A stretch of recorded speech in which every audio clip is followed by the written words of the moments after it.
On the first day I was brought back home, the fake young master Zhang Baichuan arrogantly pointed to the utility room for me to stay. I ignored him directly and walked into his top-notch room. The butler quickly waved at me and said, "Young Master Jiang, please come out quickly. This is the second young master's room. Without his orders, no one can enter." I coldly looked at the butler and asked, "Open your eyes wide and see clearly. Who is the real young master of the Zhang family? Do I, the legitimate heir, have to continue staying in my rightful position with imposters?" Upon hearing this, the fake young master Zhang Baichuan immediately burst into tears, knowing that in order to stay, he would need to win over more people. "Brother, why are you doing this? Isn't the butler's arrangement good enough? I know you have a grudge against me, but you don't need to make things difficult for others." Listening to his words, it's no wonder the original owner was driven to a tragic end by him. Zhang Baichuan sadly said, "And this room was designed by my elder sister for me." Before he could finish, I interrupted him. "Stop your tears. It won't work on me. I'm just reclaiming what's rightfully mine now.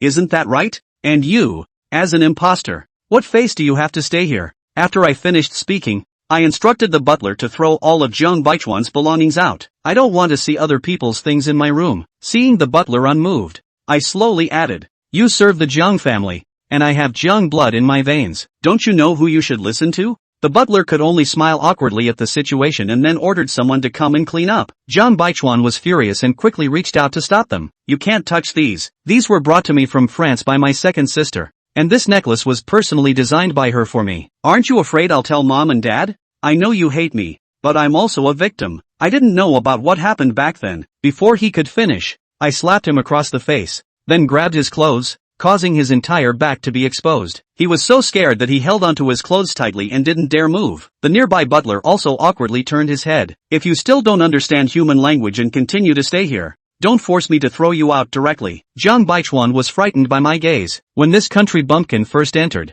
he didn't even dare to look at him directly, but now he looked so fierce. Zhang Baichuan dared not move and could only hold onto his clothes tightly as he ran back to his room upstairs. The surrounding servants witnessed this scene, and those with ulterior motives began to restrain themselves. "This is the true master of the Zhang family, with a different aura that imposters cannot compare to." I then had the butler send people to change all the bedding. Soon, new clothes were also delivered, but I didn't even bother to look. As the supreme main god, I crossed over to this world. The original master was the true young master of the top tycoon in the Demon City, but was switched by the maid Li Lan of the Zhang family during the initial production. She swapped her own son to the Zhang family. The head of the Zhang family already had 4 daughters, so he was very eager for the arrival of the youngest son. The original master, who was supposed to be the true young master, was sent to the maid's hometown. He suffered a lot there. After all, this maid was not a good person, especially her so-called father was a big gambler. The maid's son, Zhang Baichuan, was enjoying the highest treatment in the Zhang family. Besides the love of his parents,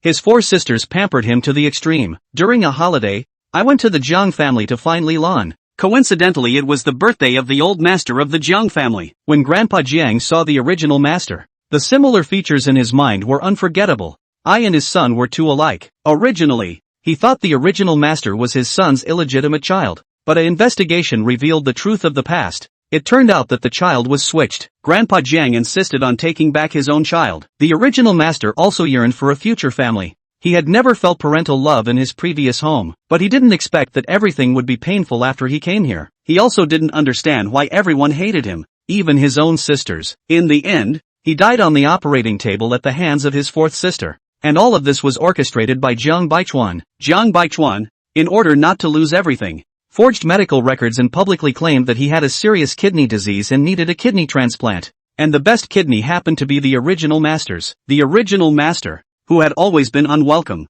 felt the warmth of family for the first time, but he didn't know that everyone was only interested in his kidney. He lost everything, but no one could see through Zhang Baichuan's true colors. In the end, the original master died on the operating table in despair. All of this was also orchestrated by Zhang Baichuan. The most ironic thing is that after his death, he didn't even have a decent funeral. The whole family was celebrating Zhang Baichuan's recovery. For the original master, everyone thought he was the most malicious and ignorant brother. Even the Zhang old master, who had supported him the most before, thought the original master was too ignorant and made the family completely restless. But now that it's my turn, you can rest assured and leave. I will avenge you. After arriving in the bathroom, I slowly poured the water from the eternal spring into the bathtub. The original body actually had a decent appearance. but it had suffered a lot in the Leland family over the years. When I came out of the bathroom, my previously dark skin had been completely renewed. My dry hair had gained luster. My skin had become smooth and tender, and there was a cold air about me. I picked up my clothes and sneered. It seems that Jung Baichuan still hasn't learned his lesson. According to the original plot development, there will be a family banquet tonight to welcome the arrival of the original host. The original host had no support at first and could only follow the arrangements after coming to this family. Jung Baichuan pretended to be kind at first and chose a silver suit for him. At that time, the original host was naive and unaware of what would happen next. This suit made the original host look even darker and more rustic. And most importantly, the suit had been tampered with. When the original host took the stage to speak at the banquet, it exploded on the spot. Zhou Yue just waved her fingers, and the place that had been tampered with was already as good as new. That little trick was child's play in her eyes. In the previous original owner's place it certainly wouldn't have set off the dress, but after using the spirit spring water, Zhou Yue wore the clothes, which could only be said to be even more of an added effect. The tight, long dress framed her perfect figure, and the color appeared to make her skin even whiter. Tonight's banquet was a very important one, and it was a way of letting the rest of the White family know of the original owner's existence.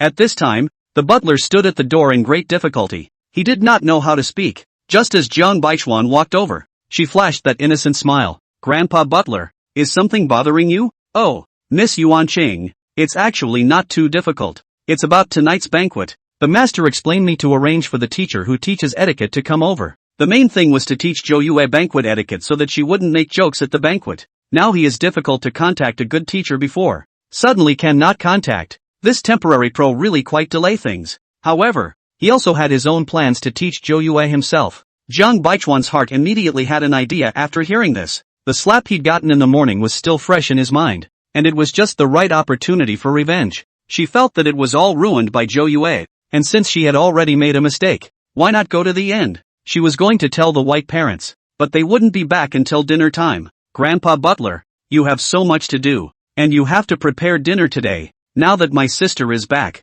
I will teach her these things, and as a sister I should do the same." The butler was a little surprised to hear that he did have a lot going on.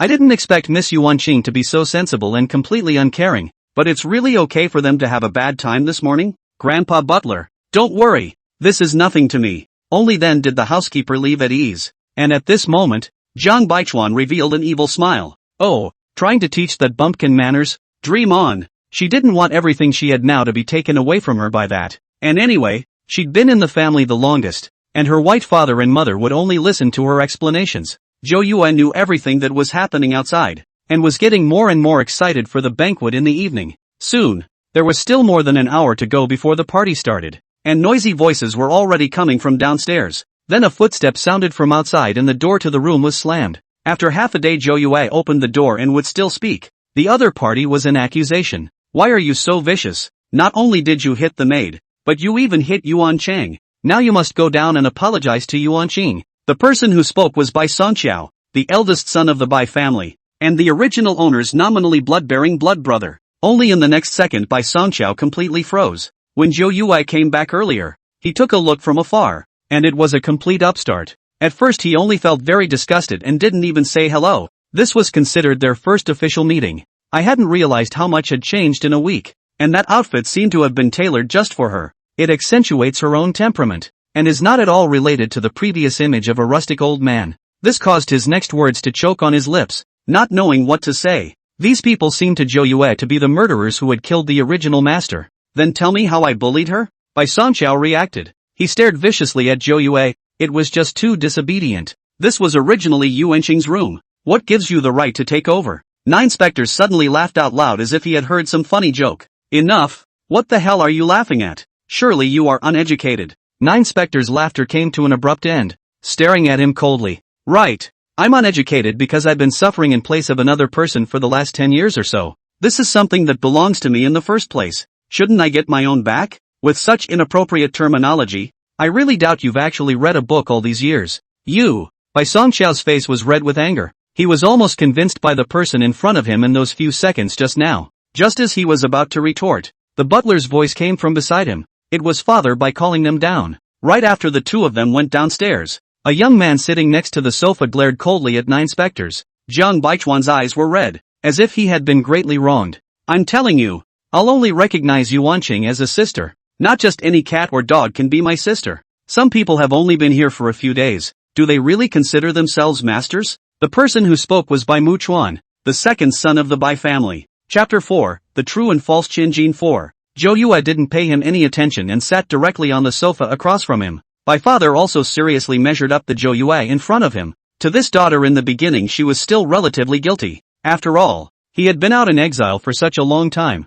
But he had only just returned and had stirred up so much unrest in the house. The first thing was the maid being beaten, although this wasn't a particularly big deal. But the main industry the White family does out there is charitable enterprises. The story got out somehow and was taken to his competitors. There are already some rumors outside, all saying that the Bai family treats their servants harshly, and this kind of charitable enterprise is not expected to last long. It also took him a few tricks to put such rumors to rest. And then there's the fact that he actually hit Jiang Baichuan in public and humiliated him. He had promised in public before that he wouldn't let Jiang Baichuan suffer at home. Although Zhou Yue was pro-life, Jiang Baichuan had also raised him by his side for 18 years, which made the emotional foundation even deeper. After raising a child for 18 years and crying so hard in front of him, he also felt a little guilty. It made him feel incredibly annoyed that he had gotten himself into so much trouble after only just arriving. Surely you're from the country. You've been here for a week and no one has taught you the proper etiquette? Is this how you treat your sister? Zhou Yue casually picked up the fruit on the table and ate it without a care in the world.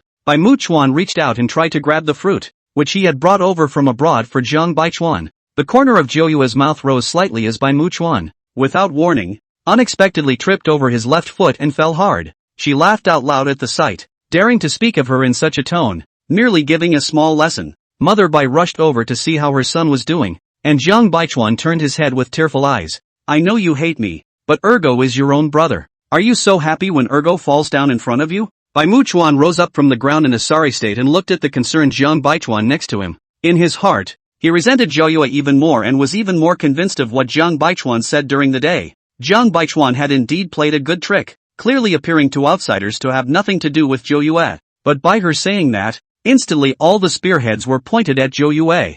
Mother White shook her head in disappointment, having felt guilty about the loss of this child to the outside world. Although she was her own, what she had experienced today made her feel less knowledgeable than the one she had raised for over a decade. Jiang Baichuan was very good at capturing emotions. She had already made up her mind in her heart and put on a pitiful look again. Mom, is it because of me that my sister hates Ergo so much? If that's the case, then I really could have left. Looking at that aggrieved little face, crying so sadly in front of herself, Mother Bai couldn't help but hug Jiang Baichuan and comfort him. Yuanqing, you really know too much. It's not the turn of someone who just arrived to tell you what to do within this family. Zhou Yue yawned as she finished her fruit and shook her head as she watched them over there in mother-daughter love. Isn't it just pretending to be a white lotus flower and green tea? She was disdainful before, but now she wanted to have some fun too. So that's the tone of concern. But I haven't experienced it since I was a kid. And didn't Dad say something about the rooms? As long as I come back, I can have any room in the house I want to pick. In my 10 years in the Chen family,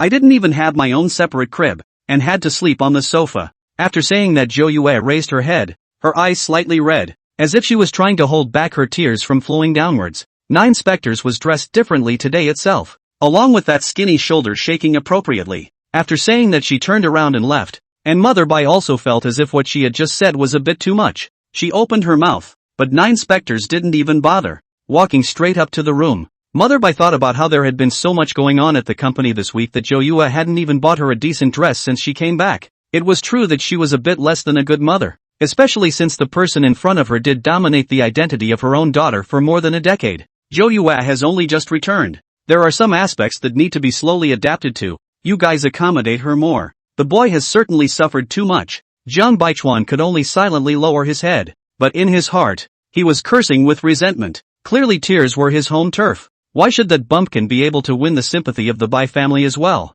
Only a few words now had changed Mother Bai's opinion of her. This wouldn't work. She had to stay in the Bai family properly. Bai Muchuan, however, snorted coldly and pulled Jiang Baichuan outside. Oh, it's your business to accommodate. What's it to us? I'm not going to recognize that countrywoman as my sister. And I only have one sister. Jiang Baichuan bit her lip. She knew she had succeeded. And it was true that her tears were the ones that would be most appreciated in front of the several sons of the Bai family. Father Bai looked at the people who left one after the other. His heart clogged with a breath. It's so anticlimactic, completely disregarding him as a father. He was just about to open his mouth to lecture him when the butler came in to inform him of the rest of the feast. Mother Bai also sighed slightly. She also wanted to ease the relationship between her two daughters as soon as possible. So she called another maid and asked her to give Zhou Yue a few pieces of jewelry from her room. At this moment, Zhou Yue, who had returned to the room, had a change in demeanor, and her earlier aggrieved appearance was sky high. Isn't that just playing the poor guy?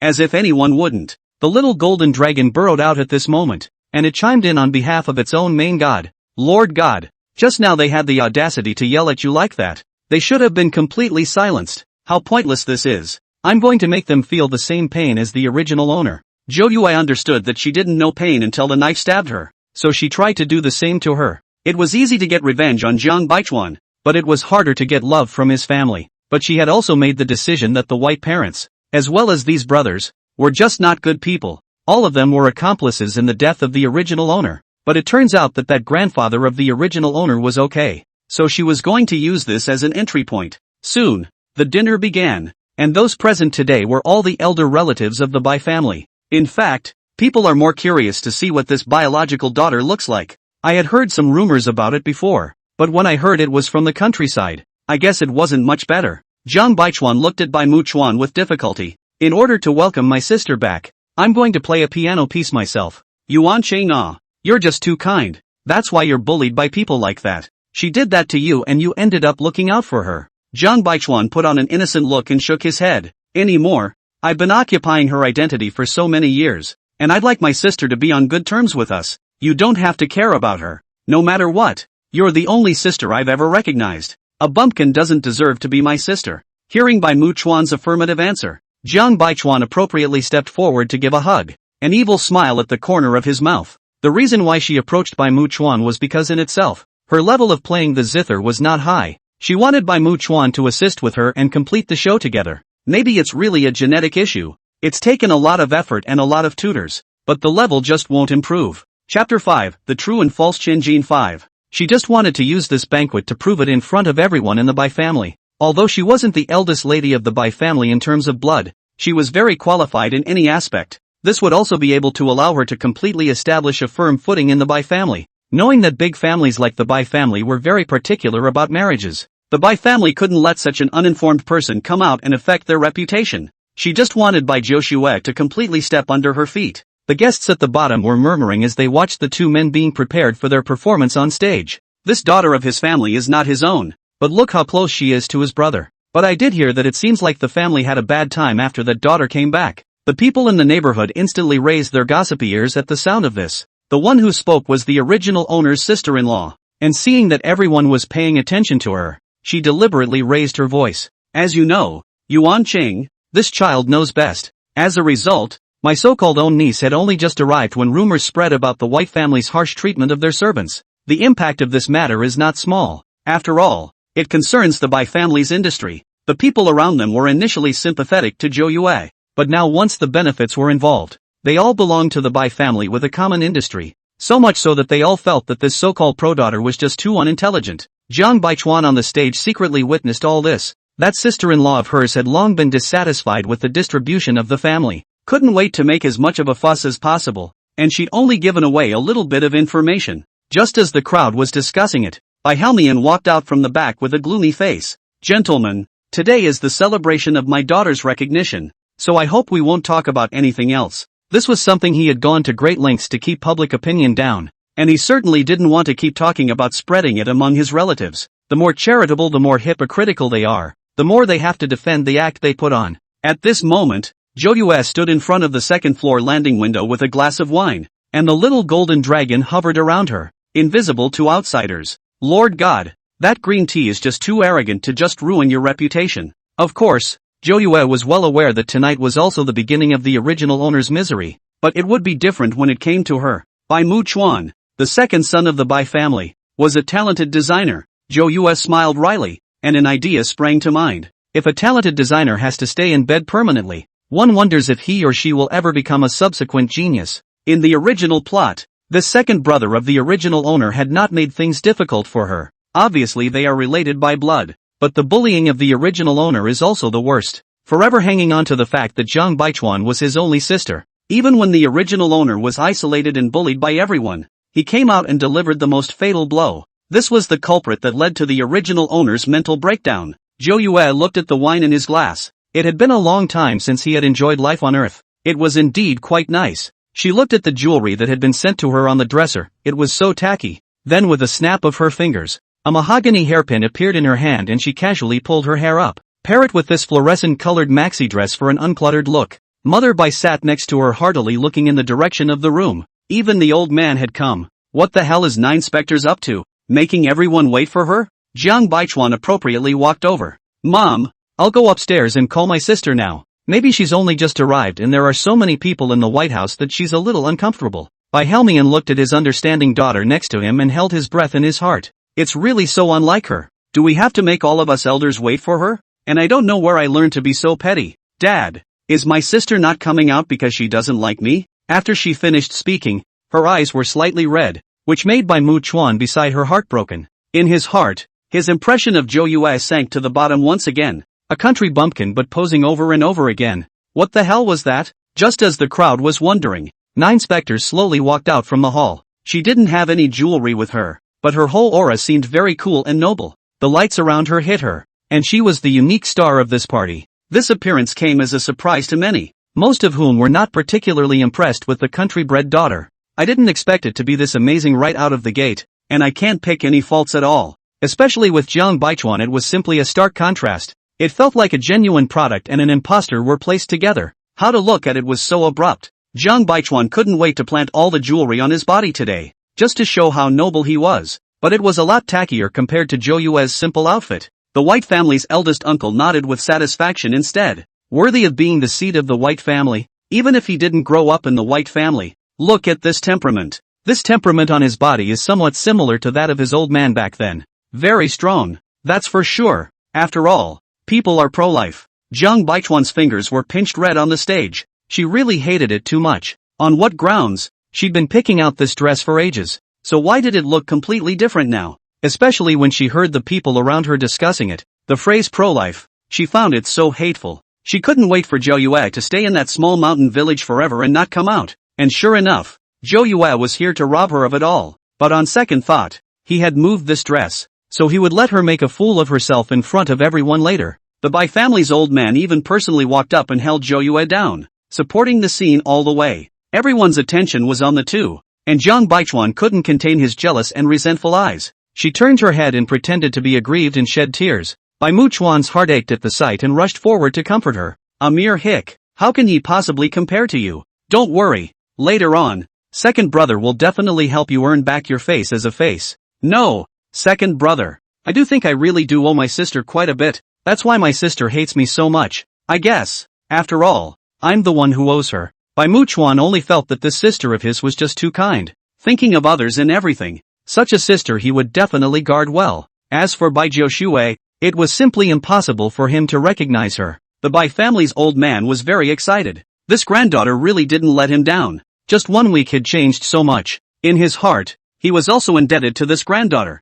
so the banquet was taking care of it. The Bai family's current situation was rather unique, with the most significant shares in the hands of Elder Bai, so everyone also recognized the direction and started to say pleasing things one after another. Although the matter of Zhou Yue beating up the maid today had cost Bai Helmian a lot of means, but looking at this daughter could still bring some benefits. At least the old man liked her. This would affect the division of shares in the future. So there was some change in attitude towards Nine Spectres. Chapter 6, True or False Jinjin 6. Elder Bai naturally did not think of those interests entangled at that moment. He only felt that he was very indebted to this child, so he personally brought her to those relatives to introduce her. And Zhou Yue lived up to his high expectations. All the answers were very satisfactory to him, without any loss of decorum, and it seemed that this granddaughter of his had not suffered much before her arrival. In the past, she always felt that Jiang Baichuan lacked something, and under the teachings of the Bai family, anything she was in a state of half-bottled dissatisfaction. It sort of makes sense now that it's a genetic issue.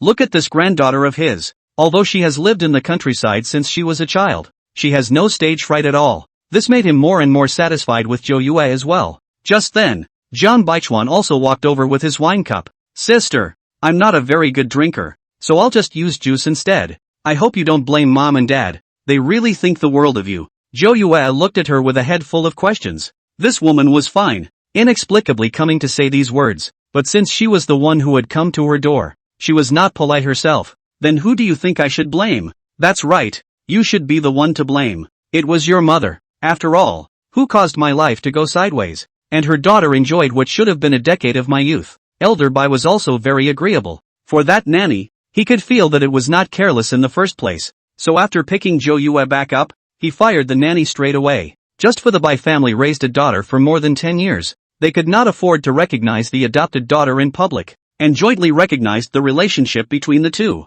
All the relatives around us started talking in droves when they heard this. The boy did suffer, and a good life was appropriated by others. Look for some of the people who are relying on the White family to get a good wake-up call and figure out who's really in charge. Hearing these discussions, Zhang Baichuan's tears swished down. Sister, I know it's all my fault, but I can't change anything. Bai Muchuan frowned tightly and pulled Zhang Baichuan behind himself. I knew you had bad intentions. You just want to drive Yuanqing away in public? You're really dreaming. What's the point of talking to her about this when she was so small and it wasn't her fault? Yuanqing is also a victim. Listening to this brain-dead speech, Zhou Yue really couldn't wait to directly give him a storm lightning charm. Elder Bai looked at his own grandson's complete lack of understanding, and disappointment was revealed in his eyes. How can you be so stupid? No matter what, Zhou Yue is his blood-related sister. Is she still no better than an outsider? Alright, stop it all. 9 Spectres is the main event today. Anyone who continues to make trouble is not giving me this face.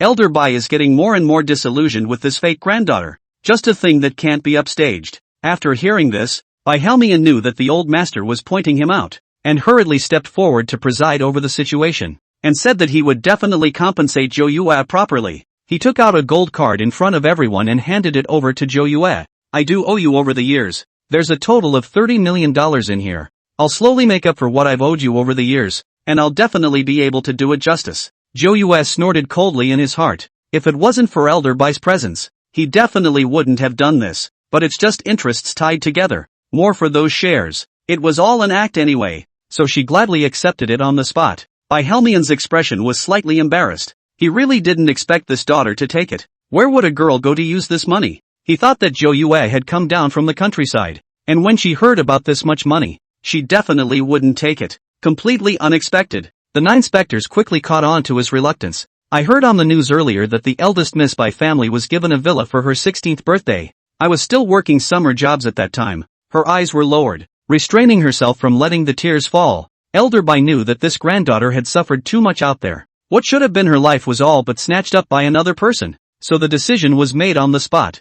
5% of the Bai family's shares were transferred directly to Zhou Yue's name as her first gift upon her return. When this news came out, all the relatives around were nonplussed. That's 5% of the shares. Take these several sons of Bai Hermian. Only his eldest son works inside the company. Currently there is also only 3% of the shares. I did not expect that this daughter just came back. The old man is so big. In his heart, he was very proud. After all, in his opinion, it was useless for a girl to hold so many shares. In the future, these shares would still be his. Those things that Zhou Yue had caused before didn't matter at all anymore. Just follow the old man's footsteps now. Bai Muchuan's heart became unbalanced. None of them except for his big brother. Grandpa, that's not fair. Why should she have all these shares as soon as she comes back? And it's just a country girl. Does she know how to maneuver? Putting the old man's voice a few points colder, he was a bit angry. He hated it when people questioned his decisions. I'm not old enough for that. This is something that belongs to me. And should anyone else interfere with how I want to divide it?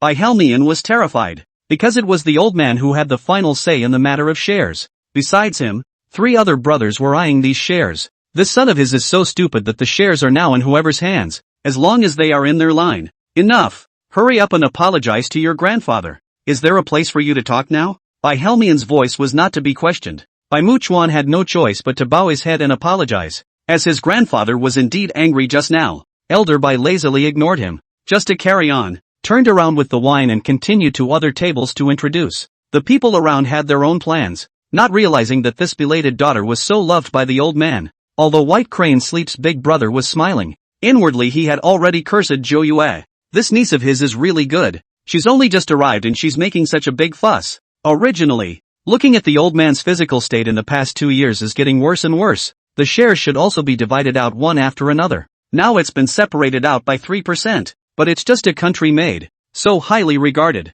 The others were also smiling on their faces, but in their hearts they were all playing their own ideas. Jiang Baichuan was dying of anger at the back. This share would be hers if Bai Zhou Yue didn't show up. Cursing viciously in her mind, she couldn't wait for 9 specters to die right now as she stared at the dress, wishing it would hurry up and shatter away right now. Bai Mu Chuan was already depressed, not expecting that country girl to be so defended by her grandfather. As a result, he had just turned his head to see Jiang Baichuan's terrifying eyes, which instantly made him freeze. Was this the sister who had been gentle and kind since childhood? Jiang Baichuan seemed to have noticed it as well and immediately withdrew his previous expression. Chapter 7, The True and False $1,000 7. Bai Mu Chuan only felt that he had misread the situation as he stepped forward to comfort Jiang Baichuan. What an aggravation for you. I didn't realize that bumpkin had so much seductive power. I don't really blame my sister. I still wish I could ease up with her. So let's get ready to go on stage and perform. I'm going to give my sister a nice welcome. Jiang Baichuan revealed an innocent smile,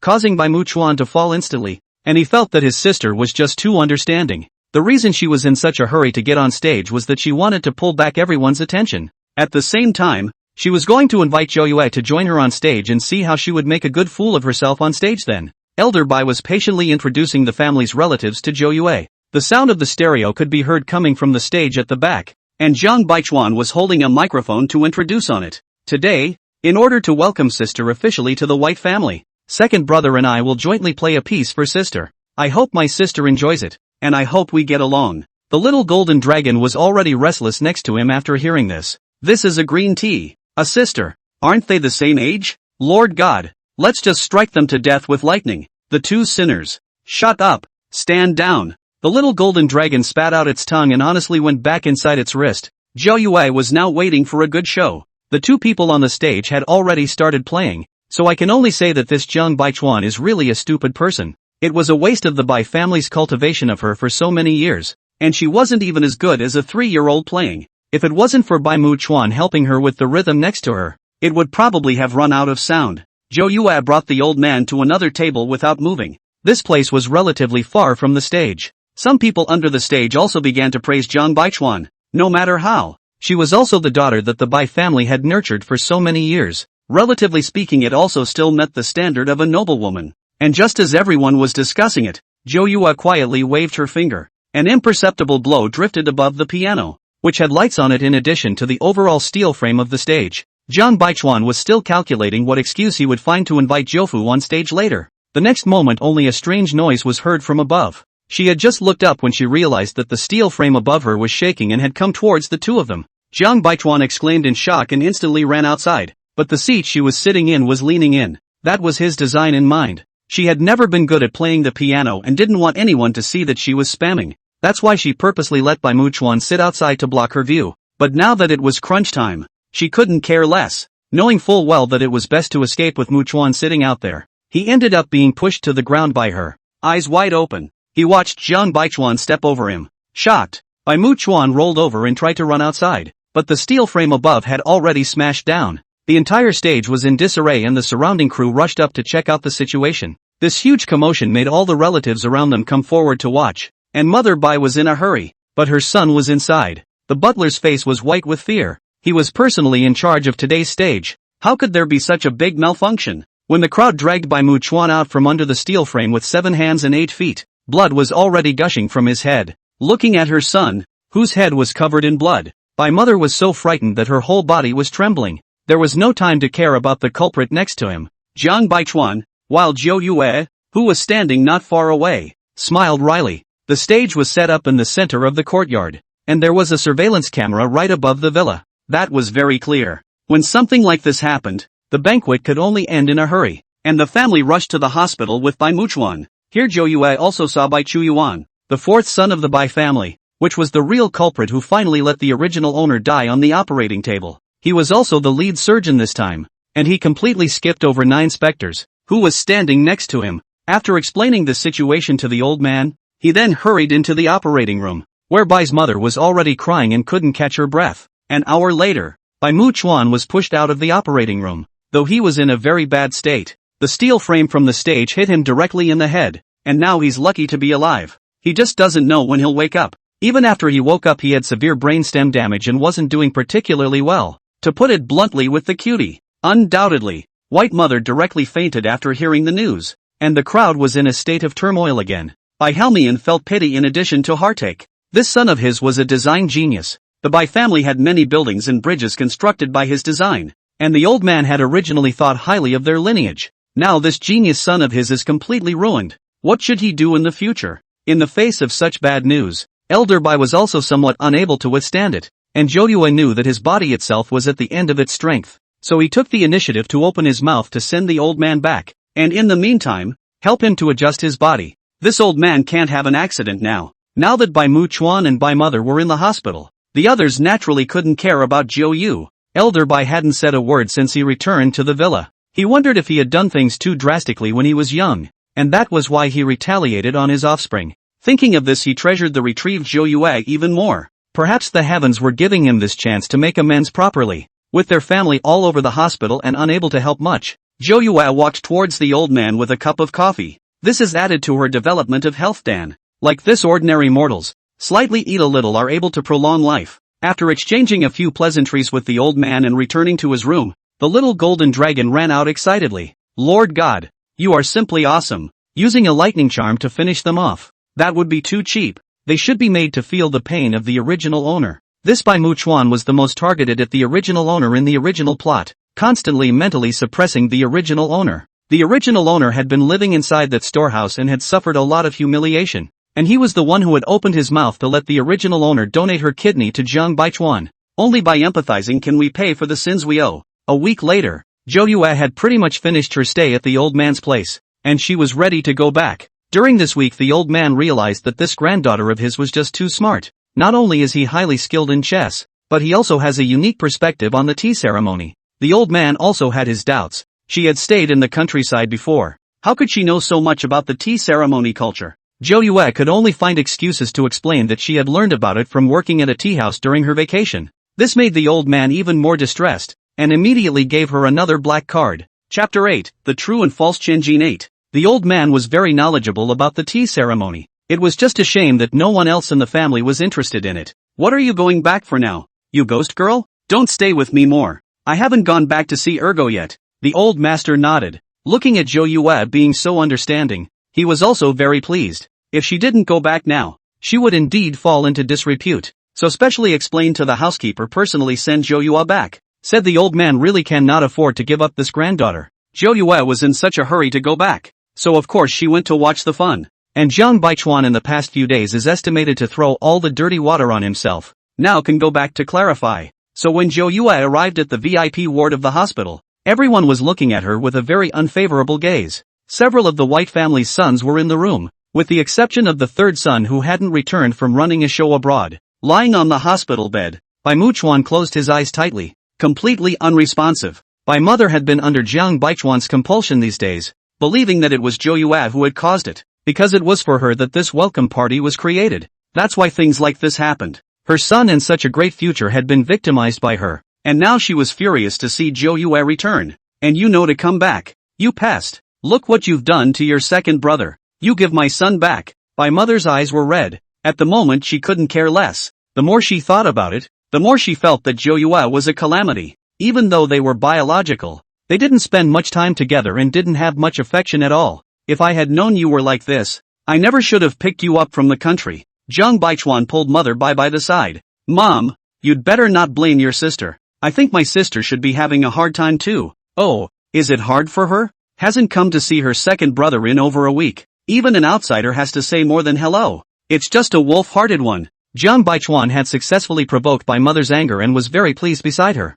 She had made a good sisterly performance. When her second brother came out of the operating room, he cried and fainted for a while. Joyue was really lazy. Originally she was going to let Shirakikawa just turn into a cutie, but now he found another more interesting way to play. She calmly looked at Mother Bai and said indifferently, "What does this have to do with me? It's obviously your good daughter beside you who messed it up." White Mother stood up angrily and pointed her finger at 9 specters. "I really didn't think you could blame it on Zhenxing now. With a daughter like you, I really regret picking her up so much." Seeing that she was about to continue again, Joyue hurriedly interrupted. After all, if she said any more she wouldn't be able to resist a lightning charm hitting her. You don't think about it. Bai Mu Chuan is sitting outside. How can he not run away? On the contrary, isn't it strange that you, a good daughter, came out in one piece? Mother Bai instantly froze. She really didn't think about it that much before because of the suddenness of the incident, coupled with the fact that Zhang Baichuan was running around these days and was indeed concerned. This was something she had overlooked,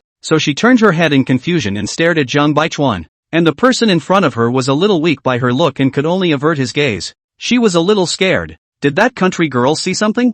Damn it! Only just arrived and had her suspected. Anyway, quite a few doctors have come over to see them these days. And Bai Chuan can definitely tell her that Bai Muchuan is still a cutie even if he wakes up. There is certainly no way to check for what happened in the first place. As long as Bai Muchuan can't wake up, it's completely symptomless. Mom, it happened suddenly and I was in a hurry to run out. I'm sorry. I know. I should go back to save Ergo. After saying that, she covered her face and cried bitterly, and Bai Chuyuan rushed over to comfort her. How can you apologize? It's none of your business either. You're a victim too. Mom, you're an old man too. How can you be provoked by a few words? Bai Chuyuan didn't have any good feelings towards this countryside sister either, so he subconsciously spoke for Zhang Baichuan. In his understanding, his sister was kind and understanding. How could she do something like that? It was definitely the person in front of her who was setting her up. I didn't expect Zhou Yue to have such an evil mind at such a young age. The look he gave Zhou Yue was filled with dislike, and Mother Bai also reacted.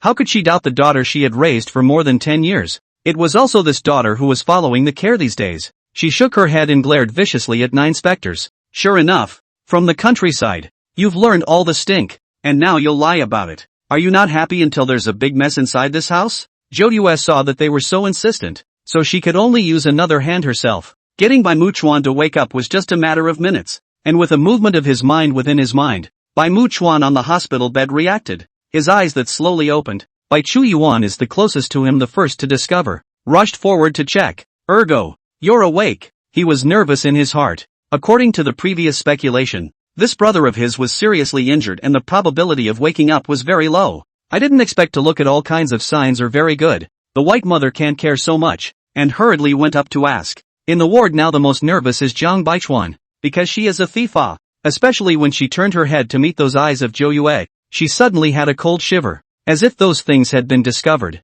Fortunately, because Bai Muchuan had only just woken up, Mother Bai was in no hurry to ask about the specifics of that day. When a couple of doctors came in and checked him out, they found that his recovery was better than expected, except that it also came with another piece of bad news. Only Zhang Baichuan and Bai Muchuan were left in the ward, and he looked at Zhang Baichuan with very complicated eyes. Now that he's awake, it's all too clear what happened that day, that it was his good sister who pushed him right down, and that's why he couldn't get out at all. A lot of things that could not be figured out before also gradually became clear. Zhang Baichuan is really too good at camouflage, actually so vicious. Outside the hospital room, Mother Bai was already covering her face and crying. Of course she was happy that her son had woken up, but there was also another piece of bad news that accompanied it, and that was that Bai Muchuan would have to spend the rest of his life in a wheelchair. His nerve damage was so severe that it was a miracle he even woke up. Looking at several doctors with the same answer, Bai Chuyuan was also a doctor, and he understood that his second brother's situation was considered a blessing in misfortune.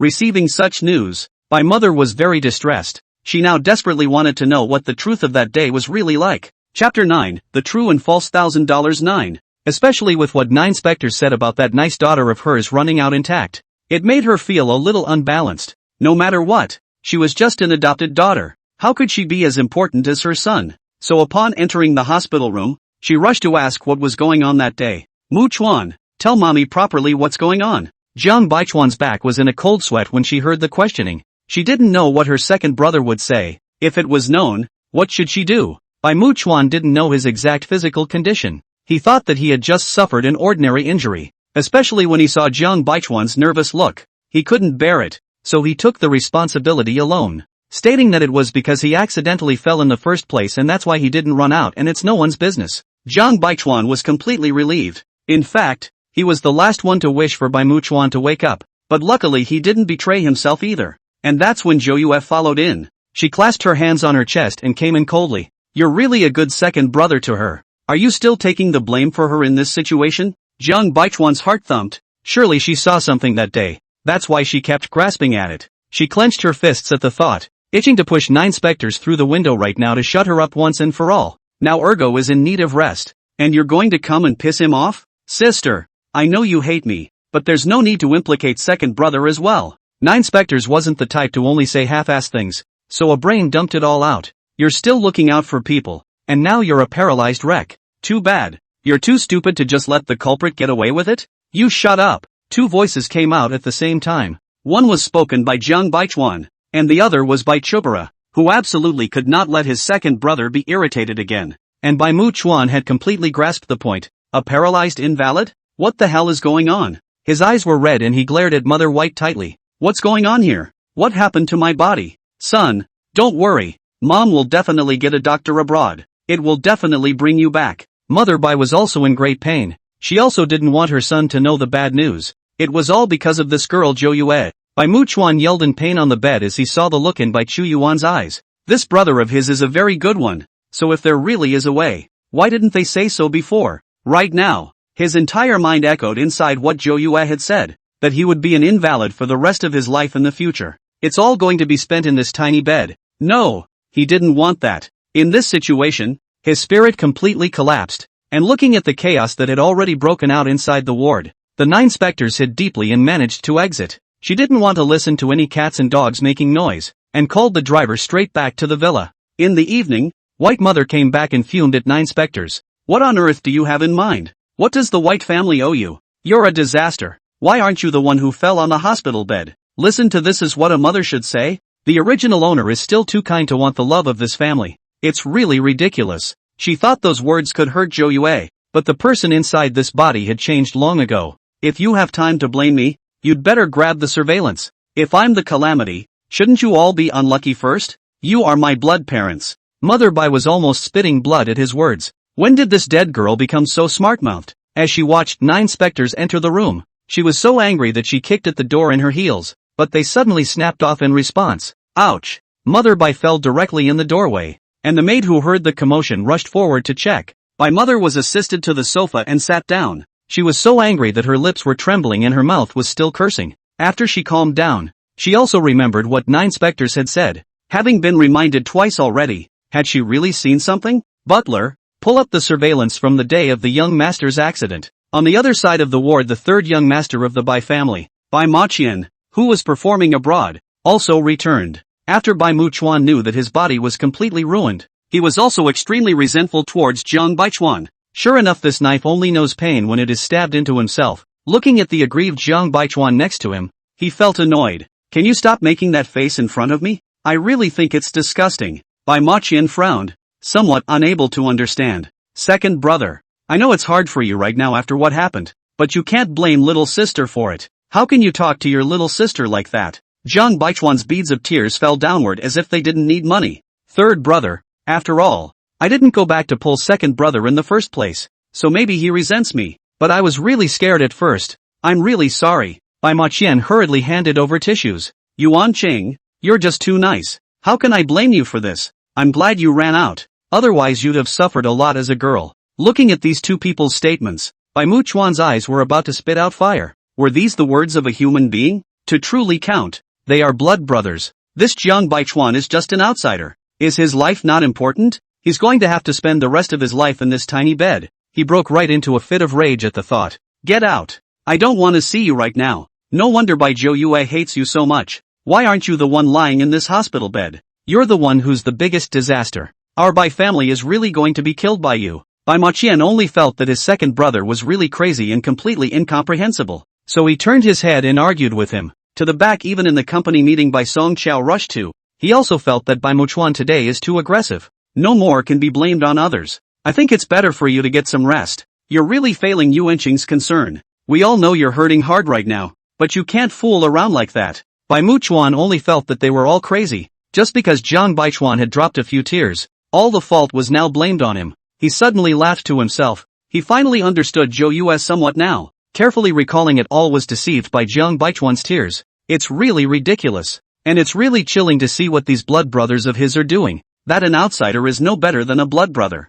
Just then, Mother Bai angrily walked in from outside the hospital room. Chapter 10, The True and False $1,000 10. His own son didn't run out all because of Jiang Baichuan. She is the murderer. Inside the surveillance, clearly saw that pair of sinful hands pushed by Mu Chuan. Jiang Baichuan had already guessed some of this when he saw Mother Bai's angry expression, so he carefully hid behind Bai Maqian. But Mother White was no vegetarian and simply walked towards her and slapped her directly in the face. Asterisk asterisk asterisk asterisk. You're the one who put my son in this situation. And you're doing all this pretense to gain sympathy. Jiang Baichuan shook her head. She didn't know how Mother Bai knew. It shouldn't be possible. It was so chaotic at that time. Bai Maqian hurriedly pulled her behind him, blocking the angry Bai mother. Mom, can't we talk about anything properly? Bai Chuyuan also rushed up to pull Bai mother. He thought his old mom was too much. He hurriedly checked Jiang Baichuan's face, and there were already 5 more fingerprints on that white face. Looking at the two concerned people on the opposite side of the room, Bai mother was really infuriated. She really didn't expect to raise a vicious wolf by her side. Why are you two so confused? That's your own brother lying in the hospital bed right now. We know this. But Mom, you can't blame your little sister so much. She's a victim too. Jiang Baichuan took the opportunity to cry in a small voice, looking extremely pitiful. Big brother, I think it must be my sister. What she said to Mom. That must be it. I told her she hated me before. I didn't think she'd set me up like that. I know I'm taking my sister's place here, but how could she? Her pathetic appearance. But Bai Chuyuan, heartbroken, carefully wiped her tears to comfort her. In his heart, he was also becoming more and more resentful towards Zhou Yue, even though he didn't have too much contact with his sister. But from these few reactions, he felt that Zhou Yue was just a coarse country woman. Now there was even a frame-up situation. She had only been in the Bai family for a few days. There was absolutely no way she would recognize such a sister. Mother Bai was filled with disbelief that the child she had raised from a young age lied with his mouth open, especially as a woman. She knew that tears were the ones used for sympathy, but she shouldn't be hitting her own family with such disgusting ideas. Bai mother was completely overwhelmed by anger, stepped forward and pulled Jiang Baichuan. This person can never stay in the Bai family, is a scourge. The entire ward was very chaotic, with several people ripping into each other, as well as Bai Muchuan, who was furious on the bed. In the end, Bai mother could only tell them that she had already checked the CCTV and that it was indeed Jiang Baichuan who had pushed Bai Muchuan down, and that was why he was so seriously injured. Jiang Baichuan's heart also thumped. Unexpectedly, there is still monitoring. She immediately shook her head, a face of aggression. Brother, I'm sorry, I was really too scared. I just wanted to run out. I've never seen anything like that before, and I really didn't mean to push you. On the surface, it looked like she was apologizing so sincerely, but she was actually worried that this would make her leave the White House. The two brothers next to him were a little confused in their hearts after hearing this, and the surveillance surely doesn't lie. But then seeing Jiang Baichuan crying so pitifully, his heart was also a little bit unfavorable. In their eyes, Jiang Baichuan grew up to be a kind child, and it might really be an accident. Mother White had thought that by telling them the truth, these sons would absolutely support her. I didn't expect the two to react in a surprisingly consistent manner. They were actually excusing Jiang Baichuan. In that situation, and Yuan Qing is a girl, she must be scared. Besides, it's better to run out of one than to have both of them hurt in there. Mother Bai was spitting blood in anger. Having these two sons was really better than having a piece of barbecue pork. Completely mesmerized by that little goblin, not to mention by Mu Chuan on the hospital bed. These are his two best brothers. At this moment, Zhou Yue was eating imported fruits and leaning elegantly on the sofa, admiring her masterpiece through the image transmitted to her by the little golden dragon. For those who have hurt the original owner is to empathize, and this is just the beginning. These 4 sons of the Bai family, she will not let go of one. Bai mother was directly exasperated by these 2 sons and fainted, while Bai Maqian didn't care about his fainted mother and directly took Jiang Baichuan to leave the hospital first. After coming out, Jiang Baichuan heart panicked. This time the white mother is considered completely angry. What should she do in the future? She always felt like things were out of control, and that wasn't how it was supposed to be according to her plan. Everything was Zhou Yue. It was all because of that bumpkin. She must have said something in front of Mother Bai. Thinking about it made her even more resentful. Bai Maqian saw that she didn't say a word, and thought that it was because she had just been beaten in her heart. So she directly took her vice card to her. Get out of the house for the next 2 days and we'll talk Mom down. Sango, I really didn't mean it. It must have been something my sister said in front of Mom. Although Bai Maqian has not seen that sister, but probably can guess the image. Again from the countryside. Now he was complaining in front of Mother Bai, which had already made an extremely bad impression on him, and he had a way of punishing a vicious woman like that. Don't worry, third brother will definitely take it out for you. Just go out and have fun for a couple days. Sango, then you must talk to Mom. I don't want to stay out too long. Don't worry, you will always be the sister of our white family. Jiang Baichuan put on an aggrieved look, making Bai Maqian feel that it was all because of that woman coming back that the house was in such a mess. Right after Bai Maqian left, her face changed and she no longer pretended. Now that she had money, then a lot of things would be better. She blamed 9 specters for all her faults. and looking at the card in her hand, a diabolical plan was generated in the middle of her mind. Bai Maqian came to the villa in a rage, thinking that Bai Muchuan's injuries and Zhang Baichuan's beating were all caused by Zhou Yue, especially after coming back and hearing the maid say that Zhang Baichuan's room was actually occupied by Zhou Yue. He was even more certain that his sister was being bullied by this vicious woman. Just a country village girl. Does she deserve to stay in the room of the White family's eldest daughter? Bai Maqian knocked and thumped outside the door. In the room, Zhou Yue completely ignored him. In her opinion, this person is also the most stupid. It's hilarious that one's own brother is injured for an outsider who has no blood relation. And even if one doesn't care about his own brother, he has to come and fight for the outsider. She shook her head. This Bai family still had real genetic problems. And the little golden dragon rubbed its paws excitedly beside her. Lord God, should I go and teach him a lesson? Should we let him roll down the stairs? Or just fall off the second floor? The little golden dragon planned its idea with gusto. Zhou Yue interrupted it with an expressionless face and just gave it a task, which was to monitor Zhang Baichuan. Chapter 11, The True and False $1,000 11. Although it was a little upset in its heart that it hadn't straightened out Bai Maqian, it would definitely fulfill the task that the Lord God had given it properly. Zhou Yue was indeed annoyed by the tapping on the door, and with a wave of his hand, the entire room became a separate space, completely quiet. Outside, Bai Maqian is almost mad, or the first time someone so does not give him face. Really is the countryside. Completely do not know the etiquette. Zhou Yue did not open the door. He had no choice but to walk downstairs and fumed. He wanted to understand a countryside now all turned over to be the master. The more he thought about it, the more he got angry. And just then Zhou Yue slowly walked down with her bag. Hearing the commotion, he raised his head, just about to open his mouth to question. The moment he saw Zhou Yue, he completely froze. He had imagined it to be completely different, and all he knew was that this stray sister had been living in the country. At the moment, Zhou Yue was wearing a long black dress with lace to emphasize her tall figure, and an ordinary peach blossom hairpin set off her soft beauty. Especially those eyes looked too much like my mother's, which made him a little stunned. Didn't he say that Zhou Yue had been living in the countryside? How come the temperament on her was so different? Zhou Yue didn't pay attention to him either. Anyway, he wasn't too familiar with this person. Bai Maqian thought that he was also the master of the house, and as a result he was just ignored. His heart was very upset. Hey! Who do you think I'm going to think highly of you when you purposely act like that? Pretending to be high and mighty, but still the same redneck on the inside. Zhou Yue suddenly turned her head, her eyes locked with his, and at that moment, Bai Maqian suddenly shivered. Why did he feel a little scared? It was as if he had fallen into the middle of hell, and it was clear that none of the windows in his house were open, but he felt a cold gust of wind hovering at his back. This kind of cold eyes, he had never even seen in the eyes of the old master. But the young girl in front of him made him a bit intimidated. You really do talk too much, but I'll warn you, there's nothing to be gained by offending me. Bai Maqian hadn't been able to react for a long time, clearly threatening words. In other words, he would have blown up long ago, but at this moment he didn't dare to move at all. It wasn't until Zhou Yue was out the door that the temperature of the entire room slowly rose back up. He let out a long breath. What was going on just now? It was just too weird, and for him it felt even more humiliating. On the other side, the little golden dragon kept patting his ass. Lord God, you were just too handsome. Just that layer of pressure released. That guy can't even stand it. But it's also the Lord God who is forgiving. He should have been thrown into the frying pan just now when he even dared to clamor like that. The little golden dragon rubbed its hands together excitedly. It wanted to give these people a good time. But Zhou Yue didn't think so. After all, it was just a spirit pet,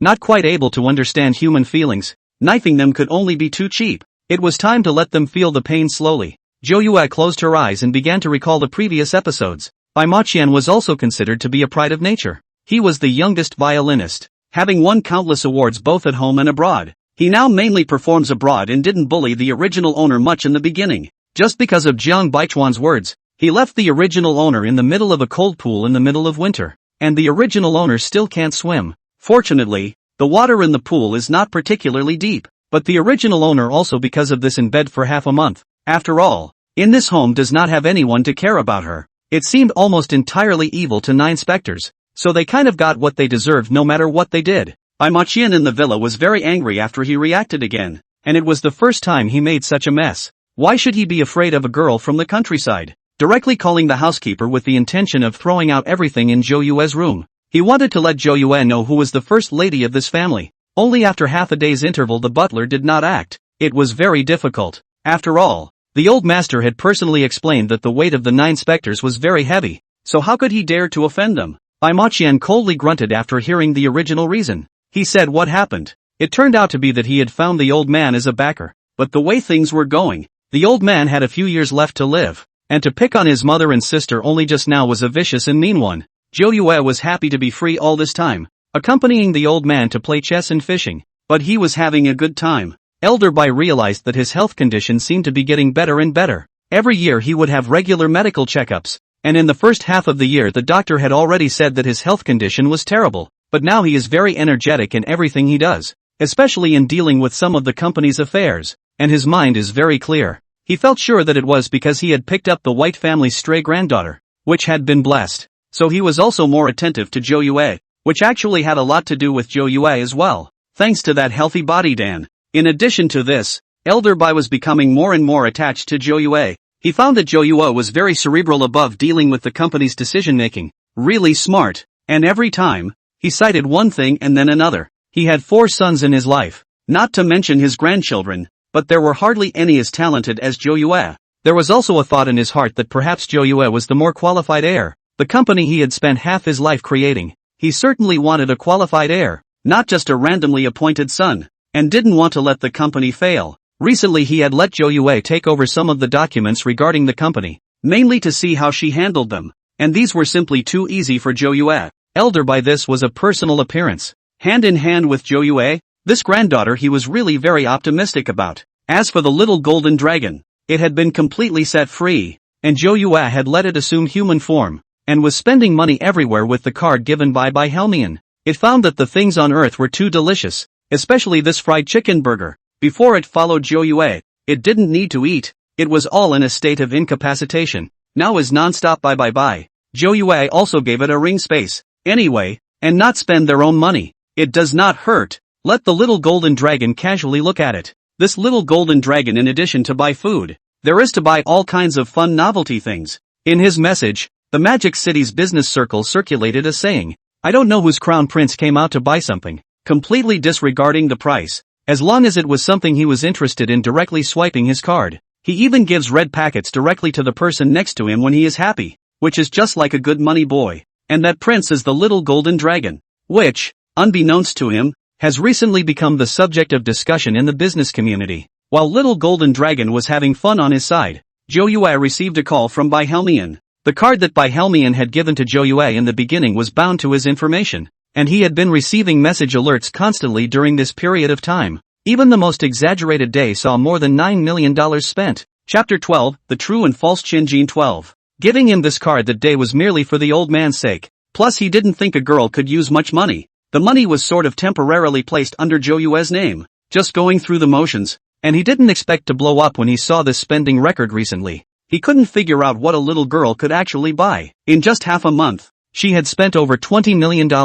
He just called to hurry up and remind him. Otherwise the balance on this card is probably going to be gone. This money was not particularly large for the Bai family, but it was also considered his personal property, and he was indebted to this daughter. But the feelings of indebtedness were not that much. Zhou Yue, on the other hand, calmly listened to the questioning on the other end of the phone, then hung up the phone with an expressionless face. Elder Bai smilingly carried the fish over. You ghost girl, today you are not allowed to go anywhere. Stay here with me. Just study hard and I'll make you a sweet and sour fish to try today. Zhou Yue smiled slightly. Elder Bai was now looking at her more and more favorably. This was the kind of care the original owner was expecting from her family. Though the old man had his own selfishness, and he really hadn't found too good of an heir among these current offspring, he wanted to hand over to a qualified heir who could keep his company going. By the way, who just called? Nothing, an unimportant nuisance call. And at this time harassment calls by Hemi and looked at the phone was hung up completely incredible. This is still the first time someone hung up his phone.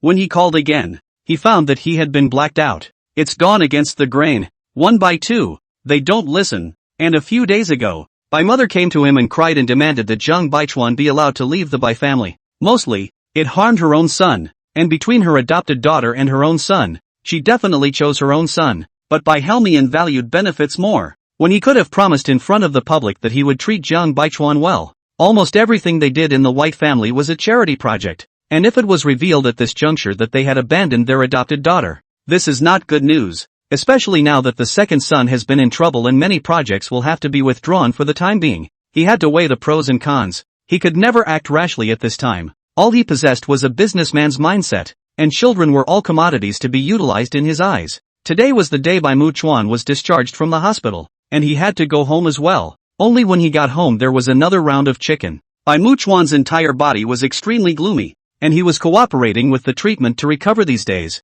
but it was completely useless. In addition to all this, he also discovered something horrifying. That is, his memory was actually slowly fading. He had those genius designs at his fingertips before, but now he was confused when he looked at those complicated drawings. The culprit for all this, Jiang Baichuan, was standing in front of him at the moment, and Mother Bai was also blaring viciously at Jiang Baichuan. "What are you still doing here? You're not welcome in our white family." Jiang Baichuan's eyes were red, blinking and looking at Bai Maqian next to him. The look was pitiful and helpless. "Mom, now that second brother is in trouble, do you still want to make things difficult for little sister? It happened suddenly, and my little sister certainly didn't mean it, so you didn't have to kick her out of the house." Bai Maqian also wanted to use today's opportunity to let everyone's emotions have a reprieve, and he knew that Bai's father was the one who spoke the truth within the family. As long as he can make Jiang Baichuan stay at home whatever he wants. He held Jiang Baichuan's hand tightly and gave her a firm look. "Third brother, I really know I'm wrong,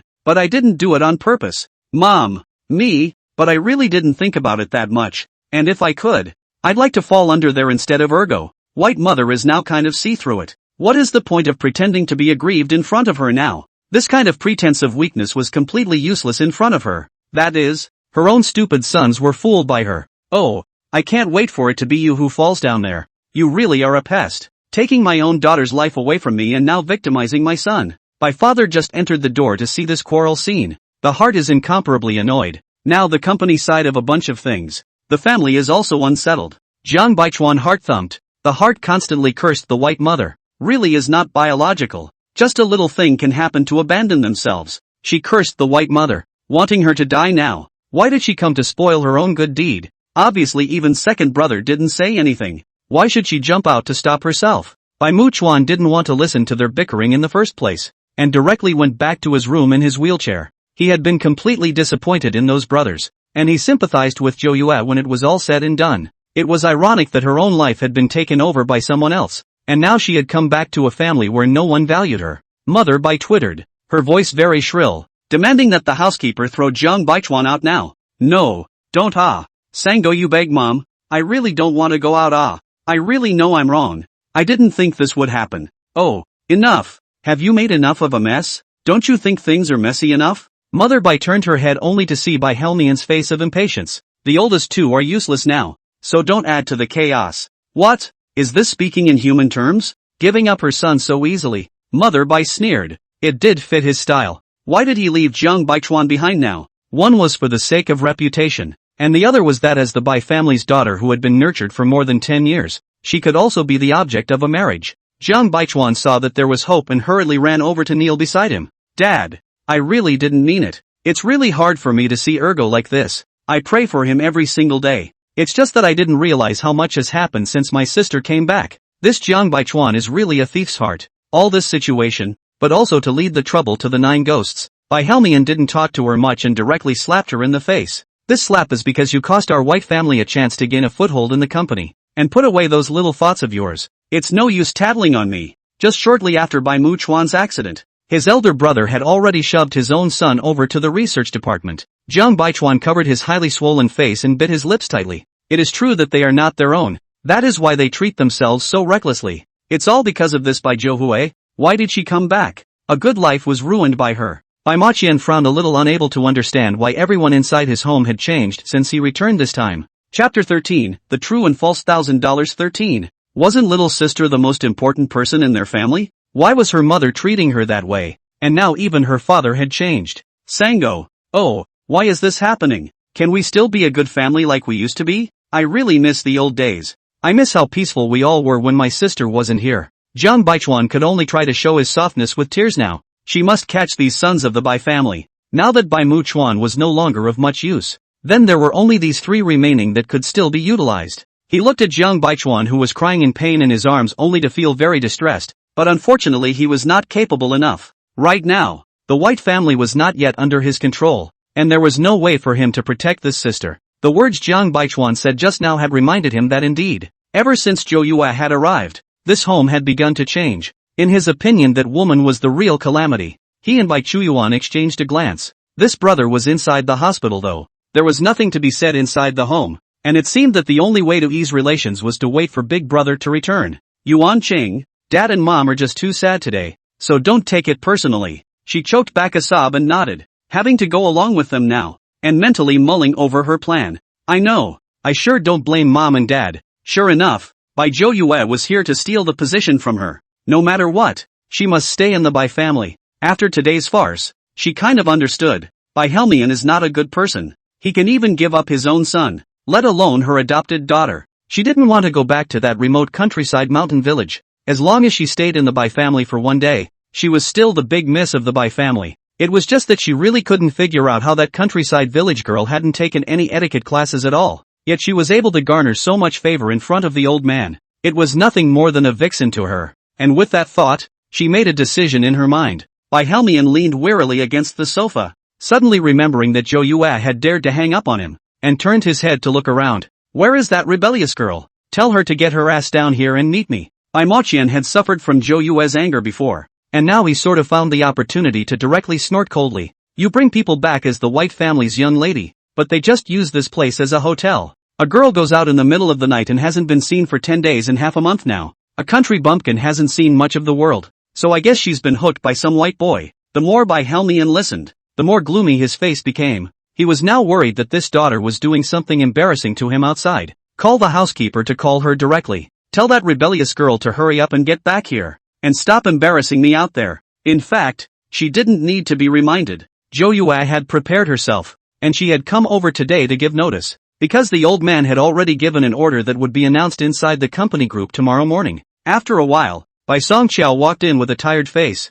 He couldn't care less about the things happening inside the house these days. Bai Helmian is more important to this son, and now the eldest son also occupies the shares of the company. It's just that Bai Songqiao brings a not so good news. Lately I don't know what happened. The old man seems to have other intentions. A lot of important documents inside the company had to be given to him to go through, and he wasn't sure if the next step was to decide on the real heir. Speaking of which, Bai Helmian is even more certain that nothing can happen to the family lately, and the old man hates fighting within the family. It was fine for this kind of thing to go unnoticed in private, but once it was brought out into the open, the old man could make changes at any time. Just as a few people were discussing, 9 specters walked in from outside with large strides. She was wearing a white tracksuit today, with a high ponytail and not much makeup on her face, and her whole demeanor looked competent. Bai Helmian is still haunted by the matter of hanging up the phone. Now the company side of the situation is also puzzling. This daughter is also not worried, and you know to come back. I don't think you've ever called this place home. Oh, I see you're hurting for your little money, but it cost you over $20 million. Making a fuss. Hiss. Zhang Baichuan's face was full of shock. Although she had been in the Bai family all these years, but to spend more than $20 million in one breath, she didn't dare. Watch. She knew it was true that there was just a difference between a biological and an adopted daughter. The resentment in her eyes grew deeper and deeper. No matter what, she had to stand her ground. Bai Helmian was on the verge of spitting blood. This was completely not putting him as a father in his eyes. No rules at all. Don't bring your countryside ways to our White House. I'm really curious. Didn't you give me that money? Gave it to me. What do I do with it myself? What's it to you? You. Bai Helmian took a deep breath. This thing is also even. Now or the company's things are important. Listening to the eldest son said, maybe there will be a big action. This daughter really didn't know any rules at all and was able to say such things to him. Her own father. Zhang Baichuan could be considered to have seized the opportunity as she churlishly walked over to Father Bai. Dad, maybe my sister just came down from the country and hasn't seen some of the new things, but my sister is really too ignorant.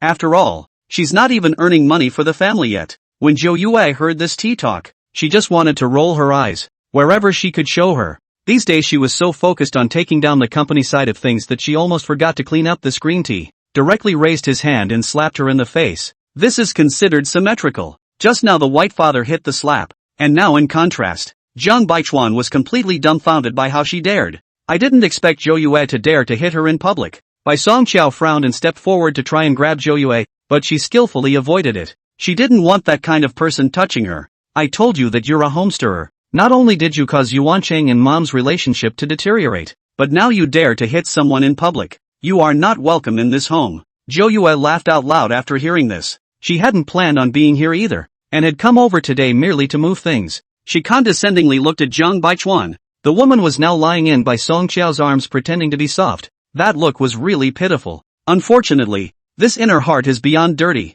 Enjoying the favor of the Bai family for so many years is still not satisfied, but also want to join forces to harm the life of the Bai family's own daughter. No, why I hate you. It's too much of a show to look at. Also, if you guys are really so close, do you still need me to stir things up? For what reason aren't you guys clear? And again, if you call me sister again, I'll cut your tongue out. Chapter 14, The True and False $1,000 14. Zhang Baichuan shivered directly after hearing this, not knowing why she always felt that the person in front of her could do it. This person was completely out of line. Every time, he directly made a move, so that she didn't even have the time to play, and her heart was becoming more and more resentful. However, she was very satisfied in her heart when she saw how several of her brothers were treating Zhou Yue. Sure enough, she was still a stupid woman, and now these sons of the Bai family were dead set against her and would absolutely defend her. With all this reliance, she was more at ease. Only that look of resignation and pretense. Zhou Yue felt very disgusted. She couldn't wait to get the hell out of there,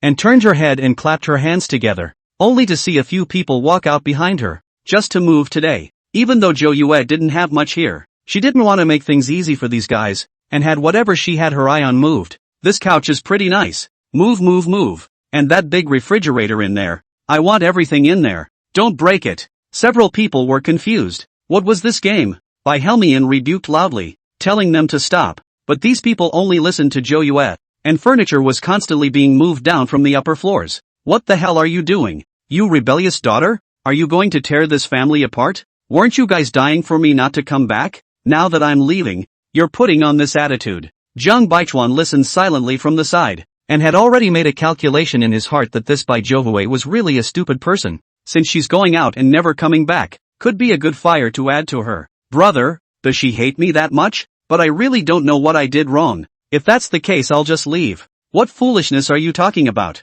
You're our only sister. I'm not going to recognize any messed up woman. As long as we are in the White family, you are the only daughter in the White family. Bai Moqian looked at Zhou Yue with even more disdain. Everything was a mess because of her appearance. He really wanted to go back to his previous life. Zhou Yue was too lazy to care about them. These false brother and sister love sound greetings of people, moved all the sofas in the living room, next to the people moving the sofas, and politely asked Bai Helmian to stand up. This sofa is imported from Europe, so don't touch it. Be careful. Don't worry, miss, we're professional movers. Bai Helmian angry chest up and down, undulating violent cough. The result turned his head. Several sons are surrounded by Zhang Baichuan. No one cares about his life or death. As for Zhou Yue's side had already swept down from upstairs. Bai Helmian looked at the empty hall, his fingers shaking with anger. He realized that he really couldn't do anything with this daughter. No matter what he said, she did the opposite, and those people didn't listen to his command. It wasn't like he could make too big a deal out of this,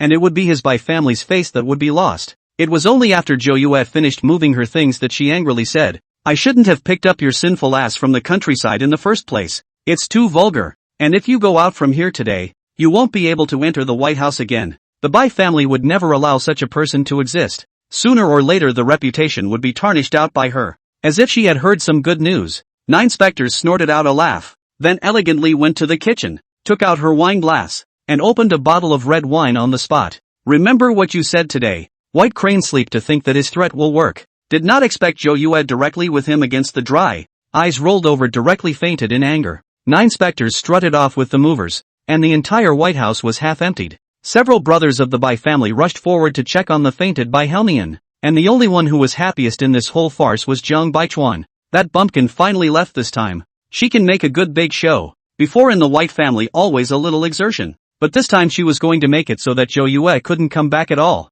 The man had always been a potential hidden danger. The next morning after Bai Helmian came downstairs, he found everyone standing inside the living room eating breakfast. No rules at all. Just because of a wild girl, everyone is brought down? Bai Moqian laughed. Old man, that wild girl has moved the dining table. What? That dining table he bought from France. All the tables and chairs all in one set. One missing. Last night was so chaotic that he didn't even notice those. And he didn't expect Zhou Yue to do something so desperate. The butler was also under a lot of pressure next to him. Bai Helmian had fainted once yesterday, and now he didn't dare to say anything. Not just these. Almost more than half of the Bai family's furniture had been moved by Zhou Yue. After the White Mother got up, she only felt that life was too tragic. An adopted daughter had harmed her own son like this, and as a result, her own daughter was so unconscious, and they were greeted with another piece of bad news. Almost simultaneously, the White family father and son received a message at the same time. It was the old man who sent a message inside the company group and attached a contract, but everyone was dumbfounded after clicking on the contract. The old master had gone so far as to transfer all 75% of the shares of the entire Bai family to Jo Yue's name. Bai Helmian was completely stunned. What the hell is going on? Is the old man senile? Why would he give his granddaughter his shares? A succession of questions kept hitting his mind, and suddenly he reacted. Does this mean he won? His brothers kept fighting for it, but in the end, the shares still fell into the hands of their lineage, and the complaints he had made to Jo Yue before vanished in this moment. However, Bai Songqiao immediately told him another piece of news. In this document released by the old master, these shares can only be decided by Jo Yue, and no one else is allowed to participate. This was also a clear attitude that he didn't want other people to compete for Nine Spectres things. You're still too young. That Jo Yue is a girl no matter what. As long as we coax her, the shares are still not handed over to us. Zhang Baichuan was also analyzing the pros and cons of this matter from the side. Looking at this, Bai father should soon let Jo Yue come back. If that was the case, then her own plans would have to be brought forward, and she couldn't figure out why they had to go and curry favor with Jo Yue. Just destroy the dirtbag and those shares will still be distributed to them. Because of this matter, he had already forgiven Jo Yue. Those little things she was willing to take, go ahead. It was a simple thought on his side, but a few other brothers had been completely unable to sit still, and what they had guarded for so long was just handed over to another person by the old man. The other three brothers also gathered to discuss a solution, which left them very unbalanced. This daughter is frankly a shield, but a wild girl from the countryside. What does she know? I think it's definitely old 4 back there. Jo Yue still didn't know that an unintentional move had made Bai Helmian successfully take the blame for her. Chapter 15, The True and False $1,000 15. These brothers of the Bai family are not oil lamps. They have been staring at them all their lives, and they did not expect Elder Bai to give up his shares so easily. However, no one thought that this share had anything too much to do with the 9 specters, and it was definitely Bai Helmian who was behind it. Going to the old man for a claim now would not bring any benefits at all, and it would be better to hold on to the shares in their hands. Everyone thought that since the shares were given to Jo Yue, they were definitely Bai Helmian's, and they never thought that they would be able to let a granddaughter inherit them. They thought that the old man valued talent very highly, and if he waited until he realized that Bai Helmian wasn't a qualified one at all, he would definitely take the shares back. Even if there is no way to take it back, when the time comes, they will add to the fire and everyone will share the shares equally. A few people had also made up their minds, so for the next month, Bai Helmian's entire body was about to collapse. The White family is each divided down, all have their own industries. In this month's time, the products under his banner are constantly under attack, and there are all sorts of glitches, either in the supply of the product or defects in the product itself. This matter also reached the top of the news, and those media seized it and kept magnifying it, and there was also a wave of refund storm. He has a healthcare co-branded product under his umbrella and didn't realize that it was on healthcare that things went wrong. This is also his several good brothers move, before they are fighting each other. Now together all one person must be simple. In the end, Bai Helmian was called by the old man and scolded. The industry he had worked so hard to run, he absolutely did not allow defects, and told him to settle this matter immediately. Bai Helmian was so busy that he didn't have time to care about Jo Yue. He still wanted to pick Jo Yue back. Now he could only settle the company's affairs before. Jo Yue was currently lying leisurely on the beach, and the images transmitted by the little golden dragon were being played within his mind, each of them monitored appropriately. Lord God greatly, this time I found quite a few good things. Let's bring them all back when the time comes. She just nodded slightly. All of these things were out of body and completely useless to her. The little golden dragon was authorized to completely let go. More crazy than before shopping. Soon, the 30 million has long been squandered to nothing. Jo Yue didn't panic and called Bai Helmian, asking him directly for money, and finally bit the bullet and gave him a black card. He didn't dare to offend 9 specters at all now. After all, he had dropped so many shares on his hands. Jo Yue threw the black card to the little golden dragon and told it to go and play as it pleased. It was true that she didn't lack money right now, but why not be happy if she could pull the wool over White Crane Sleep's eyes? And that's what he, as a father, owed to the original owner, for 18 whole years, with no compensation upon his return. If Jo Yue wasn't in control of this body, it was conceivable that that cowardly girl wouldn't have resisted at all. Bai Helmian's head was filled with blood in his office from Jo Yue's anger, and if it wasn't for the shares in the back, he definitely wouldn't have indulged so much. This month he lived in deep water. Jo Yue's side is also in no hurry to prepare information. Behind the completion of the mission she left also have to leave something for the original owner. People are out of merit. That's the gold master. That very night, the little golden dragon excitedly appeared. It had been staring for so long. Zhang Baichuan had finally made a move. That big green tea has now given the money to the punks. Lord God, do you want me to go kick their asses right now? You're just too flamboyant to fight so much. An hour later, within a wooded area in the suburbs, several gangsters were beaten to their knees and begged for mercy. The yellow-haired boss in the front was beaten the worst. Both his hands had been fractured, and he even kowtowed against his shoulders. He had never seen someone so capable of fighting. It was all because of that woman that they had come to provoke such a terrifying existence. 9 specters stood in front of a few people carelessly. How much did that man offer? Sister, if I had to know you were so good, how much? I wouldn't even dare to take this job. As soon as Yellow Hair's words fell, 9 specters kicked over, and with a click, he screamed miserably. His left shoulder should have been shattered. I don't like bull Ask again. This scene completely shocked the other juniors. They are indeed mixed in the road, but they have never seen such a ruthless one. Scrambling to be the first to tell them all about how Zhang Baichuan had paid them to come and destroy Zhou innocence. Auntie, we've really told you everything we know, so please let us go. I wouldn't have dared to answer it even if I had known it would kill me. Yellow Hair is the boss of this piece of gangster. At this time has cried sobbing uncontrollably. It is hard to imagine a big man swollen into a pig's head in front of her to cry like this. Zhou was a bit disgusted and moved away from him slightly. Do unto me as that man hath made you do unto me, and ye shall return it, or you know what the consequences will be. A few punks kowtowed repeatedly. How could they dare to resist? Even if Zhou didn't say anything, they would definitely go after Zhang Baichuan, not saying anything about the situation, causing them to mess with such a horrible existence. After 9 specters left, Yellow Hair raised his head, his eyes red. It's all because of that woman. Brothers know what to do, right? Big brother. I wonder if that woman has a grudge against us, giving us such a big trouble. Cut the crap. Now hurry up and do what she says. Zhang Baichuan had been planning this from the beginning, but of course this scene had actually happened in the previous life, where the original owner had been bullied by these punks. Zhang Baichuan deliberately promised to help her, but spread the news to the ears of everyone in the Bai family, and the original owner didn't wait for sympathy or help from the others. What could have been was all about the disgust of White's father and mother, who felt that such a daughter was just a disgrace to them. Finally, the original owner was completely left at the depot, completely ignoring her. Now, of course, Zhou is to punish the evil and promote the good. Since some people are so evil-minded, then the way to treat others. On the other side, Zhang Baichuan's right eye jumped suddenly, and in his heart, he always felt that there was something wrong, and now Mother Bai was still not treating her well. Fortunately, Bai Maqian brought her to his own villa outside. For the time being, there is no problem, but this is not a long-term solution. What she was anxious about now was whether those punks had gotten their hands on her or not, and she had spent a full $300,000 in order to be able to make 9 specters completely discredited.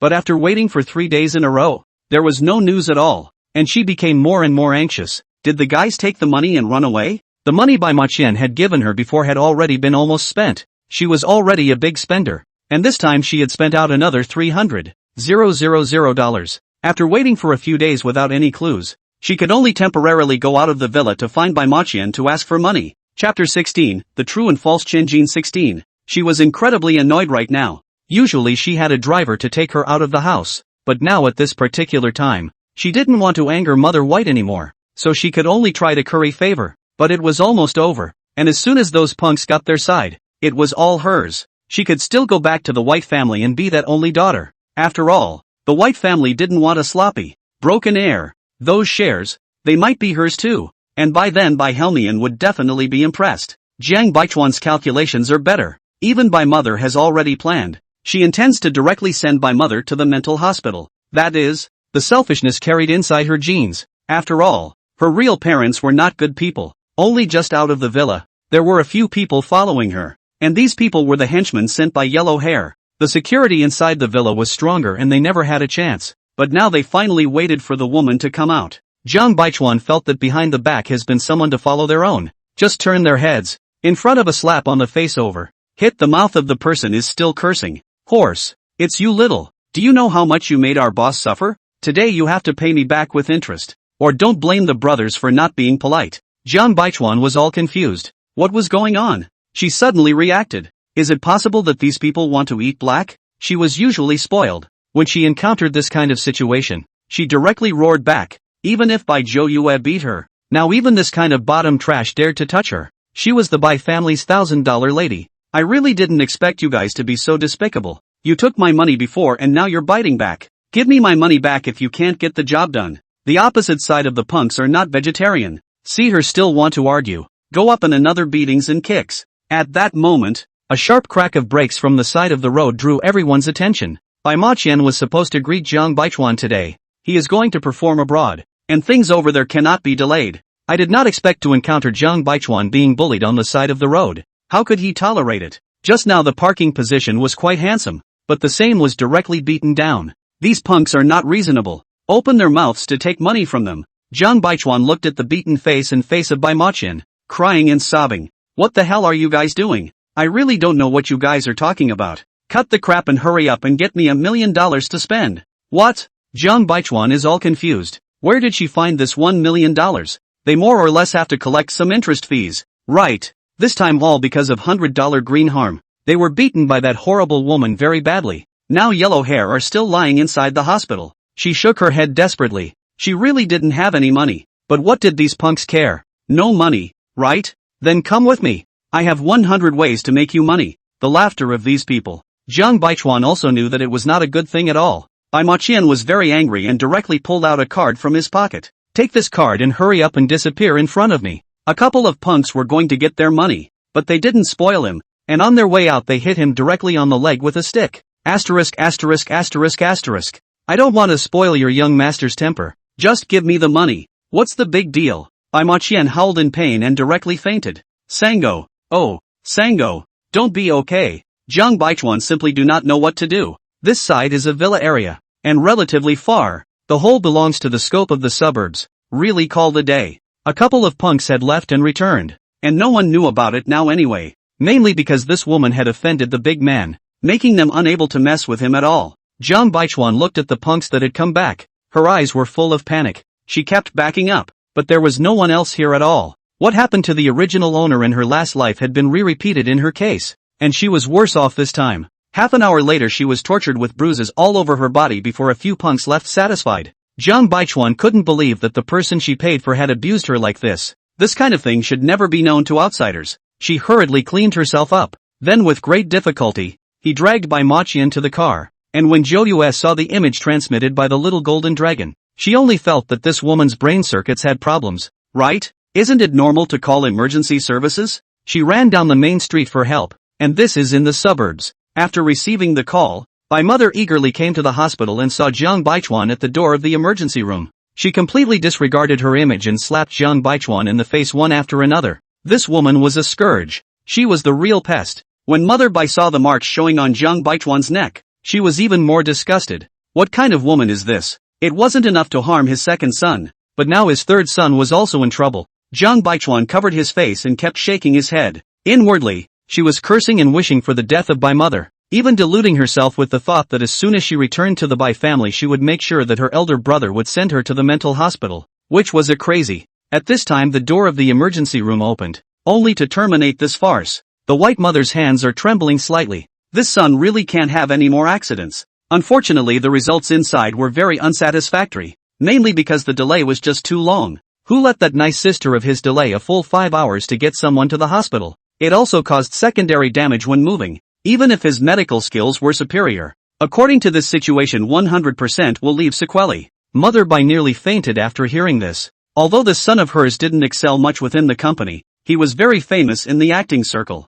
According to the doctor, his right leg can't be bent in the future. To put it bluntly, the leg is ruined. Jiang Baichuan didn't expect the consequences to be so serious and kept pleading with the doctor. Please take another good look. It's really not possible. He wasn't actually beaten particularly badly. She panicked in her heart. If Mother White knew that those punks were found by her, it would be over. Bai mother nearly fainted after hearing the bad news. Especially Jiang Baichuan was still staggering around. It's all you. You little. Why wasn't it enough to harm Mu Window? Now you've come to harm my other son. Why don't you go to hell? Oh, Mom, I really didn't mean it. Originally, she had only just arrived and was still unclear about what happened. But then she heard Jiang Baichuan say next to her that she had sent it to her. So it definitely had nothing to do with this woman. Shut up.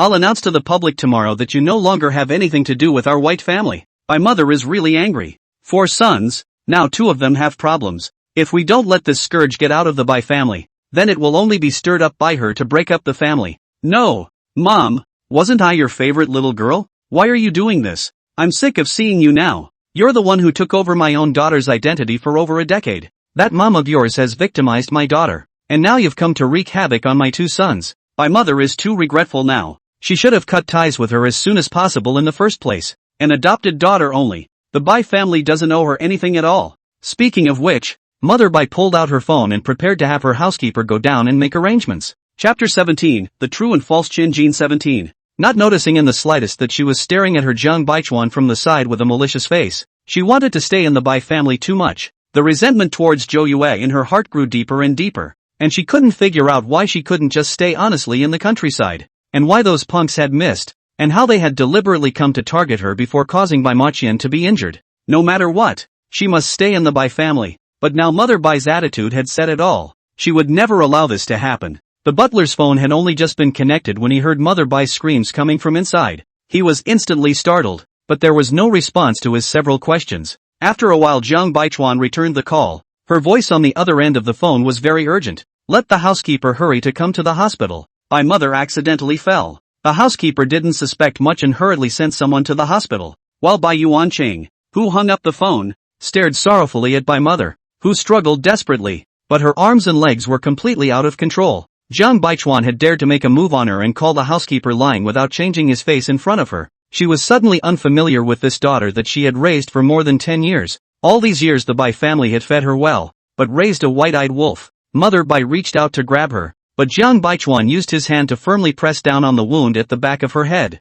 I won't let you ruin everything for me, including that by Zhou Yue. Why should she come back? And don't look at me like that. You haven't looked at me since you knew my identity anyway. Just get a good night's sleep. Mother Bai's eyes widened. She really couldn't figure out what the hell Jiang Baichuan was talking about. She really treated this adopted daughter better than her own daughter. As it turned out, things went completely beyond her expectations, and the pain in the back of her head caused her to completely faint. Jiang Baichuan seems to think it's not enough, and then pushed the oxygen tank next to him directly down. After this, Bai Mother is completely unresponsive. On the other side, the little golden dragon was incomparably excited. This was caught evidence of murder. One could only say that this heroine was just too deadly. Lord God, we can now submit this footage to the local authorities for review. There was definitely no surveillance inside that kind of ward, but 9 specters had a big plug-in, so this kind of thing could be solved in minutes. This play isn't exciting enough, and I'm not talking about empathy enough. At this moment, Bai's father's side received a call and was also incredibly shocked.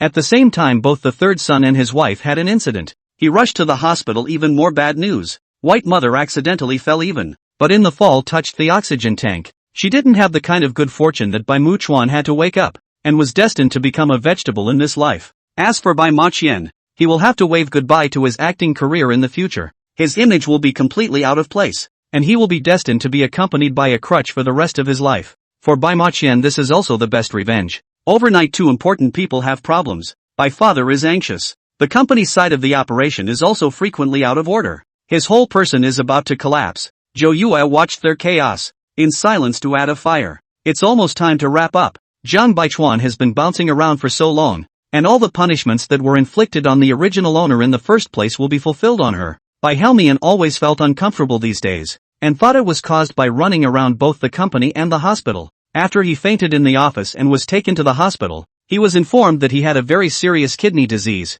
and the only way to be saved now was to have a kidney transplant. So when Bai Songqiao rushed to the hospital completely confused, before the good family is now half of the people in the hospital. Become a vegetable has been comatose White Mother. White father also sent to the hospital in an emergency. The family inside completely without a pillar. He can only be hard to pick up. What he just didn't expect was to be taken for a blood draw just as he arrived at the hospital, which made him even more confused. Just as he raised his head, he saw Bai Maqian walking out with a sinister face. Oh, everything is retribution. Deserved it. Looking at this brother whose temperament had changed drastically since his leg problems, he felt a little uncomfortable. Lao San, with all that's going on in the family, can't you get a clue? Big brother, don't you understand? He didn't ask us to come back to take care of him at all. He wanted our kidneys. All that father-son bonding is hypocrisy. And when his life is threatened, The first thing that comes to mind is these sons. Bai Maqian looked at this big brother who still didn't believe, shook his head and left in disappointment.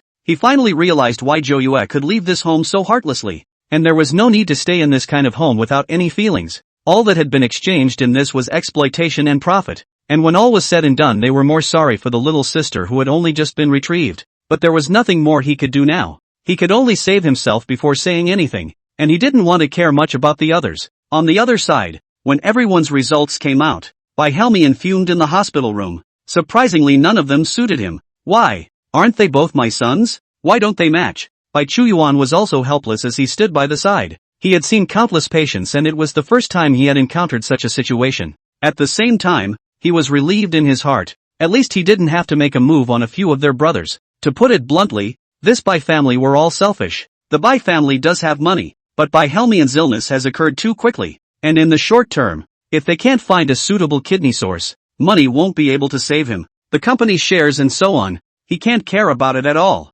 Every day like crazy to let people go to find a kidney source. Bai Chuyuan is almost crazy by him. Bai Helmian was awakened by nightmares every night. And that's when a man came to the hospital room. And that man was Jiang Baichuan. Recently, she didn't dare to show up at all. Mainly because Bai Maqian already hated her to the core. And now she showed up just to take advantage of her last chance to stay in the Bai family. Bai Helmian looked at Jiang Baichuan, who was sitting in front of him and crying, and felt very annoyed in his heart. Enough, if you can't get to the point, don't be an eyesore inside this hospital room. Bai Helmian's temper has been getting more and more irritable since he got sick. But Jiang Baichuan thinks it's all Zhou Yue's fault. The White family father and son didn't treat her like this before, but now everything had changed. She had also made many calls to her big brother, Paizongkio Zhou, but unfortunately there was no answer at all. And now she was really desperate. Especially these days, she's really had enough and her real mother, the nanny, Leland, has found her. The family were vampires. How could they pass up such a great opportunity?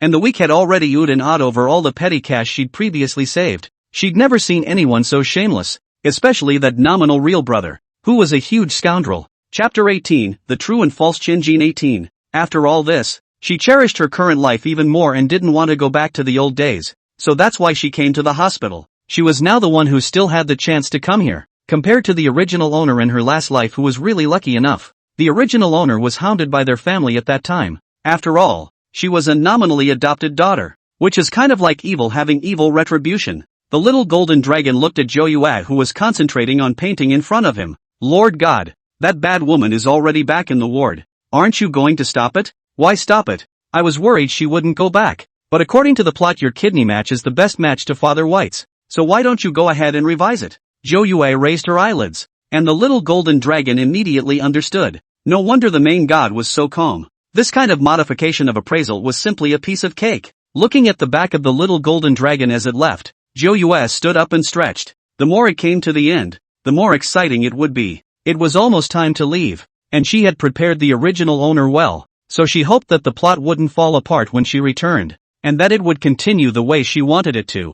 Jiang Baichuan on the hospital side also exposed his true purpose. Dad, I know I'm not my own, but Zhou Yue is your real child. I also know that my brother and the rest of them tested mismatched, so why don't we let my sister come back and try? It's a shame I'm not Dad's biological child, or I'd really like to donate a kidney. These words completely reminded Bai Helmian that he had completely forgotten about this daughter after the recent mess at home and at the company. You are a thoughtful boy. I know about this. Bai Helmian was also fighting in his heart. He kind of put all his hopes on Zhou Yue. Maybe this daughter is his last hope. If Zhou Yue donated her kidney, she would be practically half an invalid, and the Bai family would still need another daughter to hold up the fort. That's why Jiang Baichuan was perfect for staying in the Bai family, and could be used as an exchange tool for the marriage in the future. He made up his mind to call the housekeeper to call Zhou Yue over. Next to him, Jiang Baichuan knew that the purpose had been achieved, and was very pleased in his heart. This was something she'd already planned for. There was no way it wouldn't be a match. After all,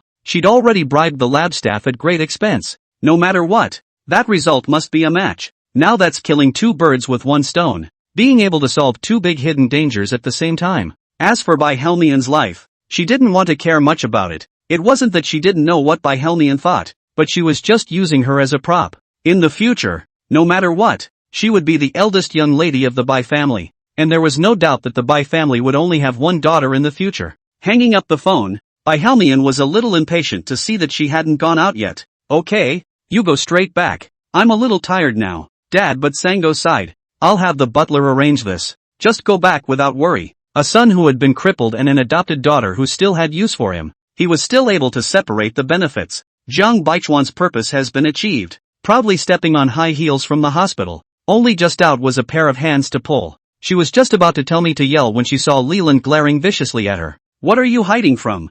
You little hoof. How dare you not answer my calls? Hurry up with the money. Your big brother is going out on business. Zhang Baichuan sneered. What kind of business can that punk do? But just go out and fool around. I don't have any more money. You guys need to stop pushing me. As soon as the words fell, Leland directly slapped her in the face. It seems like 2 days of not fixing you has hardened your wings? If it wasn't for my mother switching you over in the first place, how do you think these 10 years of rich life came about? Hurry up and get the money or don't force us to ask for it right at the door. Zhang Baichuan covered his face and glared viciously at Lilan. This biological mother really cannot be on the stage. Not only patriarchal, but also very coarse. She really hated it too much. Why was fate so unfair? And her resentment towards Zhou Yue grew deeper and deeper. At this moment, Zhou Yue looked at all of this calmly through the screen, but it was just self-inflicted. This was all the original ending. It's just that before it was the original owner who was silently enduring all of this, and after the child was replaced, Lilan didn't feel any guilt,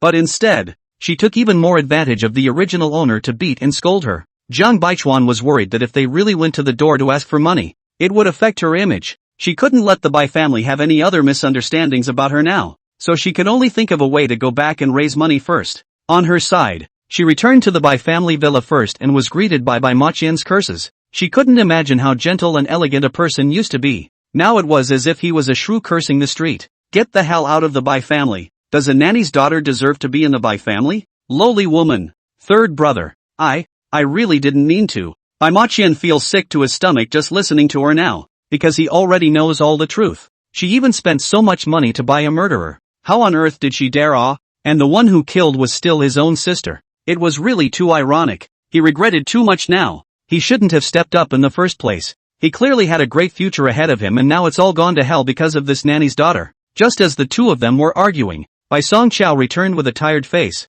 The company's recent affairs all weighing on him alone. Listening to the tirade of the two, he was incredibly annoyed. Don't you two think the house is messy enough? You're both freeloaders in the family. So if you keep up this nonsense, don't make me make you all get out. Bai Maqian really didn't expect that he had only hurt his leg and stayed inside the home for a while. And now everything had changed. Watching Bai Song Chao walk up to the study, he let out a bitter smile and shook his head, while Zhang Baichuan also ran into the room with a gray streak. Bai Mu Chuan rocked his wheelchair over, and both of them actually became crippled in about the same way. It's not like you don't know that this family has always been like this. There's no intimacy whatsoever. I'm already planning to leave. Are you leaving? If it was before he would not have left, but now he was really disappointed. All that so-called father-son love was so fake. Calling them back is nothing more than looking at their kidneys, and now that they're useless, treating them with complete disregard. Bai Muchuan still has a villa in the suburbs, and he himself has had a little savings over the years, so the two of them left directly after packing up their things. The housekeeper didn't know how this could have happened, and a nice home was in complete disarray. What Zhang Baichuan needed to do now was to please Bai Song Chao. Others could no longer be relied upon. She walked into the study with her coffee. Bai Song Chao tiredly leaned back in the chair and fell asleep. The documents on the desktop were randomly scattered. She put down her coffee and intended to leave, but suddenly saw an important message. Chapter 19, The True and False Chinjin 19. It was a copy of the Bai family's new industry, which was currently in the investment stage, and she picked it up and carefully examined it, her heart making a decision right then and there. The incessant daily urging from Leland's side was already annoying her, and she had to solve this trouble as soon as possible. This was a good opportunity. As long as she was the only daughter of the Bai family in the future, wouldn't all that money be hers? It's just a matter of appropriating the future money first. The sleeping Bai Song Chao was completely unaware that it was this action that caused him to completely lose his identity as the Bai family's inheritance share. When Zhou Yue saw these images, she only felt amused. She hadn't even made a move yet. This Zhang Baichuan was considered to have completely destroyed himself. It's true what they say, you can't make a fool out of yourself. The next morning the housekeeper found Zhou Yue. The housekeeper was aware that the temperament of this great lady simply could not be called. He had come looking for the White family before when things had only just gone wrong, but he had been turned away. Now he was really torn, mainly because behind Zhou Yue was Elder by backing him up, and he couldn't offend the real man in charge, as he was in a difficult position. The staff member in charge of the briefing inside stepped out. Wait here for a moment. Missy will follow you back after she packs up.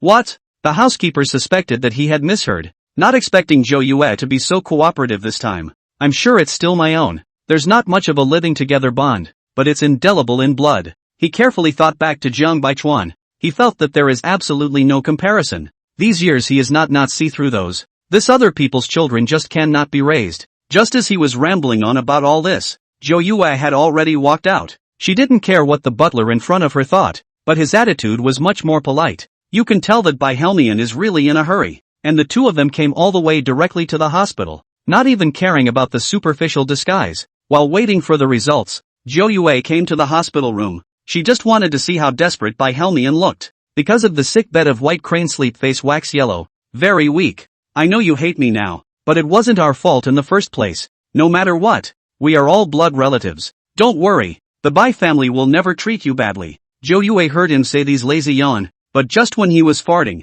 and now also give himself a big cake. Completely do not eat that set of good? Bai Helmian's face was very ugly. He didn't expect Zhou Yue to reject so obviously, not putting him in his eyes at all. He's just trying to play the emotional card right now, and if there is indeed a kidney match, this daughter is his hope. But he also had other ideas in his mind, even if Zhou Yue didn't agree. So what? Money could make the devil work. And besides, he was her real father. An hour later the results had come out, and what Bai Helmian didn't expect was a mismatch. How much hope he held before, how disappointed he was now. His whole body was shaking. He had placed all his bets on Zhou Yue. How could this be? And Zhang Baichuan, who received the news, also came to the hospital at the first time. She came to see the fun, and at the same time, she also wanted to completely morally kidnap Zhou Yue. She wasn't sure about the inspection, but the people there had been bribed by her and were absolutely fine. Entering the ward, the first thing she saw when she saw Zhou Yue was shock. She didn't expect that Zhou Yue had changed so much after just a few months of not seeing her.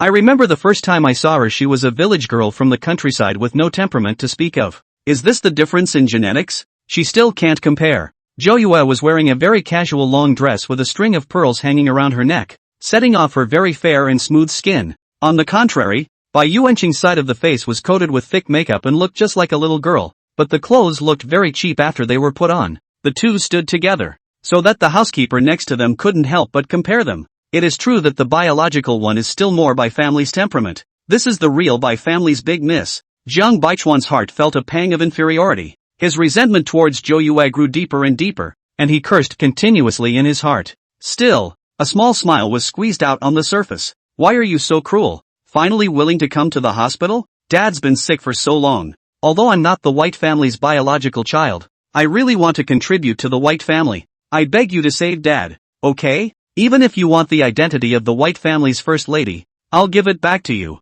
as long as you're able to donate your kidney so Dad can recover as soon as possible. Then she flopped down and knelt directly on the ground, with a pitiful look, as if she was really pleading for Father Bai. Zhou Yue clasped her hands and stood beside her calmly watching her performance. This guy's acting skills were indeed first class. She could learn from it.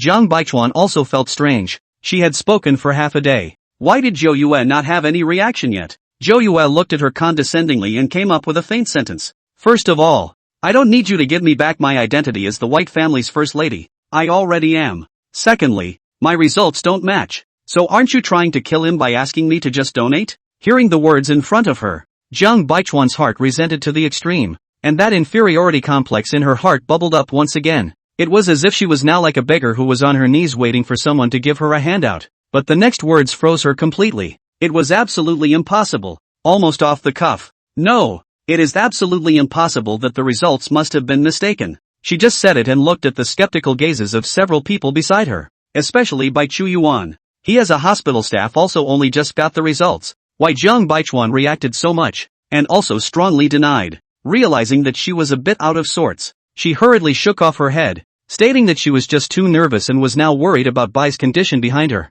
which was why she was so anxious. She also muttered up in her heart, in order to make these connections, she had paid out $100,000 in one go. But why was the result still some deviation? What was going on? Before she could think about it, 9 specters kindly reminded her from the side. I see that if you're in such a hurry, why don't you test your match? What the hell are you talking about? It's not like I'm the White family's biological child, so how could I possibly be a match? When you were told to go to school, You had to go herding hogs. Why don't you even understand the basics? It's not like biological children are the only ones who can match. She was a little ashamed to hear Nine Spector's mockery. She honestly didn't know much about it. Looking at Bai Helmian's expectant gaze, she knew that this was a chance to stay in the Bai family, and it certainly wouldn't be a match anyway. Chapter 20, The True and False Chin Jean 20. She still had that pathetic look. Dad, I'm willing to do the testing, and I hope I'm a match. She now had a relaxed look on her face. And anyway, she didn't think it was possible for something to be so coincidental.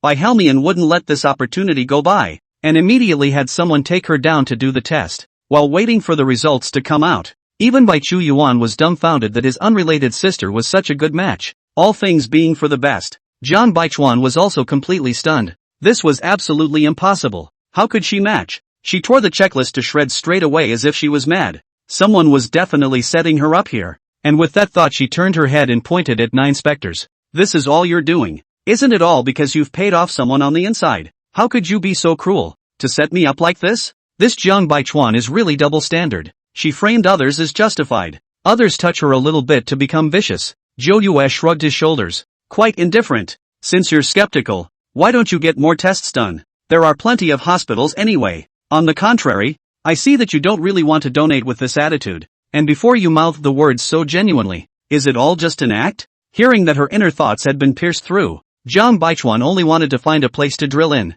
especially when she saw Bai Helmian's puzzled eyes. She was also a little anxious in her heart. There must be something wrong with the results of the test, and it must not be revealed now, so it was stated that it could be examined immediately. I really don't know why you're trying to second-guess me so maliciously. I'm just worried in case the results come out wrong and affect Dad's health. Oh, looking at Zhou Yue's attitude, Bai Chuyuan was very disgusted. This dear sister of his was really too unintelligent. Now after all that happened at home, she's been missing all day, and now she's come to the hospital and caused all this drama. Yuan Cheng is so kind that she won't allow you to speculate about her like that. Zhou Yue was like looking at a little cutie. This person's brain is not wrong, right? His brothers had been victimized by this woman, and now he was standing up for her? Zhou Yue didn't want to deal with this kind of sick-in-the-head person more than necessary so as not to affect her mood, so directly turned his head and left, completely ignoring the tirade behind him. Bai Chuyuan really did not expect this sister of his to be like this. Originally, her attitude towards her had been somewhat eased, as this sister was now the one who held the most shares of the Bai family. Bai Helmian coughed twice. Alright, let her leave, so as not to piss me off here. Those shares won't be in the hands of one daughter anyway, they'll always be returned to us. In Bai Helmian's opinion, these shares were only temporarily managed by Zhou Yue, and they would all be his in the future. As for Jiang Baichuan, who had already been taken to other hospitals for checkups, Bai Helmian also wanted to figure out what the real results were like. He was more concerned about his own body. However, after 3 consecutive hospital test results were completely correct, Jiang Baichuan was completely dumbfounded. She was suspicious of Zhou Yue at first, but did Zhou Yue have that much power to make several hospitals able to get their hands dirty? There was even a result that she had watched do the test with her own eyes, and her face went pale, replaced by Bai Helmian next to her. Before, Bai Helmian's attitude towards her had always been faint, nothing more than a tool for marriage, but now everything had changed. At the same time a small video spread in all major online platforms. That was clearly the video of Jiang Baichuan being abused. Jiang Baichuan was reluctant before, but now she has been forced to do so. Her reputation is completely ruined, and now she doesn't even dare to go out of the door. Everyone knew that she was the adopted daughter of the White family, but I didn't think that she would do this kind of thing with those punks. Various voices of discussion were also coming out, which caused the rest of the Bai family to become more and more resentful towards Jiang Baichuan. This was the person who had affected all of their reputations. At the moment inside the hospital she looked at the White family who came to persuade. Has completely given up struggling? She knows that with the ability of the White family want to let her compromise way too much. Might as well utilize this opportunity to completely establish a firm foothold. Just now he also said is any conditions can be agreed. Thinking about it she made up her mind straight away. Dad, I want to be the only Missy in the White family. You know, she never wanted me in the White family. If I donate a kidney, my health will be poor and I'm really worried about being left behind. Bai Helmian immediately patted his chest and assured her that he would give her a sure future,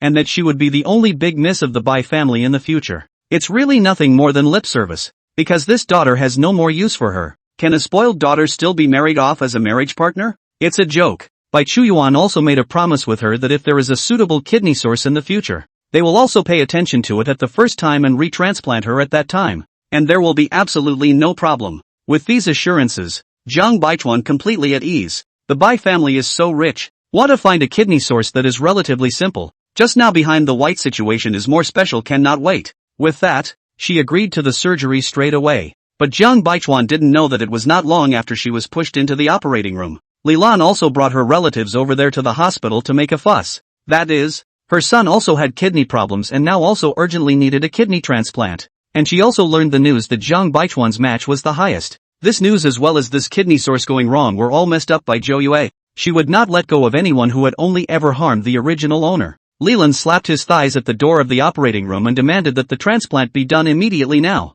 Since she had 2 kidney transplants anyway, one for Bai Helmian and one for her own son. Isn't this the best of both worlds? She's my daughter. I can say what I want. And after all these years of enjoyment, it's time for her to repay us. Anyway, if you dare to stand in the way, then I won't sign this. And I'm her mother in name anyway. Bai Chu Yuan was completely stunned by Li Lan's rogue shrew-like appearance. It was the first time he had encountered such a tricky person. Anyway, the Bai family does a lot of industry. Li Lan is holding this point. She knows that Bai Hemian does not dare to make a big deal out of it. Although Jiang Baichuan is her own daughter. But there is not much affection. A girl can be as important as her own son? Bai Helmian had wanted to save his own life. And he didn't have much time left now. So regardless of all that, he directly agreed to Leland's request. Bai Chuyuan was shocked when he learned the news. As a doctor he was supposed to cure people, but now he had to make a choice. He knew that the Bai family couldn't afford to lose what they already had. And the family was already in enough of a mess. So he ended up having to acquiesce.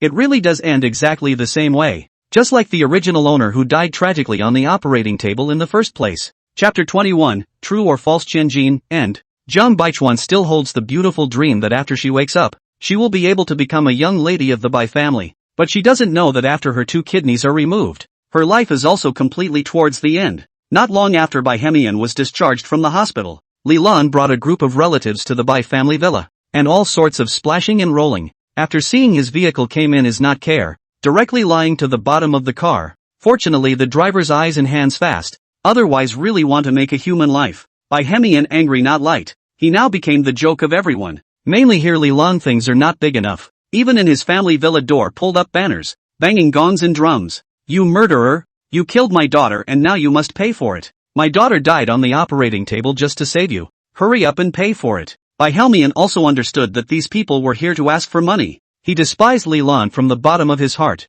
Obviously she was also one of the murderers who caused his daughter's death. It's really ironic enough that they are now eating their own daughter's human blood buns. He didn't really want to get into much of a fight and told the butler to hurry up and throw the people out. But Leland also put out the word that they had nothing left anyway. If the Bai family doesn't pay out, they'll make a scene at the Bai family's group. And we'll see who's more scared then. Leland's husband was a big gambler and an extreme scoundrel. Shouldn't you pay for the death of your old man? This is big news. Bai Hemian had only just been discharged from the hospital. Was so angry. Blood pressure are straight to the top of the head. And finally gave 2 million before sending away Li Lan. Originally, this 2 million Li Lan is not willing. She knows that the Bai family is very rich, but Bai Hemian is not a vegetarian. After the mobile threat, they can only collect the money and leave. Just coming out, Leland pinched the card in his hand. Hey, this girl is really something. It's just a shame it died so quickly or we could have gotten more money. Don't you forget, we have an adopted daughter. The relatives behind Li Lan all revealed greedy looks. They didn't expect this girl to be so valuable. One died and the other could still give them money in exchange. They had hit on 9 specters. How could 9 specters let them have that opportunity? A backhand was a report. Li Lan deliberately switched children that year. That involved trafficking. Just the white family does not count. But it does not mean that she does not count. As for Bai Helmian's side, there is even more bad news waiting for him. He came back after the 2 sons are missing. In the study inside a fire. Bai Songqiao also woefully walked back. His mouth kept chanting finished. Bai Helmian frowned. Hanging on to these unlucky words all day long. What the hell happened? It's all over. Our program is all over. What? It was only under his questioning that he realized that Zhang Baichuan had privately misappropriated public funds from their project a month ago. That was a whole $8 million for the project. And he would have been able to fill the gap. But with the recent spate of events in the White family, they really couldn't afford to keep spending. And it was also known by the old man, who hated embezzlement of public funds, because it would lead to the destruction of his entire group, which had cost him his life's work. The old man learned directly after the recovery of his hands of the shares of the project. As a group head, even the hands of the project cannot see. That want him what use? Bai Helmian only felt the blood pressure rubbing upward. Everything is finished. He took great pains to seize all these shares were taken back. Dad, let's hurry now and beg Grandpa. It might still work. Bai Helmian shook his head, then spat out a mouthful of blood and directly fainted. And only after he was sent to the hospital did he realize that there was a problem with his kidney source, and his condition had relapsed again. Bai Chu originally came to still want to use his position to find another suitable kidney source. Probably before he could do so, the police have already been targeted. Zhang Baichuan died so lightly, without anyone to redress her grievances. It was too bad. Of course, Zhou Yue did this great kindness, and reported a wave of reports in the meantime. The news that such a fresh human life was cut up at their whim on the operating table and ended up dying a horrible death also shocked the press. In particular, the entire financial circle had learned that it was surprisingly the Bai family that had gone wrong, causing many of the Bai family's group projects to go awry, and infuriating the old man to no end. In the end, he made a direct decision to take back all the shares belonging to Bai Hemian, and declared to the public that their lineage no longer had any relationship with the Bai family. Bai Hemian was not able to get timely treatment and ended up dying in the hospital room without anyone noticing. For her part, Mother White struggled in her hospital bed for several months before she completely passed away. Meanwhile, Zhou Yue had already taken his shares out completely,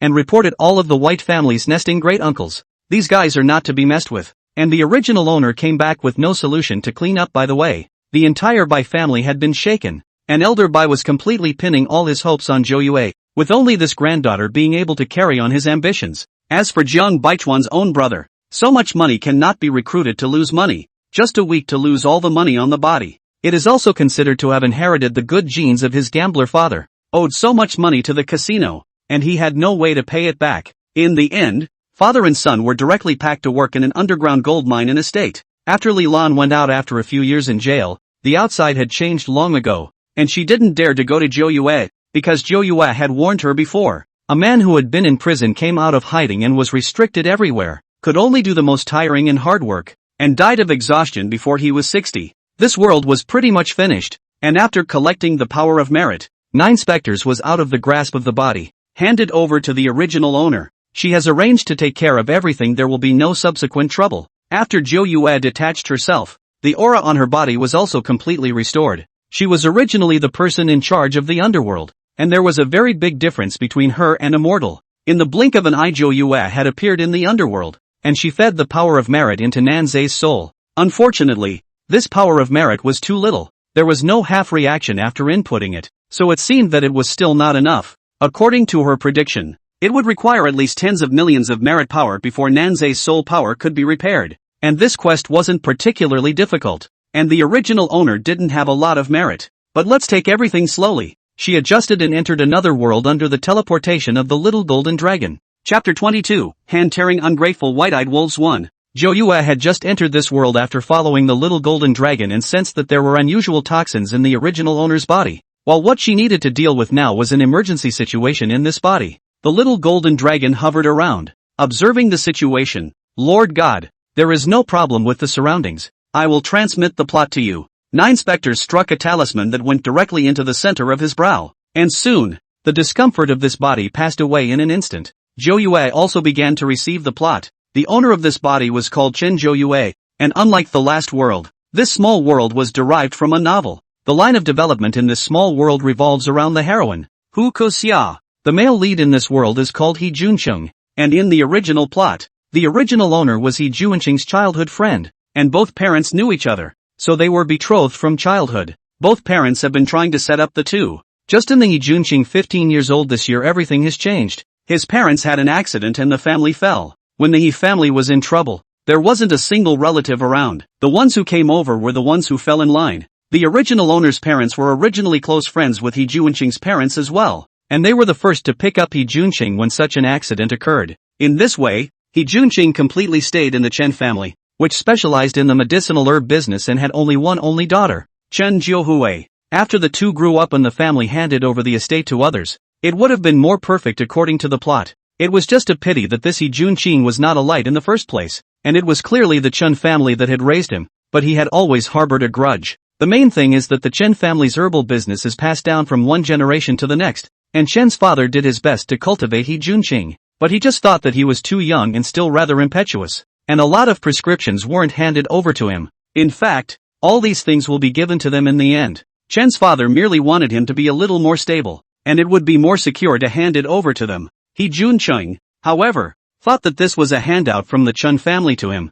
including to Chen Zhouhui. He also held a grudge together. In front of outsiders he made a full disguise. After they got married they tried their best to take all of the Chen family's herbal business under their name, and the Chen family's herbal company was almost replaced by his people. The original owner had been better protected by her family since she was a child, and had never imagined that the human heart could be so sinister, let alone one who had grown up with her. So there is absolutely no defense, until the parents one after another car accident. At that time the original owner has been pregnant for 9 months. After learning the bad news then directly fainted, was sent to the hospital. When the original owner woke up, everything had changed. The child in her belly was told to have been stillborn, and the successive blows brought the original owner close to collapse. At this point in time, He Junqing has not yet fully exposed his nature, because the Chen family parents still left their daughter a last line of protection. That is, the last 10% of the company's shares must be personally signed by the original owner in order to be transferred. In order to this 10% of the shares, He Junqing took the original owner home to recuperate.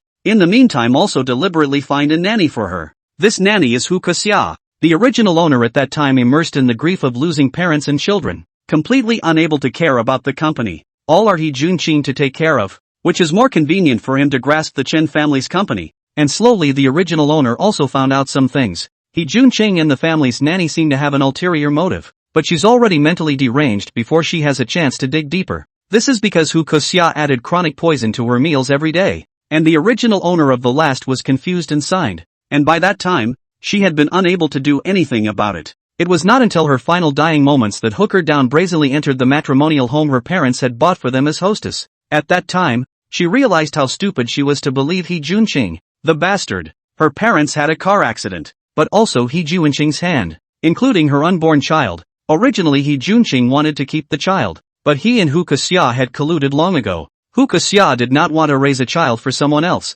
so she blew into the pillow and tried to remove this child by all means. The original owner heard here was deeply hit, directly spitting blood from the mouth. Hu Kuxia is not a good person, is a junior to the throne. She is also staring at the Chen family's property. In addition to that, she tells the original owner that she and He Junqing were together before they were married. The successive blows made the original owner completely overwhelmed, staring at her eyes and dying alive in bed. After receiving the plot Zhou Yue frowned. No wonder the fluctuation of alien energy in the original owner's body was so big only just over. Her soul power was really difficult to calm down. At that moment, the little golden dragon made an excited sound next to him. Lord God, there's something special about this original owner's soul power. If we complete this single task well, we can gain 300 merit power. There wasn't that much power of merit and virtue in an ordinary commoner, and the Chen family had always been in the medicinal herb business, which belonged to the creation of blessings and virtue. This pleased 9 specters immensely. What was her wish? The original owner wants to hold on to the Chen family's estate and be there for her parents,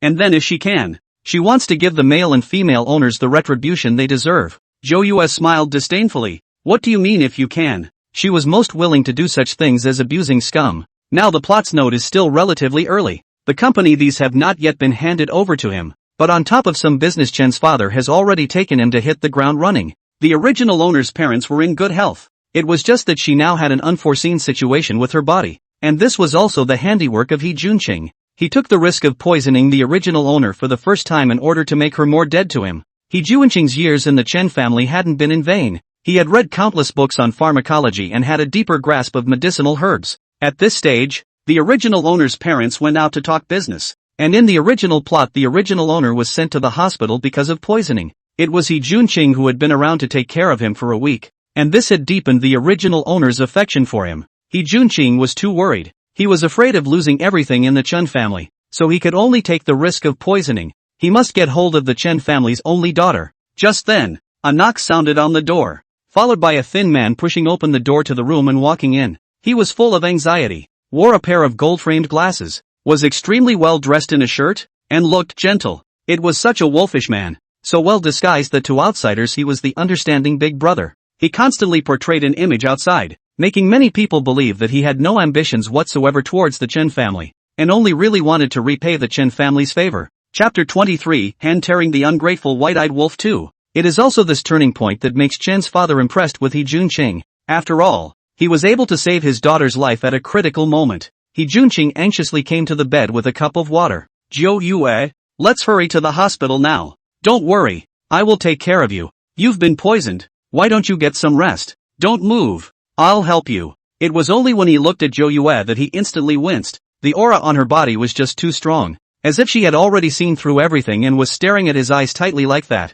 He Junqing was a little uncomfortable by her staring and muttered a little in his heart that the drugging wouldn't be discovered. Zhou Yue pushed his hand away as soon as she could. Contact with this kind of person made her feel sick. Oh, how did you know I was poisoned? You know they haven't gone to the hospital yet. Everything is unknown. Zhou Yue is only slightly uncomfortable. How can he judge the poisoning? These words completely dumbfounded He Junqing. He didn't expect Zhou Feng to ask this, making his previously prepared words completely fall flat. Chen Zhou Yue, this person is relatively simple. Before everything listened to his arrangement. How this time will suddenly react so fast? He was also more thoughtful, squeezing out a smile after a moment. I've been studying with my uncle lately, so I know more or less everything. Well, I'm not doing anything else, just trying to get some rest on my own. Is it really okay? I think it's better to go to the hospital. After all, uncle and the others are worried about your health. Got it. He Junqing had wanted to say something, but looking at Zhou Yue's refusing attitude, he could only leave silently.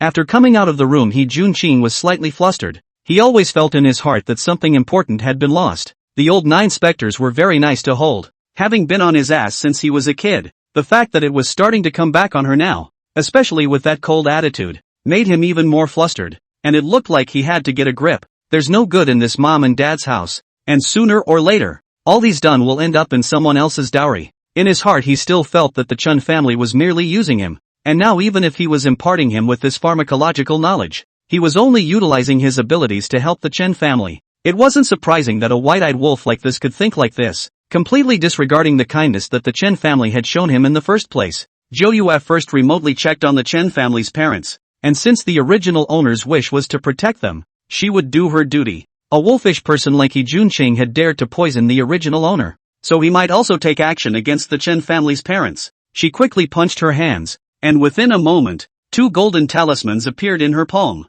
You go and stick these 2 talismans on the Chen family's parents. The little golden dragon had already been dancing with excitement when it received the mission, and it couldn't wait to see its own main god abuse the scum. An hour later, little golden dragon came back to report, his mouth crackling with complaints. This He Junqing is really a bastard. At this time his ambitions have been exposed. He did give the Chen family's parents poison already, but it was a chronic poison. Only the amount of this poison was very light, and he was also worried about being discovered. This poison can cause delirium and trance when taken over a long period of time. Now with Zhou Yue's talisman, it was completely easy to dissolve, and all those toxins had been expelled from the body. At the moment all He Junqing stayed in the kitchen. He took out the medicine and compared it carefully. It was totally impossible. He definitely put the medicine in already. But why hasn't Zhou Yue had a seizure yet? This was a good opportunity. Taking advantage of the Chen family's parents were not present, he had to perform well, which was able to win favor. But unfortunately, everything could not be as he wished. Just as he was thinking, a voice completely interrupted him. Is the food still not ready? I'm hungry. He Junqing's entire body went numb, and he squeezed the pill bottle tightly in his hand, worried if that scene just now had been seen. Well, what do you want to eat? I'll make it for you now. I've been a little light on my tastes lately and I'm craving something spicy. It was a good thing he was relieved when 9 specters turned around and left the kitchen after he finished. He Junqing's entire being was extremely gloomy. He knew that Chen Jia had been treating him like a slave, and this Zhou Yue in particular was treating him like a servant. In comparison, it is still Hu Kexia who is more adorable. Hu Kexia is an intern in the Chen family's company, and since Chen's father often takes him on business, the two of them got to know each other that way. Zhou Yue was eating fruit in the living room in a dashing manner, knowing that this was all He Junqing's own doing, and that there was originally a nanny who cooked for the Chen family as well. And in order to be able to plan the poisoning, he found an excuse to get rid of the nanny. And his story to Chen's father and mother was that he wanted to repay the Chen family's favor by cooking for everyone himself. In fact, it was nothing, and the Chen parents were very nice people, and didn't really want him to cook. Every time it was Chen's mother who cooked for herself, and only occasionally did he make a meal. For such a white-eyed wolf, it's true that he can't be fed, but instead he holds a grudge. After a while He Junqing walked out with the dishes, and he greeted Zhou Yue with a smile as he came over to eat. Zhou Yue clasped her hands and looked at them just slightly. The food you made is still completely unappetizing. Forget it. You've been in our Chen family for so many years. How come you can't even do the simplest of cooking well? Zhou Yue didn't give him a chance to retort at all, taking an apple and going straight to his room. He Junqing completely froze. He didn't expect Zhou Yue to dare to talk to him like this, and that inferiority complex in his heart surged back up. Before, their family's situation was not as good as the Chen family's conditions, and at that time he hadn't noticed, but after coming to the Chen family, he realized that the gap between the two sides was too great. He squeezed his chopsticks tightly with both hands, unable to suppress the anger in his eyes,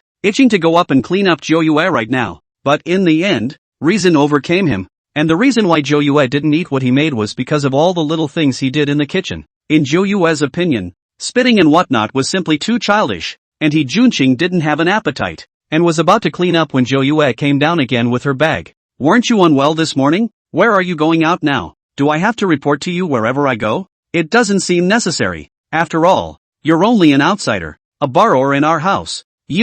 How can you speak so harshly? He Junqing couldn't even hold up this disguise of his anymore. He had been a humble gentleman from start to finish, but today's Zhou Yue's speech was just too exasperating. Every sentence was a clip, making it a little too much for him to bear. Chapter 24, Hand-Tearing Ungrateful White-Eyed Wolves 3. He Junqing took a deep breath and adjusted his state, trying to suppress his inner anger. How can you talk to me like that? It wouldn't be good if Uncle and the others knew. Am I not telling the truth? You're already over 20 years old. How do you still have the face to continue to rely on our Chen family? Zhou Yue did not even bother to give him a look, carrying the bag and left directly. Stay at home is really boring. This He Junqing endurance is too good. The main thing was to get him to reveal himself to the Chen family's parents, and now he had other things to do. That is, He Junqing has begun to extend his hand to the Chen family's company, and he has gradually begun to install people into it. At least now she was still the sole heir of the Cheng family, and was entitled to it, and the obstacles should be removed early. He Junqing smashed inside the kitchen after Zhou Yue left.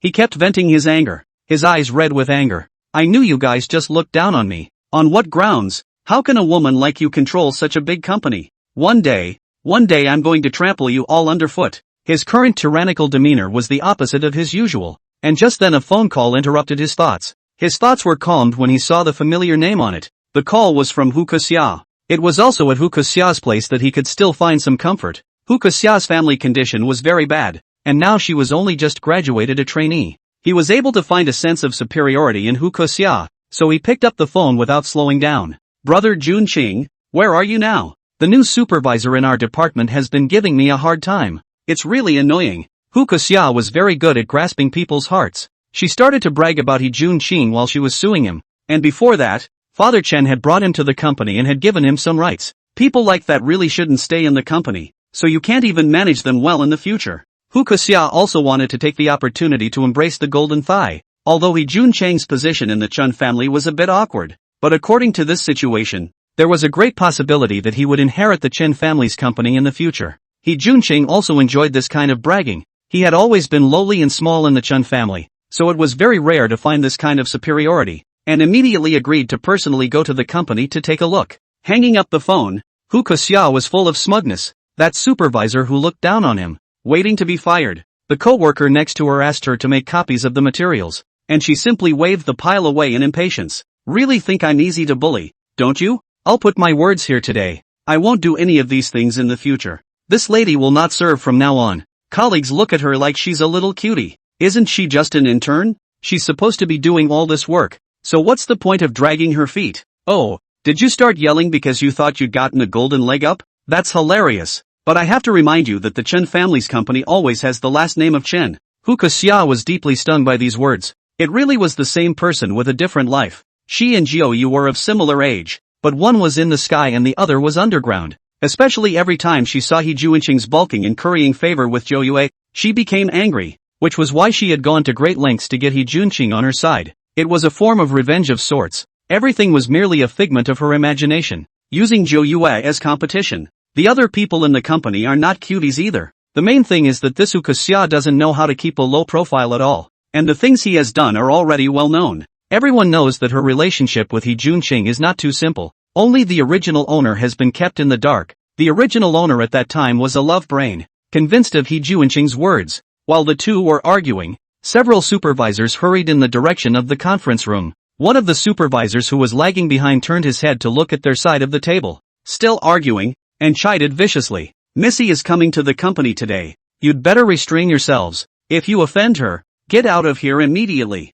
The colleague who had just spoken immediately closed his mouth. Only Hu Kuxia was full of disdain. She also had a few points of understanding about Zhou Yue. Of course it was all through He Juanqing's side. In her opinion, she had now won over Zhou Yue, but she was a fool for stealing her man. Then Hu Kuxia wiggled her ass to her own workstation, and surprisingly began to put on her makeup. She had just made a phone call, and later He Junqiang would come over. She didn't want to lose her poise in front of Zhou Yue, so she had to make sure to compete back here properly. If Zhou Yue knew what he was thinking, she just wanted to roll her eyes a few times. Wasn't that just a stupid thing? She didn't have the heart to leave any plans on a man. After all, she wasn't the original owner's kind of relationship brain. The people next to her looked at her putting on makeup and didn't bother to talk to her. This kind of person was going to get herself killed sooner or later. At this moment, Zhou Yue had already come to the big conference room. She had called all the company's supervisors together for a meeting, and everyone was very unconvinced by the heart of this big lady in the company.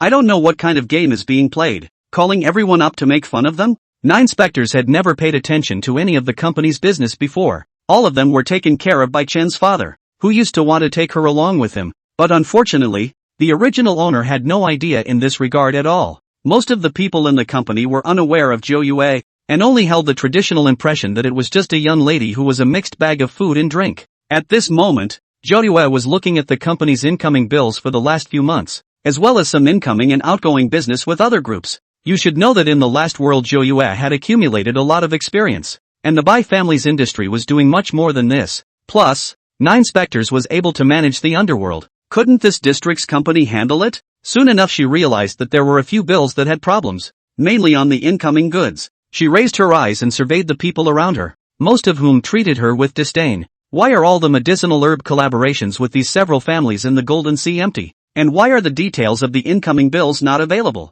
The supervisor next to him was very disdainful. This business was also the responsibility of his department, mainly by the involvement of He Junqing. You haven't been in charge of a company, so you may not realize that our records are not particularly detailed for a long-standing partnership like this. It's already all old customers. There's no need to get so serious. This answer was really very perfunctory, and the words were telling Zhou Yue that it was Father Chen who was in charge now, and that it had nothing to do with her, and that a girl should not come and get involved in these things. Then the next second Zhou Yue directly slammed all the bills on the table. Since the other party didn't want to answer, she wouldn't give any more chances. She called Chen's father's secretary and asked him to go and directly access the records of the treasury. Since there is no detail on this out of the treasury, there should be a record, right? Chapter 25, Hand-tearing ungrateful white-eyed wolves. 4. All the medicinal herbs out of the warehouse is certainly a record. Otherwise this from which was misappropriated that is not clear. Father Chen's secretary was also very obedient to the arrangement, and immediately went to the treasury side to retrieve the records. At least he was able to distinguish between the big and small kings, and in the future it would also be the young lady who would inherit the family business. Supervisor Zhang sat across the table. His face was a little abnormal, but over there he has done it all. Just such a girl should not be able to see anything. Feel free to check her. Besides, it's not like he's doing this alone. He's covered by someone above him, so it doesn't matter to him anyway. Thinking of this, he crossed his legs in incomparable complacency, not taking this matter to heart at all of which was taken in by Zhou Yue. This supervisor Zhang and several managers of the sales department have been bought by He Junqing, who is really smart. The way he bought people's hearts was to take advantage of people's greed and get his hands on the top of the access to some medicinal herbs, letting them get a bargain while at the same time tying everyone to a rope. Chen's father's secretary to do things is more painful. Soon brought the results of the investigation. According to the warehouse rental records, a total of 16 batches of herbs out of the warehouse on that day. Apart from those already registered, that still leaves 9 batches of medicinal herbs, which are not small amounts, and the amounts involved are all over $800,000. Zhou Yue looked at the access to records. To say that this supervisor he did not have the courage to greed down so much money, must have sent out a part of it. The other was moved by them and the number of above. Then she said something that completely unsettled everyone in the room, especially Supervisor Zhang and the several sales managers next to her. This batch of goods was sent to the Zhou family's herbal side. Right. You give me Mr. Zhou's phone number. I'll communicate with him personally. No. Supervisor Zhang instantly messed up. How can this be? If she really let her check on it, then wouldn't everything be exposed? Zhou Yue didn't spoil him either. Her eloquent eyes shot straight out.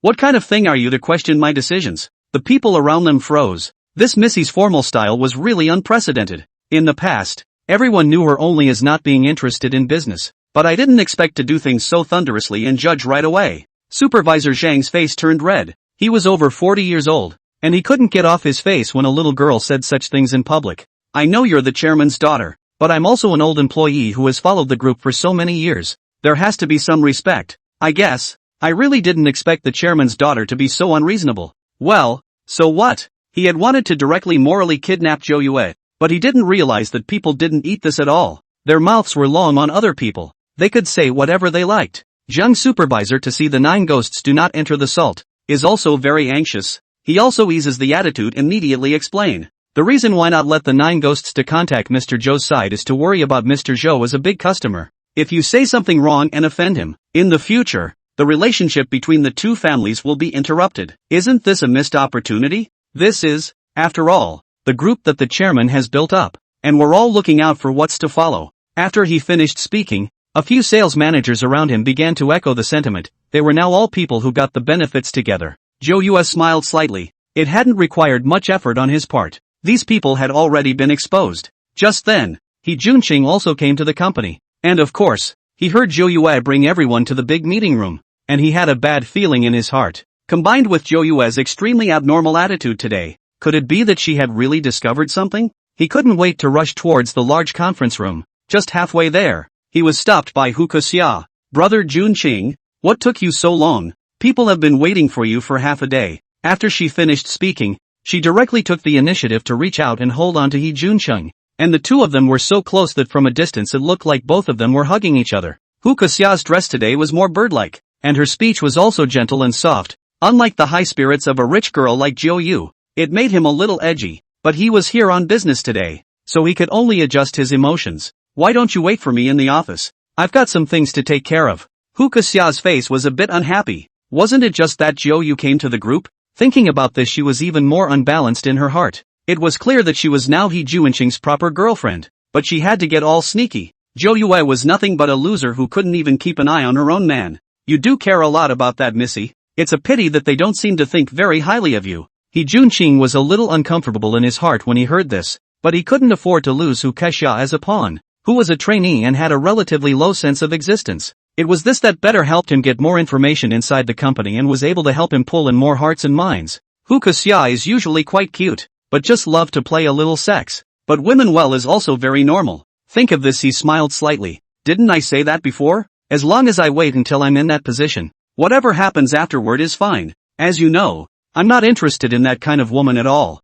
In fact, I like you the most. Hu Xia was very satisfied in her heart when she heard this reply. No matter how she said it, she felt that she had already suppressed 9 specters head to head, even though she was inferior to 9 specters in all other aspects. But she felt that the most important things had been given to her, and the rest didn't matter. The two of them were in the office for a good while. Hu Xia then let He Junqing leave. She also knew that He Junqing really had to go to do business. There were some things that needed him to maneuver around more. After coming out from the office, He Junqing was in a great mood. Hu Xia was just better than Joshi to handle. No matter in which way, she was very submissive to him. The more this happened, the more he longed for that position, itching to hurry up and trample all the Zhou Yue family under his feet. When He Junqing rushed to the office, Supervisor Zhang looked at him with a plea for help. Now he couldn't let Zhou Yue contact General Manager Zhou's side, otherwise everything would be over. He Junqing frowned. This supervisor was too stupid. Looking directly at him in front of so many people, wouldn't that tell everyone that their relationship was not simple?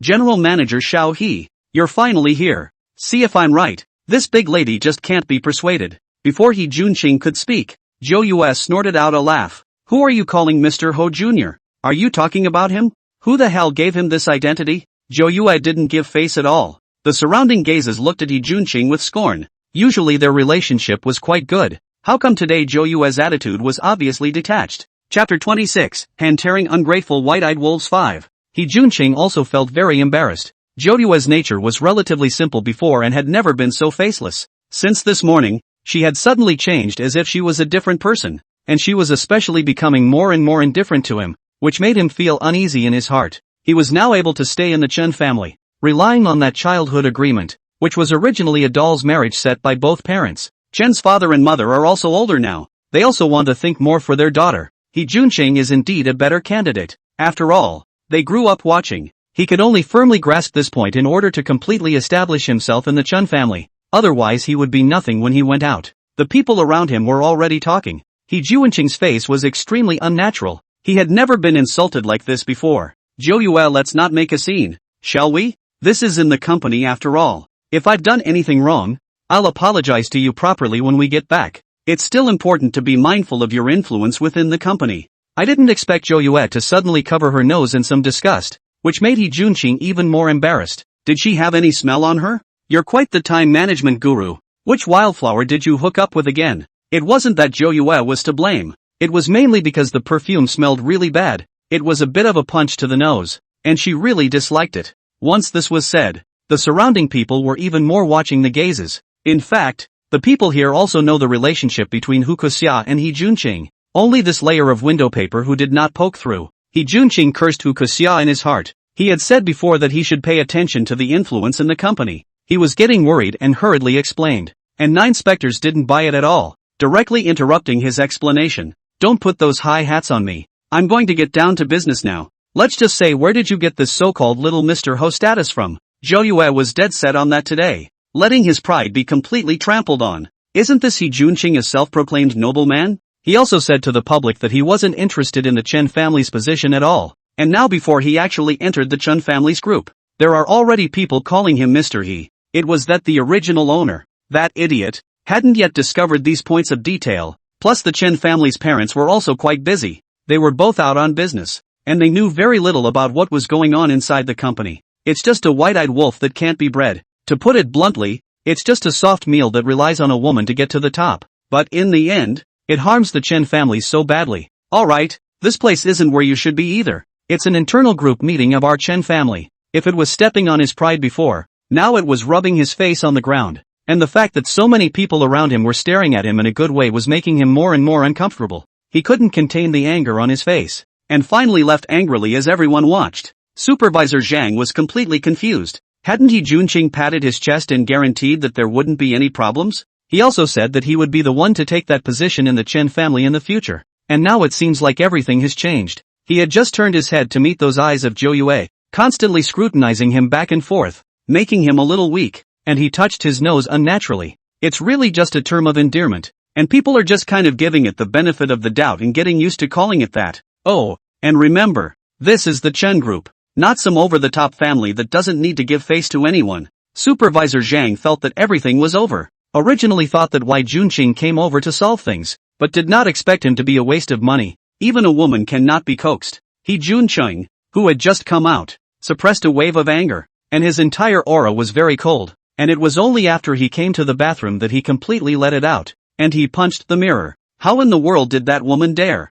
He was getting more and more hateful in his heart as he was so disrespectful and made him get off the stage in public. The previous Chen Zhouhui was a fool, completely held by him, usually agreeing to any request he made, but today it was as if he had eaten gunpowder. What the hell went wrong? He just couldn't figure it out. He lowered his head and also smelled that perfume on his chest, and it instantly dawned on him, could it be that Hu Kuxia's affair had been discovered? Right, that must be it. Then this matter, he felt that it was all still within his grasp. And today, seeing Zhou Yue reacting so greatly, he must have been jealous, which meant that Zhou Yue still couldn't let go of himself, so that there was still a chance. He readjusted his tie. The woman is jealous. That is still relatively easy to deal with. Not just good coaxing. And the same as before on the line? If Zhou Yue knew what he was thinking, she probably would have had to break open his brain to see what was in it. It was just too narcissistic. As for Supervisor Zhang's side, he was completely relieved that Zhou Yue still hadn't called General Manager Zhou's side, but she had asked the sales department's side to fill in all of the unfilled detailed quantities as soon as possible. This matter is there is still a turnaround, and Supervisor Zhang is also completely relieved. Today's general meeting let everyone see Missy's thunder and lightning. After the end of the meeting, everyone is discussing. Originally thought that this Missy is an embroidered pillow, did not expect to deal with the company's business, as well as some of the decision-making above the response is too decisive. Most employees don't really care who the future leader is, but it doesn't matter as long as the leader is able to make money with them. Only Hu Kexia heard these discussions, and her heart became more and more uncomfortable. What's the big deal? It's still not even a man who can't handle it. She kept rolling her eyes when she heard those words, and the co-worker she had argued with earlier just couldn't stand to see her like that. Hey Gu, what's that look on your face? Are you jealous of Missy? It's just a pity that the difference between you and others is just too great. And you still want a toad to eat swan meat. Dream on. Some people are so shameless that they rush up to be a mistress. You. Hukaxia was already in the head of anger. Directly grabbed the water cup and smashed it to the colleague. Instantly the whole department made a mess. There were those who were persuading the fight, those who were watching, and the two Hukaxia who were pulling each other. Just then, their department head came over in a huff, forcing the two apart. After all, 9 Spectres was standing right behind them. If 9 Spectres hadn't been there, he would have wanted to tell these two idiots to get lost immediately right now. Enough, it's business hours. What the hell are you guys making a scene about? Zhou Yue also watched the fun as she walked over with her hands clasped. She had an excellent temperament on her body. Especially today the white shirt she wore was setting off her excellent figure. Hukaxia stood opposite her. Because of the pulling, the whole person's image was completely lost. Her hair was messy and spread out. Her face was also scratched by the other party. And she looked very wretched. Chapter 27, Hand-Tearing Ungrateful White-Eyed Wolves 6. A wave of inferiority appeared in Hukaxia's heart. No matter which point it was, it seemed that she could not compare to Zhou Yue. The main thing was that Zhou Yue had a completely different aura on her now. The previous original owner was the look of a big girl next door, too well protected to have experienced any darkness. But now the core within this body was 9 Spectres, radiating a completely different aura, standing quietly with an air of superiority. Hukaxia squinted at Zhou Yue, the heart and inexplicably complacent. Even if it looks beautiful, so what? Is not even a man cannot catch. And that childhood friend of hers is counting on her family's fortune. She couldn't help but feel a little smug at the thought. Except that her current look in combination with that creepy smile always made people feel weird. There can't be anything wrong with that in turn. Can there? Why is he smiling like that? Hearing Zhou Yue's voice, she was a bit annoyed, glaring at her eyes and just wanting to retort. But the supervisor next to her grabbed her first. He wouldn't allow others to offend Zhou Yue. This was in his department after all. Don't worry, I'll take care of it now. It's not usually like this in our department. Aha. After Zhou Yue finished speaking, she directly turned around and left, not giving Hukaxia half a chance to retort at all.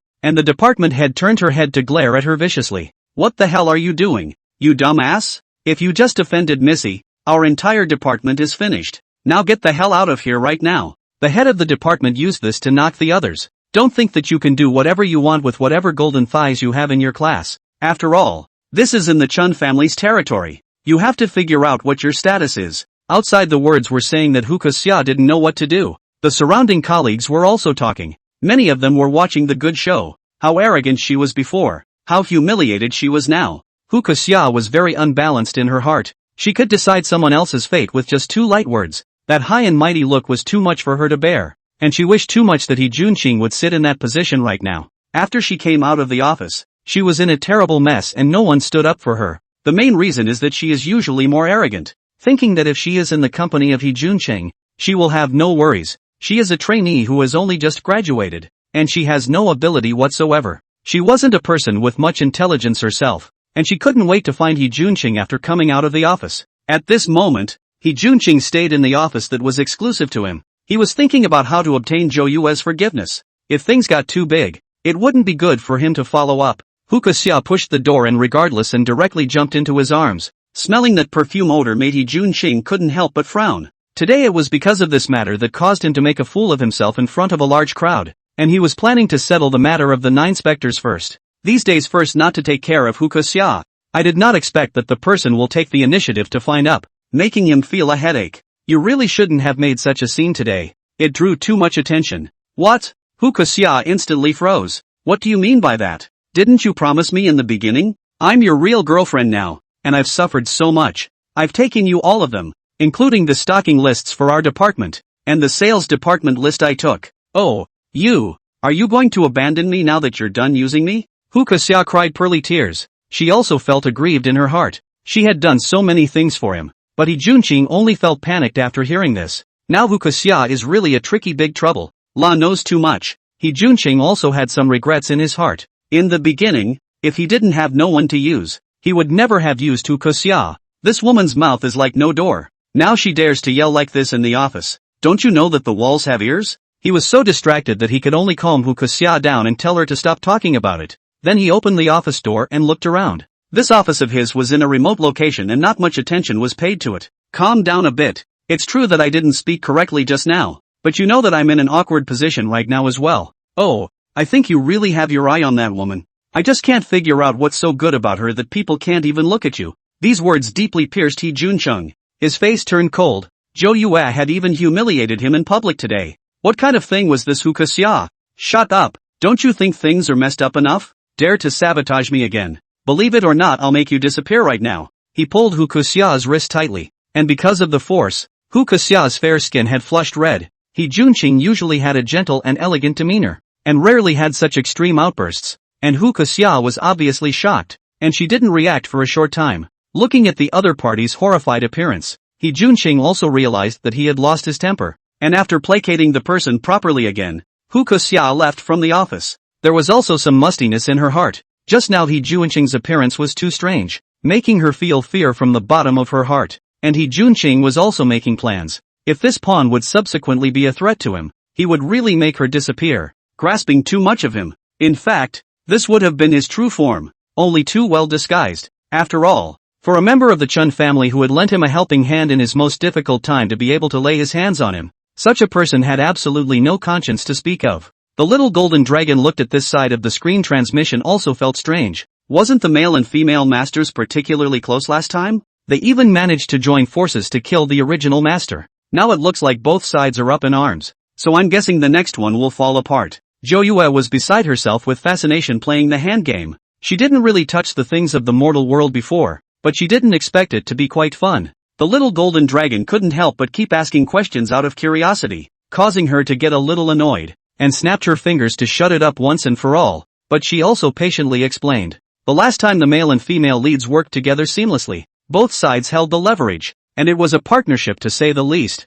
and under that premise of cooperation, there were no interests involved, and they certainly didn't clash. Now it's different. Zhou Yue is only a small move to make Hee Junqing on the defensive against Hu Xia. This Hu Xia was also originally with an agenda. Both sides are not good people. Alright, stop asking questions. I have my own plans. What I asked you to learn before is almost done. Before the little golden dragon could react, she was directly transformed into a human form by Zhou Yue with her spoken words, and from now on she would have to replace Zhou Yue to properly handle the work. Chapter 28, Hand-Tearing Ungrateful White-Eyed Wolves 7. Lord God. Oh, I'm just a spirit pet. Shut up. Get to work. Lord God. The little golden dragon turned its head to look at Zhou Yue aggressively, but Zhou Yue was immersed in the game and completely unable to extricate herself from it, and it could only mournfully organize the Chun family's group information. The original owner's wish was to properly run the Chen family's group. This kind of thing was too tiring. She directly handed it over to little golden dragon. What was more troublesome now was for the Chen family's parents to see Hee Junqing's true colors, and right now she hadn't gotten any substantial evidence. Mainly this Hee Junqing did things more cautiously, although he contacted several managers of the sales department, but he never personally involved. Zhou Yue had her own plans instead. Looking at the time, it was almost time. Tomorrow morning the Chen family's parents would be back. Now there is still a chance to do something. The next morning Zhou Yue yawned and went downstairs to find Chen's father and mother already sitting downstairs, and Chen's mother had even prepared breakfast. Come on down. I made your favorite egg pancakes today. Hurry up and try the flavors. Chen mother also thoughtfully cut the egg pancakes into small pieces, and Chen father sipped his coffee next to him, looking like he didn't sleep particularly well last night. Zhou Yue was a bit uncomfortable in the face of this sudden concern, but it was normal for this to be the original owner's parents caring for her, and she could only try to cooperate. Eating breakfast, Chen's father's expression was a bit gloomy, watching his daughter finish eating this before carefully inquiring. I heard from the company that you went to the office yesterday and asked about shipping? Zhou Yue nodded and also told the truth. Chen father did not say anything. His heart is very happy. This daughter is not at all interested in business, is worried that she will be counted by others, including the adoption of Hee Junqing is also like this, just looking at the child who grew up in the heart, so want to cultivate into the daughter's future assistant. What he had thought before was that if Hee Junqing was really sincere to his daughter, there would be no problem even if the Chen family's group was handed over to him. But the dream he had last night was so real that it made him feel nothing but fear, and it must be good for his daughter to be able to go to the office. This daughter of his was very intelligent, so he never questioned any of his own child's decisions, and made it a point to say that today at noon, he would take Zhou Yue to meet a few of his old clients, mainly to familiarize himself with them. I didn't expect that Zhou Yue didn't refuse. Before, she was never going to do these things. It was all about letting Hee Junqing get familiar with it. At this time, Chen's mother finished cleaning up and also came over to sit by the sofa, looking at her daughter who was nibbling on an apple. She associated it with that dream yesterday, and was very worried in her heart. The old couple looked at each other and were eye to eye when Nine Spectres spoke. You two are being mysterious today. Is something up? The two shook their heads hurriedly. After all, it was just a dream, and it would be a little less than nice to make a big deal out of it. Chen's father only asked about He Junqing's situation in a sideways manner, and he had heard about the company's incident yesterday, where Zhou Yue had completely disrespected him and didn't even give him a step in the company. Junqing, this child is also the one we watched grow up. It's just that you're all older now, so communicate with us if you have any ideas. Any more, outsiders see us as family. Zhou Yue knew that yesterday's charm had worked, but this was only the beginning of the drama. She had to step by step let Chen's father and mother realize that this He Junqing was a white-eyed wolf. Zhou Yue wasn't the original owner from before. Her character was so simple. She added fuel to the fire and told the story of He Junqing, especially the unclear relationship with the intern, which made half of the company know about it, and it was clear that everyone in the company knew that He Junqing had a great possibility of being the son-in-law of the Chen family in the future. As a result, he even pulled something like this in the company. Isn't this a slap in the face of the Chen family? Chen's father was also angry after hearing this. His own pearl in the palm of his hand, so played by others. Last night, He Junqing also called them. The words are a bit of a complaint, probably that Zhou Yue did not give him face in the meeting. This didn't make him very manageable in the future, and Father Chen was still thinking about criticizing his daughter. But the dream he had last night combined with what he said today, his impression of He Junqing was greatly diminished. Chen mother, just this one precious daughter, how can let her suffer? This is all the eight has not yet a sweep,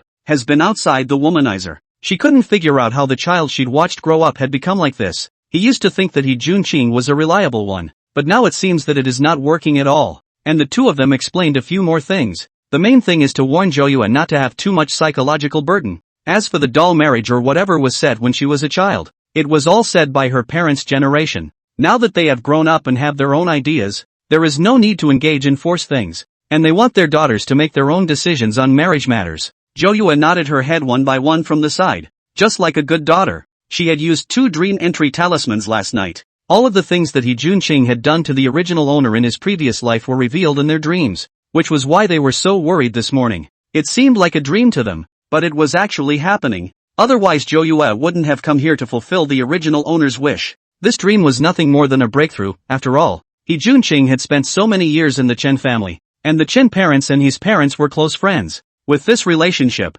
it was still difficult to make the Chen family's parents defensive of him in the short term. Just then, He Junqing happened to open the door and walked in, carrying a large bag of things in his hands. Just as he came over, he walked over to Chen's mother with a smile and took out the gift in the box. Auntie, I know you guys are coming back today. I purposely went to the food market to buy the dishes that you and Zhou Yue love to eat. I'll cook at noon, and these 2 tickets to the symphony. I want you and your uncle to go and relax. He finished crackling, only to find that Chen's mother didn't buy it at all and looked at him with scrutinizing eyes. Chen father looked at his own wife a little sullen, stood up and hurriedly interrupted him. This child did some things really excessive, but at least also raised so many years. It's rare that you think of us, except we won't be home for lunch today. I'm going to take 9 specters to meet some of my old clients over in the South End. He Junqing nodded his head beside him without much expression, as if he was completely indifferent to these matters, and only inquired if he needed to prepare a meal in the evening. Seeing him in this state, Chen mother also shook her head.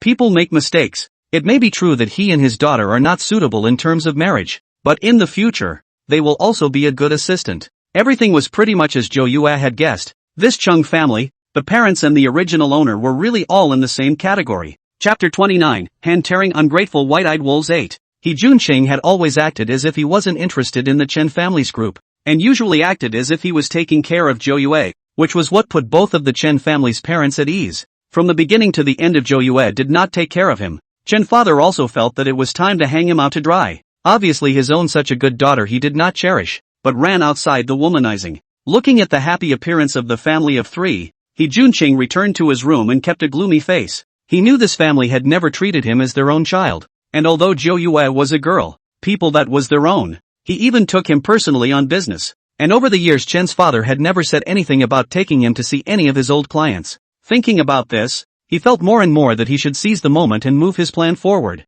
These 2 old men were just too much of a hindrance. Having them in Zhou Yue had always been hesitant. As long as he and Zhou Yue got married, then everything could go smoothly, and then he would manage this company in name only. At noon that day, after waiting for Zhou Yue and the others to leave, He couldn't wait to contact the sales manager's side. On the one hand, constantly pressurizing that side, they all had a handle on each other. Now the most important of the whole group is actually in the sales department side. Almost to the end of the year, their hands are pressed with a few large single. If he subsequently gets the support of the sales department, and the other shareholders want to oppose it, it will be totally ineffective. It was not the first time that he had made false accounts on the quantity of herbs like this. He was very skillful and promised to give some dividends to the sales managers so that they could get some more sweeteners. Now all he had to do was to marry Zhou Yue as soon as possible. And unbeknownst to He Junqing, Zhou Yue had already mentioned some billing business on the company to Chen's father on the way. Although Chen's father believed in He Junqing, he was not a little cute. He immediately sent his secretary to investigate,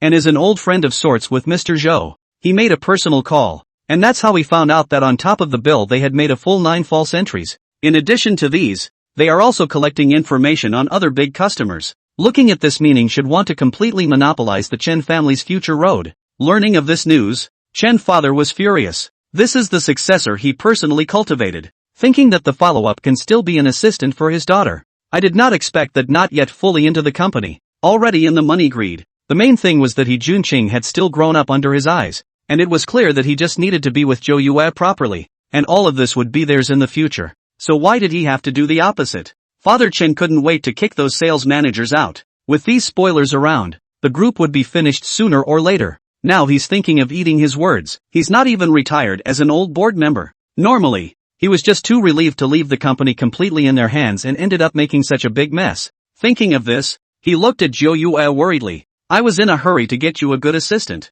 and I drew a wolf. This group is the Chen family's. No one can take it away from you. I'll take care of all those people now. Zhou Yue, however, shook her head, since He Junqing wanted to mess things up, and now it was only just a little bit of an eyebrow. She would let him do it properly. If they do it now, they will only scare the snakes, and it will be harder for He Junqing to show his face next time. Plus he still has a part of the company supporting him in these years. Since he has already betrayed the Chen family, we can make a counter-use as well. Chen's father was a bit puzzled, and after hearing Zhou Yue's idea, he was instantly overjoyed. This daughter of his, although he usually said that she didn't do business, but she was really too intelligent. Zhou Yue just wanted to borrow the knife of He Junqing to dig out the assholes inside the whole group, and looking at this situation, he should have found others. Waiting for the follow-up. Zhou Yue is definitely going to leave. The master who masters this body is still the original owner. Zhou Yue is going to let her come over after all the things are set right. Chen's father was also relieved to leave it to his own daughter.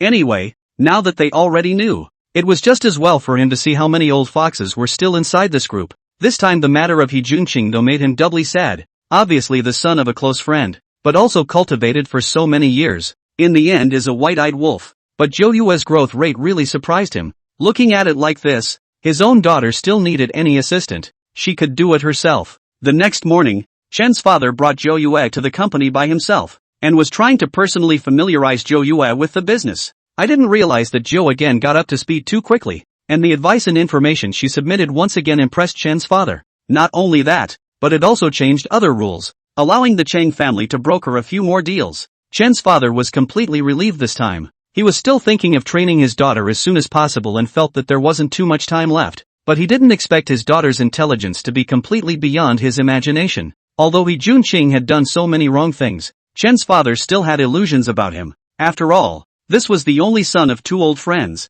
Just Father Chen does not know that at the moment in a corner of the office, the little golden dragon is almost in tears. These things are not just with mana can be fixed, is really real to calculate.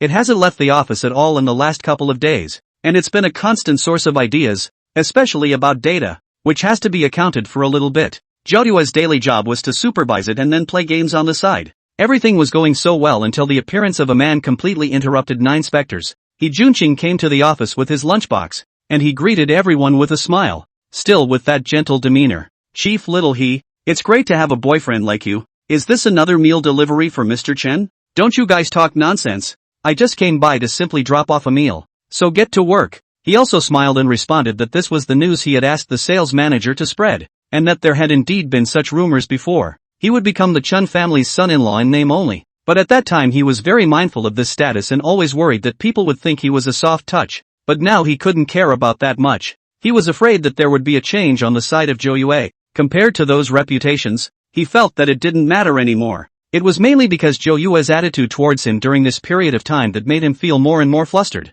And he thought that all of this was caused by Hu Koxia. If that thing hadn't been found out, Zhou Yue would have trusted him like before. This was the 6th day he had come to deliver food, but Zhou Yue didn't buy it every time, which didn't seem to matter to him, as he was doing it for others anyway. He carried his lunchbox up the elevator to the general manager's office on the top floor, and just as he went up, the man he had just greeted was alerted. Have you forgotten? Before, Mr. Chen said that there's never any general manager Xiao He. You need to change this name. Chapter 30, Hand-Tearing Ungrateful White-Eyed Wolves 9. The person who spoke was very disdainful, but they had seen the changes in the company for some time. Zhou Yue had been completely disrespectful in the general meeting before, but the way she acted all said it all. Her personal ability was outstanding and had already gained the recognition of the other shareholders. No matter what, He Junqing had been raised by the Chen family for so many years, and surely had a certain status in the company. Zhou Yue do things more thunder and lightning, not too much to pay attention to these human feelings,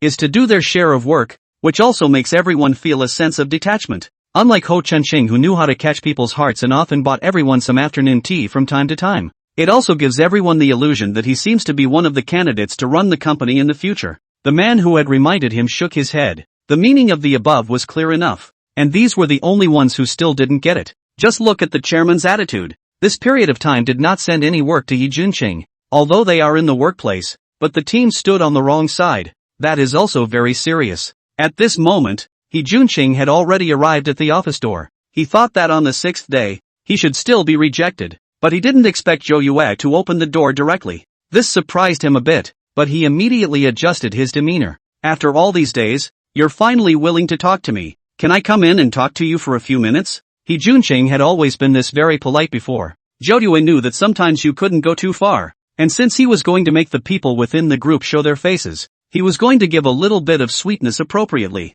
But after a few minutes had passed since putting him in, 9 specters regretted it. The guy was just too talkative, and all sorts of messy rainbow farts were popping up. We all grew up together, and even though my last name is Ho, I've always felt like I'm a Chen. What happened before might have given you the wrong idea. I really don't have anything with that in turn. It's all just people spreading rumors. Zhou Yue had been trying to hold in her laughter. He was really something. In order to get the Chen family's benefits, he was even able to turn his back on his own last name. That's when she had a sudden flash of inspiration. Rainbow farts. Isn't this guy good at lying? That mouth was very smooth, talking to people and ghosts. Let's see what he'll do if he's allowed to just fart kind of thing whenever he lies. It'll be a little lesson for him. He Junqing's mouth was dry from talking, when Zhou Yue suddenly interrupted him. Alright, I know all those things. You've been talking for so long. Come and have a glass of water. These 2 simple words made He Junqing feel a little fluttery, and he knew that Zhou Yue was definitely jealous. It was only because he saw her pulling the strings with another girl that he was jealous, and now that he had explained himself, he was starting to care about himself. He even imagined that when he took over the Chen family in the future, he would let Zhou Yue stay at home and just serve him as a good full-time wife. In his opinion, women didn't need to come out and show their faces at all, and talking business was something that should be done by men. Before, he felt that Chen's father was just too stupid, letting such a good seedling like him not be cultivated, and had to teach his own daughter to do business. What is this? He Junqing had been immersed in his own imagination, completely not noticing Zhou Yue, and by the time he reacted, Zhou Yue had already brought a cup of water in front of him. Zhou Yue looked at him with anticipation, which once again caused He Junqing to misunderstand that Zhou Yue had actually recently developed a new product just to see how effective it was. He drank the water unguardedly, then surprisingly reached out and placed a hand on 9 Specter's shoulder. I really hope all those misunderstandings go away. After all, we're the ones who grew up together. The little golden dragon next to him cried out in dismay. It could feel the air pressure in this room,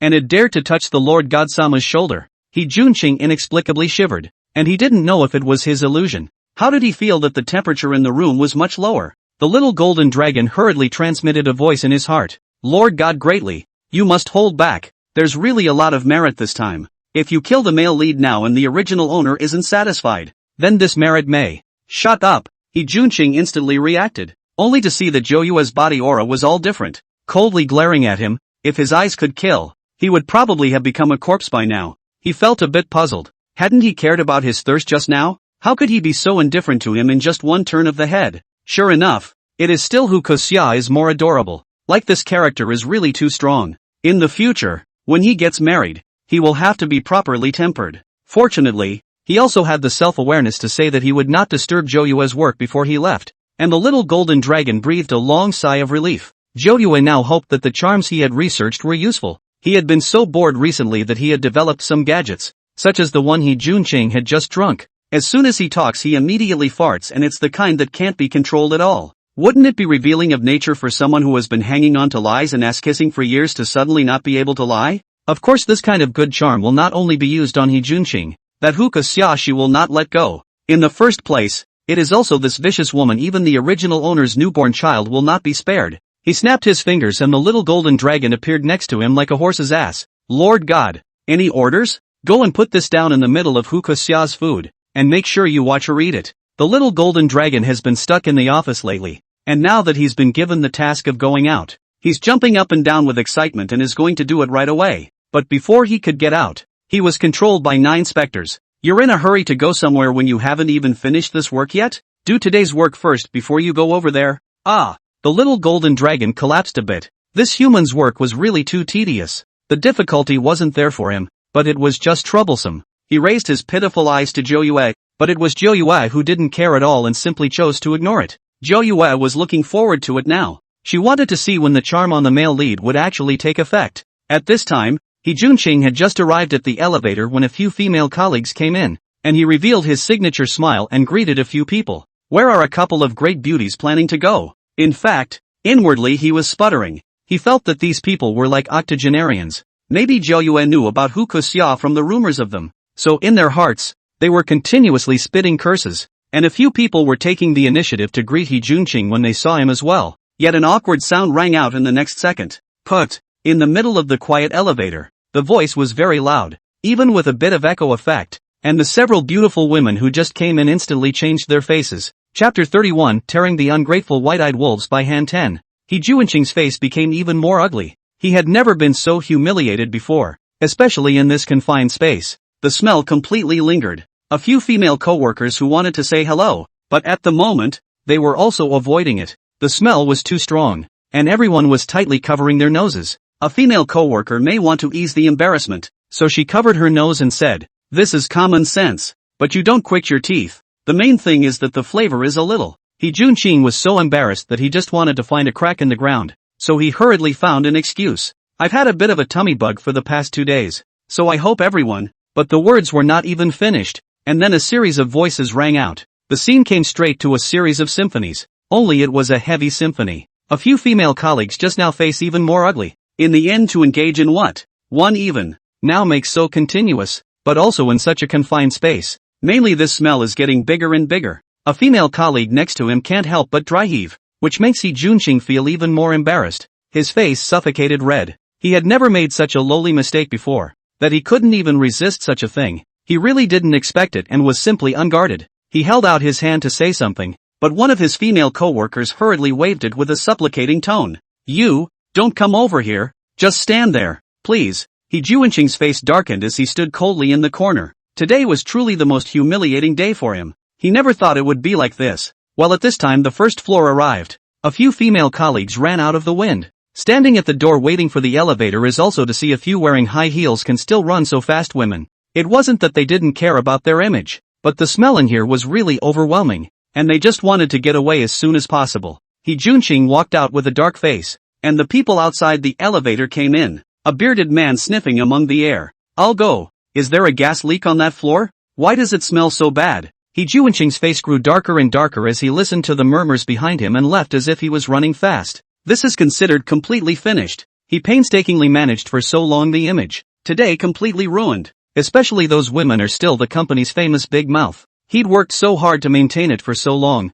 and it was ruined by these farts. Zhou Yue in the office was watching in sync and was already laughing straight. Sure enough, the charm just worked. As long as he lied, it was continuity. He Junqing's side had already been slightly punished, and she was now looking forward to Huka Xia's side more and more. This talisman was different. As for what specific effects, she was keeping it mysterious for now. No matter how much the little golden dragon asked, she didn't say. After work that night, Zhou Yue went home for dinner in an unprecedented manner. She really didn't want to see He Junqing in the last 2 days, so she all excused herself to eat outside, and the two of them didn't have too many interactions. After learning that her daughter had come back for dinner, Chen's mother had made preparations inside her home early, and this time it was just as well that Chen's father had an announcement to make while everyone was repeating themselves. After coming back from Zhou Yue, He Juanqing's eyes had not left her, and what used to be in the eyes of the Chen family's parents was He Juanqing's love for his own daughter. Of course they want their daughter to find someone who loves her very much so that she doesn't have to live the rest of her life so hard,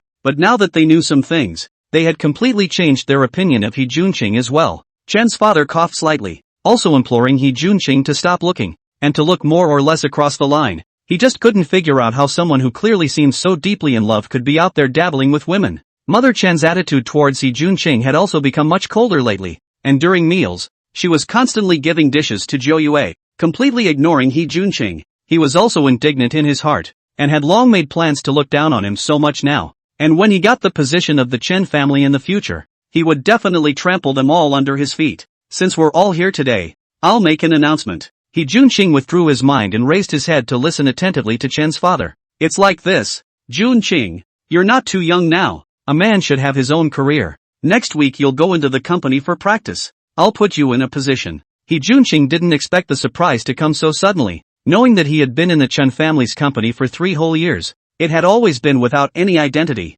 and this time when Father Chen took such an initiative to arrange a position, wasn't it a hint to him? He knew that everyone had been treating him a bit coldly lately, and it looked like they should be testing him, and as long as he was able to get into the company, he wouldn't be in charge in the future. He gloated at the thought, and Repeat shook his head somewhat helplessly at the sight of his floundering appearance. He certainly couldn't do that with this old friend's son, not caring at all, except that he didn't want him to accomplish anything at all. Chen's father cautioned him a few more times to do his part after going in this time, as well as not to set his position too high. He Juanqing thought in his heart that it should all be at least a manager's position, otherwise he wouldn't have been so accountable to him. Uncle, just don't worry, I will not fail you an ante. I'm entering the Chen family's company now, and in the future, to better help Zhou Yue. As soon as his words left his mouth, there was another familiar sensation, and he thought to himself that it was not good, yet before he could get to his feet, he heard a noise. Chen father and mother on the dining table. Chen faced disgusted. This sound loud even if, mainly this flavor. Zhou Yue was originally eating melon on the side, but the next second she also smelled the smell. She hurriedly recited a mantra in her mind to shield her sense of smell. He Juanqing didn't know what was wrong with him today. He hadn't eaten anything easy to pass gas this morning either. He hurriedly explained. But as soon as he opened his mouth, the sound continued to flow, and in the end, Father Chen directly dropped his chopsticks. Enough, Juanqing, even though this is inside your own home, you should have a limit. I'm sorry, I'll be sure to pay attention. He Juanqing reddened his face. Today could be said to be his most embarrassing day. When he noticed Zhou Yue sitting next to him, and the other two had a look of disgust on their faces, Zhou Yue originally had a look of amusement, but it turned into concern in He Juanqing's eyes. He Juanqing knew that Zhou Yue was just playing with the character of a little girl. No matter what, she wouldn't dislike him. She was like this, and she still cared about him. In his heart, he secretly decided that when he married Zhou Yue in the future, as long as she didn't interfere more in his private life, he would still treat her well. Chapter 32, Tearing the Ungrateful White-Eyed Wolves by Hand 11. Chen mother was very disgusted at the sight. He Juanqing was the child he had watched grow up since childhood, but this was at the dinner table really no etiquette to speak of. In addition to his various failures of character in recent times, I didn't realize that he was so rude in life as well. It's really so crass. He Juanqing turned his head to see the dislike in Chen mother's eyes, and secretly swore in his heart that as soon as he and Zhou Yue got married, he would just tell these two old nobodies to get the hell out. Zhou Yue never said a word. She knew what Chen's father had planned. It still wasn't too easy to get him to give up a child that he had raised for so many years and was still an old friends, but the placement did just give him a job to make ends meet, and was looking forward to the look on He Juanqing's face next week. At the same time, the little golden dragon has come to Hu Kexia's residence. This place is a villa in the suburbs. He Juanqing is really good enough to put down so much blood for this little girlfriend of his. Hu Kexia was not going to go to work since the last time she was taught a lesson by the head of the department.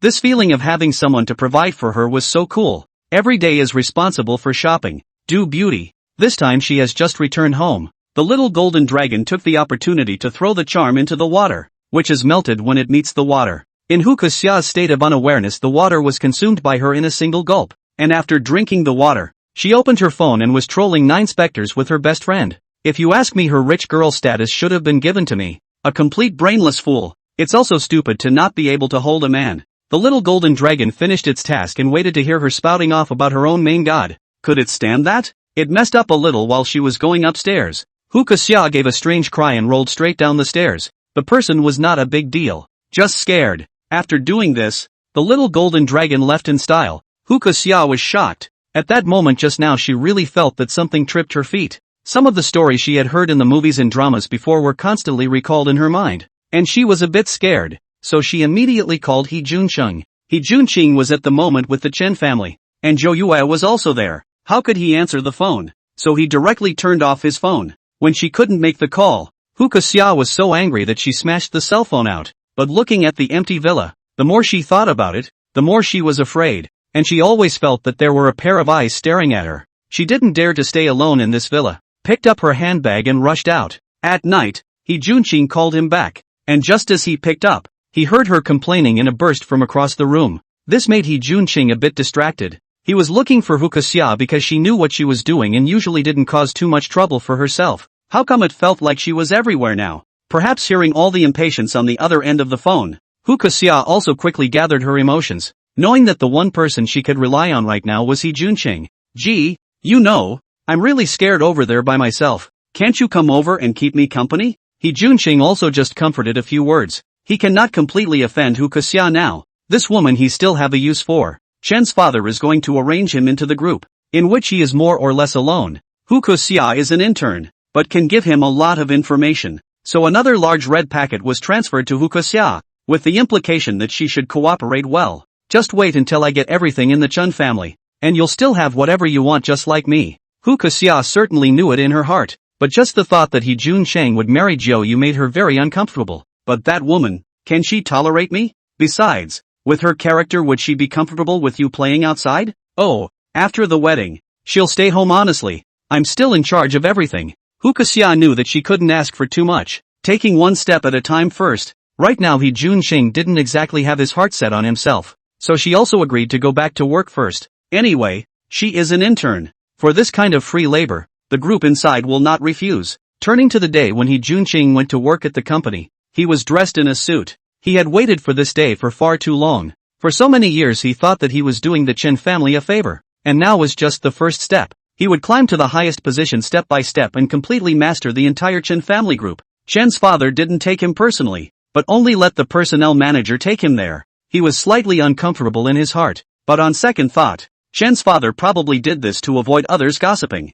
Just when he arrived at the office completely dumbfounded, Chen's father even let him come directly to the logistics department. To put it bluntly, is the custody of the warehouse. Although this was the custodian of the warehouse, there were a dozen or so people in the entire logistics department, and he thought he was coming over here to work directly as a department head. As he entered, everyone raised their heads to survey him. They were no strangers to He Juncheng. Just how did he come here? It's a pension department, to put it bluntly, and the pay is only just enough to make ends meet. The HR manager told him outright that he was just a regular employee here. This custodial warehouse also has other technicians. They are mainly to complete the operation on the computer, and he is responsible for the very simple, just need to check the number of in and out of the warehouse. Sign on the line. One could say that the job was unskilled, and he even wondered if this HR manager was screwing him. How is this possible? How could I be in this position? Is it possible that you're trying to target me on purpose? How dare you disobey the chairman's order? The HR manager shook his head. He couldn't figure out the man's brain circuits.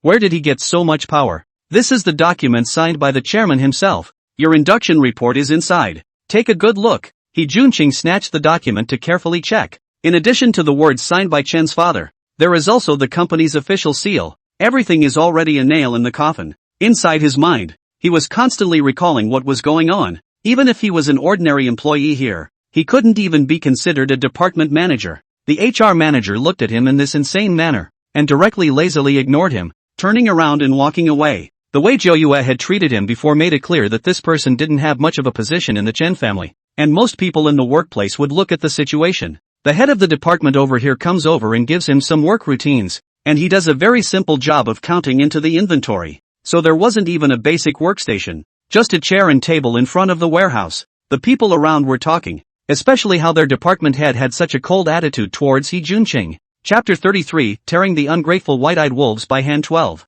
In fact, he had already received a warning before this. But the chairman had personally explained that he should not give any special care to Hee Junqing. He came here as a regular employee, no different from anyone else. Feeling this huge gap, especially the finger pointing of the people around him, Hee Junqing couldn't stand it at all. He really couldn't accept it at all, and couldn't really figure out why Chen's father would make such a decision. Before he could slow down in the midst of these thoughts, the head of the department had already handed him a pile of papers, which were the number of herbs that needed to be organized. We don't keep idle hands in our department, and even though you've only just arrived, familiarize yourself as soon as you can. He felt a bellyful of fire bottled up, but he could only hold it in for now. A lot of the situation he didn't understand yet. He sat silently in a chair in front of the warehouse with the papers. He was on the verge of exploding all morning, because every time anyone came over to the warehouse door they knew that he had actually been reassigned to guard the warehouse. Everyone was talking about it, which made him feel even more like he was being played. As for the logistics department side,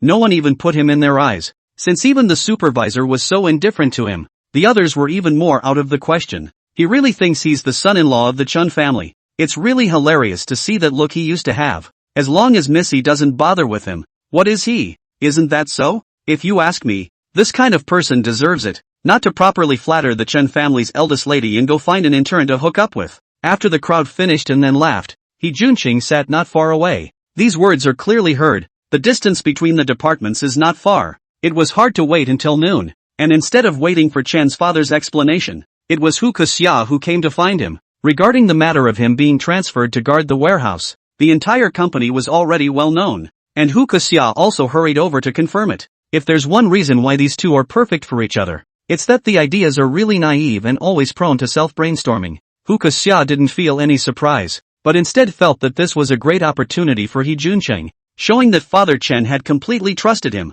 Brother Junqing, you don't think about it. This warehouse is the most important place in the entire Chen family. Transferring you to this place shows that you are trusted enough. Ah, this is what you show to your own family. Originally holding the fire of the morning, by Hu Kuxia so said. Hee Junqing also reacted. So that seems to be really quite reasonable. He happily hugged Hu Kuxia and kissed him directly. I'd have to say you're smart. And sure enough, when you analyze it like that, it does. He also intended to go to find Chen's father to ask for an understanding. If this question, that is really out of the question. He previously created the image are not all ruined? He had openly stated before that he wasn't interested in all of the Chen family's business. So wouldn't it be a slap in the face if he went to question them now? Hu Kuxia was so praised. The heart is also a little fluttering. The two talked for a while. Hu Kuxia quietly handed him a list. All of these lists he had gotten from the sales department side, and they all contained the new batch of Chen family's main customers. As long as he knew more about the resources here, when the subsequent Father Chen wanted to test him,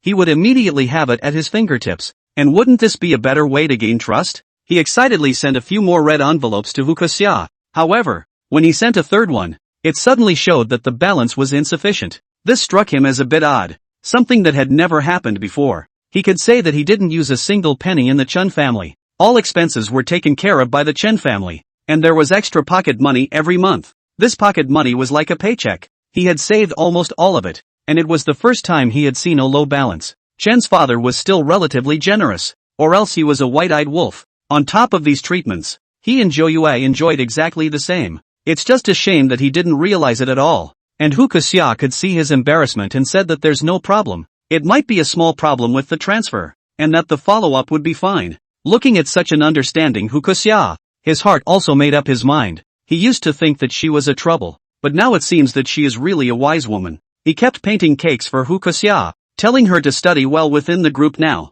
She would be the future boss's wife in the future. The 3 words boss's wife made Hu Kuxia happy for a while, and her previous dissatisfaction with Hee Junqing completely dissipated. Just when the two of them came out from the warehouse, they happened to be seen by the supervisor of the logistics department. He frowned with some dissatisfaction. This Hee Junqing really can't change his dog to eat. Since Zhou Yue had created various benefits since coming to the group, they, the employees, enjoyed more, so he was very satisfied with Zhou Yue, the future ruler of the group. So when he saw Hee Junqing's appearance, he felt even more that the chairman's decision was correct, and he didn't get any good looks at Hee Junqing. Break time is over, isn't it? Get your ass in gear. It's work time, not your house. Hu Kuxia glared at him fiercely. What kind of thing are you that you dare to yell at us? Brother Junqing is the future son-in-law of the Chen family. Do you also dare to call his bluff? This Hu Kuxia completely brought herself into the role of the boss's wife. speaking in a condescending manner, making the head of the logistics department even more uncomfortable.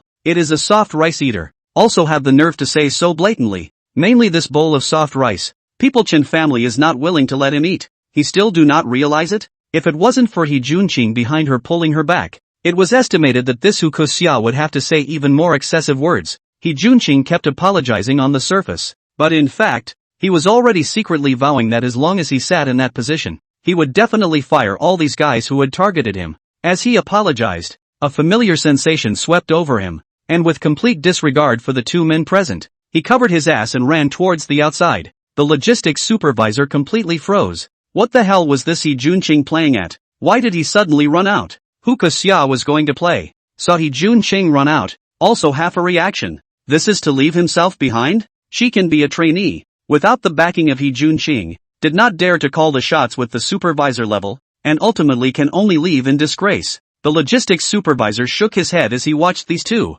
Sure enough, both of them had brain problems to get together. He Junqing was already familiar with this rhythm and quickly ran to the stairwell, releasing it completely. Hearing that familiar sound, he was incomparably angry. He didn't know what was wrong. Why this embarrassing thing always happened lately. So he planned to go to the hospital first tomorrow. Chapter 34, Tearing the Ungrateful White-Eyed Wolves by Hand 13. Hu Kuxia still has a grudge in her heart about He Junqing running away early, but looking at the transfer information on her cell phone, she doesn't want to push too hard. When she came back in the pantry, she heard her colleagues discussing Zhou Yue as she held various measures since she came to the company. In a short period of time, the group's cooperation is getting wider and wider. There is revenue within the group and they, the employees, can earn some benefits as well, worthy of being the chairman's daughter. People are born to do business. Wasn't there someone who said before that he was just a bum? Even if the person is pretty. I didn't expect to be so talented in business. It's really enviable. Hu Kuxia's heart was very unpleasing as she listened to these words.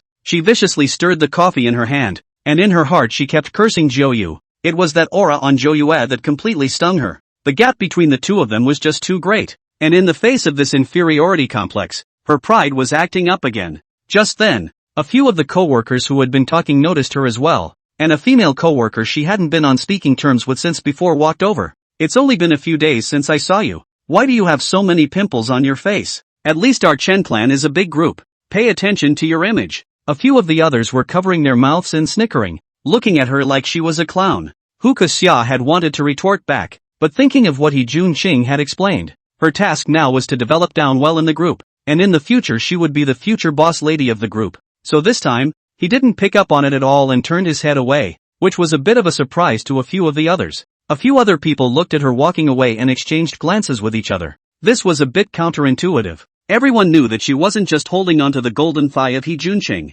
but this He Junqing is a soft food, and now she's gone to be the custodian of the warehouse, and I don't know what the hell she's dragging on about. The gossip over here continued, and although Hu Kuxia didn't dislike her back, she was still a little uncomfortable in her heart about what she had just said. The moment she took out the mirror, she completely froze. Obviously she was fine this morning, but at the moment many tiny pimples had popped up on her forehead. Moreover, he went out today in makeup, and she had cleaned up in order to meet He Junqing properly. Her face was now very waxy and her skin was dry. She thought it was a little strange. Was it because she hadn't slept well lately? The little golden dragon spun around excitedly at the sight, though he didn't know what kind of charm his own Lord Godsama had made, but it was happy to see this woman in bad luck. Who made this bad woman dare to scold its family's main god? This charm was specially developed by Zhou Yue. If she had good intentions, it wouldn't have any effect, but as long as she wanted to do bad things or curse others, just to start with, the outward appearance kept getting uglier and uglier, and she just cursed a few times in her mind,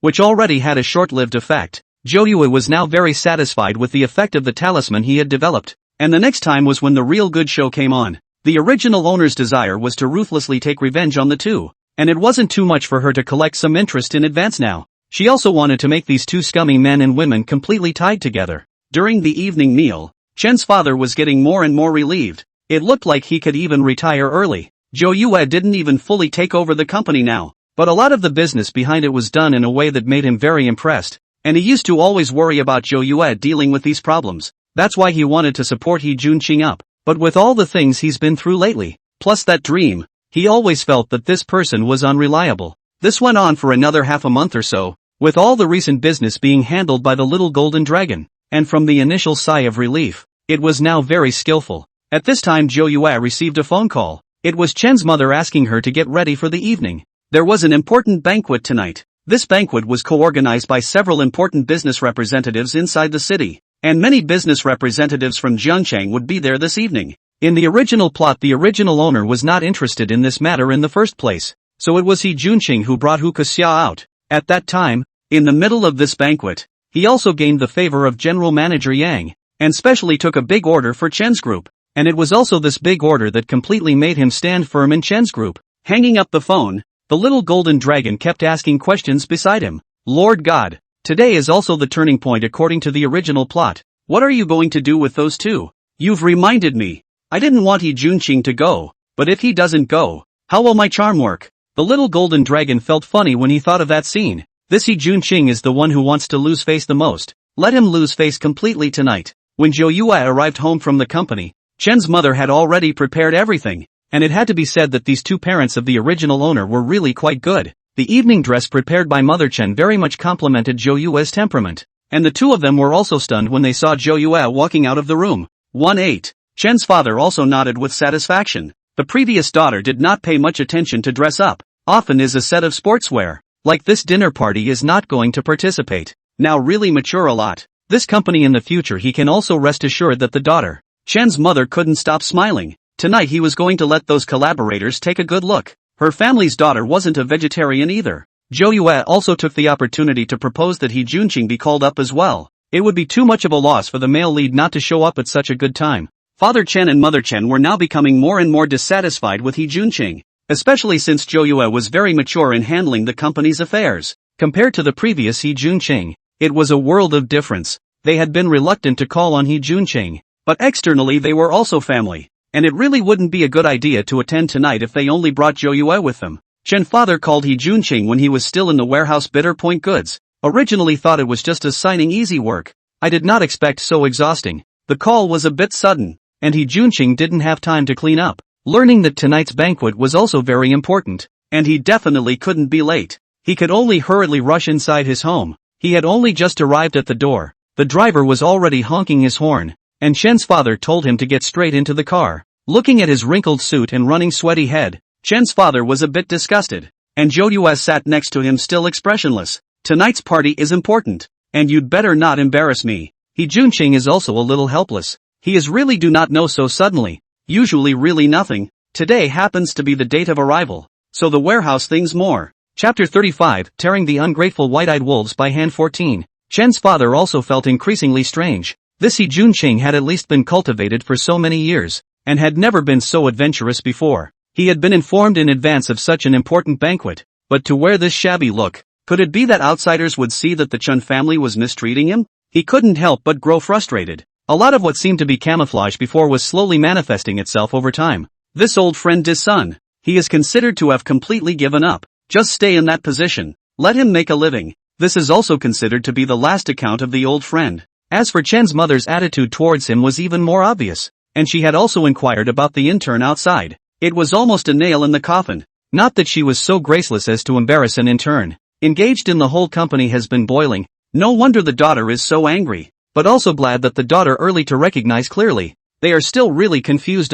Almost pushed their daughter into the fire pit. After He Junqing came up, he kept wiping his sweat. Chen's father was a little impatient. Let the driver hurry up and set off. Really not used to seeing him look like this. Compared to his last life, he was really very lousy this time. And in his last life, he had the original owner as a little cutie. In preparing those for him, even took his own petty cash and bought him a six-figure suit just to be able to hold up the occasion. As for now, Jo Yue felt that it had nothing to do with herself. He Junqing, who was sitting in the car at the moment, was constantly cursing in the bottom of his heart. He felt that all of this was a means used by the Chen family to humiliate themselves. Obviously they wanted to have a banquet. Why not move it forward some more? There was also Jo Yue's attitude towards him. She hadn't said a word to him since she got on the bus, and she was putting on this high and mighty demeanor again. The pride in his heart started to work again, and his attitude towards Jo Yue shifted once again. He was now more interested in getting possession and destruction. The few people in the car had different thoughts,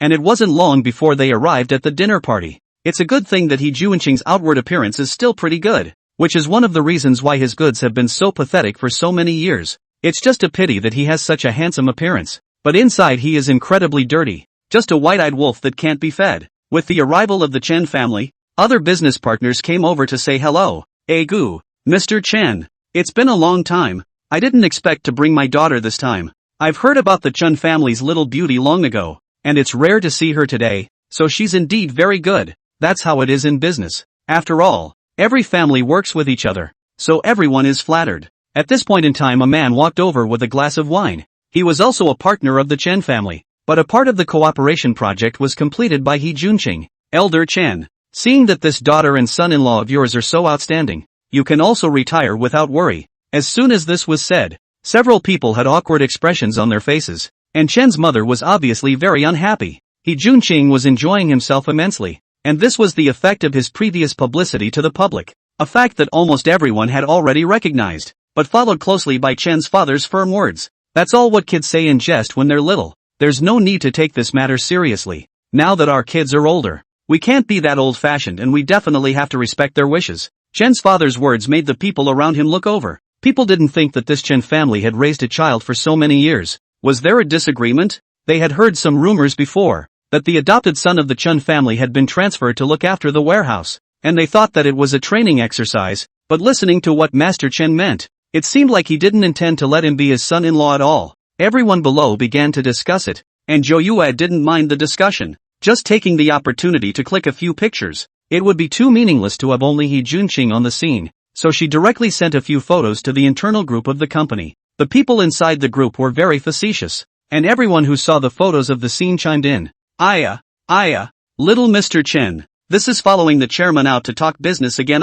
It looks like it's time to level up our business again. While everyone was discussing, they also realized that there was another person in the middle of the photo, and that was He Junqing. The reason why I didn't notice him until the end was because the clothes were so plain amongst all this gorgeous crowd. Those who didn't know thought that He Junqing was Zhou Yue's bodyguard, standing next to him without any presence. At the same time the one who kept enlarging the photo was also Hu Kexia, looking at the gorgeous scene in that photo and Zhou Yu who was wearing a gown. The jealousy in her heart grew stronger and stronger. At the same time, she was worried if He Junqing would make a new choice in this situation. Zhou Yue was too much better than her. This is absolutely not. She is not easy to hold this golden thigh. How can it be loose? After making up his mind, he hurriedly cleaned up and dressed up. In fact, He Junqing had already sensed this when he entered the arena. But what did they say they couldn't just go in bare-chested? The outfit really didn't quite match. Coming to a fancy dinner like this, their gowns were customized, and he had to wear his usual suit and simply come over to make up the difference. In his heart, he was also becoming more and more resentful towards Zhou Yue, especially towards Chen's father and mother, along with what Chen's father had said, which made his expression gradually distort. What the hell is that supposed to mean? Trying to just erase his existence in public? Negate everything he's done before? On the surface he smiled and laughed, but inside he was already brewing other plans. It seems that Chen's father and mother can never continue to stay. This will only affect his pace. With these words from Chen's father, the people who followed up to greet him were almost non-existent, and most of these people were only focused on profit, since this adopted son of the Chen family was already an outcast, which meant that there was no subsequent chance for them to work together. There was absolutely no need to know each other. He Junqing only felt very embarrassed, and unlike him, Zhou Yue was very familiar with this kind of scene. This impressed him once again. The previous Zhou Yue was completely uninterested in the business world and never attended banquets like this one, but at the moment, she was swimming with ease, and with her glass in hand, she began to skillfully greet the various vendors. Especially Zhou Yue wore a very eye-catching evening gown today. This banquet is a number of organizers jointly planned, but at the moment as if she is the main field. At any time and any place she exudes light. He Junqing looked a little dumbfounded. He had never noticed before that Zhou Yue had such an eye-catching side, but the more excellent Zhou Yue was made him more and more afraid, and he wanted to conquer Zhou Yue more and more as soon as possible. He didn't dare to linger any longer at the thought, and walked on with his glass in hand. Chapter 36, Hand-Tearing Ungrateful White-Eyed Wolves 15. Hu Kexia kept urging the driver on the way here. The location of this banquet was in a clubhouse in the suburbs in a relatively remote location. I say, little girl, you're in a place where I'm running over there, but I'm taking a big loss. Coming over here is definitely not going to be able to pick up anyone. Oh, isn't it just about the money? I'll give you another 100, okay? The driver was just spitting a sentence. I did not expect this little girl so brainless. Out of such a generous also did not say more. Accelerated the throttle towards the suburbs. Hu Kexia was in such a hurry because he had already sent a message to He Junqing.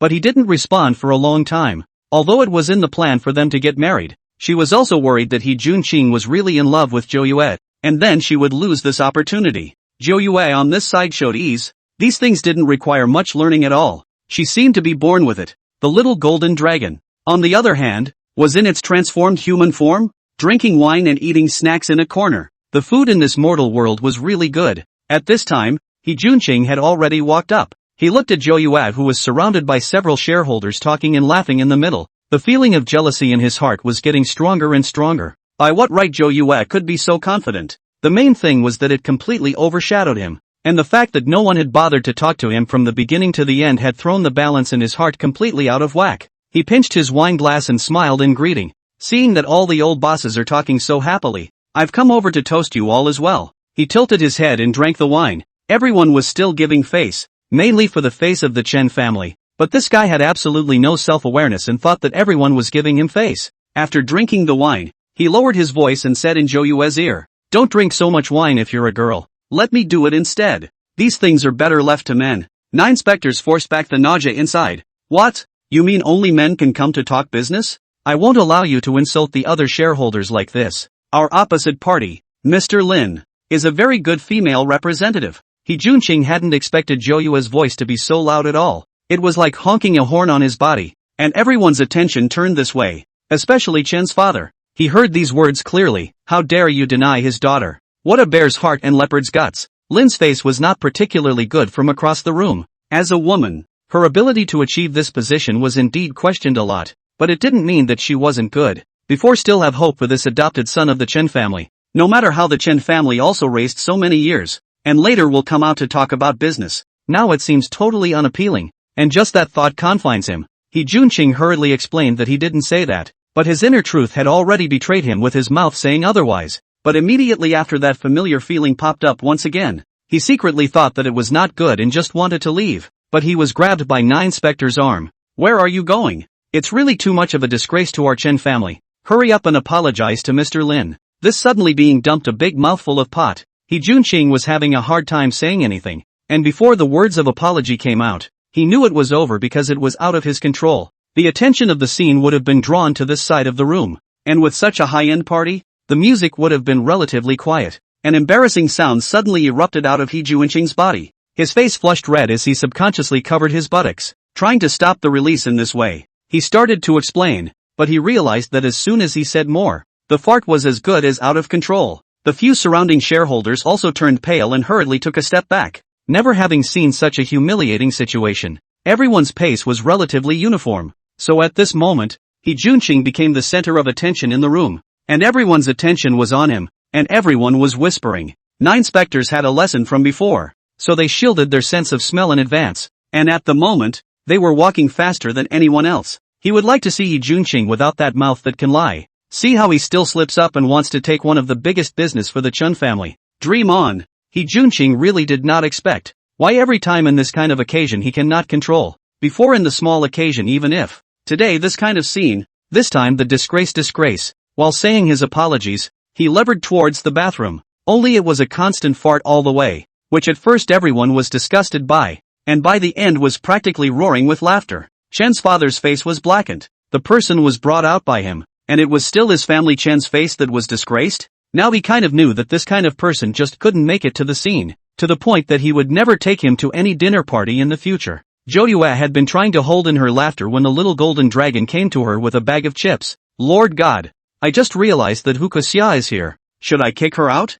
Why should I kick her out? I'm the one who let her come on purpose. Wait for it, the show is just getting started. Zhou Yue knew what the point that Chen's father was obsessed with, and what had been advertised to the public all these years was that Junqing counted as the Chen family's son-in-law. He had lived under this identity for so many years and had made the outside world default to it. So if Chen's father suddenly denied his relationship with Junqing in the future, it would cause the outside world to talk about it, and it would affect the reputation of the Chen family. This is also a point that Junqing completely took hold of. Business will care about their reputation. Chen father is also looking for a suitable opportunity to announce this matter. He wouldn't go out of his way to sacrifice his daughter's happiness, but a villain like Junqing is indefensible. Zhou Yue was merely adding fire to this slightly so that the Chen family would not be the scapegoat. This dinner party would last for a long time, and in addition to the current banquet, There would be an auction session next, and this auction would last for more than 2 whole hours. He Junqing because just made a fool of things completely dare not come out. Good in the banquet also has a lot of restroom.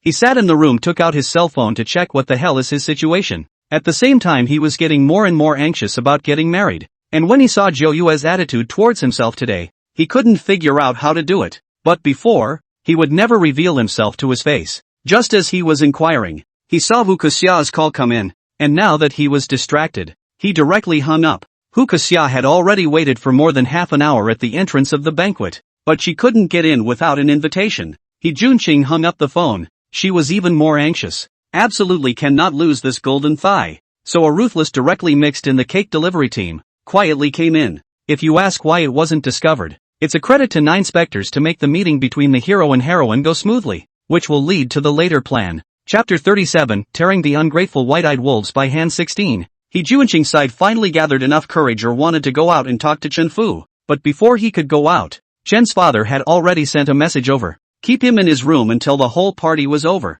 Until then he didn't want to see him continue to come out and embarrass himself. Zhou Yue was sitting on the stage very proud of herself. In her last life this was all about what He Junqing did to the original owner, making the original owner the object of everyone's controversy. Under his packaging, the original owner had heatedly turned into a strawman who only knew how to eat, drink and have fun. In fact, in Zhou Yue's opinion, the original owner was very intelligent, and she had a good head for business, only that she had been brainwashed by He Junqing for a long time. The moment He Junqing saw the message, he directly smashed his cell phone and made a decision directly in his heart. Originally, he had wanted to let Father Chen announce his marriage to Zhou Yue before making his move, but by the looks of it, he couldn't wait any longer. Anyway, as long as those 2 old nobodies of the Chen family left, could he not handle a woman in the future? He was already making detailed plans on his side, intending to do it just next week, and Hu Kexia had already managed to blend in, and was currently being scolded by one of the shareholders. She wasn't a professional server in the first place,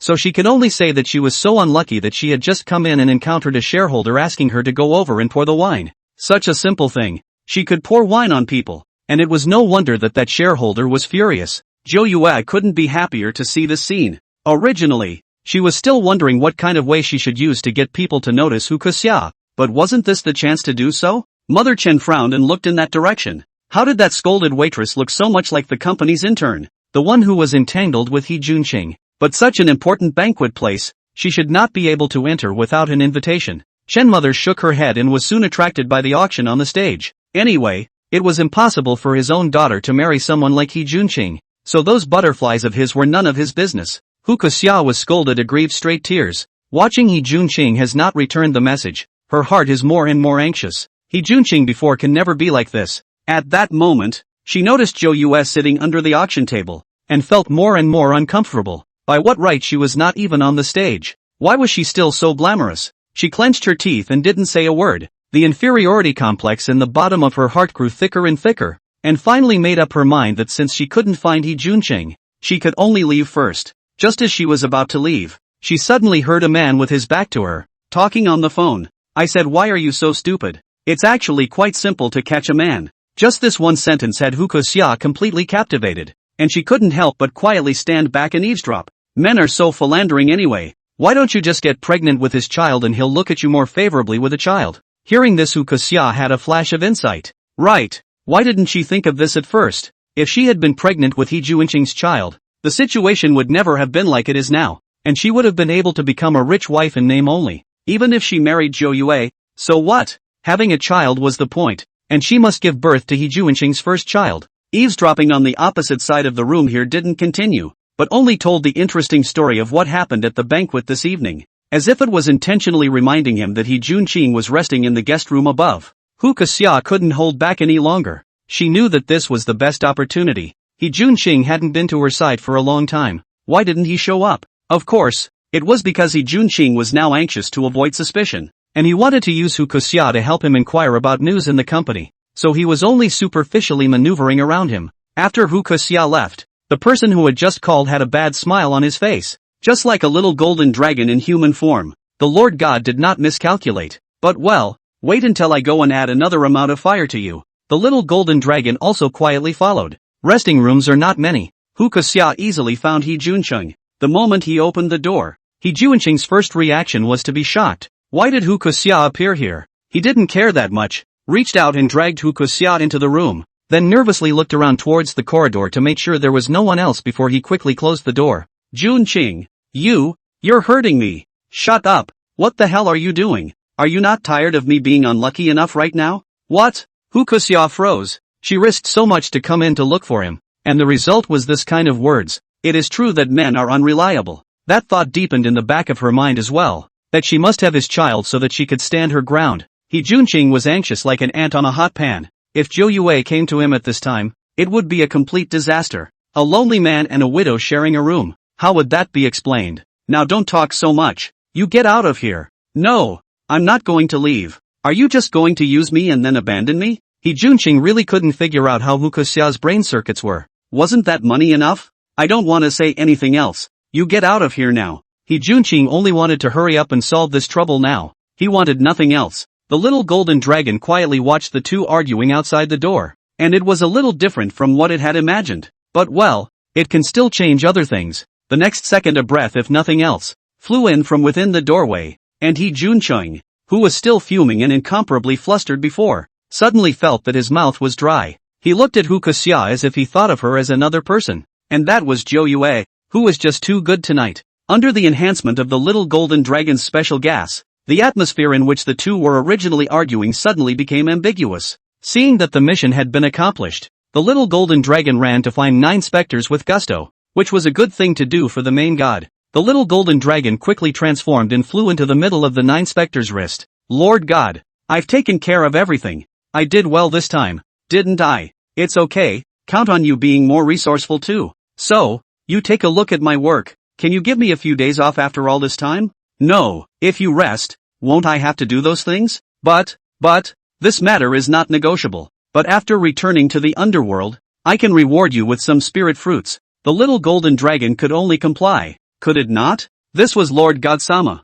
and although there was no rest, at least there were spirit fruits. What happened next was more logical, as the auction was also nearing its end, so a waiter came to the guest room to remind the resting guests. Chapter 38, Tearing the Ungrateful White-Eyed Wolves by Hand 17. The only one who made such a big mess at the venue today and was still so humiliated and rested was He Junqing. Only when they got to the door, they suddenly heard some strange noises, which made the two of them stare. There's something wrong with this. Wasn't He Junqing alone in the room? And you have to realize that he's the nominally adopted son of the Chen family, someone who has a high chance of also becoming the Chen family's son-in-law. The two attendants looked at each other. What kind of tricks are these rich people up to? So blatant? Just as the two of them were struggling with whether or not to knock on the door of the room, they only saw that Zhou Yue had already brought someone over. The waiter looked at the group of people brought by Zhou Yue. His heart was a little anxious. Wouldn't this matter be a big scandal if it was crashed? So he hurriedly stepped forward to try to block it. But before he could say anything, 9 specters snatched it up.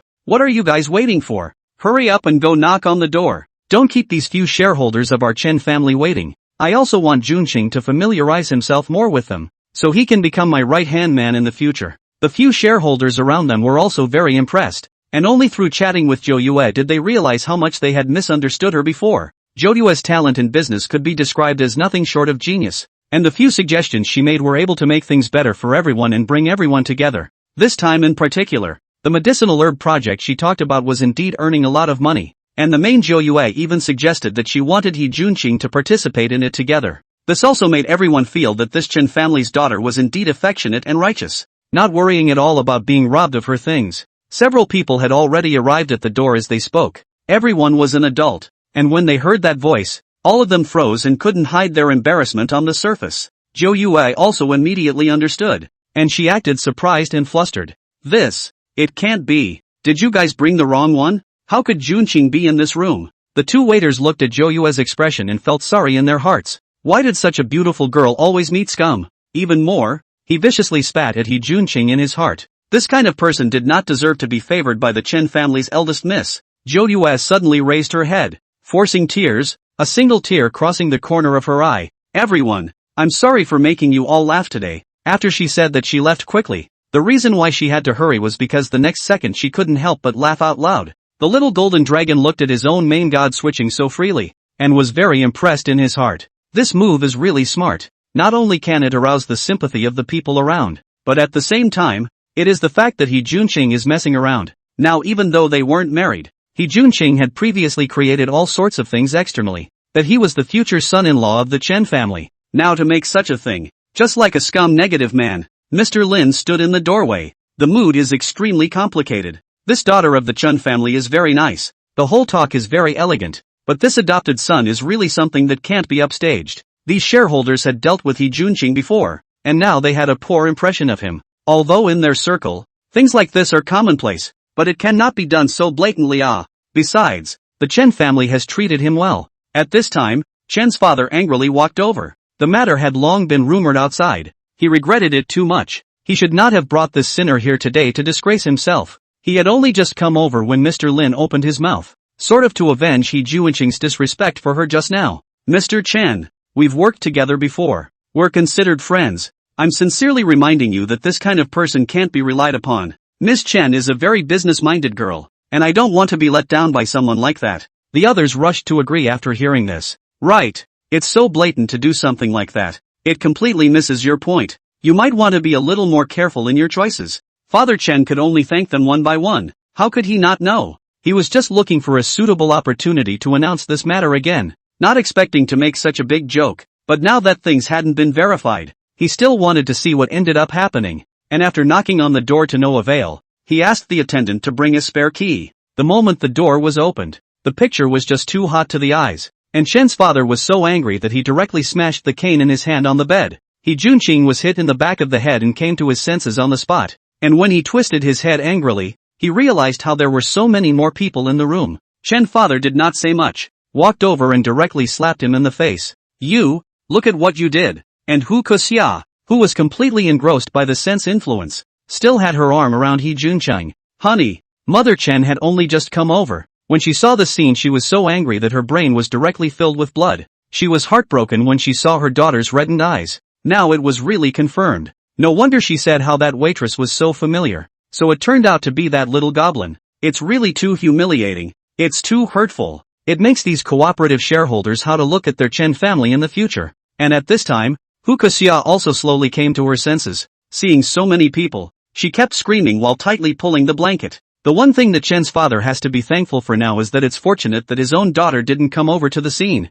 Otherwise it would really be too disgusting to see this kind of picture. He Junqing, on the other hand, was directly dumbfounded by the slap, and he didn't expect this to happen at all. The next second he immediately dumped the pot. Uncle, it's not my problem. It's all her. She drugged me. I do like Zhou Yue very much. I'm going to marry Zhou Yue. How could I possibly do such a thing with her? What? Hu Kuxia didn't react for half a day. This He Junqing was really enough. Immediately leaving himself out of the picture. Good. He Junqing, you're trying to be irresponsible, aren't you? Hu Kuxia was so angry that she directly wanted to get on her hands, and before she could reach her hands over, the effect of the medicine on He Junqing's side immediately kicked in. As long as he lies, this stinky charm is 100% working. Listening to this series of sounds, Chen's father was shocked, completely speechless. He Junqing's previous image completely collapsed in front of him. It's really completely hopeless. And the people around are all looking on with a look on their faces, kind of eating a big melon tonight.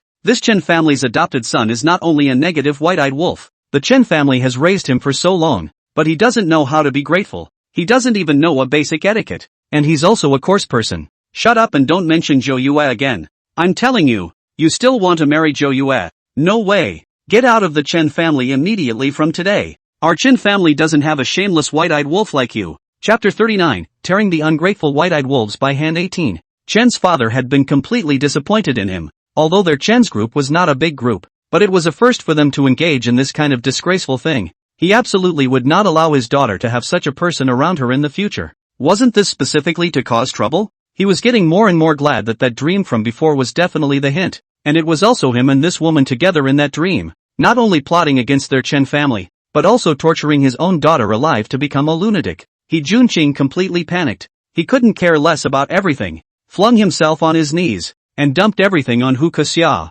Uncle, this is definitely a setup. No matter how ignorant of etiquette I am, there's no way I could have done this on such an occasion. It's just as well that my parents died young. Otherwise they would have believed me and been on my side. Shut up. You have the nerve to listen to your parents talk about it. I'm ashamed for them. How did the Yi family give birth to a son like you? Hu Xia listening to these feel very wrong. He Junqing, this means to completely abandon RA.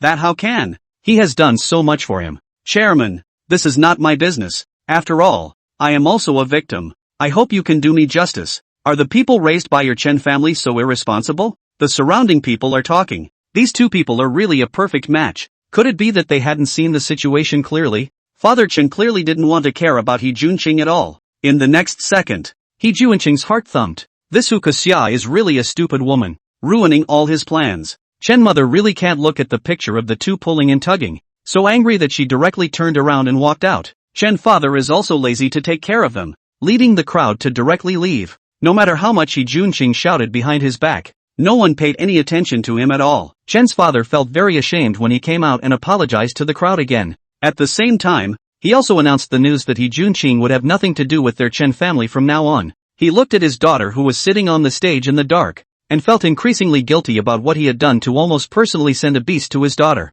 The so-called secret sadness was of course feigned, and at this moment, Zhou accomplished the plan of killing two birds with one stone. The little golden dragon offered all sorts of things it thought were delicious like a dog's leg. The mission was almost 80% complete by this point, and as long as the Chen family's parents didn't trust He Junqing, that would also be able to guarantee their safety in the aftermath. When something like this happened today, everyone felt that they had eaten a big melon when Chen's father announced that He Junqing and the Chen family no longer had anything to do with each other. This was not a surprise. It was only a matter of time before he was kicked out for being able to do something so humiliating. The people had already been kicked out of the Chen family, and naturally their previous marriage contract had been nullified. And on the way back, Chen's father felt that he had already done enough to stand up to He Junqing. Since he didn't have any relationship with the Chen family, there was no need to keep the position over at the company, and he immediately called and notified the personnel department. The Chen family had raised him for so many years without asking for a single penny of alimony, and had done their duty by this time.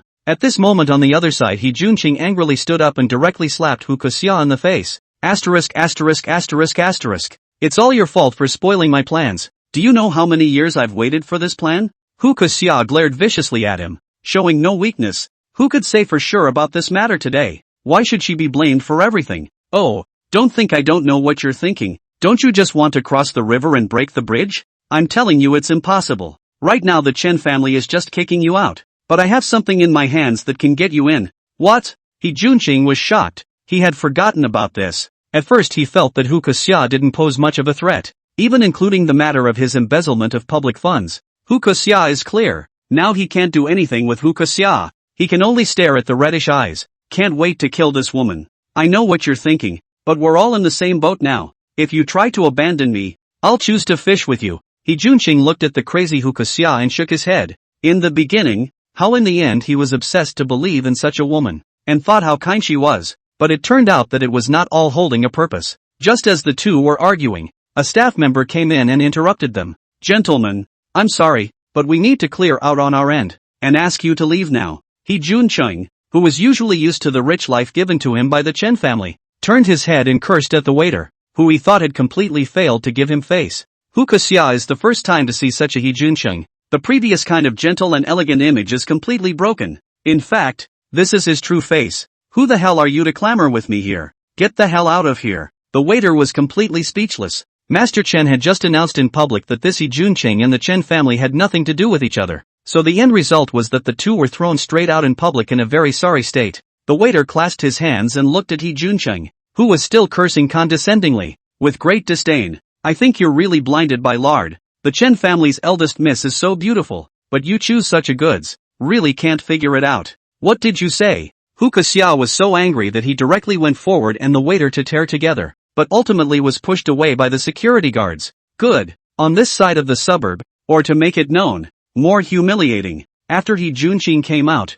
he looked at the waiter's attitude towards him, and remembered what Chen's father said, and was anxious, so the first thing he did was call Chen's father, only to find out that he had already been blackballed. Now that everyone was angry, he definitely couldn't go back to the Chen family and could only return to the villa he had previously given to Hu Xia. He Junqing was now unable to take Hu Xia down, no matter where he went. This woman followed him everywhere, open mouth closed mouth to take before those things to threaten him. Back to the villa, the two people had a big fight. Once again disagree. Fortunately, the villa is big enough, room is also more. How loving they were in their last life. The two are now bickering so much that they can't wait to kill each other. On the other hand, on Jo Yue's side, after returning home, Chen's parents felt guilty about her. After all, they almost pushed their daughter into the fire pit. That family brat really isn't a good person. And this matter is also blamed on us being blind in the first place. If you're uncomfortable, you talk to us. Chen's father directly took out a card. Let his daughter go out and relax properly.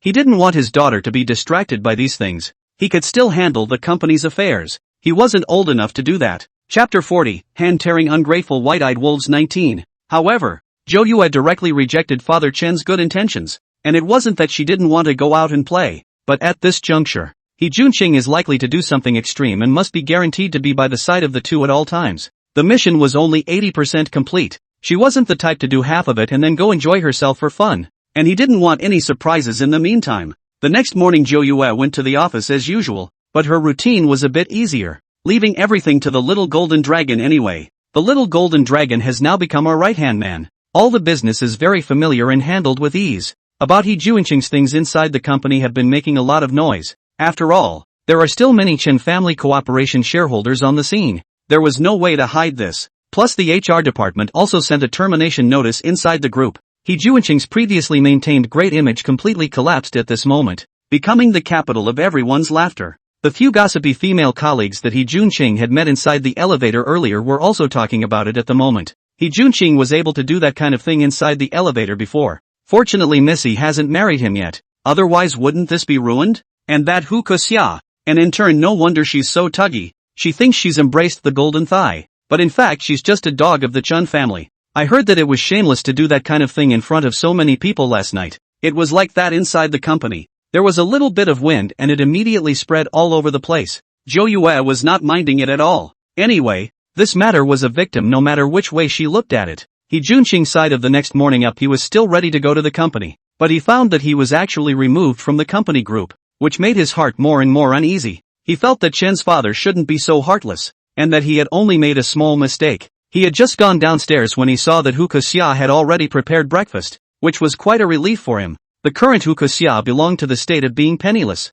Surely he could only curry favor with He Junqing. And even though the two had argued yesterday, it was impossible to keep threatening. It was only when He Junqing looked up and saw Hu Kuxia that he instantly froze, then frowned with some disgust. Even though you're inside your own home, you should at least pay attention to your image. How come I didn't realize you were so sloppy before? Hu Kuxia was furious. She had gotten up early in the morning to prepare breakfast for him, and she was still counting for him. Do you really think you're still some kind of Chen family's eldest son? Oh, I don't want to eat. You don't have to keep talking about me with this. I really didn't expect you to be so ugly without makeup. I feel like I wasn't blind before. The two really know each other too well to frantically poke each other where it hurts the most during an argument. This breakfast was also not a happy ending. He Junqing did not have the heart to eat any breakfast. He was now eager to go to the company to understand the situation. After Hu Kuxia's side went upstairs, she was still complaining that He Junqing was an asshole, but she wasn't calm the moment she saw the mirror either. Her entire forehead and chin have come out many tiny pimples. Her face is even more waxy. The wrinkles at the corners of her eyes have come out, and she looks as if she has aged a dozen years. She couldn't believe that it was even herself in the mirror. For a woman, face must be very important. She frantically grabbed the makeup on the table and started to pounce towards her face. Originally, well, she was definitely fine with it, but nay, after the argument last night, she kept cursing Jo Yue and even came up with some vicious plans. He Junqing's side rushed to the company in a hurry and didn't even have a chance to go up to the office. He was directly stopped on the first floor. Seeing the security guards who stopped him, he was furious. These people were just dog-eyed. Do you know who I am? You also dare to stop me? You're really blind. I have something important to do today, and I don't want to get into it with you. Ha, doke he. Even if I'm a security guard, I'm still an employee of the Chun Group. And what are you? He angrily argued with the security guard downstairs, who had long since been notified that this person, who had nothing to do with the Chen family, would definitely not be put up. In the end, He Junqing was thrown out again, and the people around him came and went. He couldn't care less about all that image. He stood downstairs and started swearing, thinking everyone was giving him a hard time. It had been a long morning, and instead of making any progress, it had made him the subject of much discussion. He couldn't stay in this humiliating environment, so he could only find a cafe and go in first to hide from the wind. It was only when he sat in the cafe that he seriously checked his cell phone, and I don't know if it was the delay or what, but he was just now getting that termination contract. He didn't expect the Chen family to go so far as to actually kick him out.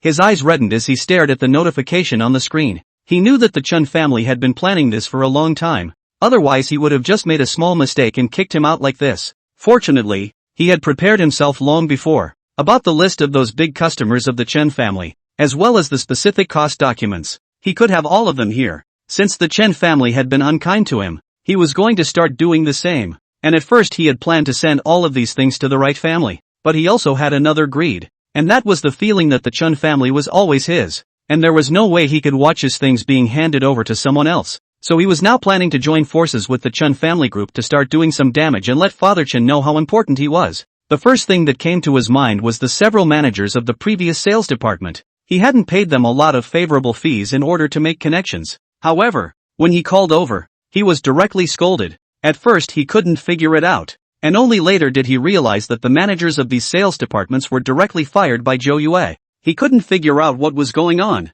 9 specters had done it with far too much precision, and all of the ones he had pulled together in the first place had been fired. The 9 specters had evidence of what they were doing behind the scenes. And these people wouldn't dare say anything if they were fired. Everything was completely out of his control, and he was getting panicked, putting his last hope on Supervisor Zhang. Holy, how dare you call me?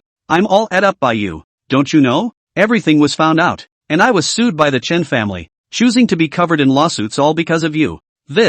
How is this possible? We did it so covertly. Is there a problem on your end? Oh, are you trying to pass the buck? Whatever, I'm fired anyway. Hanging up the phone, Juanqing's back was in a cold sweat. He didn't know when things started to go out of control. Chapter 41, Hand-Tearing Ungrateful White-Eyed Wolves 20. He suddenly remembered that was the first time he poisoned Zhou Yue. Could it be that she had already discovered the end at that time?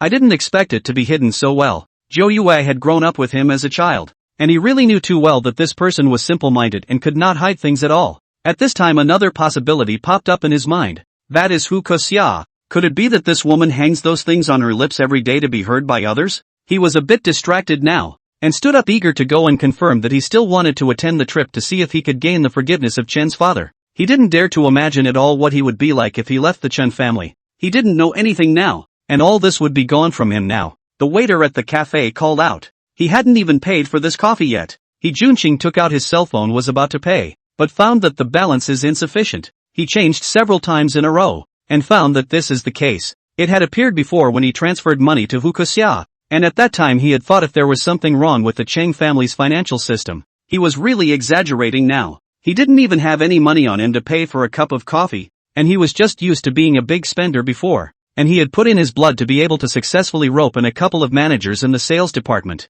Looking at the impatient eyes of the waiter beside him, in the end, he could only send a message to Hu Kuxia, asking her to transfer some money to himself first. Although Hu Kuxia felt strange, it was impossible for Junqing to not have a single penny with such a big status. Could this be a test of herself? So she immediately transferred a sum of money, and after successfully paying, Junqing awkwardly left the cafe. On the way there, he then rushed to check his balance and found that several cards totaled less than $10 combined. At first he wondered if the finance was behind it, but later he did a careful calculation and realized that the money did go out from him without any problem. The exact situation is that since last month, Chen's father hasn't given him any more pocket money, plus he's constantly making connections. There's also Hu Kuxia's side that asks for money every day, and this small treasury has been completely emptied. He was getting more and more flustered in his heart, but fortunately, the Chen family's parents had raised him for so many years, and were somewhat affectionate, and still let him into the house. He was smart enough not to bring up his stuff, but just kept apologizing and dumping all the pots on Hu Kuxia. Uncle, I've stayed in his house for so many years. I don't have any merit, but I have hard work, and I really like Zhou Yue. Oh, that's unnecessary. My daughter doesn't have such a great face to be able to undertake your favorite. When Father Chen thought of that dream scene now, he only felt it getting more and more real. Hearing her mention her own daughter, Chen mother was very disgusted and remembered the scene of that day, so she gave an expulsion order on the spot. Alright, our Chen family has raised you for so many years, and you're all grown up and have your own ideas, so we won't stop you from developing towards the outside. No, Auntie, I really like Zhou Yue, and this time I came over to talk about it sincerely. I want to talk about getting married. The more he did this instead, he exposed his purpose too much. It looked like everything in the past was a pretense. What with him not being interested in the Chen family's position, it was completely coveted all along. Looking at Chen's parents who had absolutely no thoughts of communicating with each other, He was also completely exasperated and finally exposed his true colors. You guys are just going to kick me out like this. I haven't had any credit but hard work in the Chen family group all these years. Right. I already knew that you guys would be like this. I shouldn't have brought me back to the Chen clan in the first place. Doing your hard labor for nothing. What? Mother Chen's fingers were shaking with anger. She really didn't think that this child that she had loved for so many years would be so heartless. Now even counting with them. It's still really ridiculous. Which of his spending in the Chen family over the years is not higher than this? And entering the Chen family's company is also something he himself mentioned. Chen's father had already lost all hope in He Junqing before, and now it was the last straw that broke the camel's back. He directly transferred 100,000 yuan to He Junqing, and even completely cut off this favor. I won't forget about your food and drink in the Chen family all these years. Take out this $100,000. Don't contact us again in the future. He Junqing clenched his teeth. He felt that Chen's father was just humiliating him. He had paid for so many years and kept pleasing the Chen family. Did he only get this $100,000 in exchange? Without further ado, he took the $100,000 and turned to leave. Having made up his mind that plans would have to be brought forward, it was impossible to expect to get the Chen family's parents to agree to his marriage to Zhou Yue now. So they would have to find a way to get rid of them. To say that the Chen family to him really is the end of the grace and justice, to raise him from 15 years old to now did not receive any penny, is really treat him as a son to treat. It was just a pity that this kind of person could not be raised at all. And the moment he got the money, he packed up all the information about the Chen family and sent it to the right family. Now his thought was that since he couldn't get it, he would just destroy it, and he stared at the computer screen with a sneer, already seeing the look of the Chen family's stock falling. However, just at the critical moment of sending data, the screen suddenly stuck. The computer that he manipulated incredulously. What the hell is going on? He had just clicked to view it, and the entire computer went straight to a black screen. And at the moment, the little golden dragon was standing next to him with a bad smile on his face as he watched him scramble around in a panic. Luckily, my Lord God had the foresight to do so. For this trick of yours, in your next life, when He Junqing a meal operation, opened the computer instantly dumbfounded. He wanted to send all those materials are empty. The whole computer looked like it had been ransacked, and all the hard disk data he had saved earlier was gone. After repeatedly searching to confirm that the information was completely gone, he was so angry that he directly smashed his computer, and people on the street cast curious glances. He couldn't figure out what was going on lately. Everything was not going his way. All kinds of bad luck after bad luck. Holding on to his last hope, he brazenly went to the office again with the intention of waiting for Zhou Yue, but it turned out that Zhou Yue didn't even give him a look. This made him even more resentful, thinking that the Chen family was just playing with him, kicking him out of the house after so many years with no regard for any affection at all. He Junqing returned to the villa in a sorry state. There was nothing he could do about it now. The moment he saw Hu Kexia, he was even more resentful of this woman. It was all because of her that she had caused today's situation. Hu Kexia, however, did not care about that and kept asking what the situation was. After learning what happened to him, Hu Kexia thought it was unlikely that the Chen family would abandon him so directly. He suggested that He Junqing should wait for a while longer, and when everyone's anger had subsided, he would go over to take a look, and surely he would take care of the sentiment. Chapter 42, Hand-Tearing Ungrateful White-Eyed Wolves 21. He Junqing's somewhat skeptical attitude. It is unlikely. Today Chen father's attitude has explained everything. There is no room for reversal. Isn't it stupid? Think about it. The chairman is a man too. Most people would make this kind of mistake. How could he possibly give you up? Besides, with just this one daughter, can she support the company? It still doesn't end up having to rely on a man. Right. Zhou Yue is just a woman. Can she support such a big conglomerate as the Chen family? In the end, it's still up to him. Hu Kexia's words completely let him eat a pill of peace of mind, and his heart also celebrated. Fortunately, today's computer problems, otherwise the data sent out will not be smashed their own feet. With Hu Kexia's comfort, he simply stayed within the villa every day, just waiting for news from Chen's father before returning to the Chen family in style. A week later, however, things took a turn for the worse once again when someone came knocking on the door in the middle of the morning. Hu Kexia excitedly pulled him up, thinking that the Chen family had sent someone to pick him up. What are you waiting for? Hurry up and dress up. Won't this send someone to pick you up? He Junqing was even more complacent. So what if Zhou Yue was even better? The future of the Chen family still had to depend on him. When he came downstairs in triumph and opened the door, he saw only two men in suits, and looked again at the rather niche car at the door, just a very common one in the country. His heart was a bit uncomfortable, and he immediately put up a fight.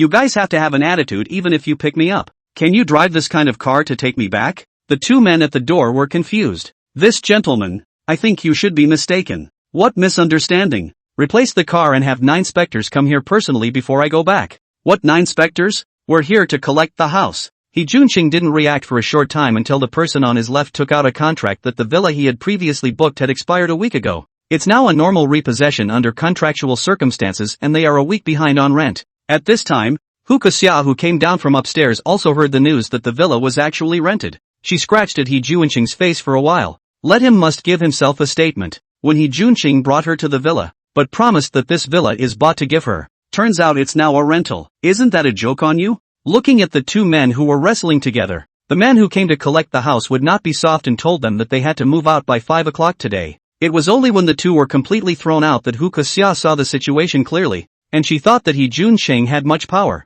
It turned out that everything was given to him by the Chun family, and he had nothing after he left from the Chun family. And to put it bluntly, the one who was really rich wasn't He Junqing, but Zhou Yue. Learning this truth, she really regretted it too much. This He Junqing is a scum and a big liar. All the things are he is painting a cake. If he hadn't chosen to help He Junqing in the first place, but had stayed right here in the Chen family's group, maybe he would have been turned around by now. But now it's all ruined, and she's been saddled with the reputation of being a mistress. He Junqing was also too lazy to take care of Hu Xia, who was still cursing. He now had at least $100,000 in his hand, which was his last guarantee. Okay, I still have $100,000 here, but I do have a chance to go back to the Chen family. Do you want to turn over or not? This He Junqing was a piece of who ate his way out, and now he had his own agenda in choosing to tell Hu Xia what Hu Xia said earlier about the Chen family coming to pick him up. He didn't believe it at all now. It was definitely hopeless.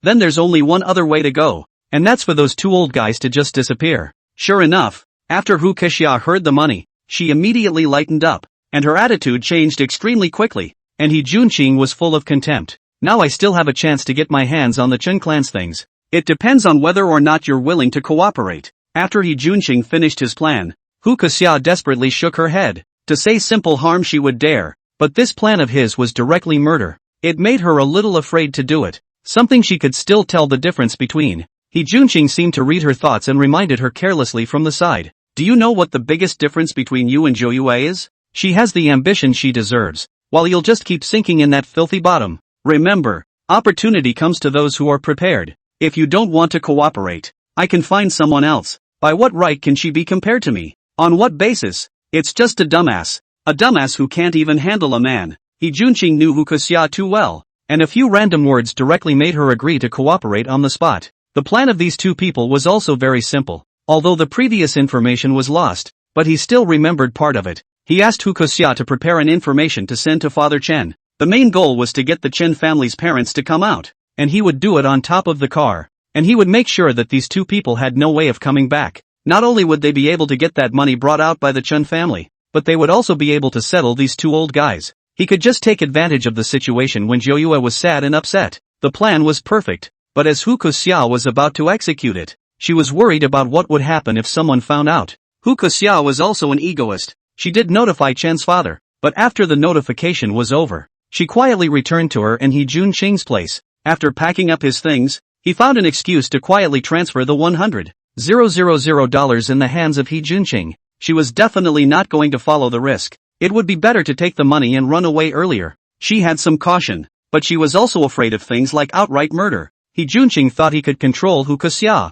Anyway, after things really found out, it would be a perfect backstabber to put all the blame on her, and she was the one who asked out the Chen parents. At this moment, the little golden dragon was as anxious as an ant on a hot pan. It didn't know how its own main god was still so calm. Lord God, those two have already made their move. Aren't you going to make a move? Zhou Yue just calmly ate chips and watched the TV series. The little golden dragon saw in the middle of the screen that Chen's parents had already gotten into that car. This is the end of the world. Isn't this going against the original owner's wish? Just when it was wondering if it should rush out now and perhaps save the Chen family's parents, suddenly a burst of golden light appeared inside the car. Just now also speeding has been out of control of the car completely crashed on the side of the pile of grass. The car inside the Chen family parents did not have any major injuries. It was just that the golden talisman that the two had placed inside their pockets had completely turned to ashes. This was Zhou Yue's biggest card. She trusted her talismanic ability. Chapter 43, Hand-Tearing Ungrateful White-Eyed Wolves 22. The Chen family's parents were protected by charms,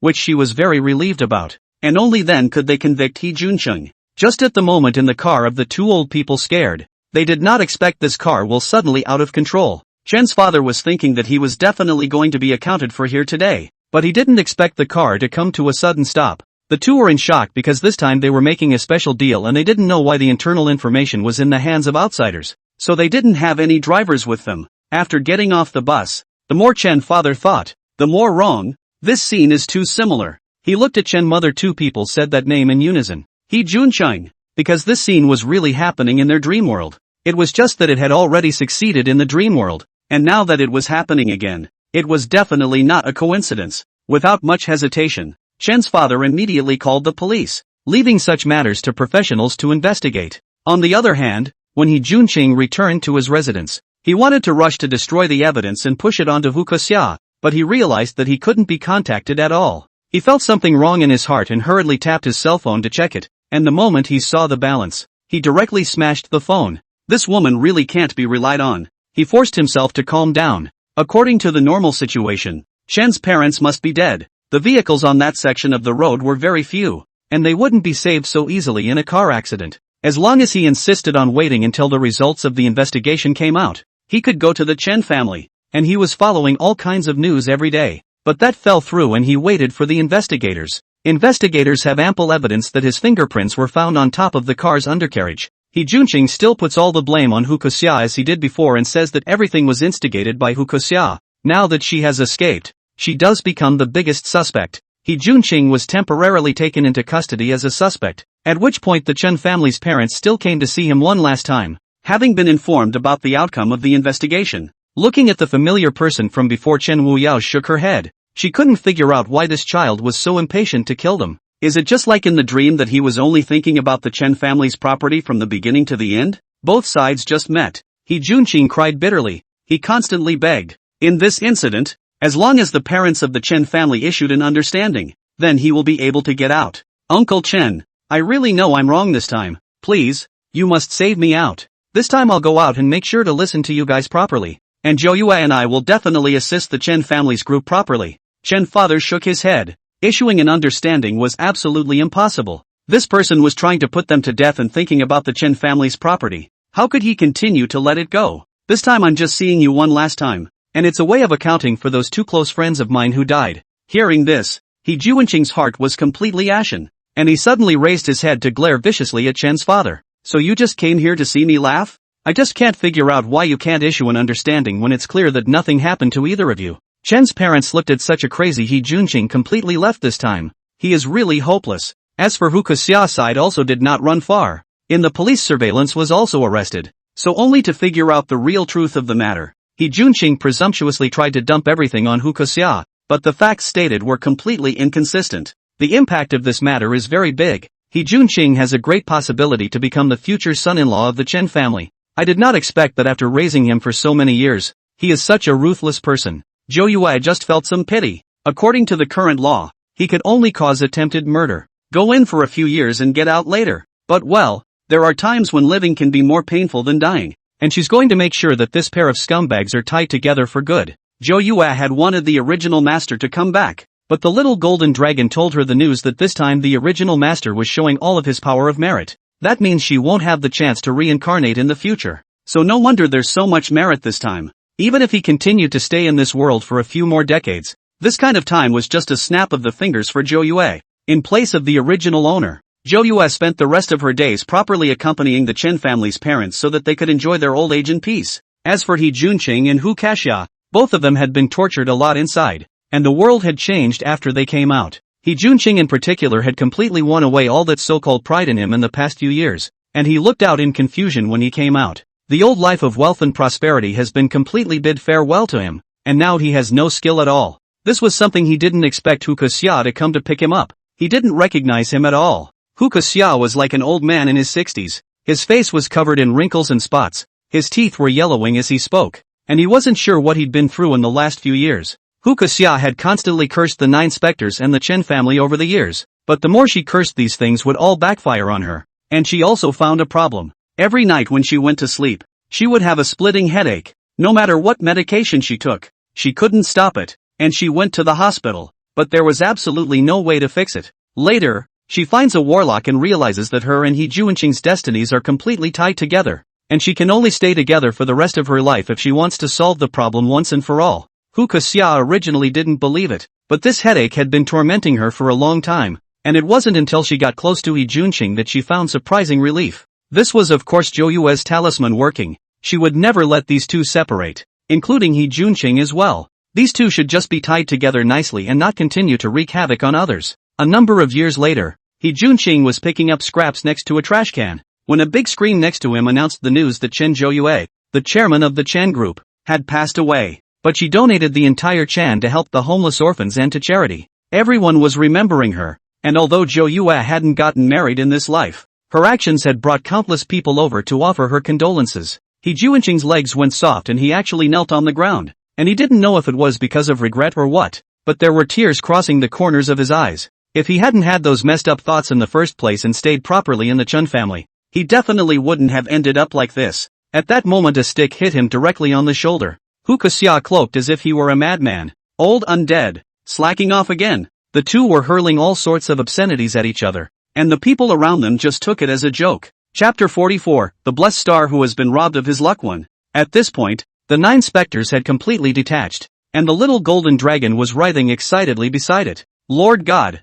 we also gained an additional 600 power of merit this time. Oh, what's going on? Because the Lord God donated the Chen group at the end to help many people, and that counts towards the Lord God's merit. Zhou Yue nodded. Although it had increased this time, it still wasn't enough. It looked like she was going to have to increase her speed again. For your convenience, the protagonist of each future world is called Zhou Yue, just a different last name. When Zhou Yue slowly opened her eyes, she smelled a bad odor, as she was now in a bullpen. The cow in the corner should have sensed the aura on her body and didn't dare to move at all. With fear inside its eyes, she lowered her head and surveyed herself, this time in a smaller body, looking 12 or 13 by the looks of it. Zhou Yue used a cleaning talisman to clean up a bit. This body was bleeding. There was a wound on the back of the head. The original owner should have fallen inside the barn. The smell in here was too much, and 9 specters stood up and went to the back of the house, where it was relatively clean. The little golden dragon was also assisting in transmitting the plot, and within a few minutes,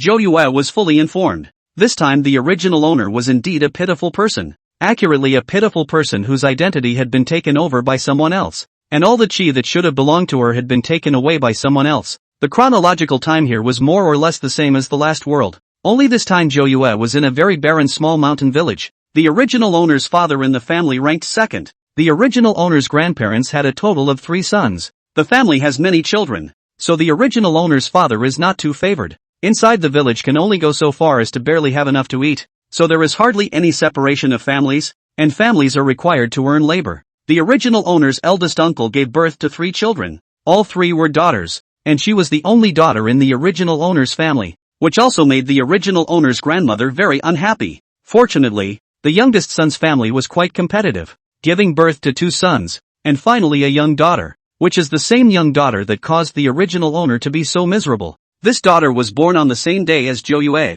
and on the day of the birth, many magpies appeared in the middle of the courtyard. This old lady Chen has been in the countryside all her life, and has never seen any big world. When she saw this kind of sight, she even slapped her thighs, thinking that there must be some kind of blessing coming to her family. She was already biased towards this youngest son, so she was only there to take care of her youngest daughter-in-law that day. In fact, the one who brought her own good luck and blessing was originally the original owner. Her physique was very special. She just didn't expect to be robbed of her chi only just after she was born. It was only because this daughter born in Lao San's family was a taskmaster with a system, and having only just been born, she manipulated the system to plunder the original owner's fortune that she should have had. The magpies all landed in the room where the old third family's daughter-in-law gave birth, which made old Mrs. Li even happier, and she knew that she hadn't made a wrong bet. Poor Zhou Yue's mother hadn't experienced anything, her first birth, and there was no one to take care of her. The original owner had just been taken away from the seal. Her body was extremely weak, and she almost took half of her mother's life during the birth. It was at that time that the body fell into disrepair and could not get pregnant again later. The moment the taskmaster who had snatched the chi was born, all the plants that had been withered in the compound all blossomed, a welcome to the blessed star. When Mrs. Li saw this situation, she became even more precious, and even personally invited a gentleman inside the village who had studied in high school to come and give her a name. The original owner originally did not have any name. The wife saw another girl, completely uninterested. It was this gentleman felt that since the two children were born at the same time, also gave a name. The one who robbed the original owner's chi is called Li Huijun, and her nickname is Little Fua. The story about Lao Li's family is also spreading inside the village, and everyone knows that a blessed child has descended on his family. This thing is more and more mysterious. At first everyone is flirting, but to the back is also have to believe. Li Huijun grew up talking before anyone else and was never sick, and whenever she went to the river fish jumped right up to the bank. Her family always had better harvests than others,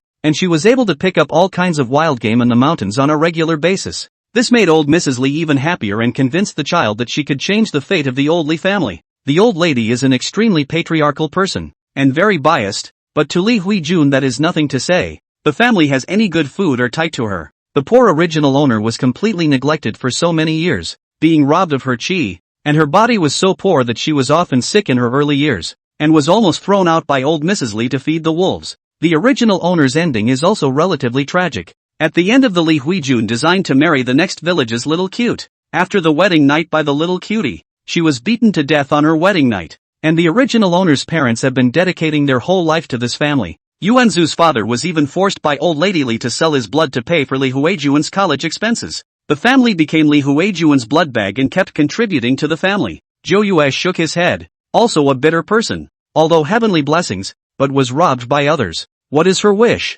There shouldn't be much power of merit this time. The original owner wishes to bring her parents to live a good life away from Li Huijun's family. Whoa! Lord God! The power of merit this time is actually 800. 9 specters also felt strange. How could a small child from a mountain village have so much power of merit? Zhou Yue investigates and realizes that the original owner is adding her original chi luck as well, and that this chi luck is the power of her blessed star, which can be transformed into merit. In that case, it wasn't a bad time to be a mission. And 9 specters stood up and began to recall the current node. Her fall into the cowsheet wasn't an accident. It was Li Huijun's trick, because only the more unlucky the original owner was, the more her power of the blessed star would continue to flow into Li Huijun's body. Previously, the original owner because of this injury, in bed for a whole week, in this period of time to be constantly scolded by Mrs. Li old lady. Now at this time of the day, everyone had gone to work. Zhou Yue was no exception. The task she had been assigned today was to mow the cattle grass, and since she had come over, she would first do things according to the original owner's habits, and a small taskmaster was not on her mind. When the little golden dragon emerged doggedly, Lord God greatly, then can you reward me with this system later?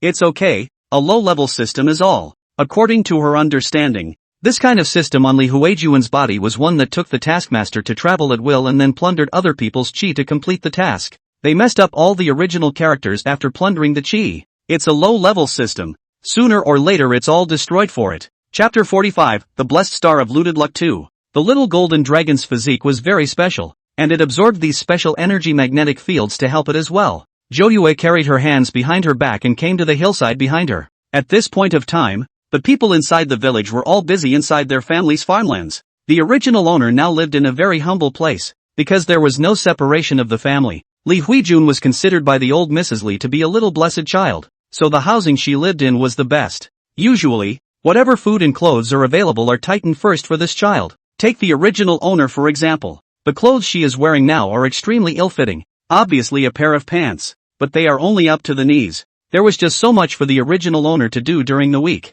With a large family and so much work to be done, the original owner not only needed to cut cattle grass every day, but also to go up the mountain to cut firewood. Zhou Yue came to the location in the back of the mountain, and with a wave of her hand, the baskets that had just been empty were already full of fresh grass. The original owner hadn't been mistreated much over the years, and was often underfed just because she was often sick and was considered by old Mrs. Li to have been dragging the family down. Zhou Yue snapped her fingers, and the little golden dragon bumbled over to bring in 2 plates of cakes, which it had previously collected inside the world. After eating and drinking, Zhou Yue took a good rest for a while. This body of the original owner was really too bad. Even if she used her spiritual power to maintain it, she was able to feel tired even if she moved a little. Estimating that it was about time, Zhou Yue then headed down the mountain, and just as she entered the door, she heard a sound of shouting and cursing, because usually at this point in the day it was Zhou Yue who was cooking, but today she didn't want to serve this family anymore. Where have you been again, you Hoff? It's already late and you still haven't cooked. You money loser. I told you to drop you in the first place. You really can't be counted on for anything at all. Zhou Yue inwardly rolled her eyes. Couldn't she see that she came in carrying such a large basket of grass? I don't know what this world is set up for, that a lucky star would come to this kind of home. Standing next to her was Li Huijun, who was a natural contrast to Zhou Yue, eating white and fat with a shiny face, mainly because she was never made to do any farm work. Li Huijun was one of the few girls in the village who was able to go to school. Old Mrs. Li thought that in the future, their Li family could only count on Li Huijun, so she had to let her go to school so that she could drive the family. In just a few minutes of staring at each other, Zhou Yue already has a rough understanding. No wonder this Li Huijun wants to continuously frame the original master. It turns out that the original master's chi is not deprived of for a moment, but is continuously deprived of by her in this long term. Today, a few minutes before her arrival, the original owner's chi had just been stripped away by her, and the next moment she fell inside the cowshed. Li Huijun, who was clearly the culprit, was probably pampering herself on the side at this time. Grandma, I'm starving. When is dinner going to start anyway? Oops, the eldest granddaughter must be tired from studying today. There are eggs warming up inside the kitchen. I'll go and serve them to you. Zhou Yue lazily ignored her and walked straight into the cowshed, still keeping the same habits as the original owner to avoid being seen by them. After a while, the rest of the family came back one after another, and Old Man Li came back to see that the meal was not yet on the table, and was a little angry. Are one and all eating freeloaders at home? No cooking at this hour. After hearing this, Old Mrs. Li hurriedly came out to put together a fire accusing Zhou Yue. It's still not that money loser. It's this time of the day, and she didn't even cook. This mouthful of a money loser, standing next to Li Yukai, who was the original owner's father, was a little hard to hear. Mom, just say a few words less. Zhou Yue is still a child. Her body is still weak. Today she went to chop wood and had to fetch cattle grass. Oh, a money loser. And you're still rare as a treasure. It's because of her that my old Li family almost lost its flavor. Li Yukai seems to have gotten used to it, just said a couple of sentences and did not refute. But this old lady Li said more and more energetic, looked to come up to do it, and finally was scolded by the old man Li to stop. What time is it? Why don't you hurry up and cook? Want to starve old me to death? Old Mrs. Li received a scolding and glared viciously at Zhou Yue, then turned around and walked into the kitchen. The original owner's parents are the least status within this family, usually not favored even if do the work is also the most tired. Zhou Yue stood in the doorway is also the first time to see the original owner's parents. Both hands are calloused. Li Youcai's forehead is tanned. He was only seen quietly approaching and pulling a leaf-wrapped packet of wild fruit from his pocket. Go inside the room and open it again. There isn't much. Don't let the others see it. 9 specters nodded and reached out to take the bag of wild fruits and walked into the room. Just as he entered he heard a weak voice. 9 specters, nothing much going on today, right? Well,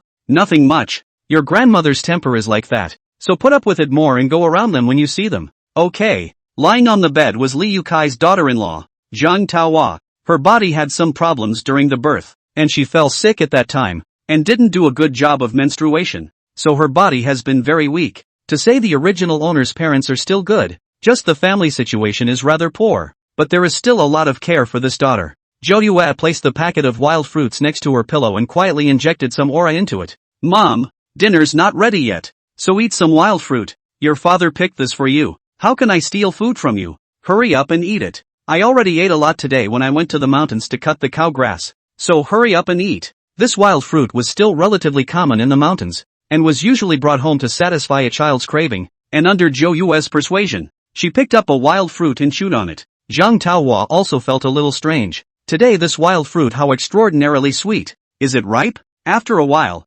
everyone came outside to eat one after another, and there was nothing on the table that had any grease, just some fried radishes and a cabbage stew. The only 3 bowls of egg custard were for the 2 sons of the oldest 3 families, and Li Huijun. The 3 daughters of the oldest son's family seemed to have acquiesced to the situation long ago, and each ate their own meal with their bowls, and there was never any scrambling. Zhou Yue and Zhang Taohua had just come out and sat down, when old Mrs. Li, just as if she had exploded, pointed at her nose and started cursing. Who are you diabolizing here when you've been sick all day? Get out to the kitchen and eat. Don't pass the sick breath onto my oldest granddaughter. After saying this, he turned his head smilingly and looked at Li Huijun lovingly. But there was a layer of lard floating on top of that bowl of egg custard. The ones who actually work in the house don't get this treatment, and there's no one to blame for this favoritism. Li Yukai turned his head to look at his own daughter's thin body like a bamboo pole. The same are granddaughters. His mother, how so biased? Chapter 46, The Blessed Star Who Was Plundered of Luck 3. Normally he rarely spoke, but today he watched his daughter know so much, and mowed the lawn, and did everything, and came back to be scolded. He was also a little pissed off, so he returned the favor slightly. Mom, you know how Peach Blossom's health is. How can this disease be contagious? Bah, don't give me that. You really have a daughter-in-law and forget your mother. What I say is what I say. Liu Kai is considered to be unable to eat every day. He knows that since childhood he has not been able to get the favoritism of his parents. No matter what is good, it is the big brother and little brother. Including the matter of marrying a daughter-in-law was the same, and a new house was built next to it for the elder brother. While he was the old house behind the house, he knew that his daughter-in-law had been doing all kinds of work since she entered the house, and had never enjoyed any blessings, and his heart was quite stifled. He didn't say any more about these things, but it was a little too much for him to bear now that he was still so partial to his own children. So as soon as the chopsticks were dropped, he stood up as well. Wherever my daughter-in-law and child go to eat, that's where I'll go to eat. Old Mrs. Lee was furious when she saw this scene, just daring to go against herself. How unfilial. Old mother says a few words about you and you dare to go against me. An unfilial son like you will be struck by lightning sooner or later. Zhou Yue was a bit hard to listen to from the side. Was there really such a mom? To be able to curse her own son so viciously. Liu Kai was even more sad after hearing this, and felt that his mom was able to say such serious words, so he took his wife and children and entered the kitchen without looking back. As for the others, they didn't take it seriously at all, and only old Mrs. Lee was still harping on her tirade. Everyone was quite tired after a day's work, except for Lao San's family. Li Huijuan's parents did the easiest work, just following behind and playing. Old Mrs. Lee was also so partial because Li Huijun would get some wild game from the mountains every week. These wild game home also eat, and part of them are taken to the county to sell, which is considered to subsidize the family. She is more and more loved for this blessed granddaughter. Old Mrs. Lee felt that Her Majesty had been provoked, and directly inserted her waist and shouted at the kitchen. Dick, if you're a man with a backbone, you'll never eat at the table again. I've seen it all today. How dare you call your mom's bluff over a money loser? Ungrateful son. Really let. Before old Mrs. Lee could finish her words, she suddenly felt something pull her feet. Her center of gravity was unsteady, and her whole body slammed towards the table behind her. In the moment of smashing down, everyone just hugged the bowl in their hands. Old Lee Head is even the only 2 bowls of food on the table to lift away. Ouch! You're so old. You don't know what the fuss is about. This table has been passed down for many generations. Don't let you ruin it. Old Man Lee kept on cursing, and there was a burst of military chaos outside, and the little golden dragon clapped his hands proudly beside him. Damn old woman let you have a poisonous mouth. This time I'll teach you a little lesson. And there is wealth with his wife and children to the back of the kitchen. Said the kitchen, there is no food. This old lady Lee is deliberately torturing people. Opening the lid of the pot floated a bit of rice soup. Zhang Taohua smiled. She had gotten used to it over the years. It happened often. Whenever she or her children upset her, it was often like this. How can you come over here with us? Dang dang, you have to work tomorrow. You won't get enough to eat with these. Now hurry over there and apologize to our mom and have a good meal. No need. There has to be a degree to this favoritism. My little brother's child is his baby. What about mine? He was really pissed off today and was getting the feeling that there was no hope in this family. Zhang Taohua coughed violently again. Her physical condition was like this over the years. She coughed non-stop after a little wind or too much exertion. Just then Zhou Yue interrupted the two who were talking, only to see her holding something wrapped in a lotus leaf. Both of them were a bit curious, when after opening the lotus leaf, a fragrance instantly wafted out. Surprisingly, it was a fat roasted chicken.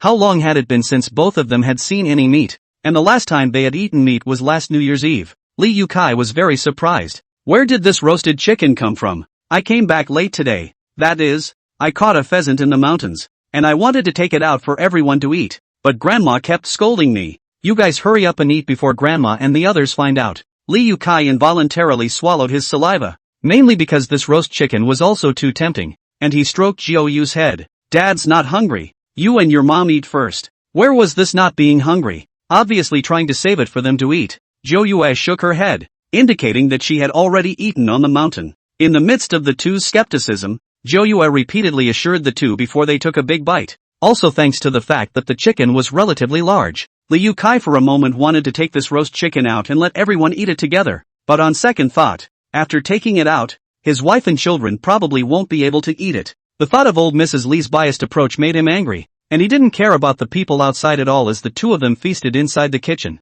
After eating the roasted chicken and drinking some rice soup, the two of them were considered to be full. And inside the roasted chicken Joyue was also infused with aura. This mom of the original owner's health is so bad that she can only take her time to get well. And now this is the first step. Her plan is to separate the family out before it's too late. The good thing is that through today's observation, she felt that Li Yukai is at least can still stand on the side of his wife and children. After a while, the old big family's eldest daughter, Danya, came in carrying a bowl. And just as he came in he smelled a smell of meat. Ha! Why does it smell like meat? Are you guys eating something behind our backs? Joyue extended her hand greatly. What can there be that isn't just rice soup? Do you want to drink it? Daya coldly grunted. They also do not dare to hide things privately. Otherwise grandma found out shall not be scolded to death. Hey, you money loser. Come over here and wash the dishes. Li Yukai frowned and pulled Joyue outside. He used to think that the family didn't matter. But now it was really a bit too bullying. We haven't eaten.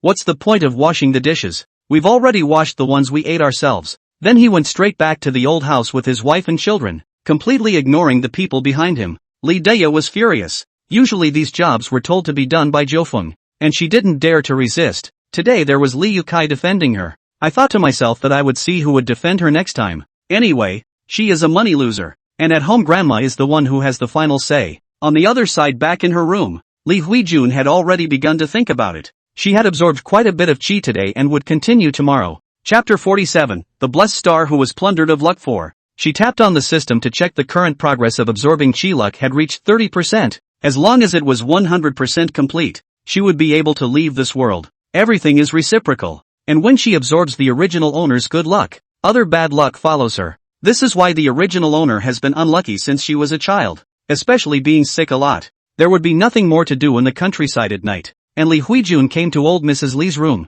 Grandma, we're not going to school tomorrow for the weekend. I want to go up to the mountains. Old Mrs. Li's eyes narrowed with a smile after hearing this. Every time this precious granddaughter would definitely bring back a lot of prey as soon as she went to the mountains. Fine. I'll have Daya and the others follow you. Don't run around blindly yourself. The mountains can be dangerous. Li Huijun had wanted Joyue to go, but now as long as Daya and the girls followed her, then all the work on them would fall on Joyue as well. She wasn't a good person in the first place. This kind of plundering of chi was very despicable, and now she was going to make Joyue live more and more miserably. It was probably a kind of hatred of the rich. She was very unbalanced. Why some people were born to be the protagonist and came with so much fortune. That's why she traveled through various small worlds and kept plundering. But she didn't realize how much merit the original owner herself had done in exchange for these blessings. Sure enough, after saying that, old Mrs. Li came and found Li Yukai. Tomorrow morning Dia and the girls have other things to do. So let the money losers go and beat back all the pig grass and cow grass. What? Li Yukai was very incomprehensible. His own child was only 12 years old and had to do so much work every day. Mom, what do you mean by that? Daya and the girls are 3 people. Should we leave all of them to 9 specters? Couldn't you? It's just a money loser. Just let her do something. And look at the state you're in. Zhang Taohua also frowned as she stood up and stated that if that was the case, tomorrow she would first go and mow the pigweed before going to work in the field. That won't do. Tomorrow the whole family is going to harvest the corn. Won't you have less labor to mow the hogweed? Anyway, no matter what, old Mrs. Li just didn't agree. And in the end, Joyue said that she didn't have any problem with it, and that it was just a matter of cutting it slowly anyway. When old Mrs. Li left, Li Yukai was furious. This mom of his was really unbelievable. What could Daya and the girls have done? They must have gone up the mountain with Li Huijun again. The times are like this, and we do the most exhausting work as a couple. So why don't the oldest 3 families have to come out? Joyue heard him say this, but thought he was not confused, mainly because the old lady was biased to a no-door. Dad, I think our family is the one that works the most, but eats the least, so why don't we split up and go out? Having just said the word separation, Li Yukai shook his head helplessly. It wasn't that he hadn't thought about it. Just if rashly so split the family out, his spine is going to be poked and prodded by the people in the village. Parents in the family is not divided. This is a rule since ancient times. Besides, even if the family was divided, he guessed that he wouldn't be able to share anything good. The family didn't have a lot of fields, and he was really worried that he wouldn't be able to feed his mother and his wife. Joyue didn't say much when she saw this attitude of his, but only reminded him first that some things still had to be done in a gradual manner. The next morning Joyue got up early. Zhang Taohua was very distressed and took out a kettle filled with sugar water and gave it to Joyue. Be careful when you mow the lawn. The road is a little slippery. Joyue nodded, picked up her scythe and went out. Zhang Taohua and the others were also ready to go to the field. And just as they went out, they saw Li Huijun standing at the door. She was wearing a small floral plaid jacket. New cloth at first glance. One of the few good things in the house. A few people from Daya followed her. And Li Huijun was a little angry if Zhou Yue didn't have to get up and go out so early. So impatiently, he yawned and came over. Still trying to absorb the qi as he had done before. Because there was a limit to the amount of qi he could absorb each day. She called the system in her mind when she was close to Zhou Yue. As a result, the system didn't respond for half a day. And seeing that Zhou Yue had already gone outside, she hurriedly shouted out, "Hey, loser, wait a minute." Zhou Yue could not bother with him. Striding outside, Li Huijun was in a hurry and chased after him in a few steps. As a result, the little golden dragon that was guarding the side could be considered to have caught the opportunity. And Li Huijun felt that someone had suddenly tugged on her, and her entire body flew out. Then it fell heavily to the ground. And old Mrs. Li heard the commotion in the inner room and ran out in a panic. "Aigu, my good grandson." Li old lady rushed to help people up. Li Huijun's mouth is full of dirt. Half a day cannot say what is going on. The old lady was so anxious that she directly hit the big girl beside her. "You dead girl. Let you watch your sister, what are you doing?" Daya was inexplicably beaten up and was aggrieved, so she could only hasten to say that she had fallen because she had gone after Zhou Yue. Old Mrs. Li became even more angry and chased out the door, looking at Zhou Yue standing outside the door and directly cursing. "You vermin! You've left my oldest family without a grandson, now you've come to harm my precious granddaughter. Why don't you go to hell? You're so vicious at such a young age." Old Mrs. Li cursed and suddenly her voice stopped, and then she bit her tongue with an ouch. It was such a mess in the morning that the next-door neighbors poked their heads out and looked around. They were not surprised by this kind of thing anymore. This old woman either scolds the second family's daughter-in-law or that daughter every day, which is really pathetic to say the least. Zhou Yue whistled and carried his scythe towards the mountain. The little golden dragon felt a little strange beside him. Why didn't the main god just now directly collect that system? You don't know about that, do you? Let her play first. This is something she's always had, and then suddenly it's useless. And that's the sudden desperation. And with me around, it still wants to absorb qi. Dream on. Zhou Yue went up the mountain and directly threw the basket into the space, and found a place to catch up on sleep, which was too early to get up. On the other hand, Li Huijun has never suffered such a big loss since she was a child. And I don't know what's going on today. Why is she so unlucky? In his heart, he kept cursing Zhou Yue. If she listened well and let herself be absorbed, wouldn't that be fine? Now it has to be like this. I had wanted to absorb some qi and use it for today, but it looked like I could only utilize the previous qi. The 3 Daya sisters were taught a lesson by old Mrs. Li, and they followed Li Huijun closely behind her like toadstools, fearing that something might happen to her. The one who can't afford to have anything happen in this family is Li Huijun, or they will all lose their skin. They had followed Li Huijun up the mountain before, and it was really amazing. The hare just crashed directly in front of people as if it didn't want to die. Chapter 48, The Blessed Star of Looted Luck 5. A few people are not very old. This kind of thing encountered more. Also really think that Li Huijun is the family's lucky star. In the morning, Li Huijun fell on her face and was in an extremely bad mood. She didn't know why the system suddenly stopped responding and now the system appeared again.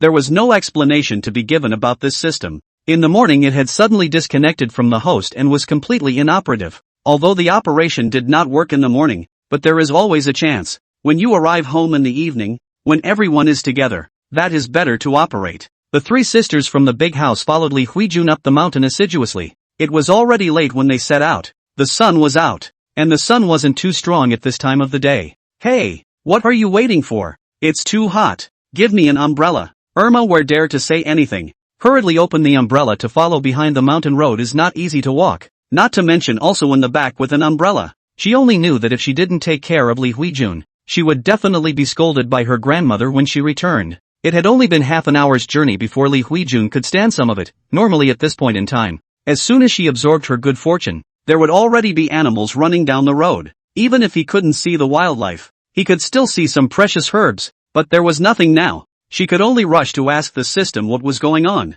Didn't I say I could use the blessings I stored before? Why can't I use it? You already used 10 points of your fortune value when you fell on your head this morning, so you can't overdraw early today. What? Li Huijun was furious. What kind of logic was this? She climbed for more than half an hour and then told her it wouldn't work. Why hadn't the damn system said so earlier? And when had there been such a rule? And why didn't she know about it? Besides, today it had fallen into that miserable state, and even used 10 points of fortune value. She hadn't even operated it. So how could this system take liberties? so directly in her head. She cursed with the system, and the system didn't spoil her. Ding! Detected the host insulting the system. The little ring of lightning punishes once. Li Huijun was completely all confused. She hadn't heard of any of these things before. How was the system completely different this time? But before she could react, her whole body slipped through a huge electric current, and her whole body directly fell to the ground and convulsed, also foaming at the mouth. This can give the three sisters Daya scared. Li Huijun is out of what happened. How to properly fall to the ground convulsions. This wasn't the end of the story. How could Li Huijun have been so angry? More and more, she felt that the system was just deliberately screwing her over. Not only had she used her fortune value without authorization, but now she was also messing around with disciplinary actions. These fortune values were all plundered from her hard work in completing missions. By what right could the system use them without authorization? You dog system is still a pit. Ding! Renewed verbal abuse detected. 3 taser penalties applied. What? Li Huijun is going to vomit blood. What the hell is this? Surprisingly, it has been increased to 3 times. Just now the electricity once is about to kill her half. This time she really knew she was scared and desperately apologized. But the system didn't care. And 3 electric shocks came in quick succession. Daya, a few people again how to say is only a child, which has seen this kind of scene. In the sight of the scared not light, Li Huijun is still twitching non-stop. At this time, Zhou Yue pretended to hear the commotion and rushed over. Li Huijun's system was also her ghost, only moving a little bit to change it. When Daya saw Zhou Yu come over, she was worried if she would tell her grandmother about this. After all, they were the ones who were with Li Huijun. Hey, you just saw it. We didn't touch her. Irma was on the verge of tears as she inquired with a sobbing voice. Sis, what do we do now? Why is she still smoking? She's not going to die, is she? When children hear the word death, they feel even more afraid, and Sanma is beside her, crying in fear. 9 specters, on the other hand, walked up calmly with her hands behind her back. I've seen her on TV before. This seems to be possessed by something dirty. Ha! Several people were wide-eyed and obviously just bluffed, and a few hadn't seen this before. Daya was the oldest, and she had seen it on TV, so it really seemed to be quite similar. Several people instantly screamed and hugged each other, looking at Li Huijun even more like a monster. What to do? Will she turn into a monster? Oh, I want to go home. Zhou Yue shook her head. How could all the guts be so small? She just bluffed casually. She turned her head to look at these guys' serious account. There's only one way to deal with filth getting on your body, and that's to fight it back with filth as well. So you guys check to see if there's any cow dung around. Several people do not dare to move freely, but the thought that if Li Huijun accident people go back to the future certainly no good fruit to eat, also can only endure the fear of standing up to find cow dung. In this mountain the least thing is cow dung, and sheep dung eggs. Zhou Yue does not want to touch that disgusting thing. Pointed to the ground is still twitching Li Huijun. Shove this bowl in her mouth. Daya instantly hesitated a bit. Was this really okay? Li Huijun was different from them. Not to mention stuffing cow dung in her mouth. She usually didn't even touch it. Right? Would something happen this way? She always felt a bit unreliable. But Zhou Yue looked very serious. You've got to stuff it in quick. I saw on TV that's how people get it in, or she'll bite her tongue later. She was also just a teenager. She had no opinion at all. And now that she was being urged by Zhou Yue, she didn't care so much. Directly grabbing a handful of cow dung and stuffing it towards Li Huijun's mouth. That flavor Zhou Yue could smell it from a long way away. I don't know if it was a coincidence or not, but right after Daya finished stuffing the cow dung, Li Huijun suddenly stopped convulsing. Li Huijun also slowly came to her senses. That kind of electric shock. She didn't want to try it a second time. In her heart she wanted to scold the system, but she was a little scared. It was only when she came to her senses that she felt how there was a bad taste in her mouth, and that Dahlia had just been afraid that it was all stuffed haphazardly, and now her whole mouth, including her chest, was full of cow dung. This is? When Li Huijun reacted, she directly fell on the side and vomited. What had she experienced? Daya was dancing happily next to her. She didn't expect Zhou Yue's method to be useful. They didn't need to be scolded by her grandmother. Li Huijun couldn't even care that much at the moment. She was close to spitting out her bitter bile, and with a strange cry she ran towards the mountain. She wanted to wash this disgusting thing, no matter how she shook it off now. She had that smell of cow dung on her body, and the few people from Daya who were worried that something had happened to her also kept chasing after her. The scene was hilarious in any way, and the faint smell of cow manure lingered in the air. Chapter 49, The Blessed Star of Looted Luck 6. Zhou Yue hummed and carried her hands, continuing to find a comfortable place to lie down. This Li Huijun is not the most like to play careful eyes? Each time, not only did they plunder the original owner's chi, but they also thought of all sorts of ways to suppress the original owner, and were even bad enough to marry the original owner off to a little cutie. Now this was just the beginning. Jo Yue's side was quite laid back. While the bottom of the mountain had already been in a mess a long time ago, Danya was also afraid of what had just happened and rushed to the field to tell the adults about Li Huijun. Before the words were even finished, old Mrs. Li just heard that something had happened to Li Huijun, and without any further ado, she directly slapped Danya in the face. Danya is also very thin and weak in growth, was directly hit by this slap and fell to the ground. She is also aggrieved in her heart. Originally thought that if she brought Li Huijun down, she would not be beaten, but it turned out that her grandmother is still like this. You girl, if anything happens to my precious granddaughter, get the hell out of the Li family. Old Mrs. Li couldn't care less about the work in the field, and took her youngest son and his family towards home. This eldest son of the family is also a thief. The heart is a little uncomfortable, is not just a little thing, as for so many people have run away, wouldn't the rest of the work be done by them? The two old big families looked at each other and also took cover, saying with their mouths that they also went back to see if they could help in any way, and slipped away directly on the soles of their feet. So there is only a moment left. Li Yukai husband and wife are still puffing and puffing work. The front of the old Li head is also confused. The two members of the second house family are just too kind, and they are a little too happy to see Pop working alone in front of them. Father, otherwise you should go back first as well. The rest of this we'll do slowly as a couple. Old Li too was a bit of a pushover at first, but there was really no way to put his age here. Just instructed them to hold off until they were done for the day, and he went back to see what was going on at home. In fact, Li Yukai more or less pleasing flavor. He knows that since childhood his parents do not love him, so what work at home he is robbing to do. He wanted to know more so that his parents could pay more attention to him, but the more he quietly gave, the more he was taken for granted by others. On the other side, old Lady Li hurried to her home. The surrounding neighbors felt curious. What happened to this old Li family? There wasn't usually any entertainment inside the village, so seeing as they were making such a fuss, there were quite a few people on their way to follow them to see what was going on. Only just entering the house, he saw Li Huijun beside the water well, constantly beating the water towards himself, but the smell of the cow dung seemed to have thoroughly stained him. My sweet grandson, how can you wash your body with such cold water? Daya, you dead girl, why don't you hurry up and go burn the fire? Even the area next to her was scolded by the old lady, and all of them were pushed to the kitchen to burn the fire. Seeing the old lady come back, Li Huijun was even more aggrieved in her heart and cried out with a wow, jumping into the old lady's arms. Grandma, oh, Daya, they shoved cow dung in my mouth and got it all over me. The daughter-in-law of the old great family had only just entered the door when she heard these words. Her heart thumped. This is finished. Sure enough, the old lady turned her head and pointed at her nose and cursed. You bereaved star. Look at the good daughter you've raised, daring to make a move on my precious granddaughter. It's really going against her sky. Sanya was so scared next to her that she only cried. The old family's daughter-in-law couldn't care less and hurriedly pulled over her own daughter. You girl, stop crying now.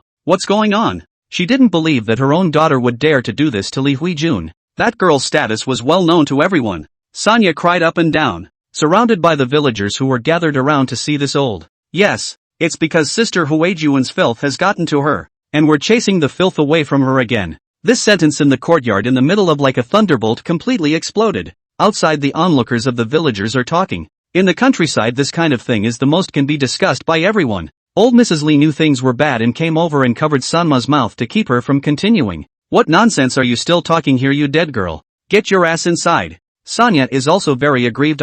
Obviously this is the case. The small child is worried about being scolded, can only hurry to tell the matter. She was all collapsed on the floor, twitching nonstop with white foam inside her mouth, and we were all terrified. Oh, the cow poop used in the back really just works. Li Huijun was about to explode as she watched everyone around her discussing herself, and ran straight into the room. Old Mrs. Li glared fiercely at Sanya, then spilled out in the middle of the courtyard, telling everyone to leave. Inside the village, this kind of thing was the fastest to spread. She didn't want her granddaughter's reputation to be affected, but there were so many people just now. How could she control it? Soon, the old Li family, that precious girl was dirty things on the body of the matter spread throughout the village, and the more the rumor is more evil. It was even rumored how a girl could have such great fortune. Maybe she was the demon. Jo Yue, on the other hand, mixed it up until the sun was almost set before he slowly made his way towards home, and on his way back, he heard everyone's discussion. She also took the opportunity to add more fuel to the fire, and didn't mince words when she came across villagers who approached her for gossip. What she said was even more evil than those kids, directly describing it in a colorful manner, and even demonstrated the appearance of Li Huijuan's chaotic convulsions. just like a monster. These villagers also know that Zhou Yue is the most honest within the family. Surely will not lie. So think about it, really scared. Didn't Li Huijun call herself a blessed star? Then she would pull this blessed star down completely. Compared to what she had done to the original owner before, this was less than a tenth of it. Zhou Yue had only just stepped into her home when one of old Mrs. Li's shoes flew over. Luckily she dodged fast and hit directly on the doorframe. Why are you so bad? You money loser. You're just like that mom of yours. How could you come up with an idea like that? If anything happens to my precious granddaughter, you're going to pay for her life. Zhou Yue suddenly let out an ouch. Then fell backwards, carrying a pile of grass taller than a person on her back. Grandma, don't hit me. I haven't eaten all day. Oh, I'll definitely serve my sister well in the future. I'll do a good job in the house. Don't kick me out. Old Mrs. Li was momentarily in a trance.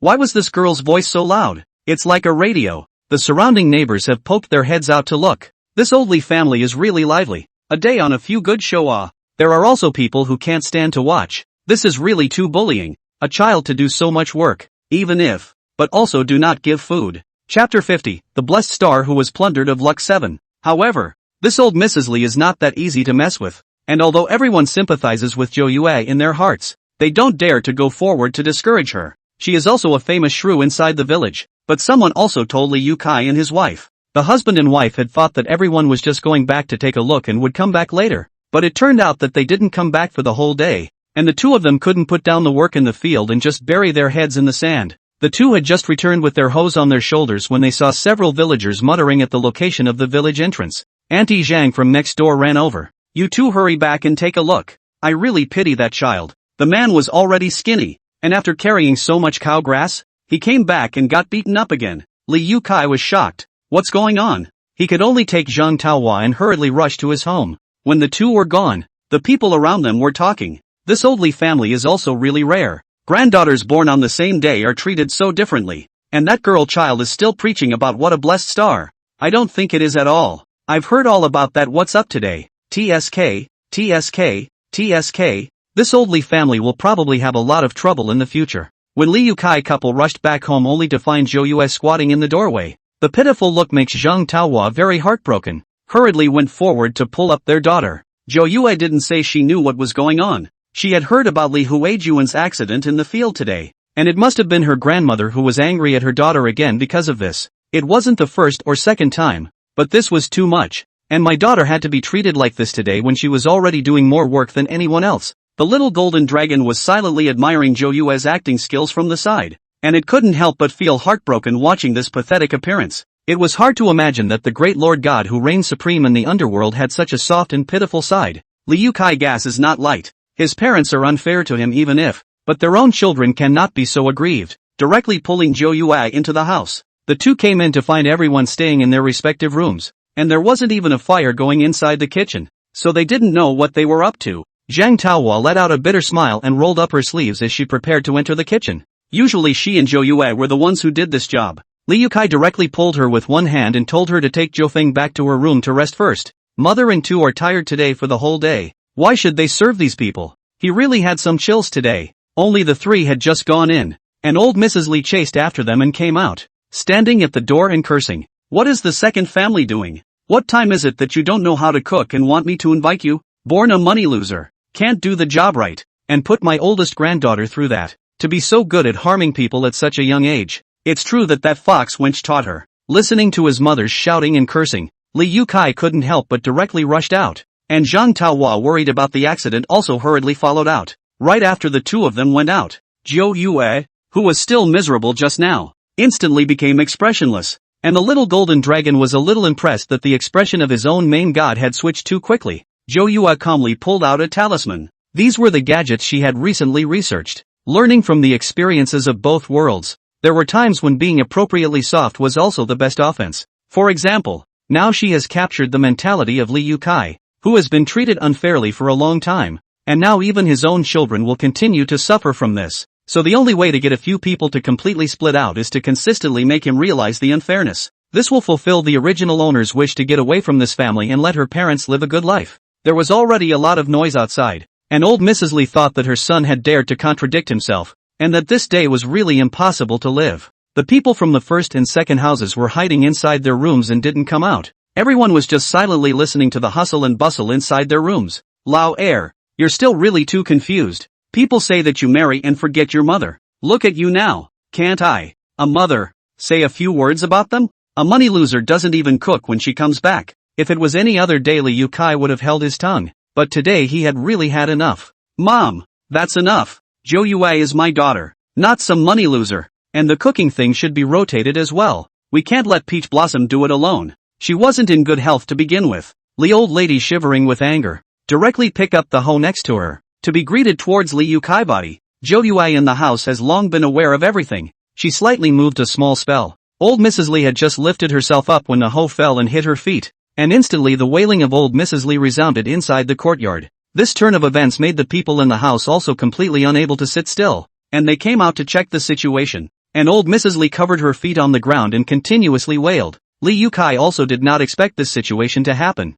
only that he was now getting more and more chilled. Just now his mom was actually going to raise her hoe to beat him because he said those two words. The old big families just came out and made an accusation at Liu Kai. Eldest, you really don't know what you're doing. Hurry over and apologize to mom. Isn't it just cooking a meal? What's all the fuss about? This old family is really standing around talking without a pain in the ass. And now they come out to pretend to be a good guy. What did they do long ago? It's easy for you to say, isn't it just cooking a meal? You know that Zhang Taohua has been doing this for more than 10 years. However, the crowd couldn't be bothered to argue, as old Mrs. Li's foot seemed to be quite serious, with blood whistling out. At this time, Li Huijun also came out from the room, and everyone helped old Lady Li to the chair next to her with 7 hands and 8 feet. Li Huijun squinted at the face full of disgust. He now only wanted to absorb the blessings on Zhou Yue as soon as possible. Today's blessings cannot be absorbed yet. Looking at the wound is so serious. Old Li Head did not dare to delay more. Hurriedly greeted the 2 sons to take people to the village doctor.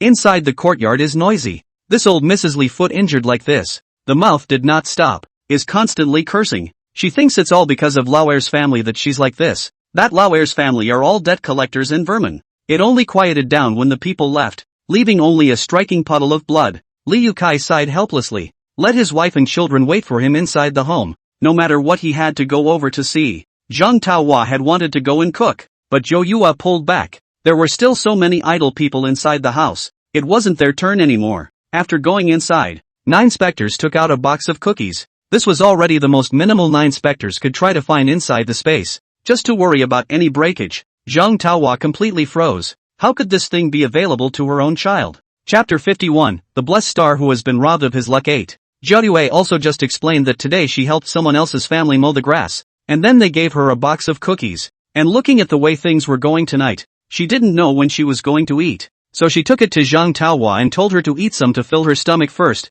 This kind of good stuff is usually only available at Chinese New Year. Zhang Taohua hurriedly shook her head. Mom's not hungry, so hurry up and eat. You kids can't hide anything from us in the future. She just felt that her daughter was working too hard. It wasn't enough that she had to mow her own family's grass. She had to help others. Wasn't that incompetence on their part as parents? Zhang Taohua's eyes glistened with tears at the thought of this, and Zhou Yue really had a headache. She really couldn't persuade this kind of thing. In the end, she also symbolically all ate 2 slices before Zhang Taohua began to eat the cookies, and this time she didn't need to be told by Zhou Yue to hide the cookies herself. She knew that with the way things were going at home, there was no telling how much trouble the box of cookies was going to make, so she might as well hide it and eat it slowly. In the end, it was the oldest family that couldn't stand it anymore, and the oldest daughter-in-law took Daya to the kitchen to cook. The main thing is that this old third family's just because Li Huijun was treated like a baby by the old lady. It's even more unlikely that they will be allowed to enter the kitchen. As for old Mrs. Li's side, by the time everyone came back, it was already completely dark, and the people were carried back by Liu Kai. But she was very unimpressed with this son. Liu Kai is also on the basis of her injury. Do not want to bother more. Old man Li are busy all day. See, this situation also greeted everyone to hurry to eat. At this time, Zhang Taohua brought Zhou Yue to symbolically walk out as well, and old Mrs. Li just opened her mouth to scold, but she was glared at by old Li too. It was because after going out just now, he heard the people around him talking, mainly about Li Huijun's accident today, and it's really unfair to the oldest 2 families, letting a kid do so much work, and now everyone is poking him in the backbone. Hurry up and eat. This can't even plug your mouth. A day of net embarrassment to the old man. Old Mrs. Li was usually arrogant, but when she was scolded by her own man, she was instantly dumbfounded, and turned her head to look at Li Huijun with a heartbroken face again. My good grandson is eating more today. There was just a plate of scrambled eggs on the table, and almost a large portion of it was already in Li Huijun's bowl, but as a result, she was only just about to eat it when she felt as if there was still the taste of cow dung in her mouth, and turned her head to dry heave. This can make the old lady heartbroken. In the side and pat the back, and pass water. Li Huijun raised her face pitifully. Grandma, you have to do it for me. Dayet and the others don't have the guts to stuff me with cow dung. That money loser, she just can't stand to see you pampering me. She's just screwing with me on purpose. What am I going to do from now on when the people inside the village talk hard? Good grandson, don't worry. Whoever dares to talk about you in the future, I'll go and tear her mouth right off. Then even directly casually smash the chopsticks on Zhou Yue's side. Just know how to eat. You're starving to death. Zhou Yue blinked those big innocent eyes, but today she really looked like she was possessed. I've seen it on TV. If you don't believe me, ask Daya and the girls if this method is working. Beg ya several people how dare to say. Today back to get a beating. In the future even more do not dare to do such a thing. You're still sophomoric with me aren't you? You girl? Don't eat at the table from tomorrow. If I had known you were like this, I should have just thrown you out to the wolves and died early. Li Yukai couldn't hold back any longer. He had endured this journey, but since his mother came back she had been scolding his wife and children. Mom, Zhou Yue is still a child no matter what. How can you talk about her like that? Before old Mrs. Li could reply, Zhou Yue explained from the side with a sobbing voice. Grandma, don't kick me out or beat me. I really know I'm wrong. I'll listen to you guys in everything from now on. I'll do whatever Huijun tells me to do. I'll contract all the work in the house from now on. Li Yukai listened to his daughter's so understanding speech more heartbroken. Is his own one-sided tolerance only to lead to today's results? He looked at his own daughter's thin body, obviously born in the same year as Li Huijun, but the height and size difference was just too great. The wives next to them have followed themselves down to the ground for a day, without anyone helping them at all, and when they come back they have to be scolded for no reason. His own child loves himself, so he went straight to the kitchen and, without saying a word, directly fried a few poached eggs and brought them out, putting 2 in the 9 specters bowl. He and Zhang Taohua had 1 each of the rest. Looking at this omelette, old Mrs. Li's heart was dripping blood. This was the egg she had saved for a long time, all saved for Li Huijun to replenish her body, and it was just spoiled by them. You loser! What the hell are you doing? Eh ha! There's absolutely no justice. God! Take a look! This kind of unfilial son, raising this son for nothing, not listening to my mother at all. Li Yukai didn't care about her crying. He worked the most in this family, but every time he got the least amount of things. Several people looked at the charred eggs straight drooling, but they did not dare to disobey grandmother. Can only watch. Zhang Taohua looked at the poached eggs in the bowl and hesitated a bit. Would this not be good? After all, there was no one else in the family. You don't have to look the others in the mouth. These things are what we deserve. Hurry up and eat. Zhou Yue felt that the meal was overall quite enjoyable, except for the cursing that she kept hearing from old Mrs. Li next to her. Although old Li too also felt that there was something wrong. But today the Lao heir family's contribution was the most. It was just a few eggs. He didn't say anything. The one who was most confused right now would be Li Huijun, not knowing when that cowardly second uncle had become so imposing. That's not good news, and she's figuring out a way to siphon off the blessings, and that plundering is easy. Aside from the fact that it can be left untouched at birth, every plunder thereafter is allowed as long as it touches the 9 specters. Now she was feeling that her interests were being touched. She used to be the most favored one inside her home. Now that she saw the kind of care Li Yukai had for Zhou Yu, she was very jealous. Although her parents on her side are quite good to her, but she has 2 brothers above her. There is something that is not quite able to get her turn. Thanks to the old lady favors her. The more she thought about it, the more uncomfortable she felt in her heart, wanting to go up and touch Zhou Yue and take her chi over, and then see how she could still be proud of herself. Seeing that the meal was already going to be finished, she knew that if she didn't seize the opportunity now Zhou Yue was going to go back to her room. Li Huijun suddenly stood up and actually reached out to grab Zhou Yue's bowl. Zhou Yue had been waiting for her to come over for a long time, so she raised her hand in a smooth manner. Chapter 52, The Blessed Star of Looted Luck 9. Because the light inside the courtyard was also rather dim, so everyone didn't see clearly, but Zhou Yue used a few % of her force. In everyone's eyes it was just a slight touch, but I didn't expect Li Huijun to fall straight back. Behind her sat but the old lady Li. That foot had only just been wrapped in thick gauze. Li Huijun's physique would have been larger. The kick was directly on the freshly bandaged foot, and there was another ghostly cry, and blood had begun to seep out above the gauze. Old Mrs. Li also just ouch and yell. This is her own precious granddaughter. She can't afford to scold, but reacted by slamming the bowls all directly towards Zhou Yue. You money loser. What are you hiding for? It's all your fault. Today you'll see how unsettled you've made this house. Zhou Yue raised her head in aggravation. I don't know why he suddenly came to snatch my bowl because I haven't eaten such a tasty poached egg. Dad. Me. Looking at his own daughter's pitiful appearance, Li Yukai directly retorted back. How many times has this been done? I know you guys don't like me, but Zhou Yue is my child. If that's true, then why don't we just split up and live together? As soon as they heard the words to split the family, everyone else was alerted, and the old big families were calculating how much benefit they could get. As for the oldest three that could care less at all, it was him that his parents favored anyway, and the fact that he had this daughter was enough to pull the old lady's heart in. The old Mrs. Li angry speechless. Today is really against the sky. How all against her? Old man Li directly slapped his hand on the table. That's enough. The oldest two families have been tired all day today. You cut the crap. Old man. This penis is really too much. Shut up. Old Li head directly staring double eyes. On the spot. Angry. The topic of separation of the family did not continue. Li Yukai finished eating with his wife and children directly back to the house. Li Huijun angry straight clenched his teeth. Obviously only a little difference. Today this girl how so flexible? The main thing was that all these blessings on her body were plundered from the 9 specters, which belonged to a limited amount and would be gone after they were used up. She had used it quite a bit before in order to show her abilities, which had gained old Mrs. Li's favor. Moreover, Zhou Yue even dared to instruct Daya to stuff cow dung in her mouth. This was something she absolutely could not tolerate. But the coming day is long. Tomorrow she must seize the opportunity. She felt a little strange. How frequently today there are unlucky things. For what happened just now? She didn't even think about Zhou Yue. She only thought if she was too unlucky to be able to fall towards the old lady. After everyone went back to the house,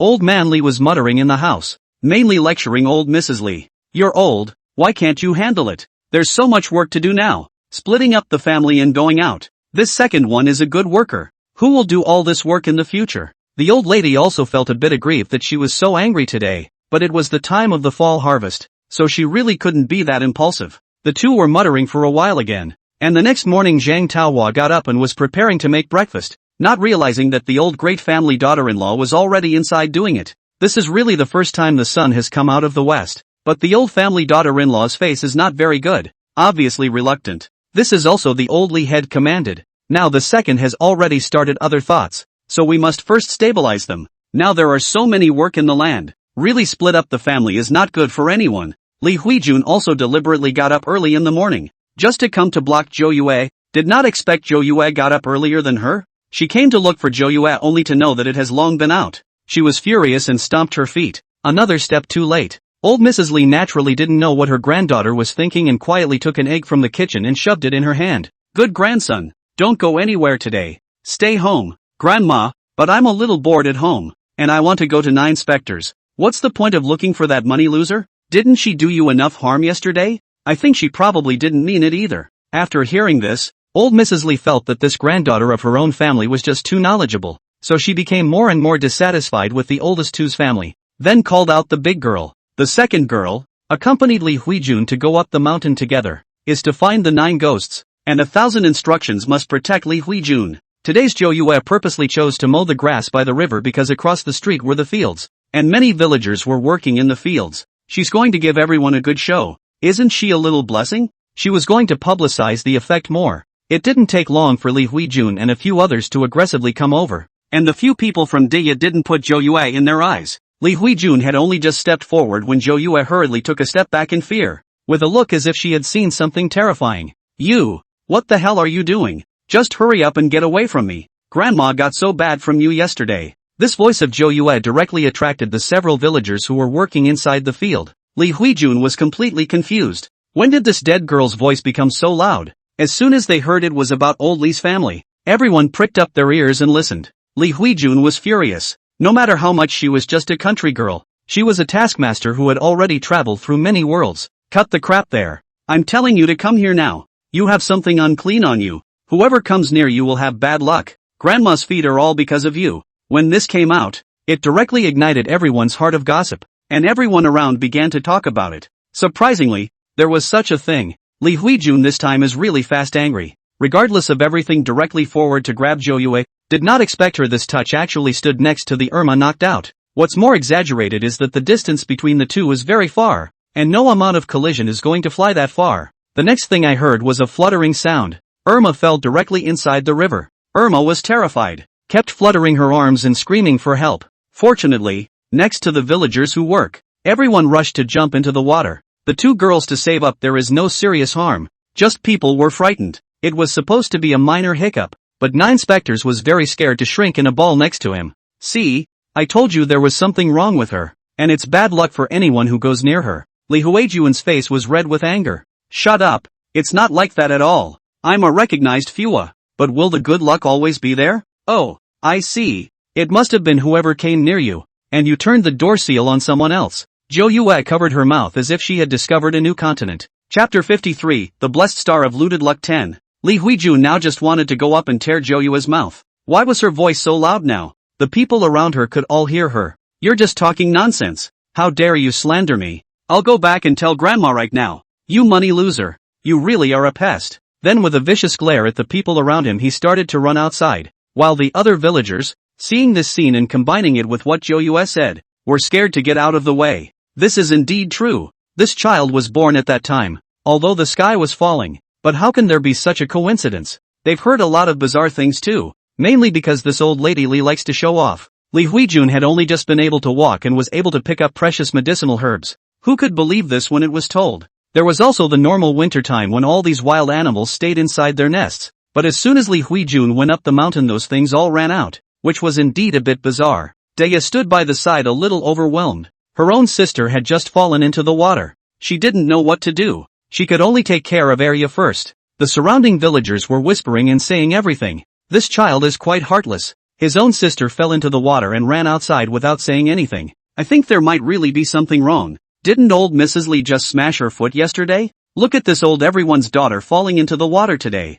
TSK, TSK, TSK. It can't really be a problem, can it? This kind of thing will only get more and more mysterious, especially in the village. A little bit of wind and grass, after the rumor can immediately change. After everyone left, Daya was a bit puzzled, looking at Zhou Yu who was crouching next to her in a daze. She tentatively inquired, was what you just said true? Is she borrowing our good fortune? Believe it or not, I'd be afraid to stay with her anyway. After Zhou Yue finished speaking, she directly collapsed on the grass next to her and closed her eyes to rest her mind. Danya saw that she didn't say anything and couldn't do anything but bring Irma home first. Li Huijun went back and the more she thought about it, the more angry she got. She didn't know what was wrong with Zhou Yue. She used to be very cooperative with herself, but now she was like a loach. So it's just a matter of calling the system to see if you can think of anything, preferably to absorb the blessings remotely. Do you have any props there? At least take them out for me to use first, or neither of us will be able to complete the mission. I'm sorry,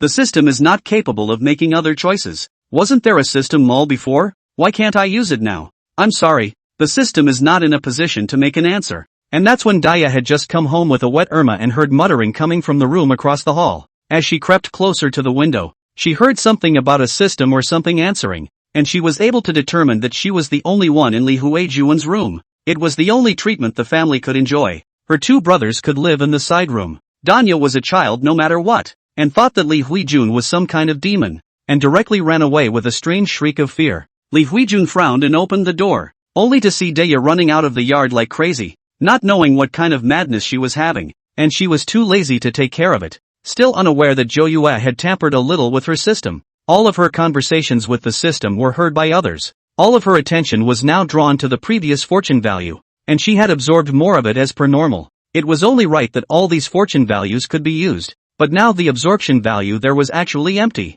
She felt sure that the damn system was coveting her stuff again, having somehow used it without her permission before. Doesn't it mean that her 10 years of coming to this world have been wasted? How so many fortune values were gone? Listening to the system's cold voice, Li Huijun couldn't help but curse. This broken system was useless. It wasn't all on her own. This scolding didn't matter. The system sort of reacted. Ding! Detected the host abusing the system. Carry out 4 motor penalties. Li Huijun was about to vomit blood. What kind of algorithm was this? Wasn't it only 3 times before? How come it's still stacked now? The fear of being electrocuted earlier came back to her, and she eagerly said no, mouthing the wrong thing, but the system's punishment came with it. The moment she was electrocuted, a paralyzing sensation swept through her entire body, and Li Huijun directly fell to the ground, twitching continuously. Danya has already cried and ran to the field to call the adults. She is really afraid that if something happens to Li Huijun, her grandmother shall not beat her to death. Hearing that Li Huijun had another accident,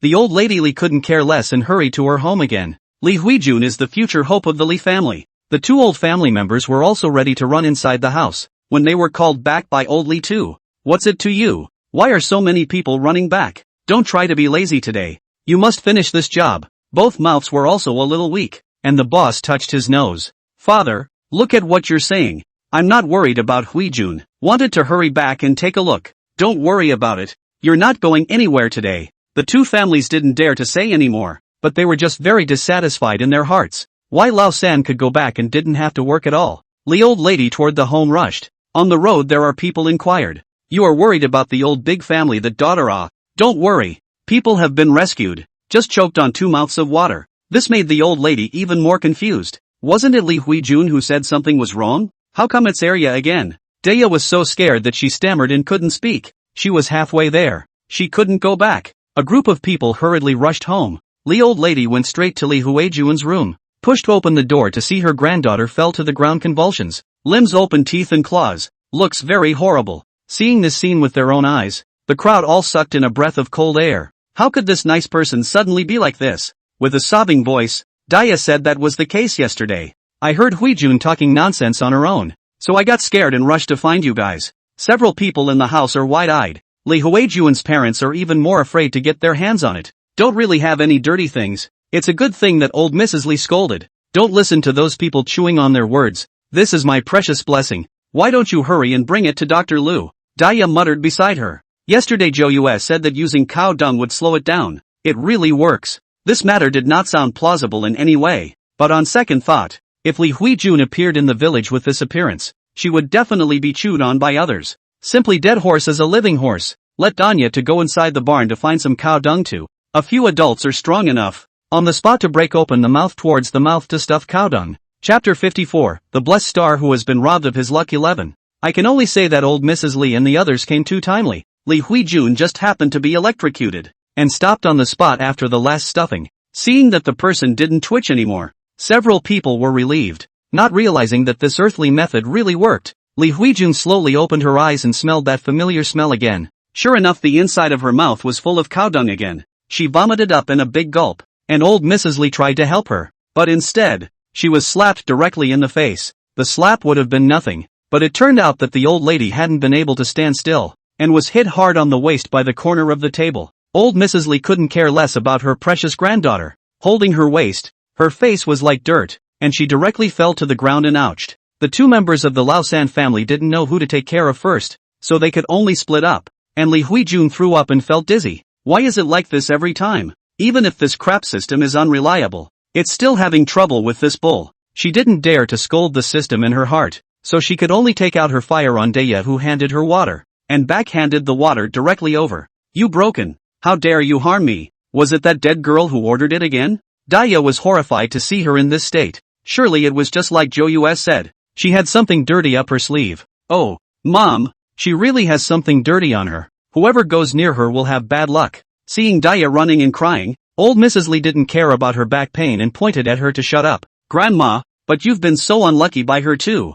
Zhou is right. You little hoof. Let's see if I don't rip your mouth off. Who told you to talk about your own family like that? The old lady wanted to wave her hand to hit Daya, but this waist could no longer straighten up, so she can only sit on the chair and keep hurling insults. The more Li Huijun thought about it, the more angry she got. Looking at herself in this sorry state was all because of Zhou, crying and saying all the things that happened at the river today. Grandma, you must do it for me. That girl is deliberately making me look bad in front of the others. Isn't saying that just denying you? If you are so disobedient now, you'll be even more rebellious later. Old Mrs. Li felt very reasonable after hearing this, and planned to give Zhou a good tidying up after she came back at night. And at this moment, Nine Spectres was crossing his legs and eating a chicken leg, so leisurely. Lord God, you'll easily cause others to become jealous like this. Oh, this task is so simple, and I'm not allowed to take a break? This time to deal with the person is very simple, mainly to Li Huijun as the core on the line. Before the padding to do enough, the following is the time to close the net. Nine Spectres practically stomped home. It was mealtime and families were at home or heading home. It was the time to make a big deal out of it. And in the previous life Li Huijun had done just that by falsely accusing the original owner of being a calamity. The word spread throughout the village. giving her an extremely bad reputation before she was forced to marry a cutie. A few villagers on the road looked at Zhou Yue's small body, carrying such a large basket of grass and dragging a large bundle of firewood. Their hearts were a little heartbroken. You say this oldly family is really too much. The same granddaughter. The difference is too great. You're afraid you don't know. Because this second is not biological. Back then, a family over in Lujiago had too many children and threw them out. And then they were carried back by old Li too. I told you, the heart of the hand are meat. This favoritism is too much. But this practice is really not human. What? Zhou Yue's hearing was very agile. And although she was far away from several people, she heard them clearly. I didn't expect to eat this melon. It seems that after the original owner died he didn't even know that there was this reason for the old lady's favoritism. Since it is not biological, it is better. If Li Yukai knows about this, it is estimated that it is even more impatient to split the family. Zhou Yue counted the time almost and Li Yukai couple is back and forth into the door. Today, this family is even more lively, because the oldest family members are also working in the field. The eldest daughter-in-law said nothing is not willing to go to cook. Why should she work and still have to go to cook? The daughter-in-law of the old third family is also a human spirit, relying on the birth of 2 sons, and to the old lady gave birth to this precious granddaughter. Since the marriage and have never cooked, Li Yukai was too lazy to care about this, took his wife and children and went back to the back room. Just went in and Zhang Taohua took out yesterday's cookies. He was surprised too, but when he heard the cause, a big man's eyes reddened slightly. It's really because I'm so useless that I'm making my kids desperately want to do something for the family. Zhou Yue was very embarrassed inside. It was just a box of cookies, or the most common kind of compressed cookies. Look at how excited they were. The two of them made a good excuse, and only after Zhou Yue's persuasion did they savor it. Zhang Taohua was feeling that her body was so much better than before. As soon as she got off the ground and came back, she didn't even have much energy to eat. I've been sleeping better the last couple days, and I'm full of energy, so I probably really don't have to do as much, and my body is slowly recovering from a little bit of rest. In fact, this was all thanks to Zhou Yue's Reiki nourishment. Besides in the food, she quietly added some Reiki into the water that the two couples drank as well. The family was talking and laughing after eating the cookies, but the happy scene was soon broken when there was a knock on the door outside the house. Second uncle. Grandma wants you to come over to the main house. She has something to say. I do not know what to make a mess. Li Yukai can only take his wife and children. First go over to see. After coming to the main martial arts found that the other two families are also there. Only the old lady Li angrily glaring at them. 3 people have not even sat down. The opposite side began to curse. You money loser, how can your mind be so vicious? You're so mean to my grandson. See, you really have itchy skin. You just need a beating. She was now suffering from back pain and couldn't really move. So she threw the broom to Lao San. Let your third uncle teach you a good lesson. See if you dare next time? Lao San also picked up the broom. Anyway, it is not his daughter. Besides, this dead girl's mind is really too much. Now the whole village is rumored about Li Huijun. Li Yukai saw this scene. This is still a big deal. Beating his own daughter right in front of him. What kind of thing is this? He directly snatched the broom and threw it aside. Old 3. Even if my daughter did something wrong, it's not your turn to lecture her. Second brother. You're just too soft. It's just a money loser. Besides, Huijun is the lucky star of our family. You'll have to rely on our family Huijun in the future. And my family has a son, so you'll have to count on my son when you go up the mountain in the future. Chapter 55, The Blessed Star Who Has Been Robbed of His Luck. 12. What kind of reasoning is this? He has his own daughter. Why should he rely on someone else's family? Although he hadn't read much, he wasn't that feudalistic. The 2 sons of the oldest 3 families, he did not even look at. Originally is not the material of study.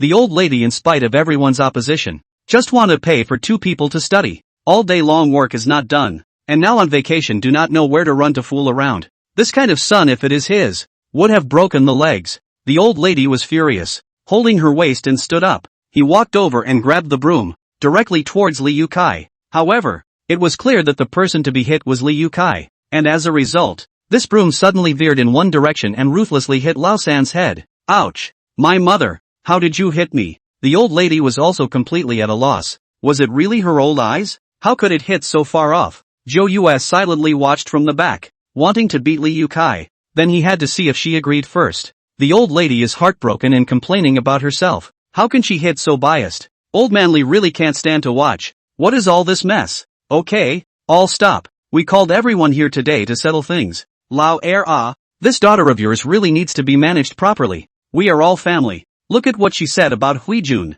How will you let Haikuin behave inside the village in the future? Li Yukai got angry when he heard this. Before, when Li Huijun was born, magpies flew to the yard. This old lady publicized everywhere. But to Zhou Yue is a mouthful of a money loser. And after Li Huijun brought back something, this old third family's not less publicized inside the village. It was thought that their family's luck could have been better. And it was because Zhou Yue, a money loser, was in the house that it affected their family's good fortune. For so many years what they said about his daughter, he put up with it, just thinking about the family. And now Li Huijun will only say a few words, and these people can't sit still? This time he wasn't willing to show weakness and was determined to defend his own daughter. And just as the two sides were arguing, Zhou Yue came in faintly. Dad, if it doesn't work we'll just split up and go out. Grandma and everyone else dislikes me so much anyway. Almost simultaneously two voices snapped together. No, it's Old Manly, and Li Huijun. Old Manly is thinking of splitting up the family and going out. There will be one less right-hand man. Li Huijun is worried about splitting up the family. That's even more unable to find Zhou Yue. What are you talking about, kid? Your grandmother and I are both here. What's the point of splitting up the family? Isn't this going to make people poke your father in the backbone? On the surface he was lecturing Zhou Yue, but in fact he was also reminding Lao Er to think it over. Lao Er, this child is the most focused on filial piety. It's just a pity that it's not his own family seed. Zhou Yue pretended to be scared and stepped back, not wanting to have any contact with Li Huijun. But she's really going to pass bad luck onto us. Ooh, I'm really scared. Li Yukai protected his own daughter behind him and whispered comfortingly. Li Huijun stood on the opposite side of the room and was about to explode with anger. Just now it was obvious that it was only a little bit worse. Shut up. It's all your nonsense outside. You're the biggest disaster in the family. But hasn't grandma been hurt since yesterday because of you? Zhou Yue pretended to be naive in her analysis. And this short sentence made everyone else suspicious. Especially old Li too. Is it hard to believe that this girl really has something on her? She did bring some good stuff back before, but I haven't seen her bring anything in this period of time. Old Mrs. Li didn't want to do it when she heard it. Wasn't this just denying her claim? She didn't think Li Huijun was some kind of calamity. What's more, after Li Huijun was born, she dreamed for a week straight that the child was a blessing from birth and could prosper their old Li family. This was also Li Huijun's way of plundering Zhou Yue's blessings and deliberately passing them on to the old lady in her dreams. Just to convince her. Ugh, why are you so bad at such a young age? There's only one disaster in our family if there's one. And that's you. After saying that, he was still not overjoyed and turned his head to point at Zhang Taohua and cursed, thinking that Zhang Taohua must have instigated it. You married into our old Li family. You couldn't even produce a son. You gave birth to a money loser. And now you dare to contradict me. Zhang Taohua's character was originally soft and weak, and he had been tolerating it all these years. But what the old lady said today was really too much. Mom, the kids are old enough for you to stop saying those things. Oops. See, she dares to contradict me even when my mother says a word. Lao Er, this is your good daughter-in-law. Li Yukai was distracted. He did not think his daughter would go to say those. Besides, a child said something. How to take it so seriously? The old lady called Zhou Yue over today because she wanted to teach her a good lesson, which not only challenged her own majesty, but also gave his eldest granddaughter anger. But old Li too kept winking at her from the side. The oldest two really can't be pushed too far right now, or it won't do them any good if they split up the family. This matter can only be put to rest. Until the time to eat dinner, Li Huijun had wanted to take advantage of the dinner time and the absorption of fortune. Did not think that Zhou Yue pressure did not come outside to eat. Old Mrs. Li thought it would be better if she didn't come to dinner, but Li Huijun was in a hurry. Things were getting out of her control now. Grandma, that girl isn't stealing any goodies from the back room, is she? So mentionedly old lady also feel that something is not right. Usually dinner they are the most active. Now do not come. There is indeed a problem. So straight to the back room. The family really didn't eat. They just made some rice soup and were going to just deal with a random bite of rice soup with crackers. Li Yukai was not in the mood to eat out. His mom didn't know what was wrong with her. Always targeting them lately. Zhou Yue also quietly took out a few wild eggs. It's not that she didn't want to take other good ones. Taking too many would instead reveal a break. Just then the door of the house was kicked open, and old Mrs. Li came in just in time to see the box of cookies on the table. I told you what you were doing hiding in the house, so you're eating alone. Lao Er, you're really a heartless one. Your old lady hasn't even eaten yet. How did you manage to eat it? And this wild egg isn't used to replenish Huijuan's body. You're giving it to a money loser to eat. Li Yukai had been silently enduring until he heard the last sentence and completely exploded. On what grounds? Growing up he did everything his mom wasn't happy with and everything had to go to his older or younger brother. In the past, when he was a child, He was just like Zhou Yue's situation. What's good, his mother always thought of his little brother. Now the wild eggs are found by their own children. Why should they be taken out and distributed to the oldest 3 families? Chapter 56, The Blessed Star Who Has Been Robbed of His Luck. 13. Li Huijun was quietly watching the show from the back. She was also looking for the right moment. She had no interest in the food. It was just that Zhou Yue was just too far away from her, giving her no chance to touch it at all. The crowd in the front room heard the noise coming from the back and came over to see what was going on. The oldest daughter-in-law was very unhappy with the second family's behavior of eating alone. Now that we're not splitting up, shouldn't you take it out? What a small family. It's not worth anything, just a few wild eggs. On her lips, in fact, her eyes dripping looking at the cookie box, Zhang Taohua heard some not too good. This thing seems to be really a little less than reasonable. This time Li Yukai was unexpected. He didn't go against the grain like before and protected his wife and child directly behind him. This is something that 9 specters cut grass and traded with people for. So what if we eat it ourselves? The wild game that Huijun found in the beginning wasn't shared with us. Li old lady listened to the gas half dead. All in the opposite with him, and now even counted up the account. He an outsider. By what with their own son then? Smoothly picked up the walking stick and knocked on Li Yukai's head. This time Zhou Yu did not intend to stop. He found that Li Yukai was still relatively attached to this family. He should let him completely die. Old Mrs. Li had absolutely no intention of stopping. The expression of heartache that she had previously shown when she had mistakenly injured her youngest son was completely absent, and here there was only fuming curses. It is normal for a mother to hit her son, but I have not seen such a hard hit, as if she is going to die. Li Yukai is not a child. Naturally also saw this. Good thing the old Li had arrived in time to pull over the old lady Li. Since when is it your turn to tell this family what to do? Get the hell out of here. You can't even have a meal in peace. If you don't want to stay, get out. Old Mrs. Li was instantly like a frosted eggplant, and finally left with the unwilling Li Huijun, and the others could only leave silently knowing that their old man was angry. Out of the heart of Li Huijun, the more she thought, the more uncomfortable. This change came too big, mainly because the system is also not powerful, otherwise she would have absorbed all the blessings at once. One night the old Li family has been noisy several times, the next door neighbors also just silently listening. Not a moment later the village had begun to spread, especially about Li Huijun's matter. The more it was rumored later, the more evil it became, and all kinds of claims were derived. Li Huijun always failed to meet Zhou Yue in the mornings these days. She really couldn't figure out that this dead girl was just as good as knowing that she was going to come over to look for her. She wanted to do it during the day, but she had to go to school now, so there was no way she could do it, and the only time she got a chance was at dinner time in the evening. At this time, Zhou Yue was incredibly casual. This small world was not a difficult task for her, and overall she was just getting by. Lord God greatly. This is the milk tea you want. Go ice 3 points sugar. Oh, by the way, I have a question I don't understand. Why don't you want to go to school? After all, the original owner is coming to take over this body later.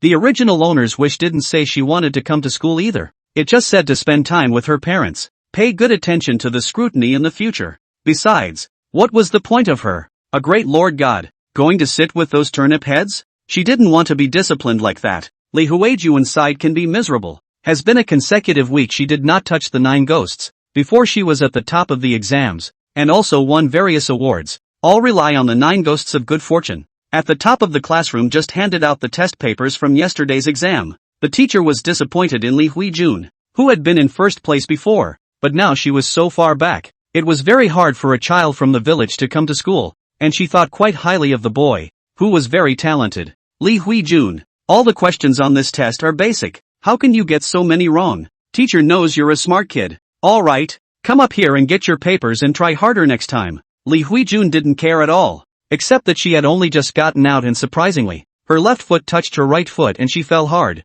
The fall directly caused her teeth to knock onto the podium, and an instant wave of pain swept through her body, and the teacher was startled and rushed over to check on the situation. Li Huijun tried to speak and suddenly coughed, and an incisor just knocked out. She couldn't care about the pain and was cursing Zhou Yue in her heart because without Zhou Yue's blessed luck to protect her, she was an unlucky body herself. Indeed, it was Zhou Yue who had hit the nail on the head. She was a person who came with a calamitous bad luck constitution, and from the time she was born, all sorts of unlucky things kept happening. The most bizarre thing is that she was actually choked to death by drinking water, and because of this she had access to the system and was brought to various small worlds to absorb the blessings. This was why she hated Zhou Yue so much. She was hating all those who brought their own blessings. That's why every time she went to a small world, people who encountered this kind of blessed physique were ruthlessly avenged by her. The teacher had wanted to take her to take care of it, but I didn't realize that Li Huijun didn't appreciate it and went down by herself covering her mouth. That's when a few of the students in the class started muttering as well.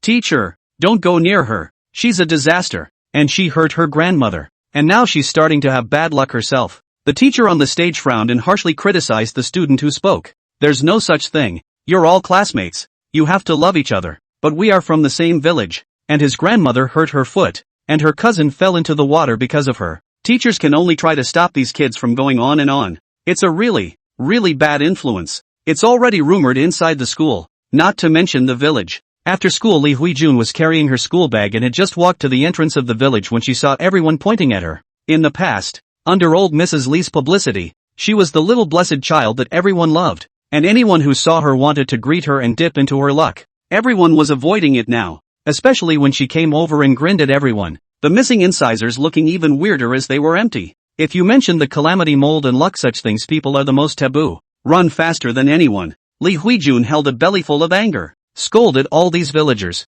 all a group of snobs, before knowing that she is a blessing. Each ran to flatter her. After she finished absorbing the blessings, she would simply leave this village. She would make these people completely regret it. In fact, people like the original owner who bring their own blessings have a big mission on them, and they are born to change this place and use their blessings to drive it. Li Huijun just came back and cried to old Mrs. Li, "Grandma, it's all because of that compensation scourge. Now everyone is chewing on it. If you do that again, I'll never go out again." Woo hoo hoo. Chapter 57, The Blessed Star Who Has Been Robbed of His Luck. 14. This cry to the old lady Li Harte cannot directly open the door to pull the voice cursing up. Whoever chews on my old Li family's tongue in the future, let's see if I don't rip his mouth off. My family Huijun is a blessed child recognized by the heavens. Is it also something you can talk about? Li old lady scolded not too much, but also specifically dragged a stool at the door to sit and scolded up. She was not a good mess when she was young, and now the old more brutal. On the other side, Joyua had just fallen asleep and stood up and stretched.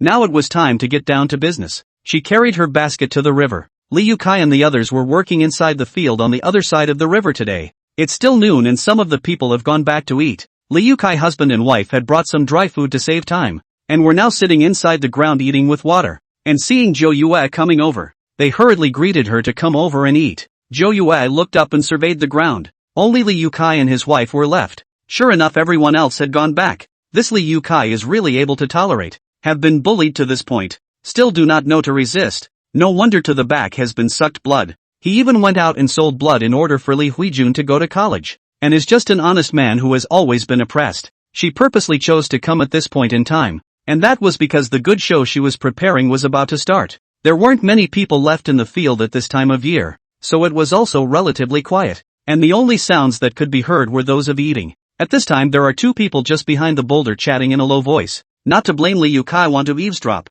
but these two people are talking about their old Li family things. You know what happened to old Li's family recently, don't you? I don't think it's a calamity. It's just retribution. Look at how that penis is being bullied by their family. Even the wife and children are being bullied. Li Yukai heard this face embarrassment, glanced at Zheng Taohua. Some not too good. He was trying to stand out to refute. His parents are a little biased, but it's not like they're bullying. No matter what, it's all family. But what those two said next completely made him stand still, because this penis is not their own. They torture people like this. So this is retribution. Even though the second one is a found child. After raising him for so many years, he should have to be affectionate as well. Who knows? Forget it. Stop talking now. Be careful of being overheard. The two men's voices became smaller and smaller until they couldn't be heard, while Li Yukai's eyes were red. He clenched his fists tightly, and those things in the past slowly surfaced in front of his eyes. A lot of things also gradually figured out. The original is not his parents biased,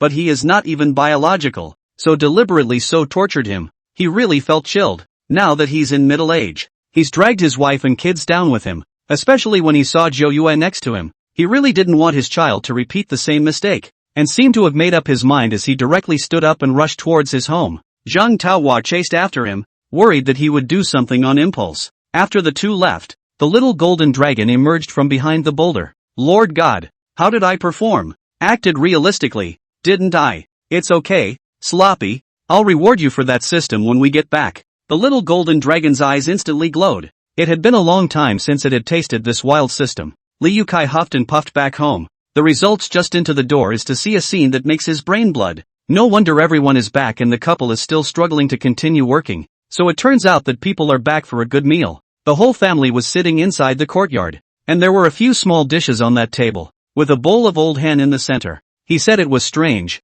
Obviously everyone in the family was working, and the money earned was uniformly paid in, but all year round they only had some good food for New Year's Eve. I didn't expect people to open small stoves behind his back alone, and at night he and Zhang Taohua came back just to eat some radish and salted vegetables. Seeing that the matter had been crashed through, old Mrs. Li did not feel guilty, but instead looked as if she had taken it for granted. Lao Er, what's that look in your eyes? Your mother ate something to see how much you hate her. It's not because that daughter-in-law of yours didn't renew our old Li family's honor, nor is she qualified to eat from our old Li family. The fire in Li Yukai's heart finally erupted out, and he took a big step forward and directly overturned the table. The oldest daughter-in-law tried to reach out and guard the bowl of chicken soup, but she didn't stop it at all, and it spilled and crackled all over the floor. Ah, you loser. What the hell are you doing? This is an old hen I've been raising for over a year. The bowls on the table were all broken. Old Mrs. Li was furious. She pointed at Li Yukai and kept cursing. All kinds of unpleasant words were spat out, but Li Yukai just said faintly,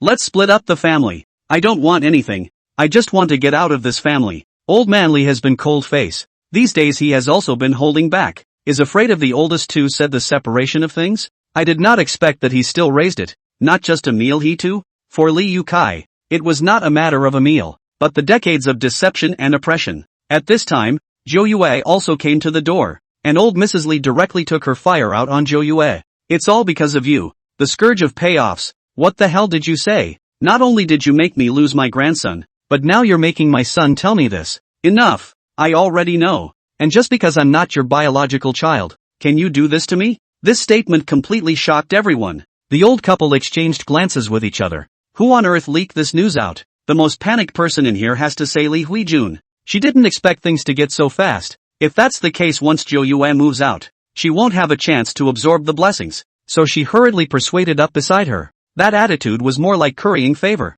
Second uncle, it's not particularly good for you guys to go out right now. And besides, we just have to resolve any conflicts as a family. There must be a misunderstanding here. Before Li Yukai could answer, Zhou Yu came over with a smile. Can there be any conflicts? Still continue to stay inside the house and be bullied by you guys? You guys always say I'm a disaster. So when the time comes for me to go, I'll show you who the real disaster is. Li Huijun was thoroughly anxious, and her voice was almost pleading, making old Mrs. Li very unhappy. Good grandson, leave them alone. You're just too kind and concerned about their deaths. Since some of the white wolves are going to leave, let's hurry. Old man Li also took the opportunity to step forward to round up the situation. Lao Er, although you are not biological, we have raised you for so many years. The words were that he didn't want him to leave, but Li Yukai had already completely figured it out. Chapter 58, The Blessed Star Who Has Been Robbed of His Luck. 15. He used to be concerned that it was all family and not to care so much, but when he learned that he wasn't biological,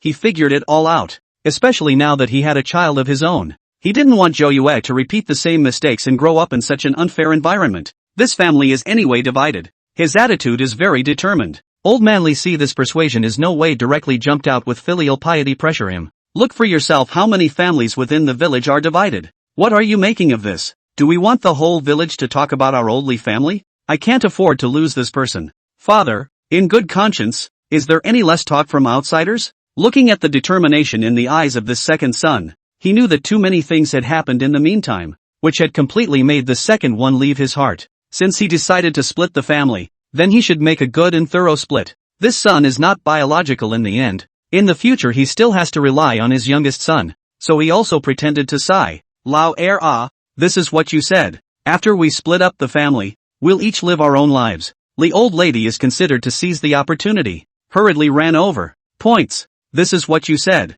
Don't beg to come in the future. You won't be our Li family after we split up on it. Li Yukai actually still has some feelings for this home where he has lived for decades, but these words of his parents completely made his heart as if it was dead. Now if he can't see that, then he really is a cutie. It's not like saying it in advance and severing the relationship altogether. Isn't it just that you're worried that you won't be able to get by and come over to drag them down again? It's really ridiculous. Daya was also the happiest. If Zhou Yue and the others split up, wouldn't the back room where the second uncle's family lived now become theirs? She could finally have her own room. So she was the most active, running out to call the village chief. In the village now the separation is a big deal. The need for the elders within the village to personally witness the event is also to ensure fairness and avoid subsequent conflicts. Li Huijun was in a hurry at home, but on second thought, although Zhou Yue and the others were separated, but at least they were in the village, she didn't believe that she couldn't meet Zhou Yue. By this time, she had also moved over quietly, seeing the right moment to suddenly tap on Nine Spectre's shoulder. Li Huijun was very pleased in her heart. It had been more than a whole week. Finally let her catch a chance, but there was no response after a long time. How was this a bit off? Before, as soon as she touched the Nine Specters, system would automatically absorb the blessings.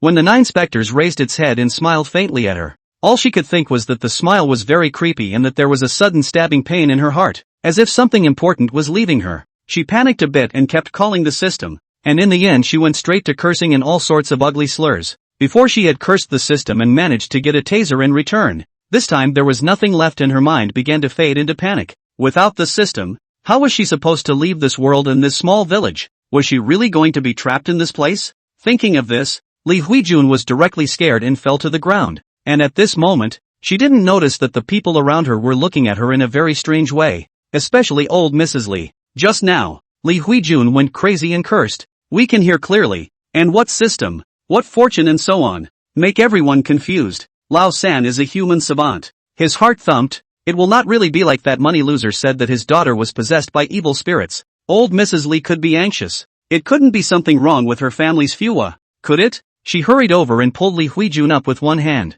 Good grandson. What's wrong with you? Don't scare grandma. Who the hell taught you to say that? Li Huijun just turned her head in disgust. She didn't know what was wrong. Was the system upgrading or going into hibernation? She still had hope in the system, and now she couldn't care less, sitting paralyzed next to it with dull eyes. Then she turned her head to glare viciously at Zhou Yue. It's you! You must be the one who taught her all this, teaching my good grandchildren to be bad. Zhou Yue turned his head to look pitifully at Li Yukai. Now he was very confident. Anyway, they all split out. Those concerns he had before didn't matter. Mom, why do you have to blame Zhou Yue for everything? She's just a kid too. Just because I'm not your own. You don't like me. Even my children? The old lady knows that anyway. The relationship has been so stiff. This second family will not be able to do anything, so as not to come back to beat the autumn wind in the future. So also directly told the truth. Not only scolded Li Yukai as a white-eyed wolf that cannot be raised, but also think that their family is the root cause of the bad luck of the old Li family,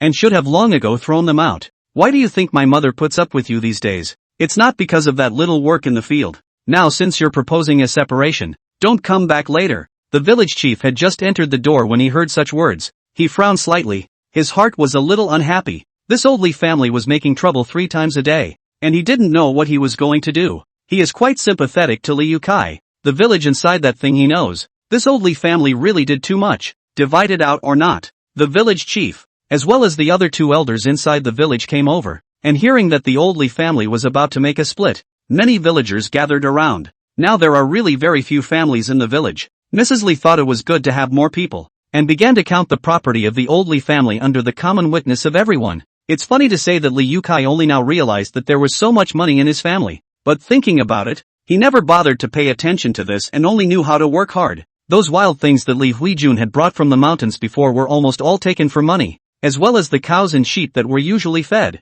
which could all be mowed by Zhou Yue. The family worked so hard all year long, but nothing came of it. The village chief sighed while counting. Mrs. Lowley clasped her hands and had to deliberately emphasize, this can be all the money my oldest 3 families earn separately, so it shouldn't be counted as part of this. This is the old great housemaid who cuts the grass and feeds the pigs, and it can't be counted for them. That money loser cuts the cow's grass every day, but the cow belongs to me and the old man. All kinds of blah blah blah. The old lady's mouth never stops. It's really quite a double standard. As long as it's the second family side of the family that does things that don't count. Wouldn't the second oldest family not be able to share anything good with this division? The surrounding villagers were all talking. This is really too much. Even if it's not biological, after raising it for so many years, don't make it so obvious. Old Mrs. Li doesn't care about this. Anyway, she only recognizes money. These things are her old Li family. She doesn't want to have one more point on outsiders. Chapter 59, The Blessed Star Who Has Been Robbed of His Luck. 16. Inside the village, that thing we all know. The second family is really good at work. Whether it's that daughter or the second one, they do the most work and eat the least every day. And now that they're getting into a situation like this, a lot of people are fighting it. Some of the villagers on the sidelines also began to coo.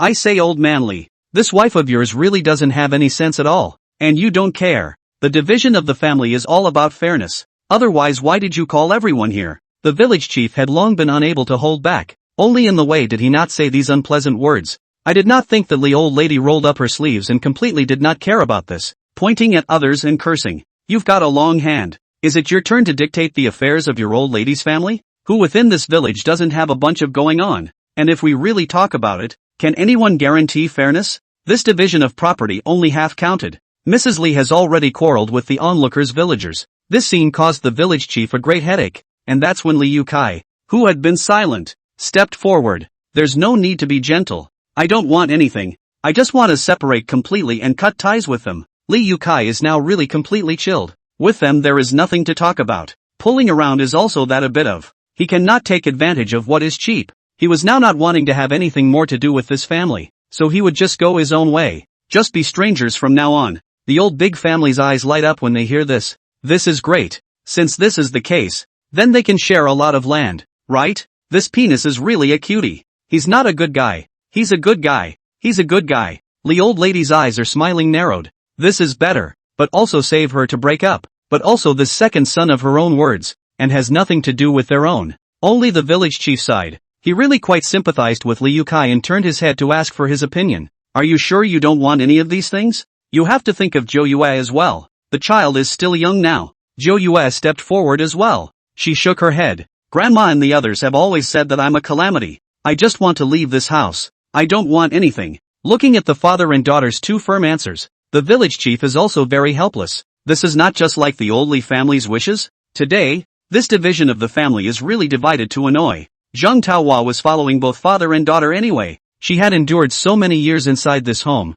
It was really enough. The young and old inside the village have heard it all. He, Li Yukai, is going to cut ties with us. The village chief looked at Li old lady really wrote all the vitriol on her face, and also pitted Li Yukai. Then it's a deal. And the second family's not getting a share of your stuff, and they don't need to support the old man in the future. Mayor, look at what you're saying. I can't go any further than to rely on his family. I have two sons. Li Yukai, remember you'll be parted out now and have no relationship with our family in the future. Looking at that cold and calculating face, Li Yukai completely cooled his heart, but Zhou Yue was finally relieved. The first thing was to get away from this vampire family. There was also Li Huijun and other knights that were the most devastated, right? At the moment, the little golden dragon was enjoying the flavor of this wild system beautifully next to him. Someone like that should be made to stay in this small mountain village forever and never turn over for the rest of her life. This division of the family was so hastily decided. Li Yukai and the others were still inside the courtyard. People hadn't even left yet. The old big family and the old third family were scrambling to go inside the room to divide things. Zhang Taohua also just went in to pack a few pieces of clothing, and the entire inside of the room was very simple. There wasn't even a decent piece of furniture, and the one and only large cabinet had broken legs that were supported by bricks. After Zhang Taohua put away her accompanying clothes, this old lady Li even went up to grab the baggage and demanded to open it for inspection. Now you're outsiders. Don't take anything out of my old Li family. Zhang Taohua sniffed her head in aggravation. Tears fell directly. Just these few clothes, or she brought them from her mother's house before she got married. Ever since she married into the Li family, she hadn't had any new clothes, and now she was being asked to have to open them up and inspect them in public, which was too insulting. Even the village chief couldn't stand to watch from the sidelines, and loudly rebuked, telling old Mrs. Li to stop fooling around. Old man Li may also be taking into account other things, called the wife over, but after coming over to say nothing good. Since you are separated, you are strangers, and don't think of coming to the door in the future, there is no need to deal. Li Yukai was considered to have seen enough, and directly turned around and left with Zhang Taohua and Zhou Yue, and they had just come out when the village chief chased after them. This old Li's family is really too much. These properties are not seen to be divided out, and now even the house is not given. So that the family of three were to go? The new house where the boss got married was built with the money Li Yukai sent back from his hard work, and the village chief just couldn't stand it. Lao you're just too honest. Forget it, I'm not going to say much about you. Take the kid and go to that thatched hut at the back of the hill. That thatched hut was previously occupied by a widowed old man, and after the old man passed away, the house remained empty. It was mainly on top of the back of the mountain, all farther away from the inside of the village. But now Li Youcai's family didn't even have a place to stay tonight. After thanking the village headman, the family of three headed in the direction of the back of the mountain. This thatched hut hadn't been inhabited for a long time, with a big hole broken in it, and the wall on the left had fallen down. Li Yukai had a bitter smile on his face,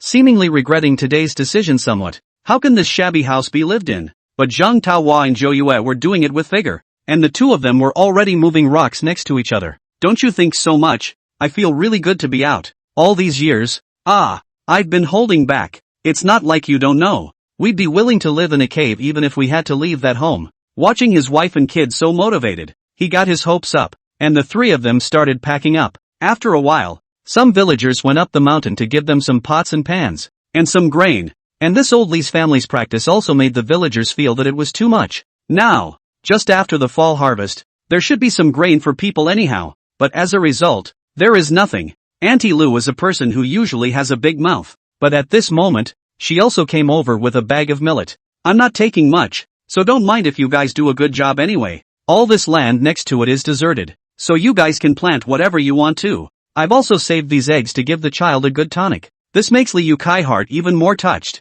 but also to the old Li family side of the growing hatred, living together for so many years, but not as good as the surrounding neighbors. Chapter 60, The Blessed Star Who Was Plundered of Luck. 17. He has some regrets. Before, his daughter said that when the family should be divided, it should be divided for nothing, after working for so long, and now there is nothing, which is not even the wife and children. Unlike the situation on his side, a quarrel once again broke out on the old Li family's side, mainly between the oldest and the third. Now that Lao heir has moved out, to whom should the old house in the back belong? Old Mrs. Li still taught Zhang Taohua the same lesson as before, but these two daughters-in-law are not spoiled her. The two sides argued, and finally the old Li head had no choice but to say that the temporary take to the old everyone. Anyway, his family are a few daughters, and in the future they will all be married off, and this house belongs to the oldest three families no matter what. Old Man Li just felt some pity. The second is a good worker, unlike the oldest cheating. And then there's this oldest who totally doesn't work at all and has been held in the palm of his hand since he was a baby.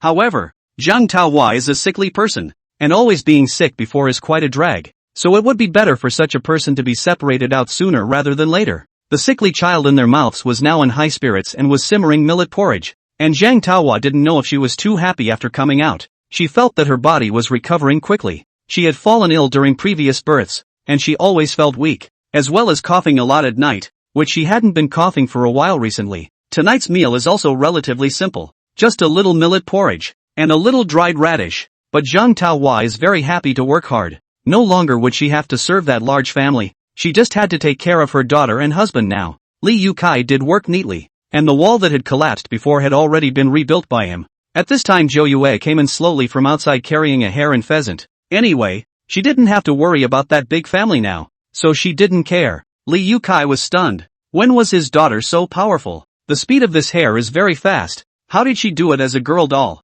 Zhou Yue's explanation was also very simple, just stating that this pheasant and hare didn't know what was going on, and jumped right in front of her after she passed. Saying this, both husband and wife looked skeptical. How was this statement so similar to Li Huijuan's? It was only after a long time that Zhang Taohua reacted, and she thought that it could be that Li Huijun who was messing around, and that her own child was the one who was blessed. She knew her own child better than that. The boy had grown up weak and sickly, either bumping into things here or falling there. Now that they had just come out of old Li's house, they had given them such a big surprise, and they were very eloquent in their speech. The two of them had also heard some of the sayings inside the village before. All of them were saying that Li Huijun was running the mold onto someone else, so it really seemed too likely. Zhang Taohua is convinced of this, but Li Yukai thinks it could be a coincidence. But no matter what, tonight's dinner will be ready. Also, in order to celebrate today's complete move out from the Li family, Li Yukai decided to be extravagant and directly stewed this pheasant and hare. There weren't any condiments inside the home, but the three of them ate extremely well, and in the evening after everyone had fallen asleep, Zhou Yue slowly opened her eyes. The progress of the mission was now mostly completed, but for the sake of the original owner's subsequent life after she came over, she still had to make some more plans. The punishment for Li Huijun was not at all enough, only to see his palm scratch out a few yellow talismans, which were extremely fast and flew directly into the old Li's house. That morning Zhang Taohua couple got up early. This house is surrounded by wasteland. The two are for their own home inside the plan. Energetic. Zhou Yue didn't have to go out and mow the grass in the morning. There wasn't much for him to do nowadays until he brought back two big carp from outside at noon. To say that yesterday was a coincidence, then how to explain today? Li Yukai completely dropped his jaw, not expecting Fuwa to be his daughter. The river inside the village he knows too well. Such a big carp have grown at least 7 or 8 years. Usually also go fishing, or caught some small carp, palm-sized. Such a big carp to make one is enough for their family of 3 to eat. Zhang Taohua was overjoyed.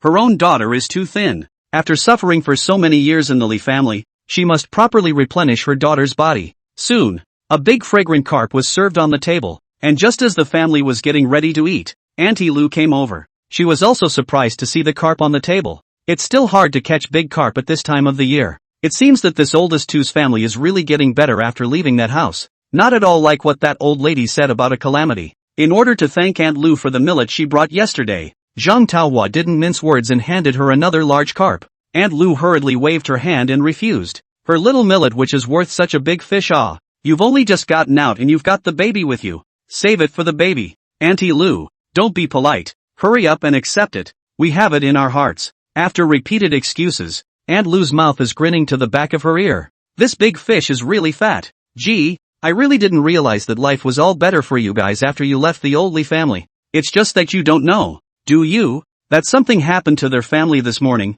and I heard it was that daughter of the oldest 3. Both husband and wife were curious, and only after asking carefully did they realize that the old Li family all had the same dream last night. In the dream, Li Huijun is the reincarnation of Calamity, who just keeps absorbing the good fortune of the rest of her family, which makes everyone think she's a blessing. I thought it was just a dream, but everyone except Li Huijun dreamed about it, so this is fishy enough. Aunt Lu understands so clearly, but also because in the morning Mrs. Li was busy going out. He plans to go to the next village to ask a master to come and take a look. Originally, he was trying to find half Xian Li inside the village, but he didn't take the job at all. That's why things spread like this. Aunt Lu received another favor. Her mouth kept saying good things. It's still your luck. Hurry up and leave. I think that kind of calamity should stay away. A few people chatted again. Aunt Lu was satisfied and carried the fish down the hill. Both husband and wife looked at each other. It seems that this Li Huijun is really a disaster. Li Yukai didn't want to give Jiuyu so much pressure. Fua or something is just a saying.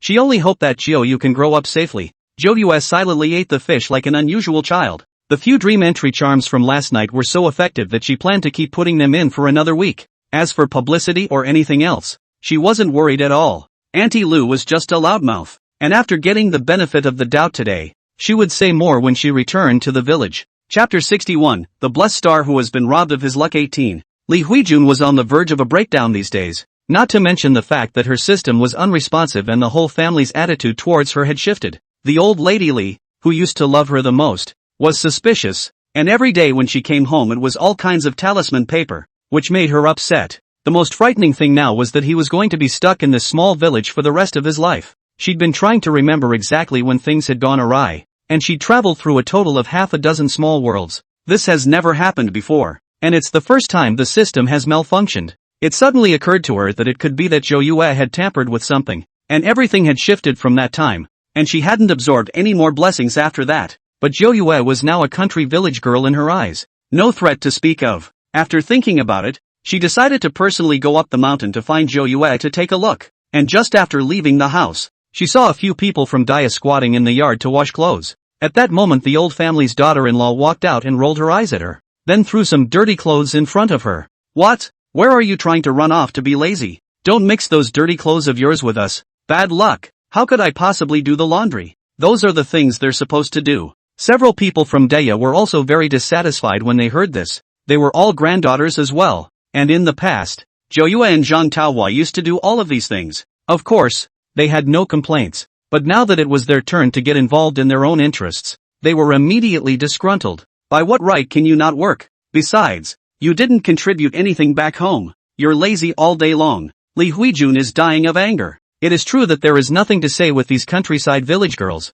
Before she brought so much wild food from the mountains, each holding her. Just wait, when her system is fully restored, she won't give these people anything else. She had just come out and touched a snub, making her heart very unhappy, and she hurried towards the back of the mountain. She saw that thatched hut from afar and disliked it in her heart, but in order to figure out the truth, she could only come to find Zhou Yue first. Li Yukai and his wife were going to the mountain to prepare to draw water down and make it easier for everyone to use water in the future. So only Zhou Yu was at home. She saw that 9 specters still had that same condescending look. Hey, money loser, come over here. I want to ask you something. Zhou Yue just looked at her with a smile on her face. From now on, Every word you curse me will backfire on you. Oh. These words sent chills down Li Huijun's body. She shook her head. She had crossed so many small worlds. How could she be afraid of a teenage country girl? In his heart, he was instantly a bit annoyed that he was actually intimidated by her just now, and he immediately felt that he had no face. Just about to go forward and prepare to teach Zhou Yue a lesson, but the result was that his feet slipped and fell so flat directly, or in a forward-facing lunge position. She'd already knocked out an incisor when she fell on the podium, and her speech was leaking a little, and now she just lifted her head and there was a mouthful of blood. Another incisor had fallen out, and she was beyond horrified at the sight, especially since this intense pain made it impossible for her to keep her composure. This time Zhou Yue looked at her condescendingly. After robbing me of my blessings for so many years, it's time for you to return to who you were meant to be. What? How did she know about this? Li Huijun was too shocked to speak, and more than anything else, she was terrified inside. A million possibilities flashed through her mind. Could it be that Zhou Yue was also a taskmaster with some sort of raider mission? And was there a system on her? Don't give me that disgusting look. I know what you're thinking. From now on, what you've done to me before, and what you'll do to me in the future, will be fulfilled. Li Huijun let out a strange cry, not even caring about the pain, and scurried outside. It was too horrible. The words that Zhou Yue had said just now, every single word hammered on her, and she felt an invisible pressure that was about to make her gasp for air, and she was completely gripped by fear. She locked herself in her room after she ran back and kept remembering those words, but she didn't even dare to think about them in detail. Nine Spectres was trying to show her this intangible fear, that the unknown was the most terrifying. It was only after that Li Huijun's nightmares began, coupled with the constant dreaming of Mrs. Li's family, the repetitive dreams that exhausted them and convinced them even more. This lasted only 3 days before it completely exploded, and the cause of the outburst was also due to the unequal distribution of various chores around the house. Li Huijun has been killing herself lately because of the gossip inside the village, so she's all about staying home on temporary leave. But there's a lot of work in this house. In the past, there was Zhang Taohua, but now it's all on the boss's daughter-in-law. Can he be willing to do that? Coupled with the fact that Mrs. Li is a godly person all day long, either going here to beg or there to find a gentleman, the family is not at peace at all. Inside the village there are people everywhere who say gossip. Above Li Huijun, Fua's identity has been completely sat. Putting aside Fua and everything else, the family can't raise such a big idler for nothing. You have to help with the work. The oldest daughter-in-law started pinching and cursing in the morning. Do you really think you're some kind of princess lady? You're so old and you don't do anything. Are you good at it? A calamity held up like a treasure. I think the one who should be split up the most should be your third house. Lao San's daughter-in-law is definitely not willing to do so, and the two began to curse each other early in the morning, while the surrounding neighbors were silently eating melon. Li old lady with a pair of dark circles under her eyes out to persuade the fight. Do not know what is going on lately. Not only frequent dreaming, she is completely lack of energy during the day. If you go to work in the field, you'll feel out of breath if you move a little. In fact, it was all about Zhang Taohua's physical condition before. Now however it had all been returned, and it was time for them to return the blessings they had occupied for so many years. Old man Li is unable to listen to this kind of quarrel. Pick up the hoe is ready to go to the field. People have not yet gone out. Heard an urgent knocking sound. I just opened the door and saw that it was a young man from the village. Iya, Uncle Li, you guys quickly go and take a look. It seems to be your grandson over there at the village entrance. Said he was caught stealing from the next village. Your old man yelled. How is this possible? You're so young. How can you spread nonsense? My grandson is going to school. How could he possibly go and do that kind of thing? Watch out, I'll have your old man beat you up. The young man was also furious. He had come over to notify with good intentions, but he was still being grumbled at. Believe what you will, the village chief has passed anyway. After the people left, the crowd within the courtyard froze, completely unable to digest what they had just heard. Chapter 62, The Blessed Star Who Has Been Robbed of His Luck. 19. Now, regardless of whether things are true or false, since people have come to notify us, let's go ahead and take a look. The old Li family and his party rushed towards the entrance of the village not yet arrived in front. The old third family daughter-in-law sharp eyes, a glance recognized that it was not his son. Who else could it be? Only the oldest son was beaten so badly that he was on his knees, and the youngest was not much better. Seeing her grandson beaten, old Mrs. Li went up and cursed at the leader without saying a word. Egu, my goodness, come and see. Do these savage things just beat people indiscriminately? I'll call the police right now and have you all arrested. These heartless, black-hearted things. The leader, however, was completely unafraid and simply shook her off. Feel free to call the police. I'm not afraid. These two brats came to our village to steal. Shouldn't they be beaten? The surrounding villagers are talking. I did not expect it to be true. Only this old lady Lee is even more strange. How much did they steal? We'll just give it back to you. Why should we beat them? I'll hit my grandson back any way you hit him. Isn't this a shrew who specializes in scoundrels? The two groups of people were having a terrible time at the entrance to the village, and the village chief couldn't even stop them from stepping in. Eventually someone called the police, and it was only after investigators came over that the farce was ended for good. Within 2 days things about the old Lee family had already been spreading. The first thing was that Lee Hui-jun must be a disaster. Since 9 specters left, all sorts of bad things started to happen to old Lee's family, and those 2 grandchildren of his family weren't stealing small things, they were stealing large livestock. He also stole a motorcycle from someone and sold it, and the people in the next village didn't want to make a big deal out of it. They just wanted his family to get compensation. But the old Mrs. Lee in the village mouthed the nonsense, completely the people to anger. This matter has no way to private, and finally can only report to the public. Some villagers felt that this was old Lee's family's retribution. Who made them do things so desperately? Bullying old Tu's family? In Zhou Yue's opinion, all of this was deserved. And although there was Lee Hui-jun in the middle of it, every single one of them couldn't get away with it. He remembered that there was such a thing among the last original owner's experience. Those 2 brothers went out to steal something, and in the end, it was Li Yukai who came out to apologize. Not only did he lose the money, but he also let 9 specters go to the home of the person they stole from to work for more than half a month, which calmed the person's anger. Now that Zhou Yue and the others were completely separated out, naturally no one was meddling with this idle matter. Old Lee's side of the family is all kinds of bad luck things constantly. Li Hui-jun simply do not dare to go out. One of the outside people talk. There is also the fear of seeing Zhou Yue, locking himself up in the house all day, like a madman, and even having to carry his meals inside the house. Old Mrs. Lee didn't even know what had happened. Obviously she used to be a blessed child that God had recognized. Why had she become like this? Unlike their side, Li Yukai's side is getting better and better, casually digging a barren land next to them, surprisingly able to dig out hundreds of years of medicinal herbs, relying on these medicinal herbs to thatched cottage completely renovated, but also built a large yard, which also raised a lot of chickens, ducks and geese. This is the previous life they did not even dare to imagine. In the past, Zhang Taohua had tried to raise some chickens in preparation for laying eggs to replenish her children's nutrition, but no matter how she raised them, the chickens always died easily.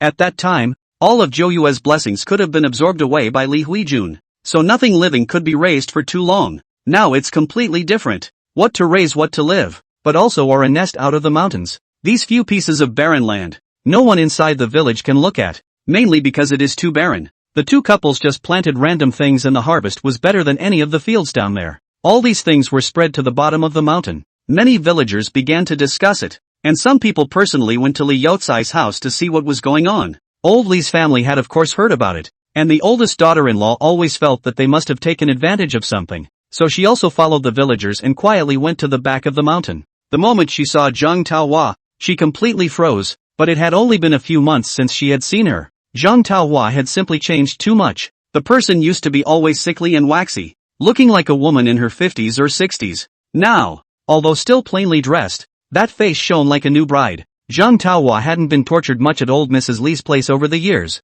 and it was thanks to Zhou Yue's spiritual power that she had changed so much. After seeing those chickens, ducks and geese with her own eyes, it would be a lie not to be jealous in her heart, and she returned to the Li family in a rage, thinking that it must be the old lady's mouth quietly gave them any benefits. Otherwise how did the second family develop so quickly? Li old lady recently sick more and more serious, now is not even able to go down the bed. Li old man also do not want to take her to the hospital. Anyway, just grab some herbs to eat. Listening to the oldest daughter-in-law cursing inside the courtyard, she was trying to get up to talk back, but simply didn't have the energy anymore. These discussions inside the village, and the things of the oldest 2 families, they all know about it. Old man Li squatted next to him smoking a dry cigarette. He shook his head. It was really a wrong bet. He didn't realize that this Li Hui-jun was the one who was really a calamity. According to his thoughts, it was that before there was Zhou Yue, the blessed child, who was suppressing the situation, and now as soon as Zhou Yue left she started to wreak havoc on people,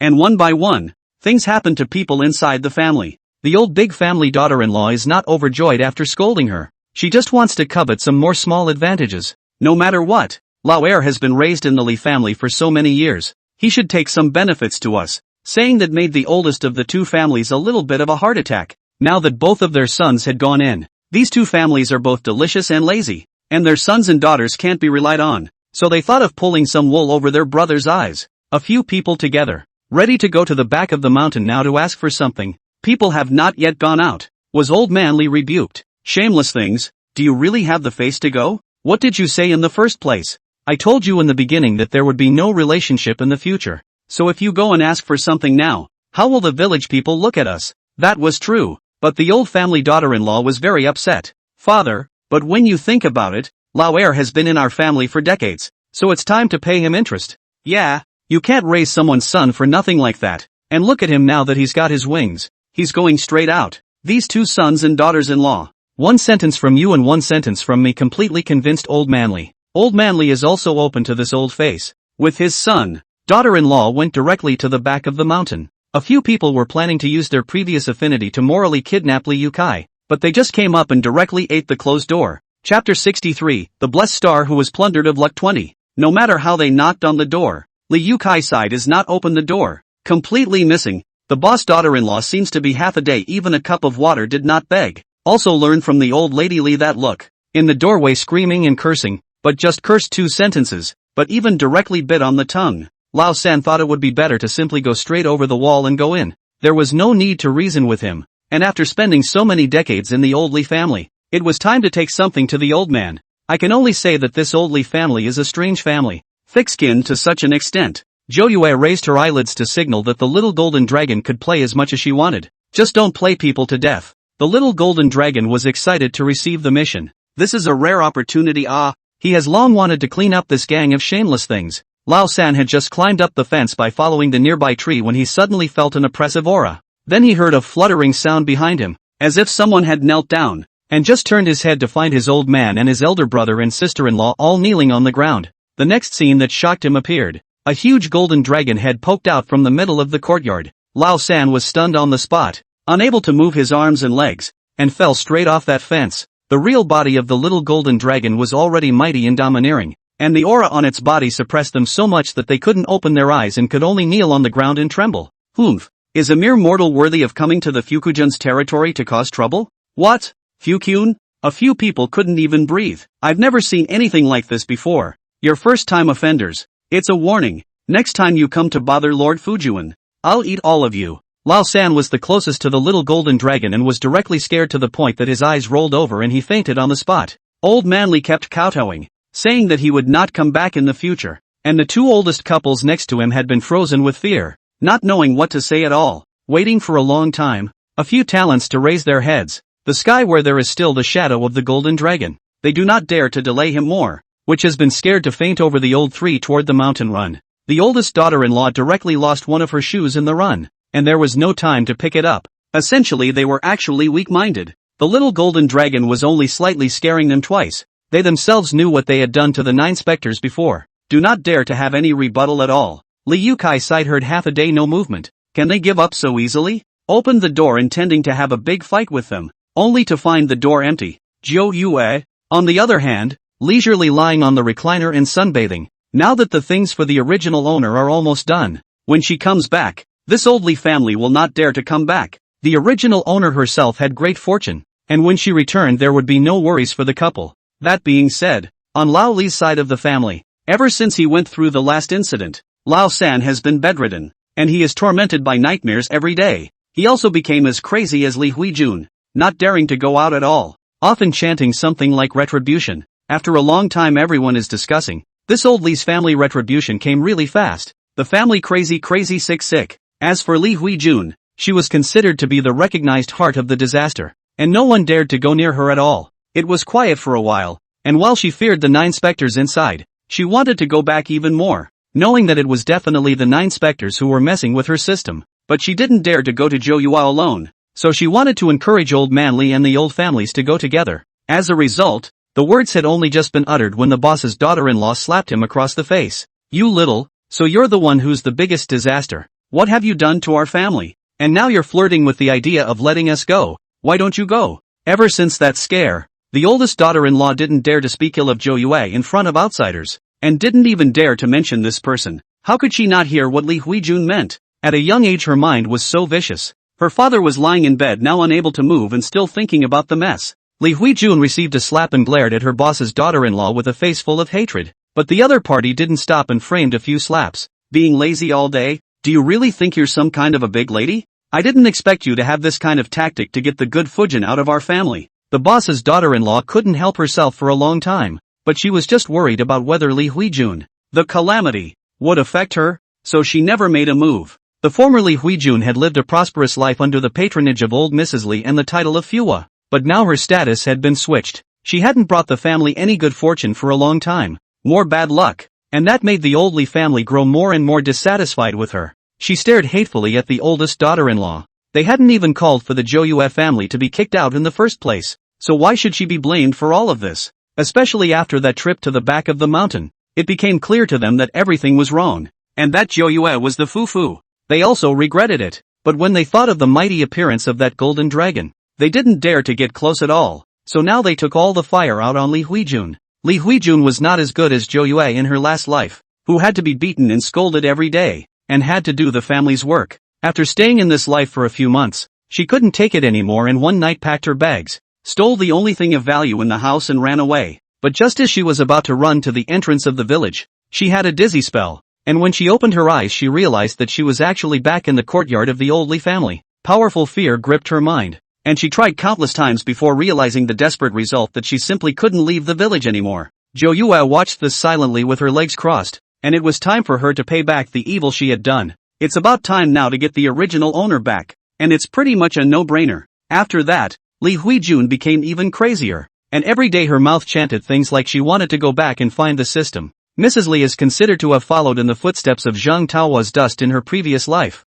and within 2 years, she directly died. The old lady had only just left with her front foot when the old family's daughter-in-law told Li Huijun about a little cutie from the next village. This scene was exactly the same as the original owner in the previous life. As for the old Li family is considered to be completely lost. Those 2 grandchildren although released, but also did not come back. Lao San is completely and utterly turned into a madman, hiding in the house every day, do not dare to go out. Lao San daughter-in-law also cannot stand him, directly ran away. In the end, only the old man Li and the oldest family are left to struggle inside this small mountain village. During this period Li Youtsai's family is living better and better, but they dare not have any more heart. The mission was over, and the original owner was so satisfied that he gifted some blessings in addition to the power of merit. Chapter 64, Ancient Negative Man Who Eats Soft Food 1. All of these things Zhou Yue packed and inputted into Nanzai's body, no matter if they were blessings or merits. This was able to consolidate the power of the soul. This time Zhou Yue had just opened her eyes, and what met her eyes was the antique-colored room,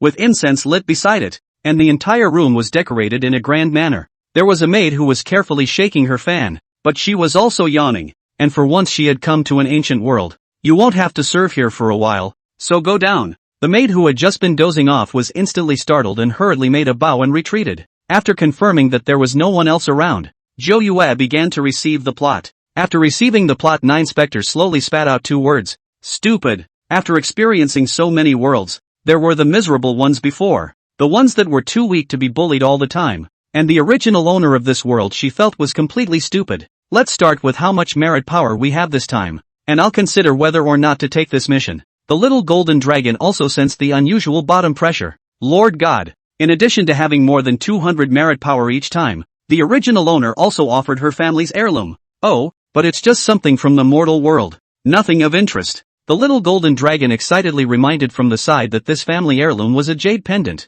which was very special and contained super strong soul power. Lord God, greatly. If we obtain this jade pendant, the underworld monarch's soul fragment can be repaired by 30%. Alright, pick it up. Now Nanzai is not able to recover for a day, and that big pile of the underworld talisman makes Zhou Yue feel like a headache. And every time he completes a mission world to go back, he has to deal with a whole lot of official business. Back to the plot this side. This time the original owner called Qin Zhou Yue. Family generations are doing business. To her father's generation is more prominent, directly into the royal merchant. Currently more than half of the brocade business inside the capital is all taken over by her family, not including the restaurant business behind it. Overall it's 4 words. Financial. It is just a pity that in the context of this era, among the scholars, peasants, farmers and businessmen, business is at the bottom of the list. Even if the Qin family had become an imperial merchant appointed by the current saint, they were responsible for business dealings in the palace as well as the capital. The family is also countless gold and silver jewelry, but the status is still not high, mainly because a lot of readers and civil officials constantly attacked. The Qin family, because of its status as imperial merchants, was now almost on par with the nobility, but overall it was still no match for other official families. The Qin family is a large one, but Master Qin is a devoted man and does not have 3 wives or 4 concubines like the others, but only 1 wife, and this wife had a total of 4 sons and 1 daughter. The original owner is the youngest daughter. Inside the home is also extremely favored. It is because of this that she has developed a simple and carefree character. She had many other options, but fell in love at first sight with Lu Dinghong, a scholar who went to the capital to take the examination. Lu Jinghong's family is extremely poor, sold all the land in the family, only to get enough money for him to go to Beijing to catch the examination. It is also in a poetry meeting above met the original master. The two saw the intersection. In this after the original master constantly provide money for Lu Jinghong study. After spending so much money, the result is that he did not get anything. The Qin family is very dissatisfied with this Lu Jinghong, and always feel that this person is very hypocritical. But the original owner, the love brain, just can't see clearly, and every day she seeks death for Lu Jinghong. Master Qin had no choice. After all, it was his favorite youngest daughter, and in the end, he could only agree to the marriage. After the marriage also spent money to buy Lu Dinghong an official position. The old man Qin thought very simple, that is, we cannot aggrieve our own daughter. So what conditions he agreed? I just didn't expect the previously promised lifetime. Lu Dinghong married half a year after the complete change. At this point in time, the original owner realized that Lu Jinghong was married in his hometown and had a childhood sweetheart wife. And under the persuasion of Lu Jinghong, the original owner of this little cutie, surprisingly, she agreed to be a flat wife together. He originally thought that he could live a quiet life from then on, but he didn't expect that in the next 3 years, Lu Jinghong married 3 more concubines. The original owner had grown up in a protected environment and had not experienced the darkness of these backrooms. In the years after his marriage, he was tormented, and was constantly counted by these concubines, and in the end, even his dowry was taken away by Lu Jinghong. To say why Elder Qin didn't do it for the original owner is because the original owner, the relationship brain, didn't say anything at all. Lu Jinghong used these dowries to start climbing up the ladder, and finally step by step, his official position got bigger and bigger. He also knows that his history of making a fortune is not honorable, that he got to the top by relying on a woman, and that's a stain in his eyes. So in the end, he went to great lengths to frame the Qin family, and the higher he climbed, the more power he had. He planted the evidence of embezzlement of the royal tribute on the Qin family, causing the Qin family to go into complete decline. The last Qin family ended up extremely tragic. The whole scenery of 4 generations of merchants and businessmen family so was copied. Master Qin and his 4 sons were all sent to the border to serve as soldiers, and at that time it was in the middle of winter. The Qin family of more than 100 people died before they reached the border.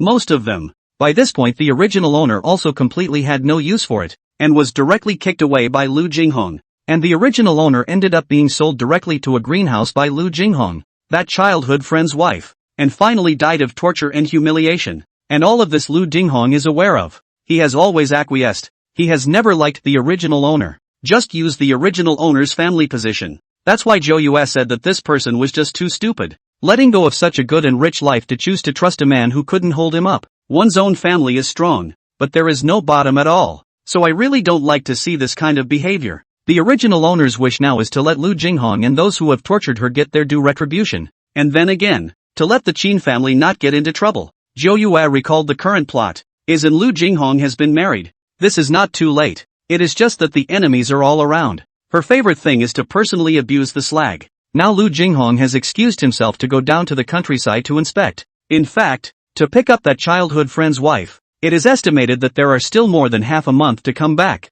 Once the plot was received it came back outside the house and instructed the maid to take her to the study and then call the butler. This housekeeper by his side was called Xiao Chui, brought over from the Qin family, and was extremely loyal to the original owner. Usually, they also often advised and defended the original owner. Because of this, in the end, Xiao Chui's end is also very tragic. Xiao Chui didn't know what her own master was calling the butler for. She just silently followed behind Zhou Yue. Just then a few cleaning grannies came over head-on, and they didn't stop their pace when they saw Zhou Yue. Chapter 65, Ancient Negative Man Who Eats Soft Food Too. Now a large part of the servants in the house are rebought by Lu Jinghong. He is not too willing to use the Qin family's maids and slaves. To put it bluntly, it's just a bit of pride, worrying that the subordinates will talk about him. Although the Qin family bought him an official position, but this official rank is very low. Just rely on that little salary. Cannot afford to support such a large mansion. Has always been the Qin family to succor him. The original owner is a love brain. Everything is Lu Jinghong's main focus.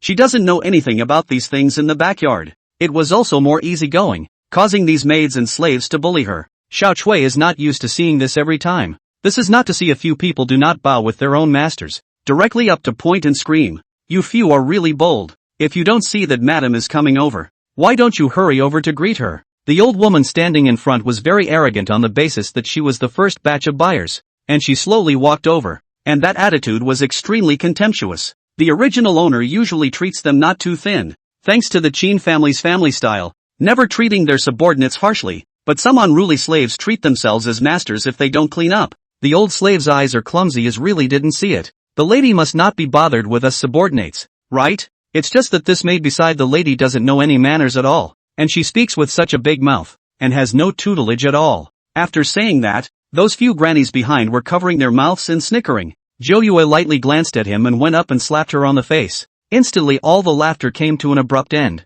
This granny was ashamed and angry. You, what have I done wrong? What gives you the right to hit someone? What kind of a thing are you to say that my maid has no manners? Remember, you're just a rough servant, the lowest of the low. A few grannies didn't expect the always soft and gentle Zhou Yue to get angry. They usually did things more excessive than this. They used to be a bit scrupulous, but they slowly realized that Lu Jinghong didn't even care about these things as the man of the house. So it has become more and more unscrupulous, and there have even been cases of stealing things. That granny was completely dumbfounded by this slap, wanting to retort, but stammered and couldn't say anything, just eyes glaring hatefully at Zhou Yue. However, just raised his head, Zhou Yue slapped again. You, slap. The sound was extremely crisp. In a short period of time this granny had received 7 or 8 slaps. Her face was already swollen high, and there was blood oozing out from the corner of her mouth. This completely shocked a few people in the back. Do you really think I'm a soft touch? I'm the master of this house. Have you forgotten what to call me? Although this granny was extremely angry inwardly,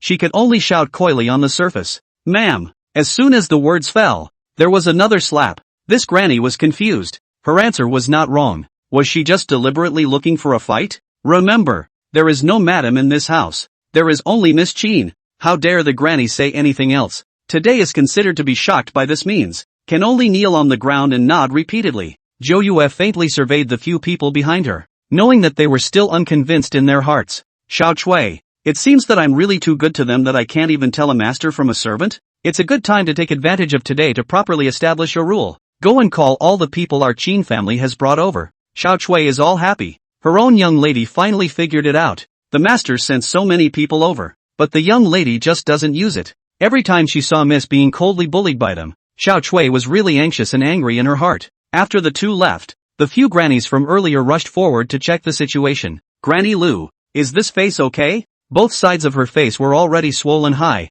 and Granny Lu called out to her every day, relying on the fact that she was one of the first to come. Having been slapped in the face in public today, he was extremely uncomfortable. How dare that hit me? I was bought back by the master. She glared viciously in the direction that Zhou Yue had left, and one of the grannies next to her shook her head, telling her that she'd better not make a mess. I think this house is about to change. Oh, what is she? Just the daughter of a merchant's family. Our master is an official. Granny Lu was assisted back to the room. Then she quickly wrote a secret letter. She is also Lu Jinghong stayed at the side of Zhou Yue, mainly on the role of surveillance. Only the pigeon delivering the letter had just flown out of the courtyard wall when it was strangled by a pair of big invisible hands. Before long, the little golden dragon roasted up fragrant roast pigeon under a peach tree. After the Qin family's subordinates came over, Zhou Yue was in the study reconciling the account books, and the housekeeper stood across from her with an extremely impatient attitude. Miss, all of our Qin family's subordinates have come over. When the housekeeper heard this name,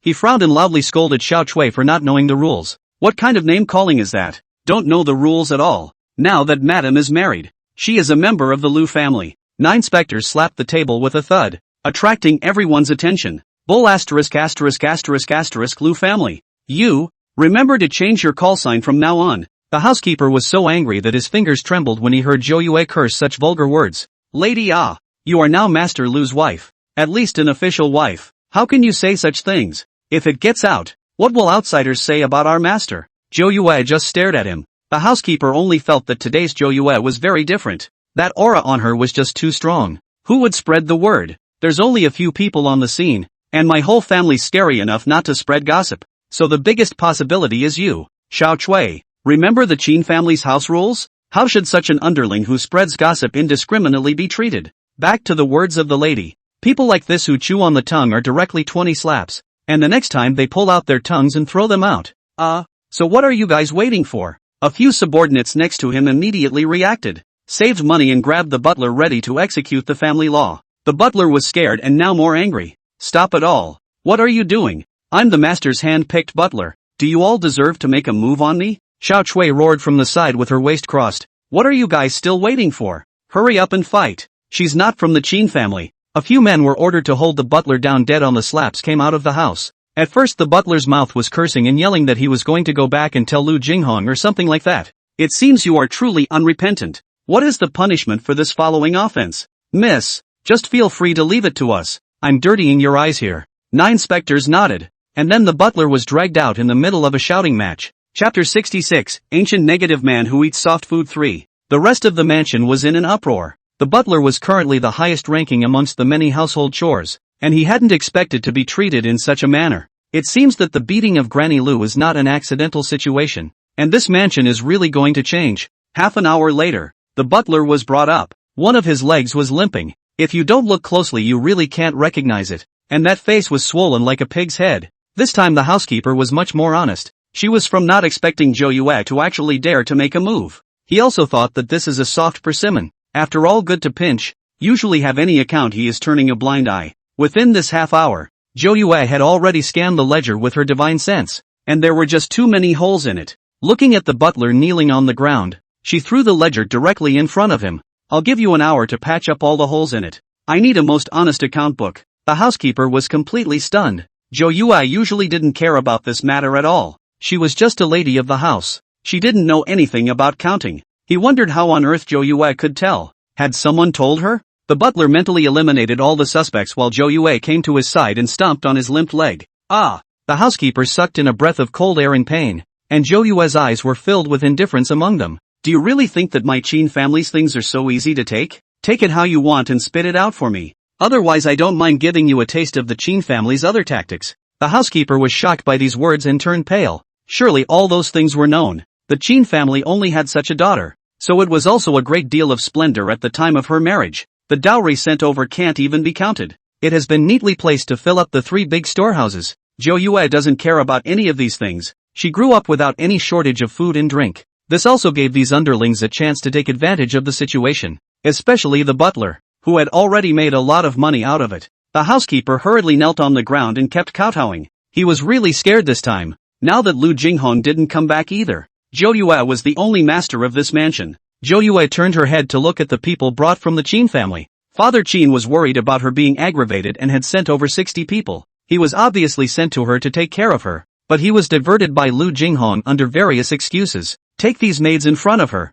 in the Qin house that were all second-class maids, just responsible for serving her dressing and washing. As a result, they are now sent to do the most menial of jobs, as well as the house servants who are sent to do the same. Lu Jinghong was just worried about these people gossiping, so they were all trying to find ways to drive them away from Zhou Yue. The original owner was just too stupid to take advantage of these connections, and she was well capitalized. You guys go get the others. I'm going to make a proper announcement of the rules today. The subordinates who came from the Qin family were all very happy that the eldest young lady was finally coming to her senses. Lu Jinghong was a hypocritical scholar who only knew how to deceive the eldest young lady. In this mansion they have also long been unable to see. Listening to those people talk about the Qin family's various, they can only tolerate. And now with the orders of the eldest young lady, everyone has a bottom line. Not long after, everyone was called in the middle of the compound. There were quite a few servants inside this house. One could only say that Lu Jinghong was quite good at enjoying himself, taking Zhou Yue's money to raise so many people.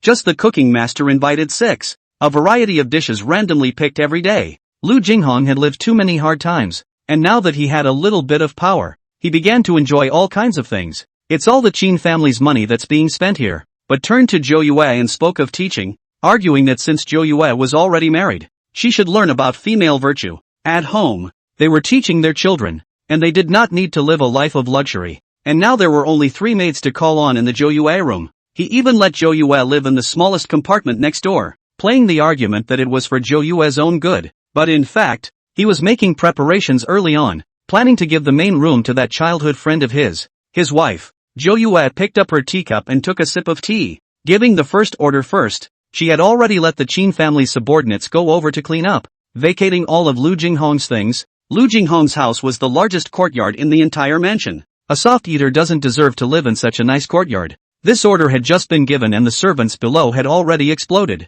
A few people led by Granny Lu jumped out with great dissatisfaction. Ma'am, it's really hurtful for you to do that. That's the master's main house. How can you, a woman, go and live there? Now since they are all married, surely the master should be the main focus. How to do it is really one point of rules. Are not afraid of other people's jokes? Zhou Yue smiled slightly. Listen to this. At first glance is owed discipline. This time do not even need her to open her mouth. Next to the family servant has already on the hand. On the spot a few slaps. The entire family of domestic servants is trained to move and execute at a very high rate. Several people were also completely dumbfounded. They didn't expect to be slapped in public, but the next scene that shocked them even more appeared. Zhou Yue had someone bring their deeds of sale. It's just that the original owner is too nice and spoiled for these people. And one by one, all of them stomp on their noses. Realize that in this day and age, they are just goods that can be sold around at will. Our Qin family never keeps the kind of people who chew the cud and disobey the rules. The faces of those few people down there showed joy when they heard this. If they could get the deed of sale and completely get out of the slavery, it wouldn't be a bad thing. Zhou Yue just waved her hand and called one of the Qin family's previous subordinates. Bring these few people to the human dentist, and just send them out for sale today. What? Surprisingly, they were reselling them, and 9 specters, as the master, did have that right to put them up for sale at will. Granny Lu was also completely flustered. She had been to quite a few places and had been resold many times. Only here was she most comfortable. How is it possible to let her go now? No, you can't do that. Aren't you afraid the master will come back and ask for it? We were bought by Master Lu, and even if we were to be put up for sale, we would only recognize Master Lu alone. Ha ha ha, that's really the funniest joke I've ever heard. Didn't he tell you that the money to buy you was all from my Qin family? Does a soft eater come with a voice? In other words, you were bought with my money. Don't I have the right to make that decision? All of them completely froze. They didn't know much about the situation before, and now all the shrouds had been ripped off. In fact, if you think about it carefully, there are a lot of questions that make sense. Lu Jinghong, that official position, a year's salary is not much. Chapter 67, Ancient Negative Man Who Eats Soft Food For. This has been shocked beyond words, especially Granny Lu. She didn't expect things to be like this, but before she could react, the person had already been dragged out. 9 specters just straight up decided the fate of several people in a short period of time. That's how it is under this era. With the previous few as a deterrent, the scene was completely quiet, and anyone was afraid of being sent out once again. At least it's still better to do things in this house now. Who knows what family they'll be sold to next time. Xiao Chui began to read out the Qin family's house rules next to her. From now on this mansion was going to change its surname. In Zhou Yue's opinion, what a Lu family. A soft rice eater. He is now equivalent to being a member of the family. Shouldn't the husband take his wife's name? The Qin family's house rules weren't that complicated. It was just that there were too many unruly rules within this family in the past. Everything was dominated by Lu Jinghong, and Zhou Yue was considered to have thoroughly taught them a lesson. When everyone had knocked their points about the same, and 9 specters was yawning lazily, she stood up and cleared her throat. And you remember who is the one who pays you your monthly money and who can decide whether you stay or go. With all this knocking around the scene, how can anyone not know the rules? Together they all recognized the wrong master before. At this time the butler also came over with a new ledger. And after the lesson of the morning, he was now much more disciplined. Zhou Yue just took a rough look at it and realized that this person was really a thief. There was still a lot to hide on this, so there was no more nonsense. You guys take this evil servant who eats and doesn't know how to behave to the government office. I'm sure the officials will give me a statement, and the trial will be clearer than our side. The butler knelt on the ground and shouted out his injustice. There was still a hint of fluke in his heart now. He thought that as long as he waited for Lu Jinghong to return, all he needed to do now was to stall for time. If it was the original owner, then this matter would definitely be forgotten. But Zhou Yue was not that kind of person. Why don't you drag him down?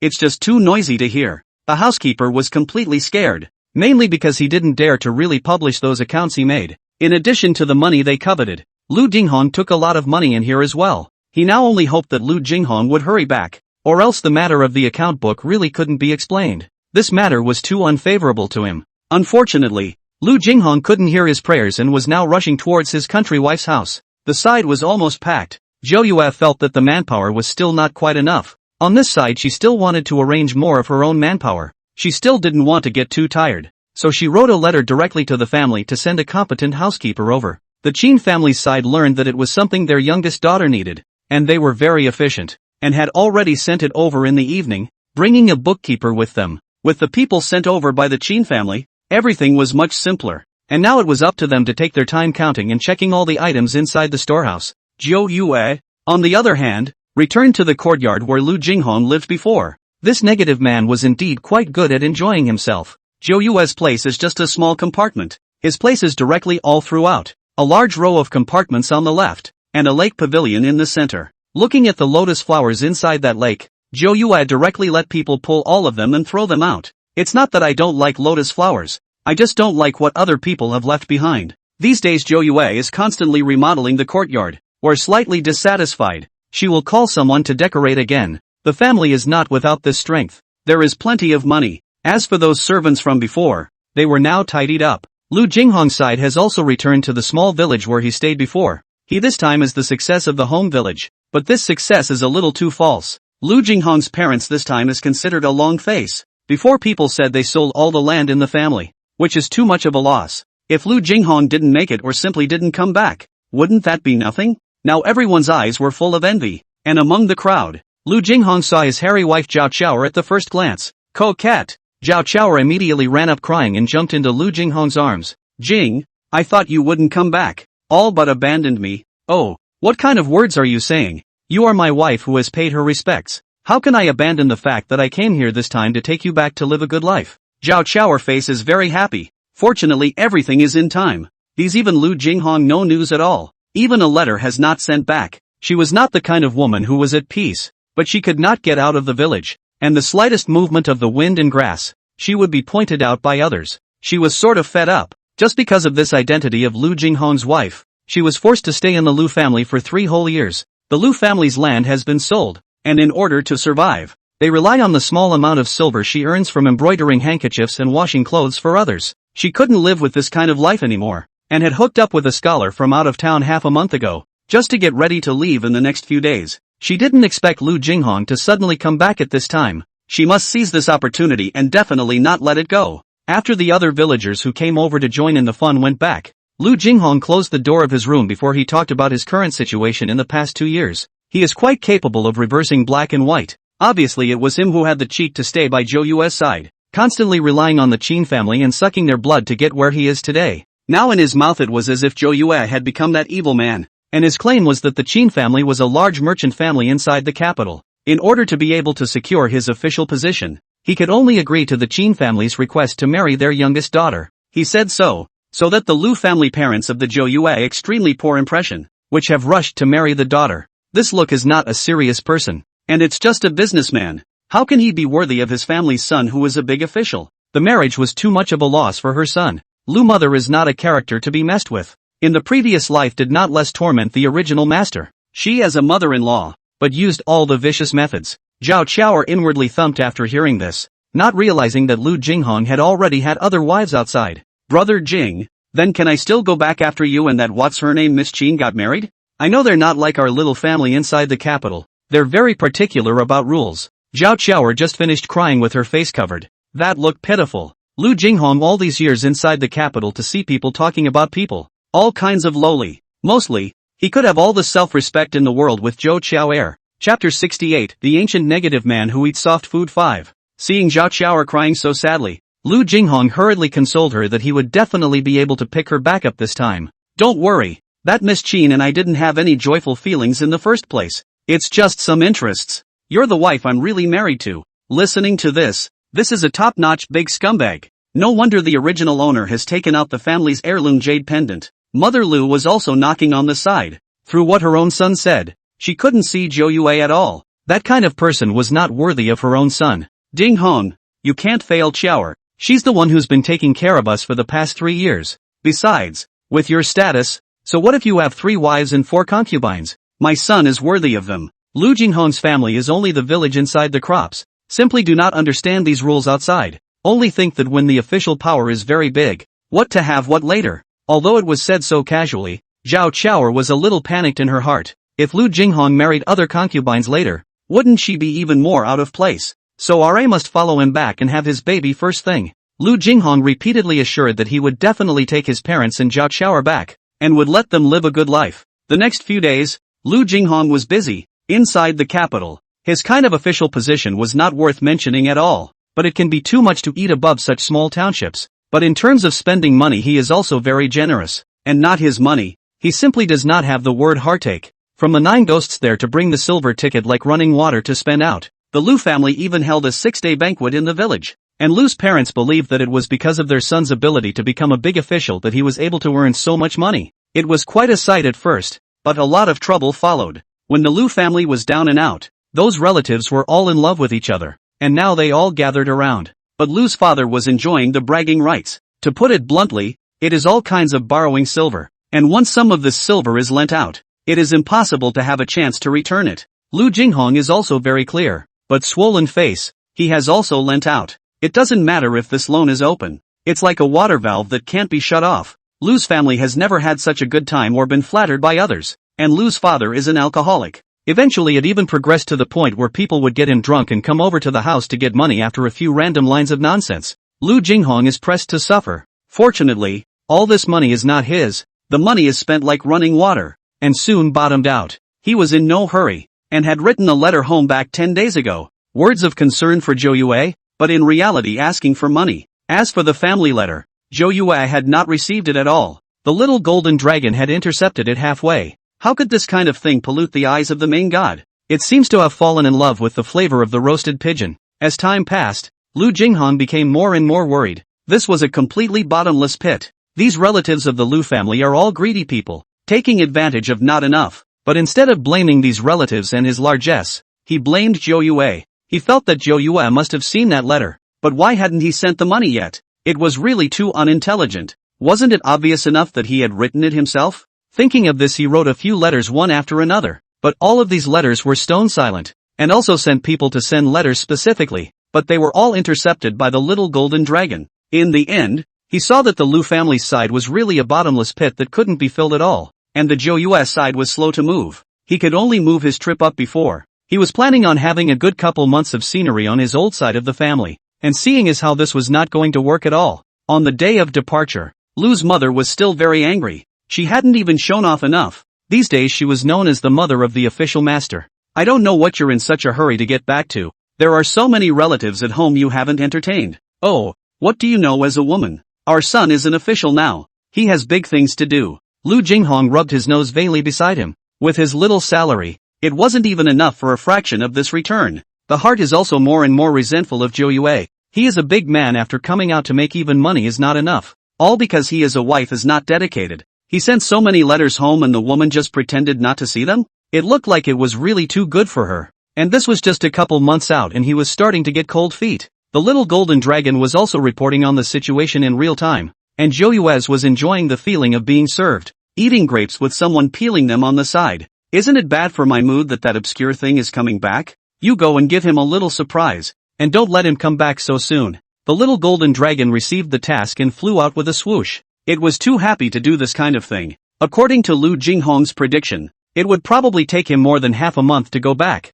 and he had been delayed at home for too long before. Originally, according to the previous situation, he was in a position to bring Zhao Xiaoer to live in a good place, but now he didn't have much money on him anymore. As they set off along the way, the Lu family parents also found out that something was wrong. Before their food was quite good, but this way over the conditions are getting worse and worse. Lu Jinghong could only explain that he had left most of his money at home for Zhou Yue to manage, and hadn't brought much with him this time out. Lu's mother was very unhappy to hear this. I think you're just a soft ear. So much silver to hand over to a woman. When we get back we'll hand over all this money and let us manage it for you. Does she deserve to be in charge of our Lu family's money even as an outsider? This matter surely couldn't be better. With Zhou Yue's character surely she wouldn't mention the dowry matter. Anyway, she has already married. Aren't these things his? Lu Jinghong had already made up his mind in his mind. When he went back, he would let his parents go and put pressure on her, and just use filial piety to pressure Zhou Yue. Now it's really too inconvenient. Often have to look for 9 specters to get money. When all this money is handed over to his parents to manage, it will be more convenient to get money in the future. There is no need to take into account the rest. Just then the carriage suddenly stopped. Lu Jinghong had just opened the curtain when he saw several ferocious people standing in front of him. Did he meet bandits? He is to avoid encountering such a situation specifically to take the official road. These mountain bandits are also two big guts. At this time there was another carriage coming from behind. I didn't expect these bandits to act as if they didn't see them, and directly released the people. After all, the little golden dragon was controlling and directing from the back. Her target was clear. Only Lu Jinghong. Chapter 69, Ancient Negative Man Who Eats Soft Food 6. The coachman had been scared out of his wits, and Lu Jinghong, who was so simple and wretched on this trip, had only brought this accompanying coachman with him. Lu Jinghong couldn't help but complain in his heart. It was all about his own parents showing off all kinds of things inside the home. Getting that big group of relatives emptied him of all his money. Otherwise he would have sent more people and this wouldn't have happened. But the priority now is to solve the problem at hand. As the saying goes, reach for the stars, and he's in a disadvantageous position. He came down and carefully cupped his fists first, then opened his mouth to explain. A few big brothers. I came all the way here in a hurry and didn't have any silver tickets on me. This silver big brother, take it for a drink. The leading Scarface grabbed the silver with a vicious face. Just this little bit of stuff. How many drinks is enough for old me? Cut the crap and hand over everything of value on you. The other party did not buy it at all. Lu Jinghong is very helpless, can only say good words again and again, and it is not that he is petty. This is encountered with the problem of life preservation. There were quite a few more places to go through on the way, and they weren't even halfway there now, so how would he get back if all the money was given out? Scarface got a little impatient and put the knife directly on his neck. This scene could scare the Lu family's parents on the carriage. Lu's mother rushed down and she yelled at Scarface. You earth barbarian! Can't you see? My son is a government official. How dare you stop us? Beware that my son's men come and arrest you all back. These few mountain bandits were originally transformed by the little golden dragon, so they had no fear and laughed directly from the side. Oh, so it's an official. That's even better. This is a big fat goat coming, and what I hate the most is you people. Usually always acting like you're above it all. So I've caught my chance today. Lu Jinghong cackled in his heart and kept hinting at Lu's mother from the side, but she just couldn't see it. Lu's mother was still pointing and cursing at the other party. She knew how scenic her son was when he first came here. Even their county officials personally dined with their sons. It's just a few bandits, isn't it? They'll all be wiped out by then. Lu Jinghong was already full of bitter smiles. A few bandits did not say more. Went up and punched and kicked. Lu's mother was pushed to the side. She was completely shocked by this scene, not expecting the other party to make a sudden move. Agu, Agu, oh Lord of Heaven, it's finished, come quickly, help! One of the bandits directly knocked her out with the back of his sword.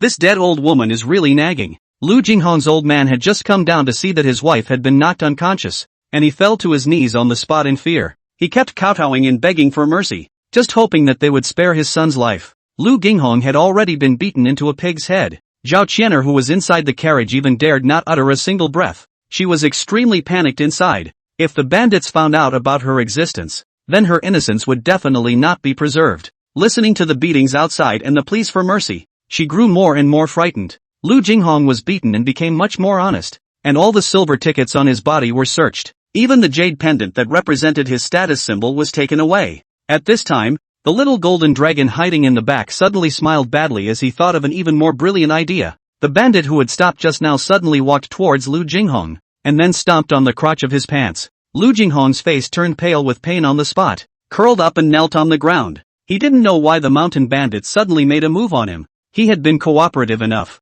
Lu's father just faintly glanced at him, anxious, and he didn't dare to go over. There's no point in leaving offspring behind like this absolute scum of a negative man, so as not to plague others. The little golden dragon was very satisfied with what he had done. Although it was just that kick but with full 10 force, it could definitely achieve the perfect sterilization effect. After dealing with Lu Jinghong, the few bandits certainly didn't give up on scavenging inside the carriage, and as soon as they lifted the curtain, they saw Zhao Qiaoer sitting inside with a face full of panic. Zhao Qiaoer felt like she was going to be finished. That mountain bandit seemed to be staring at her all the time. However, the next second the Scarface in front of him directly blurted out, "I'll go. This is too ugly looking. No way. One more look and I'm going to puke." What? Zhao Qiaoer was completely stunned to be called ugly. It really was even less self-respectful than humiliating her. Scarface, on the other hand, was filled with disgust and directly pointed his knife at her. "Hand over everything you had on you from before. Less fooling the grandpa." What could Zhao Qiaoer do but obediently do as she was told? At this point she was starting to get suspicious. She also thought of returning to the capital in style, although the Qin family's eldest miss was also in the capital, but she thought that her appearance was also very outstanding. At least on that point one could completely crush Zhou Yue, not realizing that a few words from this mountain bandit would completely knock her to the bottom. After a while, the 4 members of the Lu family stood frozen like that on the side of the road. After the bandits searched their property and got rid of the wagons, Lu Dinghong had been severely beaten up. All the other injuries to his body aside, he always felt something bad about that particular position. It's been hurting all along, but what can he do in the middle of nowhere when he's screaming for help? He was now worried about what would happen if something did go wrong with him. When he and Zhou Yue first consummated their marriage, he let Zhou Yue take the sun avoidance soup that night in order to avoid Zhou Yue giving birth to his own son. In his opinion, the 9 Sephiroths was a stain in the middle of his life, a developmental history of his dishonor, and his first child should never be born in the 9 Sephiroths room. He was angry and anxious,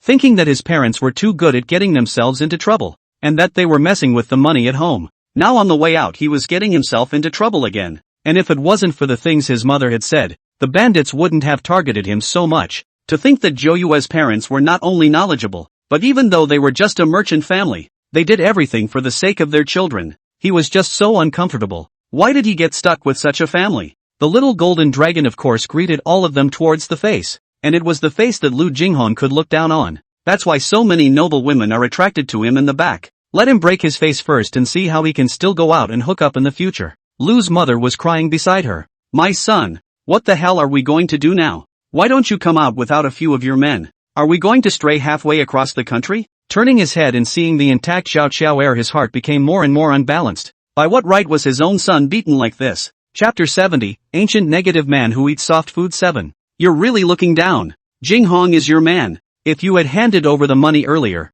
they wouldn't have done it. You hoof, really can't count on you at all. Mother, how can things be blamed on me? It's not like I'm the one who let those bandits come over. Zhao Xiao was also very aggrieved in her heart. It was clearly her unthinking and reckless speech that had angered those injuries. Now she is blaming herself. You know she is a weak woman. If she really suffers any harm, it is going to be more difficult than Lu Jinghong, right? This mother-in-law and daughter-in-law began to argue. Noisy Lu Jinghong's head is going to be big, to know that in the last life these two people are in love with each other. Lu Jinghong in completely broken phase. A certain part of the pain has been transmitted again. He moved a little. A tearing feeling of pain came over. Without waiting for him to say anything, he fell straight back heavily. Lu's mother was so scared that she was completely at a loss for words, and as soon as she jumped on Lu Jinghong, she cried and screamed. One of this Lu family's parents usually only knew how to teach other people's gossip, and the other just drank all day long, so there was nothing they could do when it came to this kind of thing. Although there were some traveling carriages on the official road, but from afar, when they saw the appearance of these few people, they all avoided them. The little golden dragon reported this side of the situation to Zhou Yue without stopping. Lord God, you can rest assured this time, that scummy guy won't be able to return without a few months. You did a good job of neutering him this time. The little golden dragon couldn't help but feel smug at being praised, but it was also a little puzzled as to why the main god would let him come back. It would be better to just let him die outside. Wouldn't that be better? Zhou Yue sipped her tea nonchalantly. Her life had been too leisurely lately, and she wanted to have some fun for herself. Besides, the negative man, of course, is to personally kill to feel. Let him die outside is too cheap. At this time Xiao Chui also walked in. It was almost dinner time. Miss, the kitchen side inquired about tonight's dishes. Well, I've been eating a little greasy lately, so let them make it lighter, and stew an old hen for some soup. The rest of the small plates watch and come. Yes, ma'am. Xiao Chui is now happy from the bottom of her heart. In the past,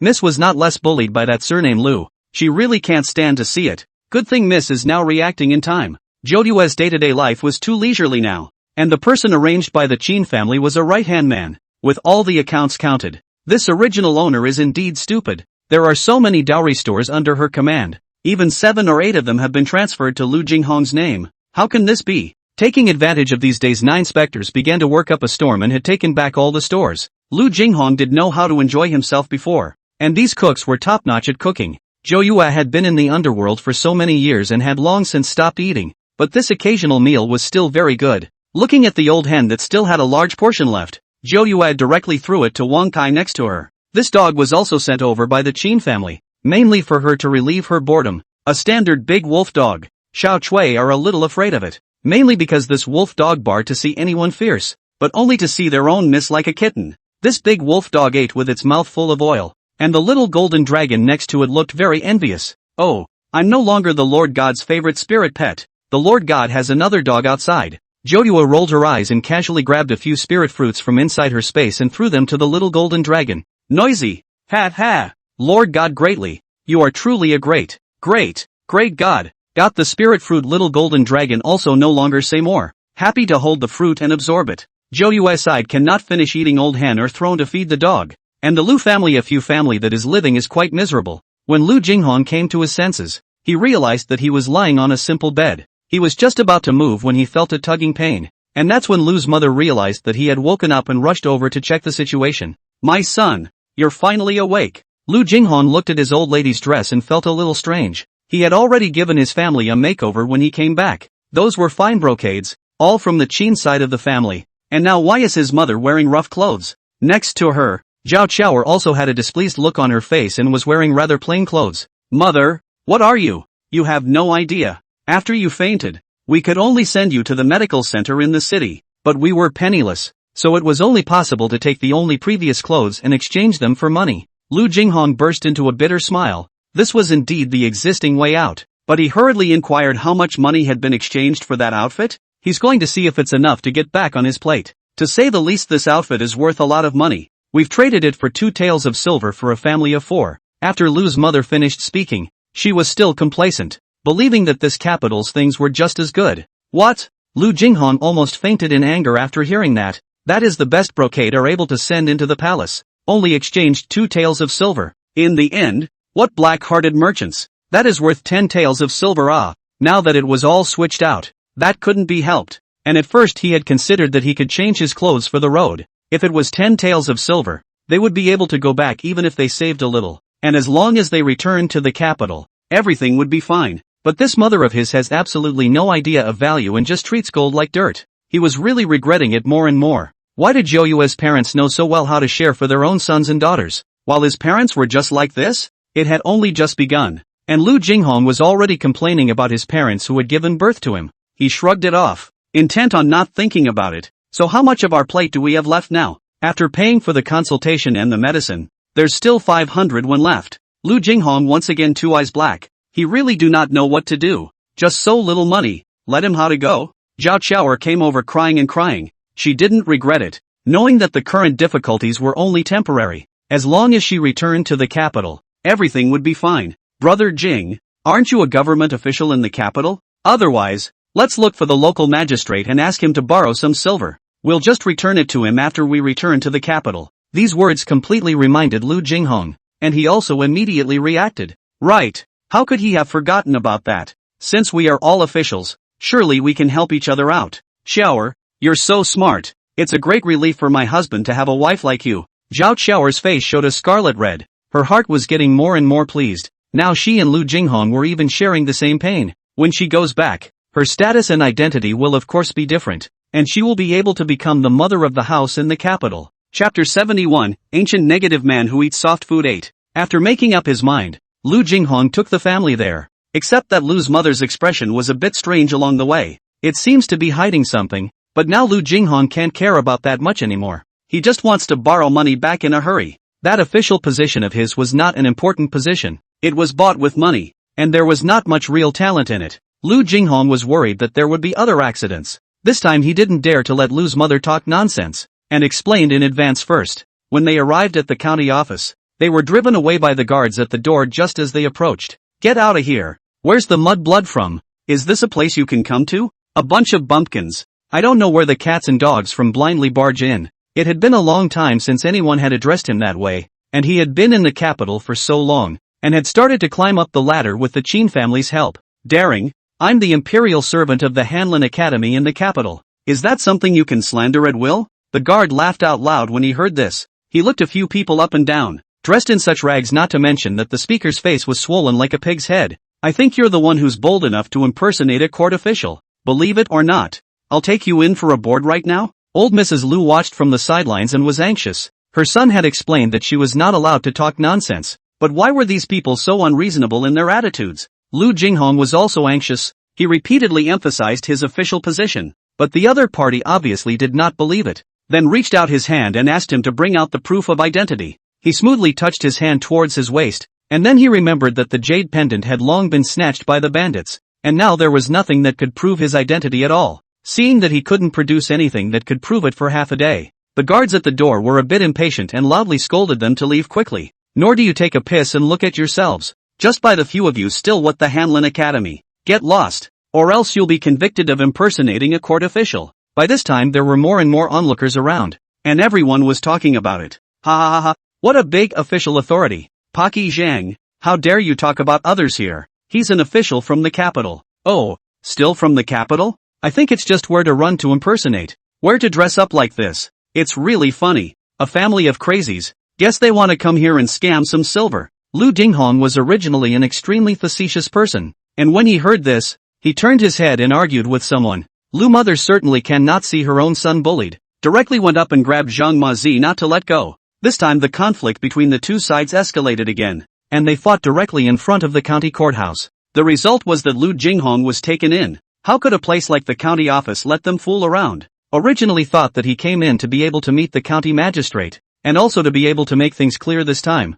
I did not expect to just come in and get a beating. For this kind of trouble, the beating of a few officials did not have a soft hand. Lu Dinghong was tortured beyond recognition. The previous injuries are still not well, and now it is the injury on top of the injury. Not to mention the fact that even the county magistrate couldn't recognize that he was an official in the capital. And just the outfit he's wearing now is really inappropriate. After receiving 20 slaps on the wrist, he finally had the chance to meet the county magistrate. He lifted his head with difficulty and looked at the man sitting above him, his mouth trying to speak, but the pain all over his body prevented him from saying a word. Bold and unruly people dare to impersonate an official of my dynasty. Do you know what crime this is? The guards were beside the pleasing introduction of the situation that happened at the entrance of the county office, and after listening to it, they did not even raise their eyelids and faintly said, "Since there's some people with no identification, just drag them out and beat them to death with a stick." What? Lu Jinghong was completely flustered. He almost forgot that this place was not the capital city. The order was very chaotic,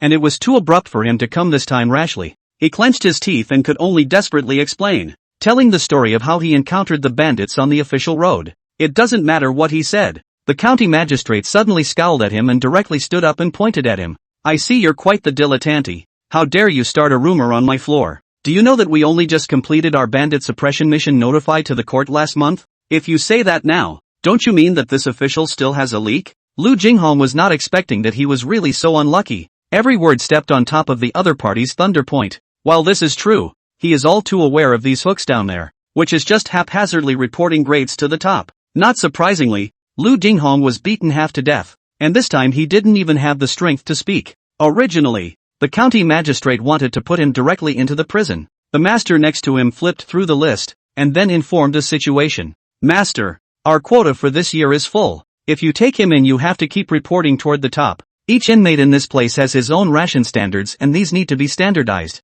The magistrate stroked his beard. This situation is indeed very unfavorable now. He has only just briefed the security situation of this place with the top. Wouldn't it represent mismanagement on his part if he continued to admit inmates again? He stared at Lu Jinghong with some disgust, and he didn't know where this guy came from and had to come to his territory to cause trouble. Alright, break his legs and throw him straight out. Give him a good warning and tell him to get the hell out of here. A few guards dragged Lu Jinghong down after getting the order. He used all his strength and finally only shouted out one sentence. "I am the you of the Hanlin Academy. You guys are bold." Then there was no sound at all, and the master's face looked a little odd. If he was really from the capital, what should we do? The prefectural governor nonchalantly straightened his clothes. Even if he's really from the Hanlin Academy, so what? I heard it just now. It's just a small official position, not even as good as the 9th rank. Most of these situations are paid to get in. What rights can they have? To put it bluntly, he is not afraid at all. Besides, the capital is so far away.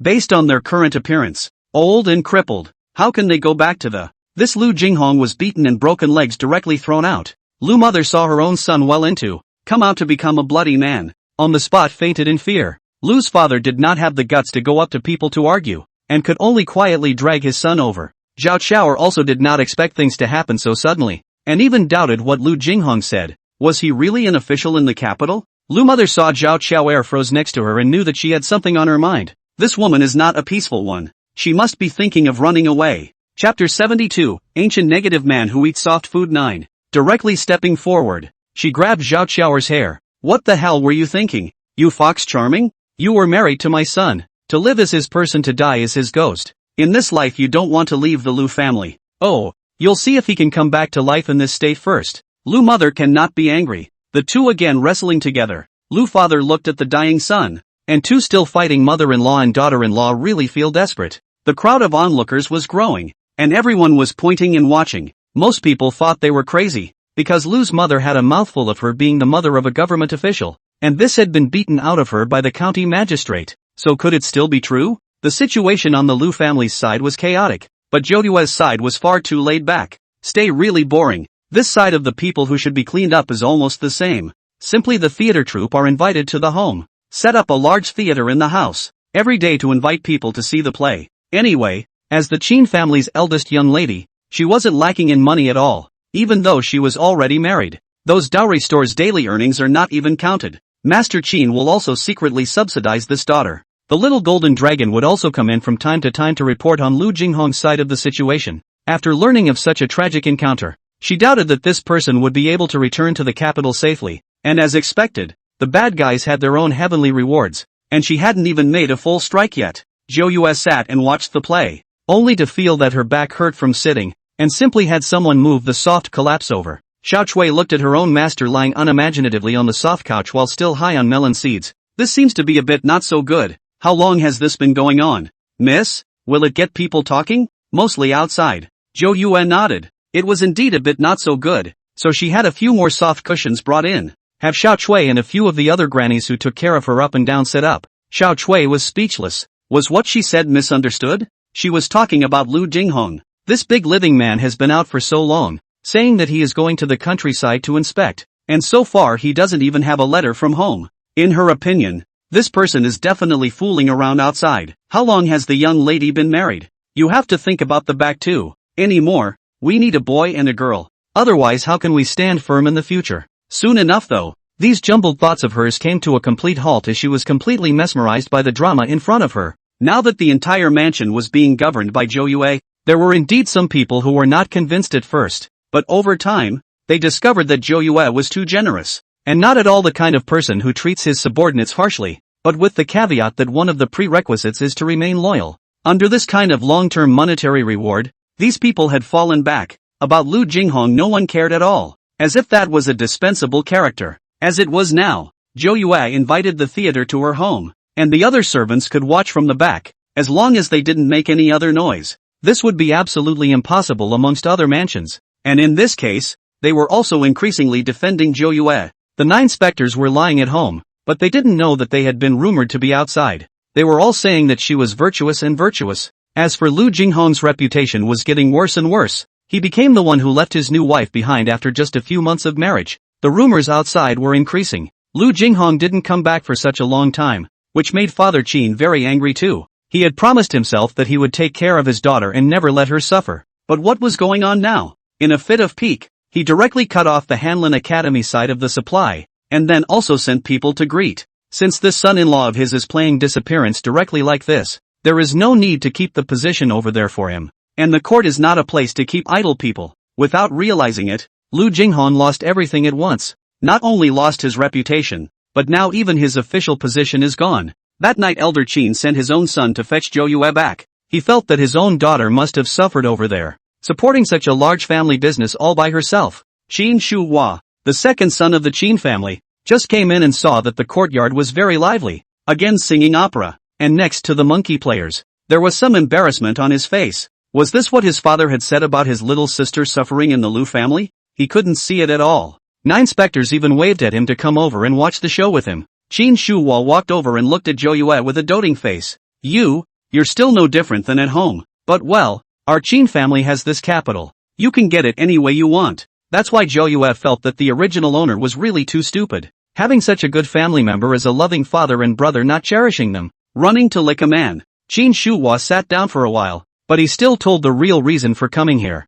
I just want to see Zhou Yue's opinion of Lu Jinghong. Now what kind of rumors have been spreading outside? And even said that Lu Jinghong has already taken a concubine outside. Qin Shuhua was aware of his little sister's regard for this man, and used to roll his eyes and quarrel with him every time he said so. Now he was truly afraid that his little sister would be injured, and he was about to advise her bitterly, when he didn't expect Zhou Yue to come in faintly. I know what he is, And when he comes back, I'll make peace with him. Qin Shuhua almost spat out a mouthful of tea. Was this still the same little sister from before? When her father just didn't agree to her marrying Lu Jinghong, he clamored and hung himself and went on hunger strike. Is that Lu Jinghong really as rumored outside? Can take his own little sister? He clenched his fists, that if he really dares, he will definitely chop him up. Zhou Yue seemed to read his thoughts and reached out to pat the back of his hand to reassure him. Second brother, there are things I can fix. This time it's me who's figured it out. Before I was blinded by lard. Then 9 specters sent up some evidence, all of which she had collected before.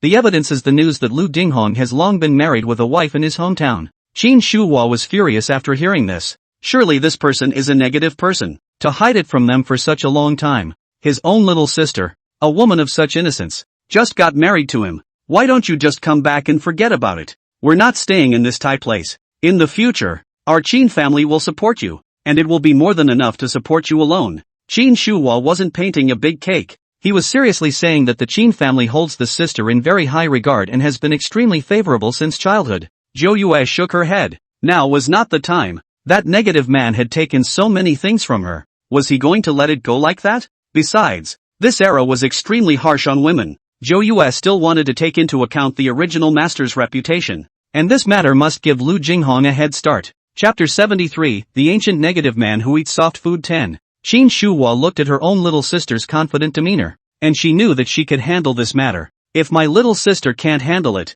there are still a few of their brothers. Qin Shuhua, after going back and the people inside the family said this thing. Qin father is even more angry. Fortunately he stopped the offerings over there. Otherwise really want to provide a white-eyed wolf. He also felt that his own daughter was really aggrieved, and immediately sent a lot of good things to Zhou Yue's side. As for Lu Jinghong's bad luck for such a long time, he didn't expect a reversal. At that time, he was already seriously injured after being thrown out of the county office, and Lu's parents had no choice but to send their son to the medical center first. Treatment costs money, and now that everyone is penniless, Zhao Chao has no choice but to embroider handkerchiefs day and night. Lu's parents have fallen to begging, and the doctor at the medical center saw them as pitiful and exempted them from many of the treatment costs. Just in this place medical treatment is extremely backward. Lu Jinghong was injured and serious, although timely treatment, but still fell all the problems. In any case, the person is considered to have recovered, and the family can count on him to bring everyone back to the capital. A few people so all the way begging. Lu mother is naturally not willing to let his son go out begging. His son is a big official. How can he do that kind of thing? It's bitter for Zhao Chao. She suffered enough in the Lu family before, doing embroidery work day and night. Now as long as the free time of rushing was watched by Lu's mother. That is, often that prosperous life made her unable to let go. Otherwise she really wanted to run away now. Under such a long time, she was also very disappointed in Lu Jinghong, a big man with no bearing at all, trapping everyone halfway. The Lukes just broke off and sort of traveled most of the way, and at this juncture, Lu Jinghong finally had a stroke of luck when he met a merchant who had previously cooperated with the Qin family. This merchant was terrified the moment he saw Lu Jinghong and thought he was a refugee from somewhere, coming up to rob things. Lu Jinghong ran forward and barely managed to smile. Brother Chen, I'm Lu Linghong. It took the opposite party to recognize him carefully, mainly because his smile was also too oozing. The front 2 teeth were missing. Black holes. The voice was somewhat familiar, and only after double-checking did it dawn on him. Oh, you're Miss Qin's husband. That's right. I heard your voice, and I even drank your wedding wine before. Lu Jinghong was very pleased inwardly, but also flashed a hint of displeasure. What did he mean by Miss Qin's husband? Now that she's married to herself, shouldn't she be Mrs. Lu? He hadn't understood until now that the only reason he was able to get along in the capital was because of the Qin family's pavement, and that people were only interacting with him for the sake of the Qin family. Only then did Lu Jinghong hitch a ride on Boss Chen's carriage to prepare to return to the capital together. Along the way, old Mrs. Lu was very dissatisfied with this Boss Chen, and didn't arrange any particularly good inns for them. Even the food was very simple, not at all like before. How could his own son, who was at least a big official, stay in such an ordinary inn? Old Mrs. Lu found the time to grab Boss Chen and complain. You have to realize that my son is a big-time official, so don't get that little family look. Although you are just a merchant with a somewhat lowly status, when you return to the capital, my son will still be able to take care of you for a while. Boss Chen was furious when he heard this. He was kind enough to pull on their family. This family of 4 is like cowhide, and instead of being grateful, they are now blaming him. If not for the face of Master Qin, he would not have wanted to care about them, and I do not know how this Master Qin chose a son-in-law so unreliable. Although he didn't say anything here at Lu's mother's place, he had already written a letter to Qin's father to complain. The main reason was that he saw Zhao Qiaoer. This woman had some evasions with Lu Jinghong along the way, but he always felt that their relationship was not simple. Coupled with the fact that old Mrs. Lu was so arrogant, bragging all sorts of things about her son being a big official, he really felt ridiculous. Without the Qin family, Lu Jinghong would be worse than a dog right now. At this moment, Lu Jinghong was hugging Zhao Qiaoer inside his room, and he already had plans. After he returned to the capital, he would take revenge on anyone who had bullied him along the way. Even the doctor who had already given him a reduction in the cost of his treatment he counted on, and he thought that doctor was deliberately delaying him. Now he's limping on his right leg, and it's all because that doctor didn't treat him right. Lu Jinghong is such a white-eyed wolf of a person, completely disregarding any emotions. Zhao Qiaoer was lying on his chest. Her heart was still a little worried. What should I do if Miss Qin doesn't like me after people go back? Oh, she doesn't have the guts. You're the one who's been with me on this journey, and I'm sure I'll give you a place. Besides, she's a woman who can't talk. I'm definitely going to clean her up when I go back this time. Lu Jinghong flashed a sinister expression as he said this. He kept sending letters all this way, but he didn't receive any returns. He thought that this was definitely Zhou Yue's way of giving him a hard time. Now that she had married herself, she still had to be the eldest lady of the Lu family. When he went back, he would take back all those dowries of hers, and only when he had the money in his own hands, he was the one who could say what he wanted. He knew very well in his heart that Zhou Yue loved him to death, and in his opinion Zhou Yue was a stupid person who could be used at any time. Zhao Qiaoer was completely relieved after hearing this. So what if she was some kind of Qin family's first lady? It wasn't like she still had to capture a man's heart. Besides, according to the time, she was married to Lu Jinghong first, and she is set to be the head mother of this Lu family. Zhao Qiaoer was happy in her heart, but the moment she turned her head and saw Lu Jinghong, she couldn't help but feel nauseous. How can I put it? He was now considered to have his face completely broken. Plus, in the past few months, they've also been eating and sleeping, making them look like beggars. For the sake of that position, she could only suffer in silence. The next day Lu Jinghong realized that Chen Boss's attitude towards him was extremely cold. Before he would greet and chat, but now he didn't care at all. Just as he was feeling strange, old Mrs. Lu walked over and casually spat a mouthful of spit inside the lobby of someone's inn. This made him feel very uncomfortable in his heart. How could his own mother look like this? She would only disgrace herself. He couldn't help but think of Zhou Yue's parents. Old Mrs. Lu was full of concern that she had taught Boss Chen a lesson, and that her treatment of them was really bad, and she was also teaching Lu Jinghong how to manage people in the side of the blah blah blah. Chapter 74, The Ancient Heartless Man Who Eats Soft Food 11. Lu Jinghong felt very annoyed. He had explained before that they should stop talking nonsense, and now was the time to ask for help. Why don't they understand this? Still taking the village's side of the story. He hadn't even thought about what to say to his own mother about this and to stop talking nonsense when a man came running over to inform him. Lu Jinghong recognized that he was following Boss Chen, and thought it was Boss Chen looking for him for something, but he didn't think it was his own old man who was in trouble. This old man Lu was not a good day to save his life. Just 2 days before he runs off to drink. Drinking, even if, and cannot afford to pay, but also yelled in the street that his son is a big official, and directly clashed with other shopkeepers. Now he's in someone else's store going crazy with alcohol and smashing a lot of things, so he should hurry up and check it out. By the time Lu Jinghong finished dealing with these things, he was really very tired, mainly because his heart was tired, and there was no reply from Zhou Yue's side. He also could only have the cheek to open up with Boss Chen, and finally borrowed a lot of money with Boss Chen to settle the matter. Looking at his mom and dad, he grew to hate them. Why did they always come to drag him down? This one was completely different from his last life, in which his parents had returned to the capital safe and sound. He himself knew exactly what kind of people that parent of his was, but just let these two people try to torture the original owner in every way they could. Now once it fell on him, he couldn't stand it at all and directly had a big fight with old Mrs. Lu, and they were warned that if they continued to cause trouble for themselves, they would not be taken to the capital. Old Mrs. Lu was usually brutal, but now she was also intimidated. If her son was really pissed off by them and directly left them halfway across the street, there was really nothing that could be done about it. The latter days were kind of a little bit more restrained. Master Qin, who was over in the capital, had long since received a letter from Boss Chen, after he learned that this white-eyed son-in-law had openly brought a woman back. Really pissed off. This is definitely going to be a big deal. He was trying to keep this thing down at first, but on second thought, the bigger this thing gets, the better. It is not his daughter's reputation that is ruined. Now his daughter is a good reputation in the capital. It was just the right opportunity to clean out Lu Jinghong. So the moment Lu Jinghong returned to the capital, It was completely different from what he had imagined. They had already changed their clothes with the help of Boss Chen, who couldn't wait to rush towards his mansion. At the door he yelled and kept knocking on the door. As for Lu's parents, they had long been mesmerized by the bustle inside the capital. The son is really capable of having such a large mansion. Zhao Qiaoer is even more determined to hold on to this golden thigh and not let go of it. The one who came over to open the door was a boy. Just opened the door and was startled. Lu Jinghong, grinning his incisor-less mouth, was giggling. Ah, where did the barker come from? Get the hell out of here. Lu Jinghong was furious, pointing at the boy and cursing. You unseeing dog. Take a good look. I am the master of this house. Bah! Don't you dare fart here. We only have one master in this mansion, and that's Miss Qin.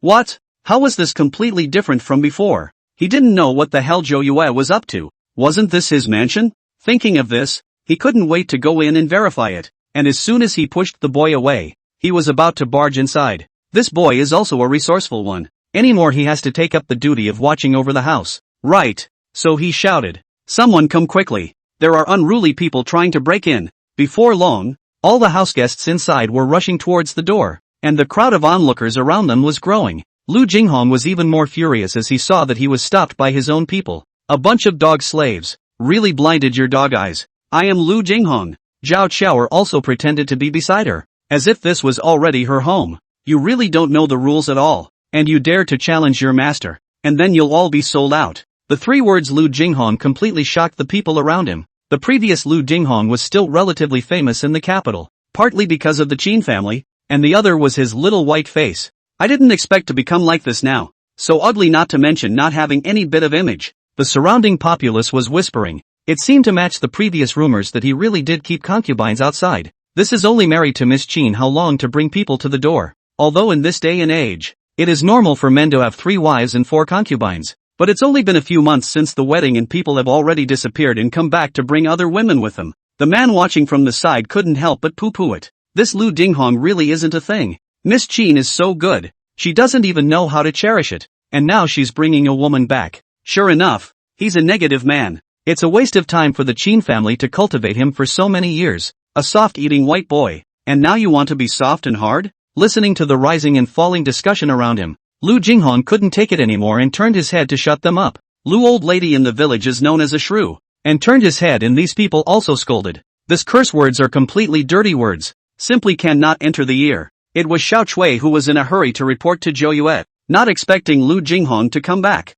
Miss is not well. The master is back. Jade, are you forgetting the rules again? What did I say before? Yes. It's Mr. Lu who's back. Seeing that her own master wasn't in the least bit anxious, she was jumping up and down in anxiety that Lu Jinghong had not only brought back a woman. It seems that there is that parent of his, who is now making a scene outside, and from afar she heard those curses, and knew at a glance that he was a vulgar man. Zhou Yue knew these situations very well. Let them take their time for a while anyway. It's not like it's her face that's being disgraced. It's just time to show everyone. Lu Jinghong at first felt that his own mother scolded him well, but in the back he also felt a bit ashamed. In the end can only be forced to pull the shrewish old lady first back to the house. Although people go in, outside the onlookers people, but in the continuous discussion, Lu Jinghong's heart was feeling a little strange when he came in. Why is it that a lot of familiar people inside this mansion have disappeared? And the housekeeper he arranged for as well as Granny Lu are all gone. After they arrived at the lobby, there wasn't even anyone to serve tea after half a day,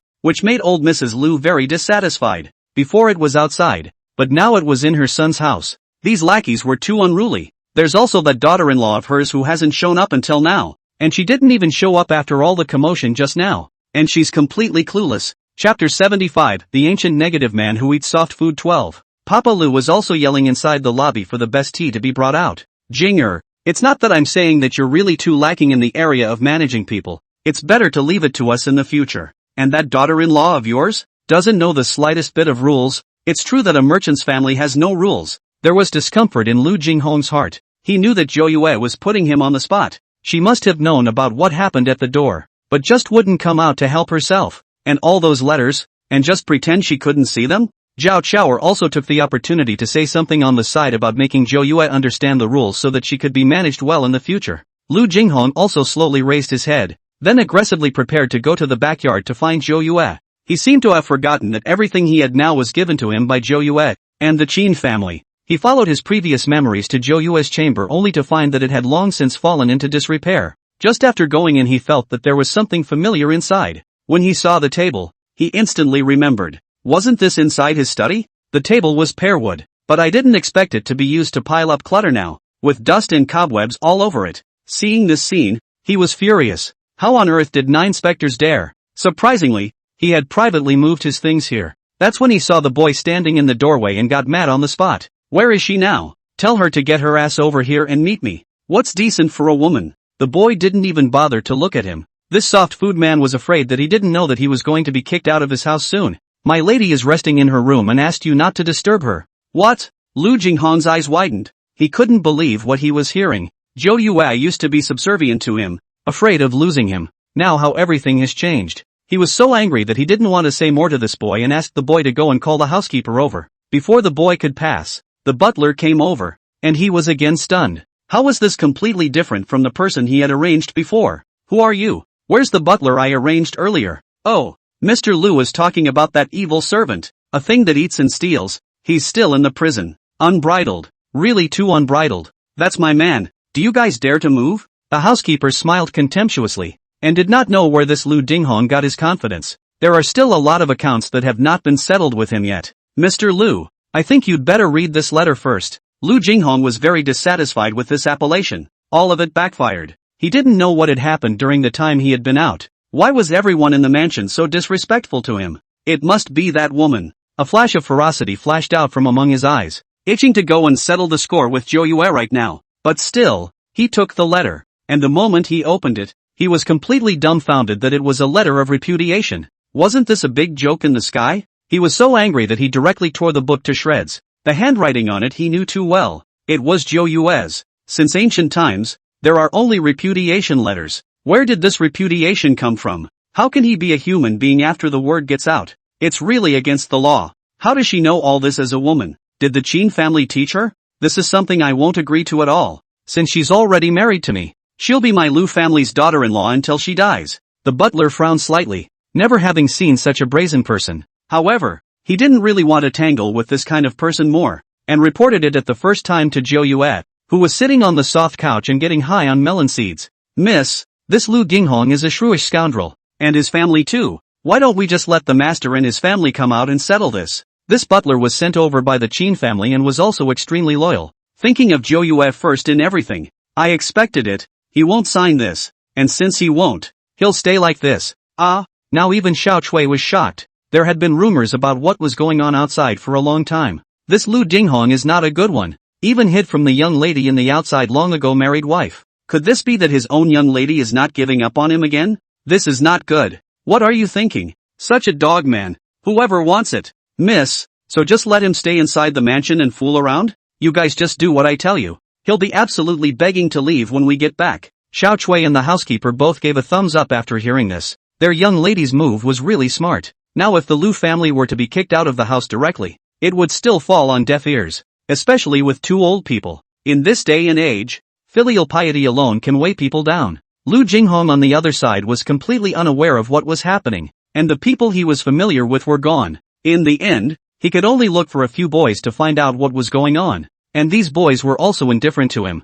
He was also sort of insulted by this letter of repudiation, and in a rage, he went to find Zhou Yue. Only before he went in, he instantly stopped. At this time if he went, wouldn't the conflict directly explode? Now can't act rashly. A lot of things still have to rely on the Qin family. He analyzed its current situation. Then there was only one possibility definitely out of Zhao Xiao air. Someone must have reported back and learned that he had brought other women back to 9 specters, which was why he had left his heart. If that was the case, that was pretty good. A woman he could still get his hands on. So turning around, he went to the study to write a letter and asked his subordinate to give it to Zhou Yue. Inside the letter roughly recounts his recent situation, describing it very sadly. About Zhao Xiao he stated that he recognized his sister in his hometown. In it, the relationship between him and Zhao Xiao was set aside, enough to write 3 large pages of letter paper. Then he left satisfied. He didn't believe that he still couldn't pin down Zhou Yue. The previous Zhou Yue ate this the most. As long as he screamed a little bit of pain, the woman was heartbroken. But this time, after the boy delivered the letter, Xiao Chui directly stopped it. Things that don't know the rules. Have you forgotten the master's explanation? In the future, This kind of filth will not be allowed to enter the young lady's courtyard. The boy left with the letter, and finally cursed and burned it directly with a fire. And he was scolded for this crap. Then 9 specters also gave an order. Doesn't this paper cost anything? Writing so many things is pure waste. Directly let the people take away all the literary treasures inside the study, leaving an empty shell. In addition, Lu Jinghong had only returned to the hall when he realized that his parents and the servants had clashed again. Old Mrs. Lu crossed her waist, acting like a master, and was lecturing the subordinates inside the house. But people don't get her money, so how can they possibly listen to her? Chapter 76, Ancient Negative Man Who Eats Soft Food 13. This gave the old lady a lot of anger. She felt that all of these subordinates are indebted to discipline. Her own son is a big official. These people are too unruly. Lu Jinghong had a headache and could only rush over to pull his parents to stop fooling around. Now Zhou Yue and herself have strayed from each other and are at odds. If anything else goes wrong at this juncture, there's really no way he can undo it. On this journey, Zhao Chaoer had kept her distance from Lu Jinghong in order to avoid being suspected by Boss Chen. But now that she was back in the capital, she also took on a hostess demeanor and directly lunged towards Lu Jinghong. Lu Jinghong was startled and hurriedly dodged away. So many pairs of eyes were now staring at him. If Zhou Yue knew about it, it would really be over. Zhao Chaoer was completely unprepared and fell straight into a dog's poop. Hiss. Brother Jing, why are you so cold to me? Is it because of sister? Although she is the Qin family's first lady, I am also your explicitly married. Zhao Chaoer hadn't even finished her sentence when Lu Jinghong covered her mouth in death. This woman was really too troublesome. Don't you think things are not messy enough now? In order to avoid any other accidents, he could only bring the person to the backyard for the time being. It was the same compartment that Zhou Yue had lived in before, and now there were piles of clutter everywhere. Just 2 small rooms in total. Old Mrs. Lu was extremely dissatisfied when she came over. I think you're just too soft in the ears. And now I'm going to find that daughter-in-law of yours who hasn't come to see me as a mother-in-law after all this time already. And what kind of place is this? Aren't those yards on the east side nice? Lu Jinghong listened to his mother's complaints and burst into bitter laughter. What could he do? Now he was like a transparent person in this mansion. The first position was extremely embarrassing, and those subordinates didn't listen to him. He now desperately wanted to get his relationship with 9 specters right, and as he listened to his old lady chanting beside him, his heart grew more and more annoyed, and he finally yelled out directly. All right, if you guys keep arguing you'll go straight back to the countryside. Don't give me any more trouble. I've really had enough of this journey. Lu Jinghong's parents were also stunned. Did not expect to be yelled at by their son again, especially after hearing the countryside. 2 people completely closed their mouths. Now go back to count a thing. Before all kinds of bragging, now go back to even more to make a big joke. Zhao Chaoer was also warned in passing, and only then did a few people stay after simply cleaning up. It was really good enough to stay in this place compared to the bumps on the road. Except they weren't satisfied at all. Lu Jinghong had been waiting for Zhou Yue's reply, but instead of waiting for a reply, he waited for another piece of news. Old Mrs. Lu screamed that she would not live, and that the people in here treated her harshly. When he ran out, he only saw old Mrs. Lu holding a roasted chicken in the middle of the courtyard and splashing around. A few household servants stared at her viciously, and seeing his own old lady being treated like this, he also went up to the theory in anger. What the hell are you guys doing? What's more, I'm also the master of the mansion now. Right, Mr. Lu, our young lady said she didn't prepare anything for you. I think you'd better mind your own family. Why, at your age, are you still learning to act like a thief? Lu Jinghong listened to these ridicule and was anxious and shy. Isn't it just a roast chicken? Look what you guys are fussing about. It's not like I can't afford it. As a result, the subordinate was also very disrespectful, and directly toward him, he reached out for him to take out the money. He now has what silver? Lu old lady cannot get used to the son of this style, stood up and pointed at the subordinate a flurry of curses. You dog slave, how dare you ask your master for silver? Jinger, evil slaves like this should be beaten to death with a stick. A few underlings not only weren't scared when they heard this, but instead they laughed, not really knowing where the hell they got their confidence from. You wouldn't be unaware of that, would you? This son of yours is a soft eater, all dependent on my lady, and our deeds of sale were all given by Miss Qin. You really don't have that qualification to dispose of us. The news made Mrs. Lu's old lady instantly thunderstruck. How could this be possible? Her son was a big official. How could he rely on a woman? When he was about to argue with someone, he saw that Lu Jinghong's face had reddened, completely lowered his head, and didn't dare to make any explanations. She knew her son too well. There had to be something fishy going on here. Forget it, it's just a roasted chicken. But we still need to report it to Miss Qin. After waiting for the people to leave, old Mrs. Lu hurriedly asked her son what was going on. Lu Jinghong's eyes kept dodging. Zhao Qiaoer also felt puzzled. This capital city was completely different from what he described. Alright, you guys, don't look at me with that kind of look. It's because the Qin family is so big that people think I'm a soft eater. Old Mrs. Lu is still indignant. So what if the family is big? It's just a woman. Now that she has become the daughter-in-law of her Lu family, why don't you still be honest and teach your children? Isn't it bullying her as a mother-in-law to make this appearance? Lu Ginghong is vain. He could only politely explain that he would take care of this matter and wait until later to have them switch to another place.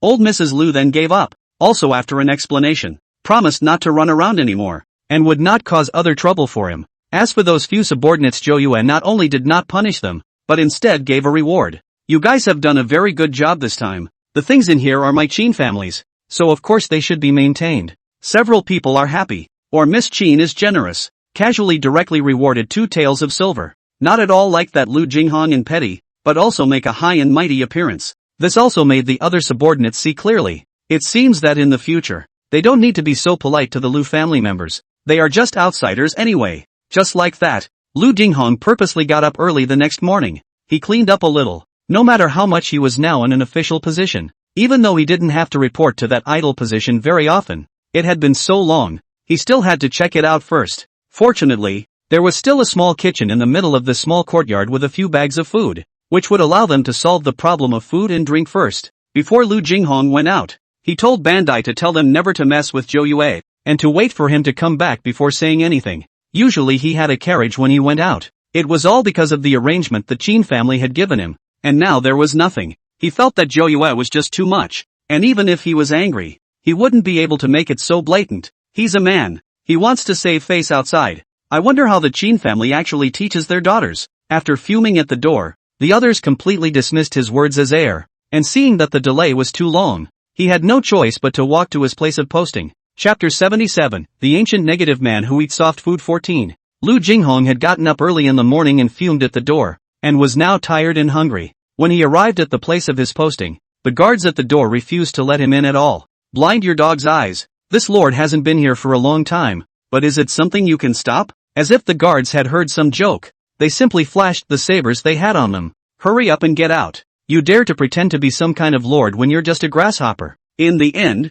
he had no choice but to give his name and the paperwork for his post, but the other party completely denied it and said that there was no such person in the Hanlin Academy at the moment. How could this be possible? He felt that this guard was just dog-eyed and deliberately bullying him. So there was a great fuss at the door, and at this time an officer came out from within, who fixed his eyes on a fellow officer who had served with him. That's very kind of Lord Zhao. Come and explain things to me. I just didn't come because of a little thing, and these dog slaves can't even recognize me. Lord Zhao is over to see the joke. This surnamed Lu probably does not know. Master Qin has long stopped this side of the provision. Right. Oh, so it's Mr. Lu. When he heard this title, his heart thumped with a bad feeling, and sure enough the next second Lord Zhao flirted. I say, Mr. Lu, since you've married the other Qin family's eldest lady, you should serve well. Already take up this bowl of rice and recognize it well, but as a result, you see what a good thing it is to have offended Master Qin? He completely froze in place. After a long period of time,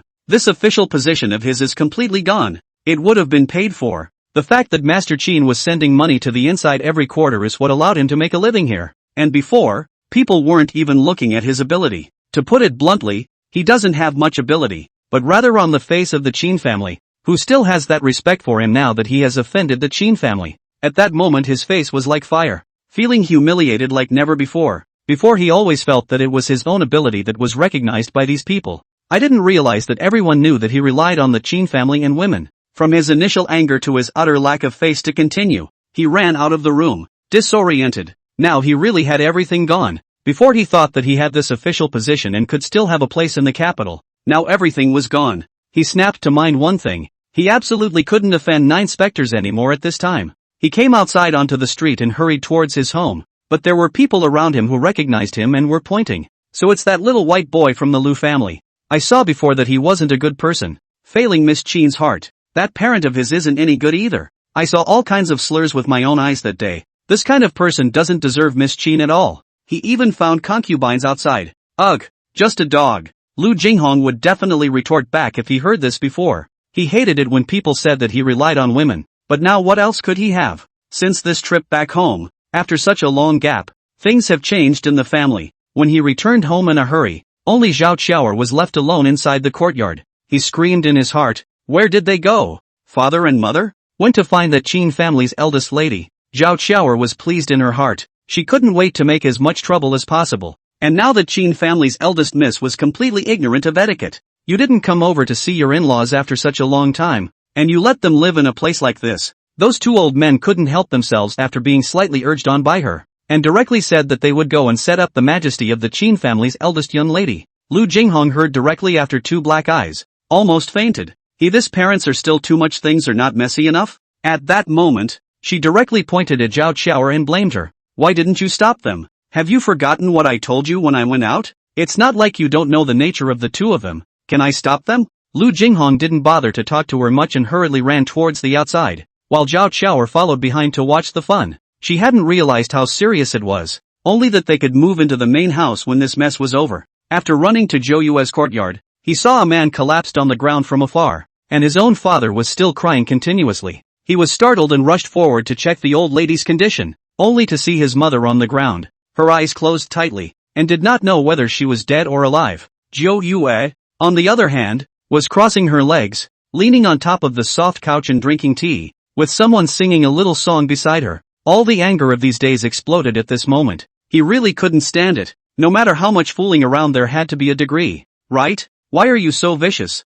This is my mother and your mother-in-law. What the hell are you doing? If you continue this nonsense, I won't take another step into your yard in the future. Zhao Qiaoer's heart was all happy after hearing this. Great! This Qin family's eldest miss thinks she's also a stupid person. Zhou Yue's eyes, which had been half squinted just now, suddenly opened. Unexpectedly, there was such a good thing. Come on, don't bark at me. I didn't touch her. Fall on the floor yourself. Don't come and get involved. This old lady still thinks she is in her country home, still using the same set of splash and roll, but no one here is buying it, and I've given you that letter of repudiation. You're repudiated by me. Don't you see what you're doing by brazenly relying on me? Although Zhou Yue's voice was not loud, it spread to every corner of the courtyard, and the surrounding servants were all covering their mouths and snickering. To the man to repair the book. This is really the first time, but while also reasonable. People Qin family is rich and powerful, have this strength. Lu Jinghong's face exploded red, and Zhou Yue had actually pulled off the last of her shibboleths.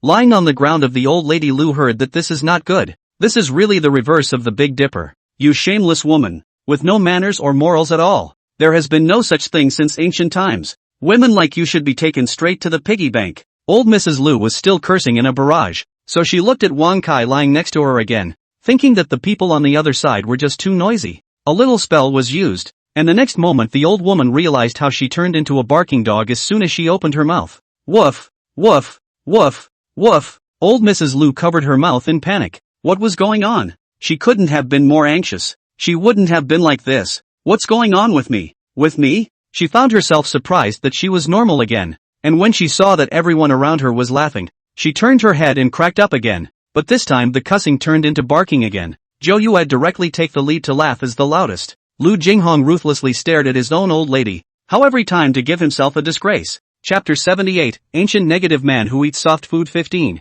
Lu's mother also tried to explain on the side, but as soon as she spoke it became normal again. This kind of messing up really made her look like she was doing it on purpose. Lu Jinghong looked at Zhou Yue, who was sitting in a high position, and wondered why he always felt that many things had changed. 9 specters, can we talk this over? What kind of capital do you have to talk to me? Only your mother, but she said that I took over your family property. What a heavenly joke. What family property do you have? Even these clothes you're wearing belong to my Qin family. The previous original owner would have taken his face into consideration and never mentioned any of this in front of onlookers. Zhou Yue couldn't care less about that and told all the things Lu Jinghong had done over the years. Zhao Qiaoer was stunned beside her. She thought that such a big mansion was Lu Jinghong's, but it turned out to be Zhou Yue's. Then wouldn't her math be wrong? This Lu Jinghong is really a soft eater. Lu Jinghong's face turned red as he roared loudly for Zhou Yue to shut up. However, he only felt a gust of wind sweeping by as 2 house servants stood in front of him and backhanded him with 2 slaps. Unruly thing,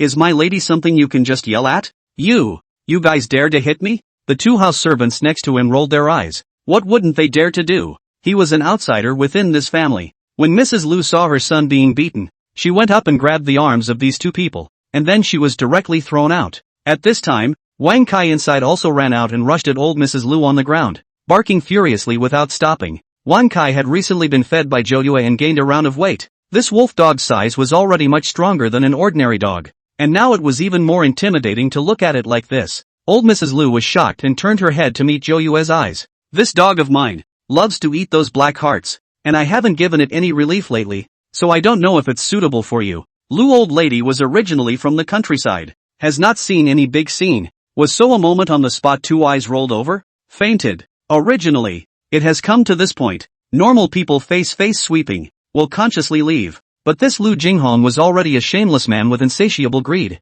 How could he leave so easily? Simply not chatting with 9 specters much, he dragged his unconscious old lady and left with a few people. Xiao Chui couldn't even help but break out in curses. How can you be so thick-skinned? It's all said and done, and you're not even willing to leave. It's true that when people are shameless, ghosts are afraid. Zhou Yue felt that she hadn't had enough fun today, and anyway, there would be a long time to come, and it was only good that this Lu Jinghong didn't leave. Lu Jinghong's side had returned to the small courtyard, and the old lady came to her senses after a while. They had thought of coming to the capital to live a good life. Under the pressure of a few people, Lu Jinghong could only tell the truth, that he had relied on the Qin family along the way. That includes the whole being an official thing too. And now that you've pissed off Zhou Yue, you don't even have a position. Speaking here, he turned his head to somewhat blame his own old mother. I explained today, so that you don't mess with her. Why is it that you are even looking for trouble for me? If this keeps up, we're really going to get kicked out. Lu old lady also did not expect such serious consequences. In her concept, daughter-in-law must be filial to her, no matter what which family's eldest lady. That's why he was going to give Zhou Yue a hard time today, but he didn't expect that people wouldn't eat it at all. The main reason was that he really didn't expect his own son to really be so useless, relying on a woman for everything. When he thought of those underlings' discussions, he was so angry that he pounded his chest. This capital city's women were really completely different from their countryside ones. Just like Zhao Chaoer, these 2 or 3 years is still not by her dead hold, so from the bottom of his heart he does not want to recognize Zhou Yue, this daughter-in-law. Old man Lu flashed a pair of shrewd eyes beside him, and he now had an idea. Okay, don't blame your mother for this one. I do have an idea. Old Father Lu first looked at Zhao Chaoer and simply asked, this matter depends on whether or not you're willing to be on the same page as us. Zhao Chaoer was a little confused as to what Papa Lu meant by this, and now she was becoming more and more disappointed in Lu Jinghong. Even he had to rely on Zhou Yue. How could he himself have a foothold in this mansion? Although his heart was a little unclear, his face hurriedly assured him that he was definitely on the same page as them. Father, I was originally married to Jing. We are family. Upon hearing his assurances, Father Lu then spoke of his plan. Not that he felt any shame in his own son. On the contrary, this is the one who has great ability. Otherwise, why doesn't that Miss Qin family look at other people? She's looking at his son. Lu Jinghong was also complacent after hearing that. That's for sure. When Zhou Yue, in order to be able to marry herself, that is a cry. 2, 3 hangings, the old Master Qin tortured a lot. It was just that when Elder Lu spoke out the plan, several people's faces froze, and Zhao Chaoer even had a budding desire to back out, but she didn't dare to say it. Oh, look at your wimpy faces. This is something that has to be done, or there will be no peace in the future. Lu Jinghong had such thoughts before. But after this incident of his official position being removed, he understood that although the Qin family had no power, but they had money, and this money could make the devil push the mill. If anything else went wrong with this plan, it would be impossible for their family to leave the capital in peace. Father Lu was a little angry at his hesitation and directly slapped him on the shoulder. Are you afraid, or can't you give up that woman? I tell you, there are thousands of women in this world, not less than that one. I can kind of see what's happening now. The ninny's got her mind made up and wants us to leave. It's fine for us to go back, but are you going to follow us back to the fields? Sure enough, these words directly stimulated Lu Jinghong. He absolutely could not go back. Now that he had felt the taste of a man, how could he be willing to continue to go back to farming? As for Zhao Chaoer, although there was some reluctance in her heart, she couldn't care less when she thought of her future glory and wealth. A few people began to confer quietly while the little golden dragon came to Zhou Yue, rubbing his hands together excitedly. Lord God, those guys are plotting again. They seem to be getting ready to make a move on you. Oh, I was really looking forward to that. Zhou Yue was now afraid that they wouldn't do it. After all, only if they did it could they hold the evidence of these people's guilt and drive them out openly and honestly. After a few more days like this, the mansion was much quieter, and old Mrs. Lu didn't come looking for trouble anymore. So they cooked some food inside the small courtyard. Lu Jinghong also got a message. In a few days is Zhou Yue's birthday. She intends to have a big party inside the mansion. At that time there are a lot of people. It is just convenient for them to take action. Chapter 79, The Ancient Negative Man Who Eats Soft Food 16. Zhao Chao quietly slipped into the small courtyard that day, her expression tense as she took out a packet of medicinal powder from her bosom. I've got the medicine. I don't care about the rest. Oh, cut the crap. Do this. We're all on the same rope. No one's running. Papa Lu knew what the woman was thinking, and he was always on guard. Zhao Chao bit her lip. Did not say anything more? Recently she went out every day to give people as a mom like washing clothes, only to change a little silver money to buy this packet of powder. She was already fantasizing about the day she'd become the head of the household, and this plan was sure to be foolproof. In the blink of an eye, it was the day of Zhou Yue's birth. Lu Jinghong was actually more hesitant, and as a result, he waited for a morning, and all the drums were beating outside. After another lion dance and a couple of big plays, no one came to invite them at all.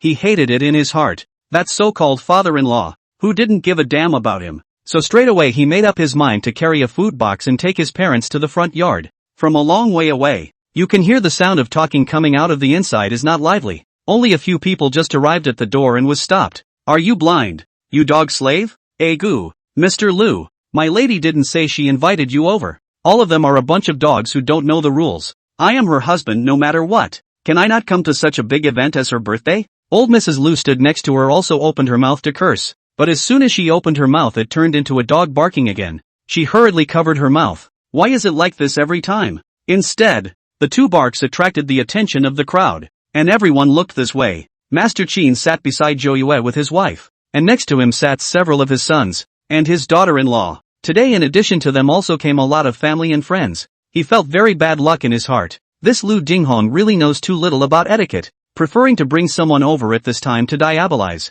9 specters whispered from the side and let them come in first. The main thing is that there are so many guests today, and he's out there with my nominal mother-in-law. So isn't that just an embarrassment to me? This asshole really doesn't die. Zhou, why don't you stay out of this kind of thing? I'll just spend some money to find a few people. Zhou Yue waved her hand. Now too many people are not suitable to talk about this. And like this kind of shrewish scoundrel, using that kind of method to deal with it will only dirty the hands of the Qin family. A few moments later, Lu Dinghong brought his own father and mother to ninth uncle, who had learned his lesson this time. He puts on a humble demeanor, but it only lasts for a few seconds, and he immediately breaks as soon as he opens his mouth. He recounted his encounters over the past few months following his parents encountering bandits, not to mention all the trials and tribulations he went through to get back. Not like the rumors out there. It did sound like a pitiful encounter, but who let his missing incisors speak with a bit of a leak? Let the surrounding people frequently jumped in the theater, only to feel funny. 9 again family is even more indifferent.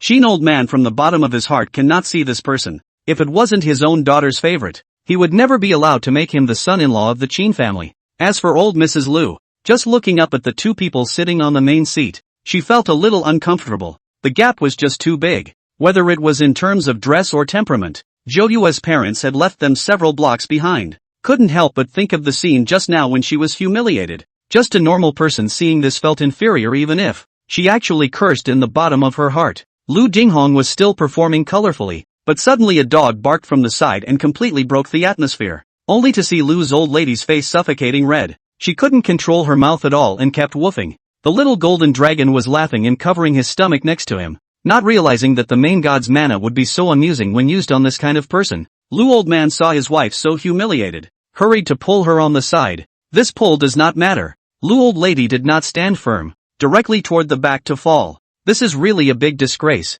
Lu Jinghong's face is suffocating red. I should have known that I shouldn't have brought him as a parent over. Elder Qin also held back his laughter as he grimaced. What do you all mean by this? Is this how you come to mess up my daughter's birthday today? Father-in-law. My son-in-law definitely didn't mean this. All of this today was just an accident. Alright, let's not go over all that again. It just so happens that everyone is here today, and I'm getting the word out. Lu Jinghong's face grew colder and colder. He could probably guess what was going to be said next, so he hurriedly forced an interruption. Father-in-law, I just hope you're giving me a chance. I've done a lot of wrong lately. I'll definitely make it up to Zhou Yue. Enough. I don't want to hear any more of that from you either. I'm really disappointed in you. Today is Zhou Yue's birthday. I hope you don't make trouble on it. So be good. Elder Qin was also trying to take care of Zhou Yue's face. Otherwise he would have had to say on the spot about the peace settlement. Lu Jinghong knew that continuing would only be detrimental to him, so he hurriedly went up and pushed the food box up. My little son-in-law knows it's too late to say anything, but this is a token of my appreciation. I made the cinnamon cake for Jo Yue with my own hands. After saying this, he did not stay long, and directly took Father Lu when they went out, which gave the two people anxious. Just after he came out, Father Lu couldn't wait to grab him. Why don't you personally watch her eat it? What should we do if the plan fails? Don't worry. I know her tastes very well. Her favorite is osmanthus cake. The Chin family won't snatch it from her. They did the best they could with their planning this time, making only enough cinnamon cake for one serving. This time, the drug they gave doesn't show symptoms on the spot, but is a chronic poison, which is only a memory loss in the initial stage after taking it. When the effect of the drug slowly settles in the body, that's when it kills you the most, and the person becomes insane in the end. And that's when they'll turn over completely. On this side of the banquet, Master Qin thought Lu Jinghong would not be so kind. There will not be anything fishy here, right? The next second there is a public opening of this food box, which contains a cinnamon cake. Please, the old man is very cautious.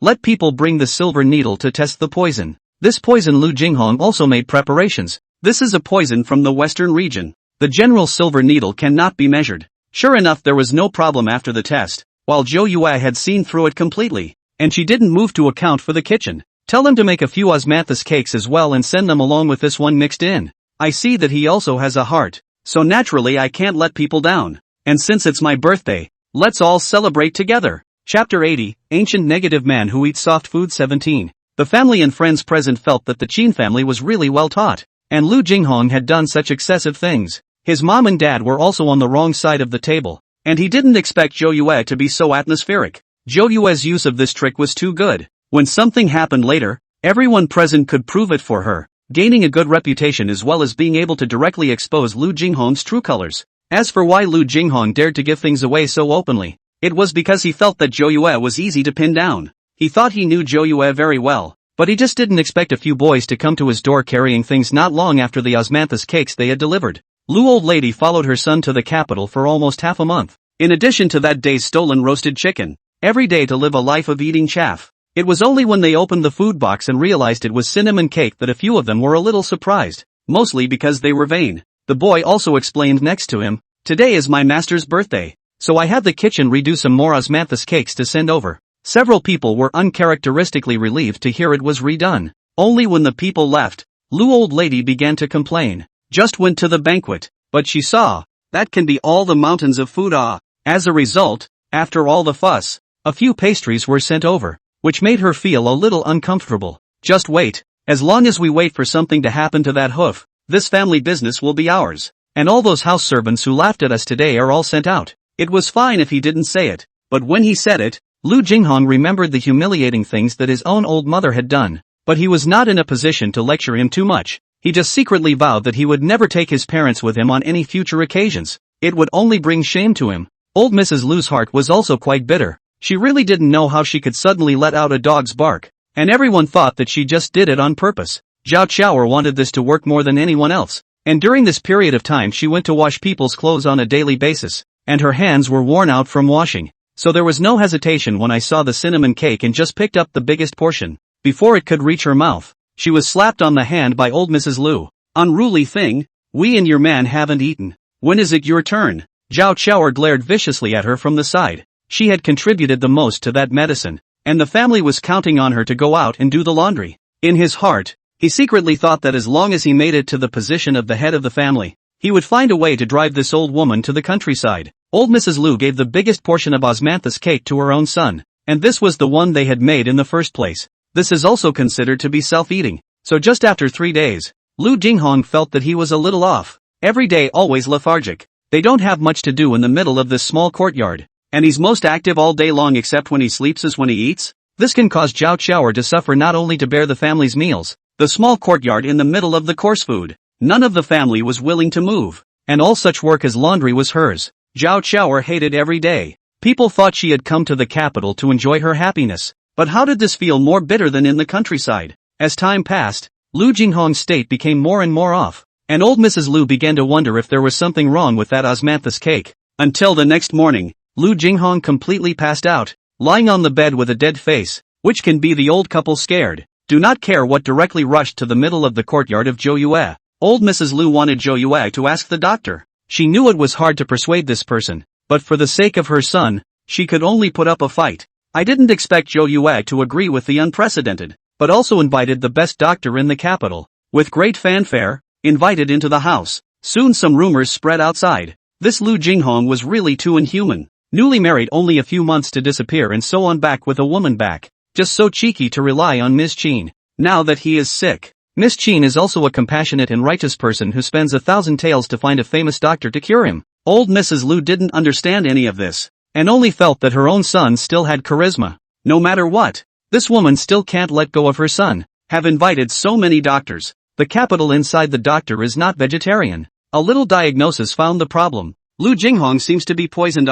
Only when she heard about the poisoning, old Mrs. Lu's face changed and she turned her head to point at Zhou Yue. You really are so cruel. How dare you poison your own husband? You are a poisonous woman. How do you know that I poisoned you? I think this is very strange. So why don't we just report it to the police first? Zhao Qiaoer couldn't even stop her. This old lady Lu has been a scoundrel all her life and has no IQ at all. Lu Jinghong's appearance was too much like the symptoms of poisoning that the medicine seller had explained to her earlier. Combined with that day's osmanthus cake, the more she thought about it, the more she felt that something was wrong. And Papa Lu reacted and hurriedly tugged at his wife. There's no need to publicize a family matter. The priority now is to hurry up and get Jinger treated. The people present felt puzzled. Obviously poisoning is also a big deal. Shouldn't this matter be reported to the officials for investigation first? It's really hard to tell how many problems there are during this period in this deep house. These doctors that Zhou Yue had found were all famous within the capital. And one of the doctors clasped his fist and said that it was treatable. It was just that he had discovered something else. And that was that Lu Jinghong was considered a complete invalid. Not at all in that area, and never in this life will there be any possibility of offspring. Father Lu almost fainted in anger after hearing this. The word invalid has been surrounding his mind. He could only rush to beg the doctor to take a good look. How could his son be so strong? I've treated quite a few nobles amongst the capital. Can I still misdiagnose him with you? His case is the most serious and hopeless. Father Lu is like a thunderbolt. He can only this one son. This is not the incense completely broken? After calculating so much, the result is all empty in the end. Lu Lauda at this moment even feel that all is retribution. Zhao Qiaoer's heart is very clear. This period of time she has been staying with Lu Jinghong. He is good or not, do you not know? Only for the sake of future glory. She had always endured. Next to her, Zhou Yue also covered her mouth in feigned surprise, then looked at Lu Jinghong with a disappointed expression. Then the doctors who came to the clinic left one after another, and everyone else retreated. Father Lu was deeply shocked and didn't say a word inside the house.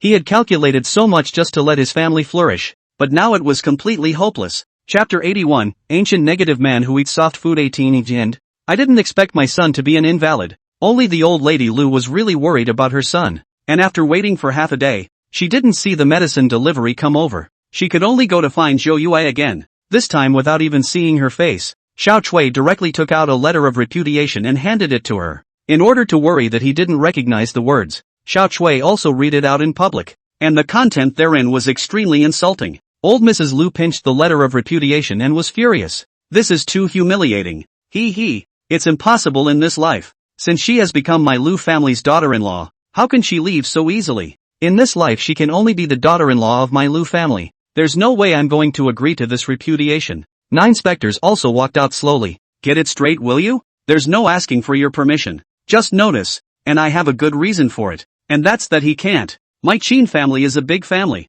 so I can't let such a man enter the door and break the bloodline of my Qin family. What? Old Mrs. Lu almost spit out blood in anger. What kind of words are these? How can this come out of a woman's mouth? Where has there been such a thing since the beginning of time? What do you mean by breaking the Qin family line? He has no money or power. He can't even do the most basic thing to pass on the fragrance. Is he still considered a man? The surrounding people were covering their mouths and snickering, not realizing that this Lu Jinghong was really useless. Unfiliality is a great thing, and having no descendants is a great thing. And this reason of Zhou Yue's is a reason that has caught the Lu family in a tight spot. Old Mrs. Lu actually knew in her heart that as early as before when her son was in the medical center, that doctor had said, but the old lady has been to hide this news. Is thinking to come to the capital after meeting a better doctor? There is the possibility of healing. So Lu Jinghong has nothing. He's a waste. Why does my Qin family still keep him? Lu old lady usually quite able to speak, this time completely dumbfounded. She always felt that these words are incredibly familiar.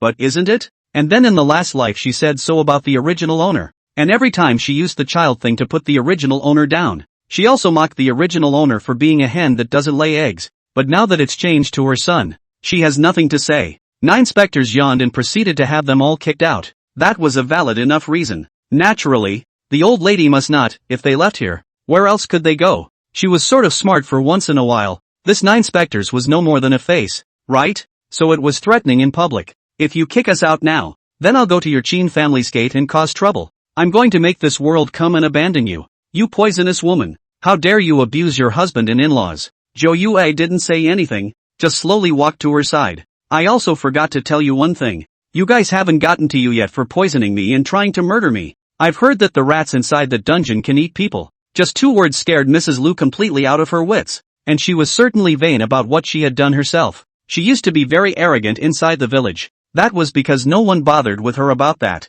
But now when she heard the word jail, her legs trembled. Can only run back in a hurry? Do not dare to come back to find Zhou Yue. She returned to the small courtyard to find old man Lu to discuss to see. Lu Jinghong was lying half dead on the bed, still in that state. As for Zhao Qiaoer, she simply didn't know where she had run off to. Where is this hoof dead now that she doesn't come to take care of my son? As for Papa Lu, after learning that his son could only be an invalid, he had withered away, and there was really no hope for him in the future. The family was kicked right out in the evening, and 9 specters was no great benefactor. There was no obligation to be such an invalid, let alone one who was going to poison her. Anyway, they know the effect of that drug best. It can't kill them, it just makes them delirious and crazy all the time. The reason why it's a family of 3 is because Zhou Qiaoer had already run away when she learned that something was wrong. This old lady out of the land is still a little reluctant. And then how to give them some silver it. I didn't realize that they were already being pointed at by the people on the street before they even started making a scene. The thing about Lu Jinghong not being able to do it has long been rumored. As well as this poisoning thing is also very strange. Everyone thought that they must have wanted to harm the Qin family's eldest young lady. And they didn't expect to return the favor on their own family. But it was really retribution. Mrs. Lu's family is like rats in the street, and can only drag their crazy son to hide in a broken temple. Lu old lady also fell very miserable. Every day not only have to take care of crazy son. This old man Lu is completely decadent, and all he knows is to ask her for money and drinks all day long. At her age, she went the way of Zhao Qiaoer before her and had to go and wash clothes for others. She was now afraid to scold Zhou Yue because she found that as soon as she opened her mouth to scold Zhou Yue, she would even bark at the thought in her mind. Zhou Yue's curse on her that was in permanent effect was a lesson for her mouth. Lu Jinghong, who used to look good in front of people, is now crazy and even runs to the roadside to drink dirty water. The family was so completely tied together, torturing each other. As for Zhao Qiaoer didn't end up in a good place. She thought she had a book after she ran out. In her last life, she was the one who had sold the original owner to the greenhouse. How could Zhou Yue let her off the hook? The scholar she thought she could trust turned around and sold her out. The last Lu Jinghong ran madly to the mountain on a snowy day. And after he arrived at the mountain, Zhou Yue appeared. There are times when confusion can be a good thing, but there is nothing better than just being sober and helpless. In the next second his eyes gradually cleared as the 9 specters removed the toxins from his body, allowing him to be a normal person and continue to be awake. Zhou Yue was quite looking forward to the latter, until the little golden dragon came to report, which also made her a little saddened that this Lu Jinghong had recovered. But he was already that kind of selfish and self-interested character, and with such a big difference from his previous life, he couldn't accept it completely. Still pretending to be crazy, every day just rely on his mother to go to the laundry to feed him. Lu old lady a lifetime of suffering, and finally even be asked for money. Lu old man alive. This kind of soft-eating negative man has been relying on women all his life, and the time is almost right for Zhou Yue to start preparing to take off and leave. While detaching, golden power of merit and a jade pendant appeared in her palm. The little golden dragon twisted its body in excitement. Lord God, it's this jade pendant. I can feel the strong power inside. 9 specters nodded, still satisfied, and after collecting it, he turned around and came to the underworld. They were lucky this time, but it would be hard for them to come across this kind of opportunity in the future. If there were a few more jade pendants like this one, she wouldn't have to go through the trouble of collecting the power of merit. After taking care of Nanzawa, she moved on to open the next world. Chapter 82, A youth in the countryside encounters a traveling girl. 1. Zhou Yue had just entered the next dimension, and the surroundings were very noisy, as if there were many people talking. Then a woman came at her viciously, raising her hand to strike her in the face. Zhou Yue was not spoiled, and slapped her on the spot. She was a main god. Her force was not confiscated at all. It was almost a subconscious reaction. The next second the woman flew directly dozens of meters away, then fell to the ground, foaming at the mouth dead. The little golden dragon also didn't expect it to happen so suddenly. 9 specters had shown his power, something that didn't quite fit in with the rules of this world, so the whole picture started to crumble up. The next second Zhou Yue returned to the middle of the previous scene, and it was the woman again or the familiar movements. The little golden dragon hurriedly reminded from the side, "Lord God greatly, you must hold back, the power of merit this time is quite high." Tolerance was out of the question. It wasn't in her style, and she snapped her fingers, time pausing completely and the woman's slap staying in mid-air. It was only with the pause in time that she surveyed the interior of the room,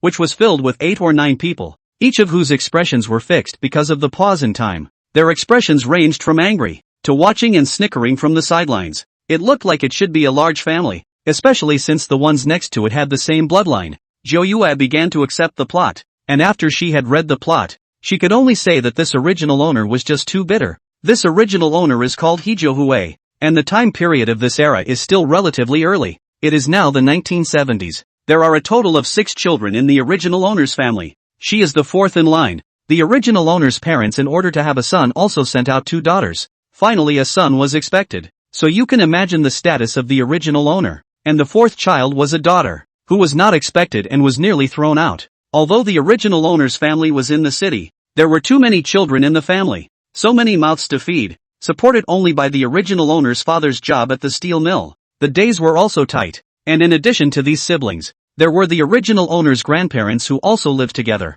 At this time everyone also began to respond to the call for young intellectuals from the cities to go to the countryside to complete the construction, also known as the intellectual youths going to the countryside. The original owner's family also has more children. The age interval is not particularly large. Originally, according to the quota situation in the countryside, this year will not be the turn of the original owner, but that 3rd sister of hers is a ghost, not willing to go down to the countryside, and directly and quietly filled in the name of the original owner. The original owner is certainly reluctant to learn. Her 2nd sister is to go to the countryside after until now did not come back. Who knows what is the situation after this, but now that the raw rice has been cooked, the original owner must go, otherwise the family will have to pull another quota out, and it is impossible for the following sister and brother to go. From the beginning of the countryside is also the beginning of the original owner's tragic fate. The original owner has a very beautiful face. She also began to resign herself to the fact that she was living wherever she went anyway. After going to the countryside,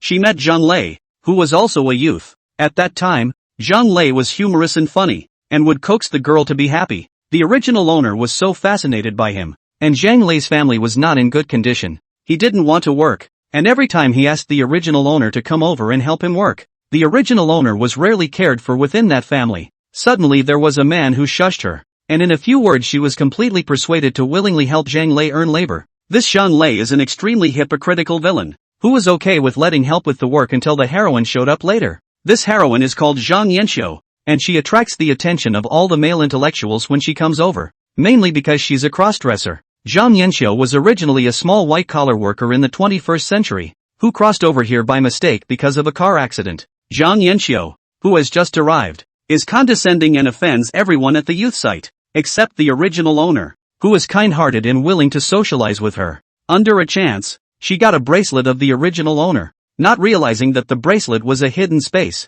Later on, she also used the spiritual spring water inside the bracelet to save a big shot, and her fate changed forever. Just like this, the female main character completely attracted Zhang Lei, and turned his head and directly kicked the original main character away. The poor original owner didn't know that his bracelet had such great power. The original owner hadn't resented anyone either. She just felt that her fate was probably what it should be, and she hadn't been struck by life. But Zhang Yanxiu wouldn't let her go, and she was worried that the original owner would learn the secret sooner or later. So she tried every possible way to get the original owner's innocence destroyed and ended up marrying a big scoundrel in the village. In the background, Zhang Yanxiu relied on her knowledge of the future, and she knew that the college entrance examination would be resumed soon. Taking this opportunity, she and Zhang Lei took the test together, and the two of them went to the university of their choice, and also successfully completed their studies under the financial support of that big shot. Zhang Yanxiu could be said to have had a successful and prosperous life. Finally, after more than 30 years, she returned to the village where she went down to the countryside with her own children. She didn't come over to help the original owner with a clear conscience. She just came to see the original owner's joke. She despised the original owner from the bottom of her heart, thinking what makes such a person able to have a bracelet like that. If RA hadn't inadvertently discovered it, Wouldn't he have been held back by a stupid person? And the original owner's life was pretty much ruined by her. Obviously had a great future. Remarried to a scoundrel after giving birth to 3 children. Daily live in the middle of the scolding. The two were clearly of opposite ages. And the original owner stood in front of him suffering from life's torments. Her whole body old and thin. Hunched over. Not daring to look up at her at all. She was even more pleased to see the original owner like this. She then thought that she was a traveler and was supposed to be here to change other people's destinies. So she pretended to be compassionate and said that she would sponsor the original owner's children's education. In reality, the original owner's 3 children were coaxed into the city. And the 3 children ended up in a black factory and had a miserable life. The little golden dragons all fought for the original owner after watching the episode. But Zhou Yue just rolled her eyes. She was indeed quite bitter, but more or less a bit of a saintly mother. Take Zhang Yanxiu for example. At that time the youth point everyone avoided the person can be a good person. And that Zhang Lei, she is so listened to the words of men? The little golden dragon hemmed and hawed from the side. Lord God. But this time she gave 300 points of merit power. Oh, how can an ordinary person have so much power of merit? Because the back of that bracelet space of hers is ours as well, and can be fused on the power of merit. 9 specters didn't want to pick and choose anymore. What is her wish? She wants both Zhang Yanxiu and Zhang Lei to get what they deserve and then live a good life where they can eat and wear warm clothes. It could be said that the original owner's wish was really very simple, and it was easy for Zhou Yue to fulfill. Chapter 83, A youth in the countryside encounters a traveling woman too. It's just that you didn't get much love growing up, and it's easy to be taken in on top of your emotions. Now this note is where the oldest in the family has reported 9 specters' name and is having an argument. The one she had just fixed to hit was the original owner's grandmother, Yang Suihua. And this old woman was only thinking about her grandson. Zhou Yue merely mentioned that the big deal was to let everyone go to the countryside, which angered the old lady. Now that all the drama was in hand, 9 specters began to readjust their breath, and then time began to creep in. After everyone recovered they still had the same movements and expressions as before, except that Zhou Yue skillfully dodged the slap. Yang Suihua did not hit the people in the heart hated Ichi. When so many relatives cannot make a joke. You girl, how dare you hide? Listen to what you're saying, that's human language? Your brother is still so young. Zhou Yue sneered in her heart, but she was just 2 years younger than herself, and she was spoiled like an ancestor at home. Inside the original plot there wasn't much mention of this side of the family, but Zhou Yue looked at this development, and in the future it would also be an unsupportable bucket. Anyway, the name's already signed up, so you're going to have to go if you don't, and that's finalized. Yang Suihua was still chattering and counting 9 specters. Come on. It's just a trip to the countryside. I can do it. It's just that I have so much work to do inside the house, and I don't care about any of this later. Yang Suihua thought it was something. Just this little thing. There are so many other idle food inside the family. Who is not dry? Originally, everyone thought that there would be a long row, but they didn't expect Zhou Yue to agree so easily. Next to the original owner's parents, the original owner's mom Chen Xiaoyan heart just feels some pity. This daughter is the most understanding. Every day will help her do things. Instead, it was that oldest one who would only play tricks and didn't know where to hide all day. The oldest is long since married and hardly ever comes back. The second has gone to the countryside, and now the only person who can do anything for her is gone. They heard Zhou Yue say that she wouldn't work in the future either, and the more she thought about it, the more angry she became. So she directly went up and gave the oldest one a slap in the face. You dead girl. You just know how to get into a fight. You've reported your sister's name. I'll see what you do next year. Lao San covered her face and didn't care at all. Anyway, as long as she didn't go to the countryside, whatever was fine. Next year the big deal was that she would find someone to get married. Chen Xiaoyan is to send all the fire on the old 3. The family began to quarrel again. The surrounding a few relatives are just watching the fun. 9 specters managed to provoke anger with 2 words, then left with his hands behind his back in deep silence. Yang Suihua was still chasing after her and scolding. You dead girl. It's about to be mealtime and you still don't know how to help cook. Where are you going to run off to again? I'm going to the countryside, so I must have something ready. Will you give it to me? The old lady was instantly dumbfounded and hurriedly hid inside, fearing that Zhou Yue would stay and ask her for something again. Once inside, she took an inventory of everything, especially the food stamps and whatnot that were locked away. She had left these things for her eldest grandson, so how could they be cheap for that dead girl? Only after she came out did Zhou Yue study the bracelet on her hand, something she couldn't look at. It was only that this bracelet space was special, and the spirit spring water inside was specifically used to repair soul fragments. This bracelet was picked up by the original owner by chance,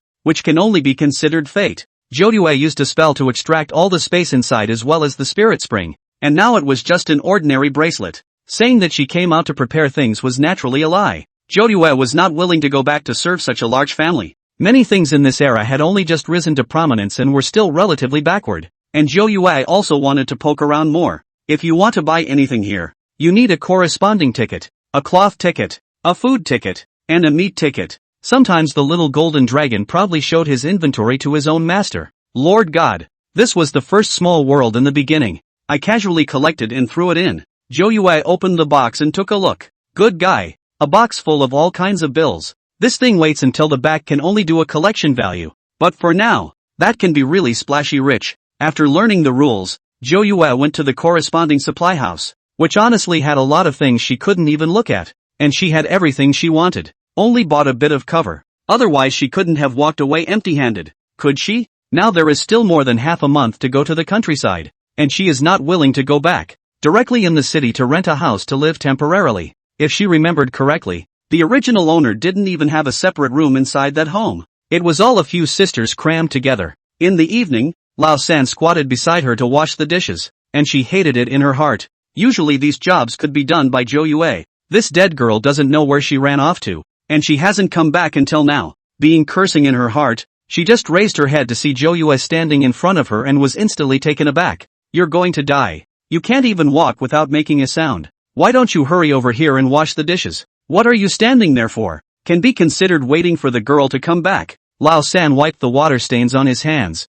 and was ready to go inside. Joyue directly ignored her and walked in with big steps, which made her a little stunned that this dead girl dared to disobey her. Now that the family had eaten and was chatting inside the living room, there wasn't much going on at this time, and when they saw Joyue come in, no one asked her if she had eaten, as if it was like air. Without anyone asking, Joyue went into her room to pack up the original owner's previous clothes. Her fifth sister was doing her homework inside her room. Seeing Joyue come in with a smug look on her face, this sister had one more year before she graduated as well. I heard you're going to the countryside, so your bed will be mine from now on. Finally, I don't have to squeeze into a bed with you anymore. Joyue was too lazy to bother with her. She really couldn't look at these clothes of the original owner. They were almost all patches. It's a little out of her style. You can have all these clothes and shoes. The oldest five instantly glistened in both eyes. These clothes, despite the patches, were much better than hers yet. After giving these things, old five also called out to fourth sister in a rare manner.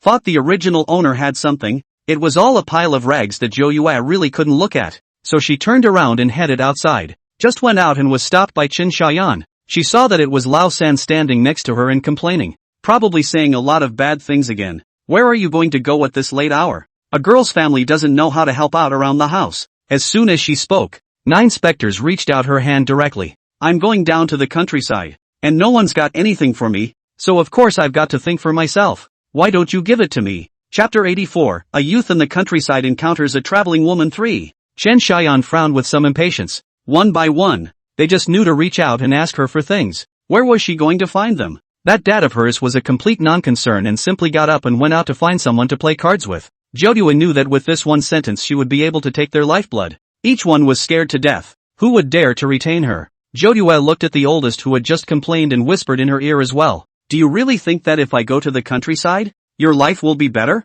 The work of this big family will be yours from now on. And you're thinking of getting married quietly. I'm telling you it's not going to happen. After all, you're still waiting for your dowry money for your son. The oldest instantly buzzed. Why hadn't she thought of that? That mom and grandma of hers were the most calculating. When she's older next year, too, she'll have to do what they tell her to do behind her, and there's no way to break out of it. The oldest screamed that she wanted to go to the countryside with Joyue. What more? She would still have her sister with her when she went to the countryside, but only just after he shouted out. He was slapped by Yang Tsuehua. One by one, they just want to run outside. What's out there? You dead girl. Just stay home. Right in the middle of this brouhaha, the only son in the family, He Yaozu, came back. Yang Tsuehua's eyes were squinting into slits as she trotted to bring out a poached egg from inside the kitchen. Egu, my eldest grandson has finally come back. Look, this is the lotus egg that grandma left for you. I didn't realize that He Yaozu didn't even look at it. He directly reached out for money.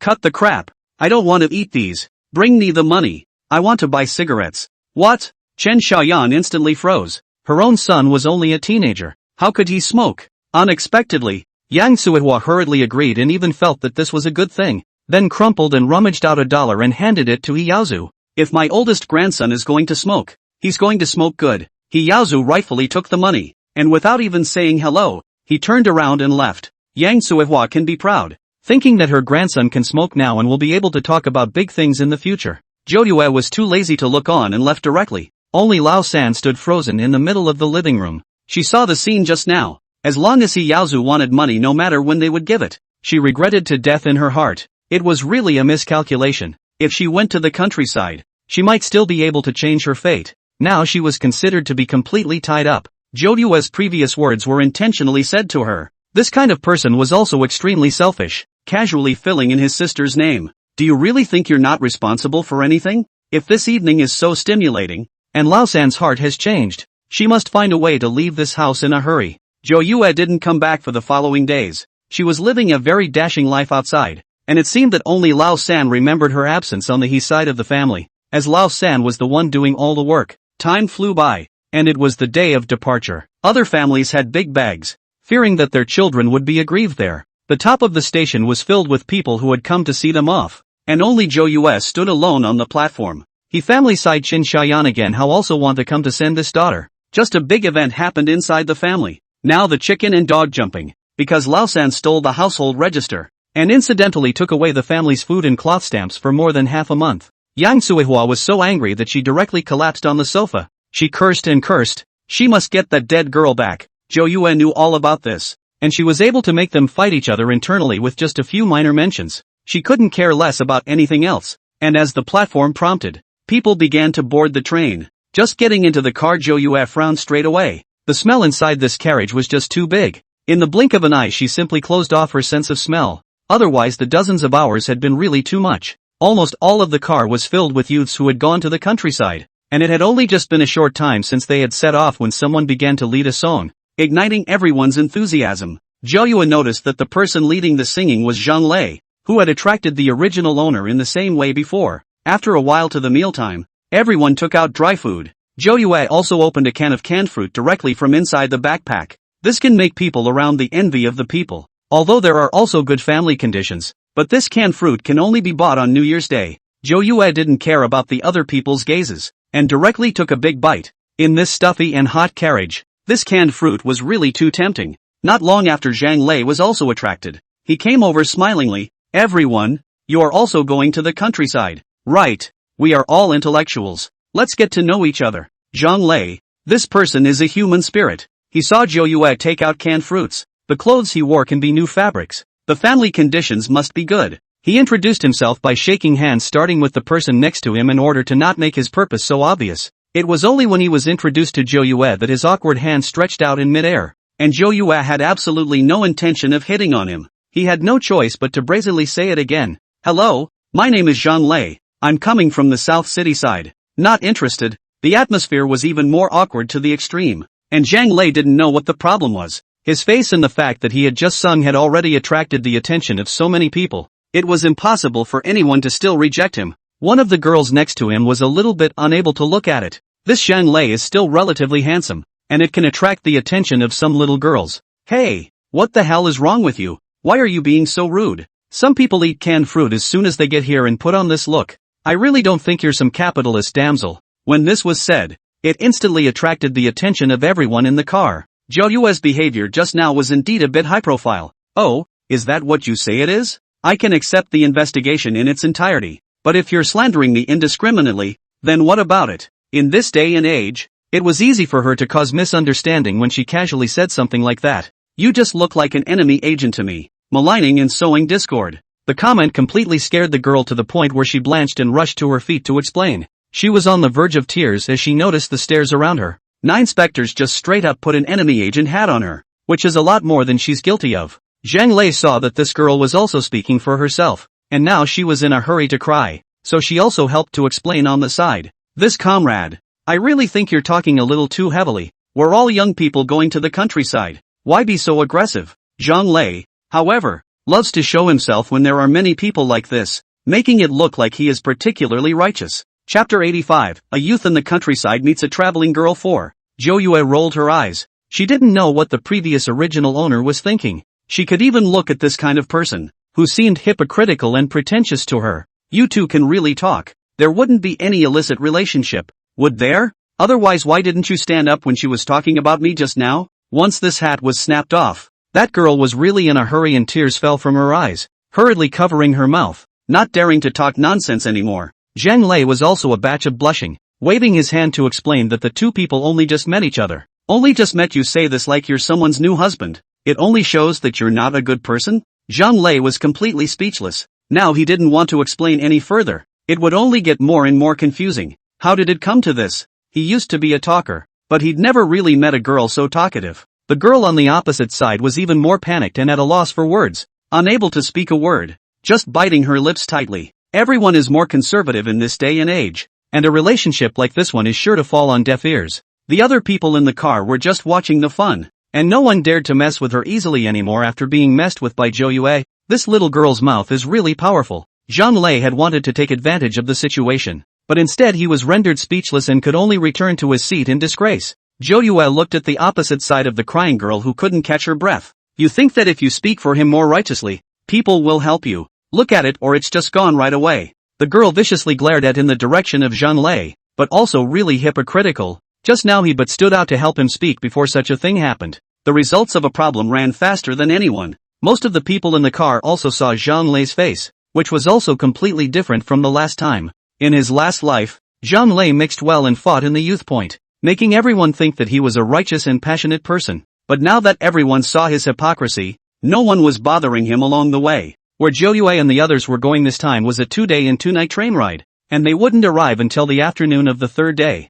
Sitting in this small space, everyone was a bit groggy by the end of the night, and Nine Spectres wasn't going to make it that difficult for herself. She directly flashed into her own carry-on space, even though she was a main god. This bit of time was but a snap of a finger to her, but after all, occupying the original owner's body would still be exhausting. Everyone slowly woke up that morning and started chatting again as usual. In this day and age there were no cell phones either, so they had to chat to pass the time. The two boys and a girl sitting across from Zhou Yue came from the same place, and the first point they split this time was farther away, in Daxing village. This Daxing village was not far from where Zhou Yue was going. The place Zhou Yue went to was called Chenjiatan. Zhou Yue also didn't really want to engage in too many antagonistic relationships, and also had to think about the original owner's future. In this era reputation was very important, so after chatting for a while, she took out the fruit candies she had with her and handed them out to everyone, and everyone else's eyes lit up. Fruit candy. It's something you can only enjoy on New Year's Eve, and I didn't think she'd just hand it out to everyone.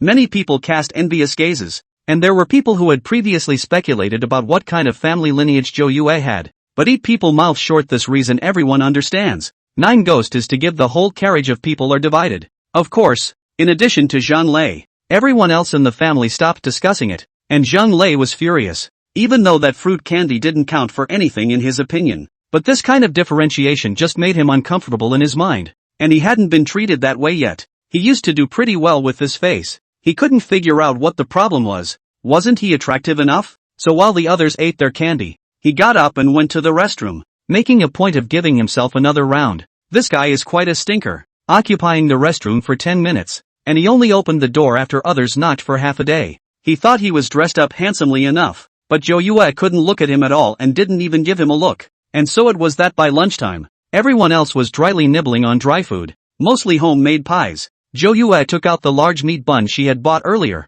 which she had been storing in her space, so it wouldn't spoil. In this small space, the aroma of meat buns spread instantly. Zhang Lei looked at the nest in his hand, and his heart became more and more unpleasant. No matter what, he must perform well in front of Zhou Yue. He also got a message that Zhou Yue was also going to Chenjiatan. Wasn't that a coincidence? Therefore, Zhang Lei was very active on the way back, helping to fetch water, and taking out the fried noodles he had brought to Zhou Yue. It was rejected again by the wine though. He thought it was because Zhou Yue wasn't very nice, but in reality it was because Zhou Yue really couldn't look at this kind of food. Everyone else in the car was silently spitting inwardly at how obvious it was that this guy was making it. It is not just to see people's family a bit of strength to follow up, before also shady people to come. You're like a different person now. How can you be so thick-skinned? Everyone's impression of Zhang Lei was getting worse and worse, and as time passed, the train finally slowly entered the station. On top of the stage were the first captains of the villages, and the village chiefs, who had come to pick up the people.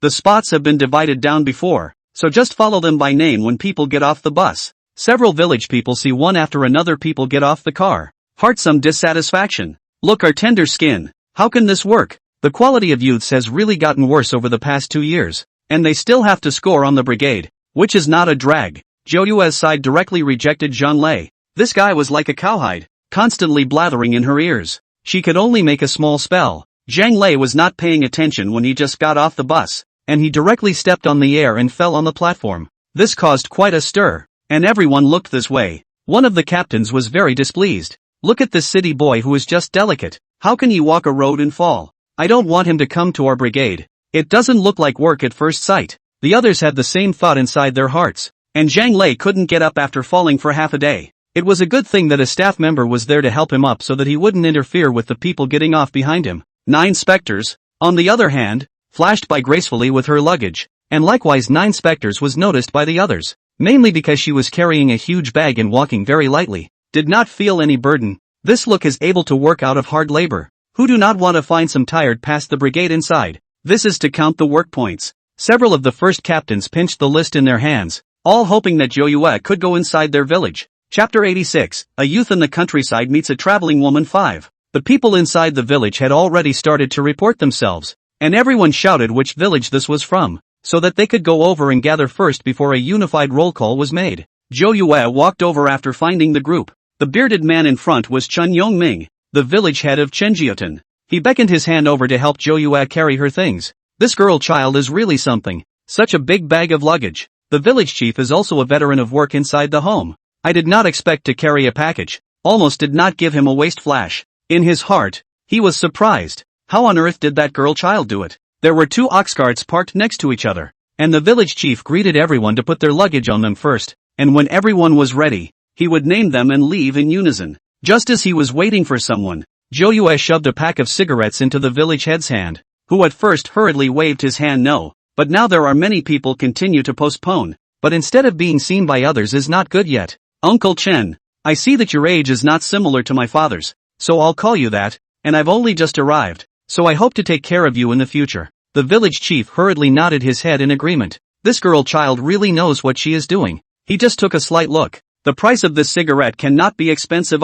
True to form, he had come from inside the city, and his impression of 9 specters was getting better and better. Zhou Yue knew that she had just arrived, so she had to make good relationships first, and not surprisingly, she would probably stay inside this village from now on. As for that home of the original owner, she wasn't going to go back. Was she going back to be a blood bag for others? The original owner's wish was to be well fed, well clothed, and well lived, and Chenjiaotan was generally quite good. After a while everyone had arrived one after another. Zhou Yue probably took a look. There were a few that were in the same compartment as them. These few people all had a good impression of Zhou Yue and went up to greet him. Only Zhang Lei ended up arriving late. The fall just now was not light. A big hole was broken where his knee was, and he was heartbroken. These are the only pants he has that don't have patches on them. Zhang Lei had another idea in his mind when he saw Zhou Yue, completely not noticing the way the village chief and the first captain were looking at him. Chen Yongming walked next to him with his hands behind his back and asked for his name. And sure enough, it was their village, and this talent had just come to make a mess into the foreign face. Hurry up and put your bags on. We're leaving on roll call. Is everyone waiting for you?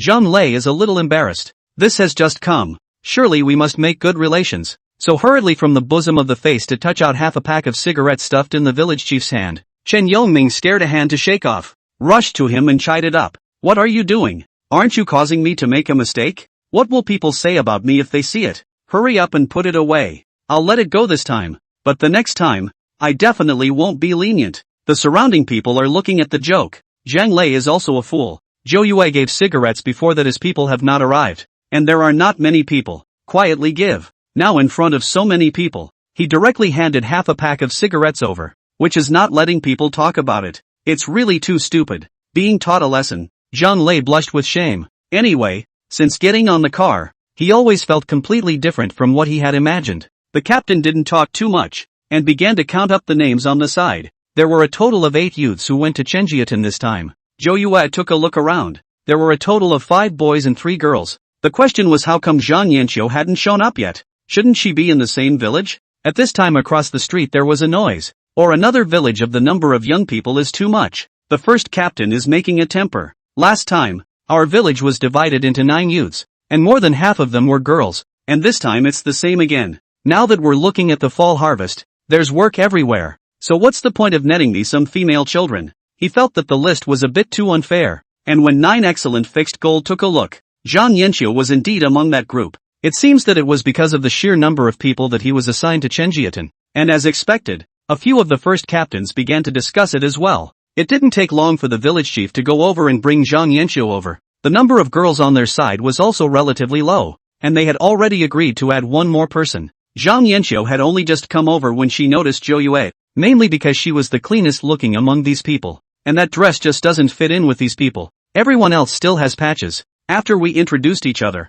we started to go, because everyone brought more luggage, so the 2 ox carts were full. Everyone could only follow the ox cart to the front. At this time Zhang Lei jumped out. He saw that the girls behind him, in addition to Zhou Yue, were a little overwhelmed. Village chief, I think it would be better to gather everyone's luggage in one car as much as possible, and we boys will share the rest and let them girls sit on it. The village chief was a little upset. The cow is very valuable in the village, and he was a little reluctant to part with it when the fall harvest was about to begin. Cattle are very important in an era that is still dominated by food from the sky. Several girls looked at Zhang Lei with a grateful face, especially Zhang Yanqiu, who herself had only just crossed over. But the other boys had a problem with that. Now that we all don't have to bear the burden of baggage, just hold on a little. What's the point of having them carry their luggage as a result? The mayor was also thinking. He turned his head to look at the girls walking behind him and always sighed. If we keep this up, we won't even get there by nightfall. So we'd better get them on the bus in a hurry. The remaining few male youths hate each other to death in their hearts,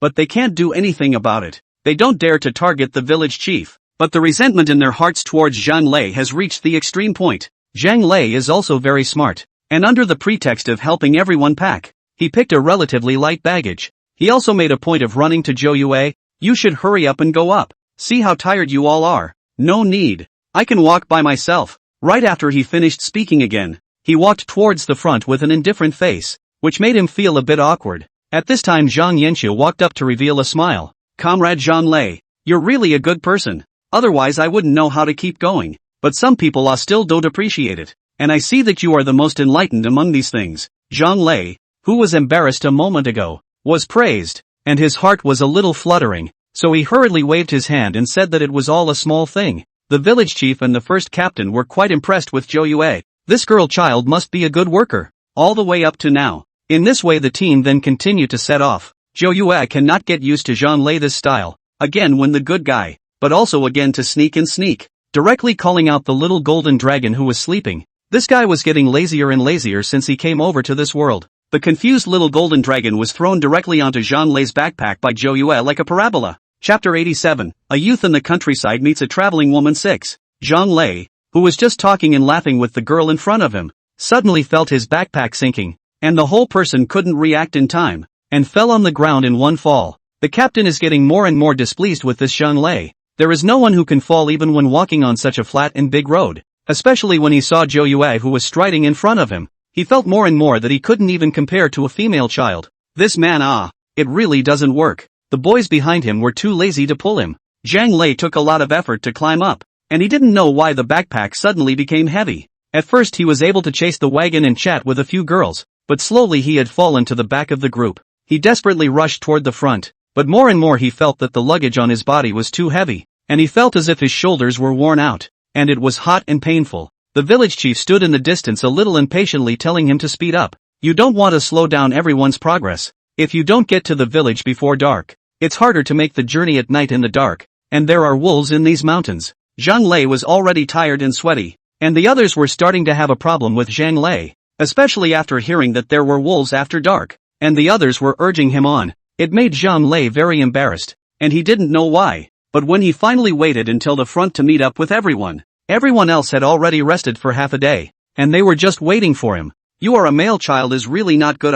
Look at the front of the girl child. People walk faster than us this ox cart. Zhang Lei at the moment just want to hurry to find a crack in the ground. He also do not know why the legs are like lead. Mainly backpack is too heavy. Along the way the village chief urged him several times, and there was really no choice but to tell him to hurry up and get in the car, so as not to slow down everyone's progress. This is considered to be a complete public anger. A few boys also quit, those girls in the ox cart even if. Now he's a big man getting into the ox cart too. and that's just not fair to the others. Watching several people bicker, Zhang Yanxiu directly chose to shut up. She had only just crossed over not long ago and still had to observe the situation first. Zhang Lei was now humiliated and tired, and he also felt a bit chilled. And none of these girls even stood out to speak for him. The captain felt a great headache. This time how the youths are so difficult to deal with. One by one, they know to make trouble, which has not yet arrived in the village. Stop it all. I'm still afraid he'll delay everyone's progress? In that case all of you get out of the car and leave your bags in the car.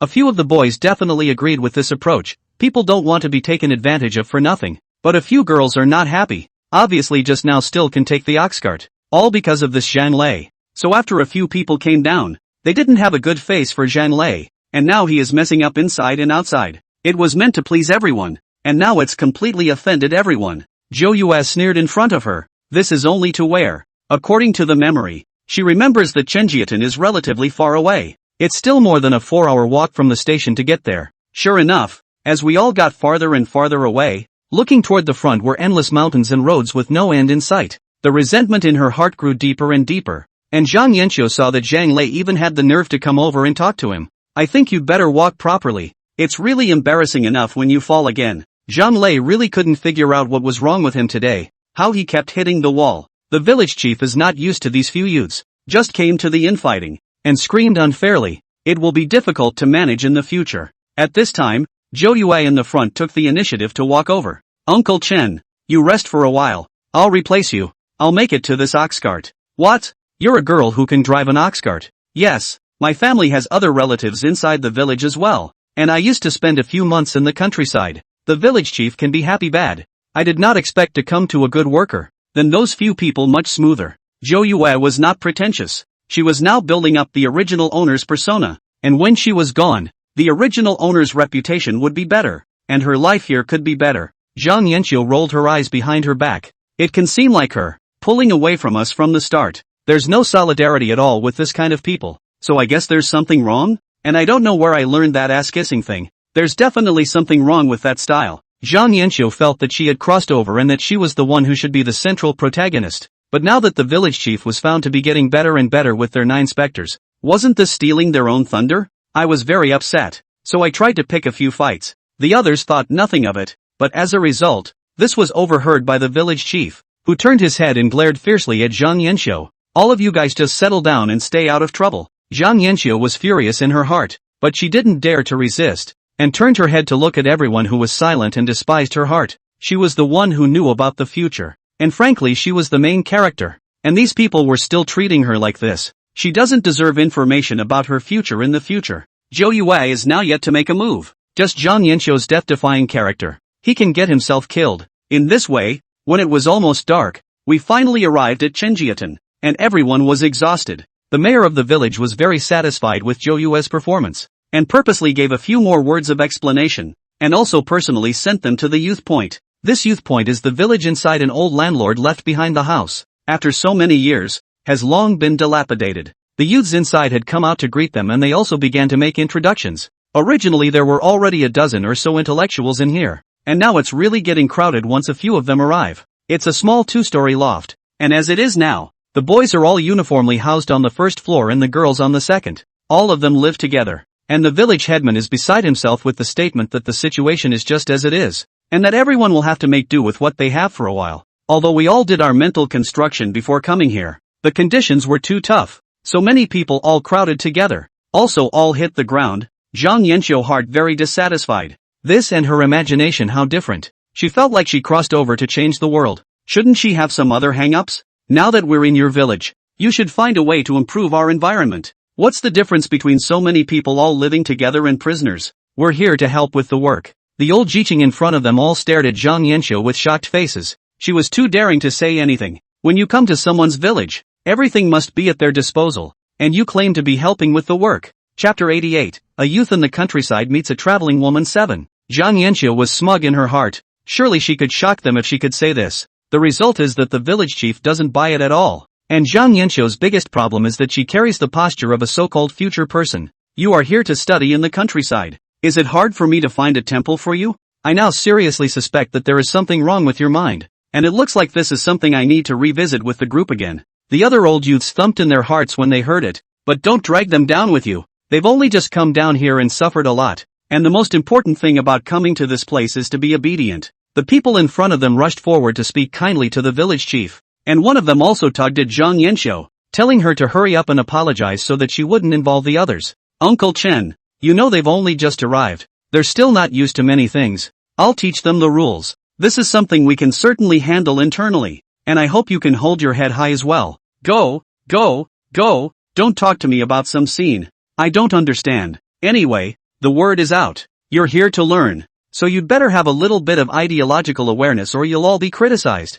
The faces of everyone in the courtyard were ugly. This Zhang Yanxiu was really a scourge. Only just arrived and almost dragged everyone into it. Zhang Yanxiu, however, was full of concern. Inwardly she thought that this place was just too ignorant. She now held quite a few advanced methods of the future. In the future, when these people begged her, she still had that high and mighty stance, thinking that she was the future controller. In fact, she wasn't too good at anything in the future. Just an ordinary office worker who didn't even have a 4-digit savings. In Zhou Yue's opinion, since he had traveled to this place, he should go along with the changing times. And some things were either ahead of time or good. It was just a pity that Zhang Yanxiu didn't understand this. And after being lectured by the village chief, she was extremely uncomfortable, completely ignoring the others present. He carried his things and walked in. In the last time Zhang Yanxiu offended everyone in this way. That's why she was isolated by everyone. And the original owner's kind of heartlessness was made the object of her exploitation. The village chief is too lazy to explain the rest. When the work is done later, there is her good to suffer. Anyway, he is only responsible for bringing the people on the line. The village head side had only just come out when Zhou Yue chased after her. She didn't want to live in a group home with so many people. Uncle Chen, I'd like to ask if there are any empty rooms inside the village? Seeing that it was 9 specters, after all, who had taken someone else's things, he spoke in a more moderate manner. It's not that I'm going to let you guys live there. There's really not much to live in. Besides, it's still dangerous for a girl doll like you to come out and live alone by yourself. Zhou Yue waved her hand. She knew what the village chief meant, but those little problems weren't hard enough to defeat her. Taking advantage of the fact that no one was around, 9 specters took out another pack of brown sugar from inside her backpack. In this day and age, brown sugar is a rare commodity, and the village chief hurriedly pressed her hand and lowered his voice. You can't make this doll. Just now you gave the pack of cigarettes. This brown sugar you keep it yourself. Uncle Chen, my family explained when I came here that I should make good relations,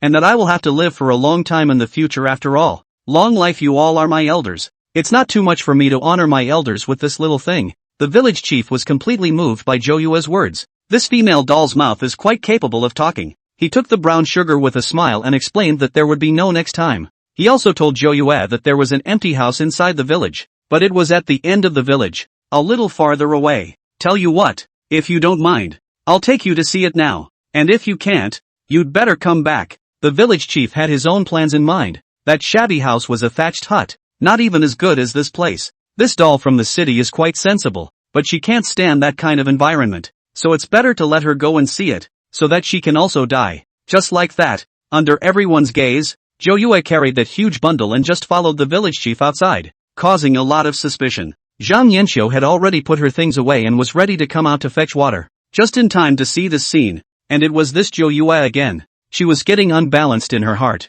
Some people can be really good. Is this for both men and women? Several female youths looked at Zhang Yanxiu with shocked faces. How could she say such things? Even some of the boys felt that she was speaking too seriously. Zhang Yanxiu slapped her head and almost forgot that this era was relatively conservative. She smiled awkwardly. That's not what I'm saying. I'm saying how this guy is so good at sucking up to people and engaging in that capitalism. Just then 9 specters suddenly turned back for the kettle just in time to hear this. Some people who chew the cud behind their backs can be out of luck. I'd say. Zhang Yanxiu was originally speech, bad words were caught. The expression on his face is extremely unnatural. Can only turn his back and pretend not to hear. Zhou Yue was too lazy to care about her. Picking up the kettle and heading towards the outside. The others felt it wasn't like it was any of their business. They were just watching the fun. Her side just went out. Zhang Yanxiu carrying a large basin of water was just about to walk from inside, and ended up falling on her face at the threshold position. A large basin of cool water poured down from her head. Listening to the exclamations of shock coming from inside the courtyard, the corners of Zhou Yue's mouth rose in triumph. She had said it before. It would be bad luck to say bad things about herself. Chenjiaton is actually not that big. Just after dark there is not much street light. Just rely on the village head in the hand of the torch. The two of them walked forward and backward, finally reaching the house the village headman had mentioned. It is true that the further you go in this direction, the fewer houses there are, and there are only 2 or 3 families around. Zhou Yue was happy with this place. The less people there were, the more she liked it. It was more convenient for her to do things. The inside of the house was destroyed long ago, surrounded by an earthen wall structure, and that gate felt like it was going to collapse. There was nothing furnished inside. It should have been emptied by the village long ago. At the far end of the room stood a bed which, to put it bluntly, had a wooden board with a brick pad underneath. The village chief was smoking a dry cigarette next to him. How can a girl doll like you adapt to this environment? Better go back early. No problem, Uncle Chen. I think it's fine here. What? The village chief was a bit surprised.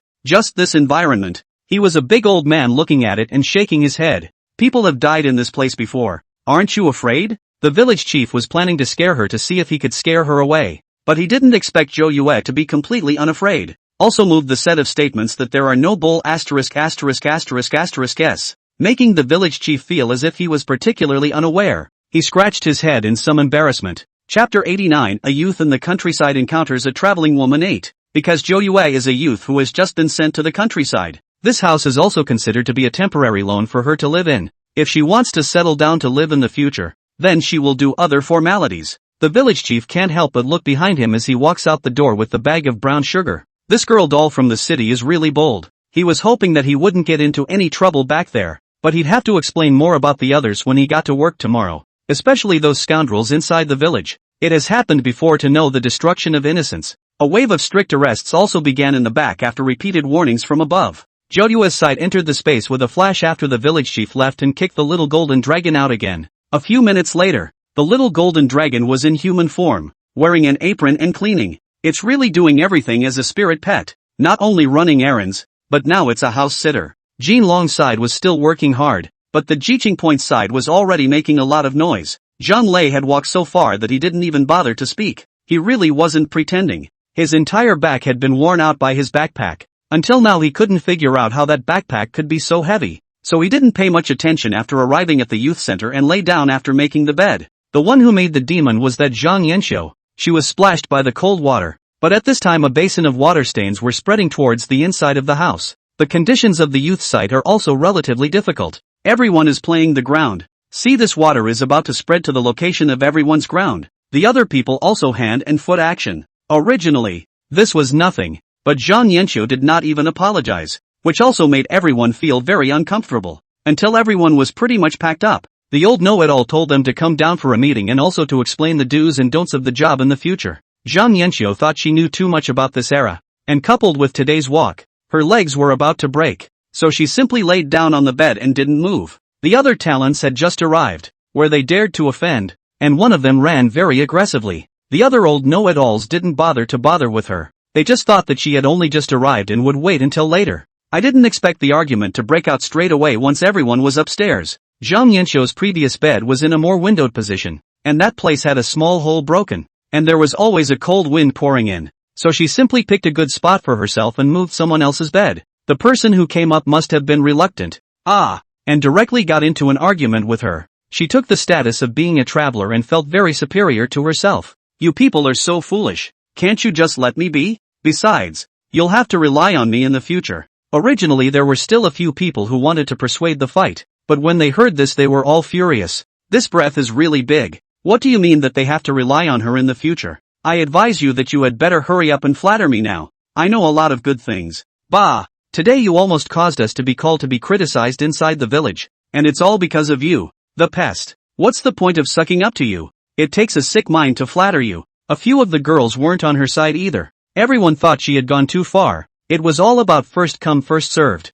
Why should she have to move someone else's bed in the first place and talk about a bunch of inexplicable things here? Then a few people directly threw all of her things on the side, which gave Zhang Yanxiu a lot of anger. But she alone were to fight over so many people. In her heart, she was secretly swearing that when she got hold of the information later on, these people don't regret it, and she definitely won't divulge anything. I thought it was almost over here, but Zhang Yanxiu started to lose her temper again in the second half of the night. The cause was that she felt something crawling on her body, and when she just lifted the covers, it turned out to be a big rat, which gave her a good scare. Downstairs live are male youths. This attic are wooden, originally not soundproof, crackling noisy everyone who did not sleep well. Zhang Lei was acting as a good person at this time, and he rushed up at the first opportunity. Although he also felt tired. He had offended a lot of people today and still wanted to salvage a bit of his image. After he got rid of the rats, Zhang Yanxiu was very grateful to him inside. Comrade Zhang, you really are a great person. Don't take it personally when I say those things to you today.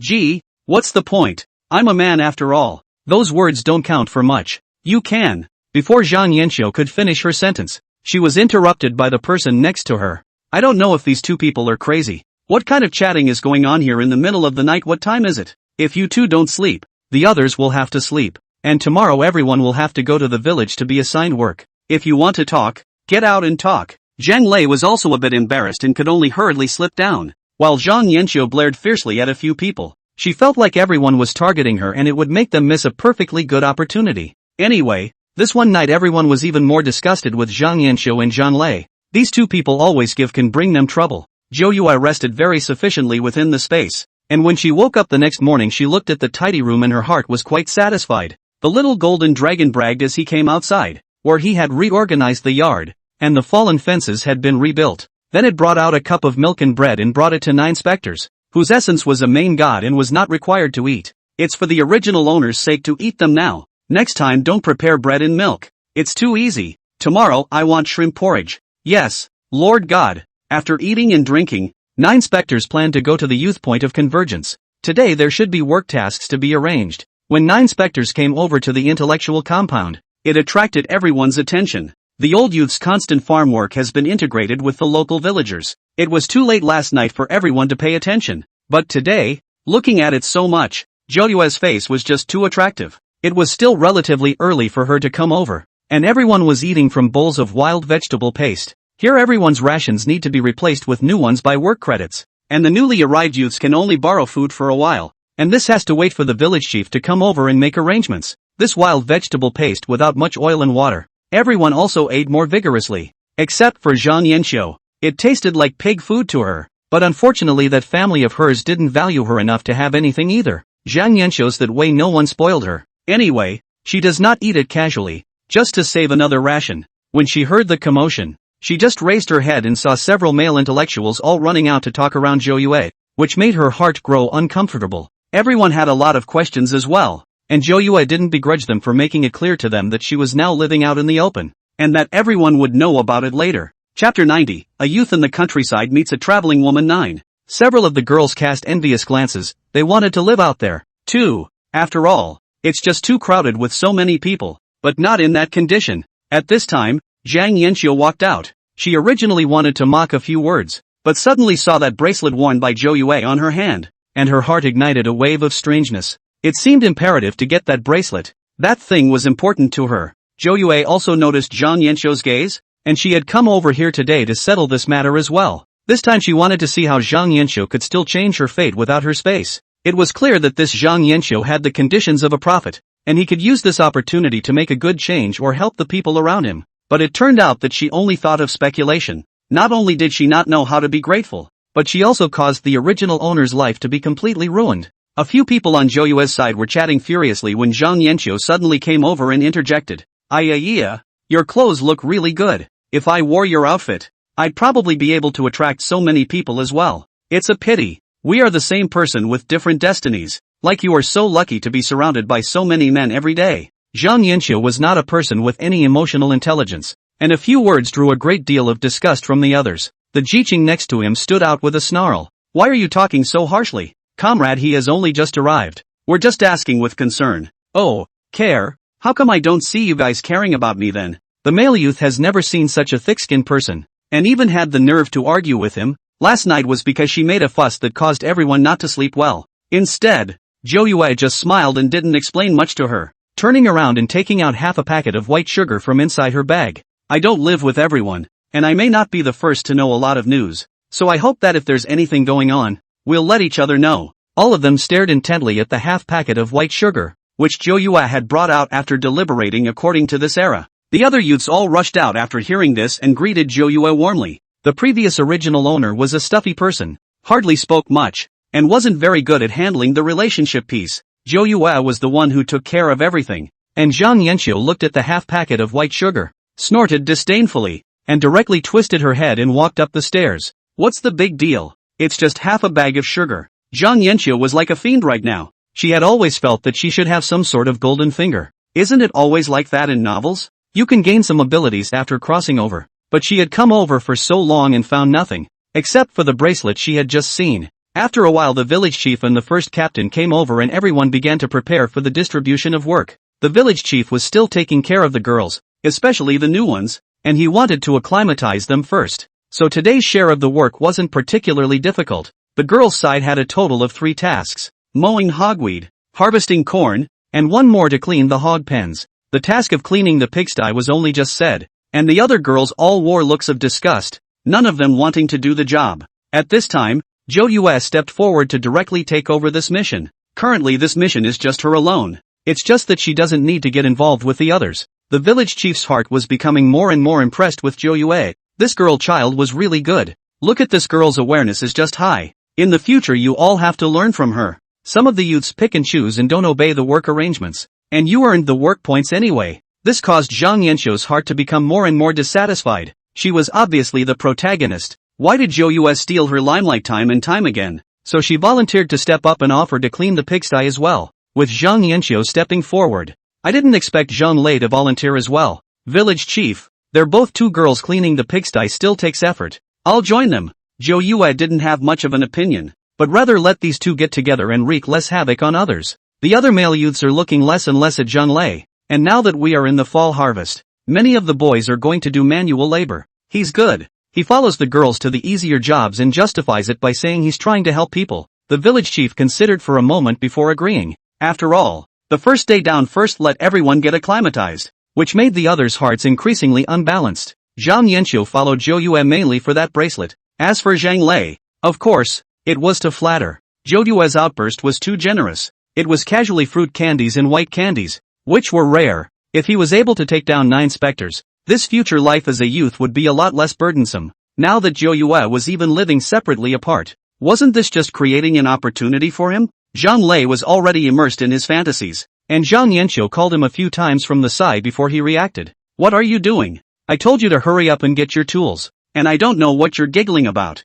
Zhang Lei was a little embarrassed and hurriedly took his tools and followed on, as Zhou Yue leisurely walked towards the pig pen with her hands behind her back. All this way Zhang Lei used what he thought was his humor to strike up a conversation with the 2 girls. Unfortunately, Zhou Yue, the great Lord God, had seen a lot of it long ago and felt absolutely nothing. And as for Zhang Yanqiu, who had originally traveled from the future, she was even more senseless. Listening to the person next to her keep rambling, Zhang Yanqiu was a bit impatient. Don't you realize that your jokes are really embarrassing and that you're loud? Zhang Lei really felt embarrassed this time. He coughed slightly and completely shut his mouth. Zhou Yue had long ago shaken them off, having arrived at the pigsty ahead of time. The hygiene in here was indeed very worrying. Their task today was to haul out all the hog manure in preparation for making fertilizer for the back. The little golden dragon had been snickering inside the space, that her Lord God would have such a lousy time, that he had to shovel pig manure. The next second it couldn't stop laughing as it realized it had been kicked out by the main god. At this time, Zhang Lei and Zhang Yanqiu also rushed over, and when they saw the scene in front of them, the 2 of them also frowned straight away. Zhang Lei thought it was such an easy job, but he did not expect it to be so dirty, mainly because the smell is also too big. Zhang Yanqiu definitely refused to do it, and on the pretext of going to the river to fetch water, she carried a bucket and slipped outside. Zhang Lei felt that his chance had come. He could play his charms well and try to take down Zhou Yue earlier. I didn't realize that he had only just stepped out with his front foot, but he fell directly inside the pig pen, and the pigs inside were scared and panicked. The pig feces inside can be imagined. Zhang Lei could not climb up for half a day, and the inside of his mouth and nose was full of pig feces. 9 specters had the foresight to quickly flash to the door. Chapter 91, A Youth in the Countryside Meets a Traveling Woman 10. How could Zhang Lei care about the image at this moment? The nose-punching smell made him keep vomiting. He stood inside the hog pen and kept flinging himself around, trying to shake the pig poop out of his body, but it had been full for a long time. The pig manure was to be stored for fertilizer, and that portion was absolutely full. He let out a strangled cry and ran straight towards the river. Zhou Yue clasped her hands in satisfaction that the person who was in the way had finally left. She snapped her fingers and the little golden dragon began to morph into her form, ready to work in the middle of the pig pen. Lord God, this is too dirty. Why don't we just go over there with a cleaning charm? Cut the crap. It's not good for people to find out then, and someone will be here later. The little golden dragon could only silently start shoveling up pig manure inside, while Zhou Yue was stealthily sipping milk tea and basking in the sun on the grass stump outside. Zhang Yanqiu and Zhang Lei are also stupid enough, but there are people in the village who specialize in supervising and recording work credits, and they will come over from time to time to check the situation. The person in charge of this work inside the village is the first captain, who has just been assigned the task of assigning funds to these new arrivals today, and he is also going to inspect the situation one by one. When he came over to check, he found that Zhou Yue was the only one who was honestly shoveling pig manure. He also thought it was a bit strange. Hadn't 3 people come in separate groups today? How did it come to this? In order to avoid misunderstanding, he looked at the door for a while longer, and in his heart, he also began to admire that this female doll worked so skillfully. On Zhang Lei's side, he jumped into the river and kept washing his body, but he felt that no matter how he washed it, the stench stayed with him. Zhang Yanqiu was looking for a cool place. Anyway, things like touching fish, she hadn't done much in the future. Just wait until it's about time to go back. She can kind of see that Zhou Yue is just a dumbass. Let that dumbass do it first. When it's about time for her to go over and share the fruits of her labor, won't she get the points easily? Just wait until noon when everyone starts to gather. There is a break at noon. The captain's look was very serious, but after everyone arrived, the only person who didn't see Zhang Lei was Zhang Lei. His impression of the boy grew worse and worse, and he waited another 10 minutes before he walked over, soaked to the skin. Just as soon as he walked over, that smell emanated from him again, and the people around him hurriedly took a few steps back. In his last life, Zhang Lei was a good mixer, relying on his mouth to make money left and right. It's only just begun now, and it's already causing everyone to resent and avoid it. The captain looked at the people arrived also began to announce this morning's work point situation, and then announced to Zhou Yue their time. He seriously stated that Zhang Lei and Zhang Yanqiu both had 0 work points. Zhang Yanqiu immediately jumped out in excitement. Why don't you give me work credits?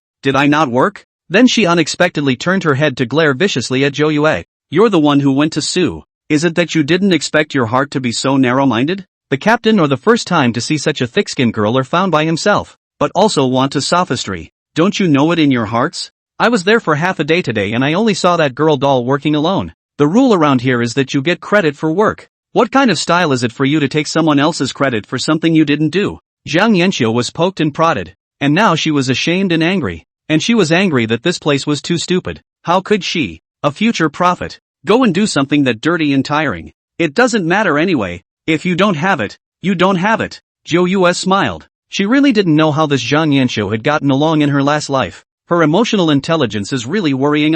This has completely offended the captain. The brigadier didn't give them any face either. The work situation over there was almost done, and Zhou Yue was able to do it all by herself in the afternoon. This girl child is just too quick to do things, more so than them, the village people. He also didn't want this kind of unfairness to happen, so he rearranged the tasks for Zhang Lei and Zhang Yanqiu. Let them clean the village toilets and collect the manure and later put it together with the pig manure for the next fertilizer. What?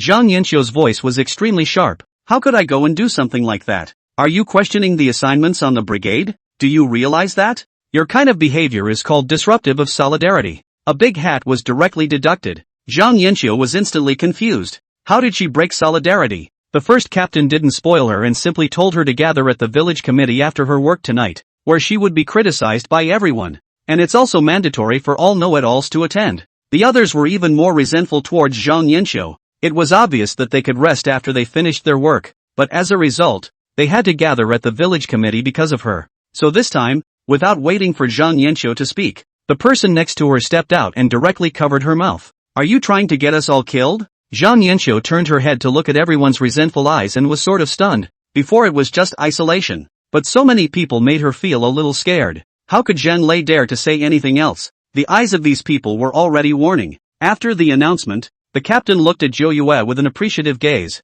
Among these youths it was still this girl doll that was the most pleasing to the eye. Next I want to focus on praising someone. Comrade Zhou Yue never picks and chooses in his work, and the work he arranges is done excellently. So today an extra 2 labor points will be added to her original labor points. No one questioned the first captain's decision either. Only Zhang Yanqiu blared indignantly at Zhou Yue. She felt that Zhou Yue was behind all of this. At lunchtime, everyone had a very tacit understanding to stay away from these 2 people. There's no need to mention that smell on Zhang Lei. As for Zhang Yanqiu is a pest. In this era people are still relatively simple. They were also very angry when they heard that Zhang Yanqiu even cheated and did not go to work. Many people stood up to speak for Zhou Yue, and some even said that they could go help Zhou Yue when their jobs were done. Zhang Yanxiu hadn't eaten anything in the morning, and at noon she even ate this wild vegetable soup with a little cornmeal floating on top. He grumbled blah blah blah, but still barely drank half the bowl, which was pretentious in the eyes of the others. In the afternoon, the little golden dragon worked even more neatly,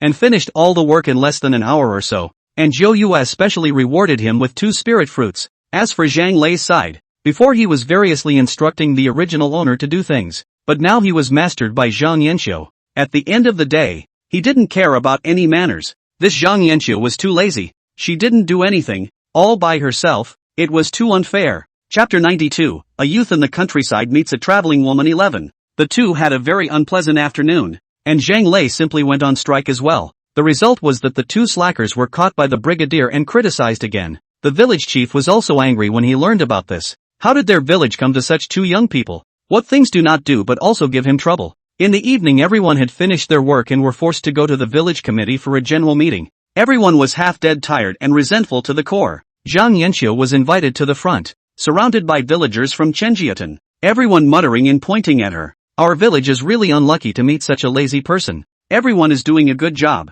Why should they be able to slack off? People are just vandals. A woman like that would have been dragged off to be dipped in a pigsty in the old days. The villagers you a sentence and I a sentence all let Zhang Yanxiu completely confused. Her heart more and more resentment. These villagers are really too ignorant. She's a future seer with absolutely superior conditions. How the hell did these people dare? Zhang Yanxiu still held that lofty stance, but the next few days completely made her regret it. The work she was assigned was also becoming more and more onerous. Almost all dirty work, and on top of that, she still had to be criticized at night. This one made her not even have the heart to think about anything else, and only a week later, her whole body had lost a huge amount of weight, and she seemed to be completely tied to Zhang Lei as well. These two were divided together no matter what they did. The main reason is also that other people don't want to be with them at all. Neither one is a workhorse, only lazy. Now the village youths and villagers' work are the most active. We have to rely on the autumn harvest time to earn work points, otherwise the winter can really starve to death.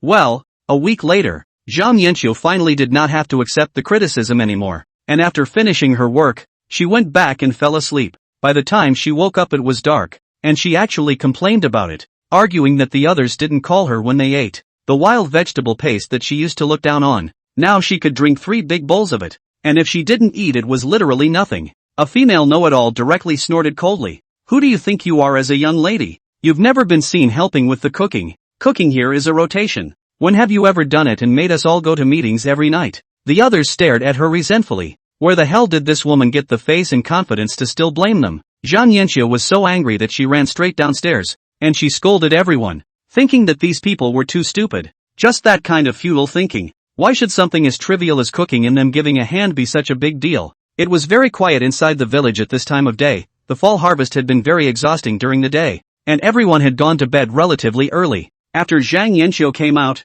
she always felt that there was a mysterious force guiding her. Just like that, she unknowingly even arrived at the end of the village, in front of the house where Zhou Yue lived. Looking at the yard inside even planted up some vegetables. Her heart became more and more jealous. Why take and enjoy such a large house exclusively? She was a future prophet and more than deserved to enjoy this. So surprisingly, she just pushed the door and walked in. The inside was simple as well, but she saw a surprising bag of millet stacked in the corner. Having already been drinking wild vegetable paste for a week, this bag of millet seemed like a mountain of food to her. Just then, he noticed the sleeping Zhou Yue revealing that white wrist, and the bracelet on top of her wrist was captivating her. Zhang Yanxiu always felt that this must be an indication from the heavens, and that there must be some secret amongst the bracelet, so quietly went up and removed the bracelet directly, and the moment she got it, she was thrilled with the feeling that was getting stronger. She'd read a lot of novels, and this had to be some sort of external weapon that she'd study when she got back. That's when Zhou Yue rolled over,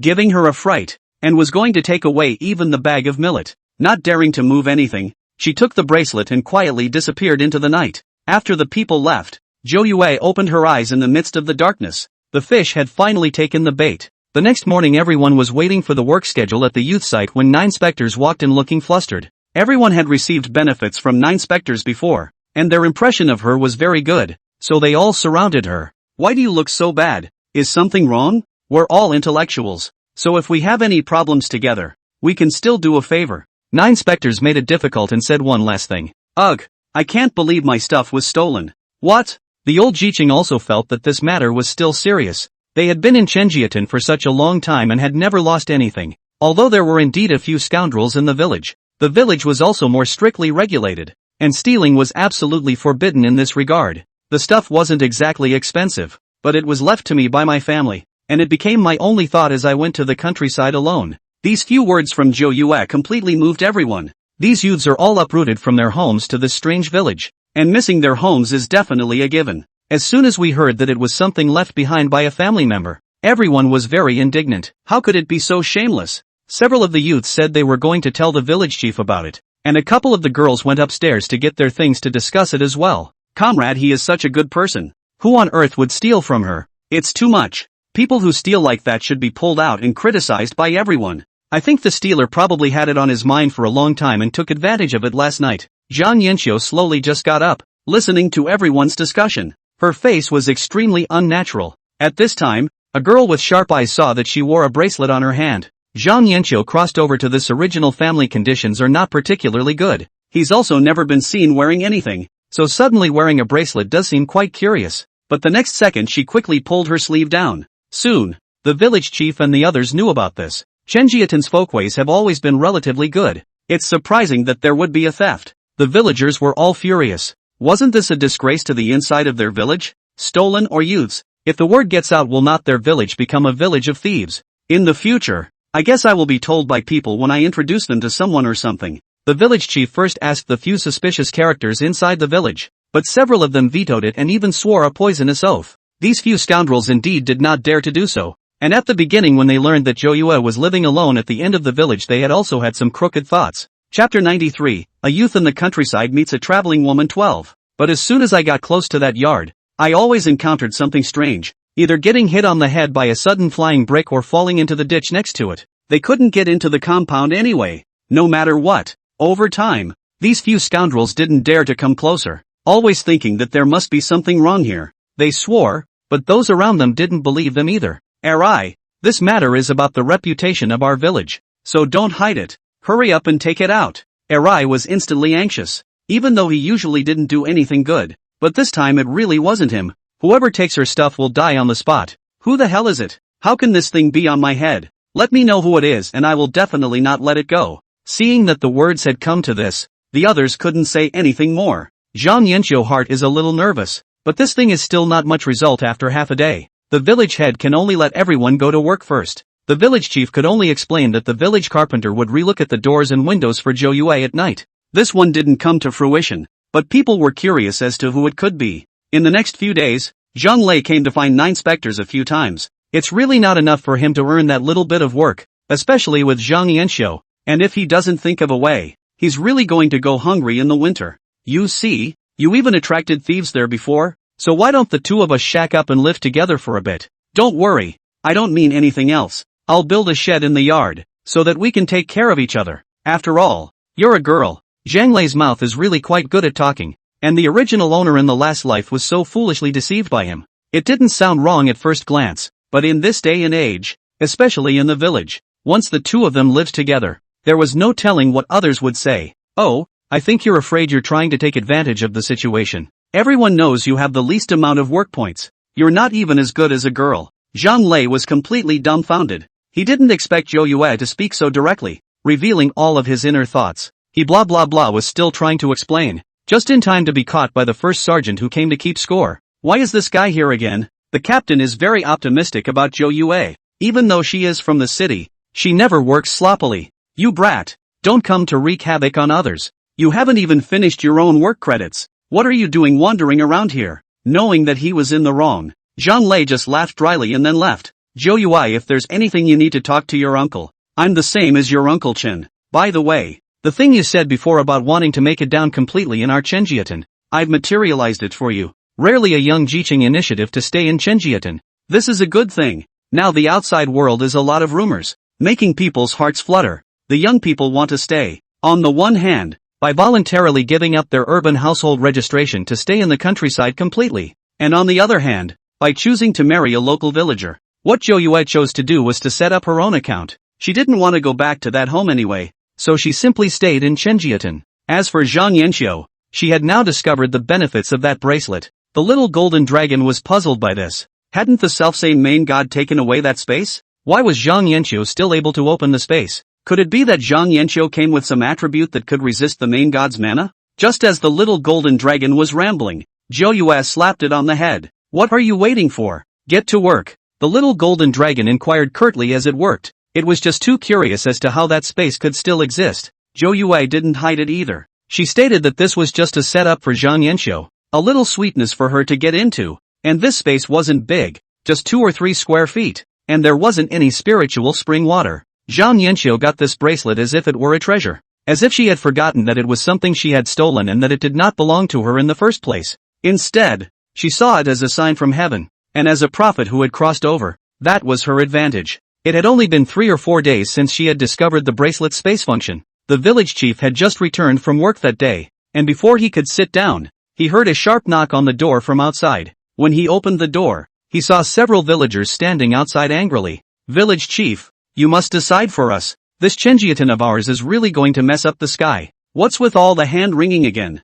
Who the hell is it? My family's old hen was saved for my daughter-in-law's health, and it disappeared last night. And my family's eggs, my family's rice, and this thief is so strange that he doesn't even spare the bowl. The villagers are all talking about it. The village head was confused. And finally he figured out that the village began to lose things one after another in the past 2 days. The village chief is very angry. He has only just returned from the meeting above. This matter has long been explained. Must grasp the public spirit. Just above this windfall, are they going to be taken as a typical Chenjiatan? He immediately called the first captain. And then the loudspeakers inside the village began calling people to gather at the village hall. The youths had worked all day and had a hard time resting, but now they were called again, and everyone felt strange. When they arrived, they realized that the villagers were looking at them strangely. The ones who used to greet them now looked at them as if they were thieves. Nine Spectres was also among the know-it-alls, and she was now just a silent spectator. The young man standing in front greeted the villager next to him. Dame Chen, what's going on here?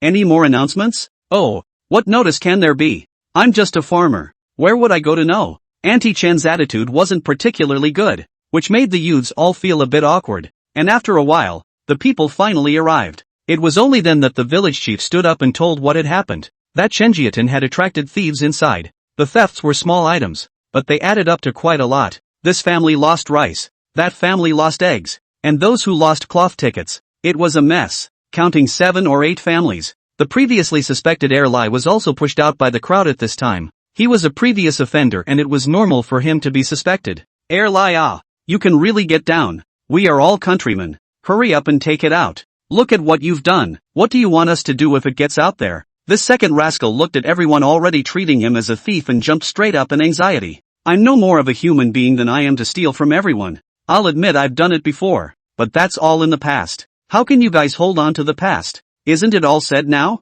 The new age is looking ahead. Chapter 94, a youth in the countryside meets a traveling woman 13. But the people around them obviously didn't believe it, and it happened inside the village. So who could say for sure? Seeing that no one would believe how he explained himself, Heir Lai directly roared, "Horse, if I know who set me up, I'll really chop him up. If you don't believe me, go to my house and search. That's all that's inside my house." At that moment, Erai's eyes twinkled and he suddenly pointed at the know-it-all standing across the street. Why don't you guys suspect them? They're still outsiders. At least we're all from the same village. Besides, the stealing has only been going on since they knew know-it-alls arrived. That completely diverted everyone's attention, as if that was indeed the case, and it hadn't happened before. Dame Chen, who was standing in front, also felt the same way. I don't think everyone should engage in infighting. They knowledgeable youths are outsiders. One after another, the villagers began to talk, and everyone felt that there should be a problem on the side of the youths. Otherwise they wouldn't have been able to pull off something so humiliating in Chenjiatan,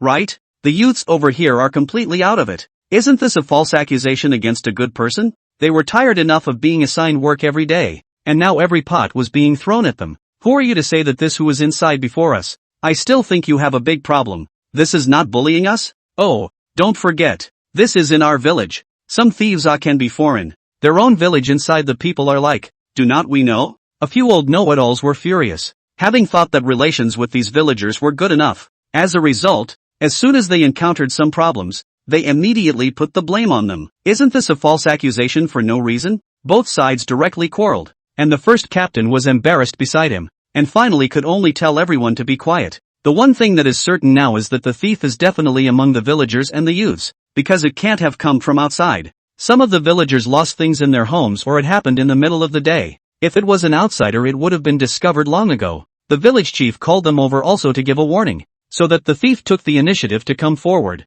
Otherwise this matter to the upper face is not good for anyone. Of course he didn't want to make a scene up there. It would only affect the reputation of their village. However, this noise and clamor did not have a result. Just in this 9 ghosts holding hands stood out. Uncle Chan, I think it's better to do it this way. It just so happens that all the guys are here. So let's go search together. All people are witnesses. Starting with us know-it-alls. And I think if you're going to search all the homes and just catch the thief. At first there were knowledgeable people who disagreed. How could Zhou Yue talk like that? It's insulting to be set up for no reason, and to have people come and search for things. But then hearing Zhou Yue's explanation, which did make a few points, these villagers were not going to take it lying down. It would be better to settle the matter once and for all. And once something is lost in the future, won't it all be framed towards their youthful spots? Everyone who is upright is not afraid of the shadow. They have said that they can let everyone search together. You don't talk about that much in those days. And the villagers also lost something, which involved their own interests, and they were more active than anyone else. Everyone agreed, and now it's split into 2 groups. One group of people was led by the village headman, and the other group of people was led by the first captain, and they searched in 2 directions from the head of the village. Zhang Yanxiu didn't say a word behind her back, and in her heart she was very sure that these things were indeed taken by her, but it had all been stowed away inside her space, so they couldn't find it even if they turned the village upside down. La steals these things from the villagers and not only doesn't know it's wrong, he thinks it's what he deserves. As a traveler, you should enjoy these things to lead them better later. Most of all, she could not do much work and earned very few work credits, and the youth center was completely isolating her. With this much, I'm afraid I'll really starve to death when the fall harvest is over. She could only plan for herself as early as possible, and at first she had wanted to move towards the 9 specters side. It was only when she arrived that she noticed that Zhou Yue was able to take out the white sugar and the millet she had seen earlier. Unfortunately, Zhou Yue had changed the locks on the door since the last time she stole something, so she didn't have a chance to get in. So it targeted the homes of the other villagers, and she was now completely unconcerned and volunteered to follow the group in the search. Just then, Zhang Lei suddenly appeared from behind, and Zhang Yanxiu was startled, and her heart was a bit unhappy. Zhang Lei, however, suddenly looked at her with a smug expression. You took those things, right? I saw it before. What? Zhang Yanxiu's heart thumped. How was this possible? She was very careful in what she did. Don't you falsely accuse good people, or I'll be rude to you. Why are you betting I didn't see it? I've seen it very clearly. Yesterday afternoon you came out of Damsel Chen's house with half a bag of rice in your hand. Zhang Yanxiu was completely flustered and hurriedly surveyed her surroundings. Luckily those villagers were only focused on searching for things and didn't pay attention to this side. She was very chagrined. How could she have been so careless? Zhang Lei actually didn't know what kind of method Zhang Yanxiu used to hide the things. Now everyone was going for it and she wasn't panicking in the slightest. He wasn't interested in any of this. He just wanted to take advantage of it. Now this is something I found out, so you know what to do.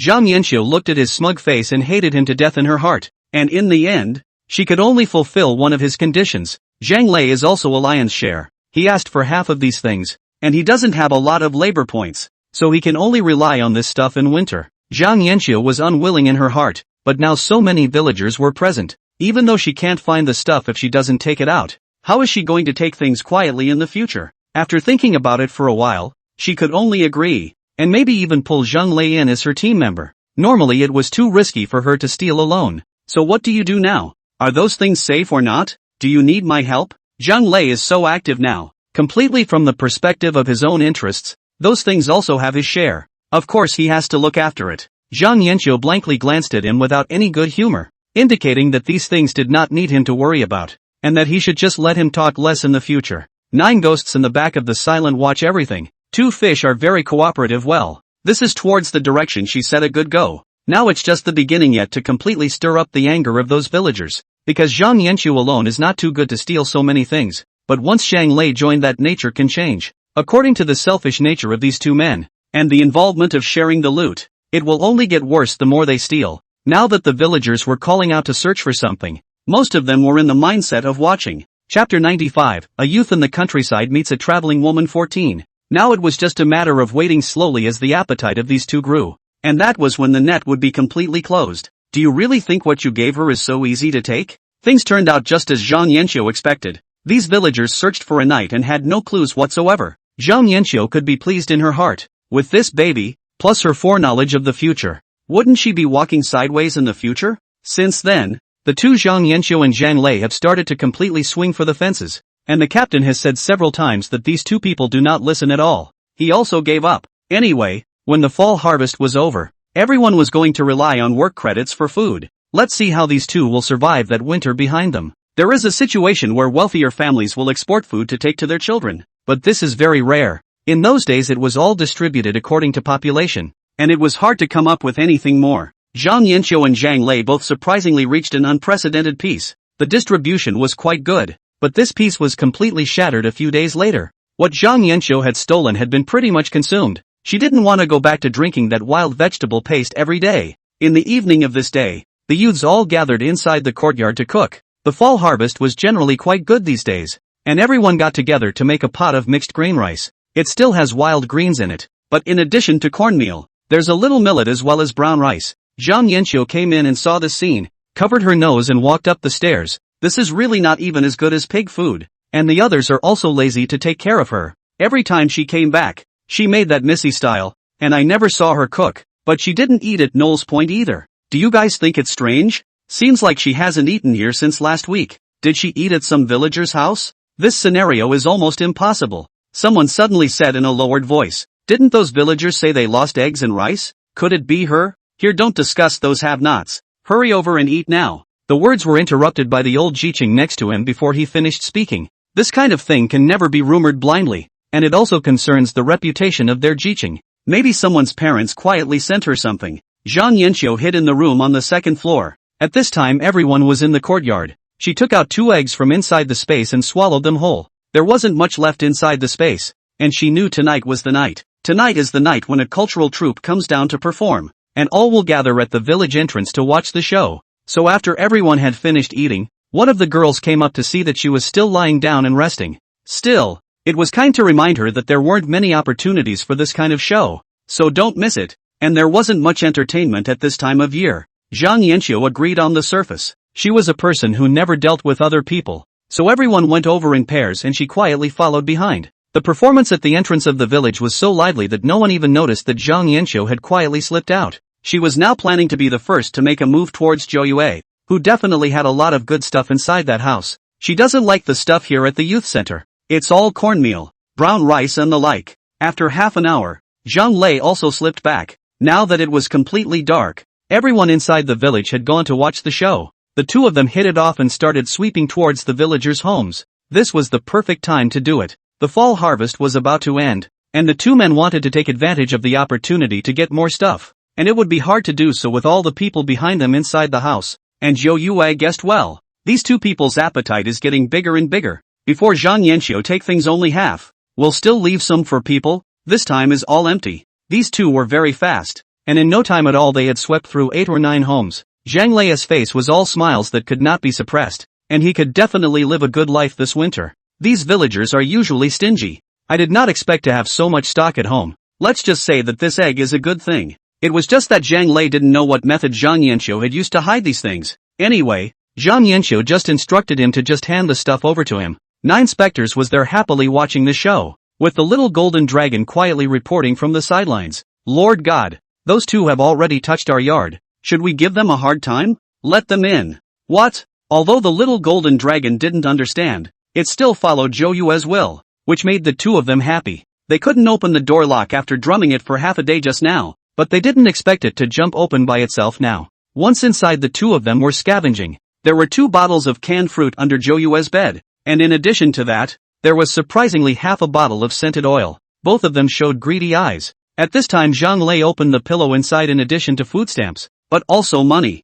I didn't expect this woman to be so rich and usually put on that look. It's just too fake. Ha ha ha, we're rich this time. Today the two had sort of touched the entire village, and if it wasn't for that little bit of space that wouldn't fit, these two probably wouldn't have stopped. Zhang Lei is a little confused. There are still a few left to go, but Zhang Yanxiu understands that the space cannot be put, and then take it will only be exposed. The two had timed it just right, and by the time they reached the entrance to the village, the show hadn't finished and no one had even noticed them leaving. It wasn't until after the show that everyone went home one by one, which completely blew up. Not only the homes of other villagers, but even the inside of the village head's house was burglarized. The village chief's wife cried out. She worked hard to save more than a dozen eggs. The youngest son was sick a few days ago, did not want to give him to eat. The result is that all let people steal. And half a bag of white flour left over from earlier. That's good stuff. Which one of those 1,000-dagger bastards dared to steal from my old lady? To let the old lady find out really skinned you. In the end, which rabbit? Before the cursing on her side ended, there was already a bang on the door outside. And the village chief had just opened the door to see that quite a few villagers had gathered this time. Everyone cracked up about how many things had been lost in their own homes. The village head was getting a headache from all the noise. And a few of the mothers-in-law were crying out in front of them. He could only pacify everyone first and let the first captain register next to him. And under the detailed registration, he didn't realize that there were just too many things lost this time. Let's take the eggs. Each family lost over 80 eggs all told. People are very angry. This thief is too bold. This is all the hard work of everyone to save. And now all the water is lost. Chapter 96, a youth in the countryside meets a traveling woman 15. But just as this side was registering, a figure came outside the door. And 9 specters took a deep breath and rolled her eyes. A panicked expression on her face. Uncle Chen, you have to do something for me. I've been robbed again. Dame Chen rolled her eyes after hearing this. What's the hurry? Go line up at the back. The other captains are registering. Who among us hasn't lost something? However, what Zhou Yue said next completely unsettled everyone. But I lost money. And food stamps. That's all the money my family finally scraped together for me. $120. The village chief also stared with wide eyes. This $120 is not a joke. He grabbed Zhou Yue to ask him whether it is true or not. Uncle Chen, do you think I can lie about this kind of thing? Hurry up and report it to the police. This thief is just too arrogant. That money is already all I have. The other villagers just lost food, and those are fine, but the amount of money involved in this. The village chief didn't hesitate much and simply left the place in the hands of the brigadier as he pedaled his bike and prepared to go to town to report the case. This was now out of his hands, and with so much stuff and money missing, he really couldn't keep it down. Soon the news of the loss had reached the knolls and everyone was furious. The more embarrassing situation now was that they hadn't even lost anything at the youth site. So wasn't that making people suspicious toward them? Everyone hated that thief as well, constantly hurling insults. Only Zhang Lei's expression was extremely unnatural. That's when a villager ran over. The brigadier general said for you know-it-alls to go over there and gather as well. The old know-it-alls always felt something bad in their hearts. They had been falsely accused once before. What were they going to say this time? You guys hurry up and go. The village head has gone to report the case now. And later the comrades from the other people's police station might want to come over. What?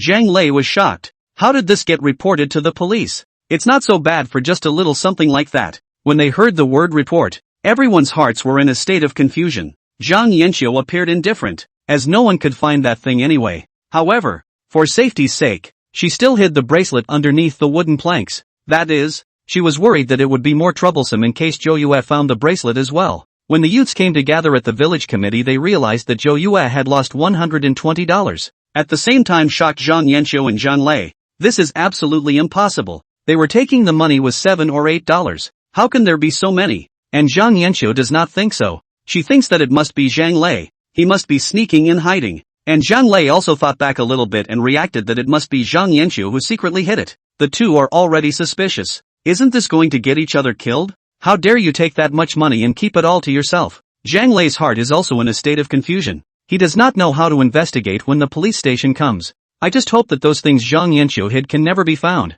Zhou Yue, on the other hand, was sitting in the middle of the courtyard crying with her eyes red, and several of the surrounding youths were comforting her. There was a lot of talk, and some people thought that the thief was 100% from the village. There's absolutely no way it could have been outside. Otherwise, how would it have been so accurate to know that everyone had gone to the show and then good to go? In this way, to the latter part of the night, the village headman came with the police station. Knowing that so much money was lost, the top is also very serious. Immediately began to investigate. The first to bear the brunt of the village inside the few scoundrels. But it's true that there's not much evidence. Everyone was at the show and these guys had front row seats and witnesses. Now that there is no investigation of any police station for the time being, it is suggested that the whole village be searched. The way things are going, the guy didn't have that much time to move the stuff around, so surely he can find out. This time, everyone lost something, one by one. They all volunteered. It is about their own interests, more active than anyone else. At this point some of the villagers began to suspect the Jiqing. There was never anything like this in my village before. It just appeared after their heart knew what was coming. I think if we're going to search we should check their side first. The youths were all speechless for a while. Every time there was something bad, they were always the first to think of them, but now they were really bitter. But this is good. Early to rule out their suspicion. Just to prove a clean slate for everyone. Just like this. A large group of people walked towards the youth point in a feverish manner. And Zhang Yanqiu pulled Zhang Lei at the back. You're really something. How dare you take it all for yourself? You're a vicious woman. Now you're starting to backpedal, aren't you? The two men began to argue.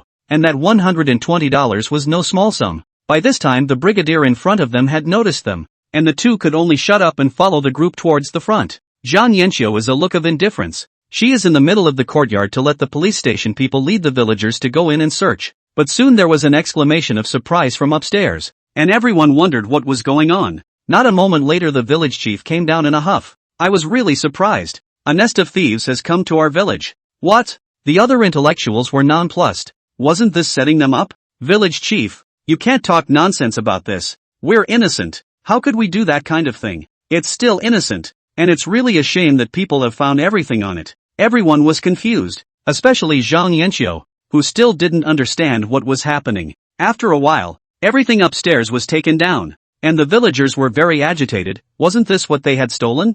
I didn't realize it was actually at the Knoll's point. Zhang Yanqiu's face was like dirt. She didn't know how it had turned out like this. The next thing was that she didn't even need to ask much. The stuff was all in the place of her bed. Faced with this situation, she could only keep denying it, stating how she could possibly take so much by herself. Someone must be setting me up in this thing. How could a girl like me take so much? You guys help me out and say something. Someone is definitely framing us know-it-alls. All the other youths had already avoided it. The facts were all in front of them. Plus Zhang Yanqiu was usually a very bad person. No one stood up for her at all. But instead, someone else voiced their earlier doubts. She hadn't been working actively lately, and hadn't had many work credits. Yet she never ate at the know-it-all spot. There is a big problem here. Zhang Yanqiu completely turned panicked after hearing this. She was expecting to be able to have someone to speak up for her. But it turned out that all of them were here to throw stones. Chapter 97, A youth in the countryside meets a traveling woman 16. The villagers were already very angry.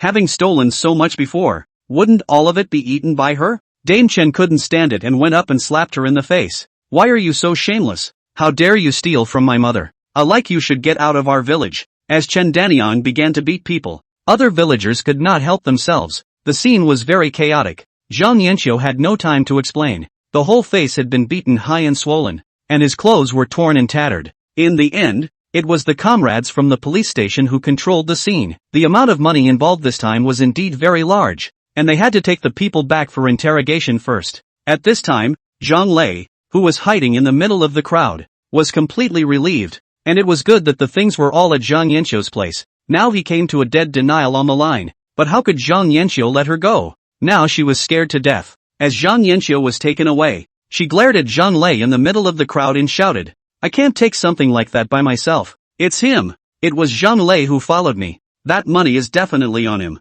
Zhang Lei's face was red with anxiety, and he hurriedly explained that Zhang Yanqiu was framing people. But we all know that these two are together no matter what they do. The suspicion is really high. The two were taken away together. Luckily, this time it was discovered in time, and there was no damage to anyone's stuff. Except that Nine Spectre's money wasn't in this. Other villagers were lining up to claim theirs. The village chief came over to comfort Zhou Yue. You also don't think that so many people have been brought back. Surely they can be investigated. Zhou Yue nodded her head with red eyes. Looking pitiful, the original owner herself was good looking, plus the unique temperament on Zhou Yue. Other intellectuals also came forward. I really didn't expect these two people to be such villains. Scum like this should have been expelled earlier. Isn't this a disservice to all of us? They've got a lot of nerve. That's $120. How dare they steal that? Anyway, the reputations of these two are completely ruined. And now they're just returning what they stole this time. What was stolen before was not returned. It was all eaten by these two.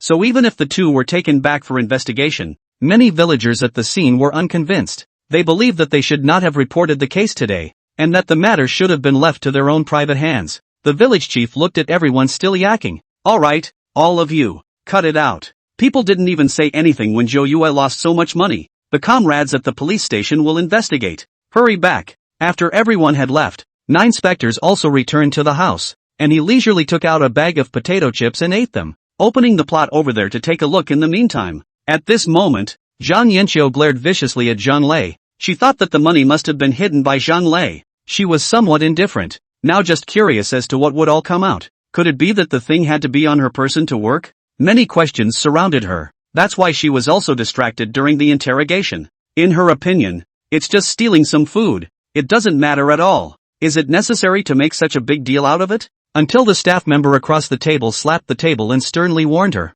The amount of money property involved in this theft of yours will put you in for at least 3 to 5 years. For a moment, Zhang Yanqiu suspected that she had heard wrongly. Wasn't it just some food? Suddenly she reacted that this was not the era behind her. She started yelling and denying that she had stolen those things, but now the facts speak for themselves, and the only thing she needs is an explanation as soon as possible. Half an hour later a couple of staff members walked out, and these two were surprisingly consistent. That money just bites the dust and pushes toward each other. Zhou Yue also clapped her hands when she saw this image. In her last life, these two were still a couple, and now they had already begun to dog-eat-dog. But this is just the beginning is not enough. The next morning staffing Zhang Lei's account to his hiding place. He didn't have the space that Zhang Yanqiu had, so he had to hide things in the mountains. On the mountain everyone found the rest of the money, and Zhang Lei was shocked and dumbfounded. He bit the bullet that it must be Zhang Yanqiu who was setting him up, because only the two of them knew about this matter. Now that all the evidence is in front of them, these two are kind of out of their element. Even the neighboring villages know that there are 2 thieves among the newly arrived youths. Doesn't Zhang Yanqiu think that he is an entrepreneur, that he can change a lot of things, and that he will be able to give orders at will in the future? Would people listen to a thief? During the period of time when she was arrested, Zhang Yanqiu couldn't figure out how that bracelet could have gone wrong. Waiting for them is the newly arrived verdict. Zhang Yanqiu always mumbles that she thinks her life should not be like this to be right. As time went on, her whole being sank, very different from her last life. She thought she was the main character. Why did she turn out like this? In order to preserve her chances, she even loudly proclaimed that the college entrance examination would be resumed before long. It's the only news she knows. But everyone treats her like she's crazy. Some people even thought if he was a spy from somewhere, which made her life even harder. Until one night she was suddenly awakened by a nightmare and opened her eyes to find that the bracelet had returned to her wrist. This sudden surprise made her grip the bracelet tightly, unwilling to give it up. She hurriedly checked the space inside. Fortunately, everything was there.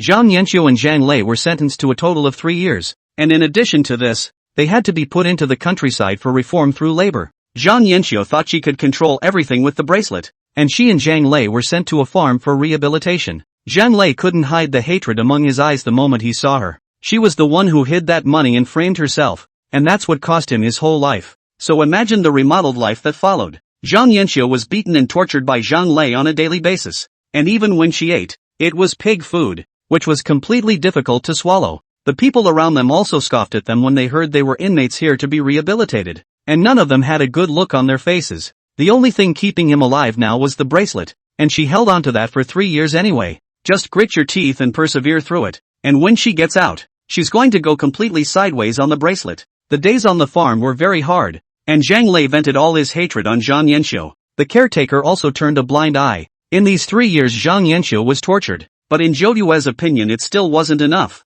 In his last life he had designed the original owner to marry that big scoundrel. The original owner had experienced this life every day. Even worse than this. Chapter 98, a youth in the countryside meets a traveling woman 17. After experiencing all kinds of torture, the former Zhang Yanqiu couldn't even look at the wild vegetable paste. She could gulp down a bowl of wild vegetable soup as clear as water now, and all she wanted was to live until 3 years later. The little golden dragon now understood why the main god didn't let her die so easily. It's to make her see hope in the midst of one despair, and then fall into complete despair when she's about to get it. This was the life of the original owner in the last life. But the original owner had lived it all her life. As for Zhou Yue's side, relying on her outstanding ability to be appreciated by the first captain, she was now almost settled in Chenjiatan. A lot of things have changed in the past few years. Zhou Yue has fulfilled that wish of the original owner to live a normal life with enough food and clothing every day. As for the original owner's family of origin, she had never asked about it in the past few years, and that side seemed to have long forgotten about this daughter.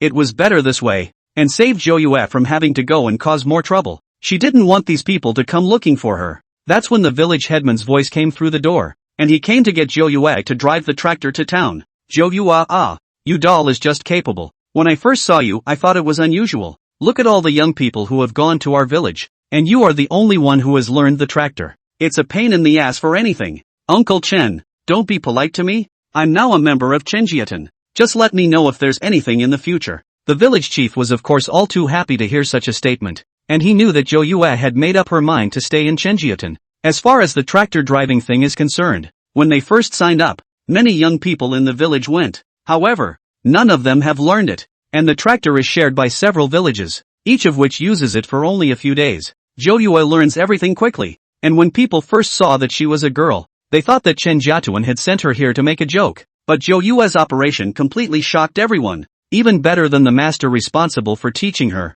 This convinced everyone and she became the only person in Chenjiatan who could drive a tractor. In those days it was a great honor to know skills like these. On this day over at the farm, Zhang Lei had only just beaten up Zhang Yanqiu, and it was getting closer and closer to the end of their labor reform. He now concluded that Zhang Yanqiu must be hiding something good out there, so he had been constantly pressing for it lately. Zhang Yanqiu's teeth were loosened from the beating, and her hair was scratched off in a big way. Looking very wretched, she cowered in the corner of the wall with her eyes locked on Zhang Lei, itching to rush up and tear her to pieces. You stinking! How dare you touch me! In the beginning, old me was victimized by you. I can't beat you today. Zhang Lei rolled up his sleeves and was just about to go up and do it when he heard the person in charge of managing them walk in and knock on the gate with a wooden stick. Hey, you two don't just stand there. Get up and get to work. The grass on this side of the farm was also uniformly delivered from several villages, and by the time the two came outside, there were already a few people laying the grass. The two men followed suit and went up to lift the grass,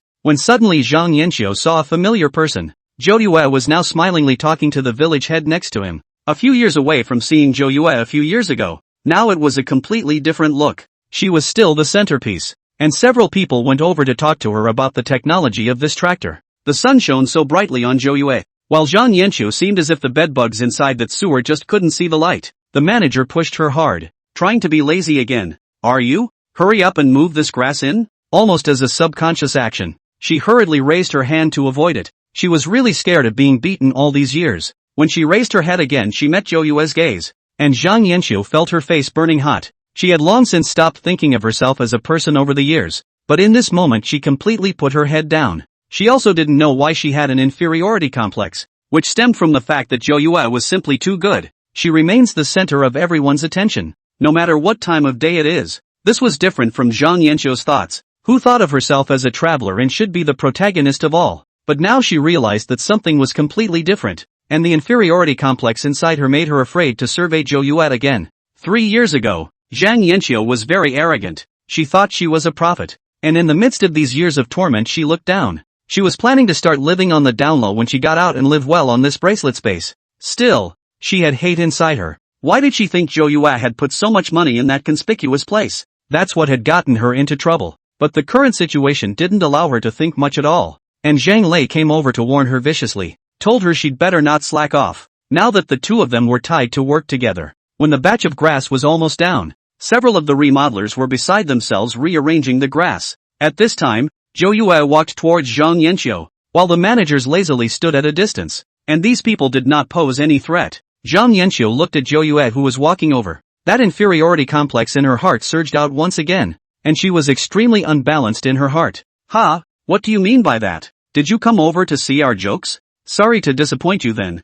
I'd like to think I'm comfortable where I am. On the contrary, why are you still acting like you used to? Only relying on men to please those men? Zhou Yue didn't get angry after hearing her words and just laughed. That's all you know and what's inside your head. So you just assume everyone else is like you? On that basis, you'll never match me. Zhou Yue knew what Zhang Yanqiu cared about the most. Wasn't it being pleased with the identity of that traveler? Now it was a complete blow to her most vulnerable and sensitive areas. Zhang Yanqiu covered her ears and didn't even want to listen anymore. There was no way she could not compare. These are just backward, ignorant people. She's seen the future. How can they compare to her? He was just about to argue when something suddenly occurred to him, and that was that Zhou Yue's bracelet was now in her hands. This man, even if he was good, had lost an opportunity. This kind of thing is a sign from heaven, a special treat from heaven for her as a future prophet. Zhang Yanqiu, who was still inferior before, raised her head very proudly. Whatever, there's still some time before I go out. I've memorized all the suffering I've endured over the years. Just stay honestly in that place in Chenjiatan. The thought in her mind was that Zhou Yue had lost this opportunity and was doomed to spend her entire life on that ground facing the yellow earth. Zhou Yue shook her head. How come this woman still didn't know how to grow even after not seeing her for 3 years? Chapter 99, a youth in the countryside meets a traveling woman 18 and, so casually, a talisman hit her body, to which Zhang Yanxiu did not notice anything. By the time Zhou Yue and the others left, Zhang Yanxiu thought about the next few days. There were still 13 days before she would be able to get out. She would be able to leave this hell on earth. This time she was going to use the space to do something that needed to be done, and he could learn from people who were picking up the slack, then sell the stuff upside down. She was going to use the space bracelet to make her first pot of money. Just as she was immersed in her fantasies, Zhang Lei walked over, and before she could react, another slap landed on her face. The usual Zhang Yanxiu would never talk much. She only dared to curse in her heart. She didn't expect this mouth to be completely out of control today. You, only beating women is not a skill. You still think about Hijouhui. People even forget who you are probably. People like you think women all over the world can't leave you? It's really a joke and disgusting. Zhang Yanxiu hurriedly covered her mouth. How did she say what was in her heart? At this time, Zhang Lei reddened his eyes. Then the rain of fists fell on her, and Zhang Yanxiu desperately screamed for help, but no one would care about them. The prisoners who had come to reform through labor. In the end, it was Zhang Lei who was completely tired of fighting. He spat. Bah! You woman also deserved to point fingers at me. In the beginning, old me was victimized by you. I won't let you off the hook when we get out. Zhang Yanxiu was now unable to speak, and she had to wonder if she would be beaten to death by Zhang Lei just like that. At this time she saw the bracelet again. The thought in her heart was firm again. So another week or so passed, closer and closer to the day they went out. Zhang Yanxiu has been beaten a lot lately, because every time she said what was in her heart, she was beaten not only by Zhang Lei, but also by other prisoners. In the past, Zhang Yanxiu could sort of play a little smart, but she thought she was a prophet of the future and still had that condescending attitude. She couldn't look at anyone here. And wouldn't that inner thought just offend people when it came out? She didn't know what was wrong with her, and in the last 2 days she was afraid to say a word. This was also the efficacy of that talisman of Zhou Yue. Since she had been talking out of her ass all along, she would utilize a truthfulness talisman to make her completely show her true form. It was hard to make it to the last day, and she could already see victory beckoning her. As a result, the very next morning, she realized that the bracelet on her hand had disappeared. She was shocked. It was her last hope. She had searched all over the sleeping area and just couldn't find the bracelet. When the management had come over to urge that it was time for them to hand it over, but Zhang Yanxiu kept looking for the bracelet like crazy. She even suspected that it must be Zhang Lei's tampering. Directly rushed up to Zhang Lei and nibbled and bit. Zhang Lei's ear was bitten off by her on the spot, and that oozing scream echoed inside the farm. How dare you make a move? Give me back my bracelet quickly. Hurry up and give it back to me. I beg you. Hurry up and get my stuff. Who took my bracelet? Ah! Zhang Yanxiu had become incoherent. She was close to going crazy, and the administrator next to her directly hit her on the head with a stick. Holy, what is this crazy woman up to again? Hurry up and take it away. It's really bad luck. Zhang Lei covered his bleeding ears, and he didn't know what this woman was up to. The vehicle is rattling around and they have to be pulled back to Chenjiaton first. Their data is over there and they will be free after completing the docking. When they returned to Chenjiaton again, everything was already different, and the villagers around them were pointing at them. Zhang Yanxiu also slowly woke up. She could not accept the loss of the bracelet. The whole person became crazy and had begun to speak incoherently. This was all her hopes had been completely destroyed. She did not understand why the bracelet would disappear. Just as everyone was docking their information, Air Lai came over smilingly, and he stared closely at Zhang Yanxiu. Village chief, is this woman completely free? Don't you give me any of those ideas. She's made a mistake. That's a thief. The village headman had only mentioned it a little. And anyway, Arai's kind of character was better than wreaking havoc on the rest of the people inside the village. Arai licked his lips. What was the point? It was always a woman anyway. Zhang Yanxiu really had nowhere to go right now, and the whole thing was just crazy. Zhang Lei now hates and is afraid of this woman, and just now he started to go crazy and could not control it at all. He's really had enough torture over the years and just wants to get the hell out of there. So Zhang Yanxiu was left at the entrance of the village. Zhang Yanxiu was now sometimes awake and sometimes confused, and when she came to her senses,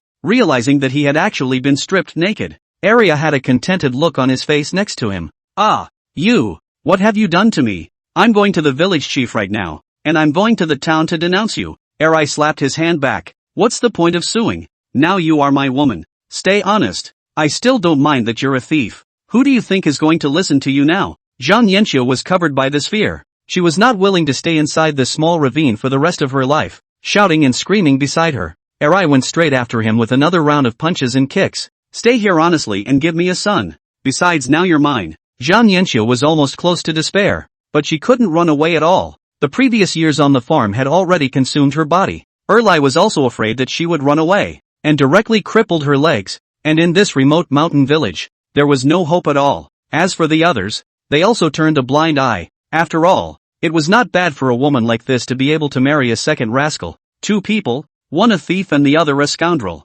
living together seems to be quite a match. In the end, Zhang Yanxiu still lived the life of the original owner in her last life, and it is worth mentioning that the original owner was married to Erlai in her last life. She was destined to stay in this small mountain village for the rest of her life, never having a chance to turn around, and she was going to have a much more miserable time than Zhou Yue. At first Zhang Yanxiu would struggle, but later she became completely desperate and was finally beaten alive by a drunken Erlai. As for Zhang Lei, the outcome wasn't much better. He would always carry this stigma, and no matter where he went, he was always given special treatment. You can only do the dirtiest and most tiring work all your life, never getting ahead, and the opposite of the college life in your last life. The original owner's wish was also relatively simple. She was too disappointed in the others. Zhou Yue also counted on completely satisfying her, doing a lot of things for her in Chenjiatan, and everything was also better operated when the original owner came over. As the original owner's soul entered, the 9 specters slowly detached, accompanied by her power of merit. Chapter 100, Not Being a Princess and Becoming an Empress 1. The little golden dragon was doing the final tally, and she realized that the power of merit had an extra 50, which was the original owner's contribution of all her merit. Lord God, the original lord is very pleased with us. All of it is taken out. Zhou Yue had a bashful look on her face. She had known about this outcome for a long time. In addition to cleaning up these 2 scummy men and evil women, she didn't let go of the original owner's family of extreme family members. Patriarchal to the extreme. The original owner's miserable life is also caused by them. For this down-home daughter does not care. It even snuffed out the last hope of the original owner. Hip hop. When she returned home to ask for help, stating that she was water that had been poured out, and that she no longer had any relationship with the He family. That third sister of the original owner was anxious to find someone to marry after stealing the account book, and she had to settle down in the city as soon as possible. I did not expect to be cheated by others for nothing, not to mention the body, married only to find that the man at first promised everything is false.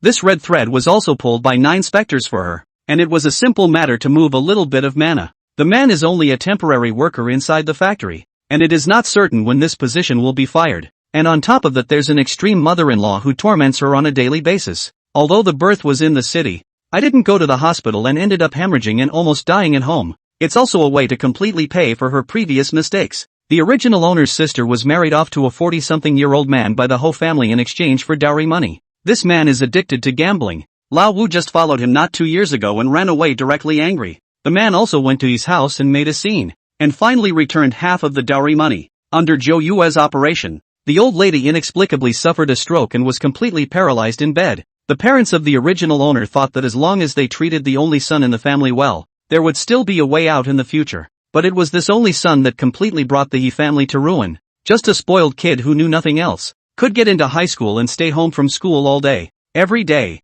They only know how to ask for money. The parents of the He family have to go out to work to support their son at their age. That mom of the original died with her eyes open as she watched her son take the last remaining money in the family, and she wasn't happy about it. Ho Yucho was addicted to the gambling table all day long, only to end up in the middle of a trance. She realized how the good brother who had been screaming at her to let her gamble looked so much like the money-losing fourth sister at home. It was just a pity that he understood too late. 9 specters had long since drawn away. In a daze Zhou Yue entered the next small world. This time it seemed to play a joke on her. How did she turn into a baby when she was the main god of the underworld? The little golden dragon was beside himself, stating that it was probably because of the time lapse that they had come over at an earlier point in time this time. Anyway, in this 3000 small world, any identity had to be adapted, and Zhou Yue could only accept the plot first. This time Zhou Yue came to an ancient realm, and her identity was the daughter of noble consort Ning. This dynasty is a hollowed-out parallel world, and Yuanzu's dad is the emperor of this world.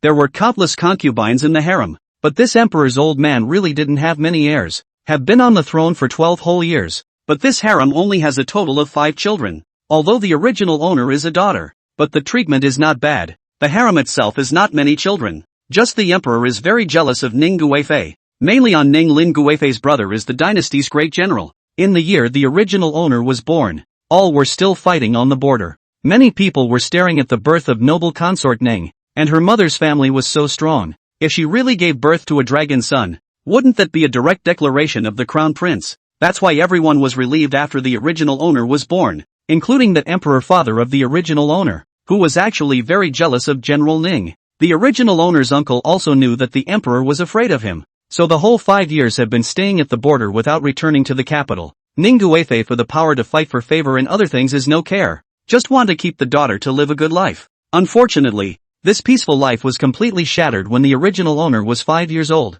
That year, the emperor again for the draft. This time among the draft, there is a showgirl Zhao Wanhe only won the emperor's favor. Outsiders only know that this Zhao Wanhe is very intelligent. In the first day of the palace to get the emperor's favorite, the reality is that Zhao Wanhe was reborn, and in her last life she was just an insignificant minor character. After returning from this rebirth, she used her advanced knowledge to help the emperor with various plans. The emperor was certainly not so scrupulous about a woman, and after hearing her opinions made some decisions that were found to be very effective. She is also more and more favor. Just 3 months into the palace directly sealed the consort position. Half a year after entering the palace, she became pregnant in one fell swoop, and was also a dragon and phoenix child, which made the emperor feel even more that the child inside her belly was here to help him. Her mother was so capable, surely this child could help him. The emperor held these two children in the highest regard and sent specialists to train them after their birth. The boy also became the fourth brother inside the palace. By the emperor himself mentioned the name Xia Chuling. From the age of 3, he was brought and nurtured by the emperor himself. Isn't this just plainly telling everyone that he is the future heir? Ning noble consort was not concerned about these things, but Zhao Wanhe was worried. Although she was now giving birth to a daughter, the family behind Ning noble consort made her feel uneasy. In the last life, the Ning family has always been honest and decent, but at the end of the day, the person who came to the top was the third Argo, and the Ning family still has some affinity with the third Argo when all is said and done. The original owner's grandfather was the third Aggie's archery initiation teacher, and later contributed a lot to the third Aggie's rise to power. In fact, the Ning family was also very helpless. What could they do? They had to think about their offspring, the daughters in the palace, and their offspring. All of these had to be considered, and Ning Guifei also wanted her daughter to have something to rely on in the future. Zhao Wanhe felt that although the emperor was now extremely partial to his own son, it was still third Argo who had become emperor in his last life. The only way was to get rid of the third Arhats, and the big tree that was the Ning family. So in the back, he directly set up the third Agor and found out the evidence that the third Agor was going to combine with the Ning family to plot a rebellion. A palace's future candidate for the crown prince, and a great general of the border. These two put together to make the emperor angry. By this time the truth and whatnot didn't matter. The emperor just had to get a little winded and he was worried about his position being taken away from him. He was also worried that his son would not be able to keep the kingdom and would have to eliminate all threats, so directly relegate the third Aggie to the status of a commoner. As for the Ning family's family and children, all of them were sent to the heavenly prison. General Ning and his 3 sons were all beheaded after the fall. All the men in the family joined the army, and the women were all sold to the land of smoke and willow. Chapter 101, Not being a princess and becoming an empress too. The entire Ning family has changed. Ning Guifei fainted in the palace for a time. She bitterly knelt outside the Jinluan store and begged for 3 whole days. Not only did the emperor not ask, he simply grounded her, believing that she was disobeying an imperial decree. As for the original master, that is even worse, was originally a personal carefree growing up princess. Ning Guifei is considered a complete downfall, directly relegated to the position of promise. This princess was also not even favored, and was finally sent to peace by her own emperor father at the suggestion of Zhao Wanhe, married to an old man in his 60s. In a barbaric place like offshore, women are meant to be exchanged and fought over. The original owner had only just married 2 years ago when someone below her began to plot against her, and she, the woman of the former king, became the woman of the new king. After changing husbands 3 times in just 10 years and being tortured beyond recognition, she died one winter night at the age of 17. The original owner's mother was even more unsupported after her daughter's death, and how scenic she used to be. That was the sister of the Zhenghua great general. Not long after the original owner died, she also died of an acute illness,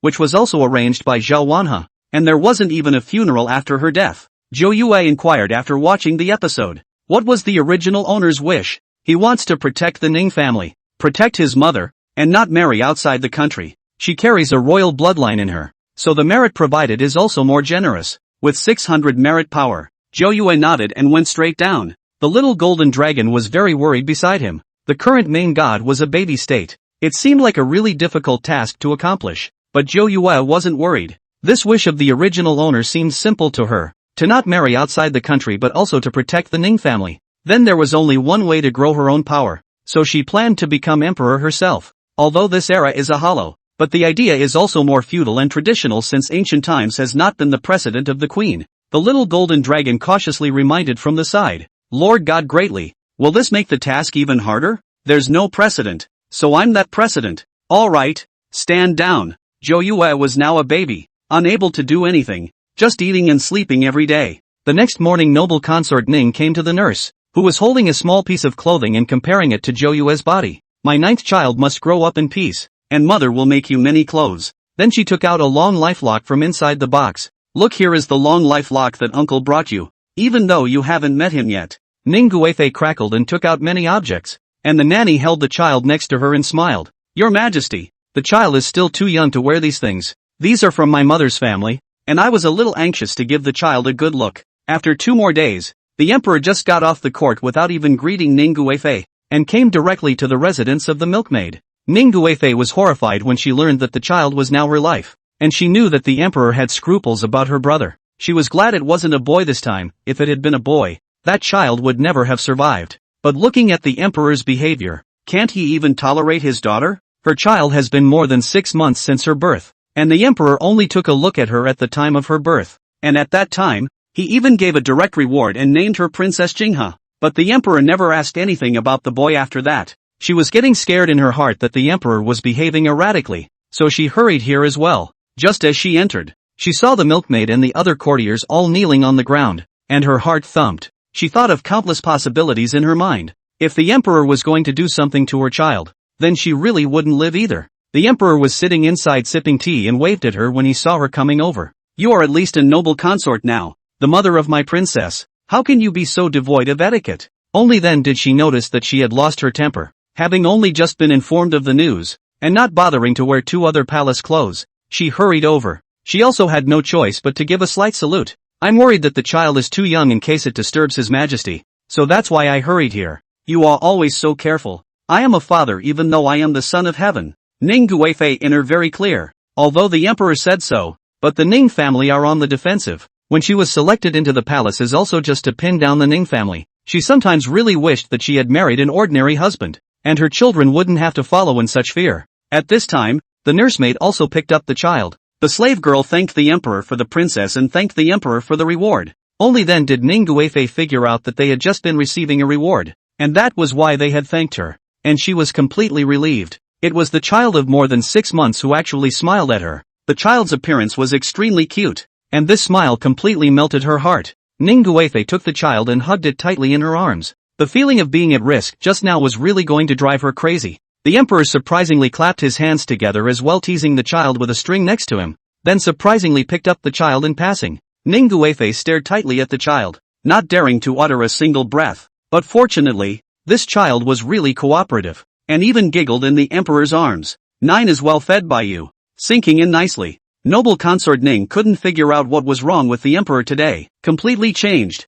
Before would not use this attitude to treat her. The emperor gave another explanation that in a month's time it would be the mid-autumn night banquet, and asked her to bring her child along to attend. In the past, the emperor's attitude towards her was very bland, and he tried to keep her out of important banquets like some of them. The emperor was now relying almost exclusively on the Ning family, and it was only through their defense at the border that they had been able to keep this peace and keep the peace of the kingdom. But this would be a great success, and the emperor is on guard against everyone in the Ning family, including against this noble consort. Ning noble consort was so mesmerized that she almost forgot to thank her, or the grandmother next to her pulled her. Was it really because of the child that there was a change? The emperor held the child and played for a while longer before leaving. After the emperor left, the sister was very happy, and could see that the emperor's attitude towards his own mother had changed. Your Highness, you must seize the opportunity this time. The child is your greatest dependence. I don't want any of that stuff, and I don't want to talk about rights. I just want my kids to grow up safe. But only the higher your position is can you make a good way out for the princess.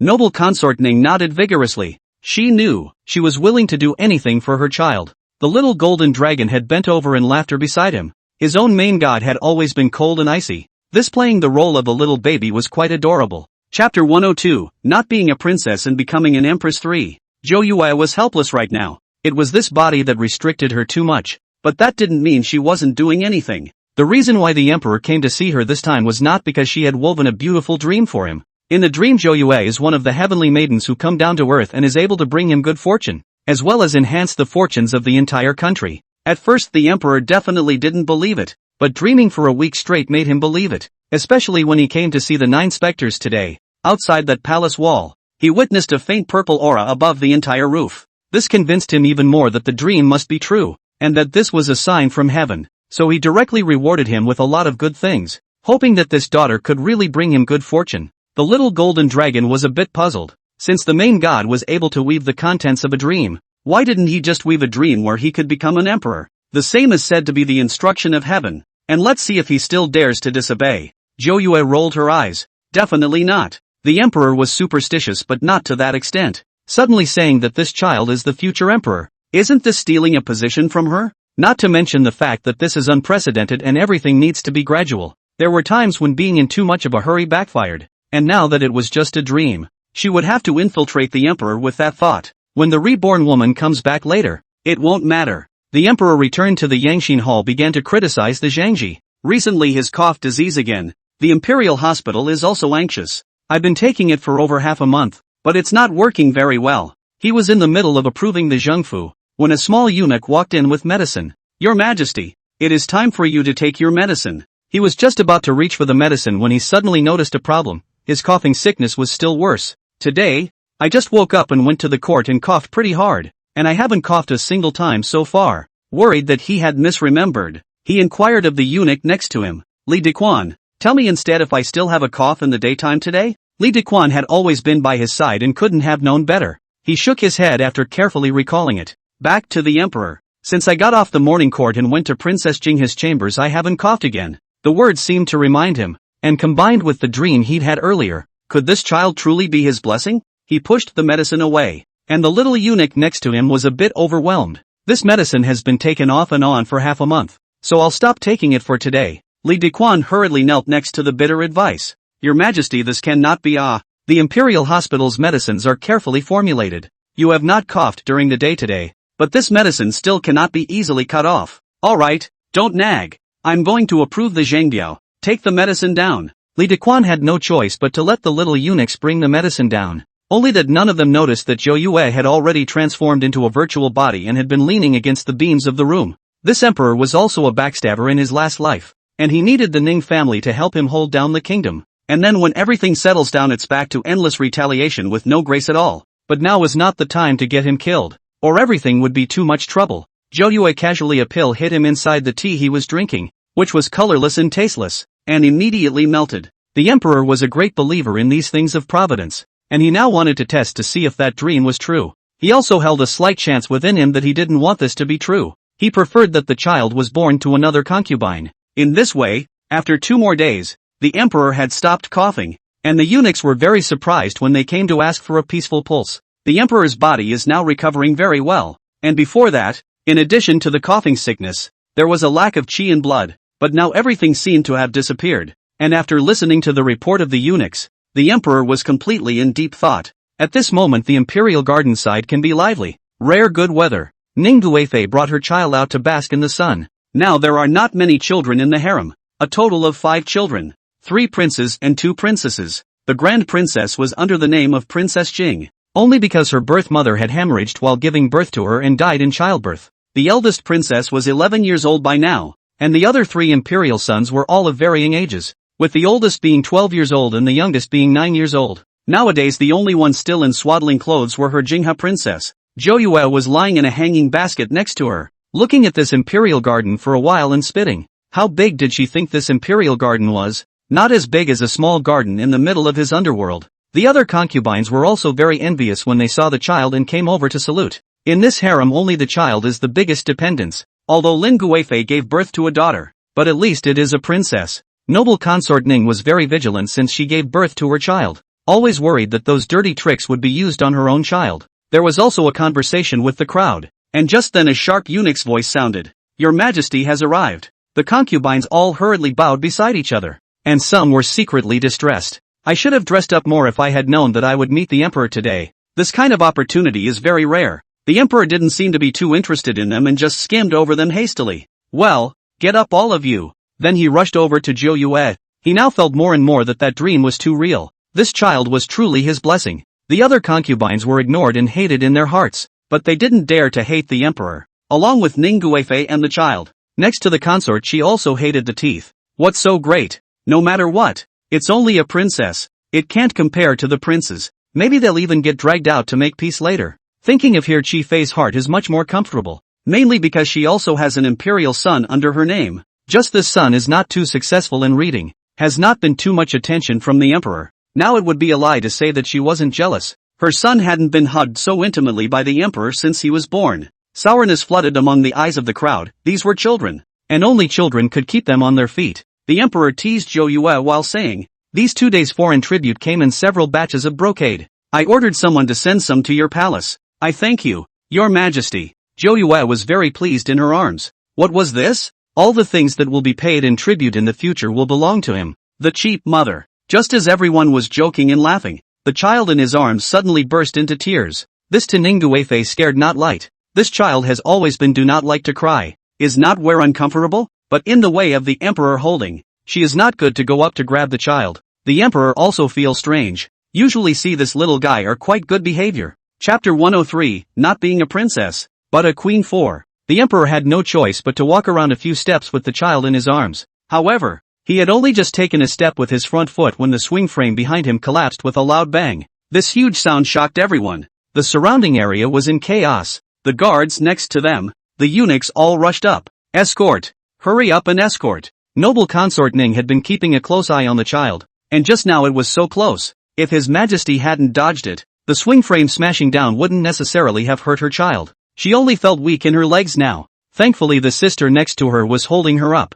and the perpetrator, the little golden dragon, was waiting for compliments with glee. The swing set had been there for so many years, so it was normal for it to suddenly collapse, right? And the emperor was inwardly stunned as he felt more and more that this child was truly a blessing to him. How come a child who's usually so well behaved was crying at that moment, and he had just walked away from that swing before it came crashing down? And to put it bluntly, it was the kid who saved his life. The crowd did not have the heart to stay in the imperial garden. Several palace people ran up to investigate this matter. Although this is an accident, but still have to go through the process that should be done. After handing the child over to Ning Guifei without a word, the emperor returned to the palace of Nourishing Heart with his hands behind his back. Noble consort Ning held the child tightly. This time she was unwilling to let go of her hand, even after the milkmaid reminded her many times before she carefully handed it over to the milkmaid to breastfeed. Zhou Yue was beside her with a sigh of relief. This mother of the original owner was very good, and she was all for the child. Noble consort Lin never thought about what would happen to the emperor. She was only worried about whether or not her child had been injured just now. When the evening came, the emperor's reward suddenly came down, and this time a lot of good things were given, and almost more than half of them were for the children. The subordinates in Ning Noble Consort's palace were taking inventory, and everyone was happy in their hearts, which was really thanks to the little master's blessing. Your Highness, from now on, when you make clothes, you can also light up during the day, and this time, we've given a lot of candles to the palace. Noble consort Ning only nodded perfunctorily. She wasn't interested in these things. Compared to the emperor's concern, she preferred that the emperor didn't pay so much attention to the child, and she only wished for the child to grow up safely. From then on, the emperor would come to the chambers every day after the court to take a look at Zhou Yue. He also wanted to dip into the child's fortune. Amazingly enough, the coughing sickness hadn't been a problem for a long time, since he'd been weaned off the medication earlier. This child is also getting more and more attached, although it is a princess, but the treatment is not at all worse than other royals.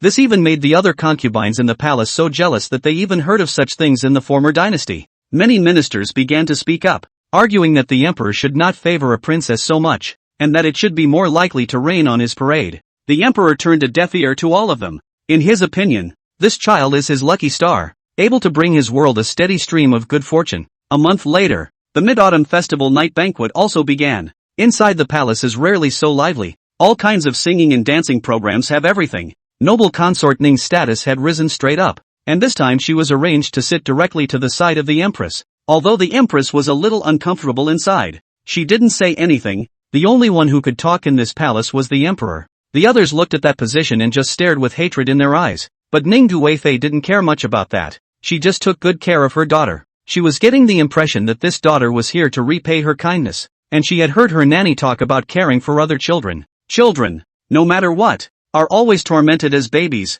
but this one of hers doesn't cry and sleeps when she's fed. Ning noble consort is also becoming more and more important to the child. One palace staff came over to report, and the next performance was invited from outside the palace. Inside the palace performances seem to be just a few. We are more or less fatigued, and now here from outside the palace are perked up their ears. Everyone was now mesmerized by the musicians in front of them, and they had heard that the repertoire played by these guys had made a paraplegic walk normally after listening to them. So everyone was curious too, and the emperor certainly cared about this novelty. The entire room was very quiet, and just then the child in Ning Guifei's arms suddenly cried out. The attention of the people around them was drawn to the boy, and there was some impatience on everyone's faces. This child didn't cry earlier or later, but cried when people were about to perform. Isn't that disturbing everyone's excitement? Joyue was also helpless. What could she do? Right now she couldn't even speak. She was just a baby and could only express herself by crying. She would have liked these assassins to succeed in one fell swoop,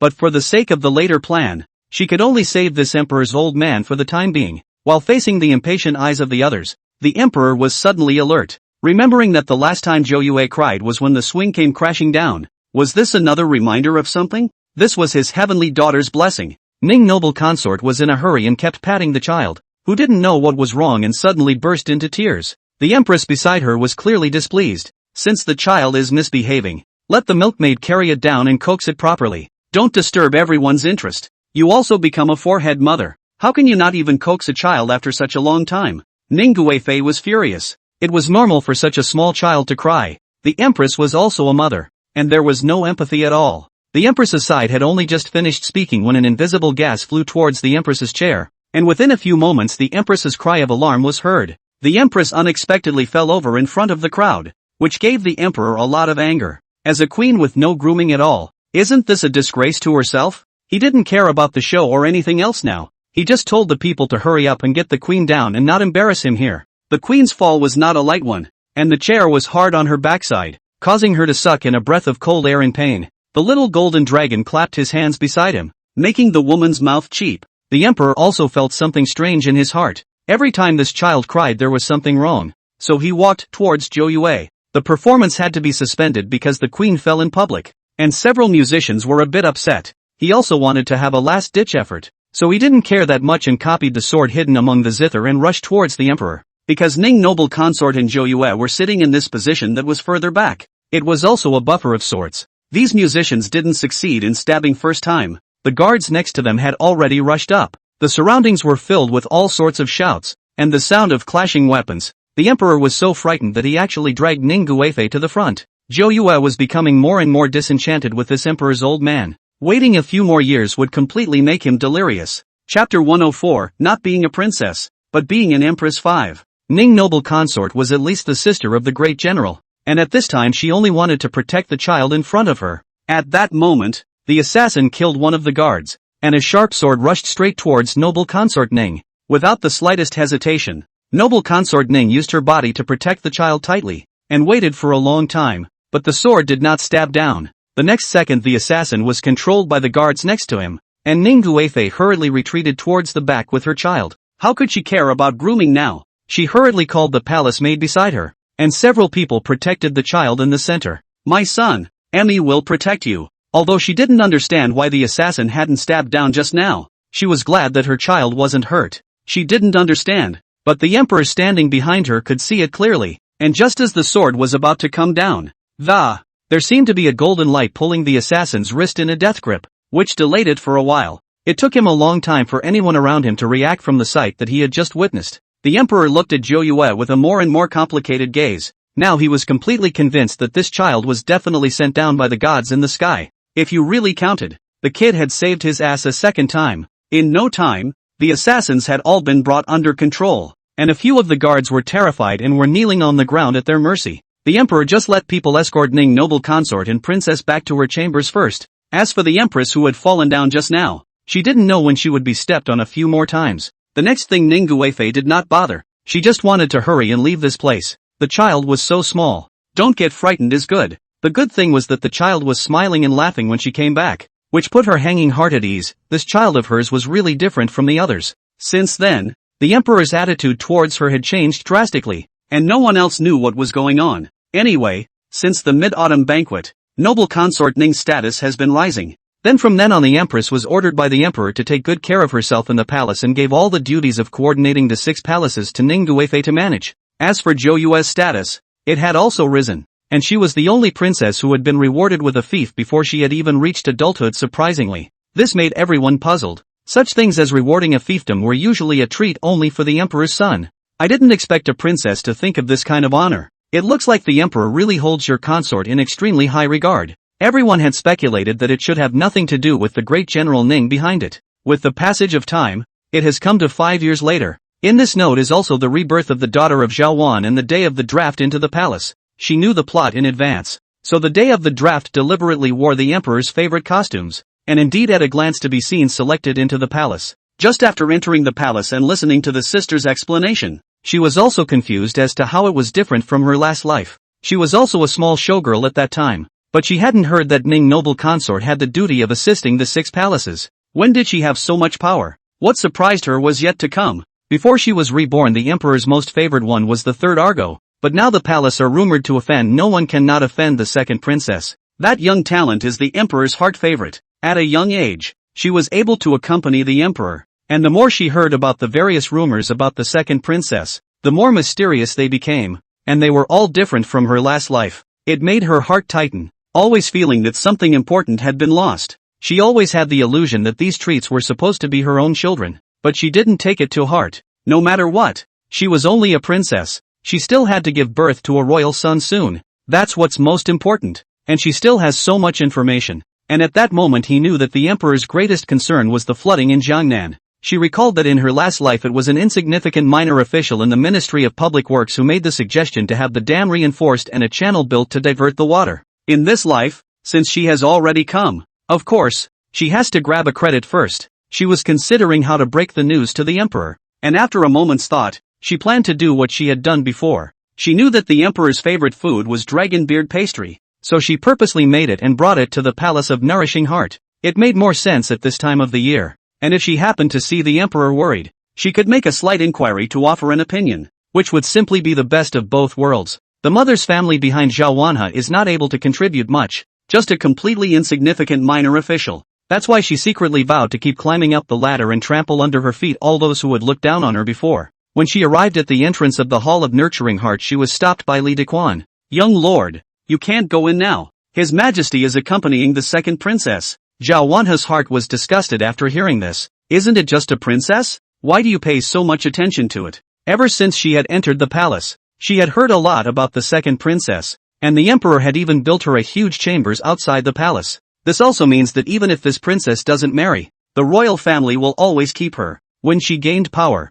she would make sure to send this princess out to make peace and avoid blocking her child's path. On the surface she also just smiled faintly. "Aren't you as lackeys responsible for informing? You go in and inform." Li Dequan was very helpless in his heart. This Zhao promised to be really brainless. Doesn't she know about the emperor's business? As long as she is accompanying the 2nd princess, no one is allowed to go in and disturb her. And that's a pretty bold way to address yourself, although he is indeed a lackey. But you have to look at the master when you beat a dog, right? He also just mouthed a promise and then walked in, since he loved to wait. At this moment, Zhou Yue was already a 5-year-old child, and was now sitting on the dragon chair where the emperor usually criticized the Zhangji. The little hand with the pen in it looked really decent as it carefully looked at the creases in front of it. While the emperor was standing next to him with his hands behind his back, Li Dequan had long been unsurprised to see this scene after he came in. The emperor's favor for the 2nd princess was first class. "You little elfin ghost, quickly see how you can help Ama with this one." Ha! Now the problem mentioned in the Zhangbiao is that some ministers have advanced that there are not enough civil officials now,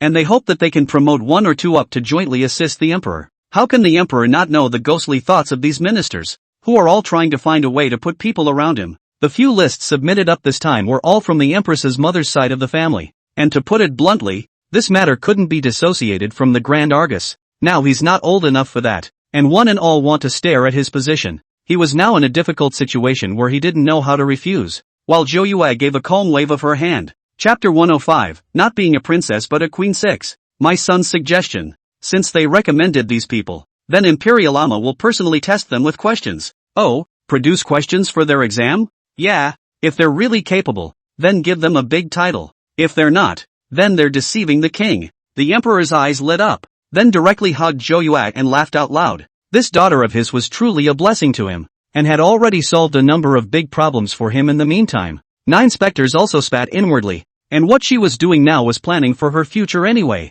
Now get more capable people in the courtroom, in order to better for her in the future. Share that position she is sitting. Zhou Yue easily solved a big trouble for him, and as soon as the emperor was happy, he immediately ordered another reward. It didn't take long for Zhao Wanhe, who was standing at the door, to realize that someone was bringing food towards the inside. She was a little anxious in her heart. What was wrong with this Li Dequan? Hasn't he helped himself to the briefing yet? Taking advantage of Li Dequan coming out, she hurriedly went up to him and pulled him by the hand. Why are all the people from this imperial kitchen sending food in? It just so happens that I have some here as well. Li Dequan didn't move to set aside her hand. Little lord, this is the second princess's favorite. Your little bit of food the emperor probably won't feel comfortable with. The implication also told her not to make a fool of herself. Now that the emperor was in love with the second princess, what was the point of her going in? Everyone knew that the second princess was extremely favored, and the emperor had hired a group of chefs to take care of Zhou Yue's food and living, and everything was taken care of by that small kitchen.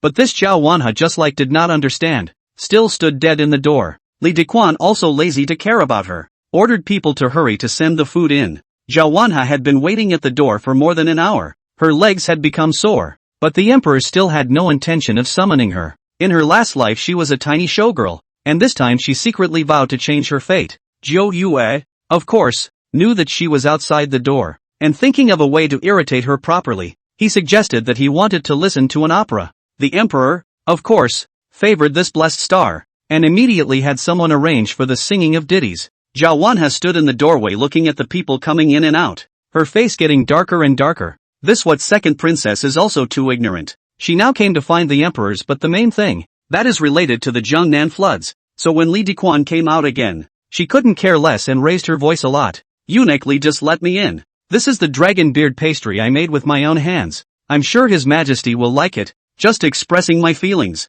The emperor who was inside at the moment frowned. Who on earth was this disturbing his pleasure? He and Zhou Yue were listening to the opera with fascination when they were interrupted by this shrill voice, and their hearts were extremely uncomfortable. Originally thought that the sound just stopped, did not expect to intermittently up again, so that the emperor, a little bored, directly yelled loudly, Li Dequan, get your ass in here. Li Dequan was scared half to death and rushed in. The emperor was already a little angry. What's going on out there with all this noise? Li Dequan can only be one by one to make the situation clear. It really does not have anything to do with him. He did not bother the whole process. Who let the woman a little bit of eyesight or not? Alright, bring your stuff in and get a move on. After Li Dequan lowered his head and walked out, his heart also complained for a while, and after he came out, he also passed the original message to Zhao Wanhe, but she didn't believe it, and insisted on carrying the food box and going in herself, which she had made with her own hands. She remembered that in her last life, there was a concubine who completely pulled the emperor down with this dragon beard pastry. Inside, the emperor, listening to the noise outside, has long lost the patience to listen to the music. Let all the people come in. He would like to see what this woman wants to engage in, especially seeing Zhou Yue sitting across the table unhappy and beaming. You little girl, next time Amma recompensates you, okay? How about these 2 singing ditties? Amma reward you directly. Zhao Wanhe came in and heard such 2 words. The emperor, who was always majestic before, was so gentle and patient with a little girl. Zhou Yue surprisingly casually plopped down on the table. Humph, that's more or less the same. Imperial Amma, you have to keep your word and make sure to pull the hook. The emperor was amused by these words. This little man is really witty. This child was indeed sent from heaven. Not only is he smart, but he is also bold. Those children of his before were like mice meeting cats when they saw him. Head bowed down and did not dare to say anything. Simply boring. Unlike this child's small mouth, really lovable. Then the emperor turned his head to see Zhao Wanhe, and his face, which had been smiling just a moment ago, instantly changed. It's really true that accompanying a king is like accompanying a tiger. And this emperor's temperament is completely inadmissible. Which palace are you from? What's decent about making a racket outside? I am here in the palace of nourishment, not a food market. Zhao Wanhe was at least someone who had relived her life. She immediately understood and immediately knelt on the ground. Your Majesty, concubine. Concubine is just looking at your Majesty's day-to-day work. The hardships of this can be imagined. So I thought of making some dessert for your Majesty to savor. The harem of this means the emperor still see clearly. but it is a woman who wants to please himself. Just now the fire also subsided most. The main reason was that Zhao Wanha knew the emperor's preferences very well and was dressed appropriately today. Zhou Yue silently sighed in her heart. What kind of luck is this Zhao Wanha in the end? The emperor can forgive her even after all this. It seems that it is still necessary to add another fire yourself. Zhou Yue looked at Zhao Wanha, who was kneeling on the ground, and didn't bother. Instead she walked to the emperor. Imperial Ama, you have to practice writing with me today. The husband has already praised me yesterday. Fine. I'll have someone prepare the pen and ink now, and Imperial Ama will teach you to practice with his own hands. The two of them were talking to each other, ignoring Zhao Wanha, who was kneeling on the ground. She had been standing outside for hours, and now she was kneeling in the lobby, and her body was sore as hell. Zhou Yue wouldn't let go of this opportunity, pulling the emperor to talk non-stop. Zhao Wanha only felt a sore back. Those legs were already going to hold out, and sure enough the next second they snapped and fell to the ground. This is really out of all the appearance. The emperor just eliminated the fire is now up again. Didn't the sisters teach you manners after you entered the palace? It's really so uncharacteristic. As a woman in my harem, how can she have no sense of proportion at all? Get lost. Don't get in my way here. Your Majesty. The concubine is just. Before he could even finish his words, he was dragged out by Li Dequan and a small eunuch. After being around the emperor for so long, they certainly know how to do things. Zhou Yue looked at the person who was dragged out, and still wanted to come here to perform. It was just a dream. Chapter 106, not being a princess, but a queen. 7. Being disturbed in his pleasure. The emperor's mood was a little depressed. Well, in not a moment later he opened his heart and laughed. This blessed daughter of his was just too smart, although she was only 5 years old. This writing was clean and strong. That being said, it was much better than his son's, and he also felt a bit sad that it would have been better if Zhou Yue had been a boy. But that thought flickered, and if 9 specters was a boy, it would be bad for him instead. The Ning family wasn't that easy to deal with, and this big tree behind them still posed a threat. When the writing was almost done, Zhou Yue whispered in his ear, Imperial Ama, I don't like that woman just now. She has a strange smell. It was the first time the emperor had heard Zhou Yue say she didn't like anyone. Weird flavor? He carefully recalled that he was still relatively close to Zhao Wanha just now, and there wasn't any special smell, just some fat and powder scent. Zhou Yue also did not do too much explanation, to leave enough things for the emperor to think by himself. Some things he thought out by himself is better than she said. Zhao Wanha was furious after returning to the palace. She didn't expect her plan to go bad on a small child. She took out a rag doll, and what was clearly written on it was Zhou Yue's name. She had that horrible look in her eyes and kept stabbing the rag doll with a large head pin. Why don't you go to hell? Hurry up and die. Isn't it just a princess? What's there to be proud of? There's also that woman. Noble consort Ning. Death to all. The maid outside the door was completely afraid to go in as she listened to the cursing inside. She didn't know how she had gotten herself into the hands of such a young lord. The guts are too big. The second princess is now the most favored inside the palace. She dares to curse like this. Only 2 days after this matter, Zhao Wanha couldn't sit still. She knew that if she delayed any longer it would be that local officials' turn to step forward and push for an opinion, and then she would have no advantage. So she spared no expense to buy out the little eunuchs around the emperor, which was all she had,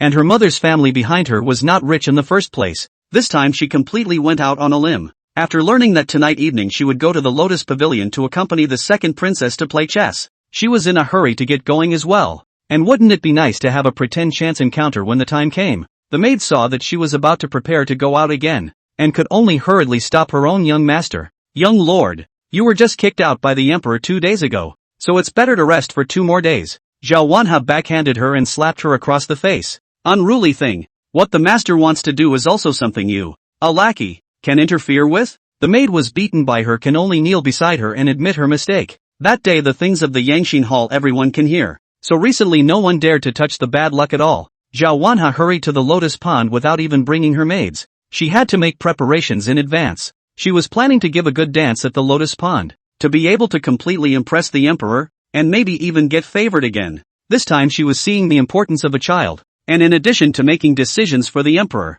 she must also carry the dragon seed. It was just that she came earlier, and from afar she saw Zhou Yue sitting in the middle of the lotus pavilion, surrounded by all kinds of snacks. There were a dozen or more just waiting on the side. She hated it even more in her heart that a princess could enjoy such a great honor. When she gained the emperor's favor, as long as she gave birth to a royal son, her child would definitely be more favored than this princess. Zhao Wanha was so lost in thought that he was stopped by the guards before he could walk over. This young lord, you can't go any further inside. The second princess is going to play chess with the emperor here today. No one is allowed inside. Zhao Wanha let out a cold laugh. What did she mean by idle people? She had relived her life to completely climb to that high position. Dog slave. You don't open your eyes to see. I'm the emperor's woman. Don't I have the right to come to this place as well? The guards stared at her coldly and didn't bother to explain behind her. She wasn't allowed to go in anyway. Zhou Yue sat in the center of the pavilion and ate a dozen kinds of snacks for a change. This day was indeed quite good. The little golden dragon reported from the side. Lord God, that woman has appeared again. Should I go and drive her away? No need. If she's gone, who's going to give that old emperor his opinion? This Xiao Wanha is a snake-hearted woman. Her son has been sitting firmly in that position for a long time, but she still refuses to let go of the Ning family. To put it bluntly, he was still jealous that she didn't have such a good mother's family to back her up, and he couldn't look at anyone better than her. After about half an incense stick of time, only to hear the sound of footsteps already coming from the distance, Zhao Wanha knew that it was the emperor who had come. The surrounding guards were all ready to salute, and when the emperor came over he noticed Zhao Wanha standing next to him, and couldn't help but think of that day. Li Dequan stood next to him very bored. The last time he was almost punished because of this woman. He hurriedly went up to scold the guards. How in the world did you do your job? I told you before. The emperor is coming to Lotus Pond tonight. No other concubines are allowed in. What's going on? The guards are also helpless. This Xiao Wanha's skin is too thick, and he won't leave at all after a good talk, no matter what. They were also the young masters of the palace, and it was not good for him to directly go up and kick them out rashly. At this time, the emperor walked over, and the others didn't dare to speak more. The emperor was able to pay attention to her all because of what Zhou Yue said. This person had a strange smell, which made him quite curious. So he stopped and stood in front of Zhao Wanha and started to sniff carefully. But after half a day of sniffing there was only the smell of rouge and powder. This made Zhao Wanha happy. She knew what the emperor's preferences were. And sure enough her own dress today made him happy. The thought emboldened her a little more. Your Majesty, the concubine came to find you. There is indeed an urgent matter. It concerns the kingdom of the kingdom. I still hope that your Majesty can give the concubine some time. The emperor was even more puzzled after hearing this. He glanced at the surrounding guards and waved his hand, telling them to retreat first. After everyone had retired, Zhao Wanha talked about the flooding in Jiangnan, and she gushed out her opinions. From the Jiangnan flooding is how to happen to the later management of the protection of the problem said drop by drop. However, she hadn't yet noticed that the emperor standing in front of her was already getting darker and darker. Zhao Wanha was pleased in her heart. She had finally gotten her decision out. The emperor should think highly of her. Just as she finished and had just raised her head, she happened to meet the emperor's scrutinizing eyes. Daring, who told you this? And who told you to come before me to say this? Zhao Wanha was confused. How was this not quite the same as the reaction she had imagined? Chapter 107, Not being a princess but a queen 8. The emperor would not give her this opportunity. Immediately calling Li Dequan, bring her down to me for a good interrogation to see who actually sent her over. Only then did Zhao Wanha react, hurriedly kneeling on the ground and continuously begging for mercy. Your Majesty, concubine just wanted to share some of the burden for you, and was not instructed by anyone. Oh, there was no one instructing you? You, a woman from the harem, even put your hand on the front court. The emperor was too lazy to talk nonsense with her and directly let Li Dequan drag the person down. And Zhao Wanha's pleas for mercy could still be heard in the periphery. This emperor's suspicion was already heavy, and he is now most afraid of collusion between the former dynasty and the harem. Isn't this all a mess? All of a sudden, the mood of playing chess before was gone. He walked in with his hands behind his back, and the moment he saw Zhou Yue again, he suddenly remembered that this child had said that she had a bad smell in the first place. Could this child still identify it? Zhou Yue was still sitting in the middle of the pavilion eating snacks. Her behavior was not any different from that of a normal child, and she understood the situation outside. Last time, Zhao Wanha did succeed, and also obtained the emperor's reward. But in this life, how can it be? She had long ago informed the emperor of the method of Jiangnan's flooding half a month ago. It was all taken care of, and Nine Specter's solution worked better than the one she'd said it would. Not only this, Zhou Yue completely blocked all of her paths. Regarding all of the former dynasties and harems of the last life, Zhou Yue had already made a decision long ago. This was also the reason why the emperor had been so high on her lately. It was precisely the identity of Zhou Yue, a small child, that had put the emperor completely at ease and enabled him to listen to her. Zhao Wanha was different. She was a grown woman, and how could she learn about the former dynasty under these circumstances? There must be collusion, not to mention the emperor. Any other person would have suspicions. The little golden dragon clapped his hands on the side. Zhao Wanha was probably completely planted this time. Where is this going? This woman is not going to give up easily. And this punishment for what she did to the original owner's family is not enough. Zhou Yue was wanting to be the empress herself. Then she would have to remove all obstacles before that. And Zhao Wanhe could be a good pawn. There are times when you don't need to do it yourself. Just a little bit of blending. The emperor had come to Zhou Yue's side, and he lovingly touched Zhou Yue's head. Tell Ama. What exactly did you mean when you said earlier that Zhao promised to have a bad smell on his body? Well, it's probably just bad luck for anyone who touches that person. That's why I don't want Ama to come into contact with her. These words had caused the emperor to completely fall into deep thought. Ever since Zhou Yue had helped him deal with so many troubles, those decisions given also allowed the former dynasty to begin to stabilize and develop. He had grown to trust the child, firm in his belief that she was sent down from heaven. He was not much in the mood for chess tonight, and after a few random games he took his men and prepared to see the results of the review. Zhou Yue was also sent back to the palace. That's all children are good for falling asleep later, no one will pay attention to them. Zhou Yue had already transformed into a virtual body and quietly came to the imprisoned dungeon with the little golden dragon. Only half an hour's time. Zhao Wanhe's body was already covered in scars, and there was nothing they couldn't interrogate here. Zhao Wanhe knew that this time it was she who was in too much of a hurry, completely forgetting that the emperor was scrupulous. But there was absolutely no room for regret now, as the inquisitor lashed her around the waist again. You little hoof's mouth is still quite hard. Give an explanation earlier to avoid more suffering. We have more than a dozen kinds of torture devices here. Just who sent you to the emperor? And who else asked you to spy on this information? Zhao Wanhe inwardly laughed bitterly. How could she say that? She couldn't say that she was reborn. Who would believe such a thing? But would instead put themselves in harm's way. So now she was all clenched teeth. And no matter how she was interrogated, she only stated that she had overheard it from somewhere else. 9 specters had already struck quietly behind his back, a golden talisman striking into Zhao Wanhe's body. When the next torture device was just used, she crackled and poured out all about her rebirth, which shocked the opposite side to no end. The interrogators across the street also thought that this woman must be crazy. How could she say such things? I see you really don't see the coffin. Then a handful of red-hot pliers burned directly towards her chest. Zhao Wanhe was now in pain and unable to control her mouth. I'm really born again. I know a lot of things that will only happen in the future. And the third brother will be the future monarch. Daring. Now that the emperor is in his prime, you dare say such treacherous words. Zhao Wanhe now hated to smack himself a few big mouths. How did he say all the words? These were all saved for later to save his life.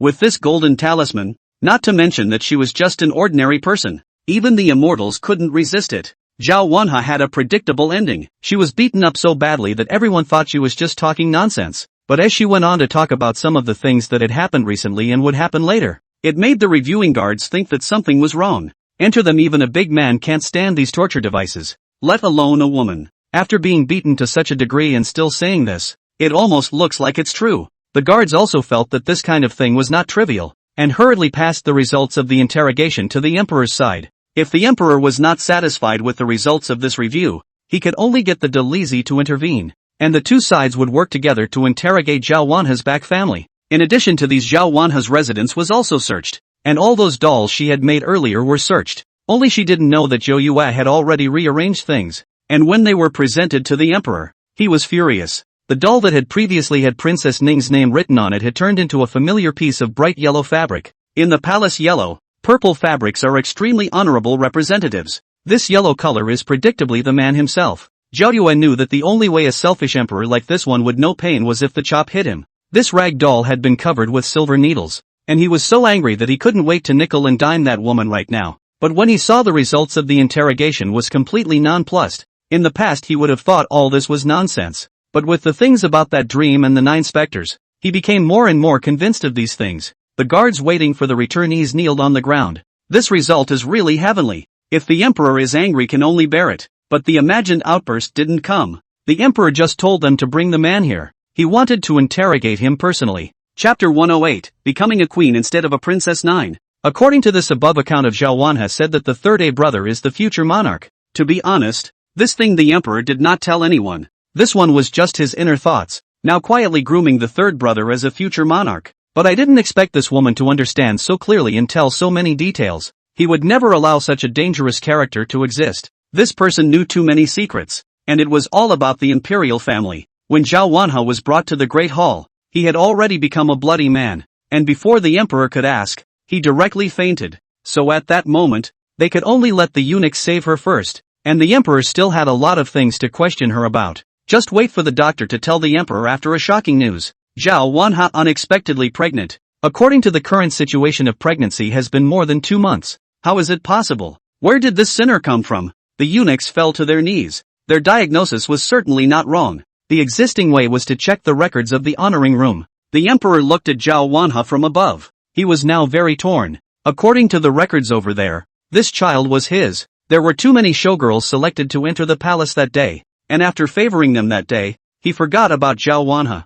I didn't realize that just that one time, it would make her pregnant. No, this child must not be kept. It seemed to him that the man had been beaten to this state, and the boy was still unharmed. Combined with what was said about rebirth, he felt more and more that this child should never have come into the world, and was definitely a scourge. Zhou Yue directly clapped her hands when she saw this scene. She said that this old emperor's suspicion was just too heavy. In his last life that was the baby he held in the palm of his hand, and now because Zhao Wanha even denied the birth of this child. Zhao Wanha hadn't miscarried even after being beaten to this state, so of course it was due to Zhou Yue. The emperor thought for a moment and then immediately gave an oracle. Let the eunuchs first find a way to save the person to wake up. Other things later. This child is also cannot stay. Several eunuchs looked at each other also understood. Zhao Wanha's injuries were very serious now, and once the medication was all administered all of them were some of the more violent injury medications. This definitely has an effect on the fetus. Seeing as how the emperor means that he doesn't want this child to stay.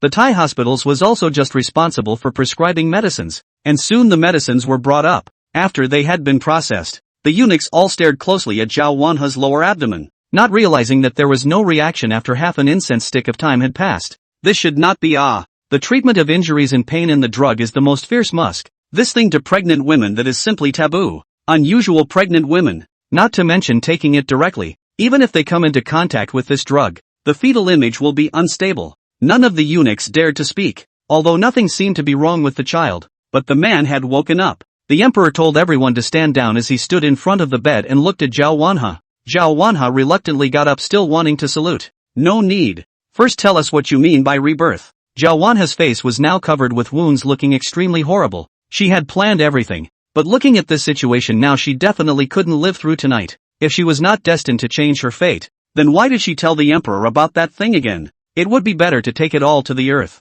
All that stuff was just a bunch of nonsense to save my life. Just a dream. The emperor was very angry and cupped her face as he did so. You're really bold. Aren't you afraid that I'll exterminate all 9 of your clans? Do you really think I'm that easy to fool with what you're saying? Is the Zhao family behind this instructing you? At first, the emperor had suspected the Zhao family, but Zhao Wanha's father was only a minor official who held no importance, so he wondered if there would be others colluding. Plus she mentioned again that third brother would be the future monarch. What he loathed the most was these royal sons of his colluding with the ministers, all of whom had their eyes on his position. So he had to get the truth. It seems that your mouth is quite hard. I just don't know if it can be hard with so many people in your Zhao family. In this moment Zhao Wanha was in a bit of a trance, and she suddenly laughed out loud. In her last life, she was just a small promise and was not very helpful to her mother's family, so her family had almost forgotten about this daughter. No family member remembers her, and why should she care about such a cold-blooded family? It would be better to bury them all together.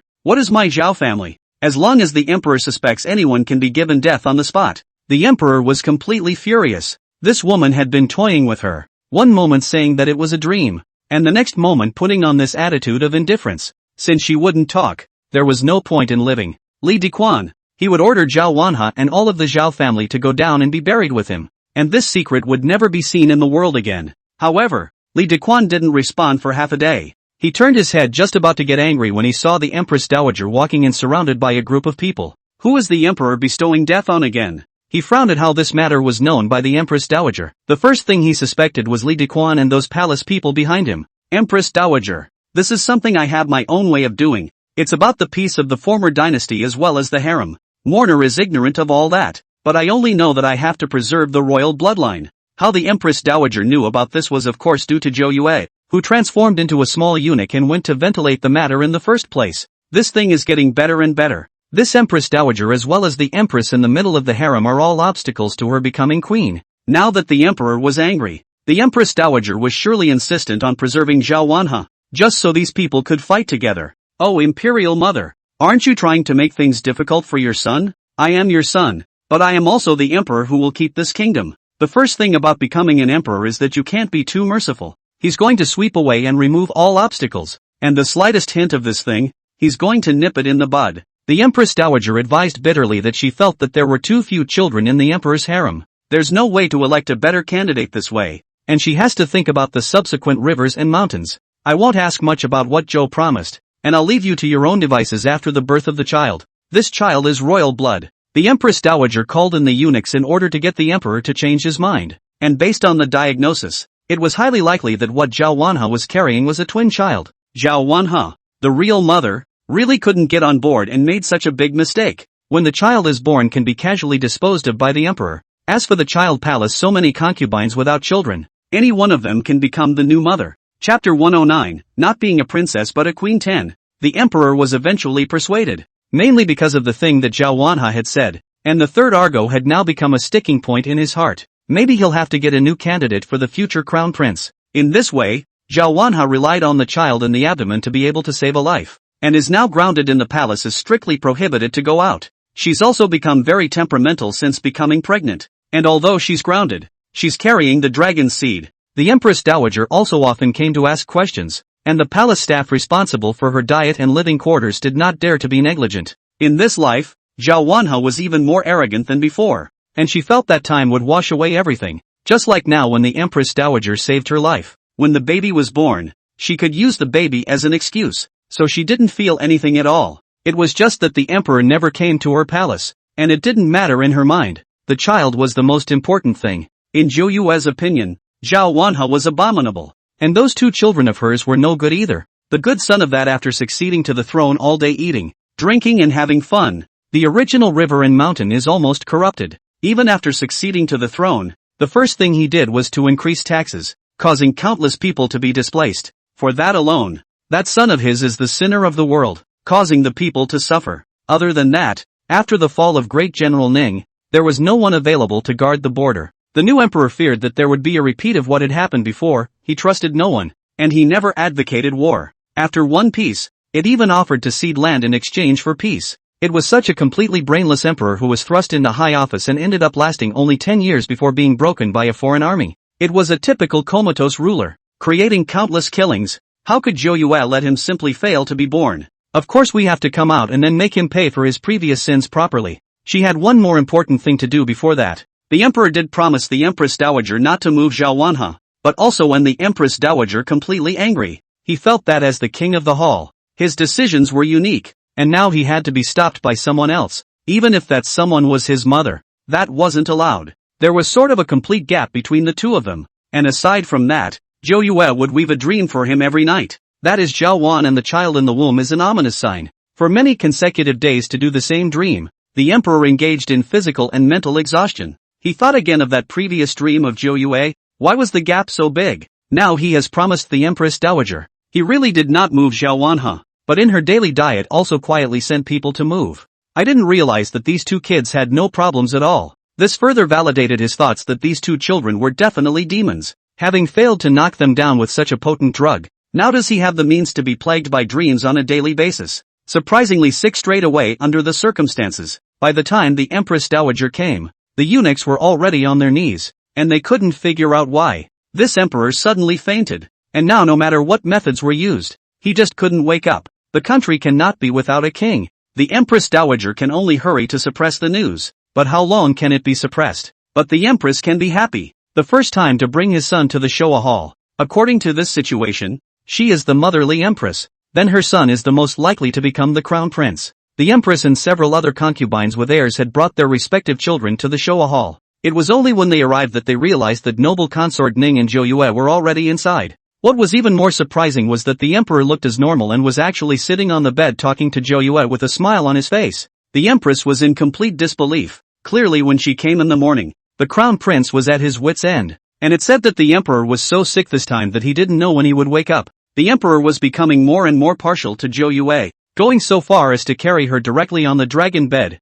a treatment that no child had ever received. The empress only felt a stinging sensation and stepped forward to make a bow. His Majesty has only just recovered from a serious illness. Why is this child so unintelligent? Noble consort Ning, it's about time this daughter of yours was properly raised. Without waiting for noble consort Ning to speak, The emperor spoke directly. I'm the one who told Nine to come here. Why? You guys aren't very happy to see this big sickness? And my daughter will do whatever she wants to do, and no one shall interfere. On the contrary, your hand has stretched too far. Do you mean to say that there is something wrong with my upbringing? The empress completely froze. She didn't expect that after being a couple with the emperor for so many years, she would be scolded by him in public over and over again. She rushed to her knees to explain. I just feel that this child is behaving completely unlike a princess, with no understanding of etiquette at all. Worried that when she grows up she will affect the face of the royal family. There is no need for the empress to worry about that. The emperor turned his head to survey the other concubines. He was able to wake up this time and he thought it was all due to Zhou Yue,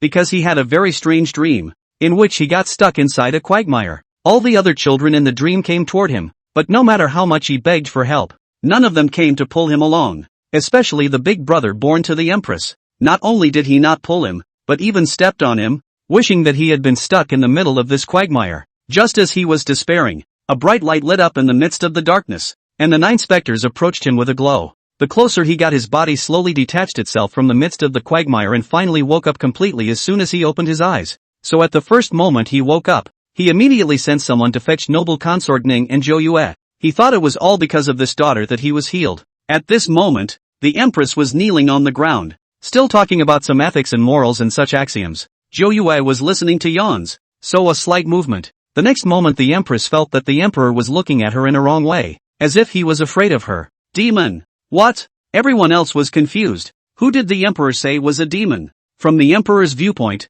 he could only see that the empress was having a steady stream of black aura coming out of her body. The black aura was identical to the one that surrounded him in his dream when he couldn't wake up. He felt like those black auras were like countless tentacles about to reach out towards him, but before they even got close to him, all those tentacles stopped, because 9 specters was sitting in front of him at the moment. All of them were trying to murder him, and only this heavenly maiden from heaven was blessing him. He yelled and screamed and called for the guards to tell the queen to get out. The others in the great hall didn't know why the emperor was suddenly so angry. Although the emperor now had suspicions, he could not directly conclude that the empress was after all the mother of a country, and if he really dealt with it directly, there would be a lot of trouble. Chapter 110, Not a Princess, but an Empress 11. The empress had been completely gloomy since she came out of the great hall, and the emperor was now becoming more and more inscrutable. Obviously, she and the emperor were the teenage couple, and she was the motherly empress, but the emperor now preferred to have noble consort Ning by his side. She was becoming more and more resentful towards Zhou Yue,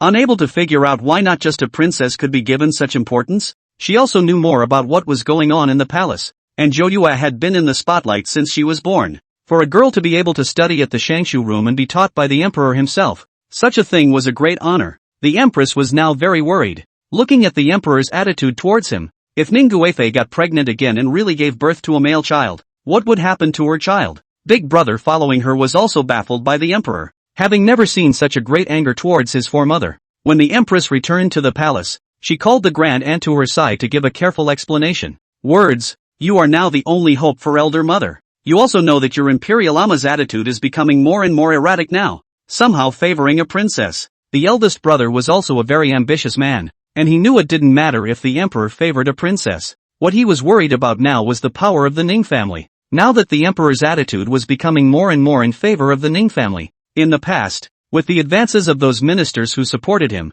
and the constant reminders of the empress, the emperor was also becoming more and more scornful of the Ning family. But with the birth of Zhou Yue, it seemed as if everything had changed. The mother and son looked at each other. What they were most worried about right now was that noble consort Ning was pregnant again. What would happen if the next child was a boy? The empress's eyes grew deeper and deeper as she looked at Big Brother. She would never allow someone to steal the position from her son. Since someone was going to deliberately get in the way, she would remove that person. At this moment in the great hall, the emperor looked worriedly at Zhou Yue. He was now a bit bewitched, not knowing whether he was in a dream or in reality. Ning noble consort had wanted to offer to bring the child down several times, and there was always something wrong with the emperor's current appearance. But the emperor gave a direct order to place Zhou Yue at his side. Noble consort Ning was startled. The emperor's recent behavior was too abnormal. Previously, he and the empress had always raised their eyebrows, but today he had gotten so angry that he had even kicked the empress out. Noble consort Ning was also worried about her own child and immediately knelt down.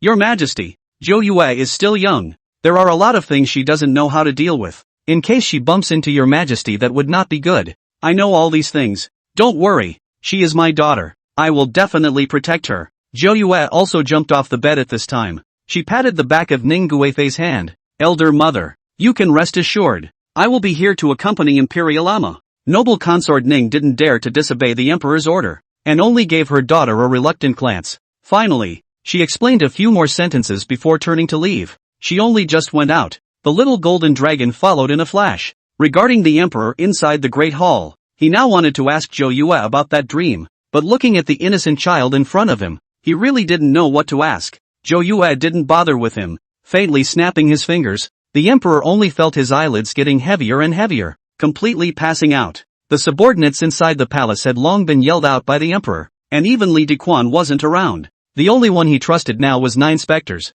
and that dream was too real, yanking him out of the mire in darkness. Zhou Yue, on the other hand, came to the desk and looked at the dense collection of hands on it, as well as the Jingji piled up into a small mountain. All these things she had to accumulate properly for the original master. As long as they were stored within her body, it would be good to do things when the original master came. She didn't want the original owner to turn into a dim-witted ruler when she was gone. That would be a sin. For when the Queen Zhou Yue that is at ease, so big Hades she was able to manage the obedience. Only she is afraid of trouble. And so as time went on, many rumors spread, and people felt something was wrong about the emperor favoring a princess so much. Many ministers had begun to speak up, and it had been more than half a month since the emperor had received Zhou Yue to his side. He was trusting 9 specters more and more now, mainly because those dreams and the things he had seen were just too real. Regarding the minister's advances, he dismissed them all, and left and right Zhou Yue was only a child now, but slowly, the so-called children in their eyes actually made some achievements. For example, Zhou Yue surprisingly accidentally discovered wild rice while traveling out of the palace. At first no one held out hope for this wild rice, but when the emperor ordered it to be planted on a large scale, it was only then that I realized that this wild rice is not only highly productive, but also extremely vigorous, producing years of rice in even the harshest weather. Previously, Zhou Yue had only given the emperor advice on what to do to alleviate the disaster in the north. Now 9 specters had solved the food crisis directly at the source. The emperor did not mince words and announced this matter in public, and the people in the court were all surprised, not expecting a few years old milk doll to be able to discover this kind of thing. This is not all over. 9 ghosts in the harem in the middle of their own development, even made more fine glass than Nanfan tribute glaze. This glass alone has been a massive seller in several neighboring countries and has brought in a lot of revenue. The emperors were all happy and blooming. It used to be all about the new species they needed to go into the various extras. Now they didn't need to at all. After it was manufactured into glass, the emperor built an exclusive palace in the palace,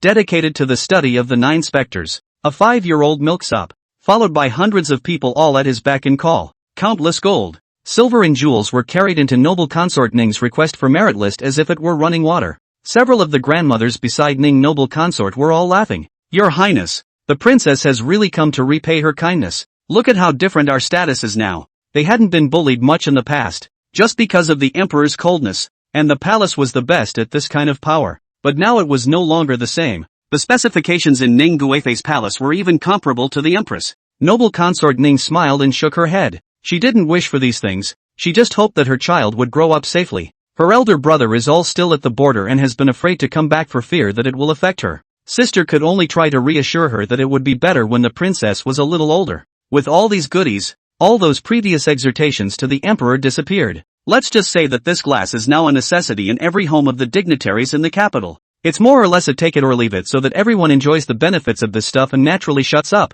The place in the palace where Zhou Yue specialized in making things was called the Pavilion of 10,000 Things, which the emperor himself had opened for her. Chapter 111, Becoming a Queen Instead of a Princess 12. Recently the emperor went crazy and actually asked Zhou Yue to make him an immortality pill because he believed in that dream too much. Thinking that Zhou Yue was sent from the heavens, then why couldn't he make himself an elixir to be passed down permanently? The 9 specters all agreed in unison, and the good show was about to begin anyway. If she remembered correctly, at most tomorrow Zhao Wanhe's side was going to give birth, and in her last life, Zhao Wanhe was well-bred. It's also favored by the highest of the tops, but this life is completely different. She became more and more anxious the later she got into labor, especially when she heard some of the courtiers say bad things. She would have no use for her now that she had given birth to the child, and the emperor could give her death at any time. So to the whole late stage she is worried. Daily fear, a little bit of what the wind. She is scared to death. She was now the only pregnant concubine among the harem, and everyone was staring at her belly. Apart from the emperor sending his men to do the job, there are countless others. She, the mother, was being tossed to death, and all kinds of dirty tricks were used on her, but the child was as if it had taken root, and wouldn't fall off no matter how hard it was messed with. In such a state, the child in her womb could conceivably not be compared to her last life at all. Soon came the day of labor. Zhao Wanha was again looking forward to the birth of her child, but was afraid, mostly since morning. This baby in her belly had been tossing her around, and she'd been in pain all day. The female doctor was constantly checking the situation from the side. It had been so long, the adults were being tossed around, but the boy just wouldn't come out. Until now the emperor had not made a single trip to the palace. Only the empress dowager stood guard outside the palace. The emperor was now putting all his hopes on Zhou Yue, although it was only a 5-year-old doll, but that dream was too real. As long as he could have the immortality pill, what son would he wish to have? At the same time he was becoming more and more scornful of the empress and also of the eldest brother. Zhao Wanha's pair of children were just too much of a tosser, and had been tossing and turning for a whole day and night before the child's cries came from within the room the next morning. Only this child's cries weren't loud, like a kitten's purr, and both children were crumpled. The girl came out first, followed by the boy, the dim-witted king of the last life. But because of the long delay in the womb, these two children are not in good shape. The eunuchs received orders to just keep the dragon seed. As for the adults, don't need to care much. News of the child's birth also reached the emperor's ears. Well, in that case that woman is no longer useful. Drag her down and split her body in 5. This is the emperor. He can execute a random human life, or a woman who bore him a child. There was absolutely no way he could stay by his side with this kind of danger. But he didn't expect Zhou Yue to suddenly come at this time. The emperor put away his indifferent attitude just now. But has there been any progress on the immortality pill? 9 specters nodded, her childish voice speaking a message. It's true that some new discoveries have been made, but now we need a primer. The emperor's shrine was close to insanity. He would do anything if it would allow him to live forever.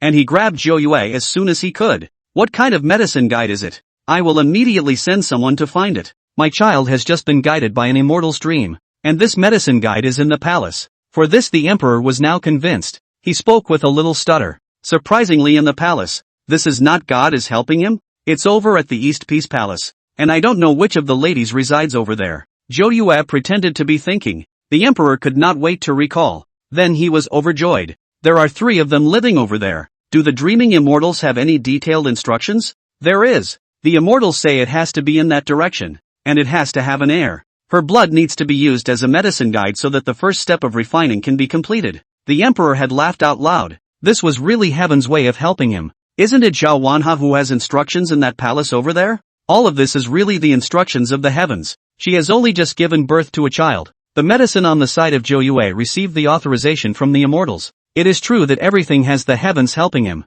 He could be the first emperor in history to have an everlasting life. So the order was immediately reissued to take good care of Zhao Wanha, and no one was allowed to touch her. On the other side, Zhao Wanha, who had just finished giving birth, was extremely weak, and these 2 children had almost taken half of her life. She couldn't care less about her 2 children right now. There was no one around her and she just felt so cold. Everyone had gone to take care of the children. That was to be expected. The emperor probably couldn't wait for her to die now. Just then she had a vague feeling that there was someone around her. Was this the one who had come to take her life? But the next second there were pills poured into her mouth. Almost subconsciously, she desperately wanted to spit the pill out. She hadn't even looked at her own child. Was she going to die like this? Don't struggle, Your Highness. This is an elixir to stop your bleeding. So hurry up and cooperate with the old minister. Hearing that it was Imperial Dr. Sang's voice, she slowly opened her eyes. Surrounded by 2 imperial doctors and a female doctor who was pouring her medicine, she couldn't figure out the situation. But if the emperor wanted to kill her, there was no need to still send the eunuch over. So after taking the medicine and completely fainted, the 2 eunuchs next to him were scared to death. The emperor had just given an order. Zhao Wanha's life must be preserved. If she dies, then all of the remaining people in the imperial hospital will be buried with her. The 2 hurriedly went up to check their pulse, and they both sighed in relief. Although the pulse was weak, it was okay. There was no way Zhou Yue was going to let her die so easily. She loved the emperor so much in her last life. So let's be a good blood bag in this life. Also on the empress side, when she heard the news of the birth, especially that there was a boy, she directly dropped most of the things in the palace. Why? She obviously moved. Even the receptionist sisters were replaced with her people. It's all about getting your hands dirty during labor. But why did those 2 kids still survive? All of them had come to take a place with her son, and all of them deserved to die. It was too late for her to do anything about it now, as both of those children had been taken by the Empress Dowager to be raised personally. After fuming, the Empress calmed down completely.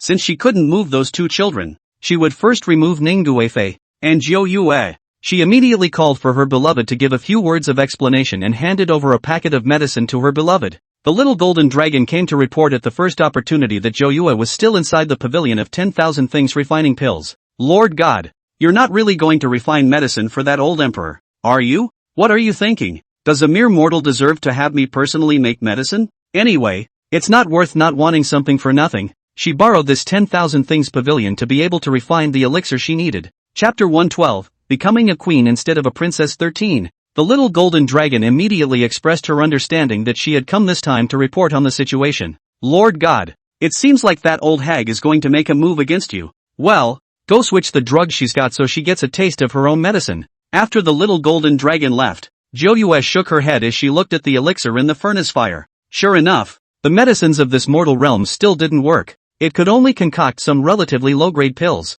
but she was wearing it in various small worlds, and it was enough to be used among those worlds. This empress was not a good person in the first place, and the number of children in the emperor's harem was so low. Everything had the empress as the culprit. There were countless children who had died in her hands, even one death and 2 lives. So Zhou Yue took it as a way to rid the people of the pain of losing a child and let her feel the pain of losing a child deeply as well. Because of the sudden birth of 2 children in the palace, the Empress Dowager was very happy, so she directly set up a banquet for everyone to come together to celebrate. The Empress is trying to use this opportunity. There are many people and eyes can put the poison in. Anyway, Ning Noble Consort is now the most favored. Want to kill her people are too many, and not only their own one. Then just find a scapegoat on the line. Normally, she didn't really have the chance to get her hands dirty. Ning Noble Consort and Zhou Yue's food was the same, all made by the small kitchen in their courtyard. Now that this is a public banquet, that's different. There's plenty of opportunity to get down and dirty. This banquet was hosted by the Empress Dowager,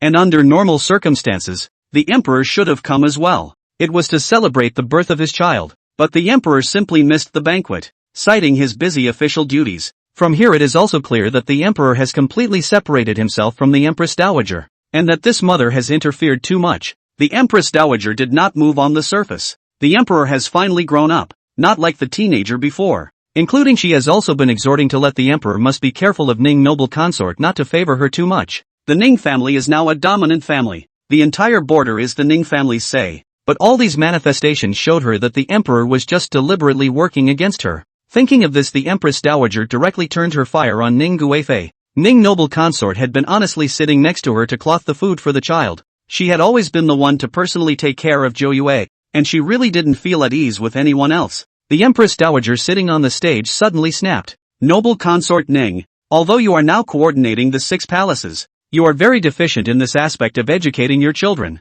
I have never heard of a girl having a fief outside the palace, and having a palace built especially for her in the palace. What kind of behavior is this? It's okay for a child to be unruly, but don't you know how to teach a man of your age? Ning Noble Consort hurriedly came out and knelt on the ground. How the Empress Dowager said she could not refute. In reason she had to suffer. The Empress Dowager was also an old fox, and she deliberately pointed these things out and said them again. These women in the palace were not a few to be jealous of each other, and everyone had long been jealous to the skies about Zhou Yue. The emperor didn't listen to himself even if it was fine, then use someone else to deal with Noble Consort Ning. She didn't want the Ning family to cause problems at any point. As the Empress Dowager continued to speak, she turned her head to see that Zhou Yue was actually still eating and drinking, completely ignoring her. It was even more furious, directly tapping on the table. Look at what has become of the good daughter you taught. Since you can't teach, I'll let someone else do it for you. Noble Consort Ning was terrified. She absolutely could not lose her child.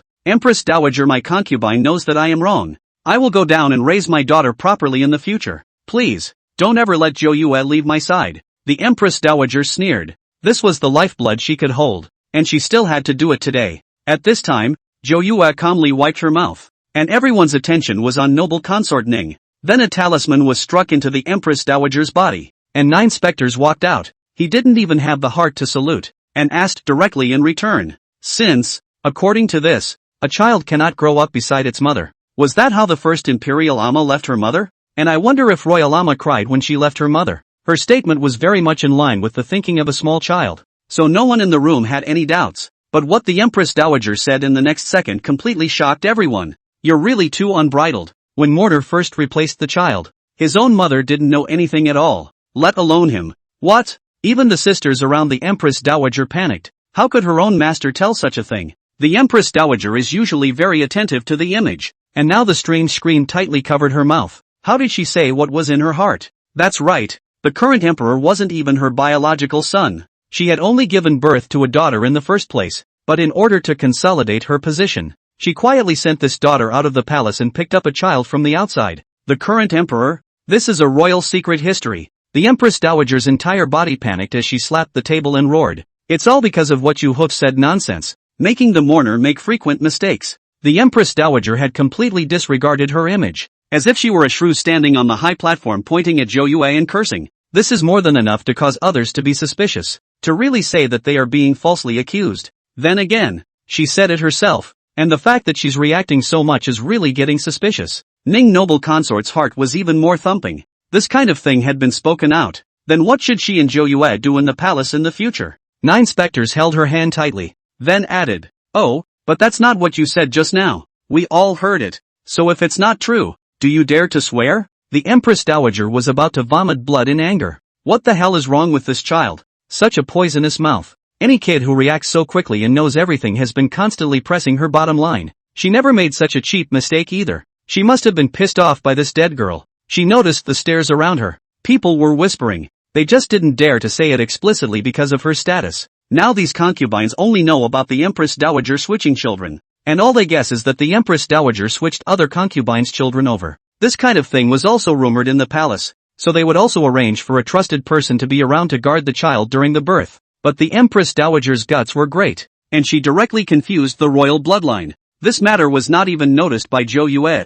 I didn't expect this truth talisman to work so well and spit out the truth in one go. The Empress Dowager is now grateful in her heart. Fortunately the emperor did not come, otherwise this matter is really not clear. But for the sake of her face in the future, she had to round this up, and she had wanted to deal with it privately. But now everyone was staring, especially when she saw Zhou Yue's smug look. She was furious. Chapter 113, not a princess, but an empress 14. Isn't it just swearing? What's wrong with that? She never believed in that weird stuff. If there's really retribution, many women in this palace have retribution. Which one of them hasn't got some blood on her? However, she was the Empress Dowager, just like this being hit in the face by a child. It was too humiliating to talk about it. It's just too unbridled. No rules at all. Ah, noble consort Ning, this is the good daughter you taught. At such a young age, you can say such crooked things. What a mess when you grow up. The Empress Dowager had already thought through all the possibilities, and now this Zhou Yue was really against her. When she waited for tomorrow, she would definitely have a good talk with the emperor,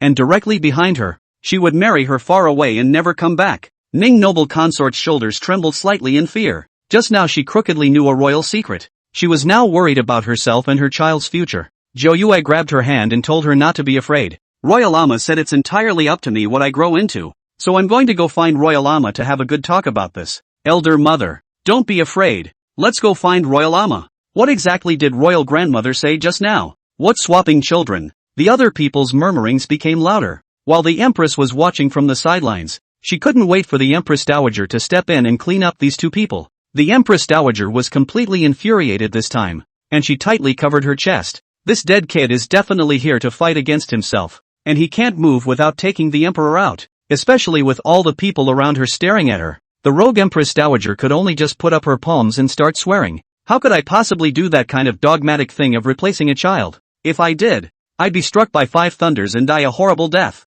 The Empress Dowager swore and was still angry, pointing at Zhou Yue and started cursing. So vicious at such a young age. And you're a criminal from below. Don't you even know how to respect the old and love the young? Noble consort Ning. Ah, you've really done a great job. This child of yours has been completely ruined by your teachings. There's no way I'm going to let her remain by your side. Ning noble consort almost rolled her eyes and fainted in anxiety when she heard this. She had been married into the royal family for more than 10 years, and it was not easy for her to come to such a child. Now that she was actually going to take her away from herself alive, Ning Guifei was already crying until she couldn't catch her breath. Although his mother's family had power behind them, this was the Empress Dowager's decree. Who would dare to disobey it? And the emperor's side could certainly not be counted on. The Empress Dowager was very pleased with herself on her side, but she was in a hurry to explain. so she went on. Mourner is just confused by this child's anger. But before the words were finished, only a rumbling sound could be heard in the middle of the sky, and everyone's face changed, especially the Empress Dowager. There couldn't possibly be such a coincidence, could there? The Empress Dowager could only try to comfort herself. It was just that the other people's faces were a bit odd. The Empress Dowager had only just sworn an oath, and this was already a thunderous warning. Could it be that the thing was true? Before the Empress Dowager could continue with her explanation, there was another rumble, this time with more thunder. It felt like the entire earth shook, and then a wrist-thick bolt of lightning struck down from the air. The Empress Dowager couldn't even scream in time. Then 5 thunderbolts struck him, and even the 2 sisters around him were scorched. All around the concubines directly cry in fear. This situation came too suddenly. No one dared to go forward for a short period of time. I didn't realize that it was really a punishment from God. Those who had ghosts in their hearts were even more frightened, and they hastily knelt down on the ground, praying continuously in their hearts. The most obvious of these was the Empress, who had done so many sins, and today she had seen retribution with her own eyes. The scene was in chaos. Even the table in front of the Empress Dowager was split in pieces, so one could imagine how powerful that point was. It was only after a while that a eunuch reacted and came forward to check on the Empress Dowager's condition. A bold palace maid went up to probe the nose, but found that has long been no breath. The Empress Dowager body without a piece of good meat. That death is extremely horrible. Ah! The Empress Dowager is swarming. With the palace maid's shouts, the others were also in a mess. It happened so suddenly and in full view of the banquet. So many people have seen with their own eyes. The other concubines who have opinions about Zhou Yue can only silently collect their mouths. This girl is too evil. Even though it was the Empress Dowager herself who swore, it seemed like she really couldn't get away with it. Noble consort Ning just hugged Zhou Yue tightly. Don't scare the child with that scene just now. Soon the news of the death of the Empress Dowager reached the ears of the emperor, especially after hearing the report of the palace said that the Empress Dowager was struck by 5 thunderbolts and died. His heart is even more shocked. He vaguely felt that something was not right,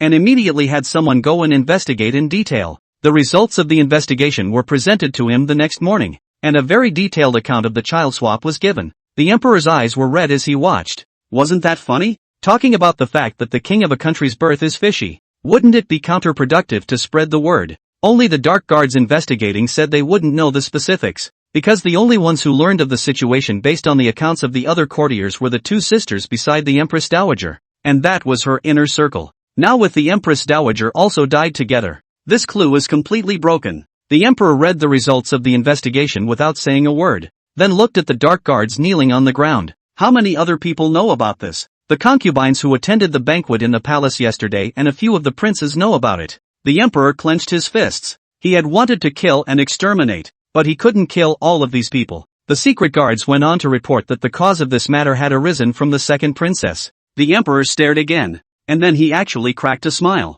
He then said that this daughter was sent from heaven specifically to help him. He also understood 7 or 8 points in his heart about the child swap. Probably in his childhood he had also heard the Empress Dowager discussing something that there was a real possibility that his birth was outside and not of royal blood. But now all those concubines think is that he could be a child born to any other concubine. Just switched. This is how many years ago? And no one to pursue. Besides, he is now the son of heaven, he can say. This was something that 9 specters had solved for him very well, right down to the core of the people who really knew what was going on. So while everyone felt that Zhou Yue had gotten into big trouble this time, it was all because she had made the Empress Dowager swear that something like that had happened. The emperor would surely punish her severely. And this punishment did come, as he directly drove Ning Guifei and Zhou Yue to live on Jeju Island. It was declared to the public that it was their seclusion, and that they were to be kept there behind closed doors, and were not sure to return until the new year. This caused the people inside the palace to speculate. It seems that the emperor is completely attached to the second princess,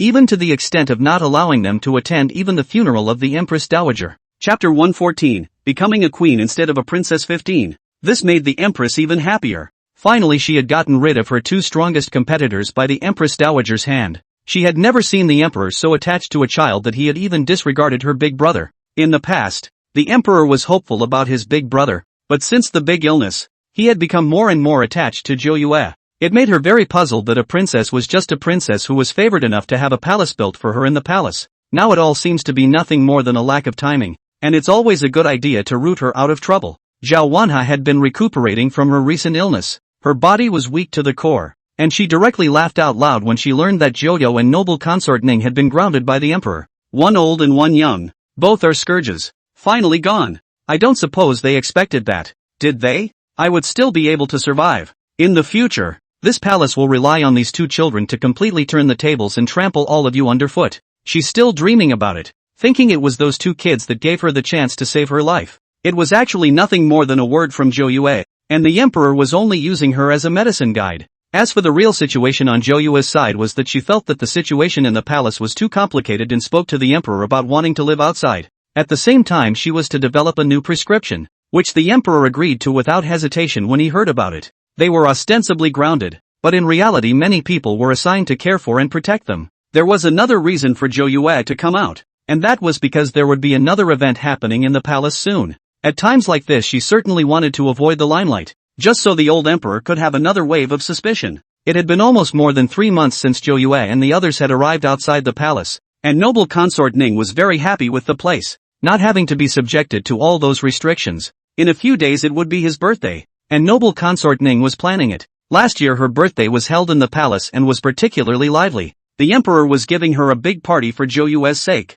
This time, although outside the palace, she did not feel aggrieved, as long as she had Zhou Yue by her side. All she had now was her child. 3 days later Ning Guifei's birthday arrived. Inside the small courtyard is also busy. In this place is not so simple. Noble consort Ning was discussing embroidery with the sister at her side when suddenly she only heard a knock at the door. Zhou Yue, where did you run off to be naughty again? Just push the door in directly. Why are you still knocking on the door? Ning Guifei said while smilingly opening the door. And the moment she opened the door, she completely tensed up. For outside the door stood, after all, her father and mother, and her 2 brothers. Since marrying into the palace, she hadn't seen her mother's family again, and had almost broken off with that side. This was to avoid the emperor's suspicion. Father, mother, big brother and second brother, what brings you here? What? Aren't you welcome? Listening to her elder brothers flirting, noble consort Ning wiped her tears as she hurriedly invited the person inside the house. The maids and sisters inside the house were all brought with her when she entered the palace,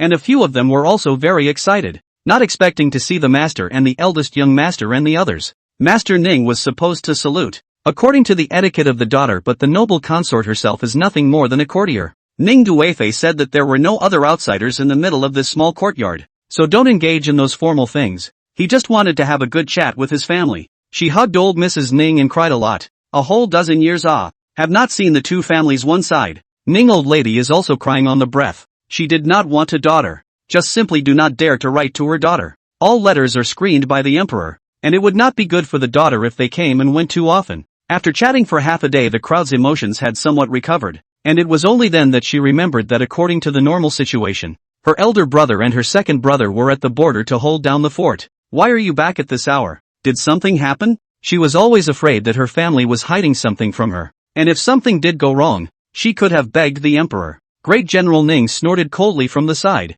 He couldn't stand this emperor. He was cowardly and small-minded. Just an ungrateful thing who married his sister in the first place to stabilize his position, and ended up separating them for so many years. Today's the big day. Don't talk about those obscure things. To say the least, it's thanks to my great niece that we're back. This made Ning noble consort even more confused. Hasn't Zhou Yue been staying with herself in the middle of this island? At this time, Zhou Yue walked in smilingly, and there was a small golden dragon floating beside her, which caused Ning Guifei to be shocked. Great General Ning had seen a lot, and although it was the second time he had seen this scene, he was also very surprised.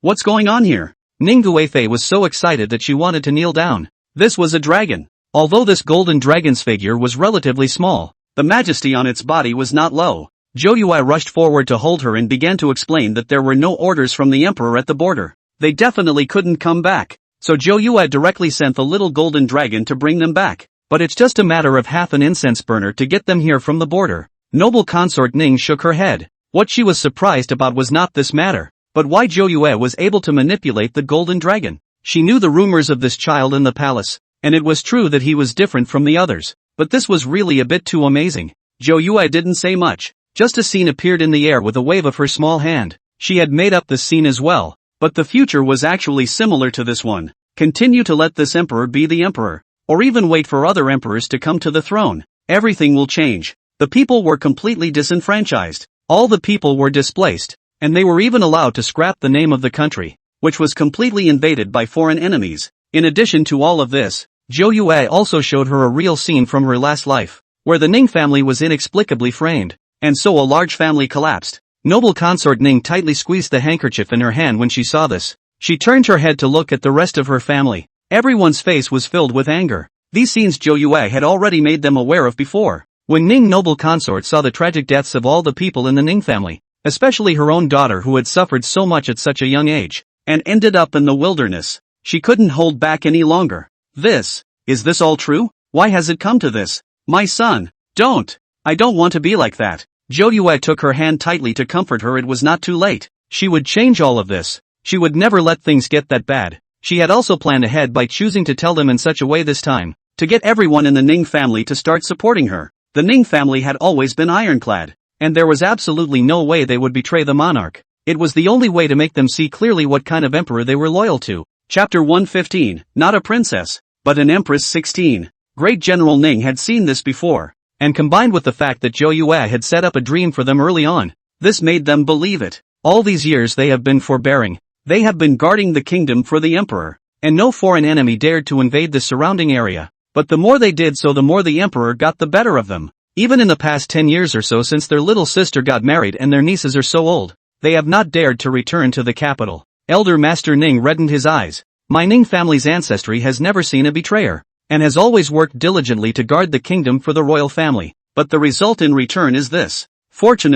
Luckily this granddaughter is different from the others, otherwise we would really be like a dream. Ning noble consort also understood a lot of things at this moment. The royal family was originally thin. She even deluded herself into thinking that her own family to keep a low profile will be able to keep the peace. It's simply not possible. Now that he had a soft spot with his daughter, and so many family members, she could never back down. But now she really had to come up with an idea for something, and she hadn't been able to. Once a person has a soft underbelly they will consider a lot. At this time, Great General Ning looked at Zhou Yue from the side and said in a glowing manner, "This great niece of mine is no ordinary person, and this is our hope." Big brother, then do you mean to let 9 specters take them to escape to a place where no one can find them? General Ning shook his head. Escape? Where do you think you can escape to? If we can hide for a moment, then do our future generations have to hide? He didn't want to keep hiding. He'd had enough of putting up with this for over a decade. Since the emperor was unfortunate and also caused the destruction of life, why not have a new monarch? Heaven must have wanted to change all that by bringing a child like Zhou Yue to them. It may be that this is another instruction from heaven, and such decisions should be followed. We can support Zhou Yue to be the future monarch, and it's not impossible to re-establish an era of empresses. Noble consort Ning giggled after hearing this. Her first reaction was to look around to see if there were any other outsiders. She had been so careful all these years that when she suddenly heard such words, she actually subconsciously thought it was a bit treacherous. General Ning walked over and held her shoulders and shook his head. Little sister, don't you see? These are the instructions given to us by the heavens. Could it be that you really want something like what happened in the middle of the dream to happen? Our Ning family is completely innocent. Ning Guifei was living in a state of caution for a long time, so there was a process of acceptance. She looked around at her family members who had finally made up their minds, and then she thought back to the horrible dream she had just had, and her heart snapped. Then she looked at 9 specters again. Everyone says you're different, but in my eyes you're my child, and stripes are hard, and we're definitely here for you. But I'm scared. Knowing what she was going to say, 9 specters gave her other afterthoughts on the spot. Now that 9 specters had begun to gradually infiltrate, in order to make the Ning family even more dead, she also revealed that news that the emperor was not of royal blood at all. Sure enough, this news even made the crowd suck in a breath of cold air. This matter could be serious. Ning Guifei was very clear. She was an eyewitness to the incident that day, and that 5 thunderbolts was no joke. She thought of what her own daughter had done in the palace, completely unlike a 5-year-old child. This must be the acceptance of the divine will, and in that case, there is no need to take so much into account. 9 specters also stated that all that had been done was paving the way for what was to follow. Just like the discovery of the wild super rice seed that was now able to feed all the people, the glass she developed greatly increased trade in the neighborhood, which improved the lives of the people. That's just the beginning. There's a lot more she'll bring in later, and when everyone's standard of living improves, it won't matter at all who's in charge. Not to mention a monarch who actually took them to the good old days. In addition to these, if we continue to let these dim-witted rulers rule, it will only cause more people to be displaced, and this is the great sin that has been created. The Ning family was very impressed with Zhou Yue, just for the fact that this niece was able to summon the golden dragon with her hands. This was something that came with a heavenly destiny, the golden dragon that was the symbol of the emperor. and Zhou Yue was definitely capable of holding that position. Great General Ning was very proud. I say great niece in the future you can't forget me as an uncle when you sit in that position. I will really guard the border for you. And me, second uncle is the same. The Ning family wouldn't have done that kind of thing to start a fight. The family joked and laughed some more, when the courtesan at the door indicated that the meal was ready. After enduring this for more than 10 years, the family can finally sit down for a proper reunion dinner. Everyone's heart was very emotional. Zhou Yue inexplicably felt that the location of her heart was hot. It should be the original owner who felt the same. Looking at the rich dishes in front of him, Great General Ning sighed. That dog emperor is just stingy. The conditions at the border are very hard, but this military food is delayed again and again every time. In the last life, there is also such a situation. It is the old Master Ning has been in the secret sucker. Otherwise this military food continues to break down will only cause military instability. Master Ning has no choice. Both sons are in the army, can only first pay to receive money, and then deduct from it after the military rations from the palace come down. Because of this, by the end of the Ning family was copied when the family was in a state of poverty, which is a great clean official. But the new emperor turned a blind eye, and the emperor still thinks that they have been able to develop for so long because they have been blessed by the heavens. The current situation is that the emperor thinks that there is also no war to fight. As for this military food are issued extremely slow. He thought that there could be a way out of the border as well, and even thought that the Ning family would not be corrupt from it. General Ning sneered. Only he has this ridiculous idea. This military food layer by layer deducted down to their hands was not much, so those things in the dream world is sooner or later to happen. First of all on this army food, long term will certainly cause the hearts and minds of the people to be disorganized. Great General Ning also just opened his mouth to spit, not expecting Zhou Yue to agree to one of his conditions at the table. Don't worry about going back, great uncle. I can take care of the food problem. Really? That's great. Those brothers of mine are waiting. Excitement flashed amongst the eyes of both the oldest and second oldest of the Ning family, and old Mrs. Ning shook her head. Good granddaughter. If it's difficult, don't push yourself too hard. This has to be done one step at a time. Don't worry guys, you've seen what I'm capable of just now. This is nothing. Saying this, everyone was relieved, and having solved the big problem on his mind, Great General Ning ate his meal with extra ease. Chapter 116, Becoming a Queen Instead of a Princess 17. The little golden dragon asked inside his divine sense, Lord God, the little bit of food space they want is plentiful. Revealing a little bit at random is enough for them to eat for 2 years. You loser. If you're here to accomplish your mission, why do you need your own stuff? Then Zhou Yue began to explain about the little golden dragon, and it immediately understood. After this reunion meal, the little golden dragon had to send them back, and the time was not ripe yet, especially since the two generals of the Ning family had been AWOL for too long between them. They were sure to be found out. Ning Guifei reluctantly waved goodbye to the crowd. Don't worry about going back, little sister. There's definitely no problem on father and mother's side. When this great niece of mine takes that seat, we'll be reunited. Noble consort Ning bit her lip and nodded her head, her eyes already red and swollen from crying. Then the small golden dragon that was hovering around Zhou Yue just a moment ago instantly transformed into a giant dragon several meters long. Ning noble consort looked at this scene completely stopped speechless. She hurriedly turned her head to check around. The strange thing was why there weren't any palace people. Zhou Yue tells her that those courtesans have been screened out, that this situation is invisible to them, and that the time is not yet ripe. It's better for fewer people to know about this, or else it could lead to murder. Including their soaring in the middle of the mid-air is not to be detected. Your brother noble consort, this is to rest assured. With a final wave of his hand, the golden dragon soared into the sky and completely disappeared into the air. It didn't take long for two major events to occur in the capital, with many officials experiencing burglaries in their homes. We only know that the capital has come to the middle of a great thief, investigated for such a long time, but there is no progress at all. The young secretary of the Delizy was also in charge of supervising the case, and he was a little disgruntled. When did such things as catching petty thieves get put into their hands? An officer next to him handed him the conclusions of a recent investigation, mainly because rumors were now swirling among the spirits. Since the officers who were stolen were not innocent, most of the people thought it must be retribution or a chivalrous thief from somewhere. This rumor became more and more mysterious in the end, and even the death of the Empress Dowager was taken out to say. About the death of the Empress Dowager has always been top secret. The other people don't know exactly how the Empress Dowager died, but the sudden and violent death makes them wonder if it could be some sort of punishment. The emperor is hoping that he will solve the case as soon as possible and suppress the rumors. The young secretary of the Delizy grunted coldly and took the conclusion and glanced at it, which stated the losses in the homes of the officials who had been burglarized. All he could think after reading it was that it was just a bunch of nonsense, because the possessions that were lost were extremely outrageous. At the top of the list is Prime Minister Chow's house losing 7 pairs of cloth and 7 or 8 vases. Squire Lee's family lost half a fan of pork, 7 old hens, and 2 night jars. There is also Lord Zhao of the Ministry of War, who was even more exaggerated. His family lost 15 bags of rice, 13 bags of millet, and 3 pockets of linen. The young secretary of the Delizy was so angry that he directly smashed this conclusion on the ground. What kind of waste is this registered? The officials next to the atmosphere did not dare to come out. What can they do? This is the actual registration up. Various adults personally said, how dare he beat the dead horse? The young secretary of the Delizy now has a little bit to figure out. This who into the various officials inside the home not to steal those valuable jewelry. They're stealing rice and grain. Are they going to feed the pigs? In fact, the real situation is that they did lose these things, but how dare they report it to the top truthfully? Just like what great General Ning said, every time they received military rations one layer after another, there was not much left in their hands. The little golden dragon was ordered by the 9 Sephiroths to weed out all the sheep, since the wool comes from the sheep. Who made them greedy for so long? The real amount was something even more terrifying than that.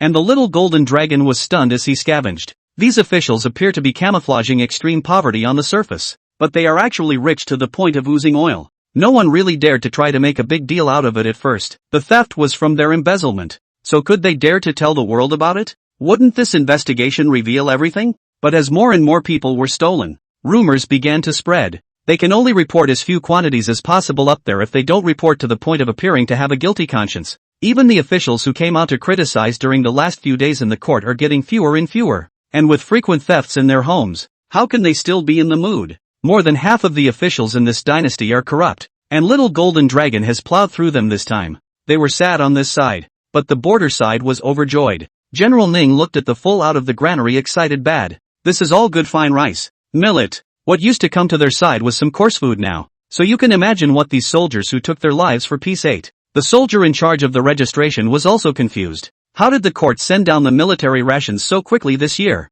Counting on that up here that we can't wait. Remember, these things were donated to us by a rich merchant. The soldier also got excited. And he then said that in previous years there hadn't been anything this good. And everyone was thanking the rich merchant. In addition to all this food, there was also a lot of warm clothing. So at least this year they wouldn't have to starve and freeze. As for this capital, among the other big thing, is the big brother even sick? This sick is more than half a month. At first it was the eunuchs inside the palace who were helping with the healing process, but at the back they had already posted notices in the city, looking for famous doctors from all over the world. The big brother, this disease completely let the capital among the wind direction change. Before, a lot of support for his ministers are beginning to turn against. The main reason was that he had been sick for too long. And many ministers had inquired about the eunuchs. Just know that his condition is considered to be hopeless even if the gods come. It's just running out of time. And the empress couldn't care less about fighting for position or anything else. She just wanted to save her son's life now, because it was clear how the eldest brother was sick. In fact, it was also very simple. When the Empress Dowager hosted a banquet that day, she sent someone to poison the food of noble consort Ning and Zhou Yue. But that medicine had long been switched by Zhou Yue, and the poison was used on her son. This poison is completely undetectable in the early stages, and you can see how ruthless she is. That's why it took so long for the big a-hole to be discovered. That was why she wanted to find the world's most famous doctor. The medicine was brought from outside the palace, and she wanted to find the person who made the poison. Another crackling and slamming sound came from the queen's palace, and it had been a whole month, and still no news. She grabbed the believer next to her. This medicine was what that believer had gotten from outside the palace. Why would there be no antidote? You hoof. If anything goes wrong with my big brother, your entire clan will be subjected to a burial. Your Highness, spare your life. The slave girl has already gone to inquire, but the person who made the medicine was given the medicine 10 years ago, and now it is completely. Chapter 117, not a princess, but an empress. 18. Before the palace maid's words were finished, the empress' eyes became more and more fierce, and the small eunuch next to her immediately understood and dragged the palace maid out. All along the way, screams and pleas for mercy could be heard coming from the palace maid. The funny thing was that this side had only just finished killing people, and she immediately knelt down in front of the Buddha statue and kept praying, hoping that the Buddha would keep her son safe. How can such people repent when they have blood on their hands? Zhou Yue stayed outside of the city to completely avoid suspicion, and no matter how suspicious this matter was, it couldn't be pulled over their heads. The emperor also felt that there was something fishy about the sudden illness of the grand aunt, but no matter how much he looked into it, there was no whereabouts. After all, the problem was with the Empress, and no matter how he thought about it, he would never think that the medicine that poisoned the eldest brother would come from his own mother's hands. It was just that in this situation he didn't even care about his son's death,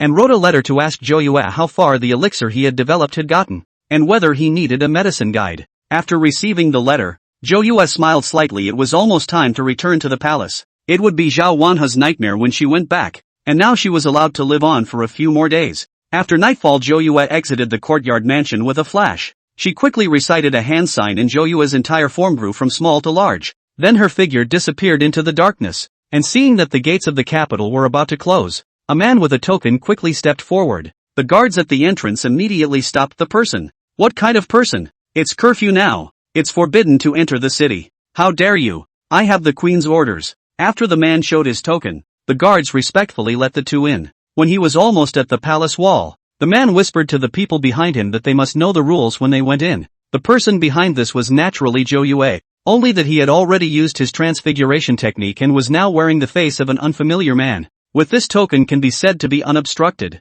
Half a quarter of an hour later, the two came to the big brother's bedchamber. It is now night, but the place is still brightly lit. The Empress was suspicious, and she was now very afraid that when the lamp went out, her son would leave her. But she hadn't thought about how many children and women she'd killed before, and the more she sinned the more she was afraid. The man in front of you went ahead and briefed them. Your mother's people have been found. He said he can cure 100 poisons and accurately stated the situation of Big Brother. The Empress's eyes widened. Damned thing. Why don't you hurry up and invite someone in? Joyue of course wanted to make it mysterious. After coming in she put her hands behind her back around the bed and looked around and didn't say anything. The bed or Big Brother's face is waxen. The whole person has lost a big circle of weight, and has been still in a coma. The Empress was in a hurry next to her. Can you cure this poison? And if I find out that you are cheating, your head will not be protected.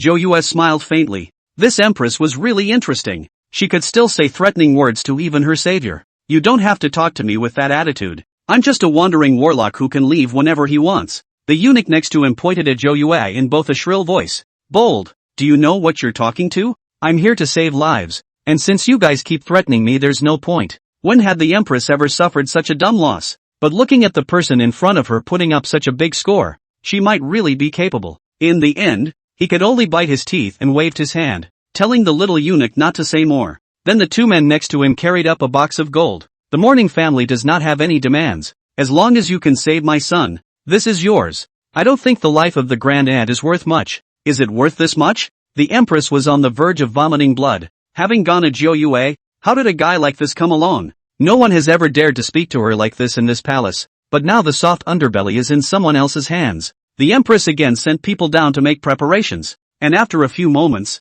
2 more boxes of gold and silver jewelry were carried up. Joyue lifted her eyelids and glanced at them. Not bad, right? But besides that, you have to promise me one more condition. I'd advise you not to go too far, or do you think you'll be able to walk out of here? Since I can come to this place, I have full confidence that I can cure him, and if you don't trust that, I can leave right now. The Empress was being driven crazy. She had already searched for countless famous doctors in the past 2 months, and it was simply useless. In the end, I can only glare viciously. I am sorry to say in front of the ugly words, I promise you these conditions, but if my big brother, alright, I know what you're going to say. Isn't it just to keep me away from the palace? There's so much nonsense. The palace maid next to her didn't dare to utter a single breath. When has the Empress ever suffered such a big loss? She only felt that the person in front of her had too much guts. If the person in front of her hadn't been useful, the Empress would have wanted to break him into pieces long ago. Joyue yawned. My condition is simple. It's to exchange the life of the third Argo for that of the eldest Argo. What? The palace maids and eunuchs next to them automatically retreated. This kind of thing was not for them to hear. The Empress only left 2 of her inner circle beside her. You are really bold. This palace can report to the Emperor right now and let you die completely without a corpse. Oh, well, whatever you want. That's my condition anyway. You have to remember that there is no such thing as a free ride in this world, and a life for a life is a good deal. The Empress was thinking. She didn't know who the other party really was. Why would she want to trade the life of the third Argo for it? Could this have been a trap in the first place? Was it sent by Princess Chi? Or is it someone from second brother's side? It's a risky business. She's killed a lot of kids, but not this big. All sorts of guesses went back inside her head. 9 specters, on the other hand, sat across the table and crossed his legs, then tapped the table. You're not much of a queen. You don't even know how to treat a guest. I've been here for half a day and you don't even serve a cup of tea? The empress gritted her teeth in anger and finally explained a few words to the palace people around her. And after a few minutes, a cup of tea was served in front of Zhou Yue. Zhou Yue didn't have any defense, directly tilted her head and drank it. And the empress, just how did this tea get so shabby? A strange smell. The empress was furious, but turning her head she laughed out loud. Do you know what has been put in this tea? Don't be too cocky sometimes. This palace is not subject to that easy threat. Isn't it just a broken heart? Then Zhou Yue lifted it up again and took a sip. In addition to the broken intestine grass there is also paralyzing scatter. Both must take the antidote within half an hour or they will die through the intestines. The empress was completely stunned. How in the world did the person on the other side manage to tell the difference? Then why did he drink it again? Chapter 118, Becoming a Queen Instead of a Princess 19. 9 specters arrogantly stated that with this stuff it was only worthy of gargling for her. Let's see. What other poisons do you have here in the palace? Crane red is considered top-notch, right? That stuff I use for my meals. The person opposite the monster was definitely a monster. The empress was horrified. What on earth had she invited back? 9 specters, on the other hand, didn't move a muscle. By the way, I have to remind you that if you continue to delay, that person on the bed won't survive the dawn. What? The empress, who was still full of panic just a moment ago, instantly came to her senses when she heard this, and she ran towards Big Brother like a madwoman. It was only then that he realized that the breath of the Big Brother was getting weaker and weaker, almost just out of breath. After such a toss, how could she care so much? Directly lowering her status to ask Zhou Yue to hurry up and save her son. As long as you can revive him, this palace agrees to all the conditions you just mentioned. Zhou Yue, on the other hand, was unhurriedly patting her stomach. Just now your little appetizer made me hungry. Just put on a few tables of dishes. What? How many tables?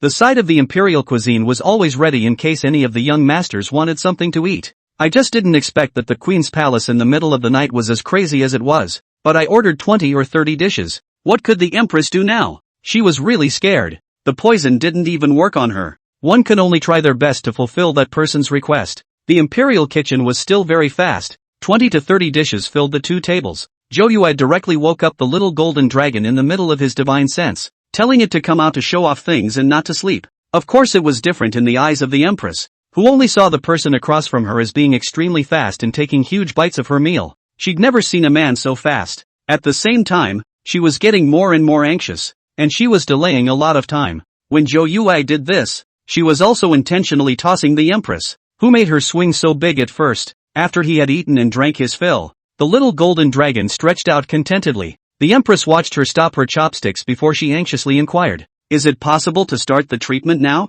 "That's fine, but the conditions just now have changed." The empress stared with reddened eyes, the gauntlet squeezing so much that it was already sticking through her palms. Zhou Yue directly chose to be invisible. "Add 10 more boxes of those jewels you brought." "You, empress," this time is completely angry words do not want to say. Plus 10 boxes, that is all her palace inventory. This is really a lion's mouth. But that's clearly not what you said just now. What? Have an opinion? Just now it was the price just now. Now it's now there's no rules at all. If you're going to delay then I'm going to add more conditions. Enough. The empress was going crazy from the torture. This person was definitely her nemesis, and she didn't know why she couldn't do anything at all. Finally the little eunuch replenished the corresponding jewels, and only then did Zhou Yue walk slowly to the bedside. The empress watched her every move closely. This person was just too strange, always worried if she would do something to Big Brother, but now she really had no choice but to take this last gamble. Then Zhou Yue started rubbing on her body. This scene shocked the empress as well as the 2 courtiers beside her.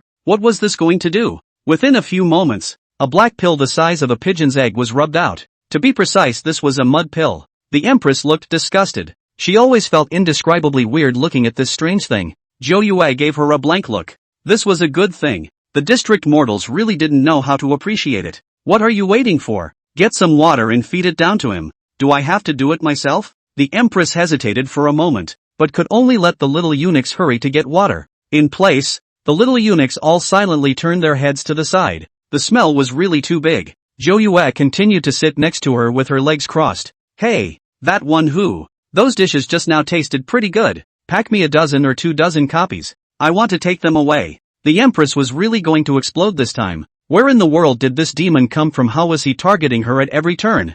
It's really going to piss her off. Why hasn't this palace's son responded yet? Are you lying to this palace? As soon as the Empress's words fell, she only saw her big brother, who had been incredibly weak just a moment ago, suddenly sit up, and then vomit profusely. Instantly the entire inside of the house was wafting with an unpleasant odor, and Zhou Yue had the foresight to retreat to the window early. Even the Empress couldn't help but cover her mouth. What was all this spitting out? After the vomiting had almost passed, the big brother then raised his eyelids. Water. I want to drink water. The Empress was very surprised. After 2 whole months, her son finally spoke, and hurriedly asked someone to bring warm water. After drinking the water, the big brother said he was hungry and wanted to eat. The Empress was overjoyed, not realizing that it would actually work and completely cure the problem. 9 specters knew when to appear behind her and suddenly spoke up, startling the Empress. How many times have I told you why those dishes I was going to take away just now haven't come yet? The Empress had been holding back her anger. She wanted to kill the person in front of her immediately now,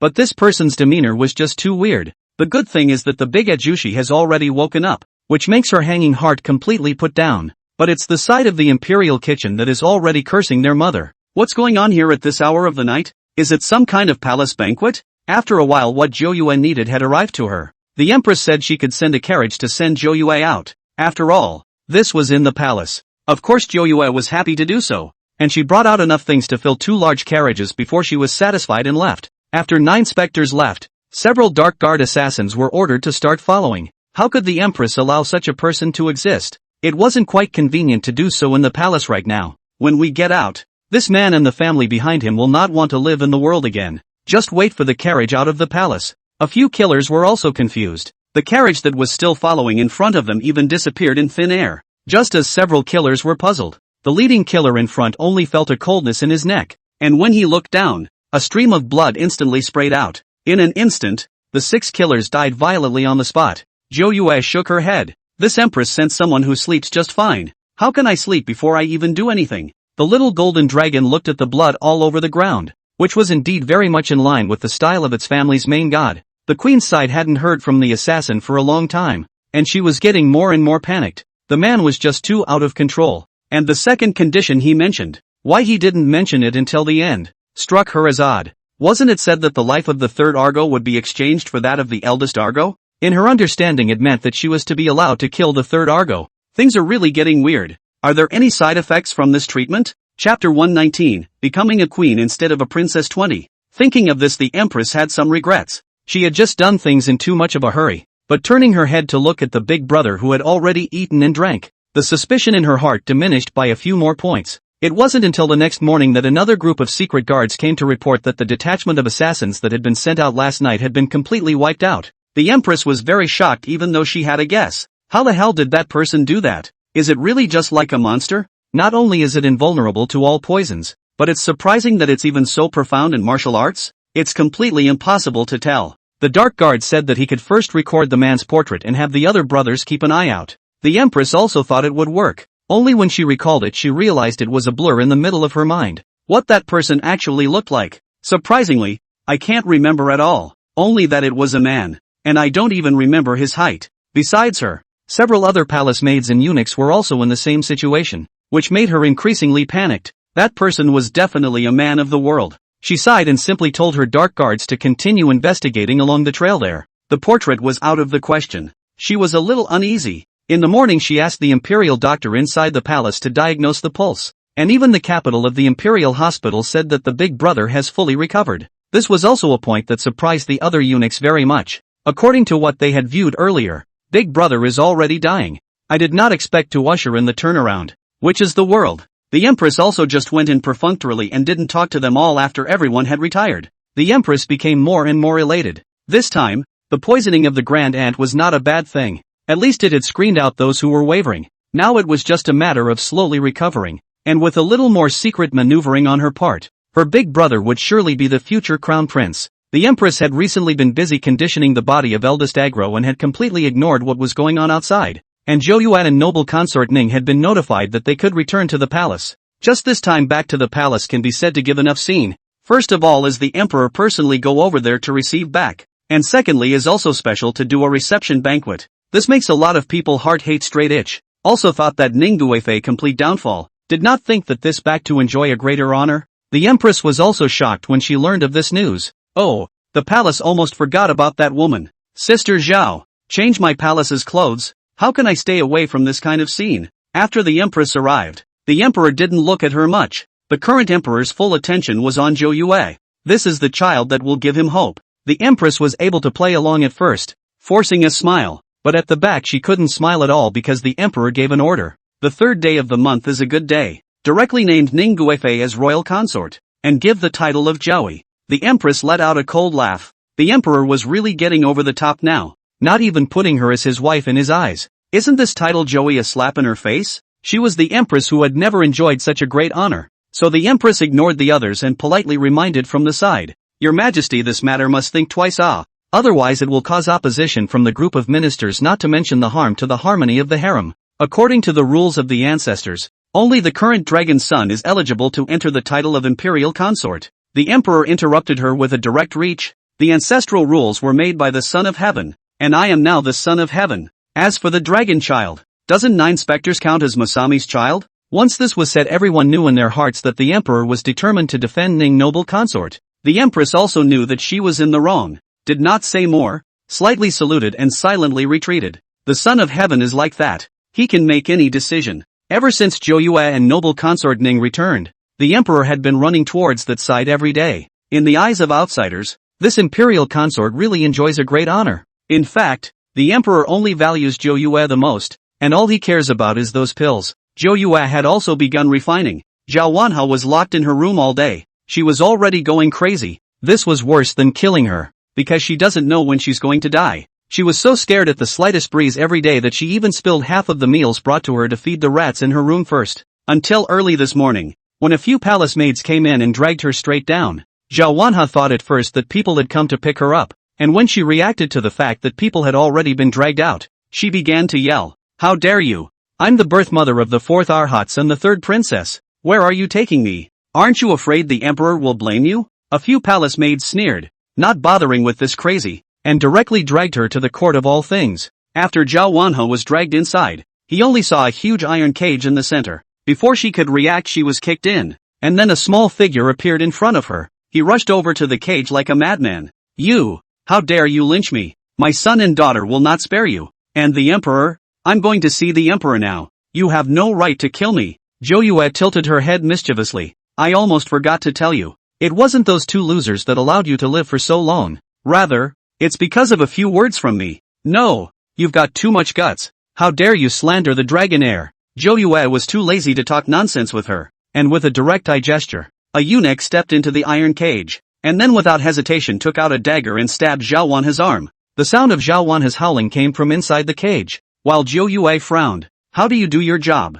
You idiot? What if you get killed doing that? Second princess, forgive me? Slave. Alright, next time I'll be careful. This man is an important medicine. Zhao Wanha couldn't care less about the pain. She only heard the word medicine guide and her heart was already taken over by fear. She thought it was over here, but what followed was daily bloodletting. It had only been 7 short days, and her arms were covered in cuts both large and small. The whole person was miserable and pale, but this bit of suffering she was suffering now was really nothing to the original owner. Evil people with such a heart of gold should be killed by 1,000 cuts. Zhao Wanha lived in despair every day. She couldn't wait to die like this, so she tried to go on hunger strike, but it didn't work at all. Even if she didn't eat, there were courtiers who forcefully broke open her mouth to pour it in. She had really had enough of this kind of day, and just as the palace people came to bring the food, she knocked over the food with one hand. The palace maid next to her took a whip and hit her directly. You hoof! How dare you knock over things? I won't whip you to death today. What do you think you are?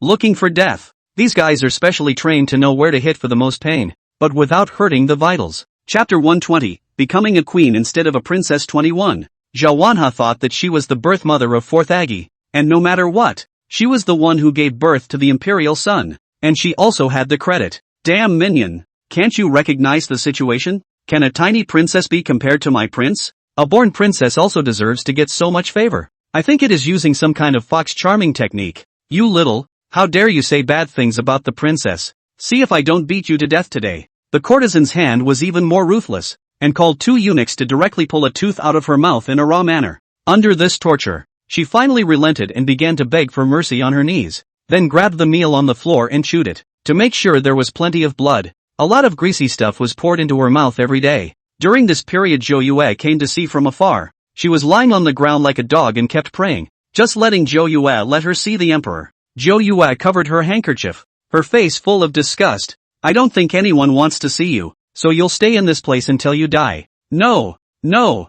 Zhao Wanha's motivation to live every day now was the feeling that those two children would surely come to her rescue later. And no matter what, she was also the biological mother of two children. The little eunuch smilingly brought up half a bowl of fresh blood. Second princess, this is newly taken today. Well, increase the portions from now on, from 2 bowls a day, to 3 bowls a day. Since then Zhao Wanha felt like she was in hell every day. She thought of many ways to beg for death, but that little bit of hope gripped her fiercely. Half a year later the first batch of pills refined by Zhou Yue was delivered to the emperor's chambers. Zhou Yue stood in front of him like a small adult, and the emperor just stared at the 3 pills without looking away. Is this elixir really something that will lead to a long life? According to the instructions of our ancestors, it needs to be taken for a long period of time, at least up to 10 years to have the effect of prolonging life. The emperor didn't care about the length of time. 10 years was a perfectly good wait for him. Although he said this, he was still more cautious, and a small eunuch came out next to him, and without hesitation, he picked up an elixir and swallowed it. Half an hour later the little eunuch did not have any abnormalities. The emperor took it. After taking the elixir, the emperor didn't know whether it was an illusion or the efficacy of the elixir itself. He always felt energized in recent days. 9 ghosts had added stimulants inside this potion. It would be abnormal if he didn't get excited. On the empress's side, she was so worried every day that she couldn't even care about things inside the palace. Ning noble consort had now been elevated to the rank of imperial noble consort, and her status was almost comparable to hers. All the matters of the harem were unified by the imperial concubine, while she, the empress, seemed to be like a person who had hung up an idle post. The most she did every day was to send her secret guards to find someone, and every day that strange man existed, she was distracted. The only good news is that nothing has happened so far to Big Al. It went on like this until the beginning of spring the following year, when a message ignited the entire palace once again. That is, the third Argo, who had been regarded as the candidate for the crown prince, had unexpectedly fallen ill, and that illness was exactly the same as the first Argos at first. Although Chi Fei was brainless, she understood who was up to no good, and she had never suspected these things on Imperial Concubine and the others, because the most competition right now is between the first and second Aggies. This symptom came too strange, and when such things happened one after another, the emperor couldn't sit still. Even the emperor's son was able to be poisoned. Next time is he the one who is the emperor going to have an accident? So immediately urged the Delizy young secretary of the whole responsible for this matter. This investigation really let him find out the problem. All the evidence are specified as the queen. Even the family members of the heartthrob of the empress who had sought the medicine in the first place had been unearthed by the Delizy. All kinds of evidence in front of the eyes. The queen are completely confused. This time she really did not do anything. Why would this happen? When the emperor came to her, the empress was also full of grievances. Your Majesty, we have been husband and wife since we were teenagers. Do you think that my concubine would do such a thing? All the evidence points to you. You poisonous woman. How dare you still want to argue? Even your own son can be poisoned. The emperor slammed the conclusions of the investigation directly in front of her. One by one all of them were her doing. Even one of the eunuchs in her palace had been unable to resist forcing a confession and spilled everything out. The emperor realized that the original and the empress is stained with so many lives. The harem of children so few. All because of this poisonous woman. Poisoning the third Agor was the cause of this matter. And in the middle of it, so many plots against the heir were brought up. The empress was completely planted this time, and she didn't know exactly who was behind this against her. Now she didn't even bother to explain. She knew it was all over. The emperor had sent someone to put her under guard first, and now they had to find out the antidote for the treatment. And even though they had rummaged through the entire Jingren Gong, they hadn't found any antidote. In the meantime consort She even broke in, and she strangled the empress to death, asking her to take out a life-saving antidote. But how could the empress know where such an antidote was? If the guards hadn't stopped her,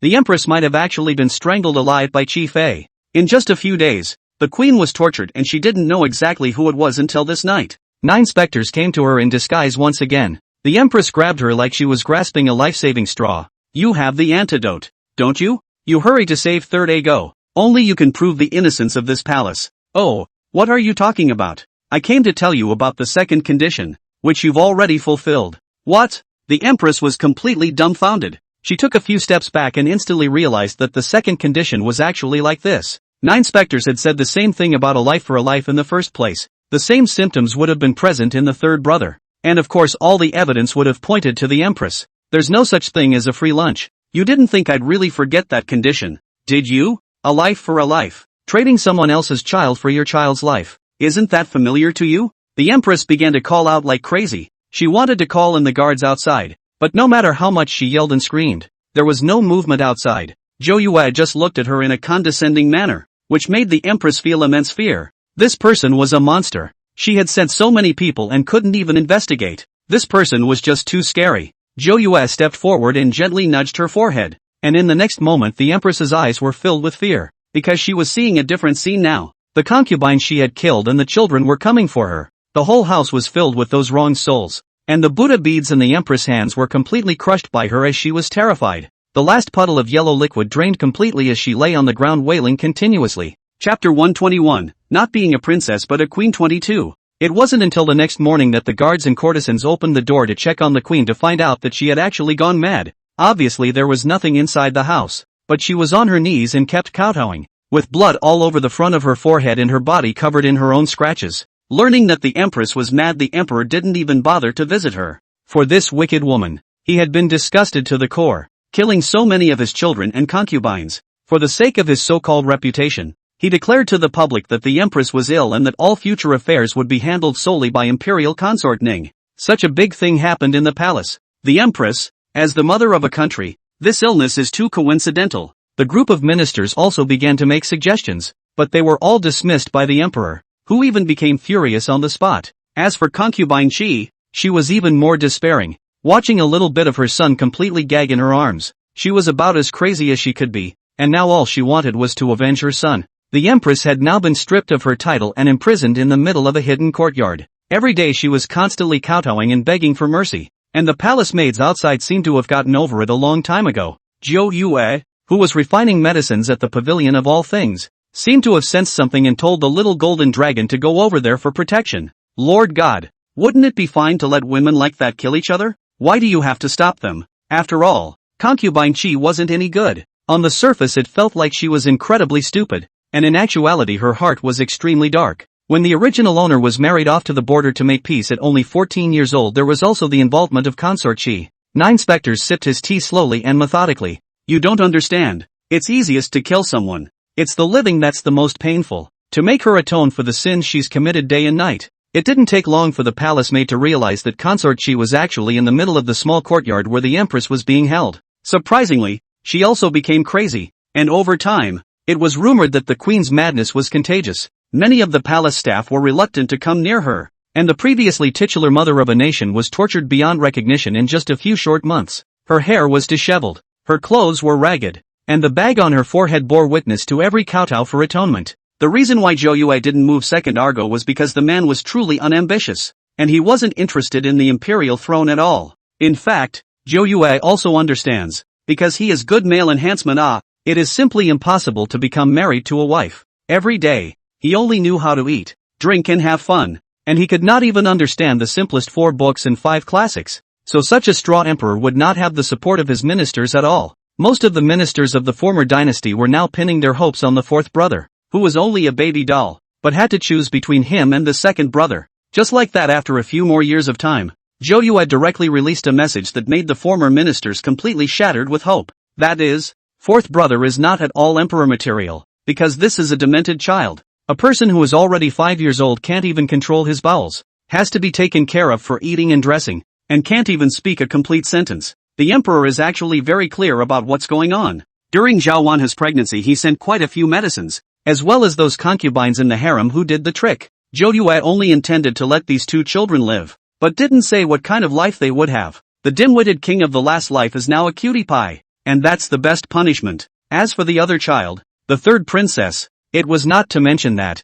besides being ugly, she was extremely vicious despite her young age. She realized that everyone's attention was on the 4th brother, and what right did that brother have to be given such a distinction? Often quietly beating the foolish brother when the court ladies and sisters were not looking. The emperor was now fully focused on the fact that he was going to live forever, and since several of his sons couldn't be counted on anyway, he'd just keep on being a long-lived emperor. Just during the court are distracted by these ministers. They are all constantly urging the emperor to extend the heir as soon as possible. There are just too few children in the harem to have a qualified heir. In the end, The emperor even started to postpone things like going to court because he was now taking pills in addition to the secret book that Zhou Yue had taken for him. According to the instructions of his ancestors, he not only had to take pills, but also cultivate according to the secret book above before he could truly live forever. The current emperor was thoroughly engrossed in the matter of immortality and cared less and less about the former dynasty. Just like the current Yangxin Hall has almost all become exclusive to Zhou Yue, at a young age, he is already approving the Zhangji. Li Dequan has long been surprised by this matter. After a few more years of this, the emperor had become convinced about immortality, and he felt stronger and stronger. That is, until Zhou Yue came to him with a zhangbiao. An urgent military message came from over the border. So I guess it's going to be impossible to top it. How can we not be able to top it? Aren't there people from the Ning family guarding it? But there are two great generals. Zhou Yue snorted coldly, remembering his great general at this time. The military situation at the border should not be delayed, and my son thinks that an imperial expedition should be made to boost the morale of the generals at the border. The emperor raised his confused eyes. It had been a long time since he had paid attention to these things. How can this be? I am the true dragon emperor. How can I go into battle with those roughnecks? So you can send my son. I'm willing to go to the royal palace in place of royal Amma. The emperor immediately smiled with joy. He clapped his hands and shouted 3 times in a row. This daughter is really too sweet. Solved a lot of trouble for him. As long as he doesn't go,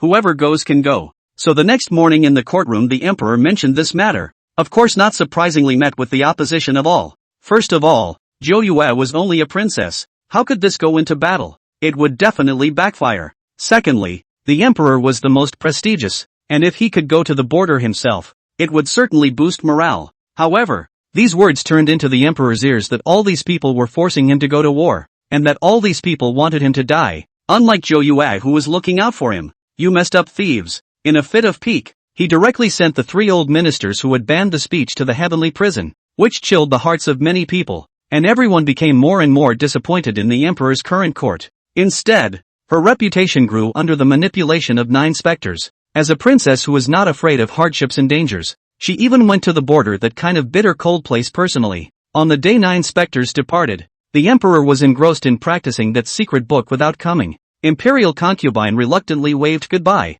although she knew that her daughter would definitely have no problem going out this time. Behind the walls was a city full of people, and everyone who knew the news came out in person to say goodbye. The legend about the second princess is growing. Not only the discovery of wild rice in her childhood, the production of food has been increased, floods have been managed, and the drought in the east has been solved by the construction of aqueducts. Now it's all in place of His Majesty's imperial campaign, and that's what they should be rejoicing about. Chapter 122, Not Being a Princess and Backhandedly Becoming an Empress 23, End. For the folk, the second princess's reputation is higher than the emperor. This thing. The group of ministers are also all kinds of remarks, but the emperor simply do not listen to.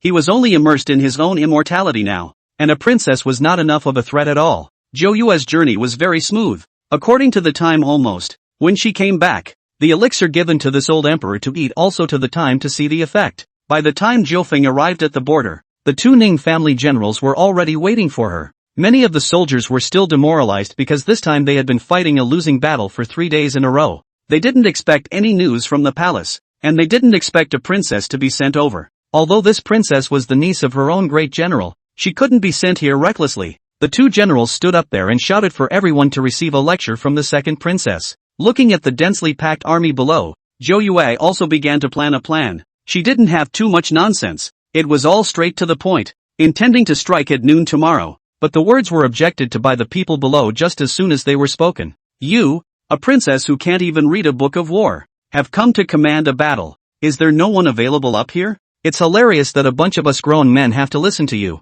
A princess. But this is at the border. These soldiers are all rough people. Do not pay attention to the etiquette. Great General Ning was up there yelling at them to shut up, but there was no way to convince everyone with this talk.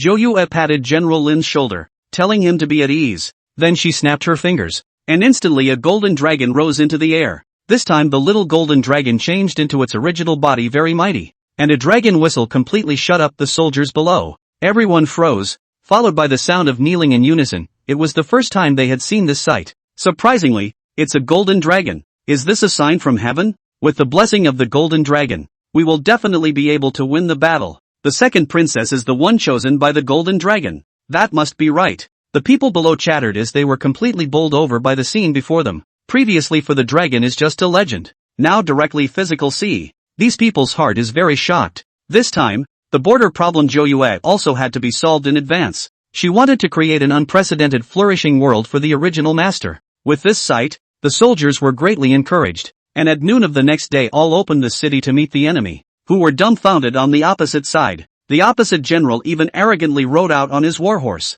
I heard that you all have no one left to send, but you even sent a princess here. Is it sent over to my old man to make peace? Ha ha ha ha ha. His laughter came to an abrupt end. Then the next second the head fell to the ground. Zhou Yue was playing with a flying sword in her hand as she rode majestically on her warhorse. This surprised great General Ning. What kind of force was this? To be able to take someone's head within 100 meters. The soldiers on this side were even more encouraged when they saw that the other side's generals were actually destroyed, and they all shouted and rushed up. The other side also prepared to meet them. However, a golden dragon leapt up and a huge fireball rolled towards them. The difference in strength in this battle was too great, and it was all over in just 1 hour. 9 specters had already stepped into the opponent's territory with their army. In just half a month's time, the capital kept getting good news from the border. First they resisted the invasion of foreign troops. Then there was the fact that the enemy had sent a letter of surrender. But 9 specters didn't care and went straight into the enemy's territory and killed them without leaving a single piece of armor. There were constant reports of shortcuts coming up, and in the end, Zhou Yue led the generals to take all of the other side cities in one fell swoop. Even the great king of the enemy country couldn't escape in time and was beheaded on the spot by 9 specters. Zhou Yue's deeds had spread from the border to the capital, both to share the people's worries and to protect the country. It's a great honor for them to have such a princess. 3 months later, after settling the rest of the forces at the border, Zhou returned in style with his army again. The 2 generals of the Ning family rode behind Zhou Yue, who was the big contributor this time. They were warmly welcomed by all the people of the capital, and Zhou Yue's prestige grew deeper and deeper. Some people even thought that it wouldn't be a bad thing if Zhou Yue took that position. At least it would be able to bring hope to the people. After returning from the 9 specters, such rumors were spreading everywhere, and there wasn't even any opposition to them. The emperor remained as idle as before, he cared for nothing. The ministers were becoming more and more disappointed in him, and some of the ministers in the back directly advanced their words, wanting to make Zhou Yue the first empress of the great celebration kingdom.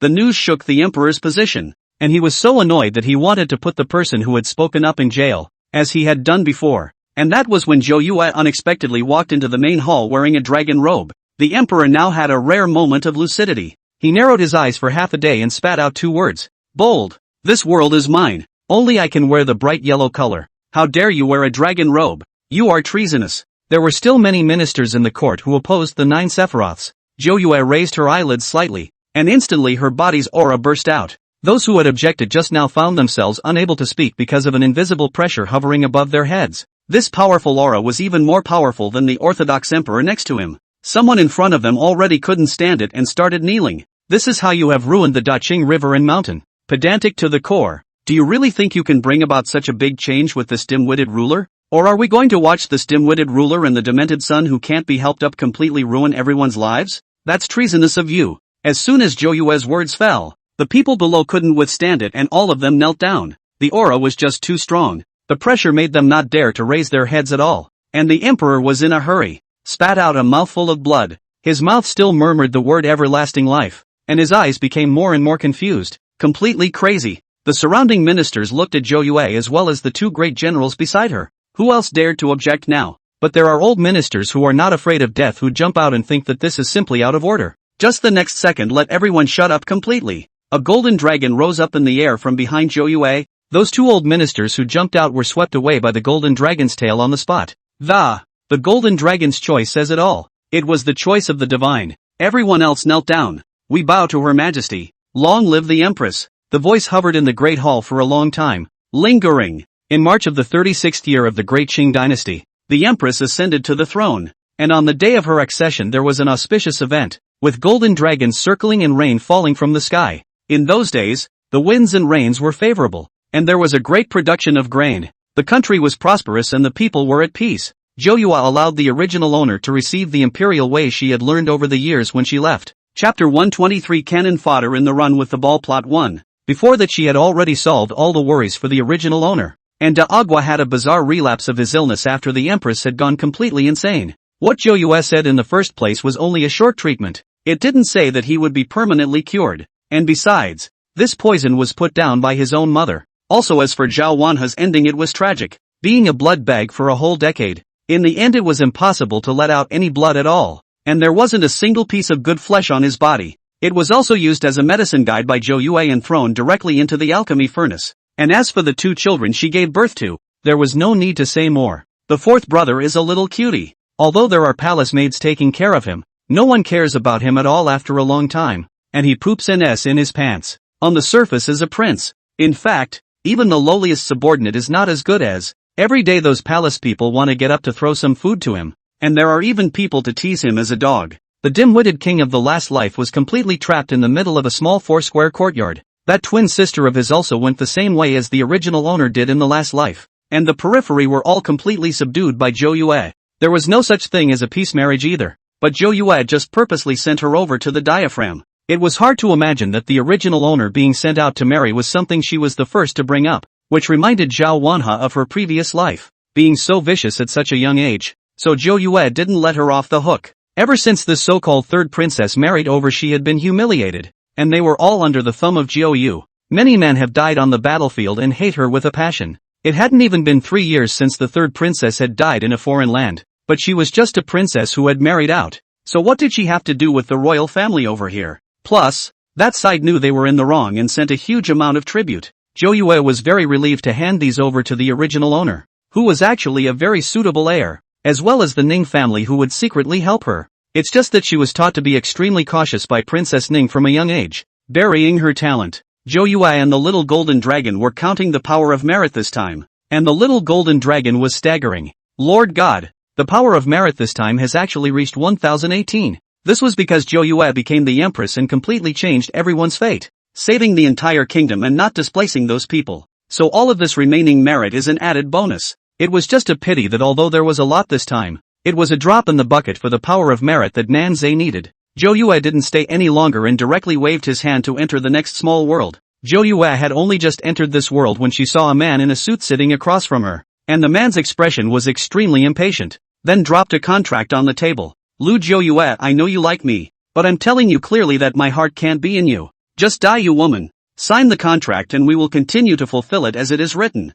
9 specters frowned. There was nothing wrong with the person on the other side of the room. Was there? What kind of brain-dead statement was that? And then she snapped her fingers, completely making time stand still. The little golden dragon laughed out loud next to him, and the boss across the street now had an extremely funny expression on his face because he had been suspended. 9 specters begins to receive the plot. The original owner of this world is called Lu Zhou Yue, the only daughter of the Lu clan, whose financial power is extremely strong, almost holding half of the economic lifelines of Jinhai City. Opposite the man is the hero of this world called Shi Yunzhou. When the family is to do cosmetics began to make a fortune. At the beginning is also a strong financial strength. Just these years has begun to gradually downhill, but in the midst of one economic crisis after another, the Toki family has not collapsed, all because the original owner, the blood bag, has been providing for it. The original owner is also a poor person who has been tricked by the Toki family. The parents of the 2 families had crossed paths in previous business dealings, and that's how they got to know each other.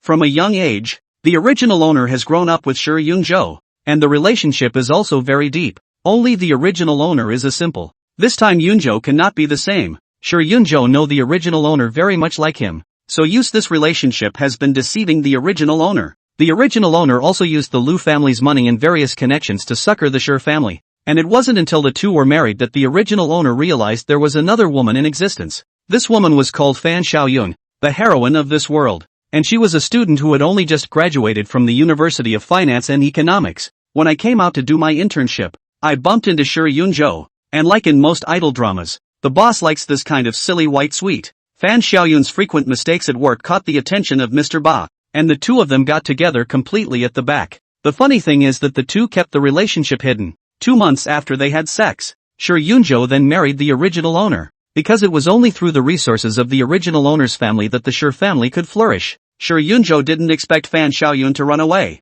leaving only a letter asking her not to come back to him. This had caused Mr. Bully's displeasure that a woman dared to run away from his man. In the meantime, a scene of you chasing me and I escaping was staged, and the heroine managed to escape to a foreign country. And the dog blood is that the heroine knows she is pregnant, but he didn't want Shi Yunzhou to know about this, which is also known as running away with the ball and giving birth abroad. returning 5 years later with a talented munchkin who can do anything and help their business prosper. As for the heroine, she is also a strong woman with a strong career. Not only did he make his own industry in Canhai, but he also became a leader in the entire cosmetic field. The problem was that the original owner was married to Shi Yunzhou, which hindered Fan Xiaoyun's path. The latter two schemed a plan to sell the original owner across the sea. The poor original owner thought they were still celebrating their wedding anniversary, and by the time she opened her eyes she was already in an underground factory abroad. The original owner ended up dying on the operating table after having all her organs removed. They're also secretly transferring the Luke's assets. By the time Lu's parents tracked down the cause of their daughter's death, the Toki family had already begun to take action, completely annexing the Lu family. The old couple had no one to turn to, and only a little bit of information to find out. Being secretly thrown overboard on a ship bound for a foreign country was all the idea of Shi Yunzhou and Fan Xiaoyun. The original owner didn't realize all this until she died, and her resentment was so great that she found the 9 Sephiroths and dedicated all of her 3 lifetimes of merit. It turned out to be that he had run into a scummy man and then this was too much to his liking, and Zhou Yue immediately agreed. The next second she snapped her fingers and all was back. The current point in time was when Shi Yunzhou came to him to talk about marriage, but it was still the same condescending attitude. He does it every time, because he thinks he's a man who wants self-respect too. The point of having to honor yourself lies in the fact that the Time family can't afford to be in business right now. Every time he said that, the original owner would give him a large sum of money to use to curry favor between them. Chapter 124, Cannon Fodder in the Run with the Ball Plot 2. Seeing that Zhou Yue didn't respond for half a day, the man was a bit impatient as he looked at his watch. If his parents hadn't forced him to come over, he never would have wanted to come and talk about such things, especially with a woman like this. It was just so boring. By this time Shi Yunzhou had already been completely ambiguous with Fan Xiaoyun. At the moment, all he could think about in his mind was the look on Fan Xiaoyun's face when she made a mistake, and Zhou Yue couldn't help but want to punch him when she saw his flamboyant look. Woman, are you using this lustful tactic to get me interested in you? Oh, I think you're overthinking it. I'm not really interested in you, and it is necessary for me to remind you that by marrying me, with the strength of your family's property, you are nominally in the family. You door-to-door son-in-law. To put it nicely, a door-to-door son-in-law is, to put it bluntly, a pussy eater. Shi Yunzhou was completely confused. Was this still the Zhoufeng he knew? Previously, he didn't even dare to say a big word to him, but now he dared to humiliate him like this. There were a lot of people inside the cafe, and people around them were covering their mouths and snickering, as well as pointing at the side. Shi Yunzhou felt like he was being visited like a monkey. He was furious and glared angrily at Zhou Yue. Lu Zhou Yue, you had to do it, didn't you? Isn't it just that I didn't return your messages yesterday? Do you have to be so petty? As a woman, you should be honest. Stop, stop, stop, stop, stop. I can't help but vomit up all the food I ate this morning. Then there was the dashing understudy, who put on his sunglasses and proceeded to pull out a meal from inside his bag, then dropping $1 on the table. That one after dinner, this one is on you. Remember, it's for you to go buy a mirror to look at yourself. If you're a softie, you should show the attitude of a softie. What's the point of yanking? Zhou Yue carried her bag and left in style. The surrounding melon eaters were even more surprised. This sister is also too handsome. I can't believe the man across the street is a softie. It's just disgusting. The cafe was filled with murmuring voices, and Shi Yunzhou's face exploded red as he stood up and looked viciously at the people around him. Shut up, all of you. I didn't realize that it had backfired. And the uproar around him was getting louder and louder, and they were just passers-by.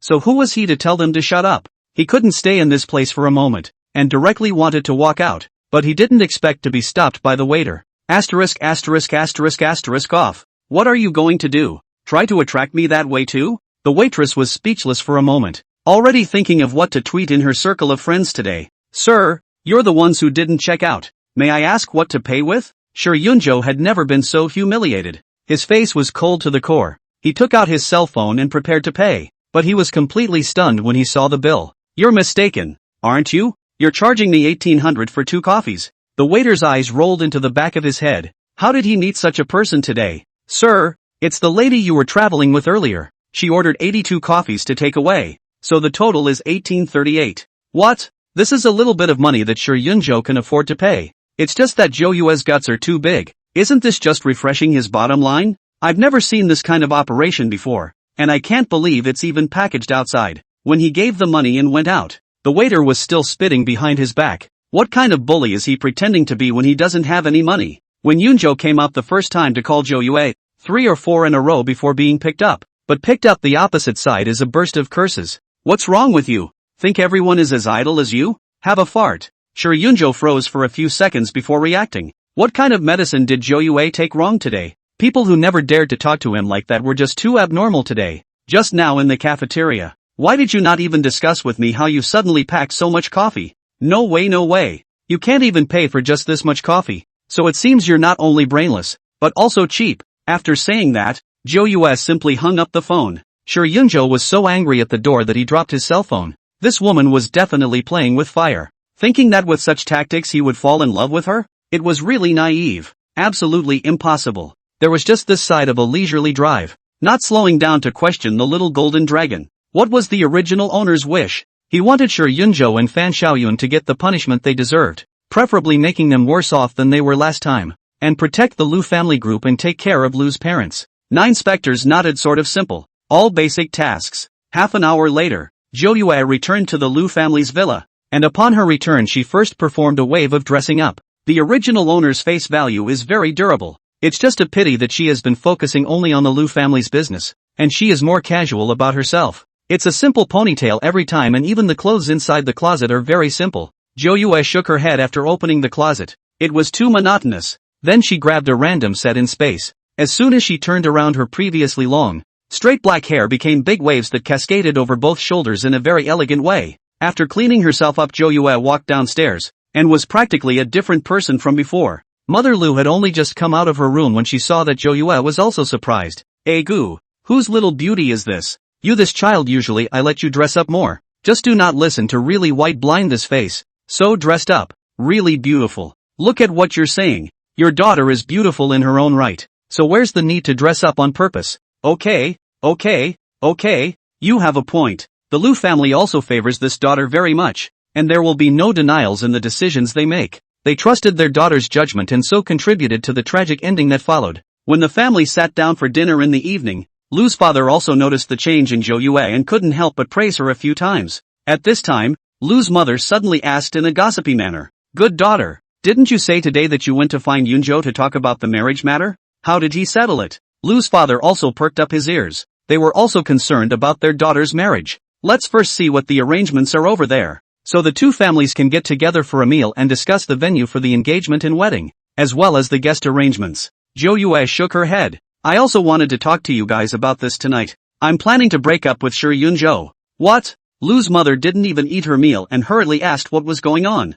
She knows her own daughter best. She can say that she poured her heart out to that boy from the Sure family. Why is she suddenly talking about breaking up now? It's normal for you young people to have a little conflict sometimes, but you should also be careful not to get carried away. 9 specters let out a helpless laugh, then took out that contract. Chapter 125, Cannon Fodder in the Run with the Ball. Plot 3. Lu's father picked up the contract with a puzzled look on his face, but it was only when he saw the first few rows of words that he directly slapped the table in anger. The Toki family really did a great job. What does this mean? Do you really think our Lu family is some small family? Since the Toki family is so incapable of educating their son, don't blame me for being merciless. Lu's mother also hurriedly took over to check, and after reading it she changed her face. Does their family think that our daughter is not married to his family? What a joke! Compared to the anger of the Lu family's parents, Jo Yue was calmly eating her meal. It was written very clearly on that contract, and all of it was authored by Sure Yunjo. The first rule was that after the marriage Jo Yue was not allowed to interfere with any of his outings.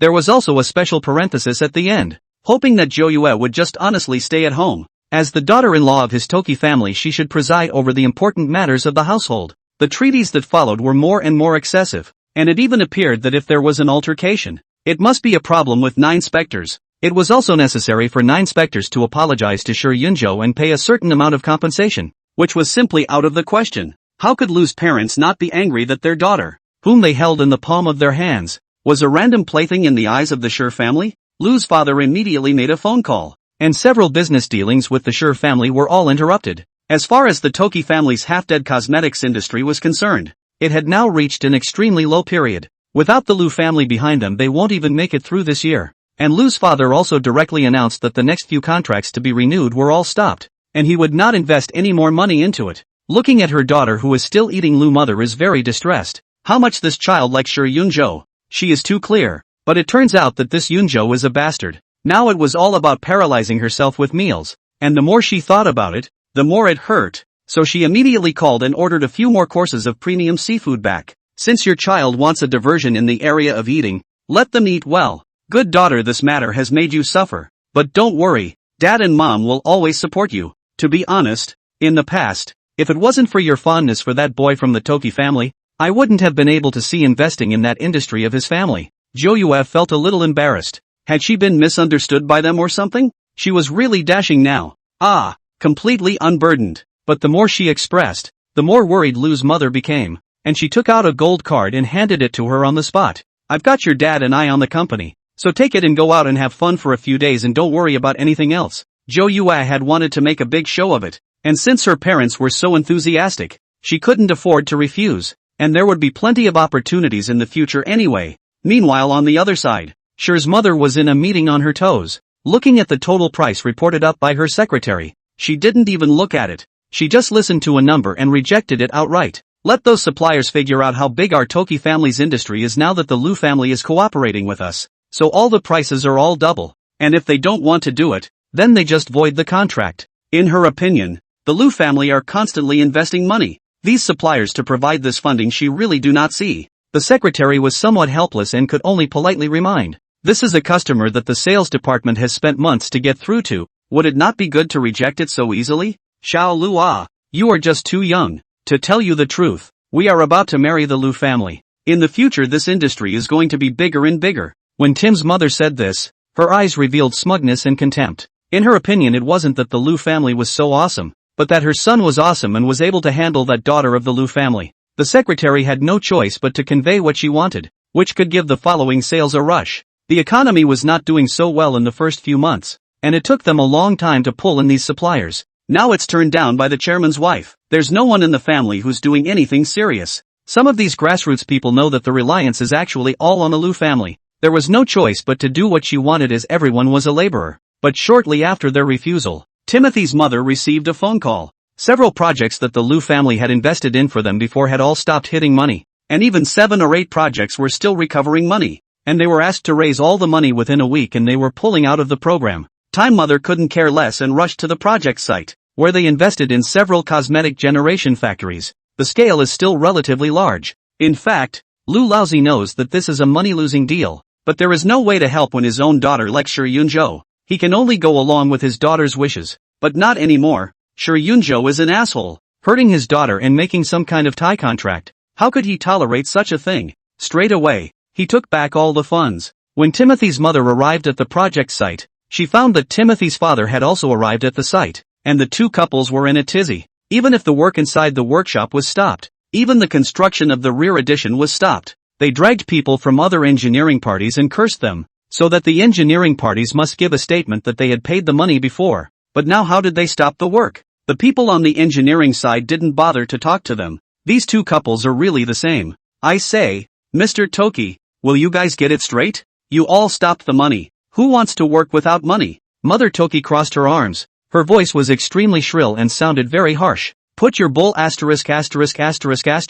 You know the Lu family, right? Lu family group, and we are cooperative investment of those money not long ago invested? The guy from the engineering side doesn't care that much and just pulls out a contract. The other Mr. Lu has already quit a long time ago. Just this morning. Don't you guys know that? In fact, it was not until this morning that I realized that they, the Sher family, had claimed that the Lu family was cooperating with them. In fact, according to this contract, only the Lu family has been putting in money, and their Toki family hasn't even taken out a single cent. Whoever gets the money is the boss, and now that the Lukes have directly stopped the money, of course no one will continue to do it. What? Sher's mother thought that Mr. Lu had only stopped a few other projects, but she didn't expect all of them to be stopped. Father Toki couldn't care less about his image and hurriedly asked his secretary to find out what was going on with the businesses under them. This check revealed that even the funding had stopped and they were now facing a direct funding cutoff. It's a critical time for investment, and people are not willing to keep doing it when the funds aren't even there. Many people consider the Lu family this network in. Now the Lu family directly withdraw shares, withdraw investment. Many people have also started to jump out. Lu's mother was beside her and slapped her thighs anxiously. How could this happen? Chapter 126, Cannon Fodder in the Run with the Ball. Plot 4. How arrogant they were before. How wretched they are now. That time it was clear that they were relying on the Lu family. and the family is dead set on denying it. It's true that what goes around comes around. The engineering side and the heads of several other factories chased after the Toki family to ask what exactly they should do. If you really want to continue, then settle the rest of the final payment or you will just have to go on with the strike indefinitely. Tim's mother turned her head and glared fiercely. Do you really think our Tim's family will lack your little money? It's only been one morning since the funds were available and you're all on strike. No credibility at all. The engineering side of the people are too lazy to say more to her. Directly pack up things to go. See, a few big cars have driven away. When the mother of this is really anxious, she still thinks that people are not clear. People are looking at the Liu family to come, and now a little bit of wind. Liu old man has withdrawn from the shares. Then what are they still doing here? Can a small group like the Toki family come up with that kind of money? Seeing that she couldn't stop them, Sher's mother even began to scold the Liu family, thinking that the Liu family was also deliberately messing with them. Why did they go back on their word when they had clearly promised something? When I call that daughter of the Liu family now,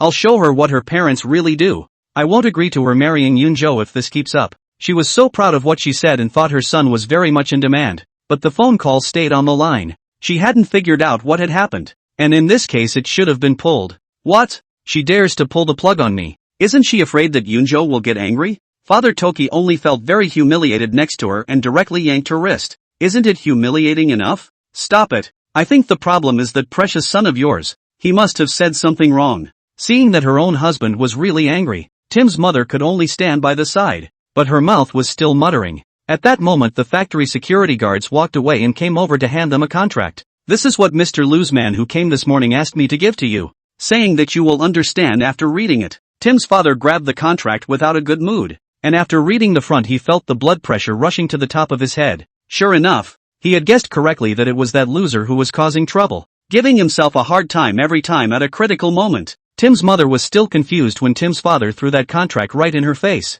Take a good look at what that loser son of yours has done. Tim's mother also frowned straight after reading it, but she didn't think there was any major problem. She just felt that her son was a little too eager. This kind of thing should wait until after the marriage to get the 9 specters and then take it out to say. How can we say it now? This Liu family is also petty enough. Isn't it just such a contract? Is it necessary to stop everything? What do you know? You womanizer? Why don't you go prepare something and apologize in person? Father Toki felt that he was really going to be pissed off by this mother and son. Then he called Shi Yunzhou and tried to tell him to get his ass back here. And Shi Yunzhou, who was browbeating Fan Xiaoyun at the moment, hung up immediately. More and more he thought that this in turn was really different everywhere. Even making mistakes seemed so cute. I guess that's some kind of filter between the hero and heroine. Otherwise the co-workers in the neighborhood are dying of disgust. How did you get such a stupid intern who can't do anything right no matter what he does, causing everyone to work overtime constantly? Fan Xiaoyun took the organized documents and handed them over to him for signature, but she didn't expect to slip and fall directly into Shi Yunzhou's arms. Woman, you're playing with fire. You know that? Fan Xiaoyun's face turned red and she hurriedly struggled to get up, only to fall deeper and deeper, even rubbing her lipstick marks on Shi Yunzhou's shirt collar. Shi Yunzhou felt even more that this woman was completely different from the others. At that moment a sharp knock on the door broke the ambiguity inside the room. Shi Yunzhou instantly chilled his face and impatiently let people in. It was his secretary who came in, because Timothy's father had called a lot and the guy just wasn't answering. Called the secretary directly and told him to hurry home. Shi Yunzhou was a bit impatient and straightened his collar. It's really needed everywhere. I really can't help it. Fan Xiaoyun was beside her with a look of infatuation. Mr. Auer was just too handsome and completely mesmerized her. The secretary really has no eyes to see. Just want to hurry up and leave this place. If not, the salary here is okay. He really want to quit in a minute. Shi Yunzhou also returned the call, and after learning that his own parents were actually going to take him to apologize,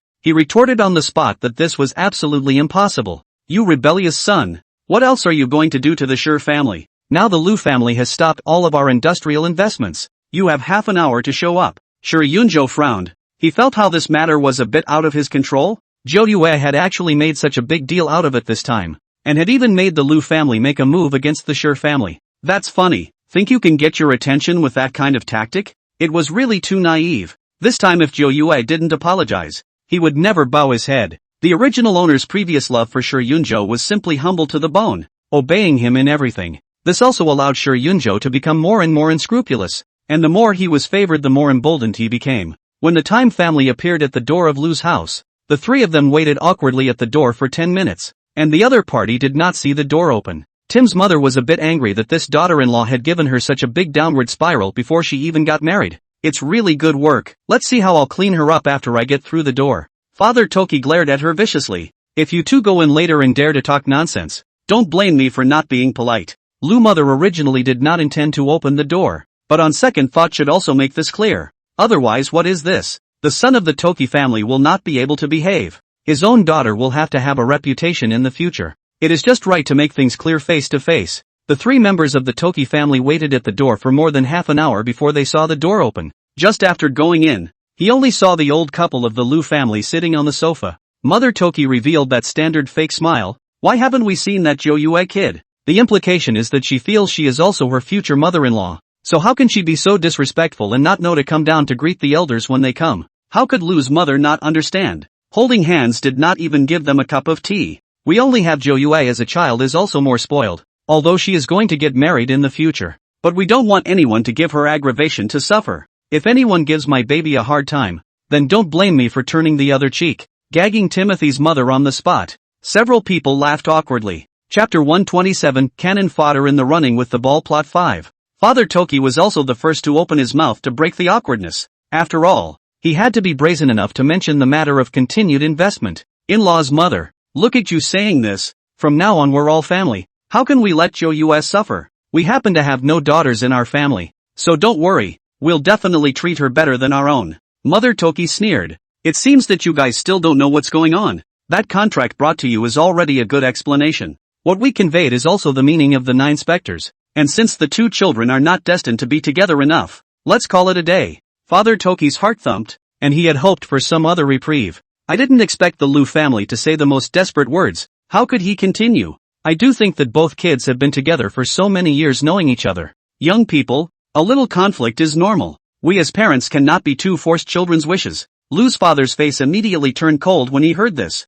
Their Sure family simply didn't recognize where the fundamental problem was. I don't think there's any point in us talking at all anymore. The kid means what he means and so do we. Although the 2 children's destiny has come and gone, I would like to offer a word of caution. Is your Toki family's Grand Duke that attractive? Stealing food without even wiping it clean and bringing it to me. Shame on you. Tim's mother was also confused and turned her head to see lipstick marks on her son's shirt. Before he could explain, the family was simply thrown out. Lu's father shook his head. Fortunately his daughter was out traveling. If she saw this disgusting scene, she would really diaphragm herself. Sher's father had only just come out when he knew that this matter was definitely yellow, turning his head and slapping Sher Yunjo in the face. It's all because you're stupid. Sher's mother was heartbroken when she saw her son being beaten and rushed forward to pull Sher's father. The kid is so old. Why do you still just do it? Besides her daughter is no good. Making a gesture of being a young lady. I'm still her future mother-in-law. She doesn't know how to respect people at all. Shut up, all of you.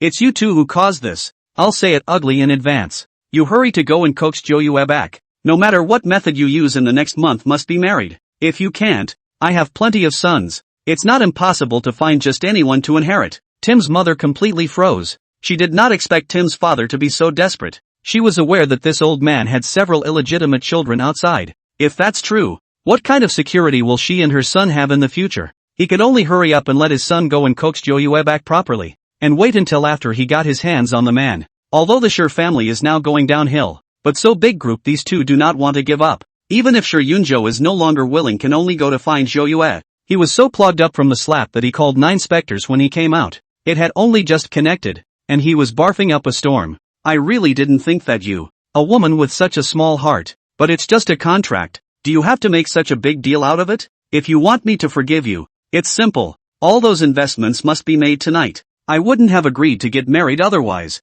Jo Yue was on vacation at the beach when she received this inexplicable phone call before remembering that she had forgotten to pull the plug on this brainiac. I suggest you go to the hospital and have your ears looked at.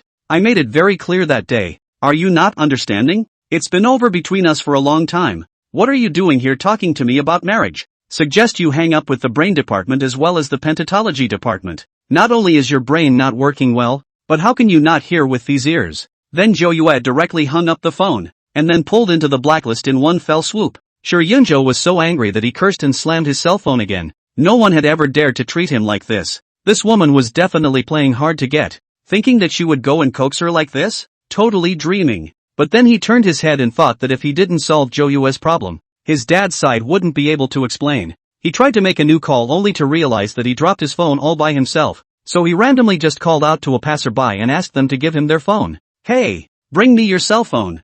I need to make a call. Nuts. Very well, woman. You have succeeded in getting my attention. The passerby looked at him with a puzzled expression. You didn't run out of some mental institution, did you? There's something wrong with you. Sure, Yunjo dashingly ruffled his hair, still wanting to play handsome to say those domineering words of his, not realizing that the passersby had long run away. Jo Yue was enjoying her vacation at the moment, as she sat on top of her luxury yacht beautifully sipping her juice. In the previous world realm, she had refined quite a few good things. Then she took out a bunch of golden talismans and threw them to the little golden dragon. This is my newly refined goodness, just in time to test it and see how it works. The little golden dragon rubbed its hands together excitedly. This kind of thing it was getting better at now. Jo Yue sipped the juice and checked Fan Xiaoyun's position in passing. Now these two are still in the ambiguous period. Jo Yue shook her head. This progress is also too slow. It seems that they still need to be helped by their own great man. A golden light flashed, and many images of Shi Yunzhou suddenly popped up in the mind of Fan Xiaoyun, who was organizing her documents. She shook her head. No, Fan Xiaoyun, you absolutely can't think about that stuff. It's work time. Cheer up. You can do it. It didn't take more than a few seconds. Fan Xiaoyun had appeared near the president's office, sneaking around, making the secretary next to him feel curious. It's really weird today. Why do I miss him so much? It's true that the man I fancy is just so charming. The secretary was beside herself and felt like she had to go wash her ears. How could she hear this kind of self-talk? There really wasn't anything wrong with this woman. At the same time, the little golden dragon had already punched in a few talismans inside Shi Yunzhou's body. And anyway, the main god had said that this thing could be used at its leisure. In a trance it remembered something. The main god had explained at the time that this thing seemed to be called a good pregnancy charm or something. The little golden dragon clapped his hands together. He had already typed in 7 or 8 of them anyway. So whatever. Shi Yunzhou was getting more and more upset. He still knew his own father's character very well, having so many illegitimate children outside. In other words, he could be replaced at any time, which made him a little uneasy. But now he couldn't contact Jo Yue at all. And although he had changed his phone number, he was blacked out when he called. This has never happened before. Women really are a pain in the ass. Just when he was annoyed beyond belief, a figure suddenly broke into his sight. Fan Xiaoyun walked in with a cup of coffee. The moment the two of them locked eyes, the talisman within Fan Xiaoyun's body began to take effect, and 9 specters was surely going to tie these two of them together in death. Chapter 128 Cannon Fodder in the Run with the Ball Plot 6. Shi Yunzhou didn't know what was going on. He did have a good feeling about this woman before, but according to his character it was impossible to develop so quickly. It all happened so suddenly that the secretary was about to go in to deliver the report when she heard some strange noises. He was taken aback. It shouldn't be possible, right? Isn't Mr. Ours still engaged to the Liu family? Is Ms. Liu coming over? The secretary didn't dare to come up and disturb, and Jo Yue was thinking about getting a shield when she saw this hot image, and suddenly had an idea. Looking at the duo in the picture, Jo Yue burst into a bad joke. Work hard. This was the last time they enjoyed it. She explained that the little golden dragon had recorded this exciting footage first. 10 minutes later, Shi Yunzhou got up with satisfaction, then took out a bank card from inside his bag. Woman, you've managed to get my attention, and this card makes up for it. Fan Xiaoyun's face turned red as she grabbed her clothes and covered her face. How dare you think of me like this? I'm not doing this for your money. I'm not that kind of random woman. It's just because it's you I'm willing. As soon as Shi Yunzhou picked up his chin, the two of them had a word for each other, almost making Jo Yue outside the screen sick. When Fan Xiaoyun came out of the president's room, the secretary was completely stunned. He was eating a big melon, but it was not Miss Liu. Fan Xiaoyun, on the other hand, had a satisfied look on her face, although she knew that Shi Yunzhou and the Liu family were engaged. But so what? It's not like they're actually married. They don't count themselves as a third party. This instead showed that Shi Yunzhou was very attractive, and that her vision was absolutely not wrong. Just another thought that these two really are a perfect match. One has a brain problem, not much property, and always thinks he's the overlord. The other one was even more of a bag of brains, and she was going to make sure that these two were tied together for good and didn't wreak havoc on anyone else. Shi Yunzhou's side. Shi's father was constantly urging him, but he couldn't do anything about not being able to contact Jo Yue at all. Although the Toki family is now facing a break in financing, they are barely hanging on with their previously stored customers. But this was based on the fact that Toki's father was working hard to run business everywhere, and he, a president, still had to suffer and go around accompanying drinks. That son of his is now involved with Fan Xiaoyun all day long, and that daughter-in-law of his can't be relied on, and has absolutely no talent for management. 2 months later 9 specters returned from their vacation, and the whole group was in great spirits. It was also unknown where the Toki family had learned of Zhou Yue's return from her vacation. The first thing he did was to call and ask Shi Yunzhou to hurry up and go and properly persuade Zhou Yue to try to make the marriage between the two take place as scheduled. Shi Yunzhou hung up the phone and looked at the pitiful Fan Xiaoyun next to him. Xiaoyun, you really are the most innocent girl I've ever met.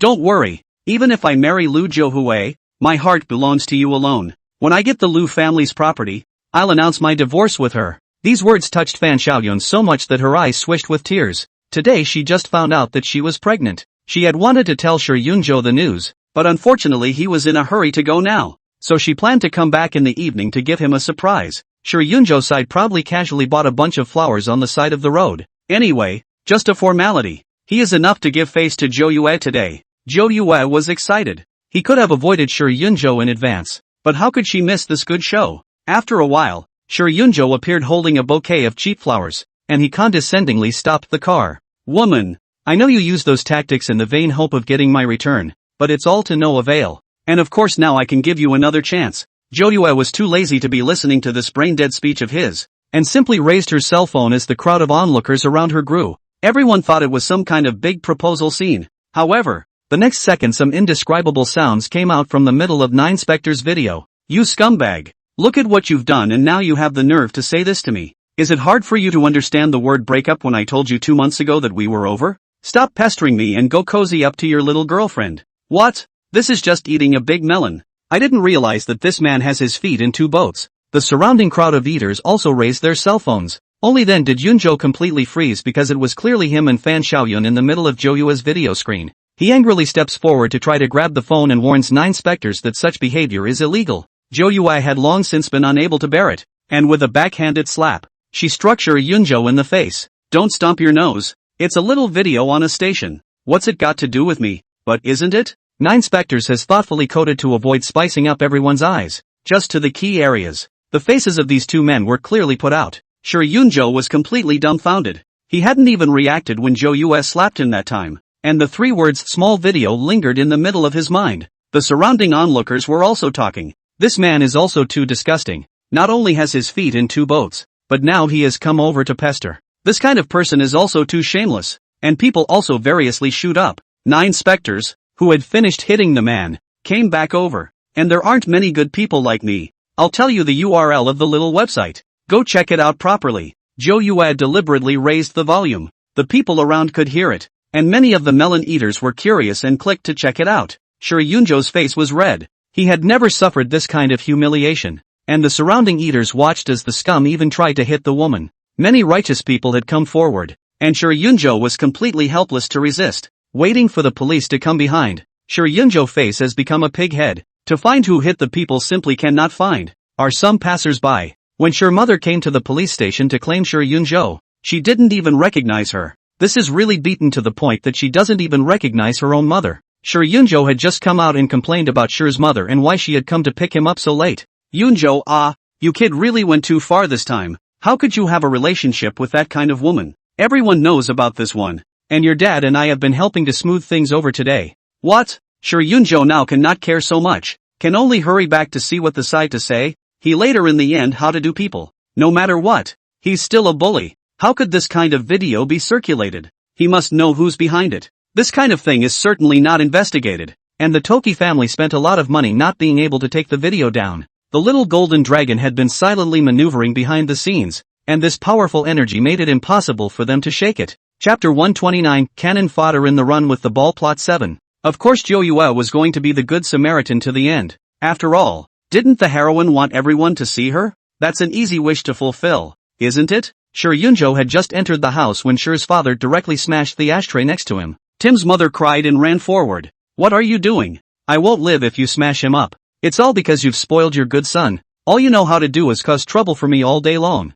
I can't wait to beat this to death. I've lost this old face today. How many people are looking at my jokes? Do you know what Mr. Huang called to say? Asked me if I'm going to develop other businesses and send my son out. Tim's father was getting angry after he finished speaking, and he directly collapsed on the sofa, his eyes rolling straight back. This scared the mother of the hour and hurriedly went up and patted her chest and handed her water. Father Toki had thought that everything was watertight, but it turned out that this loser couldn't even handle a woman. Now the relationship with the Liu family is considered completely ruined. He had a very high regard for Zhou Yue as his daughter-in-law. In fact, he was also interested in Zhou Yue's ability and the Liu family behind her. Now everything was ruined. In the end, it was only when Shi Yunzhou knelt down in front of him and confessed that he was wrong that he eased up quite a bit. Get back to your room and don't go out and cause me any more trouble from now on. I can't afford to lose this man. Shi Yunzhou dragged all the sand back to his room silently, as if he had forgotten about Fan Xiaoyun who was outside. He had just taken out his cell phone to see dozens of missed calls,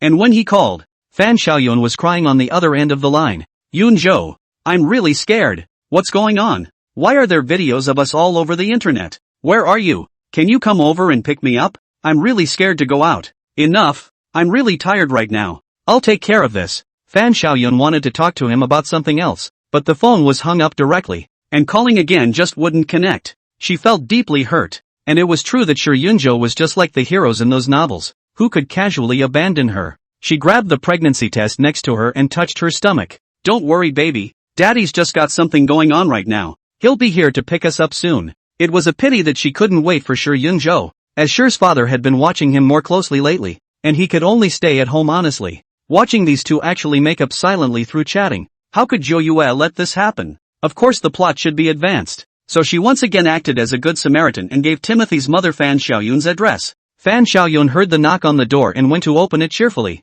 thinking that it was Shi Yunzhou who came over to pick her up. I didn't expect to open the door to be greeted with a couple of slaps. She covered her face unbelievably and backed away. And Timothy's mother was followed by a couple of women, several of whom were staring at her viciously. Zhou Yue was also very emotional looking at the scene, to remember that there wasn't so much going on in his last life. Shi's mother's overall attitude towards Fan Xiaoyun was still relatively moderate, which indirectly made Shi's mother think very highly of that grandson. But now it was this woman who caused her son's reputation to be ruined, and even completely offended the Liu family. How could she put up with this? You vixen! Don't think I don't know about your dalliances. Don't play pathetic in front of my mother.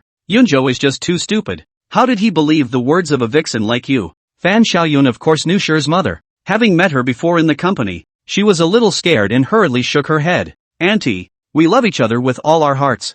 I didn't do anything wrong. How dare you? You, say those shameless words. The few women behind her were no slouches, going up and grabbing and hitting, directly scratching Fan Xiaoyun's face. At the back a few people were thoroughly tired of fighting, when the mother of the hour took out a bank card from inside her bag. There's 200,000 in here. Leave Yunzhou from now on. A woman like you is not worthy of being the daughter-in-law of my Toki family. Fan Xiaoyun's face was now pitted with scratches and extremely horrifying, yet she continued to shake her head. No, we love each other with all our hearts, and Yunzhou and I aren't together for money. Mother Toki had long known what these women were playing at, and ruthlessly took out another card. Don't think I don't know what you're thinking. This $500,000 is my last bottom line. To tell you the truth, my Toki family's daughter-in-law isn't someone like you who can't get on top. Fan Xiaoyun thought about the child in her belly again. She had wanted to tell about the pregnancy, but when she thought about Shi's mother's attitude she would surely abort the child. To be safe, she had to take that card next.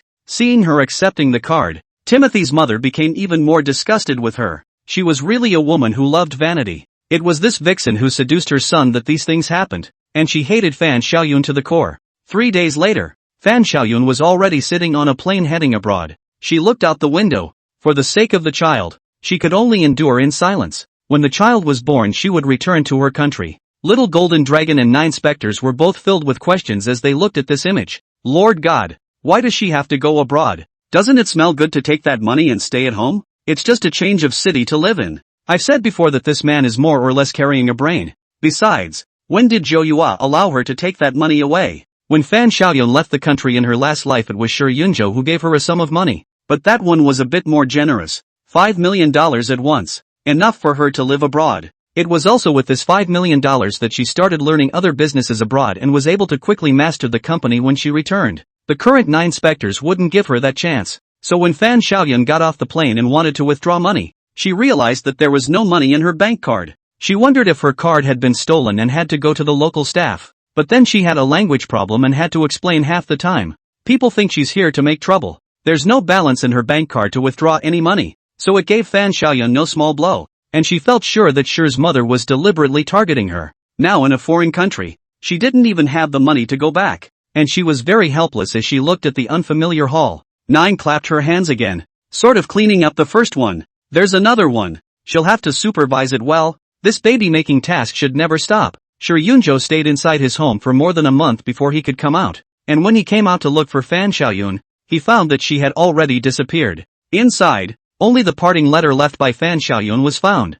with only 2 words written on it. Break up. How could this make Yunjo, who was the overlord, suffer? This woman was playing with fire again. Chapter 130 Cannon Fodder in the Run with the Ball Plot 8. He immediately contacted Fan Xiaoyun, only to find that the phone was completely unreachable. This phone call, if you can get through, that would be a hell of a thing. Fan Xiaoyun, after getting off the plane desperate, can only temporarily first mortgage the phone out, which is a little bit of money. Yunjo was not a deeply affectionate person by nature, and he felt that Fan Xiaoyun was playing a trick on him. Just say break up with him again, even if it's not enough. Just such an ordinary intern dares to break up with him. Isn't it an insult? In a fit of pique, he didn't bother with Fan Xiaoyun anymore. Xiao Jinlong was confused when he saw this. Wasn't the hero and heroine very much in love in the original plot? The hero also took out half of the assets to the heroine to do business. How is it that only now the first step has become such a mess? In fact, this is very simple. When Yunjo took those money in the first place, can be Zhou Yue gave him.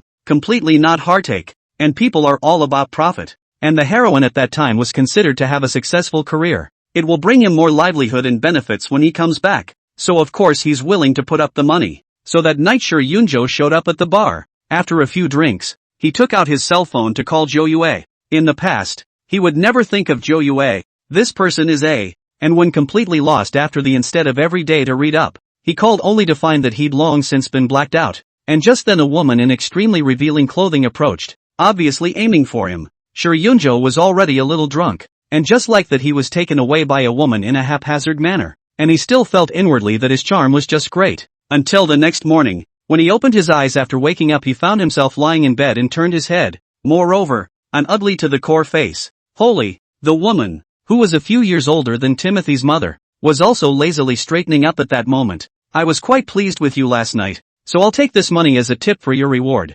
What? Yunjo was all completely confused while the woman casually threw out $500 from inside her bag. He broke down and screamed what was going on. The woman, however, frowned in disgust. Why do you still think this is too little? Your service last night was worth that much. After saying that, the woman threw out another $200, then put on her clothes and left straight away. Yunjo completely collapsed and lay on the ground. He felt completely unclean. In the past he wasn't so hungry. It was completely insulting. And now he was being treated like that special service, which made him extremely devastated. Zhou Yue and the little golden dragon watched the scene with great interest as they ate their potato chips. Just now that recording did not remember to archive. I can send it to Fan Xiaoyun later. The little golden dragon nodded frantically. How could it miss such a good thing? Yunjo didn't realize that this was just the beginning, and that he would be greeted countless times to come. In addition, in the business side, the Lu family is considered and the Time family completely decided. In the entire Jinhai city have no 10 family foothold. Father Toki had no choice but to develop his business elsewhere. And let's just say he was sort of lucky that it developed elsewhere as well. The little golden dragon was a bit confused. It was time to completely pinch his family's economic lifeline, so that they would never be able to turn around again. Zhou Yue had her own plans. They had harmed the original owner so badly in her last life. It had also annexed the original owner's family fortune, a score that had yet to be settled with them. Now as far as the little assets of the Toki family are concerned, he still can't see them. So let this old man be a laborer first and help her earn more money. She'll get it all back later with interest. Zhou Yue was more of a fish out of water here, becoming more and more skillful at taking charge of the company's business. Meeting with Yunjo again was at a charity dinner half a year later, which invited a lot of corporate representatives. Zhou Yue was wearing a pair of small leather shoes. Her tall height didn't need high heels for modification. She was wearing a burgundy evening gown and was walking and talking and laughing with Lu's parents. Just coming in, a number of business representatives came forward to make a toast. Mr. Lu, I see that this daughter of yours is very much like you were back then. She's really better than the blue. I hope that we can work together more in the future, and that Mr. Lu will be able to eat meat as well as bring us some soup. The people around them were saying polite things, and at this moment, in another corner, Yunjo looked at this scene with indignation. The coldness in his eyes couldn't be contained. No matter what, it was just a woman. Is it really possible to be in charge of such a big conglomerate? In the end, a man would have to come over and help her. The more he thought about it, the more he realized he hadn't been wrong at all in the first place. Such an excellent person like him. Zhou Yue even dared to mention breaking up with him. And now the Toki family's industry is slowly rising. He believed that the status of the Shi family would one day be on par with the Lu family. And at that time this woman would beg for it. He hid in the corner. But the mother of the hour next to him was a different story. This charity gala was very important for them to say. And it took a lot of effort to get an invitation. She'd have to make the most of her connections. Now that Toki's father was hardly ever home, her only use would be to help him pull in more collaborators. With that thought she walked over to him with a cheeky squeeze of her glass.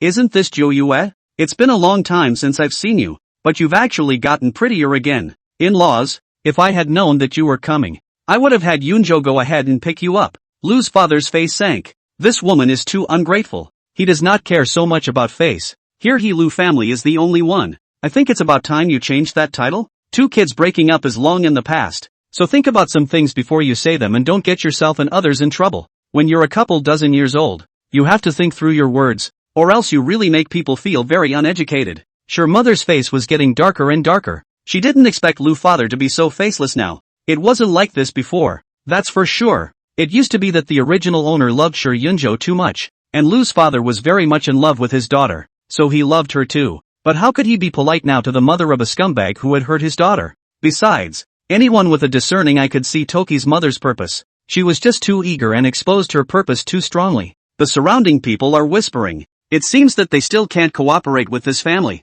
Just look at the attitude of Elder Lu. Tai mother was not expecting to be criticized like this by people in public when she was so old. Brainstorming and just saying it. Since you guys are so insensitive, then I'll be blunt. I really didn't fancy your daughter in the first place. As a woman should do the most is filial piety in-laws. Home inside the husband to raise children. Every day to show their face is also unashamed. Chapter 131 Cannon Fodder in the Run with the Ball Plot 9. Lu mother's face was red with anger. She had felt before that this family was not a good person. And such words could come out of her mouth. What era still has this kind of feudalistic thinking? Take care of your son first. I think your family will wait for self-production. It seems that your Toki family still has a big appetite. Is this an announcement that you're completely going to go against my Lu family? In fact, at this time when the mother's heart has been panicked, she knows that the Lu family has a lot of means. On this side of the money is the biggest capital, but the people around her were staring at her, and talking from time to time, which made her pride start acting up again. Anyway,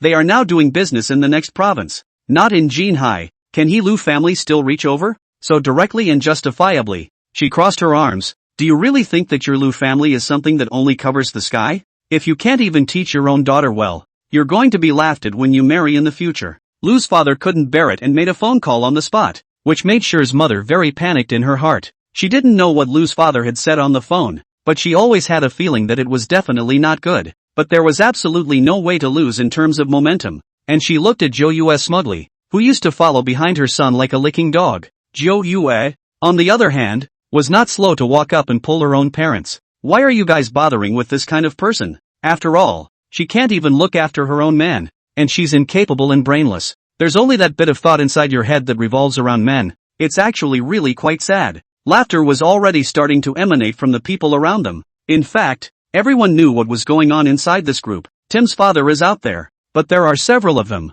and she is still running around every day to help pull the strings. Isn't this kind of person brainless or what? Mother Toki was so angry that her face turned red. She reached out and pointed at Zhou Yue, while Zhou Yue stepped forward and opened her hand with a direct slap. Do you think this is some place where you can be allowed to fool around? I hate it when people point their fingers at me, and I forgot to tell you something. This charity dinner is funded by my Lu family, so now get out of here immediately. Tim's mother was so anxious that she couldn't say half a word, and the security guards came up and started pulling at her.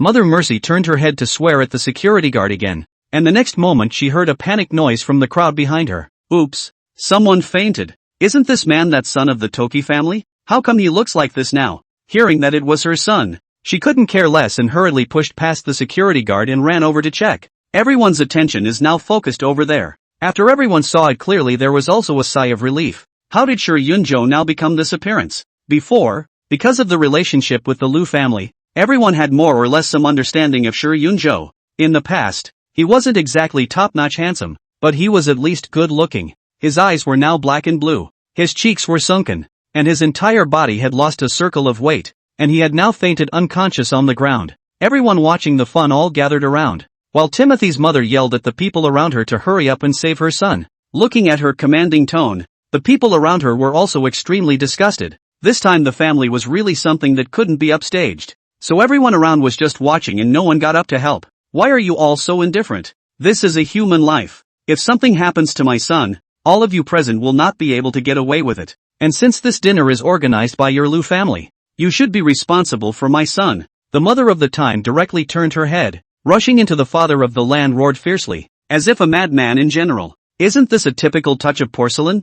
Zhou Yue walked forward without slowing down, and Sure mother tightly protected Sure Yunzhou in her arms. What are you going to do? If you dare to do anything to my son, I won't let you go. While it's true that you're a pretty disgusting person, I'm a great guy, and don't you know that we have an accompanying doctor here? It just looks like you don't really need it. No, I need to. Where's the doctor? Get him here quickly. Mother Toki couldn't care less. The place where the dinner party was held this time was so remote that there was no way for them to go out. With that, Zhou Yue made a phone call and 2 doctors came out of the guest room, which caused the people around to give a thumbs up. Liu family organizing dinner party is really considerate. Even the medical are equipped. Is worried about an unexpected situation. The old Chinese doctor in front of him observed, then reached out and took a pulse. Then he got up and indicated that the problem wasn't too big. Tim's mother couldn't believe it when she heard that. Have you been bribed by the Liu family? What do you mean the problem isn't greatly? My son fainted. If anything happens to him, I won't spare all of you.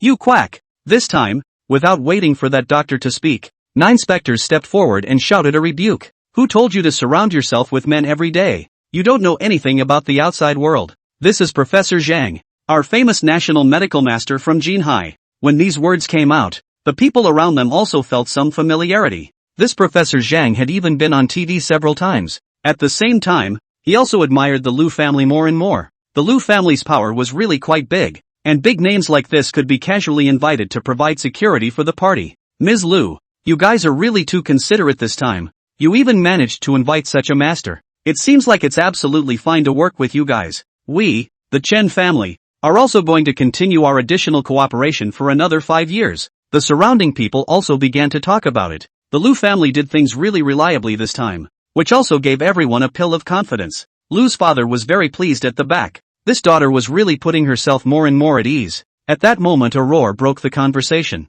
Enough! Can't you apathetic people see that my son is passed out? The surrounding talents thought it was really strange. His son fainted. What's everyone's business? It was good that Professor Zhang also started to act, as he took out the silver needle he had with him and stabbed it on Sure Yunzhou's body. Within a minute, Sure Yunzhou unexpectedly woke up, and Sure's mother hugged her son tightly. You kids are really freaking me out. How could you pass out in a good way? Sure Yunzhou was also confused. He had stood up and wanted to leave, but the result was a burst of vertigo, and then he didn't know what happened. Professor Zhang also explained in a serious manner next to him. Young man, there are times when you still need to exercise more moderation. This is the one that has broken the root. This kidney of yours is all broken. Chapter 132, Cannon Fodder in the Running with the Ball Plot 10. The surrounding people immediately perked up their ears when they heard this, and such a secretive matter attracted even more curiosity. Tim's mother couldn't care less. Don't lie to me. My son is in good health. There was never anything like what you said. How could the professor, who is very well known in medical circles, be subjected to such suspicion and slander by him? Oh, if you don't believe me, you guys go and do the examination yourselves. The happiness of the rest of his life is almost gone. This young man is just playing with too many flowers nowadays. The laughter around them grew louder and louder, which made Timothy's mother understand in a flash, and she stared at her son with a hateful face. Sure Yunzhou was also very vain, and now his face had grown into a pig's liver color. Although this Professor What's his name saved his life, there's no need to tell such a secretive thing. Right, so how can he still be a human being in the future? Directly a push away from the mother of the time to run towards the outside. These two people today is a big joke. Zhou Yue also deliberately declare a sentence. In the future, as long as it was an occasion organized by their Liu family, they would definitely not let anyone from the Sure family step in. This is a completely clear relationship. Based on today's mother said those words are completely Liu family, this road completely blocked. Sure Yunzhou's side had only just come out when mother grabbed him and didn't let go. Hearing what that professor said, she still had some faith, saying anything to take Sure Yunzhou to the hospital for a checkup. The two of them just pulled and tugged all the way to the hospital. In fact, Sure Yunzhou couldn't be clearer, and he didn't know what was going on in the last 6 months. He's always thinking about that kind of thing in particular or sometimes in a daze. inexplicably having sex with someone else. He felt very tired after every time he woke up, and by the end of the day he was so overwhelmed that he was still thinking about those inside his head. He was also worried about whether he would have problems, but he didn't expect to completely pass out at the party. He certainly had the effects of the 9 specters in his condition, and those charms couldn't be wasted. After all, it's a good pregnancy charm. Of course, to give him a few more grandchildren for the Toki family to be good. After they left from the banquet, all sorts of rumors about the Sure family had circulated. Not realizing that son of the Sure family was a wreck, all sorts of rumors are flying around as well. In the hospital waiting for the results of the examination, when the mother received a phone call from the father, only to pick up is a flurry of curses. "What's your stupid ass doing out there with that loser again? Do you know that the contract that I've been negotiating for more than half a year is suddenly said to be terminated today because you have offended the Lu family? You two are really capable of harming people. Do you want to bankrupt our family?" What? Sure's mother was completely stunned. She didn't expect the Lu family's means to be so strong that they could even intervene in other provinces. Just that she also felt a little aggrieved. Today at the banquet she was not equally humiliated. "Is it just like that for nothing? You still have the nerve to talk about me. Isn't it just a contract? As for you to get so angry, now my son's health is out of whack." Sure's father directly hung up the phone impatiently, and was now too lazy to care about all that crap in Sure Yunzhou. He was now 2 heads in one, and his business, which had managed to pick up a bit, was now at a dead end. This mother and son were really trying to drag themselves to death completely, and the situation inside the home was really getting troublesome now. Now can only rechange places again for cooperation, which makes the 9 ghosts to see are very admirable. So good employees are giving themselves to fight the river. Indeed good. The moment I waited on this side of the hospital for Timothy's mother to get her check, it felt like the world had collapsed. She didn't expect her son to be completely wasted, and looking at Sure Yunzhou sitting next to her, she didn't even know what to say. But now this news she had to hide. There were so many other illegitimate children out there that could replace them at any time. She absolutely could not let Toki's father know this news. Since experiencing this incident, the Sure family has completely learned their lesson, completely staying away from the Lu family, completely clamping their tails. The main reason was that they had already been warned by Timothy's father that if the 2 of them ever messed with the Lu family again, then they would get out of the Timothy family completely. Sure Yunzhou was even more of a personality change,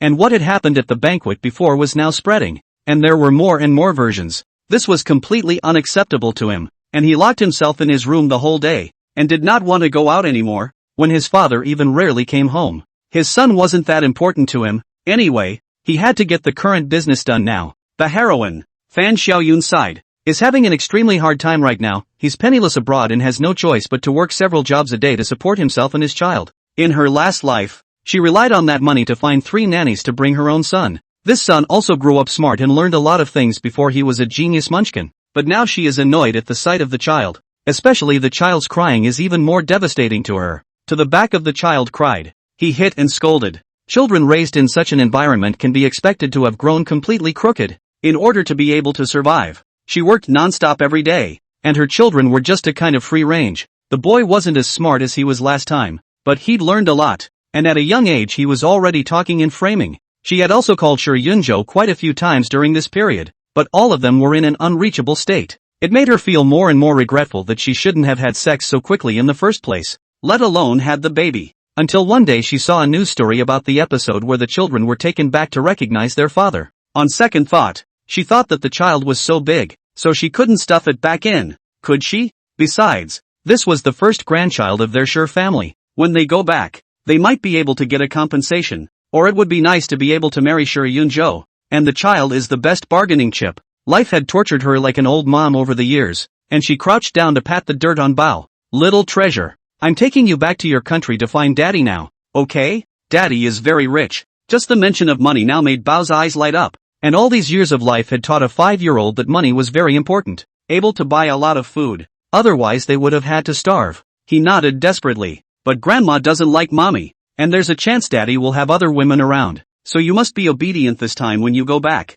Xiao Bao had learned to read faces at a young age, and he knew what Fan Xiaoyun meant by what she said. Don't worry Mom, when I go back I'll definitely please Dad and Grandma, and as for those bad women around, I'll get rid of her. Fan Xiaoyun nodded with satisfaction. The only good thing about this kid was that he was able to understand at the drop of a hat. Chapter 133, Cannon Fodder in the Running with the Ball. Plot 11. Just as Fan Xiaoyun was giving his account, a knock sounded at the door, and outside the door stood a blonde, blue-eyed, handsome foreign man. It's worth noting that this man is Fan Xiaoyun's number 2 backup abroad. Maybe it's the heroine's aura at work. Fan Xiaoyun's journey from being penniless when she first arrived to finding a job later on and being able to settle down was all helped by this spare tire. Nine Spectres felt something was very wrong when he was checking out the plot. Fan Xiaoyun wasn't particularly good looking, and she was carrying a drag. So was this foreign handsome man just as brainless? It was only when she took a closer look that she realized it was the heroine's aura that was at work. Even though there was 9 specters interfering externally so that the heroine's aura had weakened a lot.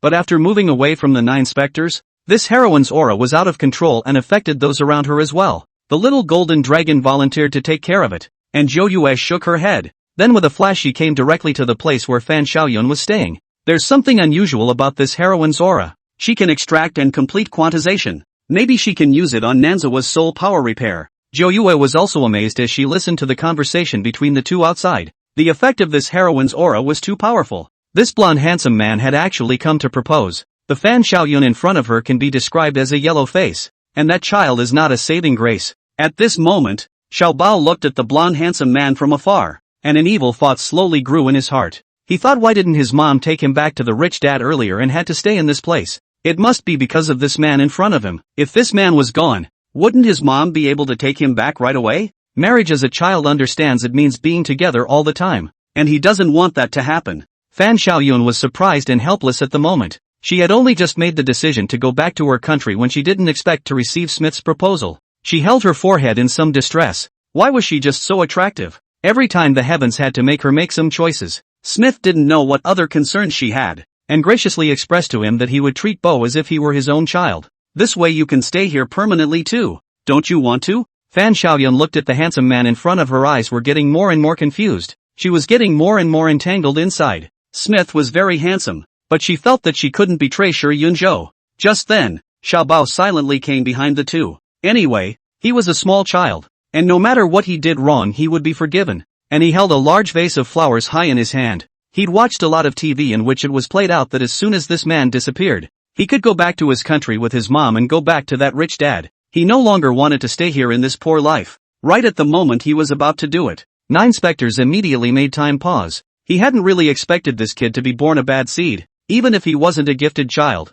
This evil mindset was ingrained from a young age. When they went back in their last life, the original owner was already pregnant, and Xiao Bao made a move on the original owner at the instigation of Fan Xiaoyun. The original owner had no defense at all against a 5-year-old and was pushed down the stairs by him on the spot. This also caused a complete miscarriage of the child that the original owner had managed to conceive. Speaking of which, this brat still owes the original owner a life. It was only after this incident of miscarriage that the original owner agreed to go on a trip to the sea, also as a distraction. Even if 9 specters had changed the rest of the plot, it still hadn't changed this imp's original idea. Unperturbed, Zhou Yue stepped forward and directly extracted the heroine's aura from Fan Xiaoyun's head, and a ray of light blue aura floated out from within her body. 9 specters began to slowly refine it in the palm of her hand, her underworld power shattering all the external forces, and inside was the purest restorative power. After collecting Fan Xiaoyun, Zhou Yue directly broke open Xiao Bao's mouth and stuffed a pill. This kind of little devil. Of course, whoever planted the cause should bear the fruit of his creation. After time was restored, Smith looked at the nymphomaniacal Fan Xiaoyun in front of him, and for some reason he felt very sick, and he was actually holding a proposal ring in his hand. Fan Xiaoyun lifted her face. No, I know I'm very attractive, but I can't promise you. I still have Bo's father, and that's who I'm looking for this time I'm back in the country. Of course if you want you can wait for me to come back, and if he doesn't want to be with me then I must choose you. Smith suddenly covered his mouth, and then went straight to dry heaving. Good upbringing made him hurriedly wave his hand. Ms. Fan, did you not brush your teeth? Why is the bad breath so bad? What? Fan Xiaoyun was still immersed in her fantasies, and was a bit overwhelmed by this awkward question break that left her a bit confused. She didn't know why this was happening. Was her bad breath really that bad? It shouldn't be that bad. Smith made a random excuse and fled, and as he came out he looked at the ring in his hand and just felt like he was doing something stupid. Just by the looks of that woman just now and how the hell she blurted out those shameless words. This spare tire can certainly be seen clearly now without the heroine's aura, which used to glorify a lot of things. The 9 specters were the ones that showed him something more real. After Fan Xiaoyun waited for Smith to leave on her side, she always felt empty in her heart, as if something important was already gone. She pinched her cell phone and called Smith a number of times, but the person didn't answer. It made her feel a little bad that she was going to have to make this spare tire pay for her flight back. That's when Bao came out from the back. Mom, you need to stop contacting that person or I'll tell Dad when we get back home. What? Pa was also very surprised at how he said what he was really thinking. This imp was the type to tell a lie. Not a single one of them was true. But things were not right now. Bao, how could you say something like that? It really makes mommy sad. Humph. You should have taken me back to Dad earlier so we wouldn't have to live like this. You really are stupid. Fan Xiaoyun covered her mouth tightly. She didn't expect her son who she had taught for 5 years to be able to say these words. 9 specters had merely fed him a truthfulness elixir so that he couldn't lie from now on. And it was all his true thoughts. Fan Xiaoyun was so angry that she slapped Xiao Bao in the face. And after she did so she felt some regret. But Xiao Bao unexpectedly glared at her viciously, covered her face and ran away. I hate you. I'll definitely tell Dad and Grandma when I get back. Chapter 134, Cannon Fodder in the Run with the Ball. Plot 12. Fan Xiaoyun couldn't believe that this was the son she had raised outside for 5 years, and this time it really made her feel very strange. In his last life, just because of his talking mouth, he coaxed Fan Xiaoyun to be extremely happy, and the mother and son had a very good relationship. Fan Xiaoyun utilized this and hinted at Xiao Bao several times, which is why she completely hurt the original owner. Neither one of these is a good person. Fan Xiaoyun was feeling incredibly annoyed right now, and she had wanted to contact Smith again to see if he could get the tickets to go back. It turned out that the person had been deleted by Xiao Bao, which made her cry a little. So Fan Xiaoyun could only come to Smith with a thick skin, and the moment he opened the door, Smith was filled with disgust. He wondered more and more how blind he had been in the past. How could he have looked at such a woman? Even the thought of all that previous behavior made him feel very sick. Before he could say anything, Smith said directly, Ms. Fan, I think the relationship between the two of us ends here, and we can't even be considered friends. How come? Is it because you proposed and I didn't say yes that you're like this? No. I'm telling you it's impossible for us. There's no way I'm going to agree to marry you even if you do it this way. Smith just felt like he had met some kind of brainiac. How come he couldn't even understand the words? Especially since more and more people had gathered around him, and everyone was pointing at him. Smith got a little angry and pushed Fan Xiaoyun away. That's enough. Ms. Fan, I've made it really clear, and I hope you won't bother me again. Surrounded by so many people, Fan Xiaoyun is not good to directly open his mouth to let him buy a plane ticket. Pestered half a day did not succeed. She can only be chagrined back home. Looking at her home being messed up by Xiao Bao again, the nameless fire in her heart ignited. Why can't you just listen like the other kids? I've really had enough of bringing you around as a drag. In the past she would have yelled these things at Pa, and as a human being Po's mouth would have said pleasing things, but now he could no longer tell a lie. Then why can't you take me back to Daddy like all the other moms? You're the reason we're living like this now. You should have taken me back right away. Mother and son just quarrel. Zhou Yue in the side is directly is clapping. Evil against evil. Don't hurt other innocent people is good. Now that she was delaying Fan Xiaoyun's return, she certainly had other preparations to make on the domestic side. It was almost time for her to go back and reap the rewards of what her father had laid down for her. The old man did have a hand in business. Just a few years to expand the business very well, and now has become a small-scale group. But compared with the Lu family, that's really too far. Just when Father Toki was pleased with himself he suddenly received a bad news. He had previously looked at a plot of land that he intended to use for a processing plant and had invested almost 70% of his money in it. Now that that plot of land was halfway through construction, it was surprising that an ancient tomb was found underneath. The probability of such a thing was just too low. So the addition is completely delayed, and I don't know when the excavation will be completed. This can only be left to the people above to complete. He had invested more than half of his money, and this was a complete washout, and the value of the land would only drop lower and lower in a few more years. He was thinking of developing the perimeter,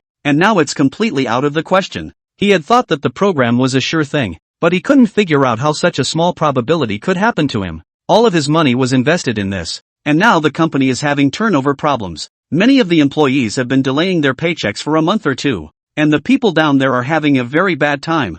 How glamorous he used to be. Now he's a mess. And as soon as he looks at the bills that keep coming in, he feels his head spinning. It's all because of that loser. He can't even coax a woman well. If he relied on the Lu family as a big tree in the first place, does he need to work so hard? As time goes on, it's only a matter of time before it collapses. And the more we get to these crunch times, the more things are going to happen. Their previous customers saw that they were late in delivering their shipments and re-chose others, leaving them completely unprofitable. Tim's father held out at the company for a whole half month. It didn't help at all. He almost ran through all the banks. No one was willing to lend him any money at all. At this rate he's going to just declare bankruptcy. This company is burning through money every day. A wife who can't count on anything but shopping all day. And that son is a mess. Tim's father was strong enough not to go crazy. And in the end, he had no choice but to hang up the company with a clench of his teeth. This is half of his life's work. The current situation is really no way. If he sold the company, he still has some money left in his hand.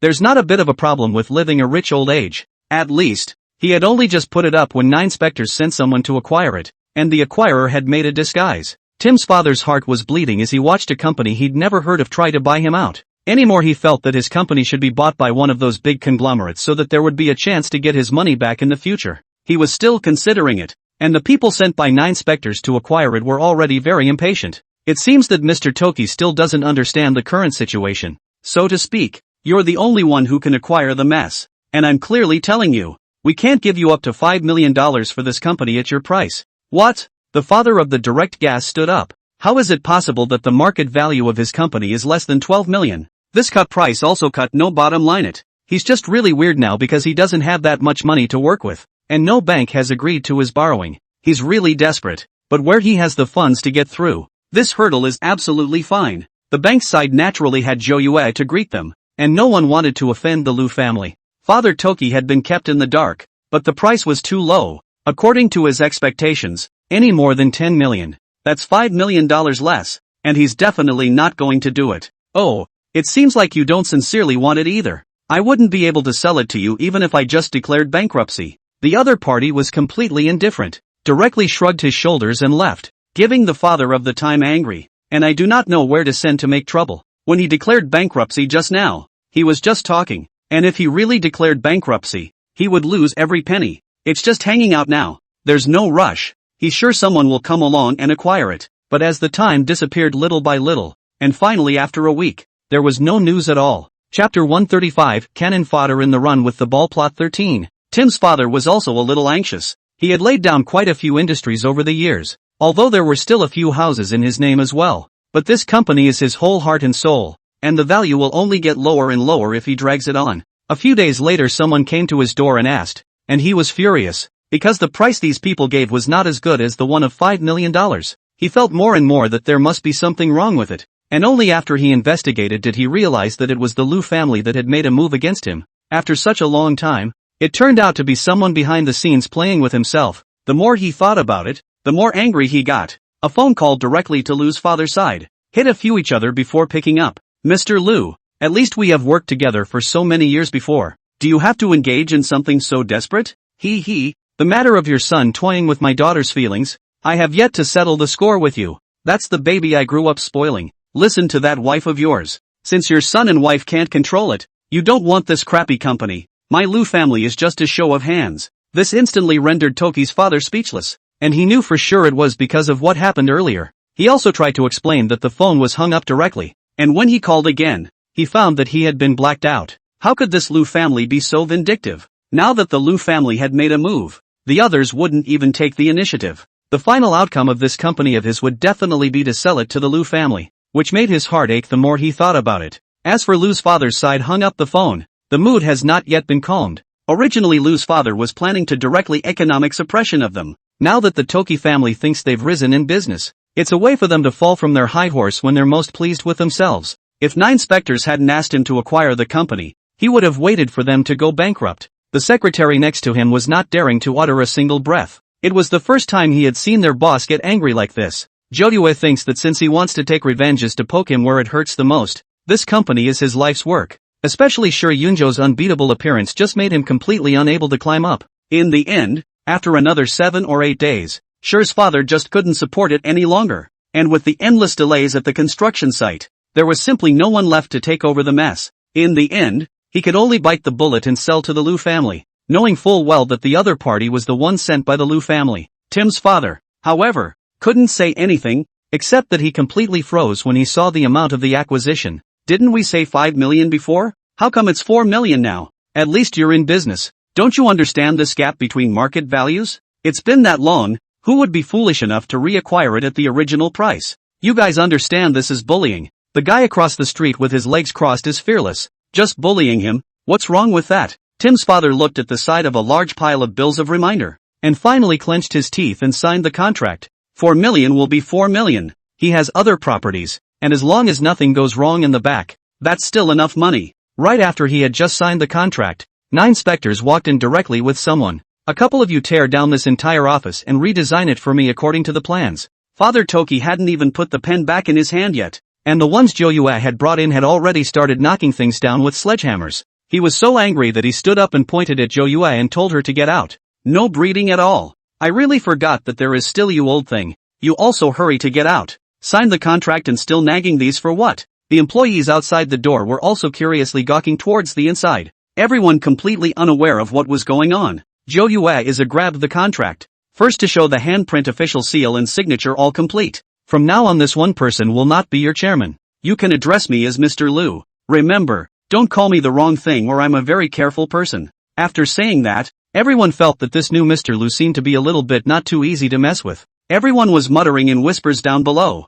When 9 specters made another announcement. Everyone's back pay will be in by 3 p.m. today. According to the contract is that since the signing of the contract, everything is owned by Joyue, including the customers of this company, as well as the previous debts. Other employees were just thrilled to hear the news that their paychecks would be coming in. It had been dragging on for 2 or 3 months. I had thought that according to the situation cannot be sent down. I did not expect this new boss so atmospheric. These basic employees don't care who the leaders above them are, as long as whoever pays their salaries is the boss. Someone in the crowd immediately started to call Mr. Liu hello, and then others started to call out as well. This made Father Toki stand by in great embarrassment, and he couldn't help but turn his head and curse at these people before he even left. All a bunch of wallflowers. In the past, Lao Zi didn't bring you guys along too thinly, did he? And now you're developing so fast, dragging our paychecks for 2 or 3 months. And you're really saying that if it weren't for that little money, we'd have left long ago. To open a company, you have to be as atmospheric as Mr. Liu.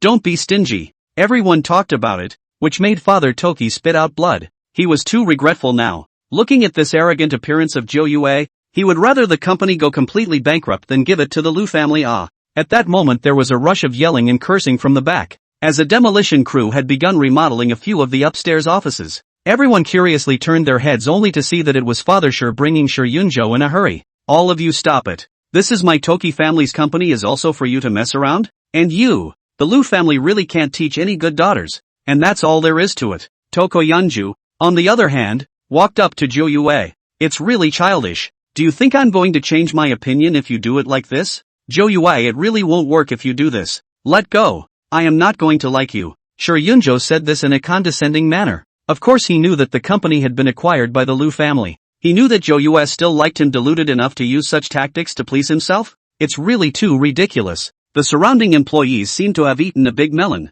Only Joyue's complexion was getting more and more out of place. The little golden dragon was startled. Her family's main god was angry. Shi Yunzhou suddenly felt how the temperature around him was a bit off, making him shiver on a hot day. Joyue directly raised her hand and slapped him in the face. Before the person could even react, Joyue directly opened her hand left and right. In just a few seconds, Shi Yunzhou couldn't even speak clearly after being punched, and both cheeks were already swollen high. Chapter 136, Cannon Fodder in the Run with the Ball. Plot 14. Let the side of the people are given stunned. Actually directly hit people. When the mother of the angry want to rush up to help, but she was pulled to her death by a mysterious force that prevented her from advancing half a step. Shi Yunzhou's eyes were glazed over from the beating, and now he felt that his face was on fire, and his speech was starting to slur. Some people are just born to be cheap. Why are they so unpredictable? They don't understand what people say. As far as you're concerned, I'm wondering if it's a plastic surgery failure, and I'm really wondering where the hell you get your confidence from.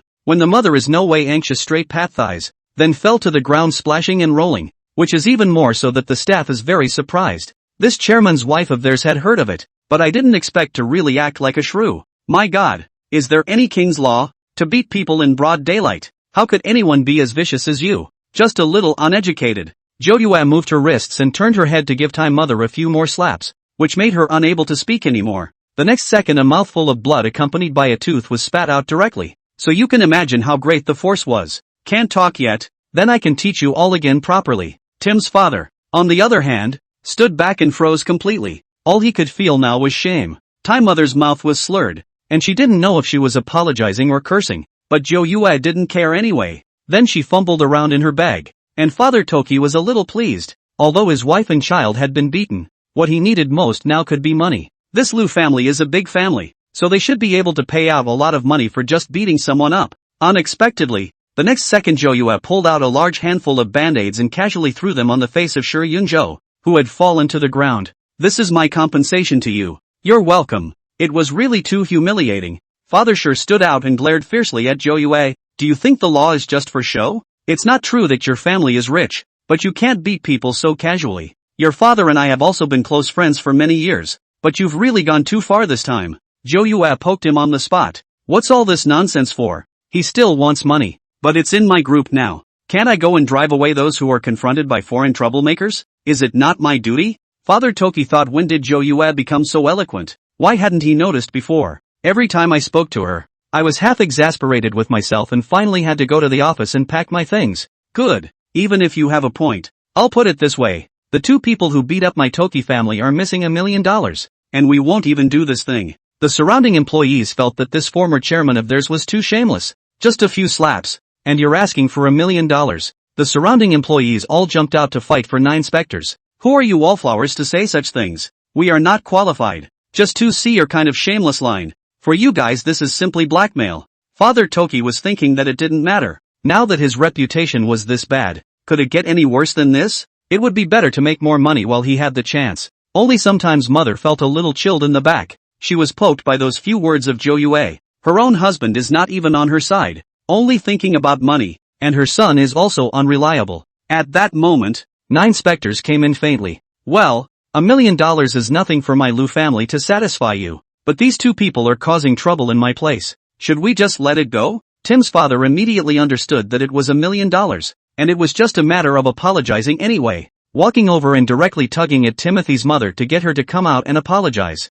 Shi's mother stared at the man she had been married to for decades in shock. Shi Tianhong. You can really do it. How could my mother follow a man who was such a loser like you? I didn't expect Toki's father to backhand her and slap her across the face. Really give you face? What are you? Hurry up and apologize to Mr. Lu. You still don't think you've disgraced me enough, do you? Then whispered in her ear. If that $1 million isn't there, you and that son of yours are all out of here. Timothy's mother clenched her fists in hatred, knowing that this man was capable of anything. Finally, under the watchful eyes of everyone, Shi's mother bowed and apologized. Before she hated the Lu family, now she hated this man who had been with her for decades even more. 9 specters clasped his hands and just said, the voice was too low. I didn't hear it. Timothy's mother's eyes had turned red, and she couldn't wait to have a fish out of water right now. But behind her, Shi's father unexpectedly pressed her head tightly, and Shi's mother was completely dead. Mr. Lu, I'm sorry. Jo Yue then nodded with satisfaction. Just this one small trick had made the Shi family already start to split. The two couples were so calculating in their last life. They probably couldn't wait for each other to die now. Father Toki was utterly relieved that he was indifferent. Anyway, it's all signed. He takes that money and leaves first, and then there's that compensation that's on the back burner of his mind. Now he knows that business is bad, and the group that spent half his life's work is completely gone. His son and wife are unreliable, so he has to take more money and pinch it in his hands. Tim's father had only just let go when Tim's mother came up and wrestled with him, and he was completely off guard, which caused him to hit his head hard on the cabinet behind him. This sudden change of heart all startled the people around them, and they hurriedly backed away, so they could not rely on themselves. Tim's mother was also flustered as she stammered. It wasn't me. It was him who accidentally touched it himself. I see how the situation is so similar. It can't be the same as your precious son who also has a weak kidney. How come he fainted when he touched it? When the onlookers outside ate, it was a really big melon, and when those giggling voices reached Shi Yunzhou's ears, he wanted to find a crack in the ground and hurry to drill in. Shi Yunzhou is indeed a white-eyed wolf. His parents are in a mess inside, and this kind of son is also a strange one, and he only knew how to hide behind it and was indifferent to what was going on inside. Still thinking about all the lovey-dovey stuff now, he couldn't figure out why it was happening. Jo Yue had really changed completely. No longer the person who had been single-minded towards him before. Lu Jo Yue, let me just ask, do you have someone else now? Jo Yue turned her head to see Shi Yunzhou's disgusting gaze. Less pretending to be affectionate to me here. What kind of a thing are you? Even if I find a white boy, people at least take up a face. You do not take up anything. What bottom line to talk to me? Shi Yunzhou was torn for half a day and didn't know what to say in rebuttal. Chapter 137, Cannon Fodder in the Run with the Ball. Plot 15. The surrounding employees sort of realized that it was him who had been pestering others. Since Shi Yunzhou had injured his body before, his appearance had not been able to recover, and he had always been skinny and thin. looking extremely shabby. Many other people thought that he was too able to pretend that it was just a few slaps. Now he's acting like he's been wronged. This kind of man is really too disgusting. Even if he looks ugly, this heart still thinks quite beautiful. Is he worthy of Mr. Liu? He doesn't take a piss and look at himself. All of this gossip that Shi Yunzhou is now suffering from is what the original owner felt in her last life. And it's even a few times more vicious than this. Tim's mother was really completely furious now. How could this son be so unreliable at a critical moment? Still asking those nonsense. Now make a disgrace or lost big. The last is pulling the two Shi Yunzhou to send her father to the hospital first before saying. After waiting for the people to leave, Zhou Yue also made a special explanation to the security guards that in the future, if these three people came to make trouble again, they would be directly stopped downstairs and not let them come up. The company has changed ownership, and the security guards certainly listen to whoever pays their salaries. The three members of the Toki family went into the hospital, and Toki's mother was now very weak-minded. If she left Toki's father, she would really have nothing. It's just that the family is also a frequent cause for concern at the hospital, with a mother and son with slap marks on their faces and an unconscious one. When the father was sent to the hospital that night, people woke up, when the mother was crying and crying. I really don't know what I owe you, mother and son, in my past life. Haven't I been victimized enough? Just then a knock on the door caught the attention of several people. Several people in black suits walked in carrying things and stated that these were all the compensation sent by Mr. Liu. The three people inside the hospital were all puzzled. Didn't they say compensation? How come these people carry in two big boxes? Mother Toki clasped her hands and called out to one of them. What are you doing? It's not possible that you've been misappropriating something, is it? I'm telling you, if you're missing a dime, the old lady won't let you off the hook. The person delivering the things was also speechless, and shook off Timothy's mother's hand. We just do things as we're told. We don't know anything else. This infuriated Timothy's mother, who said that if compensation was not forthcoming, she would definitely go for a lawsuit. Shi Yunzhou cannot care so much. He wants to see what is inside the box, but after opening, the family all stupefied. I didn't realize that it was all filled with stacks of coupons, and the amount on the club coupons was variable. It's all from various brand discount stores, and there's even a coupon for $5 off a Lamborghini purchase. There are also some red envelopes that need to be scanned and given away that have small amounts of $3 or $5 in them, to a couple of people who carried in a full dozen boxes. Mr. Liu said that's $1 million in compensation. Shi's father just woke up and almost fainted again. Isn't this intentionally messing with him? This is what she said about compensation. There is no way I can accept such compensation. Ms. Liu said that whether you accept it or not, this is her compensation. A couple of people were just in charge of coming to carry the stuff, where all they cared about was that they were talking about that in the background, turning around and walking away. Tim's mother looked at these things completely dumbfounded. The first time she heard of such compensation. This dead woman dares to fool us like this. I'm going to report it now. Think you can just let it go after beating someone up? In the end, the mother and son are going to report to the police. No matter how, they have to be disgusted with the Liu family. This kind of thing can never be forgotten. Only when they went to register, the staff looked at them with a speechless face. These two claimed that they had been beaten to death, and that they had both been slapped in the face a dozen times, but they both had their faces intact now. He felt that these two were just here to purposely cause trouble, and that there was nothing going on at all. So he directly tapped the table and told them all to be quiet. Let me warn you again. If you report a false case or have false information, there is some liability. Shi's mother actually felt as if everyone here had been bribed by the Liu family, and began to play the rogue with her arms crossed. She also opened her mouth and pointed to her mouth. Forget the slap marks if you can't see them. Look at this tooth of mine. It was knocked up by that woman. Don't you all care? The staff member held his nose in disgust. He wasn't seeing any lost teeth. It was just that the smell was too strong. The two blah blah blah explained, and the staff could only take pictures of them to show that there were no wounds on their faces whatsoever. The moment the photo came out, Shi Yunzhou's cerebellum shriveled up. How was this possible? He now thinks his face is all swollen. So why did the pictures come out normal? It was absolutely impossible. He waved away the staff member's cell phone as he tried to see for himself. But no matter how he took the picture, he still looked normal in it. Timothy's mother was cracking up.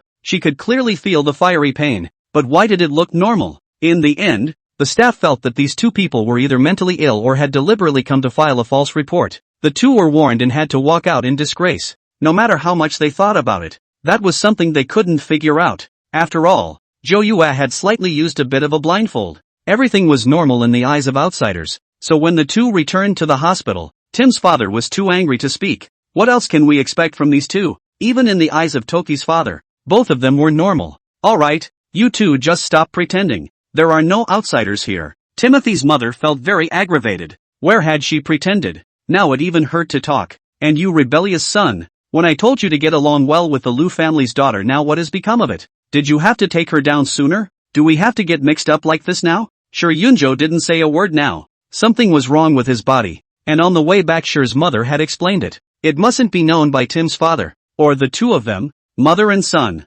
would not be able to stay at home at all. It was a good thing that Father Toki was tired after cursing for a while, and now he counted the money in his hand and those properties. No matter how bad it is, it's enough to reopen a small company, smaller in size, but better than working for someone else. Now that he was getting older and always had health problems, he planned to hand over the newly opened group to Sher Yunjo to take care of. The little golden dragon went to 9 specters to report after understanding the situation with gusto. Lord God, it looks like we can harvest another company. I'm not a rag collector. What do I need those for? Don't worry, he won't even be able to open a company this time. It's when the good stuff starts next. Chapter 138, Cannon Fodder in the Run with the Ball. Plot 16. Sher Yunjo also slightly understood after this incident. Zhou Yue seemed to have completely given up on him. Since this was the case, he would work his way up the ladder. And when he was truly able to be on par with the Liu family, he would punch his face back hard. Right now he's in the mindset that there's no fooling around. But this opportunity should not come up.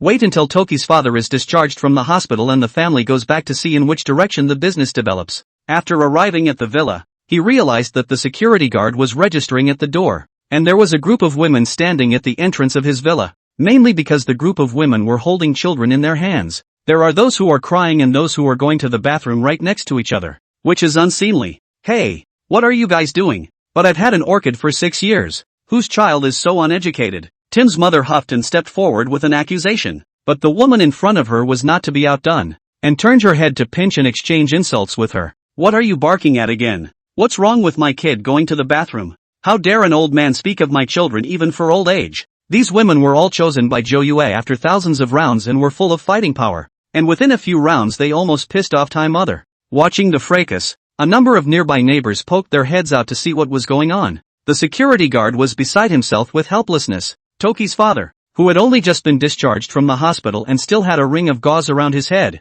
was so angry that he was using his crutches to pestle the ground. How the hell do you guys do your job? How can you just let these people in? What am I doing with all the money I pay every year? The security guard could only show him the registrations in his hand, as the women claimed to be the daughters-in-law of his Toki family. There were so many people, making such a mess on the park side, that the security guards could only bring the people over to the Toki side first to see how it was handled. When she heard this, Sher mother gave a cold laugh. It was absolutely impossible when so many daughters-in-law appeared out of nowhere. It's too whimsical for these people to try to bumper stick her. Especially those women in front of her looked so shabby. How could they be worthy of her son? There were even a few in the crowd that looked to be just a few years younger than him. Immediately, he was about to pull out his cell phone to call the police. The woman she had just argued with came over and pointed at Sher Yunjo behind her and cursed. Goo, spineless thing, now you know to hide behind your old lady. Why didn't you hide when you were doing the job in the first place? Anyway, this is your time home like this. Now you must get the money.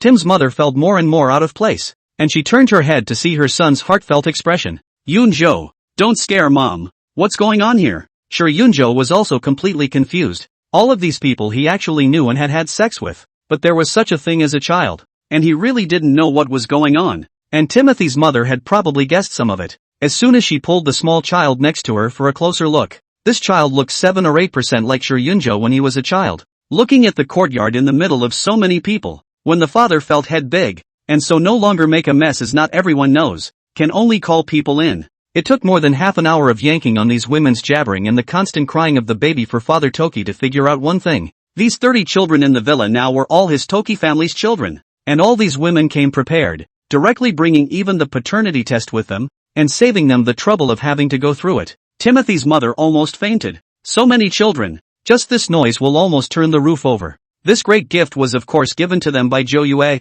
who had specially prepared the good pregnancy talisman before this. Don't you think they don't have enough children? Why aren't they happy now that they have more children? Don't they still think that 30 children is not enough? The little golden dragon was doubled over with laughter at the other end of the screen. The main god of the family, this wave of operation is simply 2-6. Good pregnancy charm effect is very strong. As long as once 100% can get pregnant, children and men. Zhou Yue had previously found these women and gotten them successfully pregnant, and promised that she would give 200. 000 in one lump sum as long as she gave birth to the child. This amount of money is nothing to the Liu family, and it was recovered from the Shi family later on. Of course, this is the first payment, and when the child is born they can come back to the timbers for the rest of the support. The deal was an absolute no-brainer, so that's how it was struck. Shi Yunjo was feeling like his ears were going to explode. It was even if one child called him dad, but with these 30 together, he felt like he was going to have tinnitus. Finally Toki's father came up with a solution. These people had a clear purpose. They came to ask for money. Now he's given these people two choices. The first choice is to make up their $100, 000 in a lump sum. Then the child stays with the Toki family and has nothing more to do with them afterward. The second scenario is that a person pays $200, 000 to take the child away, and the child has nothing to do with the Toki family. At first these people cannot be happy, but when the father simply also swing bad, so many people to pay for it? Now that the company is gone, he's left with that little bit of money, and now it's all being pissed away. These people had gotten a favor from Zhou Yue before, and now, looking at this attitude of Shi's father, they could only take it for what it was worth, and a few of them chose to take the child away, taking out 200, 000 at once, but there are still over 20 children left in the villa, and Timothy's mother's head is spinning. You can't stuff a kid that big, and Timothy's father ended up not caring about anything. This matter was caused by Shi Yunjo. This stupid bastard knew how to cause trouble for him. The latter was to take advantage of the fact that Timothy's mother was off guard and slipped away directly with the rest of the money, leaving them mother and son with the two properties and several $100,000. Just before Toki's father could run out, he was hit in both legs by an oncoming truck at the intersection and suffered crushing on the spot. Zhou Yue would never forget that he was still holding the two lives of the Liu family. Although he didn't kill the Liu family's parents behind him, it was that son of his, and Fan Xiaoyun, but it definitely can't be disassociated in the later stages of the process. When Shi's father woke up from the hospital he saw Shi Yunjo and Shi's mother looking at him with disgust. What retribution? And you tried to run away with the money, but God can't stand it. You'll stay in a wheelchair for the rest of your life. No, how can this be? I'm going to the best hospital. Tim's mother snorted coldly and told him the news straight away that he would never be able to stand up in his life and would have to stay in a wheelchair forever. He did manage to save these legs, with a transfer to a higher-level hospital. But Shi's father's actions completely chilled Shi's mother, especially after asking her to apologize to Zhou Yue earlier. So she chose to give up treatment on the spot, and the condition of this leg continued to deteriorate. And in the end, she had to choose to amputate it. Chapter 139, Cannon Fodder in the Run with the Ball. Storyline 17. After listening to the father of the time almost into despair, he suddenly remembered. That hit his compensation. Now as long as he has money in his hands, this mother and son too will not treat him poorly, but everything is going to disappoint him, because that intersection is a blind spot for surveillance, and so far no vehicle has been found. The surveillance and the vehicle were all found by 9 specters. It would be strange for them to find out. After another 4 or 5 days in the hospital, no one cared at all about Timothy's father, who was now completely immobile. Timothy's mother cursed and picked him up straight away. It was a waste of time anyway, except that the old guy had 2 other properties in his possession, and she had to find a way to get them first. By the time he returned to the villa, the entire inside of the home had been messed up. The new nanny is completely overwhelmed and offers to quit on the spot. Tim's mother was not going to do it. I'm telling you, if you want to leave today, you don't want your paycheck for the next few days. Oh, when you first came here you didn't say you had to take care of so many people. I've never seen such a fertile one. The sows in our village are not as fertile as your family. I don't want it for the little money you have. No more. The other 2 nannies simply went on strike as well. The workload was just too much and it was a big problem for 24 kids to eat in a day. The main problem is that these children are all about the same age. 4 or 5 years old is the most rambunctious age. Also very energetic. Simply cannot handle. Mother Toki was so angry that she jumped to the side and cursed. And a few other grandchildren also followed her example and were cursing when they saw this. Shi Yunjo only felt a headache when he saw the scene. And in the end, he could only hire 2 more nannies at a high price. Or else he really couldn't get it done. They were previously thinking of taking the rest of the money to start a company. But now so many gold-swallowing beasts just couldn't last. Shi Yunjo was all but forced to stay home with the kids. And as for Shi's father it was even more pathetic. This mother and son can't even manage a child, let alone a half-paralyzed old man. Sometimes think of it. Throw a bowl of cold rice for him to eat. Cannot think of that directly hungry? As for urine and feces is even more in the bed stench. It's only been a short month, and the whole thing has been tortured out of shape, and it's a far cry from before. There were several times when my father wanted to die, but I don't know why he couldn't die. Even after taking so many medicines, he still couldn't die. How could Zhou Yue let him die so easily? What made a person most desperate was to spend the rest of his life atoning for his sins. All the torture has only just begun. And it's not that easy with kids. These kids are being brought up by different people with all kinds of bad habits. It makes the mother of the hour break down every day. The whole person is like an old mother. As for Fan Xiaoyun's side, she really is a bit of a tactician, working a few jobs to get some money, which brought the child back from abroad. In just a few short months, this mother and son had long since broken up, and how good the relationship had been in the last life was now almost in the midst of collapsing, because Pa can't lie anymore, and everything he says is the truth, and even his mother is revolted by the fact that a child can say something so vicious. On the way back, Fan Xiaoyun kept explaining that he should not talk nonsense after seeing people, and that this was their last chance. Returning to a familiar place again, Fan Xiaoyun was very emotional. While crossing the street, she saw 9 specters, now a well-known businesswoman, appear on a drop-screen advertisement across the street. He pulled Bao to give a vicious account. That's the one who stole your father. Otherwise I would have taken you to live well in the country all the time and not had to suffer so much at all. The child doesn't analyze it that much either, and only remembers this one sentence. His eyes as malicious as that of his mother. Fan Xiaoyun had fantasized about countless scenarios along the way, and came to the villa of Shi Yunzhou's family according to her memory. Only the moment the door opened, she was completely confused. Instead of the expected surprise of meeting again, there was shock, and the man in front of him was unkempt. There was still an odor coming from the body. A couple of bare-bottomed kids were running around fighting inside the living room, and the couch was half collapsed. You are? What's wrong with you? What did you come to my house and ask me for? Hearing that familiar voice, Fan Xiaoyun couldn't hold back any longer. Yunzhou, it's me. I'm Xiaoyun. I'm finally back this time. And I brought back our son. She didn't know what was going on, but was still trying to explain things in a hurry. But Shi Yunzhou just scratched that messy head after hearing that. Sons? The last thing I need here right now is a son. Leave me alone. Fan Xiaoyun was completely stunned. The previous Shi Yunzhou would never be like this. It must be Zhou Yue's ghost. It's that woman who's only been married for a few years. How does she torture people like this? She's really a vicious one. Xiaobao also seized the moment and went up and started calling daddy as soon as he hugged Shi Yunzhou's leg. Shi Yunzhou didn't react half-heartedly, and even had some boredom in his eyes. And Xiaobao was also able to read words and immediately shifted his target. Seeing the old lady sitting at the dining table, this must be the grandmother that Mom was talking about. He rushed over and blinked those big eyes, trying desperately to please, not realizing that the old lady was even more bored. Where's another debt collector? It's killing me. Then Shi's mother turned her head as well, and only the moment she saw Fan Xiaoyun, she directly cursed. You, how dare you come back, when my mother didn't beat you scared? A shameless one indeed. Fan Xiaoyun wasn't clear about the situation right now, and only saw 4 or 5 children inside the living room. It was already so tough abroad. She must put down roots in the Toki family no matter what when she came back this time. She lowered her head and put on a pitiful look. You misunderstood. At first I really didn't know that I was actually pregnant with Yunzhou's child. It's been tough raising my kids on my own all these years, but I've never asked for any alimony either. And this time it's just a way for them to see each other as father and son. After she finished speaking she raised her head with a sincere face, and Shi Yunzhou suddenly hugged her with one hand. Xiaoyun, I knew you were the only one who was true to me. As long as you come back, then stay well in the Toki family. Tim's mother was so anxious that she was jumping on the side. Why is her son confused again? How can he let that kind of woman in the door? Shi Yunzhou, on the other hand, didn't move and pulled Shi's mother, then gave Fan Xiaoyun a sum of money to take the child to buy something first. But Fan Xiaoyun was touched.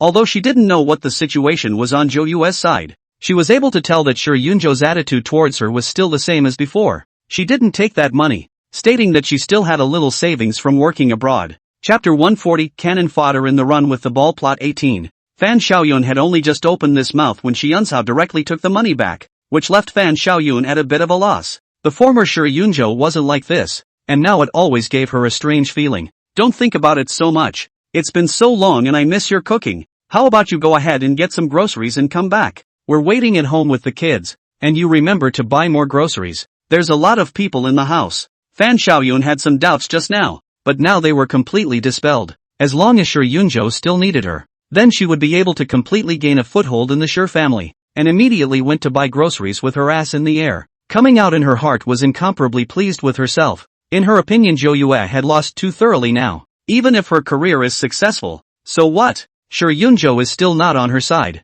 He had just gone out with his front foot when Shi Yunzhou's face changed and glanced directly at Xiaobao who was at his feet. And don't you be idle. Go and wash your siblings. What? Xiao Bao all froze. He was still just a kid, but he let him go to work. How come this dad was different from what he said before? By the time he got to the bathroom he was completely stunned. The dirty clothes were piled higher than a man. Sure, Yunjo didn't give him any good face. The children he is now too many to take care of. Xiao Bao is a bit older than the other children. Don't look at me like that. I'm your father and you have to do what I tell you to do. Not that he ever wondered if the child was his own. And anyway, he didn't care now that he had so many children. Sure, Yunjo had only just gotten downstairs when his mother tugged at him. Why are you so confused? That woman is the one who caused you to break up with the Liu family's eldest daughter. Otherwise we wouldn't be in this situation today. And this kind of vicious woman should be thrown out. Gee, Mom, I know all that, but don't you see that we need a free babysitter more than anything else right now? Since Fan Xiaoyun is so eager to send me to the door,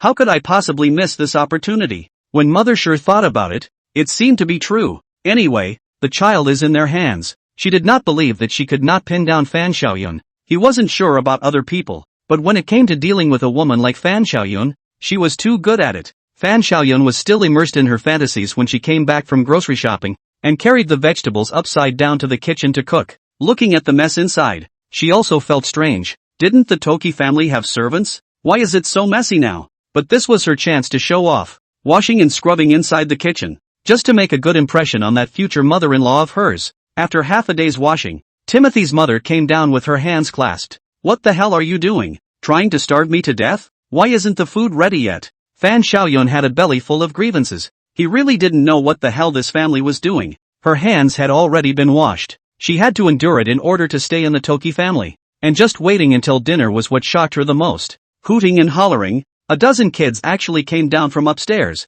along with the 20 or so at once that were just in the living room, and she was completely confused. These kids are like starving ghosts. They have no rules at all. These meals are not enough to eat at all. They are gone just after they are served. Xiao Bao was bitterly in the bathroom before he came out from washing his clothes. He realized that the food was surprisingly all gone, and he was so hungry that he cried. Whoops, you're all liars. Why are you different from what you said before? No one paid any attention to the two of them at all. Everyone else was busy eating. That's the way the status quo was in the Toki family. If you didn't grab something quick, you didn't have anything to eat. Fan Xiaoyun really didn't know what was going on with these kids, and she was still okay with having 4 or 5 of them at first. At least Bo was smart enough to take advantage of some of the opportunities. But with so many kids now, when is this going to make them stand out? It was then that Sure Yunjo told him that these were his children, and since Fan Xiaoyun wanted to stay, she should take care of the family. What? Fan Xiaoyun then realized that she was being that free babysitter. How could she do such a thing?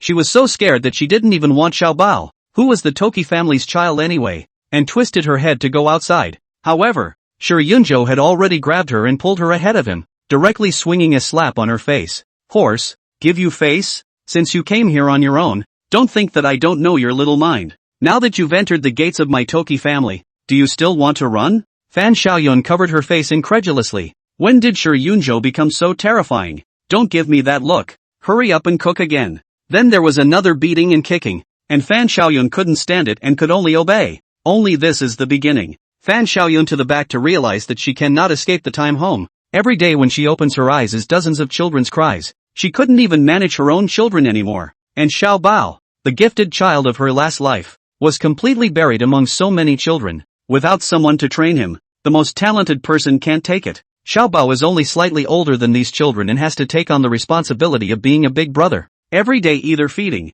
washing and cleaning. If he was a little disobedient, he was punched and kicked in return. And his father only knew how to drink all day long, and how to boss people around. He also grew resentful of Fan Xiaoyun during this time, starting when he realized that Fan Xiaoyun had actually quietly escaped without him. It struck him that even his own mother didn't want him, so he assumed the role of supervisor. As long as Fan Xiaoyun made any small moves, the first thing he did was to go to Sure Yunjo and report. Slowly he realized that as long as he reported back, Sure Yunjo would also give him some extra rewards. The mother and son were completely reduced to enemies, policing each other, while Sure Yunjo was enjoying this treatment, as if he had become the emperor of the land at home. The expenses within the family were just too great, and the Toki family, which hadn't had much money left before, had been completely emptied out over the course of a year or so. Sure Yunjo felt that he was at least a young master. How could he go out to work? So still wanting to start a business, I ended up taking out the only $1 million I had left with the intention of investing it all.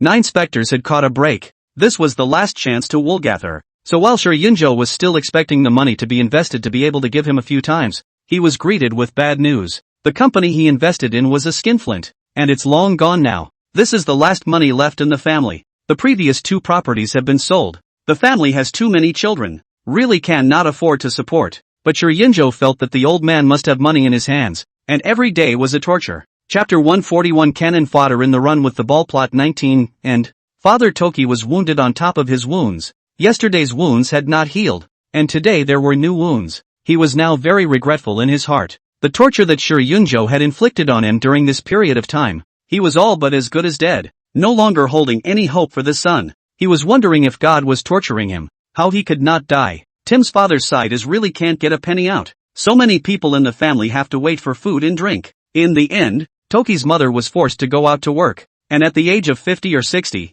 she helped people wash dishes in restaurants every day. He ended up having an accident at work, fell on the back of his head, got paralyzed, and was sent back by someone. Now with 2 paralyzed ones in the house and a whole bunch of kids, Sir Yunjo has been falling apart. Fan Xiaoyun seems to live in hell every day, directly tortured into an old mother. In addition to taking care of those children, Sir Yunjo also want to beat and kick him. Zhou Yue had been keeping an eye on this side of the story, and by the looks of it, it still wasn't enough. She was going to have to come in and add more fuel to the fire on this one. Just another silent recitation of the mantra. And so it was until the next morning, when the 2 woke up as usual. Fan Xiaoyun turned her head to see the stubble-covered Sir Yunjo and screamed in terror. Similarly, Sir Yunjo also saw Fan Xiaoyun, who had a wrinkled head and black and yellow skin. The 2 of them didn't get what was going on at all. Fan Xiaoyun remembered that the 2 of them went to a drinking party lunch yesterday. How did they wake up like this? Sir Yunjo carefully surveyed the surrounding layout and suddenly reacted. This was not their current home. Wasn't this the home he used to live in? Both of them were terrified among their eyes. What did this mean? The 2 of them had actually been reborn. Reborn to before. But something doesn't seem quite the same now. 9 Spectres rubbed his hands together in excitement at the sight. He was of course here to add to this fire. Let these 2 get a good feel for the huge fallout again, and there's no telling which way things will go. The 2 people in the room froze for half a day before reacting, although they didn't know why their current appearance had changed. But now there's good news, and that's that they're all ahead of schedule. And Fan Xiaoyun doesn't have to go abroad anymore. Now they could jointly let Zhou Yue out of things ahead of time and completely grasp the entire Lu family. Wasn't that taking the easy way out? The 2 thought that this was another chance given to them by God. And they were, but to the future prophet to do anything, would not it be smoother? Sir Yunjo hugged Fan Xiaoyun. Xiaoyun, there's a chance this time. I won't let you and Xiaobao continue to suffer outside. The 2 of them hugged together excitedly, only for Fan Xiaoyun to frown when she smelled that foul odor on Sir Yunjo. I don't know what's gotten into the 2 of them, why they're so sloppy. But an even greater surprise awaited them next. Just as soon as the door was opened, a dozen or so children cried out with hunger in their mouths. The porch next to the house had been rickety. These kids were just too good at tearing down the house. There wasn't even a decent piece of furniture in the house. And at that moment, Xiao Bao ran over barefoot. It looked like he was reborn as well. He couldn't accept how his body had become smaller. He was a talented young man. Yesterday he was still immersed in his joy of having won the national cyber contest. How did he become like this today? There was nothing he could do now. And he hadn't even woken up in the morning to those siblings. The 3 men then took in the memories slowly, realizing that everything had changed. This is what it really feels like to fall from the clouds to the dump. And it takes a long time for the 3 to accept that this isn't a dream, that they really can't go back. It was then that Sir Yunjo remembered the 2 old men who were inside the room, both of whom were paralyzed. Now imagine the smell inside that room with no one even bothering them. Now this gap was just too big. Sir Yunjo couldn't accept it at all, but they couldn't break free at all. They seemed to be tied together by death. After only a week of such days, Sir Yunjo completely broke down. He did not want to continue like this for the rest of his life. Pa thought about all his genius teenage designs, but now he had absolutely no clue. He was just a normal kid. In the end the 3 men went so far as to blame it all on the 2 old men. Bao stared grimly at the 2 men in the room. Actually, these 2 old things are still somewhat useful. I seem to remember that they still have insurance. Xiao Bao's words completely reminded the 2 of Sir Yunjo that Xiao Bao looked like just a child. But his inner soul was already 17 or 18 years old. Now he just wants to have more interest in order to change all that. Anyway, it's not uncommon for 2 paraplegic patients to suddenly die violently in their homes, right? The 3 of them hit it off and went straight for it that night. And Timothy's mother didn't expect the child she'd loved all her life to turn on her. Until that pillow was over her mouth and nose. And that intense feeling of suffocation made her more and more fearful. This was similar to the death of the Liu family's parents in the previous life. Father Toki's eyes widened.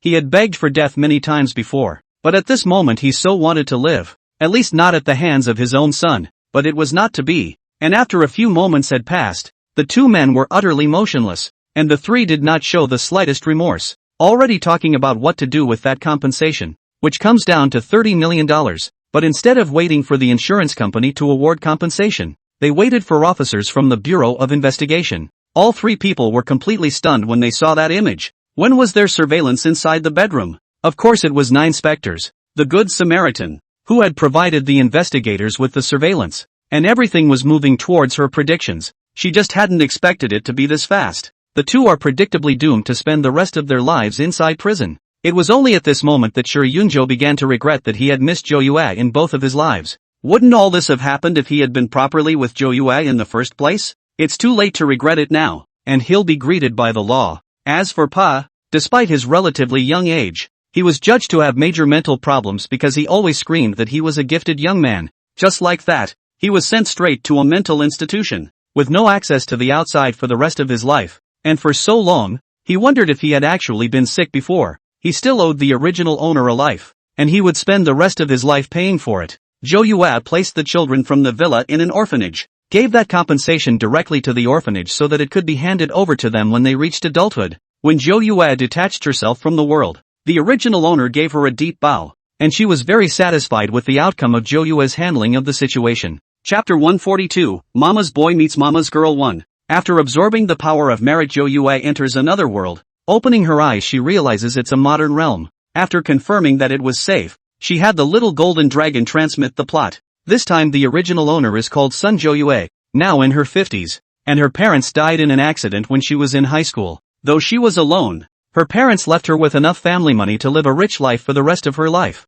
After graduating from college, she started her own business and met her other half in the process, and the two of them moved on quickly to get married. The two were so envious of each other that she gave birth to a daughter in the second year of their marriage, but unfortunately fate still didn't spare her. When her daughter was 3 years old, her husband passed away due to illness. Since then she has put all her hopes in her daughter and has not remarried. The business behind her is that she has 2 furniture processing factories that are doing quite well. She kept busy all these years and her daughter was very obedient and understanding until she met the other half of her life at the age of 24. Naturally, she would not stop her daughter from pursuing happiness. This man was referred to her by one of her employees, and at the first meeting she was pleased with the young man, who was very polite. The main thing is that he is very good to his daughter, a very attentive person. Soon the original owner's daughter also fell in love. To say that the only dissatisfaction that is this man does not have any regular job. The man called Chen Ruobi. Appearance is very handsome, and will dress up, especially that mouth, especially good at talking.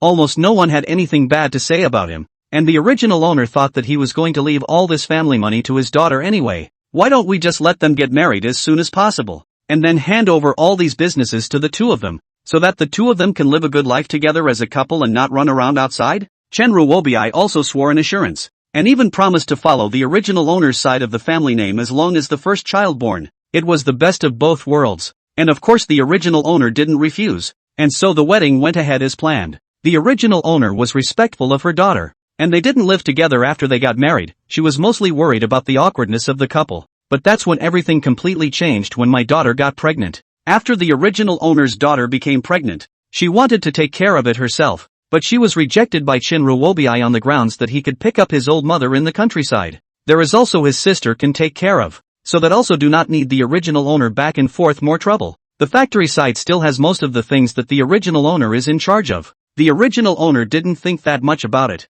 Anyway, whoever takes care of it during pregnancy is the same, and it's fine to wait for the month to sit down and take care of her daughter herself. During this time she talked to her daughter on the phone every day and the two of them met, but slowly she realized that her daughter was getting more and more out of sorts. My daughter, who used to be lively and cheerful, has become completely self-absorbed, doesn't say much when we meet, and her whole body is haggard. She wondered if it could be caused by the pregnancy and took her daughter to the hospital for a checkup, only to find out that she was suffering from depression. Now that they are 7 or 8 months pregnant, it's not good to intervene too much, mainly because the original owner's daughter is also very insistent. Chen Ruobi also rushed to the hospital and took the original owner's daughter back. The original owner had no choice but to think of ways to make his daughter happy every day, and sent a lot of good things. Around that time, No more than a couple months left, and as long as the baby is born, that's not a problem. But something that the original owner didn't expect happened. The baby was born early. The original owner at that time was out of town on business and couldn't make it back in time,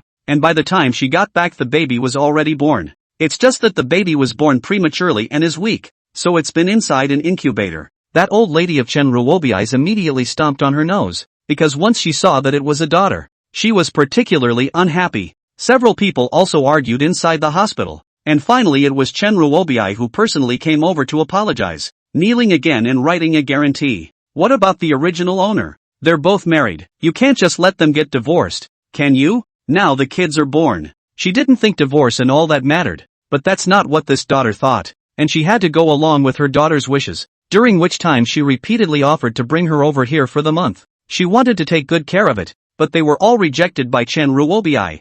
Videos are also posted every day, and the original owner was deceived by this illusion, until the original owner received the terrible news when the child was over 5 months old that her daughter had actually jumped off a building. When she rushed to the hospital, her daughter has been delirious, although the people were rescued, but the legs have been shot with steel nails and the future walking will have some impact. She didn't know exactly why this was happening. People were the ones who had things happen in the Chen family, and this time she said she wouldn't let her daughter go over there to live. Is not expected after a few months. Chen Ruobiai holding the child came to the original owner's home. Another burst of tears. He felt that he did not take care of it, and begged the original owner's daughter for the sake of the child can go back to the two of them to live a good life. The original owner definitely disagreed, and he was all set to take the kid over. But this indisputable daughter is a love brain. It's mostly just a case of being snubbed again after making all the decisions for her before and not having too many of her own. This original owner was furious. She called her daughter every day, just hoping that he would think clearly.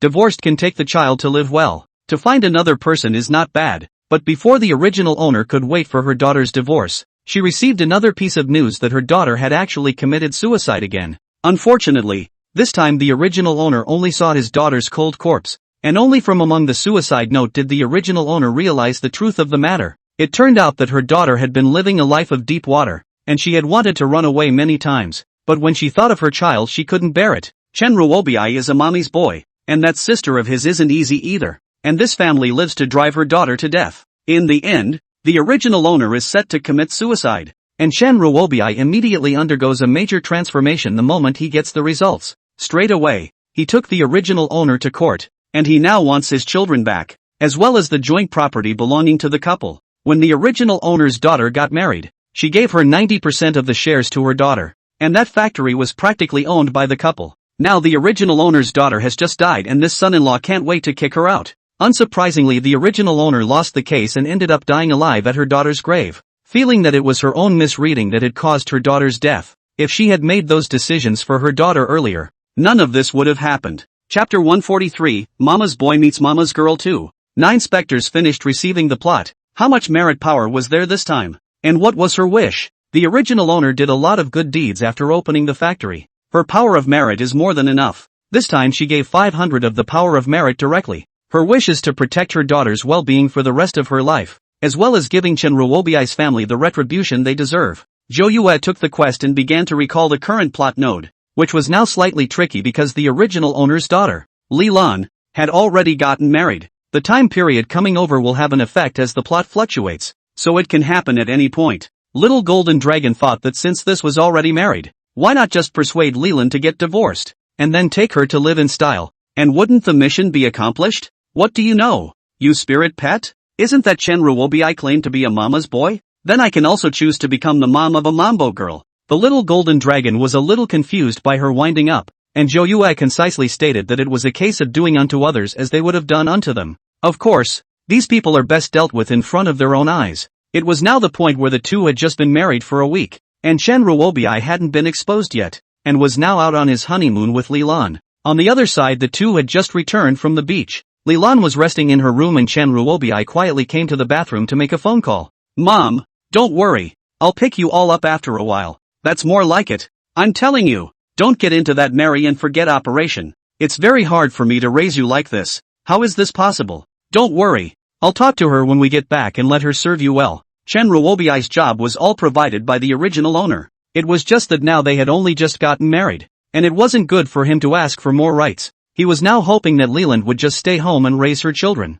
which was what a woman should do, while he would just take over the factory. At this time, Leland in the room saw that he hadn't returned for half a day and called out a few times. Chen Ruobi, who had a calculating face before, immediately changed his smile, and he went out and washed a plate of fruits, revealing his dedication inside and out, and Lilan was also very satisfied with him. Seeing that the time was about right, he began to persuade. Daughter-in-law, you see we are already married, and next we will have to make a good fight for our little family. I really want a good life for you and our children. From now on, you'll stay home and not have to do anything. Don't worry, I'll take care of everything on the factory side, so you and mom can just rest. Li Lan's heart was all happy when she heard this. Chen Ruobi was indeed a sweet one. Immediately promised to wait to go back after the discussion with their own mother to see, so that her mother early retirement should also enjoy the blessings. When Chen Ruobi heard Li Lan's promise, she was even more busy serving, even peeling the fruits. The original owner and Li Lan in the previous life were deceived by such superficial appearances. Chen Ruobi was a villain who was extremely good at disguising himself. It ended up with a family sucking the blood of the original owner and the original owner's daughter. In the afternoon, the young couple planned to go to the local gold store to store. Leland had planned it long ago. Since they were now married, she had to think about her family on both sides. So the plan is to buy a pair of gold bangles for both mothers. Chen Ruobi followed behind to look at this price, and then look at that he felt that it was too expensive. The sales inside were relentless in their presentation to him as well, but he always managed to pick out a few glitches. It made sales feel a little uncomfortable too. What's a big man doing getting all chirpy? Li Lan compared after a glance in favor of a pair of gold bracelets. Chen Ruobi and the price are frozen. 2 pairs of bracelets plus a pair of earrings are close to 30,000 plus. This was worth a year's salary before. Chen Ruobi was a part-timer before he met Li Lan, and had no fixed occupation. A month is $2,000 or $3,000 of wages. On this, Chen Ruobi's old lady still think her son can be powerful, to be able to mix in the city of prosperity. Leland didn't notice his expression. She just wanted to choose a good gift for her future mother-in-law and have a surprise. Just when it was time to pay, Chen Ruobi pretended to go up to pay in order to show his generosity. Normally, when encountering this kind of situation, Leland would grab it down because she knew Chen Ruobi's situation and were trying their best to maintain his self-esteem. Chen Ruobi also had a small plan in his heart. Leland would pay later anyway. It's just that this spending habit of hers must be changed in the future. Tens of thousands of dollars just hit the fan. What a loser. Sure enough, after he opened his mouth, Leland grabbed the payment. But just as he was about to pay, Leland's phone suddenly went black. What's going on here? Zhou Yue is at the end of the space manipulation. With her in, today's bill must let Chen Ruobi properly bleed. The cashier glanced at Chen Ruobi and directly scanned his code. As the payment arrived, Chen Ruobi felt like hearing the sound of his heart breaking. This was money he had saved for a long time. The expression on his face was extremely unnatural, but the surface was still smiling, and Leland was so innocent that she didn't notice these details. Bae, I'm so sorry. I don't know what's going on with this cell phone. Let me buy you a seafood dinner tonight. This time I'll treat you. Geez, you're just treating me like an outsider. We're married. What's the point of talking about this? In fact, a large portion of this money came from Leland. Chen Ruobi is a womanizer with a good mouth. Each time, he coaxed Leland into transferring a lot of money to him. Then he told Leland to go back and see if there was anything else he saw that he could pick out again. When Leland was gone, the smile on his face stopped and he turned his head to glare viciously at the cashier. Type up the small check I just made, I want to see it. And if this bracelet is a gram short, I'll be sure to come looking for trouble. The cashier was stunned. The man's face was becoming too fast. Chen Ruobi carefully checked 3 times to confirm that there were no problems. This before reluctantly putting away the small ticket. By the way, your site supports returns and exchanges, right? I'm sorry, sir, we don't do returns without quality issues. What? What kind of Thai store are you guys? Isn't it just forceful buying and selling? Be careful, I'll complain about you guys. All that being said, he just wanted to quietly return this money in the back. By this time Leland had come toward him, and he looked around and didn't feel like buying anything else. Honey, let's go. Let's go back to the souvenir store over there. I want to get something for our mom. Chapter 144, Mama's Boy Meets Mama's Girl 3. Chen Ruobi's face became very fast and walked over with a smile, and the staff inside the gold store rolled their eyes straight behind their backs. The two of them had been strolling around for an afternoon on their side, and by the time the evening meal came around Leland was feeling a little embarrassed. I don't know what's going on, but when she tried to give money for something this afternoon,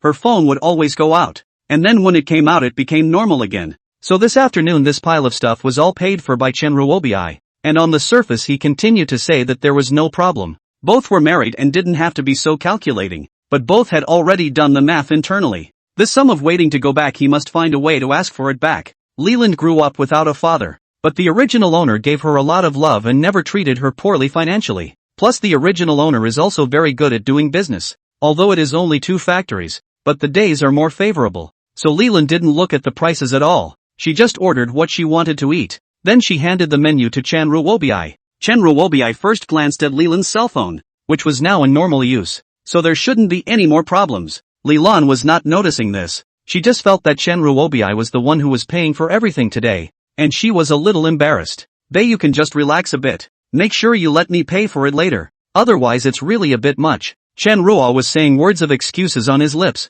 but inwardly he had already planned it out. And after receiving an affirmative reply, he ordered another 6 or 7 dishes. The waiter next to him kindly reminded him, "Sir, you may not be able to finish the food if only 2 of you order so many dishes. You don't need to worry about that. Just order as much as we pay for anyway. Besides, you a waiter nosy. Do what the guests order, you just honestly point not on the line." Leland had been with the original owner since she was a child, and she was very polite to those around her. And when she saw Chan Ruobiai's attitude, her heart was slightly different. Perhaps noticing Leland's gaze, Chan Ruobiai coughed slightly. "I'm just so tired today that I'm talking a little offended. Bae, I can understand that. So let's go back early to rest after dinner." The seafood was relatively quick, and within a few moments it had come up and the table was full. How could Chan Ruobiai have had the chance to enjoy all this before? Everything was new to her now. But then he puts on a facade that he's not missing anything at all. "Daughter-in-law, you're the one who wants to eat seafood today. In fact, I've gotten tired of eating this stuff long before.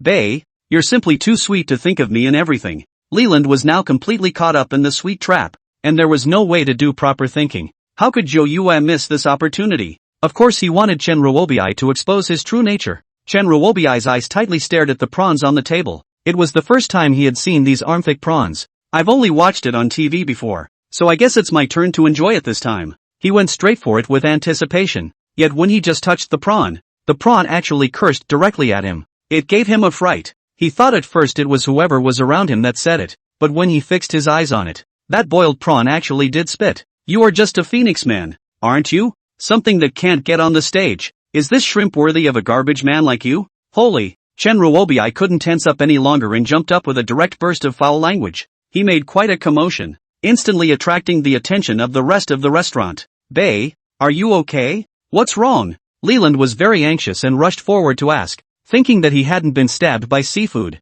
He stammered and could not speak clearly. He was about to organize language to explain the situation just now, only to find that the prawns remained motionless. The rest of the restaurant scowled at him, and there were already whispers. "Looks like he should be a redneck who's never eaten seafood. Isn't it just a prawn? There's a need to be so excited, fussing and unseen." Looking at his poor face, he's probably just a little white boy who relies on women. All of these people's discussions reached Chan Ruobiai's ears, and he was furious, clenching his fists and wanting to go forward to the theory. But he didn't want to destroy his image in Leland's eyes, so he could only endure it. These people were telling the truth, and of course they were stepping on his sore spot. Looking at the concerned Leland, he waved his hand, slightly bored in his heart. "It's okay, I'm just too tired today. Let's go back and rest early after eating." Leland saw that there was nothing wrong with him and agreed to hurry up and finish eating and go back. He was really too tired today. With the shadow from just now, Chan Ruobiai didn't dare to touch that prawn anymore, and he turned his target to the hairy crab next to him.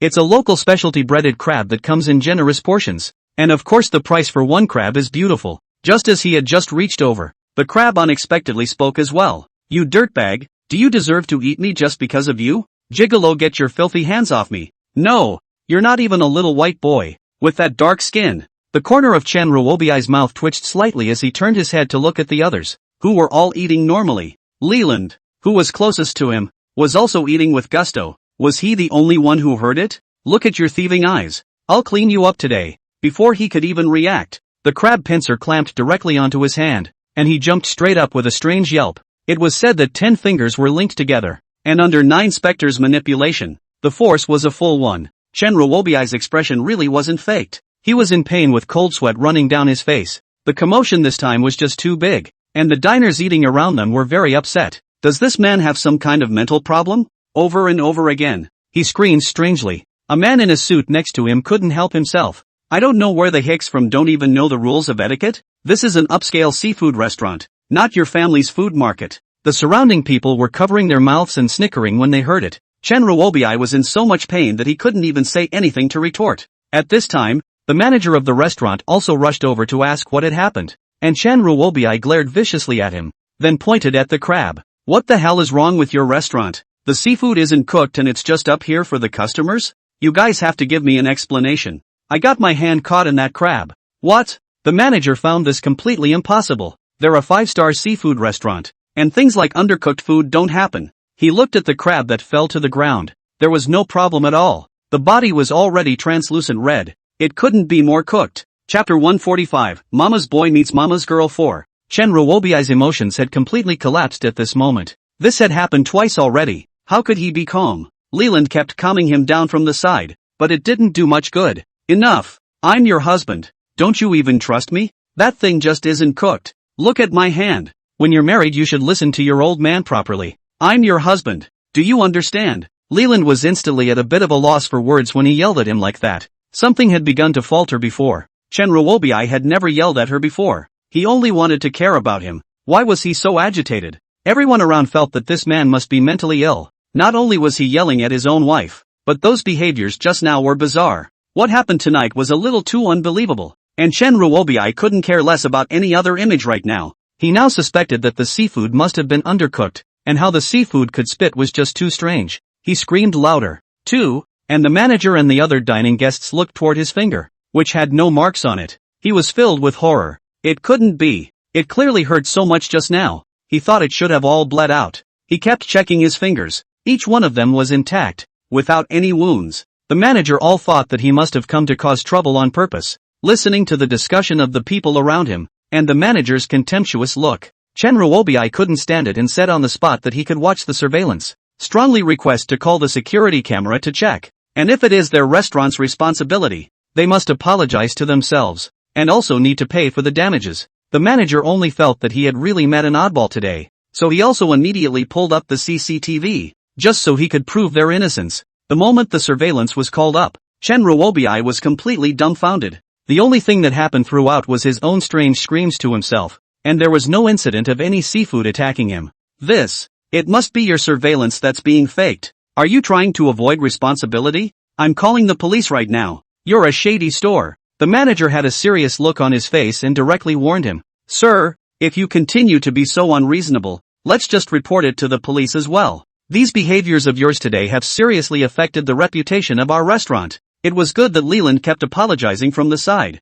which made the situation less serious. She also didn't understand what was wrong with Chen Ruobi today. It was always very abnormal. Chen Ruobi also slowly calmed down at this moment. He knew that just now he had spoken a bit too much, especially his attitude towards Leland. He looked at Leland and rushed out to apologize. Honey, I don't know what's wrong with me tonight. Maybe I was too tired during the day and I was hallucinating just now. I really didn't mean to yell those things at you. I'm sorry. Can you forgive me? Chen Ruobi came up with this every time, and he apologized very aggressively. It's even possible to say the words of apology in any setting, but then not do it at all after you say it. Bae, I certainly don't blame you for this one, and I do think we're a little tired from wandering around for too long today. Chen Ruobi knew that Leland was just too good to be coaxed, mainly because she was very simple. The two were also planning to check out and go back to rest when, not surprisingly, Leland's cell phone went black again. She didn't know what was going on, and after messing around for half a day with no response at all, in the end Chen Ruobi could only reluctantly pull out her cell phone.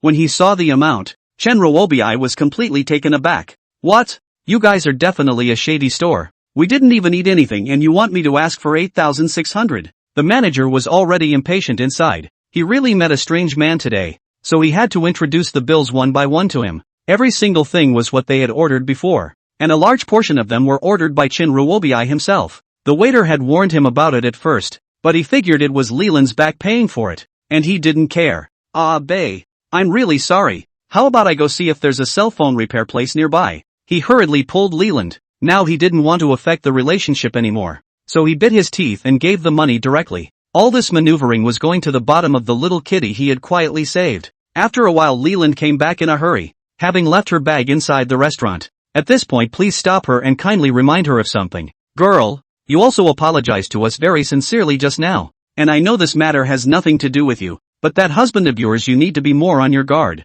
Is this guy in over his head? If there really is insanity, then you guys still need to go to the hospital sooner, because in the surveillance, Chen Ruobi was yelling for no reason. What else could it be if not insanity? Leland also thanked the manager again and again for the reminder. The seeds of doubt already in his mind. Today, Chen Ruobi's status has been offline, and she's wondering. After the two returned to the hotel, neither of them had eaten enough because of what had just happened, and Leland saw that the restaurant on the first floor of the hotel was self-service. "Bae, we didn't even eat anything just now. Why don't we eat some more here?" Chen Ruobi was going to say yes, when the staff next to him introduced that it was all seafood buffet tonight. He remembered the shadows of the night again, and could only indicate that he was a little tired and wanted to go back to the shower and rest first, leaving Leland to get something to eat. Although Leland was reluctant, Chen Ruobi was also very insistent, letting her talk about it after she had her fill. After Chen Ruobi went upstairs, Leland also walked into the restaurant. She planned to casually eat something and hurry up to take care of Chen Ruobi. Not long after Leland was seated, Zhou Yue also came to the restaurant in a flash. Only at this moment she had completely changed her appearance. The current Zhou Yue's appearance was that of an old man. There weren't many people inside the restaurant at this time, and Zhou Yue saw Leland sitting inside the corner at a glance. She walked over and sat directly across from Leland, who also looked up a bit puzzled, and seeing that it was just an old man, she went back to eating. At that moment, 9 specters spoke up. "Girl, I think you've only just gotten married." This comment did catch Leland's attention. She herself was relatively innocent and was a little surprised at how the old man knew about her situation. How did you know?" "Because I can do math, and I can see a lot of things, including what kind of person your husband is, I know." Leland originally didn't believe this, but what the old man said next made her completely nonplussed, because the other party had directly told her all about the inside of her house. She was sure again and again that there was absolutely no way he could have known the old man across the street. Leland also had no interest in eating. It looked like he had met someone high up. Chapter 146, Mama's Boy Meets Mama's Girl 5. Waiting for Zhou Yue to say something else, Leland hurriedly inquired about their relationship. She didn't know why she could never see through Chen Ruobi. On the bright side, both of them were already married. However, she always felt that Chen Ruobi was still hiding a lot of things, which made her feel a little uneasy in her heart. "There's no hurry, girl. You can give me your husband's birth date." Leland didn't wonder much. After giving the birth date, 9 specters took a look and then frowned, which made Leland very nervous. "Master, is there something wrong with my husband?" "Oops, it's a shame you guys are already married. This guy, he's got your back." "What?" Leland all froze. She did not believe in any of this before, but hearing others say Chen Ruobi, she was still a little uncomfortable in her heart. "Master, this shouldn't be possible, right? We got married or read the 8 signs, and no one said anything at the time. You little girl are still too young. What do those people know? Wait and see if you don't believe me." Zhou Yue definitely didn't expect to be able to sway her with just these few words. It would definitely be great if she could get a divorce, but the chances of that were really, really low. Sure enough, Leland immediately asked if there was any way to crack it. She really liked Chen Ruobi. Alas, you little girl just won't listen to persuasion. "Never mind. I'll tell you a solution too." Zhou Yue showed great difficulty, which made Leland more and more convinced that there must be a solution. Again, there was a lot of good talk and even an extremely high payout. "No need for payment or anything. It's just a kind of fate for me to help people tell their fortune." Then Zhou Yue told her the way to crack it. Only Leland was a bit suspicious after hearing it.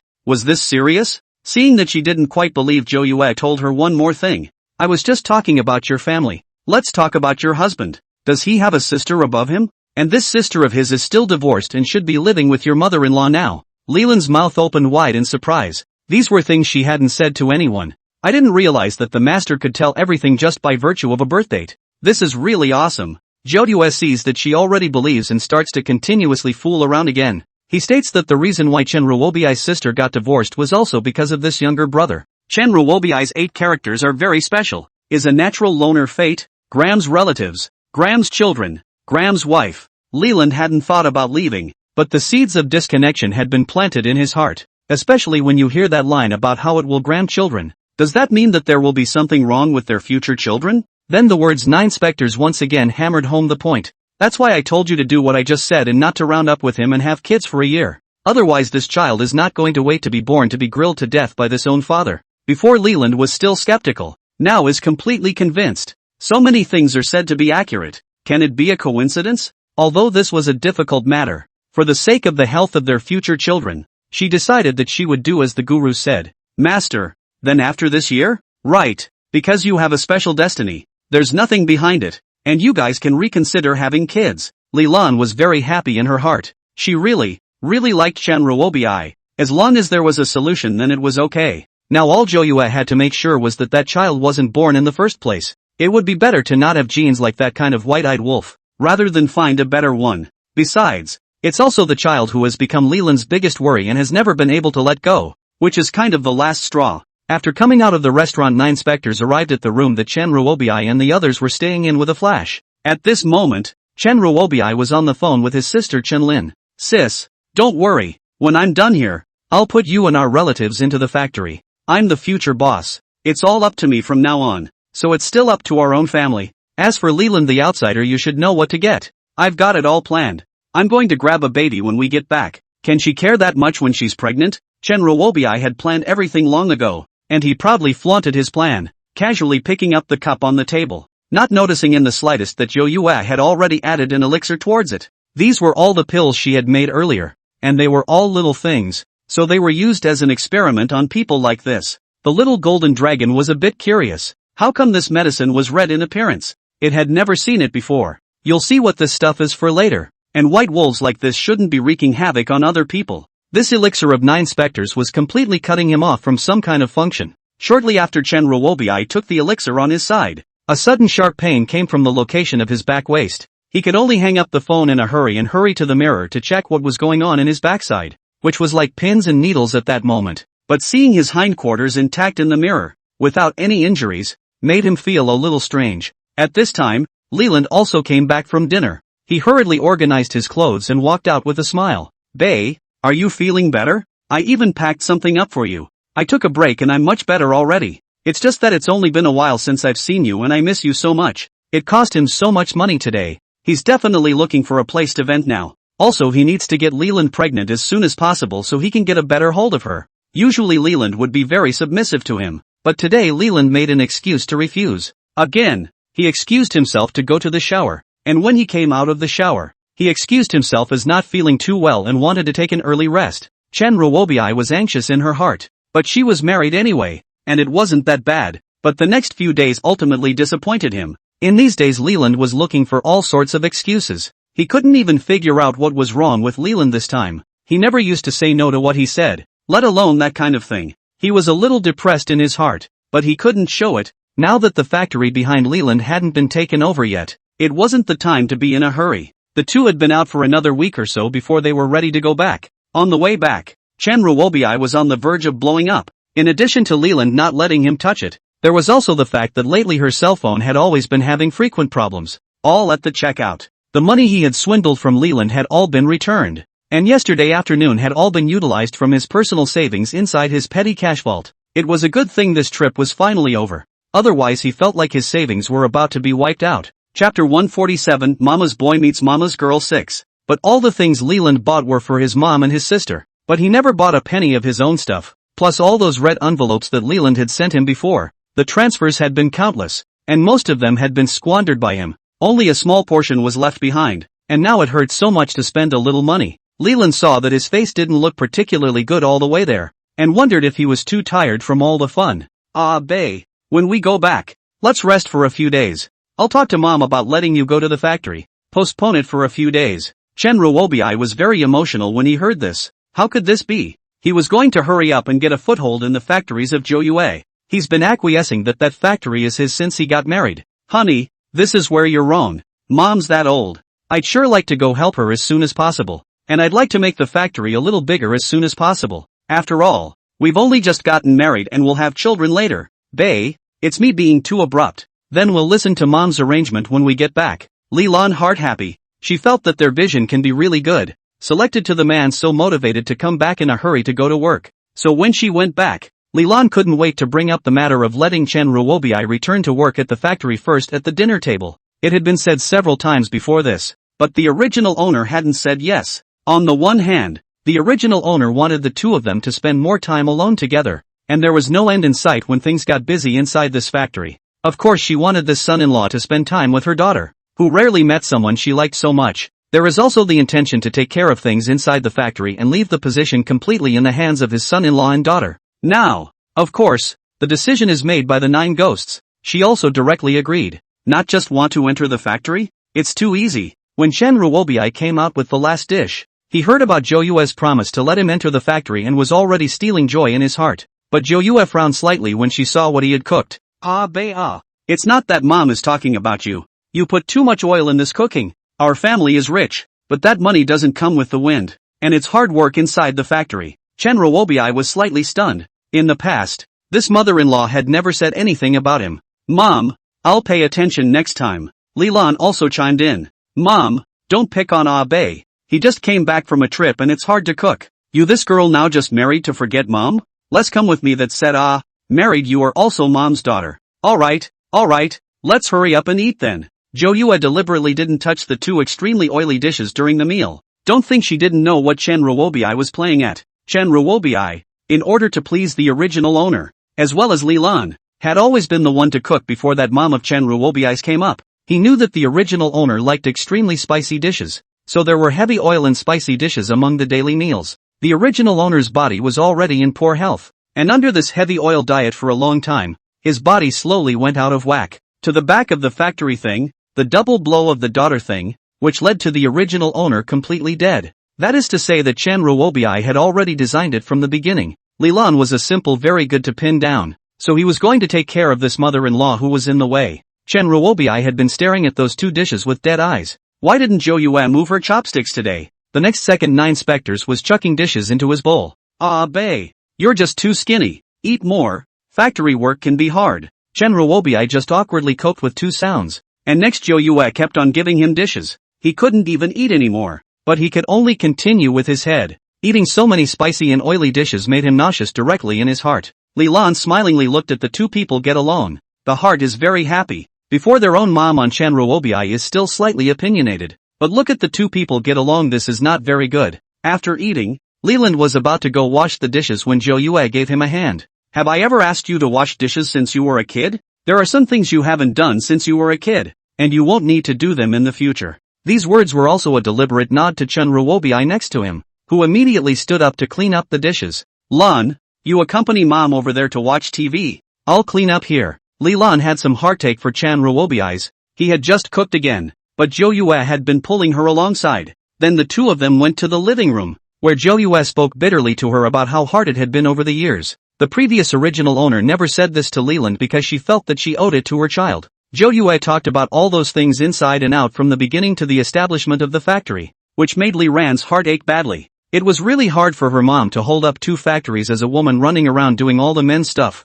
So hard. Come to think of it, she hadn't really suffered much since she was a child, even though Leland had a busy schedule, but her concern for her has never seen less. Every birthday will certainly be accompanied by the side, as well as once a year we'll take her out to travel. Jiyu saw that the time was almost right to directly take Leland's hand in one hand. So now even if you get married you can't forget about mom. Know that we're the closest people, and mom won't do you any harm. Leland was already crying uncontrollably, nodding her head continuously from the side as she stated that no matter what she did in the future, she would not leave Zhou Yue behind. 9 ghosts. This education is very good. It should be appropriate to have a bit of gratitude education. Chen Ruobiai, who was washing the dishes inside the kitchen, was about to vomit blood in anger. It was too much for a big man like him to cook and wash the dishes again. Helplessly, he has not completely mastered the factory now. After mastering the factory, he wants Leland to bring him foot washing water every day. This is the work that women must do. He was a little distracted by the thought, and with a snap, a bowl broke right into pieces.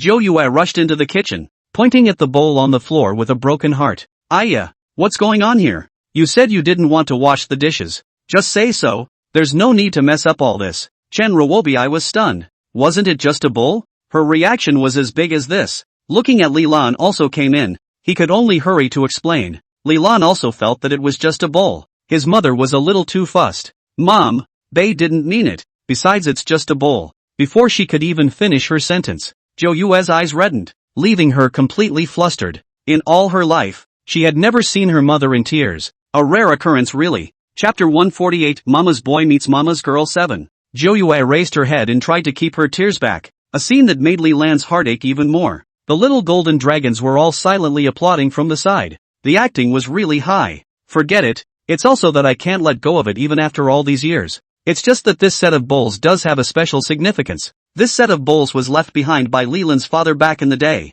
and we bought them together. It's a real shame to be missing one just like that now. Leland also didn't expect that it was left behind by her father, which made her feel a little embarrassed as well. Chen Ruobi was like a little daughter-in-law who had done something wrong at the moment, frozen in place at a loss for words. In his last life, that old mother of his hadn't tormented Leland much. The same scene where Leland accidentally dropped the bowl by washing it. That mother-in-law of hers went so far as to ask her to get on her knees and pick up all the pieces. So 9 specters also came with a move to do the same thing. Chen Ruobi also knew that there were some surprises this time. Mom, it's all my fault. Or if this bowl is still for sale, I'll go out and buy it now. I'm sure I can get it. I wouldn't know. After all, it was over 20 years ago. Forget it, maybe it's all meant to be. After saying that, Zhou Yue waved her hand and slowly walked back to the room in a pretense of divine sadness, which made Leland somewhat at a loss for words and could only hurriedly chase after her. After a while, Leland quietly messaged him, stating that his mom was now sad and asked him to go out and see if he could buy a bowl just like it.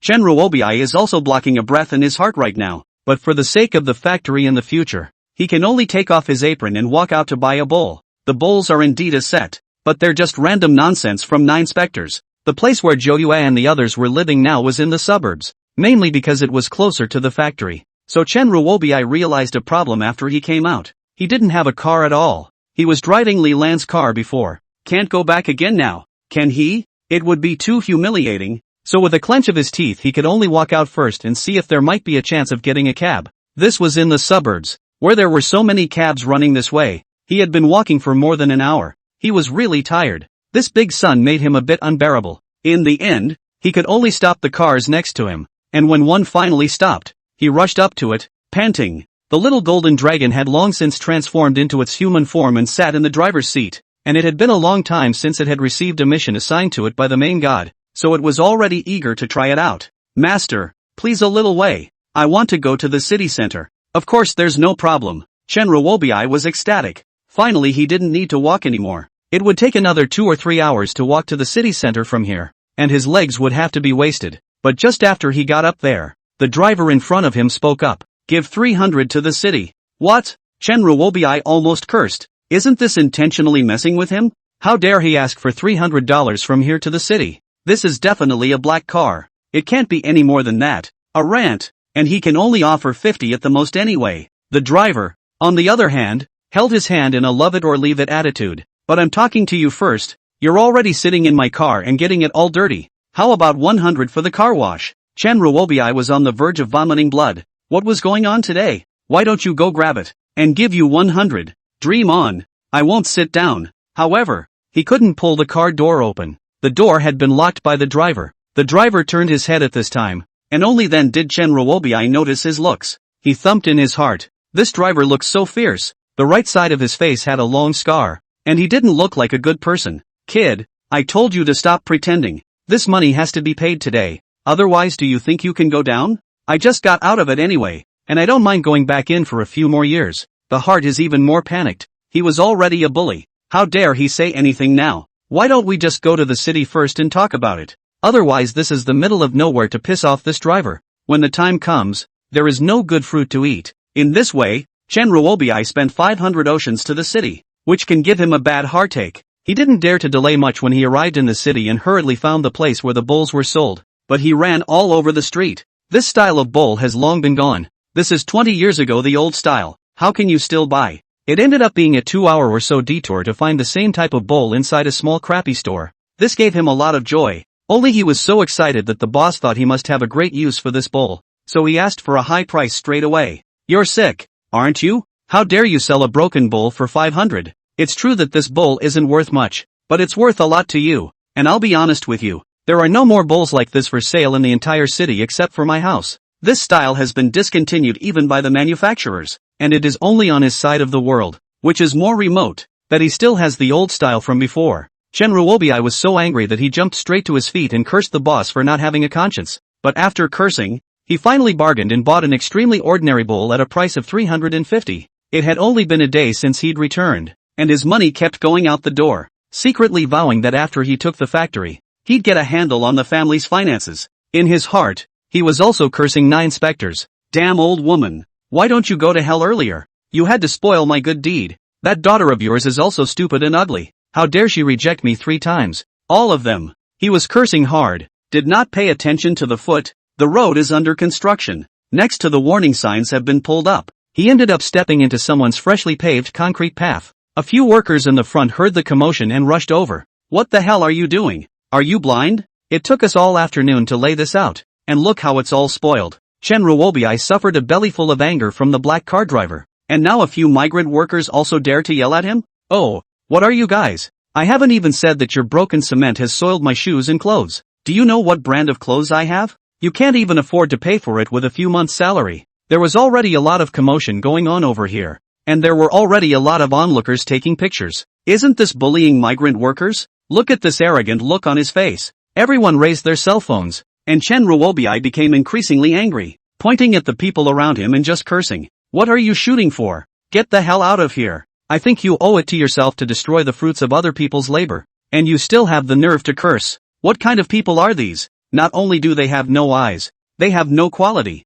Chapter 149, Mama's Boy Meets Mama's Girl 8. Chen Ruobi listened to the surrounding scolding him. How dare he say anything intends to quietly bugger off. But the migrant worker next to him didn't let him go, and grabbed him by the shoulders. You kids destroy these things and you want to slip away like that? You must give an account today. Let go. Don't touch me with your filthy hands. You lowlifes. It was fine if he didn't say this. Once he said it, he completely caused the anger of the people around him. This kid was just too arrogant. Just too insulting. One of the big brothers in the crowd went up to him and slapped him twice. And I didn't even react. The man was knocked to the ground and his ears were buzzed. There were shouts of approval all around. Someone like that deserved to have someone clean him up. In the end, Chen Ruobi could only bow his head and apologize under the watchful eyes of the surrounding people. And also compensated $1,000 before this matter was settled. Not only did he lose $1,000 for nothing after coming out of there, but now he was a mess. The cement was all pasted on his shoes and pants,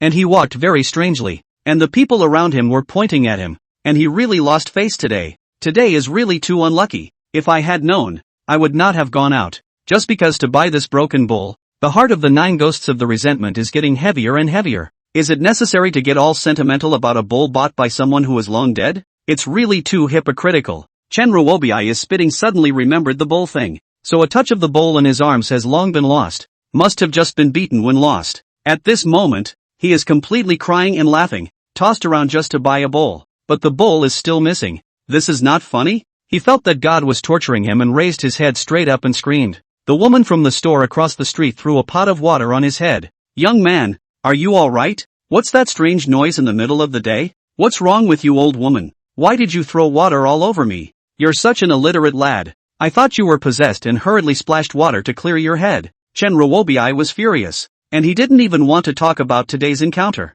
He was going to call Leland to drive over and pick him up. I pulled out my cell phone only to realize that when I fell in the concrete pit earlier, it was full of cement and now there was no way to open it. He made a great mess, and stopped a number of cars along the way. But no one else dared to pull him over when they saw him in this state and going to the suburbs. So by the time he got back it was after 9 o'clock at night. The moment he opened the door, Leland was also surprised to see him in this state. Bae, what are you up to? He's got a belly full of fire in his heart. He really can't help but explode. And he still has the nerve to ask why. It's not because of your stupid mom. But he eventually relented and just stated that he had been through so much today that it was really hard to talk about it. And he was going to take a shower first. Chen Ruobi went back to the bathroom and directly kept the water on all the time. He was clogging up his heart. This 9 specters is definitely intentionally to fix him as a broken bowl as far as it is concerned, and let him go to the city center to buy it. In the daytime, he even smacked himself for putting in more oil. It was really too cheap. Thinking of this he turned on all the water. That water rattled outside. It wasn't like he was paying for it anyway, and he was slightly more comfortable with the sight. But just as he was halfway through the wash, the water, which had been lukewarm before, instantly turned cold, and the ice-cold water hit his spine. Holy, the icy coolness made him explode straight away, and his repeated attempts to debug simply ran out of a bit of hot water. Now he was only halfway through the wash with body wash all over him, and eventually had to just rinse his body off with the cold water. I don't know if it was his illusion. The temperature of the water was too low. He had bathed with cold water before, but it wasn't this cold. He was cold after coming out of the bathroom, and after such a long day he was now hungry and cold. which made him realize that the temperature in the living room was only 16 degrees. He looked around for the air conditioning remote, but couldn't find it at all, and finally wrapped up in his clothes with the intention of returning to his room first. In his heart, he also cursed Leland. This woman too do not know good or bad. He is her man will not come over to serve a little? But when he returned to the room he was dumbfounded.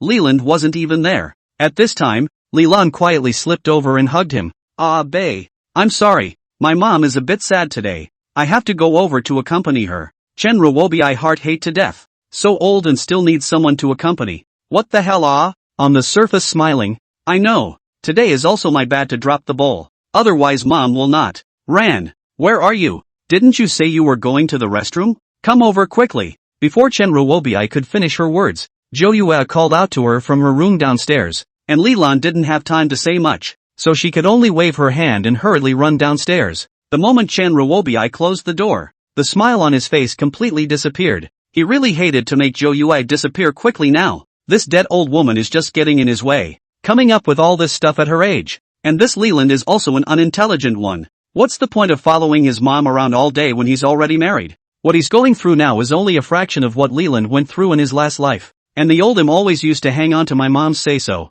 always thought it wasn't easy for his mom to raise him. Now he's upset when it's put on someone else, and it's kinda double standard. Chen Ruobi was hungry and cold. He could only curl himself up in the quilt. He didn't know why the air conditioner inside this room was even 16 degrees. After searching all over the place without a remote control, he had no choice but to give up and hunker down as much as he could inside the comforter. Toward the latter part of the night he couldn't get hungry enough and got up and quietly went to the kitchen intending to find something to eat. But just as he opened the door, there was a sharp pain in his head. Who had knocked him? Before he could say anything, a few more sticks landed, all on his shoulders and waist, which gave him a lot of pain. Ouch! Who? At this time, Leland also heard the commotion, rushed down to open the lights, only to see his own mother holding an iron baseball bat. Chen Ruobi, on the other hand, tightly covered her waist in pain. Zhou Yue hurriedly dropped her bat with an innocent look on her face. Ah, bae, how come it's you? Look at the misunderstanding. At night I heard a commotion and thought it was a burglar in the house.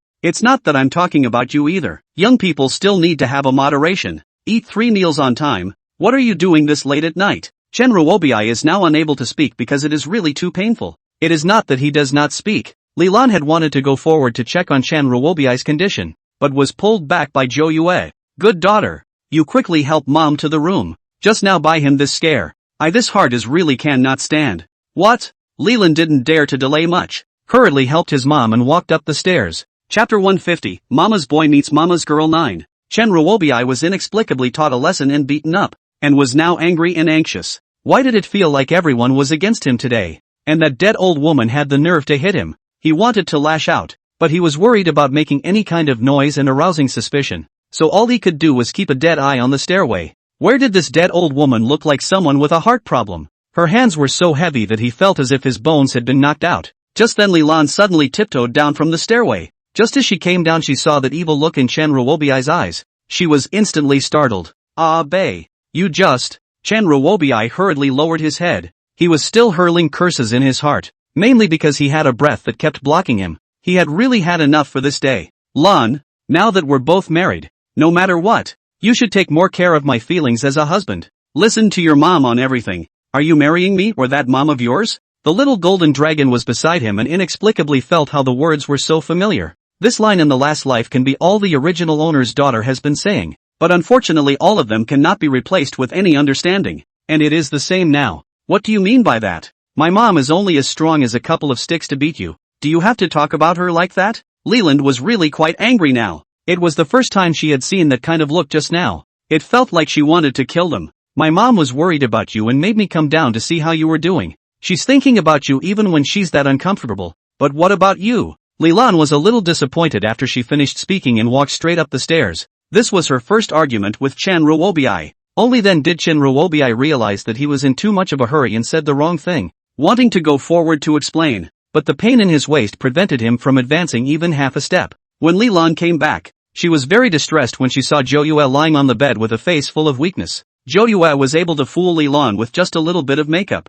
Xiaolan also blames me for this today. I really thought there was a burglar in the house. As you know, I used to be the one to take care of everything with you. Hearing this Leland felt even more heartbroken. Her mom was really too difficult. She had never talked to her about this before. She wiped her tears and hugged Jo Yue tightly. Mom, don't worry. In the future, I will definitely listen to you and definitely won't let you worry anymore. It's just so easy to bring up a child, and a child of that size. And as if that wasn't enough, then 9 specters pointed to a nearby drawer. You bring Mom the pills in there. I forgot to take them today. Leland was a little stunned. Rushed to bring the medicine. After opening the drawer found that there were 4 or 5 bottles of medicine inside. She used to have the impression that her mother was a very strong person. But she didn't realize that she had to take so many medicines now? She also felt that she was such a poor daughter that she never cared about her own mother's health. In fact, it wasn't that Jo Yue had lied to her. The original owner's body was already poor, and all of her thoughts had been poured into business over the years.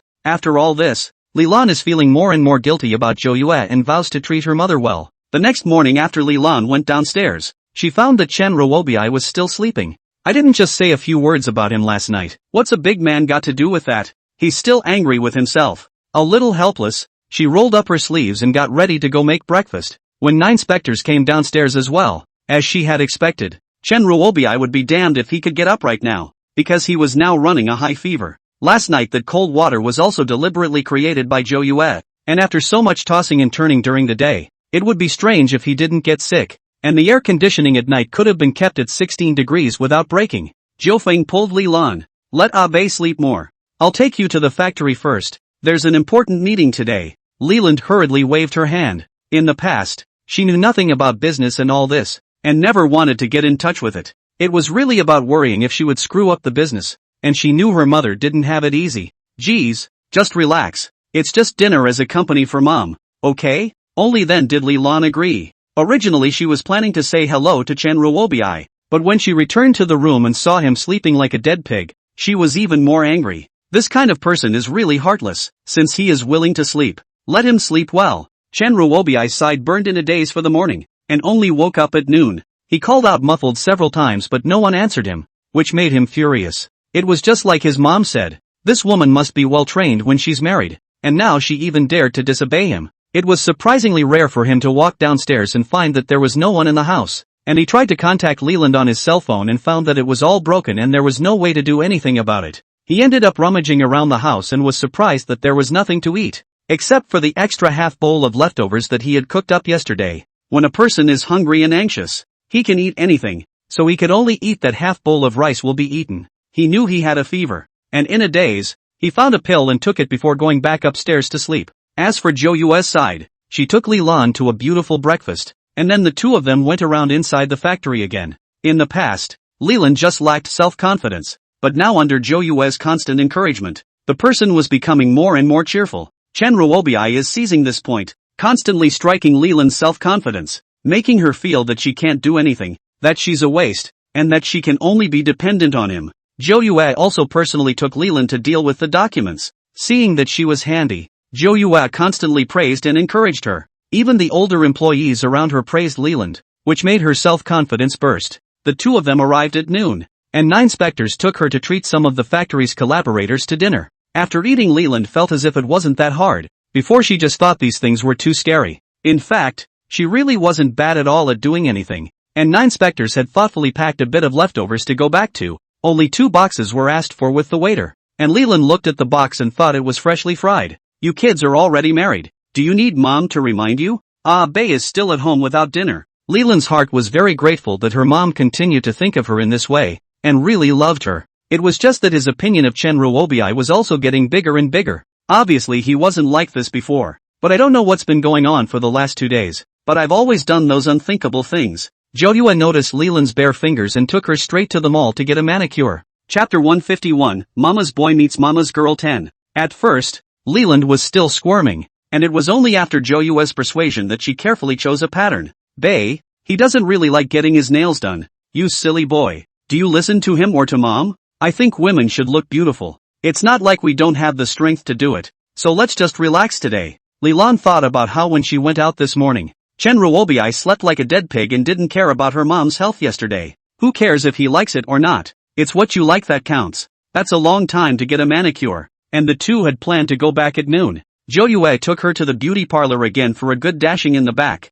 and the former Leland, who was very plain, was now considered to have a head-to-toe makeover. This set of doing beauty shopping down Lilan all completely forget Chen Ruobiai is still at home. Anyway, the family should have dishes. Chen Ruobiai ate the half bowl of leftovers at noon, and took cold medicine, and woke up to the sky already dark. To be precise, he woke up straight away from hunger. He hadn't eaten much since yesterday, and Zhou Yue and Li Ran hadn't come back yet, which made him increasingly irritated inside. I don't know what to hang out all day. Women should serve their men honestly at home and hang out all day. He was now starving and ready to take his cell phone to order takeout, only to find out that it was broken. And now there was nothing he could do but get up and look for something to eat again. But after looking around inside and outside, nothing to eat. Finally it was under the coffee table found a box of cookies. Now he cannot care so much. Frantically into the mouth. Zhou Yue was having her home purposely decorated. How could she let such a person eat in peace? After the last time Li Lan married over, she was given all kinds of rules by that mother-in-law. Even in restricting Li Lan to eating only half a bowl of rice. It's a beautiful way to stay in shape by being thinner, which is more likely to capture a man's heart. This is all the crooked reasoning of that mother-in-law of hers. At this time, Chen Ruobiai heard the sound of the car below, and the two of them finally came back. He was very angry in his heart. For the whole day, Leland didn't even care about him. This was really too much. So when the people came in, he didn't have a particularly good expression on his face, sitting inside the living room with his legs crossed. That's when 9 specters came over and saw him grabbing a cookie and eating it, and hurriedly stopped him. Chen Ruobiai was already holding a bellyful of anger, and that usual politeness was feigned. What? Am I not allowed to have some cookies? Or is there not even a place for me in this house? Leland was in the middle of changing her shoes when she heard an argument coming from over there. She frowned and walked over to Zhou Yue, who also had an innocent look on her face. Why are you such an ignorant child? That cookie you ate was fed to the dog. There are 2 dogs inside the factory. I bought some pet snacks to bring over. Why did you eat it? What? Chen Ruobiai grabbed the bag and took a look. It clearly said pet biscuits. He hurriedly spat it out in a big gulp before he could swallow it in his mouth. Normally, Leland would have come over to comfort him long ago when he saw her in this uncomfortable state, but only just entering the door, he put on that attitude. It was really too chilling. Then Zhou Yue put the rice on the table. We did have some company stuff going on today, but we did bring you groceries. You can't steal food from a dog even if you're hungry. Seeing that look in Zhou Yue's eyes, Chen Ruobiai couldn't hold back any longer. Wasn't this intentionally mocking himself as the same as a dog?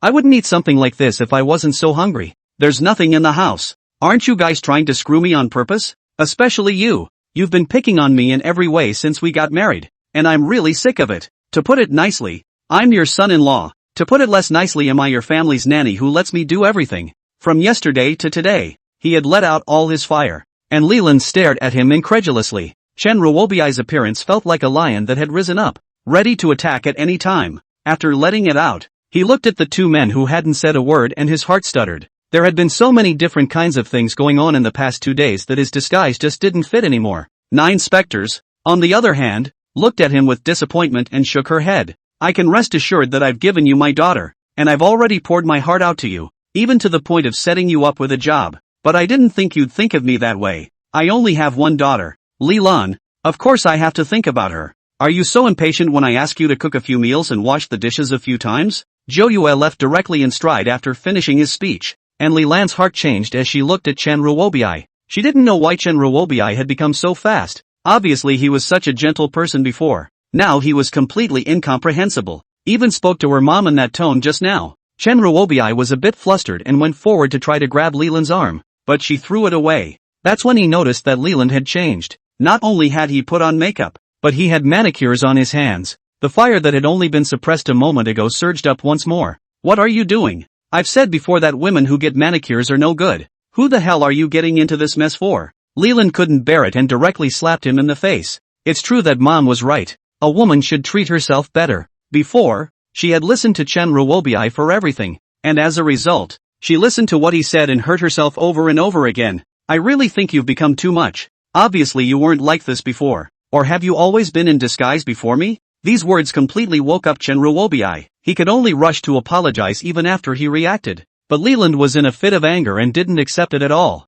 Directly walking up the stairs in a huff, Chen Ruobiai went up after him and found that Li Lan had gone to Zhou Yue's room, and he was not in a position to go up rashly. So in the end, he could only wait in the living room and wait for the person to calm down before saying anything. When Li Lan entered the room, she directly jumped into Zhou Yue's arms and cried a lot. She felt that her mother thought of everything for herself. However, Her own husband could not understand it at all, and Chen Ruobiai's thinking made her feel that it was really too futile. Mom, don't take what he said just now to heart. I'll apologize to you on his behalf. You silly child. You're the only daughter I have. How could I care about that? Leland was now completely dependent on Zhou Yue, and came over here to vent whatever emotions he had. Nine Spectres was infiltrating the true nature of Chen Ruobiai to Leland little by little. If you tell her the real situation, too much is now too much for Leland to take in instead. There are times when it will backfire, so it is better to let Chen Ruobiai be exposed a little bit. Besides, she hasn't cleaned up enough. Chen Ruobiai downstairs had waited for more than half an hour and was now hungry and uncomfortable.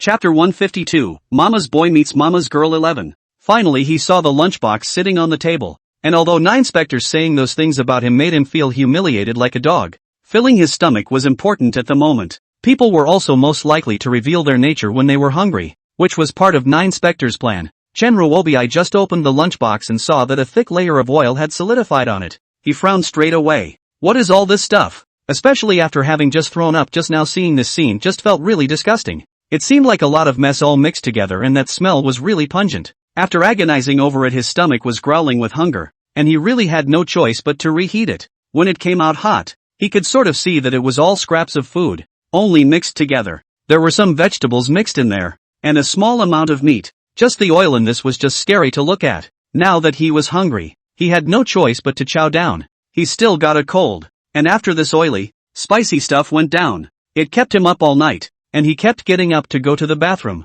So the next morning, unsurprisingly, he slept in again, and Nine Spectres stuck to the right moment. She figured Leland was almost down and started rolling up her sleeves to clear the table. Mom, what are you doing? It's a busy morning.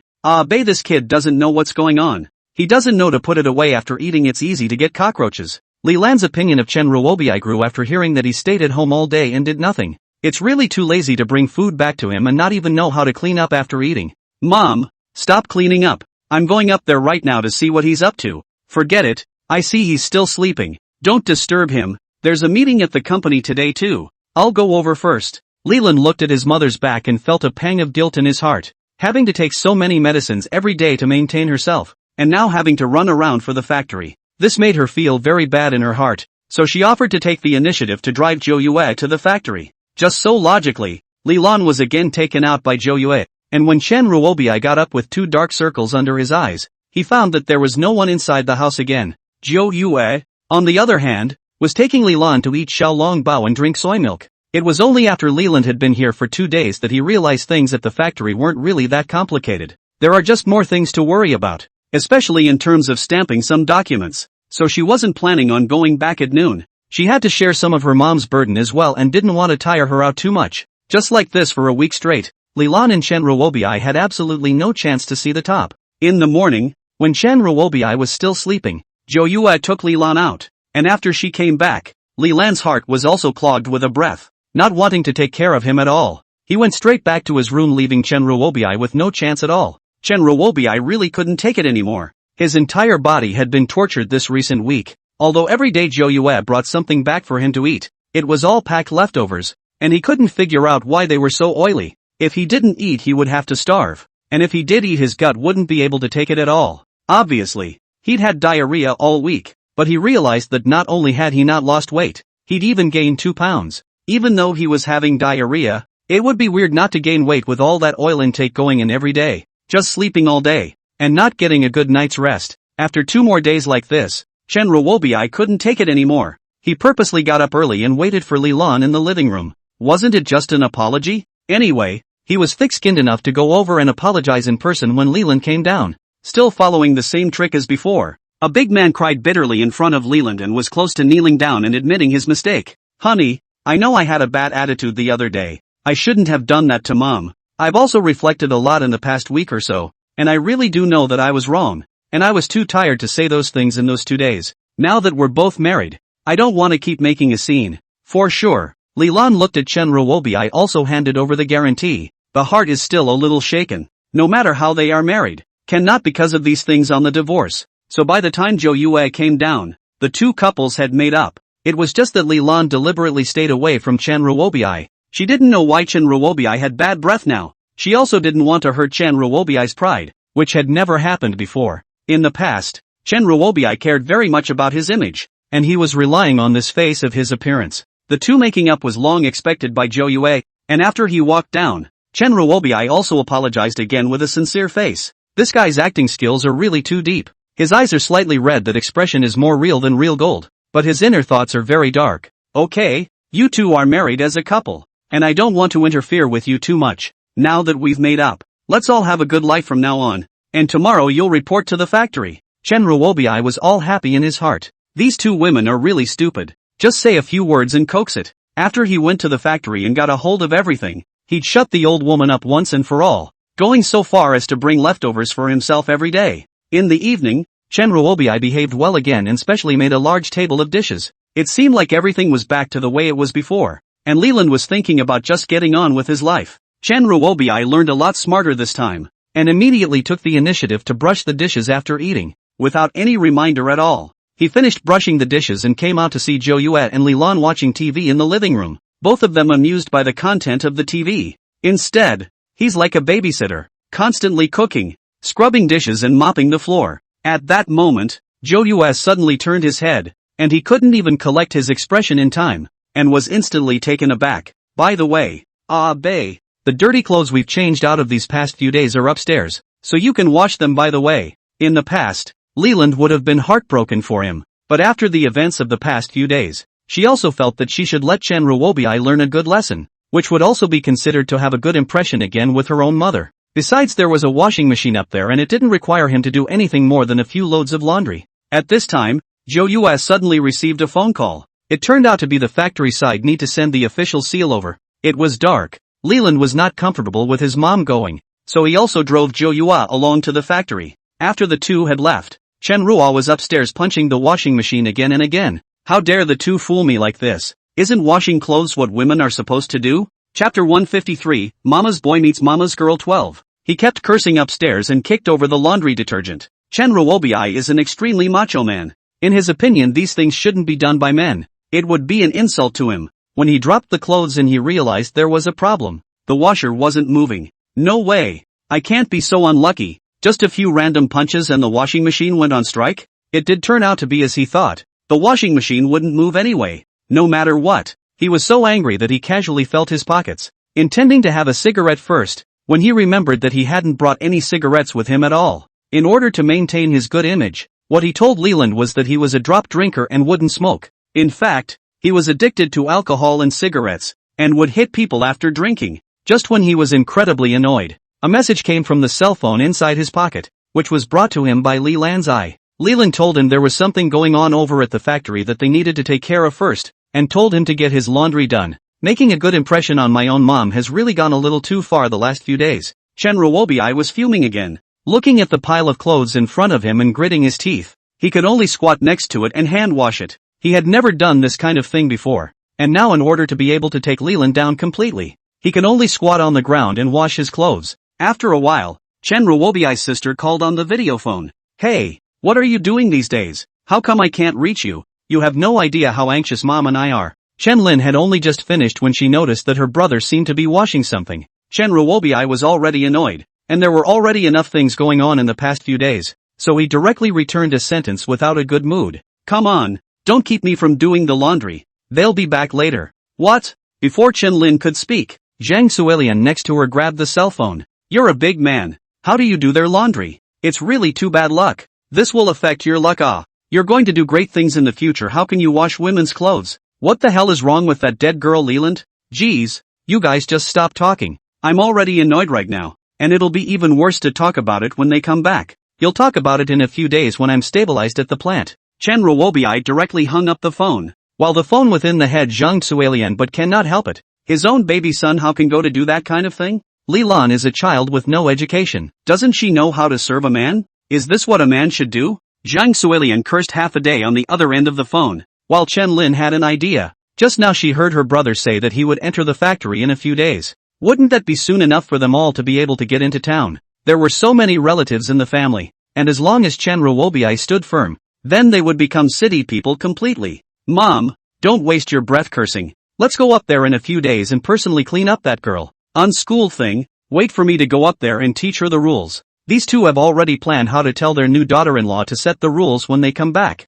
Chen Ruobiai's side is bitterly washing clothes. 9 specters had long ago learned all about his movements and deliberately stalled outside. He also took Leland for a nice barbecue and waited until all those clothes were washed before going back. Chen Ruobiai also had his own mind. He delayed a bit just to let Leland see him hand washing his clothes. But Zhou Yue won't give him this chance. He can't wash such a pile of clothes for 2 or 3 hours and still not finish it. When the two returned, Zhou Yue was carrying a large bag of food in her hands. Leland was also very happy. Ah, bae, hurry over and eat. Look at how much mom packed for you. When it comes to packing things, Chen Ruobiai is straight up nauseous. It won't be those messy things again, right? It just so happened that Leland was there today. So if it was all that stuff again, he'd show Leland how she did it as a mom. But when the bag was opened, he was dumbfounded. It was full of all meat, and there were 10 strings of large lamb loins. After eating all of these great tonic things, Chen Ruobiai was propped up. When he returned to his room, he took a good shower. In his heart there was some hatred.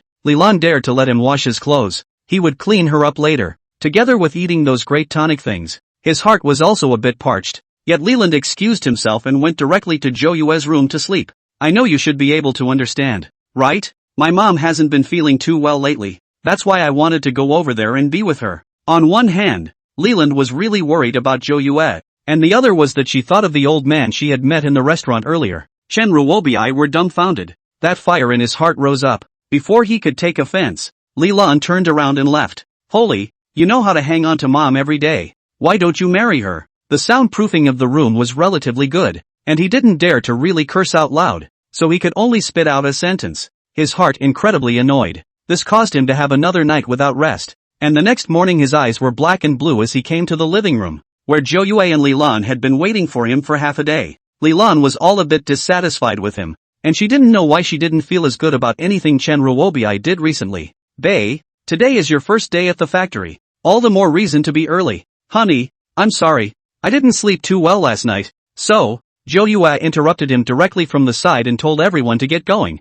Zhou Yue and Leland, on the other hand, had eaten breakfast a long time ago. Chen Ruobiai was starving and hadn't slept well, and was drowsy in the car. When he got off the car, Chen Ruobiai's face was full of complacency. He finally came to the factory. This is what a man should do. It's not his place to cook, wash dishes or anything else from now on, and he's going to make Leland wash his feet every day. That's the kind of majesty a man should have. Just as he was immersed in his fantasy, 9 specters directly interrupted him. What are you thinking about? I've been calling you for half a day. Hurry up and follow team leader Lu over there. Only then did Chen Ruobiai react, and with another burst of nodding and bowing, he then followed team leader Lu. In his imagination he was definitely able to get into the office and squat in a management position. I didn't expect Lu team leader to bring him directly to the workshop, and it is the most basic kind of production workshop. To put it bluntly, there are hands to do. Looking at the workshop inside a clear color are old ants. His heart is incredibly broken. What is going on? Am I to be made a shop steward?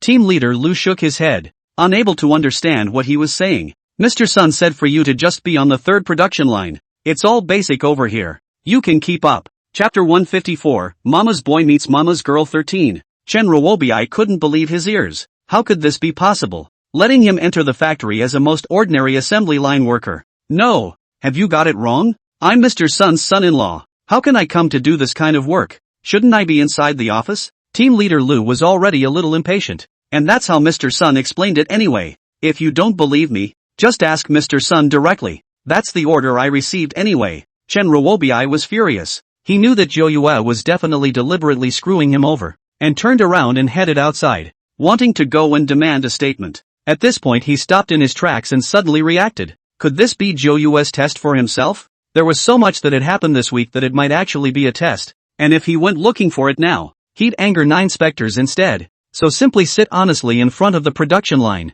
and what he just said was overheard by the others, which is a big melon. Mr. Sun's son-in-law can come to this basic production line. Estimated I'll also just come to pretend. But the next thing Lu, the team leader, led him directly to a female worker. Sister Wu will trouble you to bring him in these days. Teach him more, so that he can get started as soon as possible in the back. This side of the line is the basic line, which is generally simple, and the overall operation is very one-dimensional, almost like getting started, but it is so simple. Chen Ruobiai did not do well a few times. He felt in his heart that he is not doing this kind of thing, so it got confusing and ended up causing the whole production line to stop. Team leader Lu was very speechless when he saw this scene. Just by looking at this production line of theirs, He knew that most of them were older people can do, but Chen Ruobi is completely unable to keep up with the speed, but also thinking that he is the son-in-law of Mr. Sun, and did not export scolding. Just tell him to hurry up and practice more so he can keep up later. Only after doing this for more than an hour, Chen Ruobi was starving, and he hadn't eaten anything in the morning, and the ones he ate yesterday were oily and greasy, and they were all pretty much pooped out. The pace was also getting slower and slower, and by the time lunchtime rolled around, he was running faster than anyone else. It gives others something to talk about. Why do you think this Mr. Sun's son-in-law is so stupid? He can't even move his hands, but he's quite active when it comes to eating. Yeah, and I've never seen anyone run so fast for dinner. Isn't that what they call a rice bucket? A few people covered their mouths and snickered beside them. Chen Ruobi had long since run out and naturally didn't hear these comments. After going out, Lilan came over to him with rice, which made Chen Ruobi feel slightly better in his heart. If he was allowed to go to that big cafeteria, he would really freak out. Chen Ruobi began to intentionally and unintentionally spew out his bitterness towards Leland, even though he didn't know when this ordeal was going to end. But it wasn't as bad as putting him on the production line. He was still disgruntled in his heart. Leland used to be on his side, but now he was cold. My mom naturally has her reasons for doing this, and your education isn't so good that you can't do technical stuff if you have to. Definitely start with the basics, and then slowly work your way up to management. My mom has said that all these things will be ours from now on. So what's your hurry? Lilan was really giving him advice, but in Chen Ruobi's understanding it turned into Lilan only knowing how to defend Zhou Yue, making her look like a mom's baby girl. Hanging on to Zhou Yue's words all day really annoyed him to death, and Chen Ruobi could only squeeze out a smile. That's all I'm saying, and I certainly know what mom's intentions are. Only then did Leland regain his expression. Then he opened his lunchbox, and all the dishes inside were meat dishes, especially the colorful braised pork inside that looks very delicious. The box next to it was covered with a full layer of plum and vegetable buckwheat, and Chen Ruobi began to feast on it. How about you blaming my mom just now? She personally got someone to make all these dishes. She was worried that you were too tired and was giving you a body tonic. Chen Ruobi sneered in his heart. If he was really worried about being too tired, he should have just arranged a management position for him. What's with all the excuses? The lunch break was only an hour, and then Chen Ruobi went back to work. It was a far cry from what he had previously imagined, and after eating so many greasy dishes at lunch, he was a bit lethargic by the afternoon. Team leader Lu had already come over to remind him a few times that this person was really giving him a headache. It was only for the sake of his first day here that he didn't blame him much, and just like that, Chen Ruobi came for 3 days in a row, and Lilan also brought him meals every day. At first, Chen Ruobi especially looked down on the work on the assembly line, but this day on down is really too tired. He couldn't think of anything else when he got home at night, and 9 specters had meat at almost every meal, and all of it was that kind of fat. In his last life, he was the one who made heavy oil and spicy food and gave it to the original owner every day, and at that time, the original owner still thought that he was very filial and took great care of his tastes. Now this blessing will be given to him directly. With this high oil diet, he also sleeps drowsily at night, not having the heart to think about anything else. After more than a week of living like this, he didn't break down. Team leader Lu couldn't take it anymore. Team leader Lu was responsible for the progress on the entire production line, and Chen Ruobi was really the dumbest person he had ever seen. No matter how much he taught, he couldn't teach. I thought it was a young one who would be quicker with her hands, but it turned out that she was not even as good as those old ants next to her, because he delayed the progress and reworked it over and over again. The whole production line was delayed. Everyone stayed behind at night to work late, and a lot of people were uncomfortable. So rumors about Chen Ruobi were spreading inside the factory, and everyone said that he was just a good-looking but useless strawman. Eating is the most active. Working and doing nothing, not even the simplest thing. Zhou Yue was very clear about how much weight Chen Ruobi had, which was why he deliberately let him go to the production line. At the back of the room, all these rumors were heard by Chen Ruobi, who had a big fight with someone inside the factory. Do you guys know who I am? I'm Mr. Sun's son-in-law, and you guys dare to talk to me like that. Believe it or not, I'll have Mr. Sun fire you guys straight away in a minute. He said such a thing just so happened to be heard by Leland, who only felt very humiliated. He could only be dragged back in a hurry. This factory has been around for more than 20 years, and most of the employees in it are old. Why is this Chen Ruobi getting into trouble everywhere? He doesn't know what's what. Chen Ruobi is still angry. Those people all kinds of talk about him being stupid, say he is lazy even if, and now he is also ashamed to say that he is a soft food. The more he poked and prodded at the truth, the more he couldn't stand to think that Leland would be on his side. Chapter 155, Mama's Boy Meets Mama's Girl 14. As a result, Leland directly turned around and blamed him.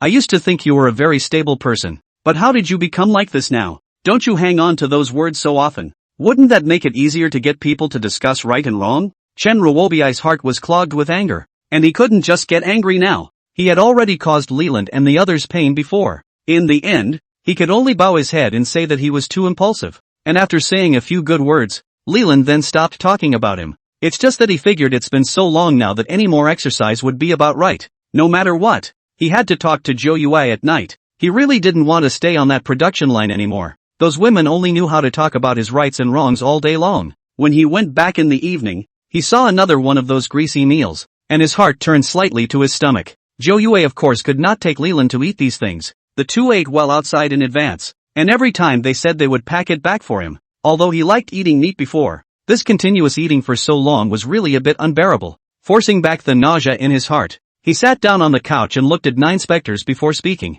Mom, I do feel a little uncomfortable on this line, so see if you want to help me with a different position? Mostly too busy. I've been out of the house all day. That was Zhou Yue's intention, so that he didn't have time to stop and think about anything else at all. Just work well for the inside of the factory. You really disappointed me too much. I had thought that with your adaptability you were very strong. Ugh, forget it, I'll set you up tomorrow. Hearing this, Chen Ruobiai mood only slightly better. As long as do not have to do anything in that production workshop. It wasn't until the next day that he realized that Nine Spectres had merely transferred him to another production floor. Chen Ruobiai was about to explode with anger. Zhou Yue was definitely playing with him. Wasn't this just a different way of screwing him? The team leader on this production line wasn't as nice as the last one. And Zhou Yue had already spoken to him about treating Chen Ruobiai as an ordinary worker. So it was only just the first day there that Chen Ruobiai was scolded. Why are you so stupid? I really don't know how Ms. Li got her eye on you. To tell you the truth, Mr. Sun has done all these basic things himself before. Just like you still want to be someone's son-in-law. Funny, Chen Ruobiai had originally thought that the factory was very dissatisfied with a woman in charge. But he didn't realize that Zhou Yue was very much embraced. He also wanted to use this breakthrough in order to stand his ground. This time completely miscalculated. In fact, these workers do not care about who to manage. Care about who gives a high wage can earn money well is the hard way. When Li Lan brought him his meal at noon, he began to put on a smelly face, believing that Zhou Yu was just deliberately making things difficult for him. Honey, look at these hands of mine that have already suffered a lot of injuries today. Anymore, I'm a college student. I can't be doing this. He hadn't realized that Leland had moved away from him somewhat deliberately when he said those words. Under Zhou Yue's constant feeding during this period of time, Chen Ruobiai's figure had slowly changed. Eating all this too greasy food, his body had begun to lose its shape, and the whole day's assembly line work had left him with no way to take care of his image and a beard. Li Lan felt how that bad breath was getting worse, especially when Chen Ruobiai spoke. He just wanted to hurry and escape. Before Chen Ruobiai could finish, Li Lan found an excuse to interrupt him, telling him to wait for anything until after he returned. When Leland left, Chen Ruobiai was furious. A woman is just a woman. How dare she treat herself like this? This kind of person just lacks conditioning. Anyway, no matter what, he definitely won't be on this assembly line when he goes back tonight. He doesn't want to work for nothing. So after eating he was just about to open his mouth when he didn't expect Zhou Yue to directly hand him a key. I see that it's harder for you two youngsters too. And it's not convenient for you to live with me, an old woman, all day long. I bought this house before, so consider it your new house. Li Kong was touched by the side. His mom really thinks about himself at all times. According to Chen Ruobiai's ability, he will never be able to afford a house in his life, but his mom has thought of everything. Surprisingly, it was a house. Chen Ruobiai froze, blocking out all the words he was about to say before. He was especially thrilled when he learned that not only was the house in the center of town, but it was over 120 square feet. Production line things he does not intend to mention again. Mainly worried about upsetting Zhou Yue, these things slowly he has to pry over a little bit. The house isn't in his name, but isn't it his if he and Leland get married? With this house Chen Ruobiai did not say anything. A night and a variety of courtesies, and even Li Lan went to sleep on the side of the Nine Spectres. He had no opinion. In the days together he had sort of realized that there were just too many things about Zhou Yue. Especially since Leland had been spending every day with that old woman lately, and had even learned to manage. It made him very uncomfortable inside. In his mind, women should stay at home and serve men honestly. What's the point of showing off outside? Just wait until he moved over to his new home to get away from the old woman, and then he'd take care of Leland. The next month Chen Ruobiai did not say more. The other every day conscientiously work on the production line. The progress even surpassed that of some skilled hands, which made the team leader very surprised. How did he progress so fast? Nine Spectres was very pleased to see the scene, and look what a great free laborer it was. After all, isn't that enough motivation for a sweet downtown? Chen Ruobi that a little mind Zhou Yue but a clear. Just this set of houses and Lilan completely does not matter. Zhou Yue is set up in their own name. She didn't want to make any mistakes back there, and had all the preliminaries covered. Zhang Suilian learned that his son even lived in the city center and a new house, which can be her excitement bad. Isn't what belongs to his son his own? Chen Lin also began to pack her bags impatiently, ready to go to the city to join this brother. This month or so Chen Ruobi worked hard, but people are getting fatter and fatter. In addition to obesity, his face began to puddle and many pimples appeared. The bad breath was also getting worse and worse, and every night Zhou Yue had to make a special effort to give him extra meals, ordering a lot of greasy takeout. Lilan even thought at one point how she could have looked at Chen Ruobi in the first place, but soon she put that thought behind her. Both of them were married. It was wrong for her to think that way, and she shouldn't dislike Chen Ruobi. Chapter 156, Mama's Boy Meets Mama's Girl 15.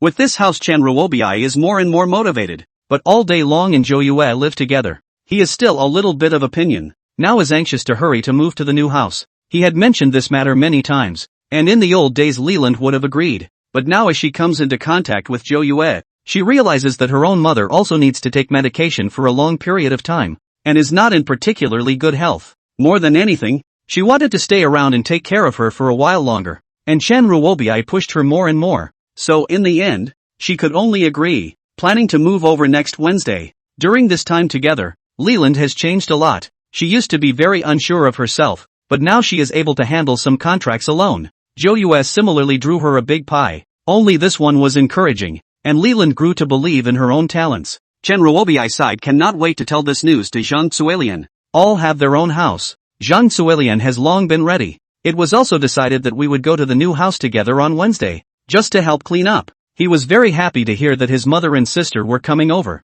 He had wanted to bring all these family members up when he became rich, but now he hadn't discussed it with Leland. Chen Ruobi thought for a second. Lilan is married to himself. Her things are his. Besides, there is no need for a big man like himself to report to her. And so on moving day, Leland was waving goodbye reluctantly. Before, she had lived with Zhou Yue, and now that she was suddenly separated, she wasn't quite used to it. The two of them talked a lot, and only after Chen Ruobi urged them again and again did they leave. The arrangement of the new room side of Zhou Yue had been arranged, all in accordance with Li Lan's preferences. The moment he moved into his new home, Chen Ruobi was so proud of himself that he wanted to declare his sovereignty in this home, without the dead old woman standing in his way. Let's see how Leland dares to reject him in the future. At this time he received a call from Zhang Suilian. They have already arrived at the station. Let him go to pick up first. Chen Ruobi walked into the room and saw that Lilan was still packing her things. Don't collect your things. My mom and my sister are coming over. Let's go to the station to pick them up. Leland really didn't react to why Chen Ruobi hadn't said anything to himself before. How come you didn't even consult me before? And now you're temporarily clinical. What's there to discuss? She's my mom. Raising me this far wasn't easy. Now that I have a house, what's wrong with letting her come up and stay for a few days? Besides, my mom can still take care of us when she comes over. Lilan always felt that this tone of Chen Ruobi's voice was strange, and she felt a little uncomfortable in her heart. But then again, she was her nominal mother-in-law, so she drove with him to the station. After the two of them arrived at the station they saw Zhang Suilian and Chen Lin standing in front of the station. Leland glanced at the things they both brought with them. Good lord, was this intended to be a long stay? Both of them had two large suitcases behind them. She carefully tugged on Chen Ruobi. Mom and sister aren't going to be staying here for a long time, are they? That's really quite inconvenient. What's this? My mom worked hard to raise me, so when is also the time to enjoy the blessings? As a daughter-in-law shouldn't you do your filial piety? But, stop talking and hurry up and pick them up first. Zhang Suilian saw her son come over to carry the suitcase a little less happy, and directly shouted at the top of her voice. Leland, why are you so blind? My son is a man of great deeds. As your mother-in-law you didn't even say come and give me a hand. This city daughter-in-law really has no upbringing at all. Lilan frowned after hearing this, already very unhappy in her heart, and Chen Ruobi could also see a little bit of clues. Now the factory he has not completely stood on his feet, so he hurriedly pulled Zhang Suilian. Mom, you guys just cut the crap. We're all family. Don't worry so much. Zhang Suilian rolled her eyes beside her when she saw that Li Lan even had her nails done on her hands and her hair was a new color. A daughter-in-law like that should have been killed outright in their old days. Chan Lin, as the great aunt, also began to pose. I say, Xiaolan, now that you've become the Zhang family's daughter-in-law, can't you even greet them at this meeting? Leland was also a bit embarrassed and reluctantly called out twice to mom and sister. Along the way, if it wasn't for Chan Ruobiai's control, this Suilian wouldn't have known how many more unpleasant things she would have to say. Leland was aggrieved in her heart. She wanted to go back now, not wanting to continue to stay with them at all. Chen Ruobiai heart can be happy bad. This recent period of time he was in the 9 ghosts there by the gas. His mother has helped him out back. After a few people got off the bus, Zhang Suilian looked at the environment of the neighborhood and felt that she could be bullish, and was considered to have completely settled down in the city. It was true that she still had to have a son, and it was only useful to have a son to be able to let her live in such a big house. Gee, why don't you say the city people are pretentious? Look at this nice land, why don't you plant some vegetables? Then Zhang Suilian coughed and spat a mouthful of phlegm directly onto the ground. Leland frowned tightly. His heart was really very disgusted. And this expression was also caught by Chen Lin. Goo, city people are really something. No matter what, my mom is also your mother-in-law. Who are you showing that look to? But what a load. Leland's face was suffocatingly red as she wondered what to say back. When a man walked towards them, it's right to be a mother-in-law, but at least have some quality or you'll only disgrace others. Zhang Suilian angrily raised her head when she heard this, only to see Zhou Yue slowly walking towards them with her bag. Today's Zhou Yue wore a set of tight cheongsam. With a light makeup, she walks with great grace, especially with that skin that doesn't even look like she's almost 60 years old. Standing with Zhang Suilian, this comparison quickly highlighted that Zhang Suilian was like a clown. Goo, in-laws, are you backing up your own daughter? It's not that I'm talking about you. You've already married off your daughter, and you're not educating her well. It's really hard for me as a mother-in-law. I've raised my son so well. We're just from the countryside and don't know much about it. Since it's all still smacked on. 9 Spectres was not willing to show weakness and immediately disliked back. Turn a few generations toward the top. Everyone is also from the countryside. But I've never seen such poor quality as you. How I educate my daughter is my business. But it's you who are almost in the ground and don't even know a rule. Zhang Suilian was furious. Wasn't Zhou Yue cursing her? She wanted to pull out the village's splatter and scoundrel routine to deal with Zhou Yue, but she was tightly tugged by Chen Ruobiai. Now that the factory side is all up in the air, you definitely can't offend 9 Spectres. Chapter 157, Mama's Boy Meets Mama's Girl 16. Chen Ruobiai hurriedly stood out to round up the situation, but he didn't even finish his words. Jill walked and pulled Li Lan towards the front. Not giving the slightest bit of face, he left the family of 3 far behind. Li Lan was very touched inside. She raised her head and tried to explain something.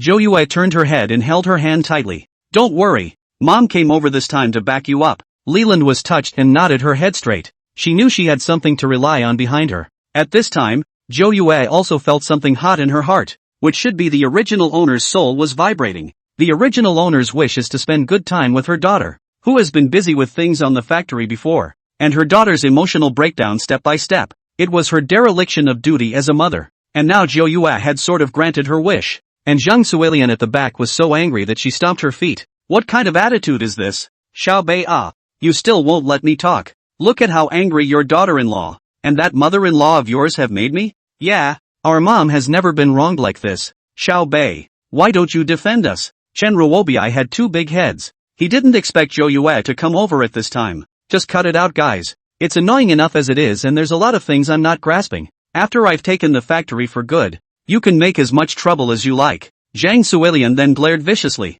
and now she didn't want to give her son any trouble, so she went up first. After a few people went up, they saw a few movers loading things inside a room with big bags. Zhang Suilian was a bit curious, only to see that this room was furnished with a large bed inside, and that bed was very soft to the touch. Next to the TV, bookcases, now lifted in, and bookcases, closets. Everything inside was so beautifully presented that her eyes instantly narrowed to a smile. In-law's mother just now also really misunderstanding. I did not expect you in order to meet us decorated so well. Chen Lin also had plans beside her. This room was much bigger than the one she had in the village, especially that big bed could be covered with new fabrics. It would be nice to live here, except that her mom's side might be a little hard to handle. She had envisioned it before. The house was a total of 3 bedrooms and 1 bathroom, just enough for a few of them to share. So far it looks like this room is the largest and has great light. 9 Spectres, on the other hand, interrupted her with an expressionless face beside her. Greet you? How could that be? It's such a waste to give you such a good thing to use. This is the room I'm going to stay in. What? Almost simultaneously 3 voices sounded together, and all 3 were surprised. Except for Leland. How can this be? Your daughter is married off. How can you live after her? That would never happen in our village. And now you're a guest. Zhang Suilian, as if she had come to her own home. She was now the master of this. In her opinion, which mother-in-law lived with her daughter every day? The next second 9 specters pulled out the rune book and slammed it directly on the table. It's my house. Isn't that enough? To put it bluntly, all of you are living on borrowed time. And that son of yours didn't tell you, did he? I bought this house. What's he got to do with it? Blame your son for not having a clueless mom. My daughter I'm all set for. Chen Ruobii stood next to him very ashamed. Especially that last sentence completely hurt his pride. Right. When other people get married, their parents have a house and a car ready. And in his case there's nothing. Now there was also a complete disruption of his plans. And instantly he became very upset with his mother and sister. There was no telling what these two were going to get up to here. Zhang Suilian was dumbfounded by her dislike. She wanted to retort but could only completely shut her mouth when she saw her son's eyes next to her. There was one room left besides the one for the two of them as husband and wife, which was the smallest and frankly a utility room. There wasn't even a bed. And Shen Lin was instantly disgruntled when she entered. Xiao Bei, what the hell is wrong with you? We can't just let us sleep on the floor,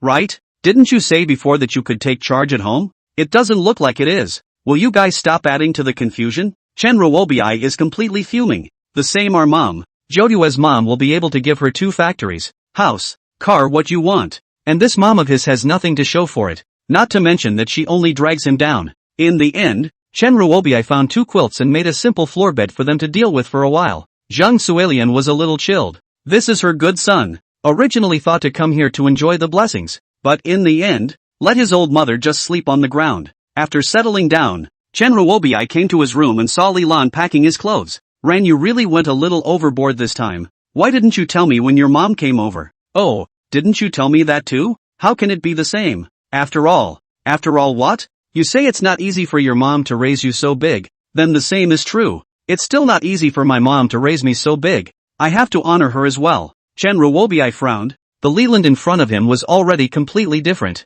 He used to be obedient to him, but since spending long hours with the 9 specters, he now dared to disobey even his words. He had been suppressing a fire in his heart, but he didn't dare to send it out and could only endure it so silently. Just like this until dinner time. Zhang Suilian and Chen Lin, 2 people just stay in the room. The 2 are calculated. Anyway, come over, they will not do anything. But after half a day also did not hear any movement outside. The 2 people came in the morning breakfast, did not eat. Has long been hungry. Zhang Suilian couldn't help herself and came out to find Chen Ruobii. Xiao Bei, why isn't your daughter-in-law cooking yet? What time is it? Chen Ruobii was helpless. Zhou Yue directly took Li Lan out to eat. What could he say? What a loser. How much money is enough for them to cause harm? They go out to eat when they can't move. Zhang Suilian crackled and spat, and finally called Chen Lin out to cook. Chen Ruobii thought that his mom and his sister would at least bring him something nice from the countryside, but it turned out that there was nothing. Now that he had only just moved in again, there was nothing to cook at home,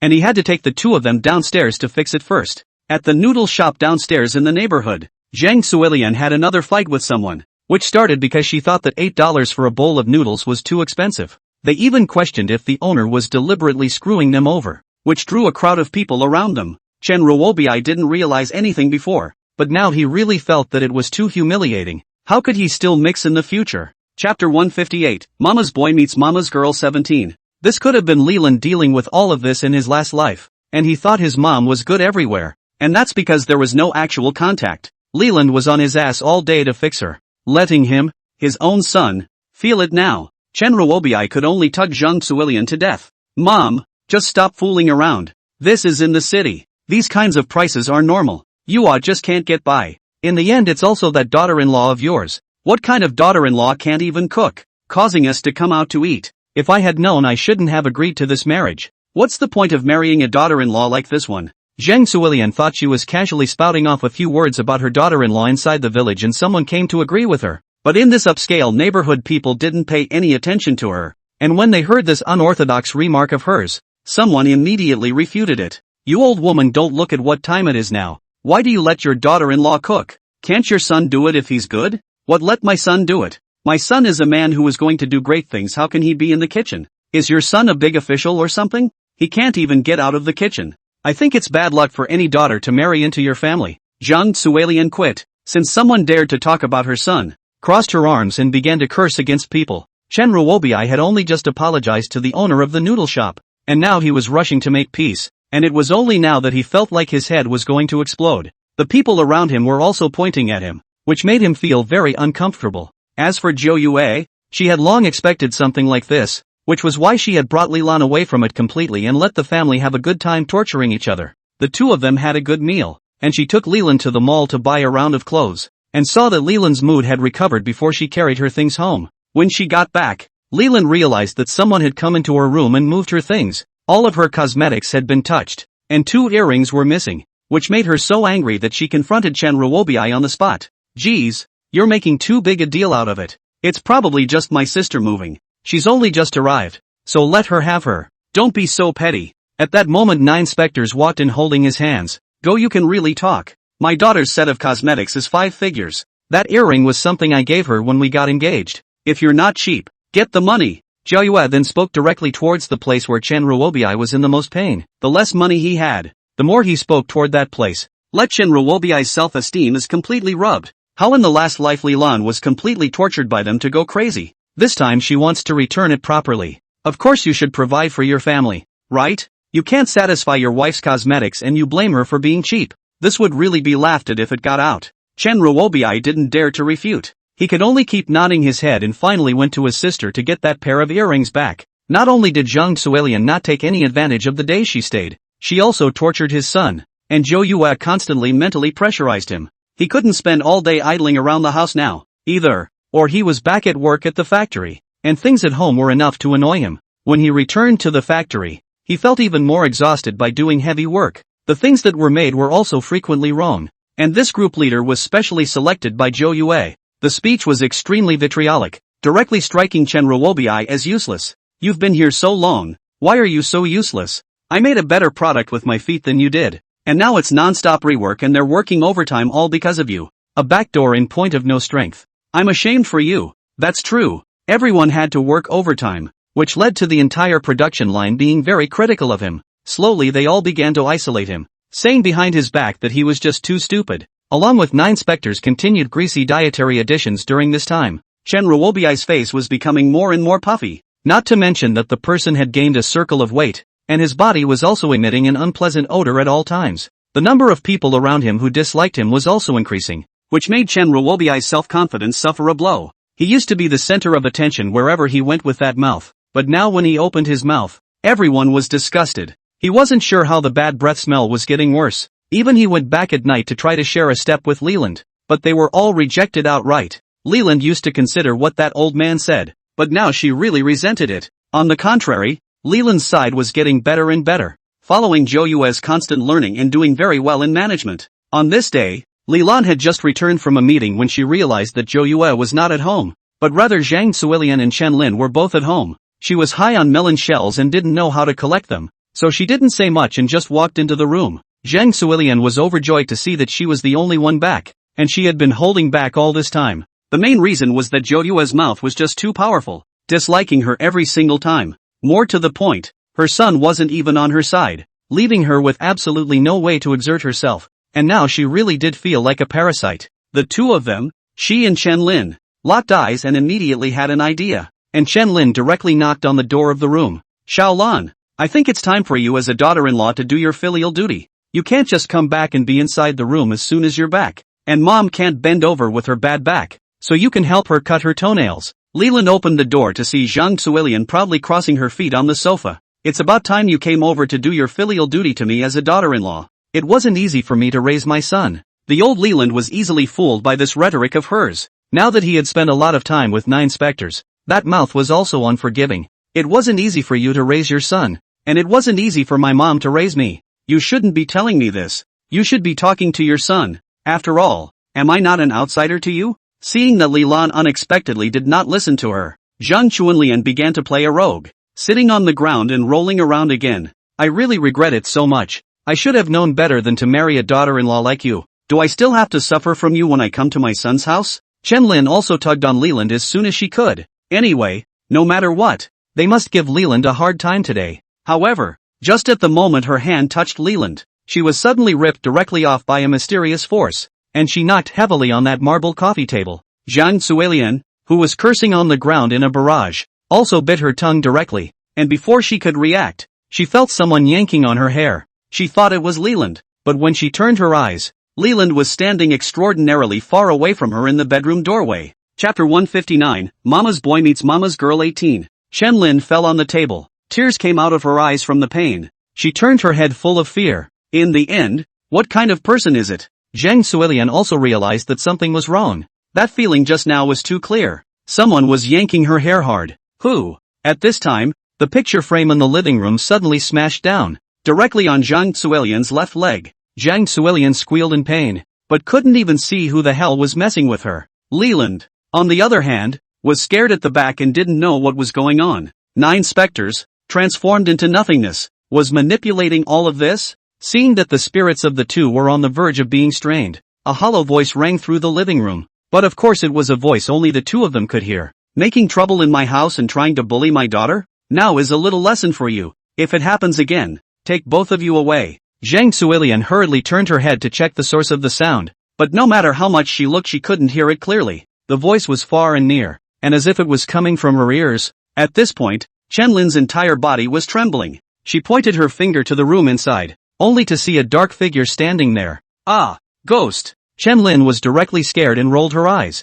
Fainted. Zhang Suilian did not care about the pain in her legs, struggling to run outside. Leland looked at them inexplicably from behind and wondered what these two were up to. Just at this time, the sound of unlocking sounded outside the door, which is even more to Zhang Suilian scared to death. How many things she did before only she knows. Only after the door opened did she realize that it was Zhou Yue. Zhang Suilian had already been smashed to her feet, and now she was completely fainted by such a shock. Leland came over and hurriedly shook his head. These two fainted and she had nothing to do with it. Zhou Yue, on the other hand, was very calm. Don't worry. I know all about it. I think it's estimated that the Chun family should have some kind of psychiatric genetics. These words reminded Li Lan, remembering when she and Chen Ruobiai went out on a trip earlier. That time Chen Ruobiai was also weirdly screaming inside the restaurant. It's almost exactly the same symptoms as these two now. Is there some kind of psychiatric history that this family is hiding? Chen Ruobiai's side was still working at the factory when he was called back by another phone call from 9.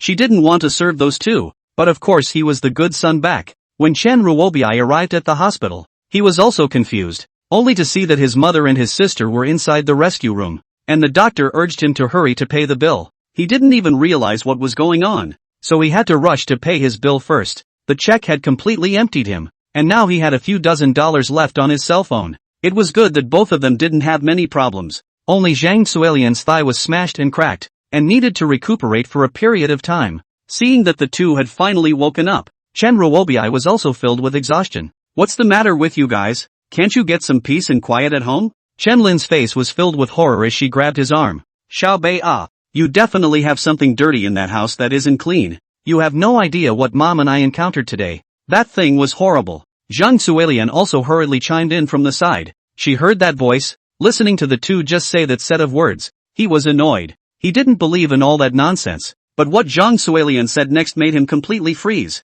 Because based on their descriptions, how come he thought how this kinda looked like Leland's dad? Are you guys sure it's inside the room? How can that be false? We both experienced it ourselves. Why don't you believe it? The three men were also puzzled by the discussion, but the two did not dare to speak any more nonsense. The two of them were not in any serious trouble and were ready to go back after the injection. Except that going back was a bit scary for both of them at the thought of that scenario, and they don't realize that this is just the beginning. Chen Ruobiai was filled with fatigue when he went back and was called to his room by Zhou Yue. Xiao Bei Ah, I'm really getting disappointed in you. I let you go down to have a good experience just to build up your prestige. If you can't even do the basics, how can you convince the people? How else am I going to give you that burden? You know the factory is all my heart and soul, and if you really don't have that ability, I don't feel comfortable handing it over to you. Chen Ruobiai was anxious when he heard this. How can this be? It was for the sake of the factory that he had been putting up with this. But then Zhou Yue began to unfold her master class, where Chen Ruobiai was told by him that he was useless. Even if he takes charge of the factory in the future, he may still let the factory go into closure. That's why he was told to go to the grassroots level to get a good workout. In that case, resend him to another place and hopefully he'll be able to handle it. You know, this is the only daughter I have that everything is given to her in the future. And also treat you like another son. And definitely want you to do well. This past draw big cake down to Chen Ruobi touched not light. And even feel that Zhou Yue is better than his own mother. Everything is in consideration for him. In this life, Chen Ruobi's identity has gradually changed. And he is experiencing what happened to Leland in his last life. Zhou Yue directly switched him to a more bitter and tiring workshop. And when he came back he practically fell asleep. Unable to care about anything else. The two of them, Zhang Suilian and Chen Lin, didn't have it any better. And every time in the middle of the night the two of them couldn't breathe. It was only when he was finally close to passing out from lack of oxygen that he felt the grip on his neck loosen. So every night the two of them would wake up from the shock and have another go at it. Chen Ruobi was going crazy from the two of them.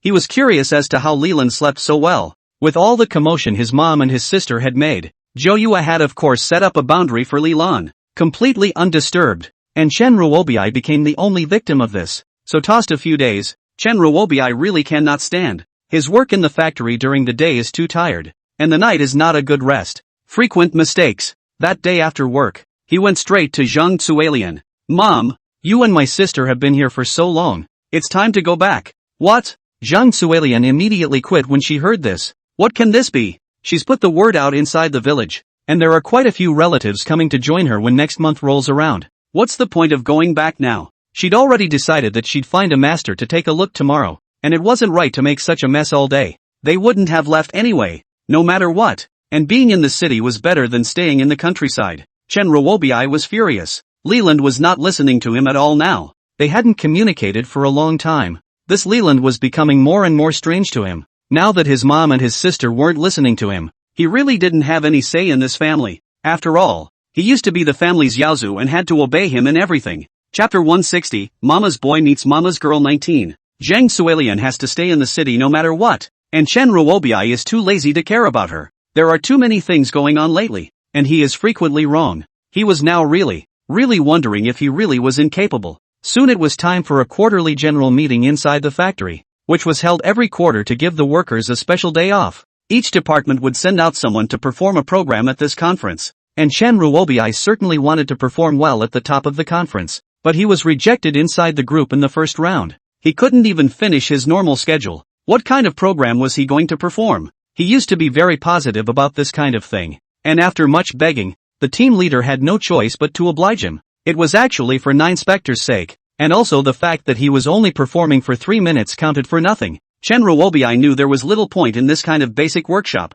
He wanted to give a speech on stage to give everyone a good look at his leadership and management skills. He thinks that no one in this workshop can look at him. All of them are ordinary workers who can't understand him at all. For this he stayed up all night preparing his speech. Zhou Yue had wanted to drop his copy of the speech, but gave up the moment she saw it. It was better not to drop it. On the day of the quarterly meeting, each department performed programs. The front was more joyful. Chen Ruobi had been waiting for himself to go on stage. Lately, Leland didn't know what was going on, but his attitude towards him was getting colder and colder, and he couldn't wait to get on his feet in a hurry. After waiting for half a day, it was finally his turn, and he tugged at his clothes a bit before getting ready to go on stage. Having put on too much weight lately, the previous suit was barely tucked in and looked more or less out of place. He had only just taken the stage when the following people were discussing the fact that the rumors about him had been growing lately. It's been a couple of workshop changes, but he can't even do the most basic work. And that kind of guy is really a stitch-up. Isn't this kid just relying on being Mr. Sun's son-in-law?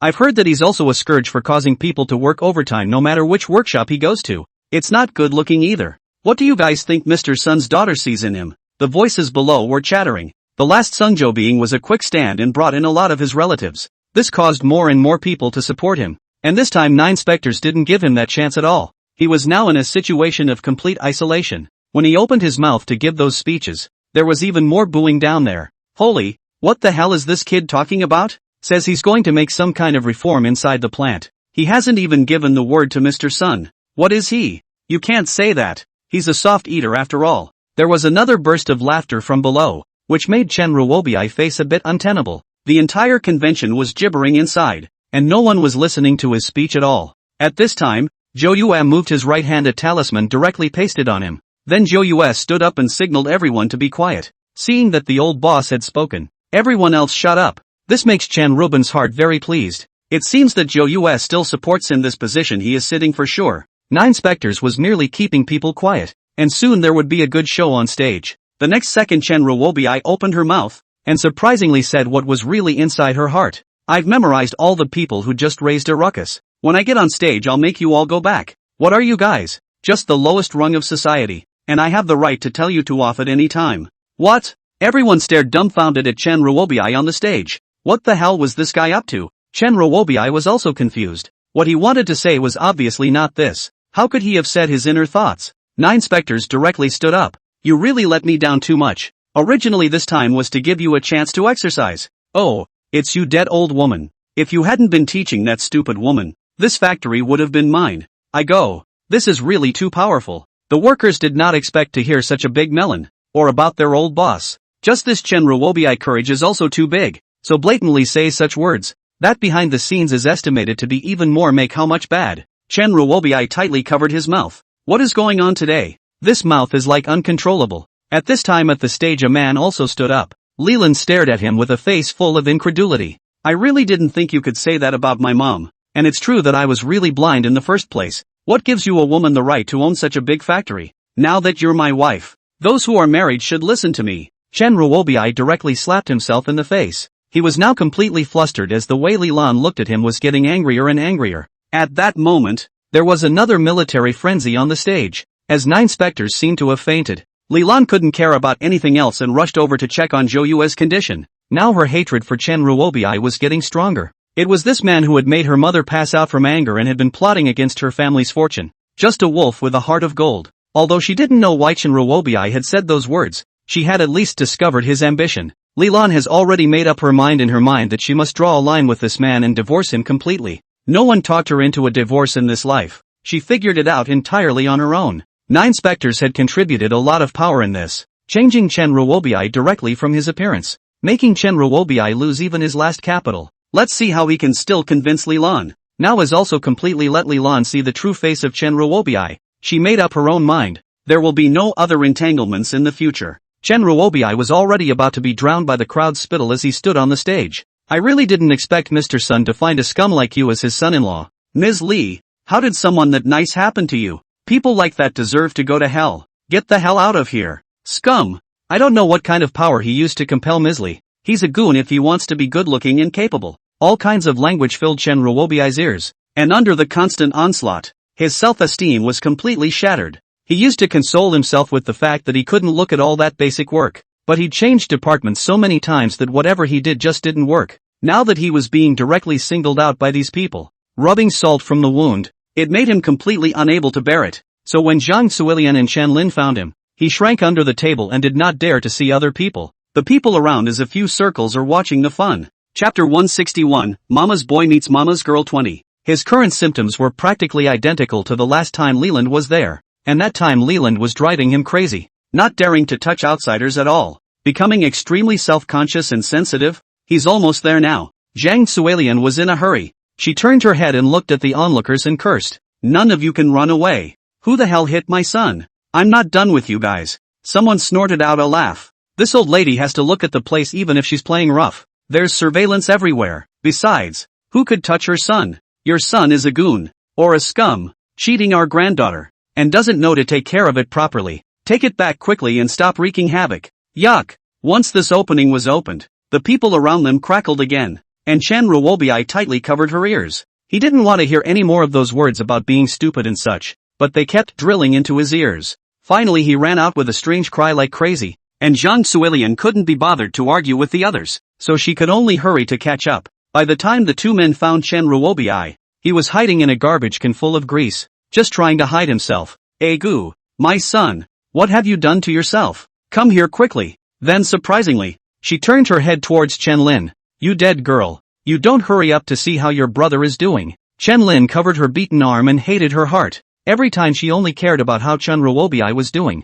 It took the combined efforts of two people to drag Chen Ruobi out, and now he was covered in oil, full of panic, and he didn't want to see anyone else. How could Zhang Suilian let this opportunity pass? Straight away, she called the police, but when the staff arrived they found that there was no such thing as a legendary brawl, and that no one had touched him the entire time. The end result was that Zhang Suilian was also criticized and told not to just file a false police report. Zhang Suilian was also only horizontal in the village, and now that she was warned so much, she was so scared that she didn't dare to say anything, and only knew to hide behind Chen Lin. Chen Ruobiai's mental state was already in a terrible state right now. The constant suppression during this period of time, coupled with the fact that today he found himself babbling, the whole thing was already on the verge of collapse, and the two could only take him back first. In the evening Zhou Yue and Li Lan came back. Zhou Yue's body is not a big problem, just a little stimulation. The two had only just entered the door when Zhang Suilian jumped right out. You mother and daughter are so cruel to leave my son right there.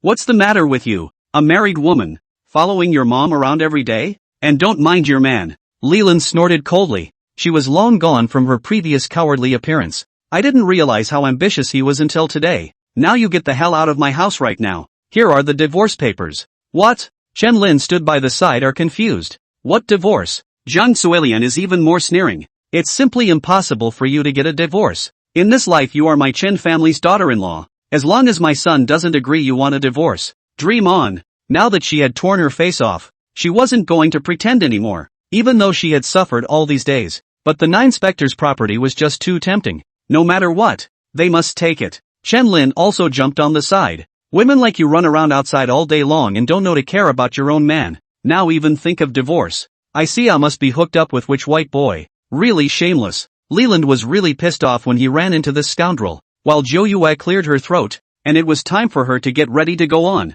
I was going to give you guys a face, but since everyone is shameless, I'll just state it. That son of yours I obviously can't. It's been so long and my daughter is still not pregnant. What do I want him for if he can't even have a baby? Zhang Suilian didn't react for half a day. She always felt that this was very familiar. Don't you talk to me about this? Giving birth to a child is supposed to be a woman's business. It's obviously you, the daughter, who can't give birth. Oh, it just so happens that the entire factory staff had a physical examination last month. I brought the checklist here. Take a good look at it. Zhang Suilian was illiterate, and she didn't know what was going on with that check. Chen Lin's head was baffled after reading it, not realizing that her brother had been diagnosed with infertility. Zhang Suilian was completely unacceptable after hearing this, which was absolutely impossible among his theories. Having a baby is a woman's business. How can a man have a problem with that? She pointed at Zhou Yue and came up cursing, thinking that Zhou Yue must have made a fake from it to defame her son. As soon as Zhou Yue pinched her fingers,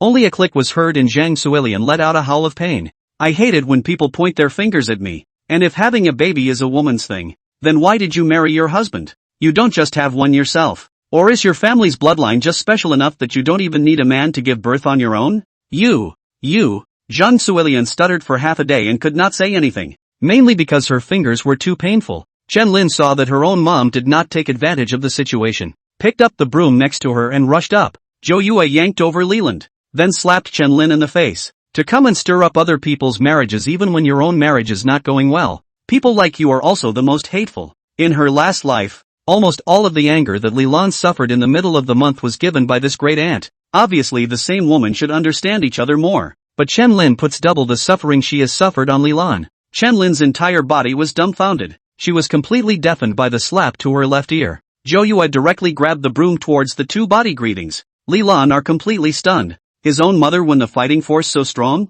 The two were finally beaten to the ground and begged for mercy. Zhou Yue was specializing in picking the most painful places to hit. Zhang Suilian's fingers that were just pointing at people were already swollen to old heights. Zhou Yue wasn't about to let them go, sitting on the couch and looking down on the two. By the way, you guys just disagreed with the divorce, right? It's fine if you don't agree. Then continue to live well. Li Lan hurriedly stepped forward to tug at Zhou Yue. This kind of day she definitely did not want to live. Especially knowing Chen Ruobiai's true face. She only felt sick. Zhou Yue handed her a reassuring look. These people hadn't cleaned up enough now, so how could she let them go easily? Zhang Suilian and Chen Lin were beaten this half day. Chen Ruobiai stayed inside the room and didn't dare to come out of the atmosphere. It wasn't until he heard about living a good life that this came out of his room. He definitely didn't want a divorce, and now this was all given to him by Leland and Zhou Yue. Thinking of this he directly flopped on the ground, which gave Zhang Suilian angry half dead. This son is really too useless. Chapter 162, Mama's Boy Meets Mama's Girl 21.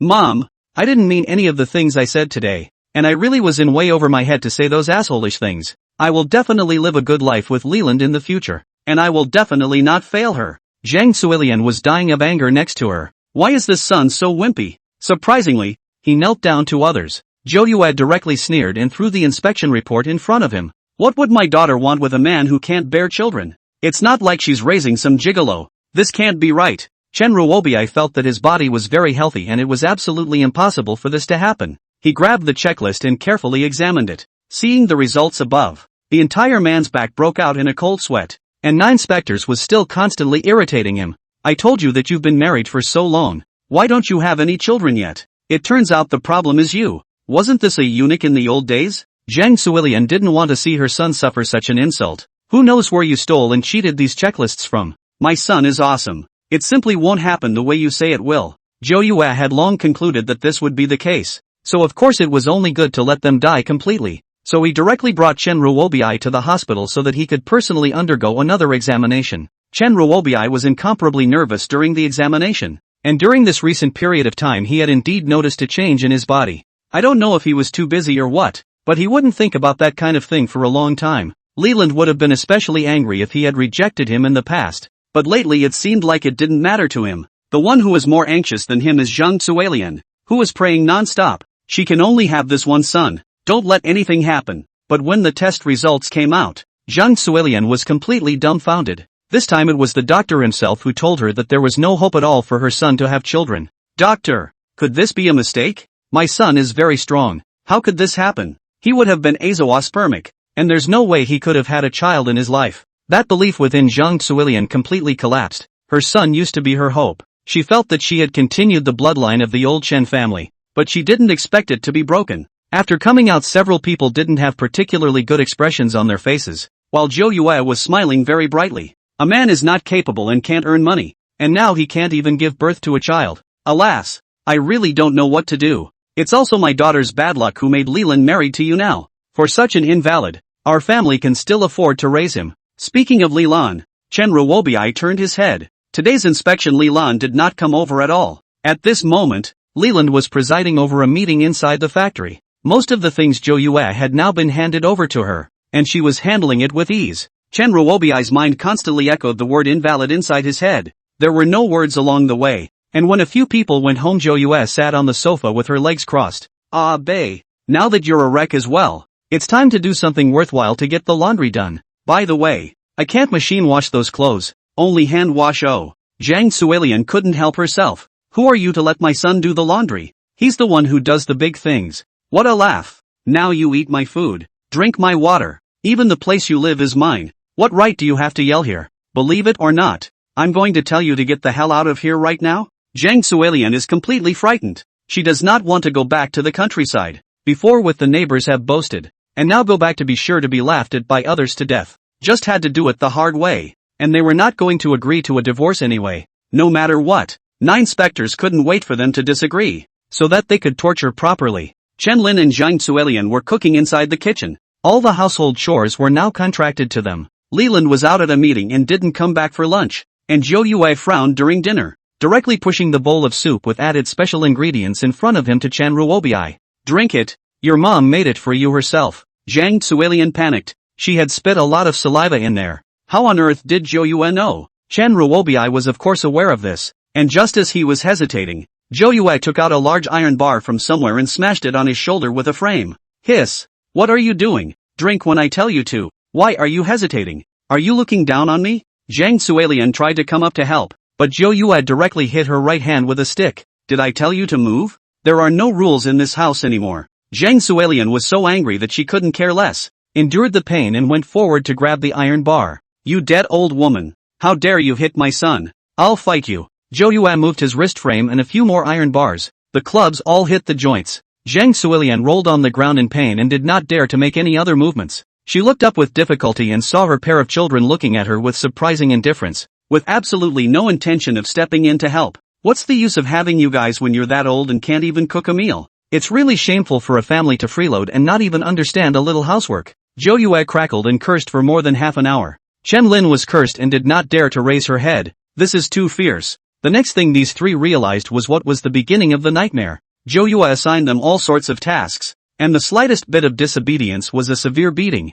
Chen Ruobiai was thinking that after Li Lan came back, he would have to talk to Li Lan. That woman's heart was soft. Maybe she would plead for them. but he was overthinking it. Leland had long been accounted for by Zhou Yue, and wouldn't come back at all during this time. She was getting more and more cold towards Chen Ruobi. What she did during this period of time, she felt that she was blind in the beginning. How could she look at this kind of person? The three people managed to hold out until the evening. Zhang Suilian had just laid down on the bed when she felt that someone was strangling her neck to death, but she couldn't see anything. After a few times of this back and forth, Zhang Suilian was so scared that she gasped for air and didn't dare to sleep at all. She turned her head only to realize that Chen Lin had suffered exactly the same as her. As for Chen Ruobi's side, he was far more miserable than them, and Zhou Yue had given him a dream entry talisman. In the middle of the manufactured dream, he was repeatedly called up on stage, and he heard all the words of those who looked at him with contempt and discrimination. He tried to escape, but realized there was no way. All one could do was stare dead in the middle of the stage and listen to the people constantly cursing and swearing at him that he was a loser.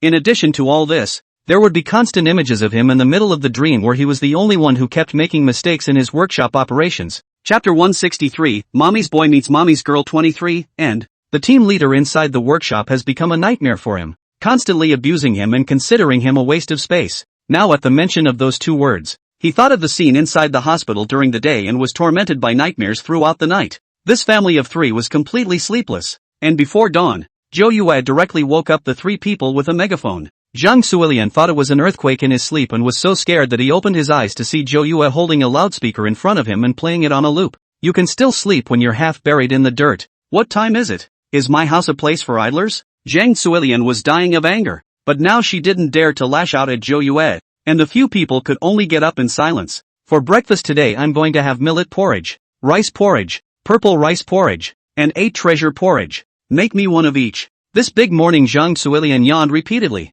cursed in her heart and went to the kitchen. Chen Lin was just about to follow over when she was called by Zhou Yue. For something like that, you guys need a few people to do it, so you're really just a bunch of freeloaders. You go and clean all of our block of flats. After all, it's important to create a good environment for our neighbors. What? Chen Lin was stunned. What did Zhou Yue mean by this? Letting her do the janitorial work. Seeing that she was a bit hesitant, Zhou Yue pulled out an iron bar like a trick and knocked it directly onto her calf, directly waking up sleepy and in pain. Chen Lin was completely terrified of being beaten, covering her legs and hurriedly running out to clean up. As for Chen Ruobi, Zhou Yue directly let him go back to the workshop to work. Chen Ruobi is extremely reluctant. As soon as he went back he thought of that nightmare, but seeing the iron rod in Zhou Yue's hand, he didn't dare to say anything more and could only carry his things out the door. When Chen Ruobi came to the workshop, everyone was surprised to see him, and the events of that day could be fresh in their minds. How can this kind of person be so thick-skinned and still have the nerve to stay inside the factory?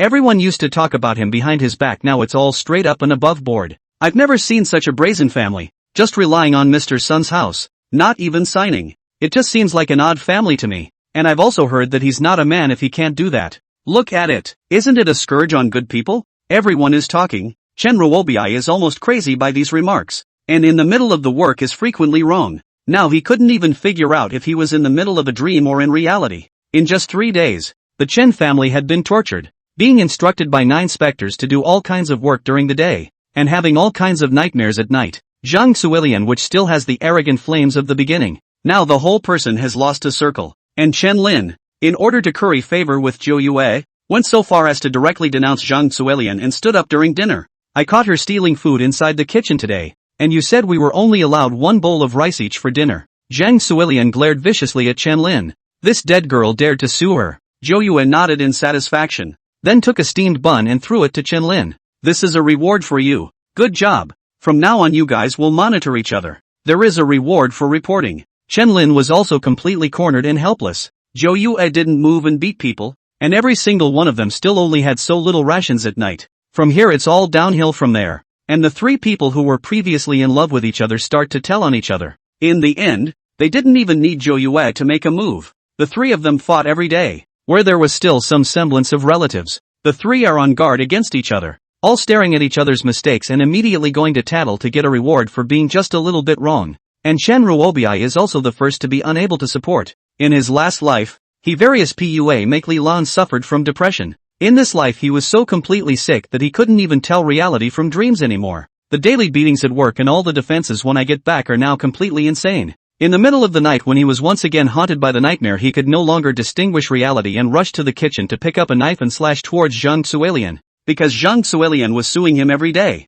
Chen Lin was scared half to death, and this scene came as too much of a shock. She desperately tried to open the door to her room, but found she couldn't tear it open. In the end, when the police arrived, Chen Lin's face was cut twice and completely disfigured. Zhang Xuelian had long since lost her breath, and Chen Ruobi was just crazy. The last Chen Ruobi was sent to a mental hospital, where he only knew how to giggle every day, reciting words like he was a loser and not a man. Once when the caregiver did not pay attention, directly jumped from the second-floor balcony, broke both legs. This time has completely become a complete waste. She only knows how to lie on the bed and giggle, and her daily bowel movements are out of control, which even the caregiver dislikes very much. There was no telling when these days would end, and Leland had come to see him once, wondering more and more how he could have ever looked at such a person in the first place. The difference between the two was obvious. Leland stood at the glass window in a high-fashion suit, and Chen Ruobi drooled and giggled as he muttered the word waste under his breath. The caretaker stepped forward and ripped off the sheet with 2 more slaps directly to his face.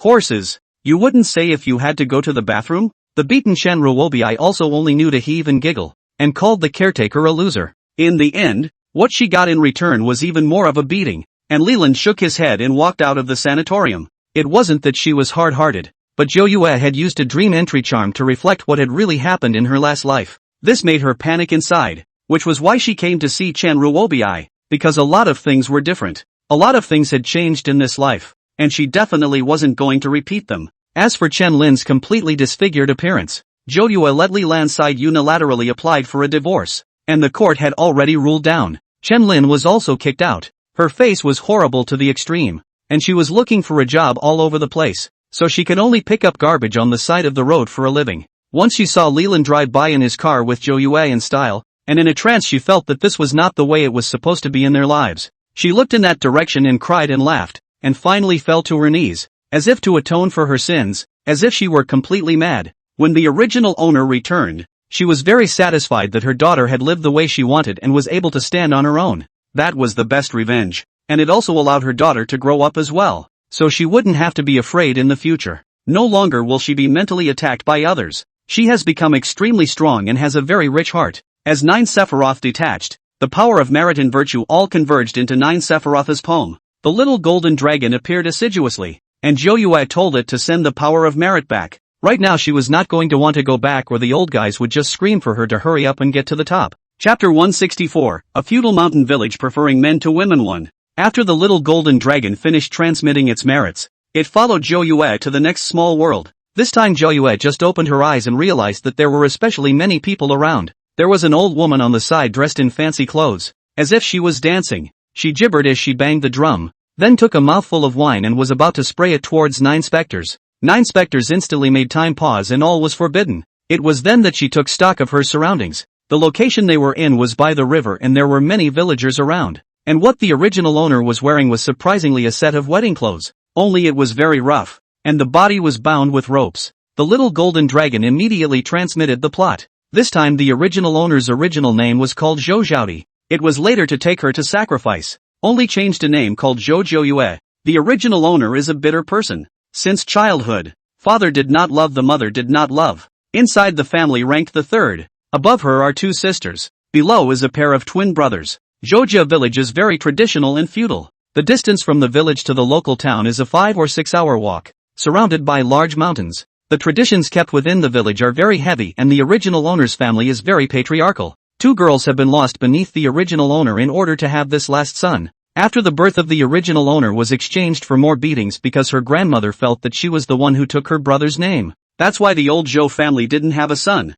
and the original owner was driven to work in the mountains at a young age. It wasn't until the birth of the Zhou family's only son that her life got a little better, and the original owner just muddled through until she was 13. As a result, this year there was a sudden and severe drought, and the whole village of Zhoujia suffered from it. The godmother inside the village then decided that she would have to find someone to come out and sacrifice, and that it would have to be a living sacrifice to be most useful. This nonsense is nothing more than an attempt to scam some money, and besides, a few innocent lives are nothing in their eyes. The original owner was chosen for the traditional sacrifice, so the Zhou family was given half a bag of rice just for that. This is all taken out by the village. and the village will give a little compensation to anyone whose family becomes a candidate for the sacrifice. The original owner at a young age didn't know anything at all, so she was thrown into a big river, but also her life was great, and finally struggled to get up. But when she came up from the river she was scolded by the whole village, and some even forced her to continue jumping into the river. In the end, the goddess stated that this was an indication that the river god below had returned the product, that people were not happy with her, and that this was now going to be retaliation for the whole village, being said so by the godmother. The original owner was even more targeted by the whole village, and everyone thought he was a calamity that would bring disaster to the whole village. The Zhou family is even less so. Directly the original owner will be thrown out, forbidden to let her return. I can only say that the original owner's life was quite big, a teenager hiding in the mountains. The original owner was so hungry that she ate everything, and that's how she survived. The original owner thus languished in the mountains for a few more years until the villagers on the mountain realized that she was actually still alive. The Zhou family picked up the original owner the first time they learned about it, not because they had a clear conscience, but because the original owner was now old enough to marry. Several neighboring villages are extremely patriarchal, and under the influence of this feudal mindset, there are fewer and fewer girls, and it is very difficult to get a daughter-in-law. This created another situation where the bride price kept climbing higher and higher, and after the Zhou family brought her back, they turned around and married a cripple from the next village.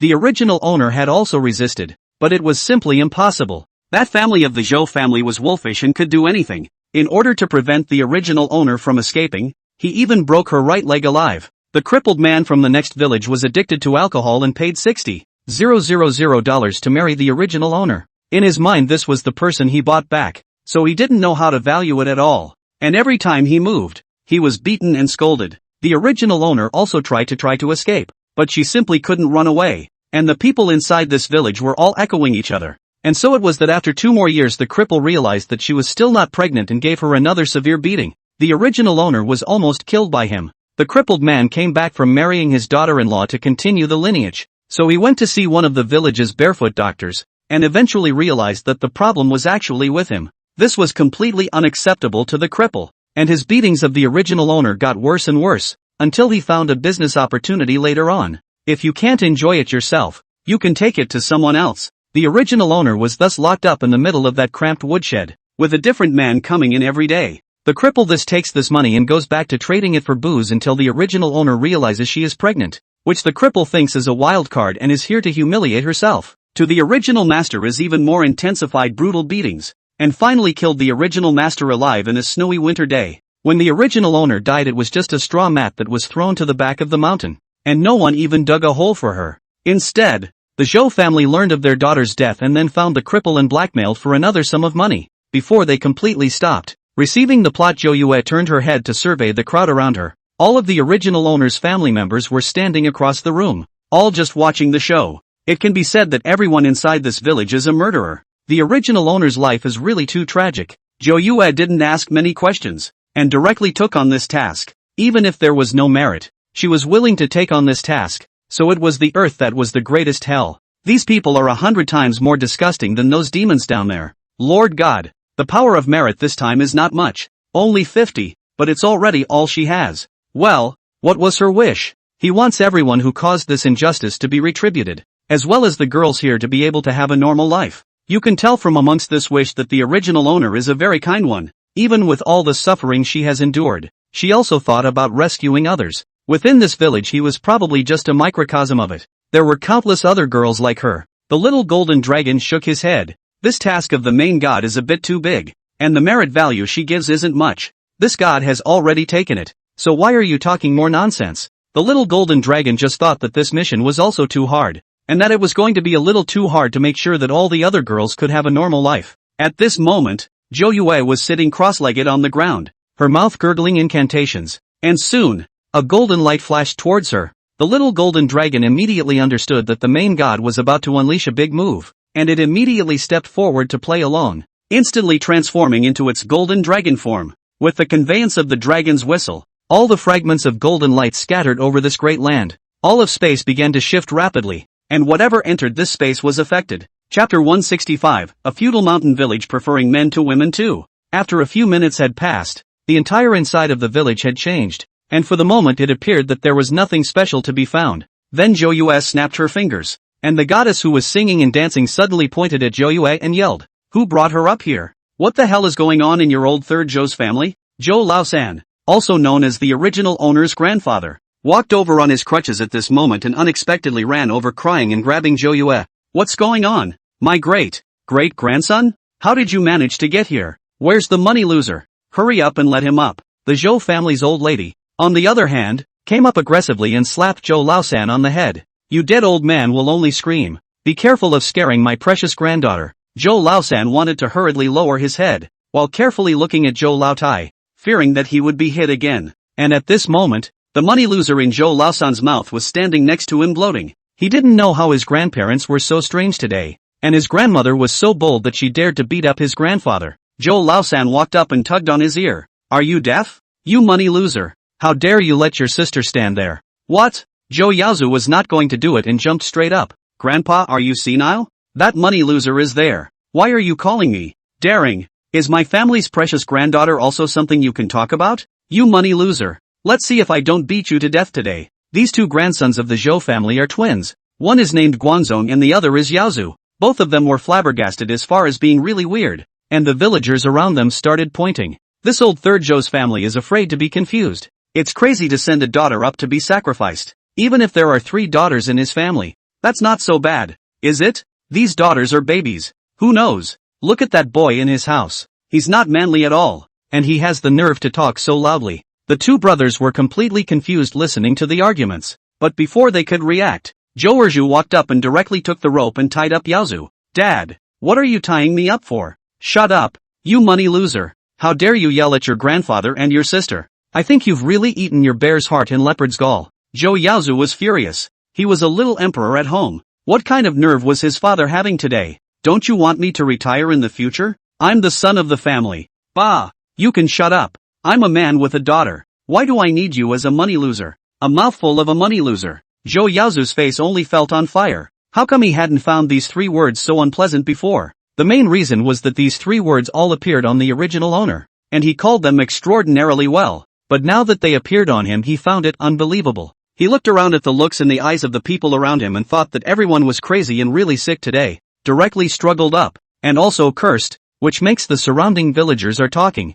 This Zhou family's son is completely to not be allowed. Even if you don't sacrifice now, you won't be able to marry in the future. How can any woman marry this kind of man? The two Zhou Yaozu brothers were even more confused, while Zhou Yue was silently watching all this from the back with her hands behind her back. The original owner's wish was indeed more difficult to fulfill, so Zhou Yue directly changed the rules. Since several villages around here are extremely patriarchal and feudal, let's change over completely. Let them also empathize and enjoy the sad fate of those people last time. What used to be patriarchal is now completely patriarchal, with all the positions switched, except for these 2 brothers of the Zhou family. Of course, all of them were the only 2 who were sober. This will make them realize the different changes, and that's what hurts the most, because in the original owner's impression, these 2 people also bullied her the most, never putting this sister in their eyes, more scolding and calling her nothing more than a money loser. It was also the idea of these 2 brothers to marry the original owner to the cripple, and they split the bride price money of the original owner.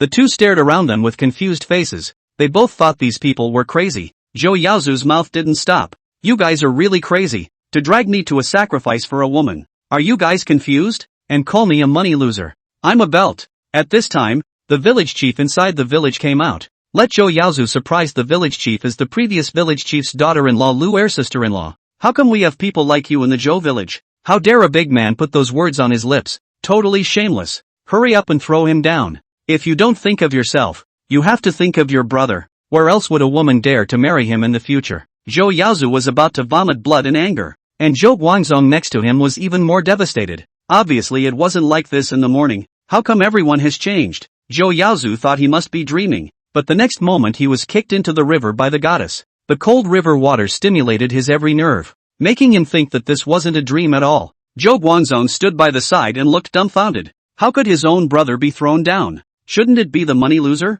But all these people are saying something completely different. The next second Zhou Erju's daughter-in-law Zhang Chuixiang walked over. "Zhao Mei, what are you waiting for? Why don't you hurry and untie your sister?" "What? Who's the girl?" Zhou Guangzhong only froze for a few seconds. A slap directly on his head. He had never been beaten since he was a child. He looked at Zhang Chuixiang incredulously. "Mom, Did you make a typo? I'm Kwang Jung. What are you waiting for? You skinny? How dare you disobey my mother? Then there was another beating and kicking. Zhou Guangzong was completely unable to take it in. When did his mom become so rude that she would still lay hands on him? Zhou Yue has also been loosened her tie. Zhou old lady is full of heartache. This is their own precious granddaughter. Good granddaughter. Are you scared? What's going on here? I'll have your grandpa steam you some eggs when we get home. Nine specters turned her hand and pointed. That's the money loser. He kidnapped me here. The eyes of the surrounding people who took a look at Zhou Guangzong after hearing this had changed. How in the world did this money loser dare? How dare he kidnap his own sister? I think this kind of person just owes a beating. At such a young age, he doesn't even have any male virtue. Zhou Guangzong let out a strange cry. He only felt that the people around him had gone crazy. The entire village inside had gone crazy, and ran directly towards the back. Zhou Yaozu, who had fallen inside the river, choked on a few mouthfuls of water, and his entire body felt like it was going to suffocate, but he suddenly felt that a force was pulling him. Chapter 166, A Feudal Mountain Village Preferring Men to Women 3. The little golden dragon pulled Zhou Yaozu to the shore. This guy is also too stupid. The original owner in the last life at least climbed to the shore by himself. This guy is sinking. Nine specters had explained that this person was absolutely not to die, and that he had to be made to feel the same pain. Zhou Yaozu choked on several mouthfuls of water. His entire body was already unconscious, and he managed to crawl to the shore with that force. The goddess and also the village chief came after him and kicked him straight into the water again. You calamity! Are you trying to get our whole village killed? This is your life. Do you understand? No. Zhou Yaozhou desperately shook his head. He was definitely not like this. He was the son of the family, with the little golden dragon protecting him from below. This Zhou Yaozu had been kicked I don't know how many times, but every time he was able to return to the shore. This also made everyone feel a bit strange. Could it be that the river god was not satisfied with not accepting him? The goddess frowned, then pointed at him and cursed. It's what you just said that offended the river god. How can a big man say something like that? A man who has no shame, hanging on to words like what a bandwagon. Nor is he a saving grace. He has no shame at a young age. Zhou Yaozu was inexplicably scolded, and it took him a long time to climb ashore. By the time he climbed ashore, the villagers around him had all left. Everyone disliked him for his bad luck and feared being tainted. After Zhou Yue's side followed everyone back home, everyone came to care about her. The way things are now is that she is the youngest daughter in the family and certainly the most favored. Although there are two younger brothers down there, the situation has been reversed. Lu Chuixian directly asked Zhou Erju to kill the chicken. What are you still standing there for? My baby girl must have been scared today. Why don't you hurry up and make dinner? If anything happens to my daughter, I won't break your legs. Zhou Erju lowered his head and hurriedly ran out. Zhou Guangzong was completely confused. When was his father's status at home so low? Lu Chuixiang also noticed him at this time and directly smashed the bench on his waist. What are you doing standing here, you money loser? I haven't settled today's account with you yet. This casually copied a broom and hit towards Zhou Guangzong. When I first named you recruiting sister, I thought you could really recruit a sister. It turned out to bring another money loser. What bad luck! Old Mrs. Zhou also came up for a beating, almost killing his precious granddaughter. This kind of scourge, she couldn't wait to kick him out now. Everything that the original owner experienced before is now playing out. Zhou Guangzong saw Zhou Yue standing next to him, and it all started only when something was wrong with her. It's all you, isn't it? What the hell have you done? You're a demon. Zhou Yue just looked at him with a smile on her face and did not say much. Did not need to Zhou Yue hands. Zhou old lady down extremely hard, directly copied the stool towards his head smashed. A money loser wants to yell at my granddaughter. What are you? Zhou Guangzong was only a teenager in the final analysis and just glared viciously at Zhou Yue. In the end, he was completely beaten and scared, and ran to the kitchen to build a fire and cook with Zhou Erju. Where has he done this kind of thing before? Although inside the village, but 10 fingers do not touch the spring sun water. What work does not need him to do? So this next meal was especially hard to make, and he was beaten up again by Zhou Erju. It was hard to get to dinner time, and Zhou Yue and her two sisters above her were currently sitting and waiting for the meal to start. To say the least, these two sisters are also very bitter. Both were married off by the Zhou family for a high bride price. The Zhou family's eldest sister had a peaceful year after she got married, and then she began to transform after giving birth to a daughter. Finally watched his own daughter fall to her death and then become insane. The Zhou family's second daughter was married off to an older man who was a dozen years older than herself. 5 children were born afterward, and it was only when they finally got to a son that they gave up. All because of this feudal mountain village. Now that everything had been changed again by the wine, they were dressed in clean, up-to-date clothes from home. Just at this time Zhou Guangzong walked in. He is not sure how everyone in the family has changed, but this meal must also be eaten. Just walking over, Lu Chui Xiang directly slanted a glance at him. What are you still doing here? Is this a place you can stay?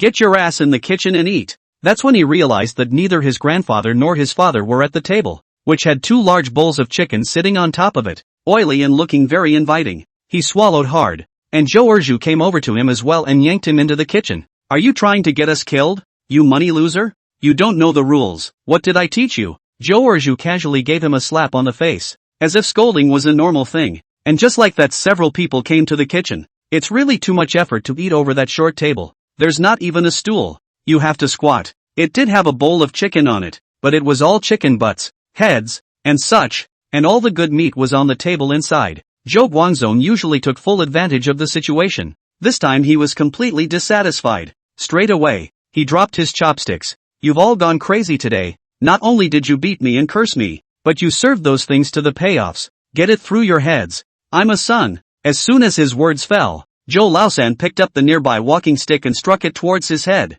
and instantly blood flowed out. What treacherous words are you saying? Against the gods? That's your sister, your grandmother, and they're not for you to discuss. Zhou Erju just looked at it indifferently. Anyway, if he didn't die, he didn't care about this son's life. It was very quiet inside the kitchen, and the only sound that could be heard was the sound of chicken soup. Zhou Guangzong was lying quietly on the ground. The blood on his head had already solidified, and after the 2 of them finished eating, Zhou Erju walked over and kicked his feet. Don't play dead here. Get up and go clean up the dishes. Wash them and feed the pigs later. Zhou Guangzong had wanted to resist, but all he got in return was a severe beating. So what could he do? The family had all changed in an instant, making him unrecognizable. Clearly all these jobs used to be done by Zhou Yue, that money loser. While he was feeding the pigs, 9 specters came yawning.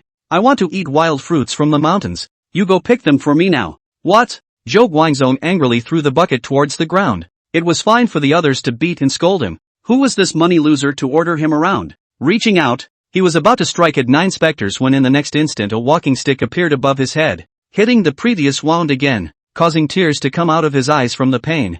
Zhou Laosan glared at him viciously. You're going to die. How dare you hit my eldest granddaughter? Let's see if I don't clean you up today. In the end, the crutches were all broken, and Zhou Guangzong couldn't even cry from the pain. And this was just one of the scenes that the original owner experienced. Chapter 167, A Feudal Mountain Village Preferring Men to Women 4. Zhou Guangzong felt that he had been beaten without a piece of good flesh on his body, and now he couldn't even go to his room, which had also turned into Zhou Yue's. He was now sleeping where 9 specters had lived before, which was a cowshed at the back of the house, leaking wind all around, a broken wooden board on top, bricks padded underneath, and some straw. The original owner lived inside this barn for 13 whole years. The family was asleep and he was getting confused about what was going on when he drifted off and heard a knock on the door. He slept right where the bullpen was and heard it more clearly, and after knocking for half a day he could only get up and open the door with a curse. When he opened the door, he found that it was Zhou Yaozu standing in the doorway soaked to the skin. His whole body was shaking,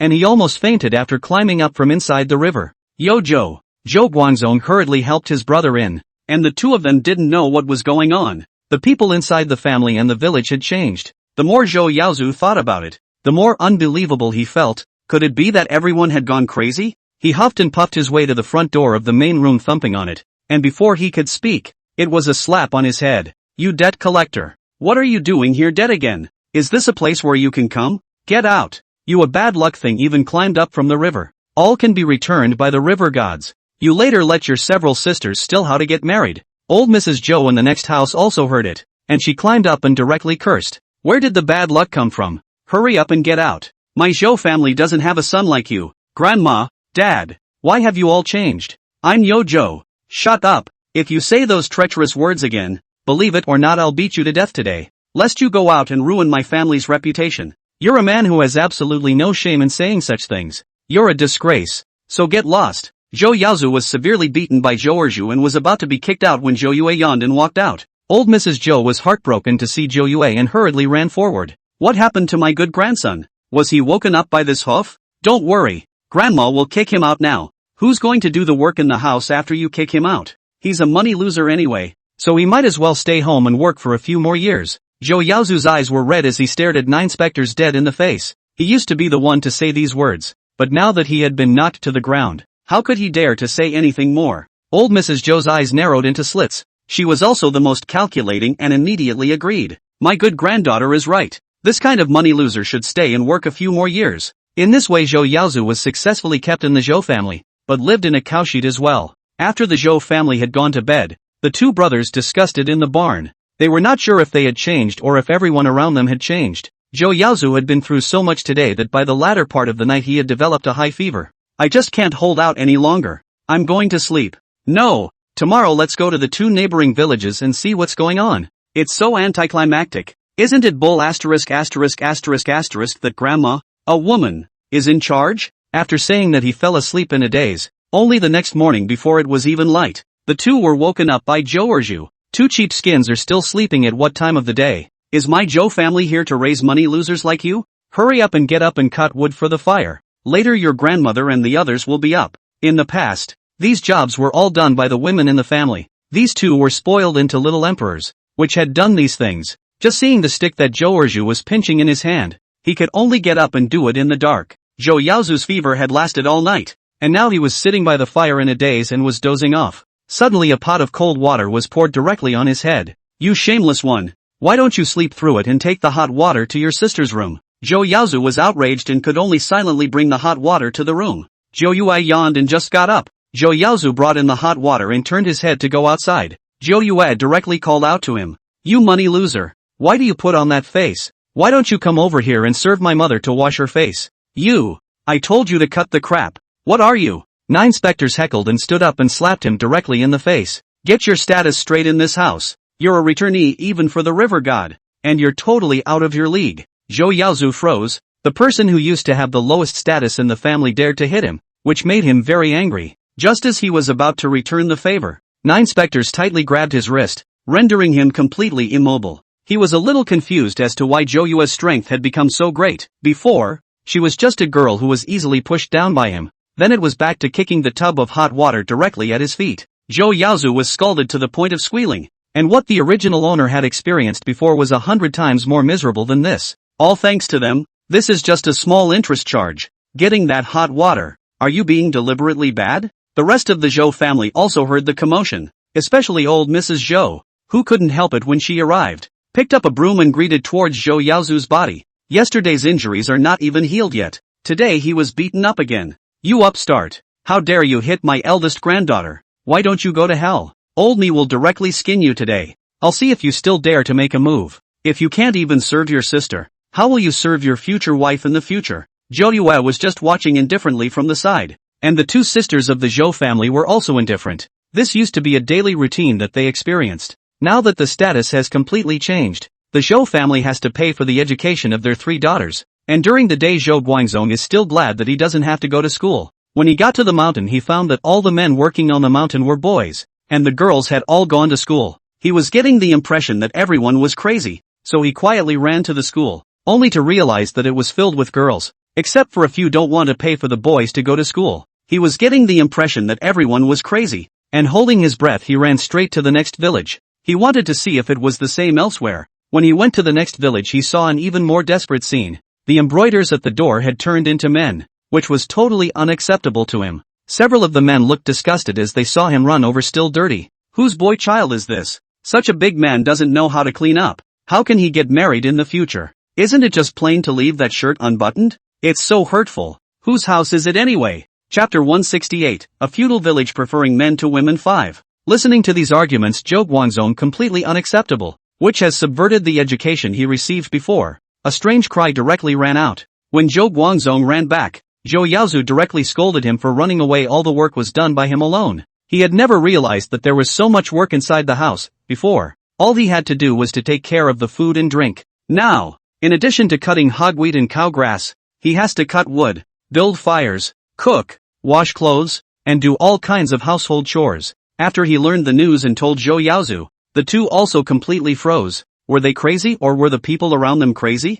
There is simply no way out of the current situation, and there is absolutely no way for 2 teenagers to survive in such a discriminated against place, but to stay at home. The 2 men also did their work day in and day out, and this went on for over a week. The small mountain village was very quiet at night, and at this moment, inside a hidden cave, all the girls inside the village had already assembled at this place. Joyue looked at the resentment in their bodies and probably had an understanding that these girls had been treated unfairly in their previous lives. With a big wave of her hand, a beam of light flew into these girls, all of their previous memories. At the end of receiving the memories, some people began to cover their faces and cry, not realizing that they had had such a hard time before. Among these girls, some drop out of school at a young age to marry. Some become the family's old cow. Their lives are over at a glance, and they are all controlled by others. The way everyone looked at Joyue was already completely different. They knew that she had brought about all of this change. I'm only showing you these memories because I don't want you to revert back to your old ways and continue to fall.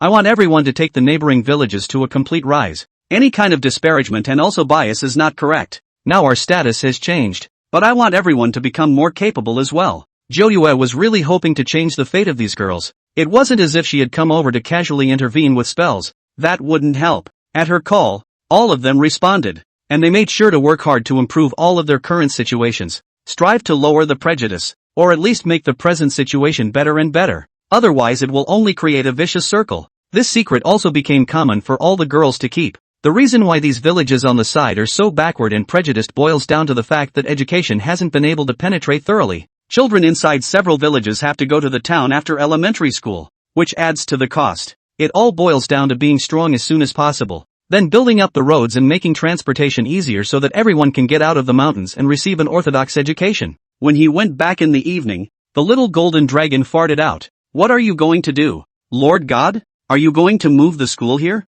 It was actually looking forward to its own main god reading with those little carrot heads. Joyue gave him a blank look, directly seeing through its mind. Does this god still need to read in person? Joyue had considered it. The original owner's character was very simple. If she was forced to go and receive an education, when she came back later she would not be able to adapt at all, nor could she accept this body. It was better not to go too far in and out of her previous life. The original owner was more adapted to this land, but Joyue wasn't doing nothing, at least accumulating a little bit of this world's original knowledge for the original owner, so that she had more or less some storage. As for the girls in the surrounding villages, this was a second rebirth for them, and they were even more energized under the correct leadership of 9 specters. Turning around such a change has lasted for 3 whole years, and the Zhou family's eldest sister, who had previously married early, has now graduated from high school. The Zhou family's second sister also got straight into the city's high school with excellent grades, and the little girl who couldn't even write her own name before has now become a role model for all teachers and students. As for the matter of Joyue's reading, she had already asked the little golden dragon to make the arrangements, and every day was just a walk in the park. After these 3 years of torture and change, Zhou Yaozu and Zhou Guangzong had completely assimilated. Zhou Guangzong has accepted his new name, Zhou Xiaomei, and the two are the ones who work the most and eat the least every day. In the last life, the two dipped into the light of these sisters. Eating fat, reading is not a talent, but the family has been to provide for reading. Now yellow and thin, with only that little food hanging on to keep from starving the rest of the day. He worked. Joyue was trying to change the status quo, but she wasn't just letting the Zhou family off the hook. The rest of the village was certainly detestable, but the Zhou family was at least related to the original owner by blood. This is something she is able to distinguish. Zhou old lady knows that the 2 granddaughters have a good fortune. Her heart is also happy. Everyday work is more and more active. You can't move the Zhou family yet. At least now both of Zhou's daughters are in school and need money behind them. It was their duty to do so, and Lu Xiang had already gone out to work like everyone else.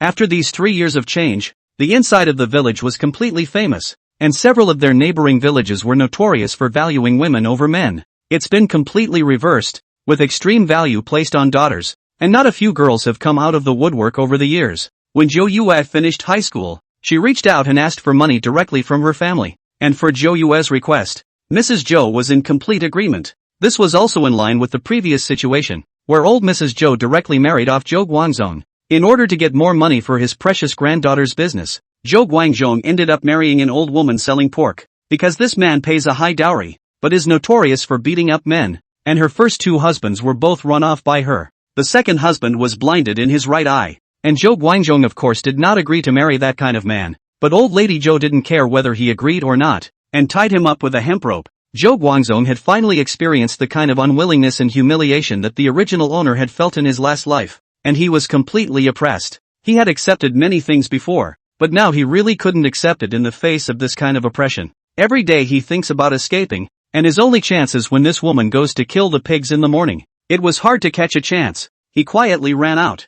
not realizing that he would be reported by other men inside the village. It is considered a disgrace by all for such a man to run outside at will. You can imagine how miserable Zhou Guangzong's end was. The woman who killed the pig was extremely strong. Several hundred pounds of pigs can be held down, just like carrying a chicken. Zhou Guangzong was dragged back and locked in the house for another beating. He hadn't been subjected to this before, so of course he would think about fighting back. Chapter 169, A Feudal Mountain Village Preferring Men to Women 6. Though this one even knocked out a few teeth and he couldn't get out of bed for a whole week. But inside he was still thinking of escape and resistance. There was no way he was going to be handed over to this place for the rest of his life. Just as he was plotting his second escape, he had just picked the lock on his room when the woman who killed the pig returned. She was covered in blood and carried a killing knife. Listening to that footsteps, Zhou Guangzong actually trembled. This is the body to bring the truest reaction. He is really afraid. The original owner in her last life was this helpless, calling out to the sky and the earth. The woman saw that the lock had been broken open and angrily carried a killing knife to stab at him,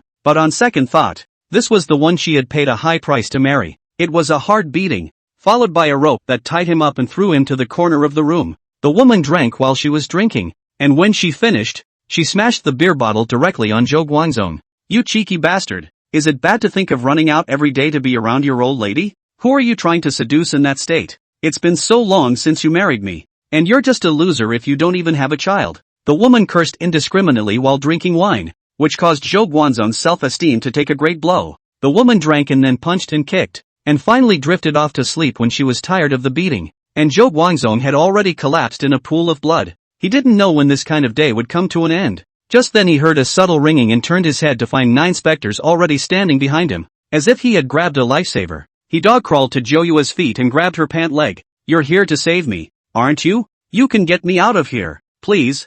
I'll do anything you want me to do if you get me out of here. I'll do anything you want. But all of this isn't enough. You're not miserable enough. And there's the fact that your heart hasn't really recognized the error of its ways. Zhou Guangzong's face was full of doubt as he raised his head and he took a look at Zhou Yue's eyes. The next moment he realized how he had thought for a moment before that he and his brother were crazy for coming up with those things. In today's society is that women have a higher status than men. After so many years of torture, he had suspected that all that before was a dream. But now that he saw Zhou Yue's eyes he understood. Those used to be real things that happened. Not at all like this. After thinking about it, he was all fearful inside of who the person in front of him really was. There was no way it could be his wimpy sister. You're a monster and you caused all of this. Shouldn't the monsters be you guys? You're the ones who are the most disgusting when it comes down to it. It is amazing how unrepentant they are now when they have both gained benefits and have to take the moral high ground to kidnap others. Zhou Guangzong yelled and screamed. He yelled out all the torment he had suffered in the past few years.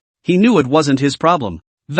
Rather, it had been deliberately altered, and he absolutely could not allow such a thing to develop. He was going to make everyone wake up to the fact that it was all because of the man in front of him. 9 specters shook her head at him. Then her fingers slightly pointed and a ray of light entered his brow. This one was all his previous memories. All the memories of torturing the original owner and hurting other women. In memory he not only married and had children, he had a beautiful wife. But those premises were laid out by his 3 sisters, especially his bite of a money loser. Now that it's all imprinted on him, Zhou Yue just wants to see if he'll be remorseful when he gets those memories. Zhou Guangzong got even crazier after getting the memories. I knew it was definitely altered by you. Did you think no one could come to their senses? As long as I'm around, I'm going to make sure the status quo changes over and you women can only be stepped on. Zhou Yue shook his head, and then an elixir was sent directly into his mouth. Zhou Guangzong was yelling just a moment ago, and the expression on his face was becoming more and more horrified. What did you feed me? He kept picking at his throat, wanting to vomit out the pill, but no matter how hard he tried, even with blood coming out of his throat, he still didn't see any vomiting. Don't worry, a little trinket. Since you're unrepentant, carry on. Then Zhou Yue directly turned around and left, with Zhou Guangzong desperately shouting behind him. Unfortunately, his feet had been chained and he couldn't move at all, until 9 Spectre's figure completely disappeared into thin air. He continued to fall into despair as he shouted unwillingly. At this point the woman who had been huffing and puffing just a moment ago was completely awakened by him and was so angry that she threw a beer bottle at him with her hand. Damn skin! How dare you disturb my sleep? I think you're looking for death. A useless piece of trash. See if my old lady doesn't beat you to death today. After Zhou Guangzong gets his memories, he feels that all of this is subverted. He keeps denying the women, but in return this is more beatings. The women ended up closing their hands for fear of beating him to death. Wondering why the man was talking so much nonsense today, Zhou Guangzong still has an obsession within him. He must go out and tell everyone the truth. Life didn't used to be like this. What gives those women the right to be in charge? A week passed like this. Just as Zhou Guangzong was still holding on to the fantasy of being able to run out, the woman who killed the pig is back, only this time with others. Before Zhou Guangzong could figure out the situation, he was tied up by the woman who killed the pig, who counted the money next to her and signaled that the others could play around. What are you doing? I'm a guy. What are you doing to me? The pig-killing woman slapped him across the face, then pulled a rag from her hand and shoved it directly into his mouth. Talking nonsense all day long. Stuff your mouth and see what else you can say. Zhou Guangzong felt that pair of hands touch his body and he was sick to his stomach. At this moment he felt the fear of his previous money-losing sister, and now it was surprisingly his turn as well. This is just the beginning. The pig-killing woman thinks that the man is a waste of space anyway. Not much use, so she might as well make some money for herself. At first there were women and later even men. Seeing the man made Zhou Guangzong even more fearful. He never thought it would be like this. And this man was the same cripple who had beaten the original owner to death alive in her last life and sent her into the abyss. Crippled Masashi couldn't marry at all because of his legs and feet and stayed at home all the time. And he was just slightly altered by 9 specters, so he also came to this place. Anyway, the pig-killing woman only earns money from whoever pays her. Zhou Guangzong was already in complete pain. He really felt that fear. Chapter 170, A Feudal Mountain Village Preferring Men to Women 7. Zhou Guangzong felt like he was in the middle of hell every day. Zhou Yue returned home leisurely after his errands, and just after he came back, he was dragged into the house by Zhou's old lady. My good granddaughter is hungry, isn't she? Grandma did save you a chicken leg. 9 specters looked at her without saying anything more than asking, if I were a grandson now instead of a granddaughter, would you still love me so much? What are you talking about? You girl? You are grandma's great treasure grandson. If grandma doesn't love you, who else can you love? As the youngest girl in the family, Zhou Yue was directly held in the palm of her hand just like Zhou Yaozu in her previous life. This sentence had been asked by the original owner before, and when she was completely abandoned by the Zhou family, she looked at the Zhou family in despair and asked such words as well. Old Mrs. Zhou, on the other hand, was filled with disgust and directly sent the original owner into that devil's den. As he was talking, Zhou Yaozu walked out of the kitchen with his meal. He had changed a lot in the past few years. The previous unbeatable head had been completely lowered, and he was cowering everywhere he went, and he was scolded by old Mrs. Zhou just after he came in. Who are you making that dead look for? Collapsing your face all day long. The old Zhou family's chi was all lost to you. I'm pissed off at the sight of your money-losing ass. So get the hell out of here. Zhou Yaozu has been staying at home for the past few years as he gets older, and the old lady is very upset. Mainly because of the river god thing he's never been able to marry. Not even a matchmaker. Zhou Yue sipped her chicken soup and listened to the sounds of scolding coming from inside the kitchen. Smiling slightly, it was a way to let them all feel each other out. Lu Tsuexian's status has skyrocketed,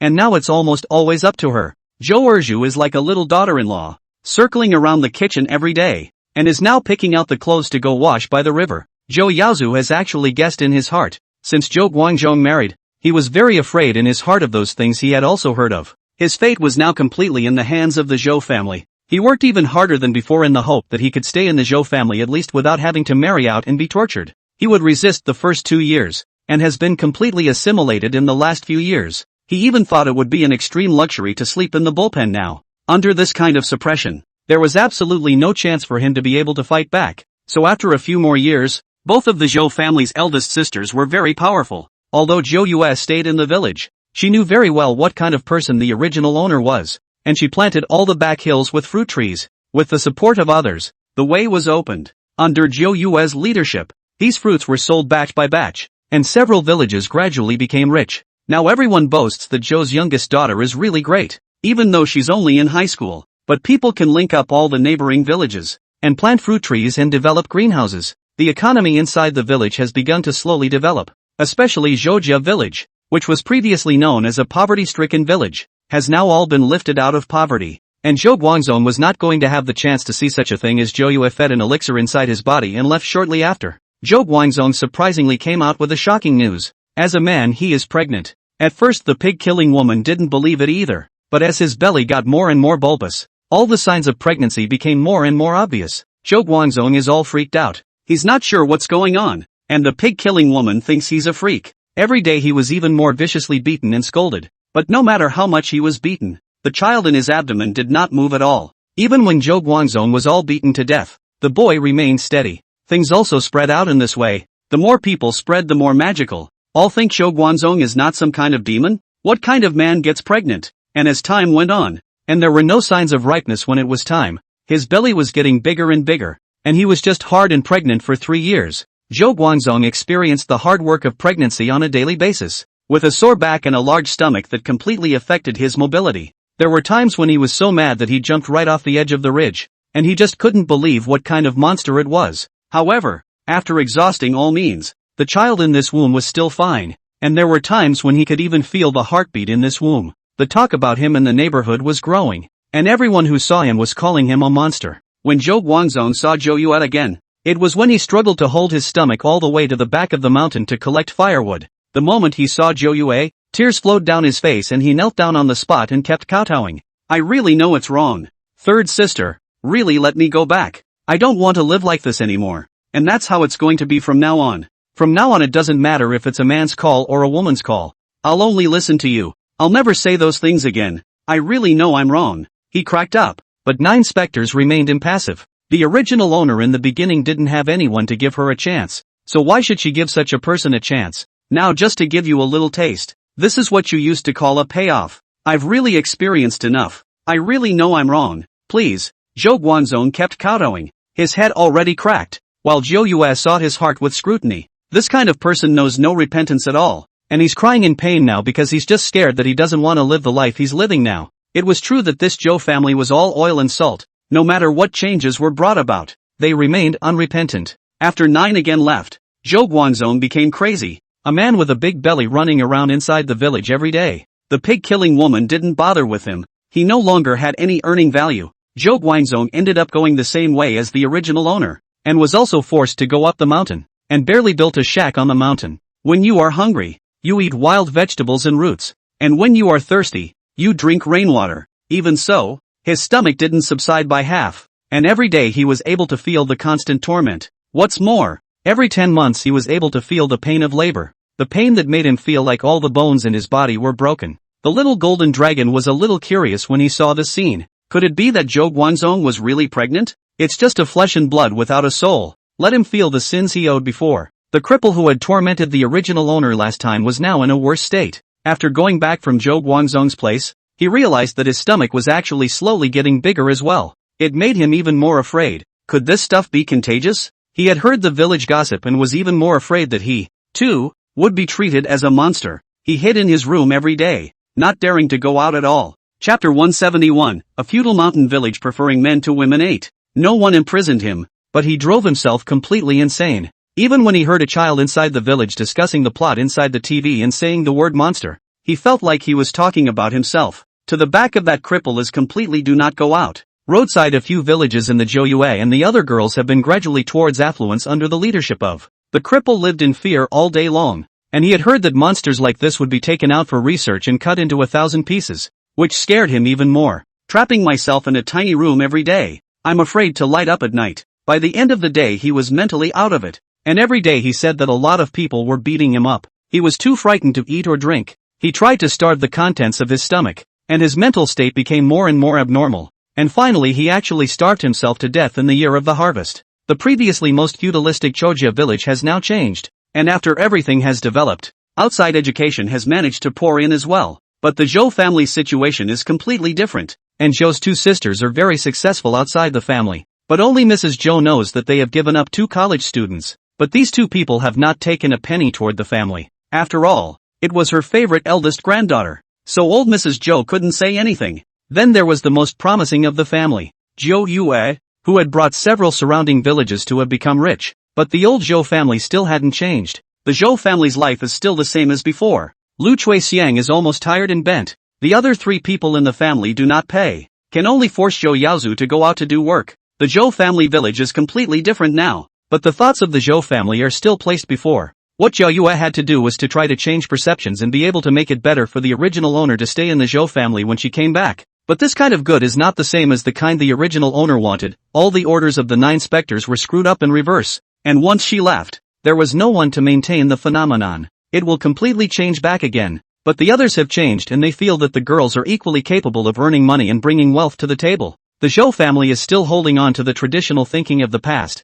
thinking that Zhou Yaozu is the one who loses money and can't do anything. Just like these two in their last life, they kept paying for their education and kept pouring money into it. One night, a talisman floated over the Zhou family, and with the power of the talisman, everyone in the Zhou family came to their senses the next morning. Lu Xiang, who had just woken up, hadn't reacted to what had happened, and she still found it strange how she was able to sleep in the main house today. Generally this side of the main house is where old Mrs. Zhou and the others live. After a while the memories from before slowly began to merge with them and they reacted to what had happened recently. Old Mrs. Zhou ran to the barn with a strange cry and pulled up her grandson. However, Zhou Yaozu had long been scared by her beating, instinctively ducking towards the back. She was furious as she watched her grandson being tortured. Good grandson. Let me see what's wrong. It's all grandma's fault. Zhou Guangzong and the others married straight away, and now they don't know where they've run off to. Zhou Yaozu is the only sole seedling of this Zhou family. Zhou Laosan also rushed over. The family surrounded Zhou Yaozu, which made him somewhat flattered.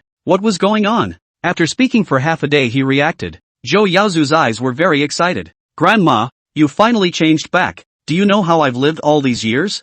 I told you there must be something wrong inside the village. Why has everyone changed? Old Mrs. Zhou raised that snarky face. It's definitely the dead girl's doing. Everything happened from the day of the sacrifice. Get that dead girl up now. I'm his grandmother. Zhou Laosan directly kicked at her. Who the hell are you? Get lost. Old Mrs. Zhou didn't dare to say anything even after being kicked this way. She just silently followed behind. And the family came to Zhou Yue's room in a huff. After a few people passed in, Zhou Yaozu's heart has a bottom. Now that the family is awake, his torture in these years is considered to be over. Zhou Yue, on the other hand, sat cross-legged on the bed and looked at them with a calm expression. Don't you dare play the fool here. What the hell have you turned everyone into?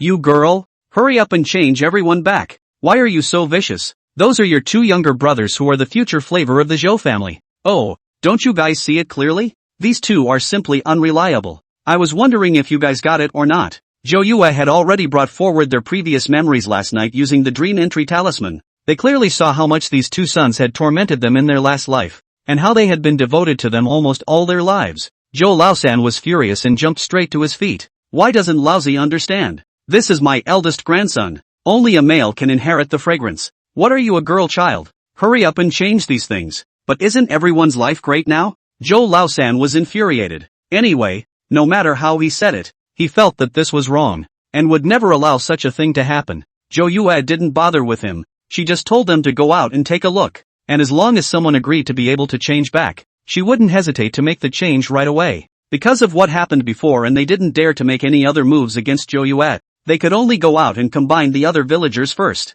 Maybe this is a demon girl, and then let everyone come together to deal with her. Old Mrs. Zhou already had plans in her heart. No matter what, she was going to let this girl die. As for Zhou Laosan, he hadn't been tortured much over the years, and he was getting more and more displeased with old Mrs. Zhou. Walking a little slower, he was kicked into the ditch next to him, and even after all this, Mrs. Zhou still took it all for granted. Zhou Yue silently watched and did nothing to stop them until they arrived at the village chief's house. It is the village headman's daughter-in-law who is leading the charge now, and the village council has long since changed, now piling up the fruits collected by each family, are doing statistics, so lively, while everyone is there. Zhou Laosan Pestle walking up. Guys, it didn't used to be like this at all. Come to your senses. How can a woman be in charge now? Isn't this the opposite of heaven? How can a girl child be more valuable than a boy child? Everything is what that demon girl, the demon in my house, has become. The rest of the Zhou family also spoke in tongues, especially Zhou Yaozu, whose hatred from all these years had completely welled up at this moment.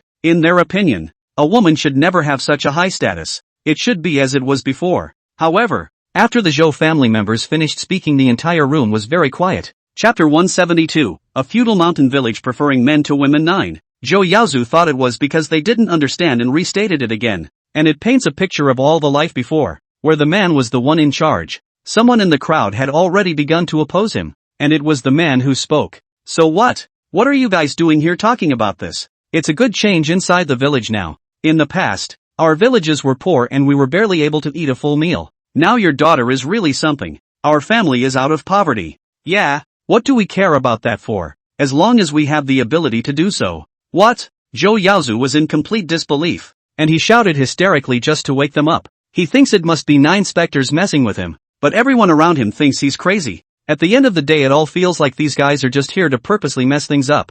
Seeing as how they're now getting better and better, and just want to ruin it all. Several members of the Zhou family were severely reprimanded and eventually thrown out by the village chief, with no one listening to them at all. After coming out, Zhou Yaozu sat completely paralyzed on the ground. He didn't understand why this was happening. Doesn't everyone want to go back? All to be oppressed in this way? But the fact is that everyone is open to change, and the only ones who have changed are their family. And no matter what situation they encounter, they still have the same feudal mindset. Old Mrs. Zhou saw that she couldn't talk to these villagers. She only wanted to get Zhou Guangzong back. It's been years, and I don't know what's become of that kid. They had now wanted to use the villagers' power to go against the 9 specters together, but it turned out that no one was paying any attention to them at all. Just then Zhou Yue came behind them with her hands behind her back, and the villagers she met on the way even greeted Zhou Yue, even if they told the truth. So what? The villagers felt good about the state they were in. Zhou Laosan angrily pointed at Zhou Yue. What kind of compulsion did you put on them? You really are treasonous. Demonesses like you should be struck to death by lightning. As soon as Zhou Laosan's words fell, Zhou Yue slightly moved her finger, and without any sign in the clear sky, a thunderbolt struck down from the air. Zhou Laosan didn't even have time to send out a scream. Straight to the ground. The few people around him were so scared that they backed away, not daring to dip their hands at all. At this time, a few people then looked at Zhou Yue's smile, and even more so, they felt cold behind their backs. Zhou Yue was definitely a demon. How could they dare to stay longer? Lu Chuixiang grabbed Zhou Yaozu, which was her lifeblood, and ran away towards the back. Old Mrs. Zhou's legs and feet at this time were sharper than anyone else's, and the family hurriedly ran towards the back of the mountain. No one cared about Zhou Laosan, who fell to the ground. At this time he could only watch these few people just abandon him, until 9 specters came to him. He was trembling with fear. Look at you saying those things, God can't stand it. To be precise, I've already given you 2 chances, but unfortunately you haven't lived to see it. Zhou Laosan was already completely speechless and just kept shaking his head.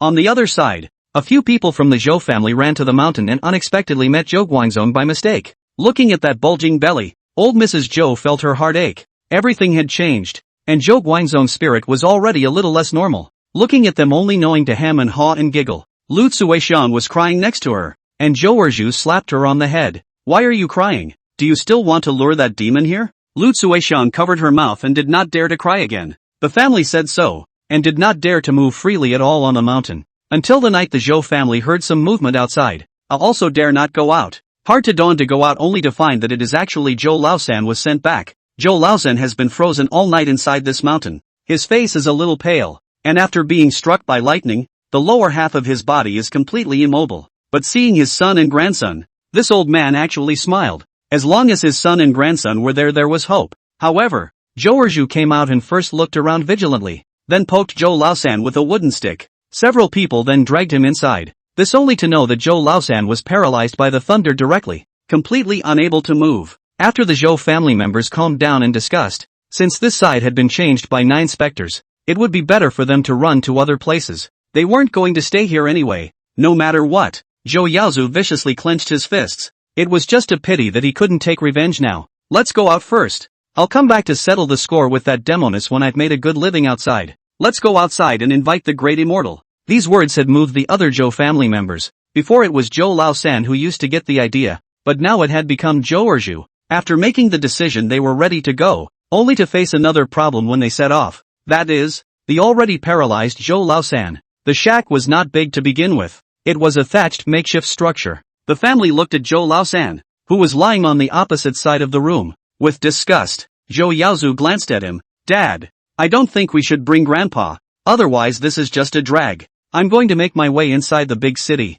Do I have to take this paralyzed old man with me? Old Mrs. Zhou's eyes froze. How could this be? That was the one who was in charge. But she knows things are different now, and she must cling to her son to survive. Lu Cuixiang is also a no idea. Anyway, as long as it is left to them to make the decision. The meaning of several people has been very clear. Zhou Erju also made a decision immediately. Absolutely cannot let the old man drag his son down. They discussed it like this in front of Zhou Laosan, who was hopeful at first, but completely despaired at the back. He was whimpering and unable to speak, probably already cursing. He held out his hand to ask them to stay. He was an old man who had been paralyzed and had no one to take care of him. Wouldn't he have to starve to death on this mountain? But a few other people just ignored it and finished packing up their things and headed straight for the outside. Zhou Laosan's eyes rolled, almost fainted in anger. This was the grandson he had loved for so many years. He could be abandoned at any time now, and until the footsteps outside disappeared completely. Zhou Laosan grew increasingly afraid. Old Mrs. Zhou even didn't dare to even give him a look,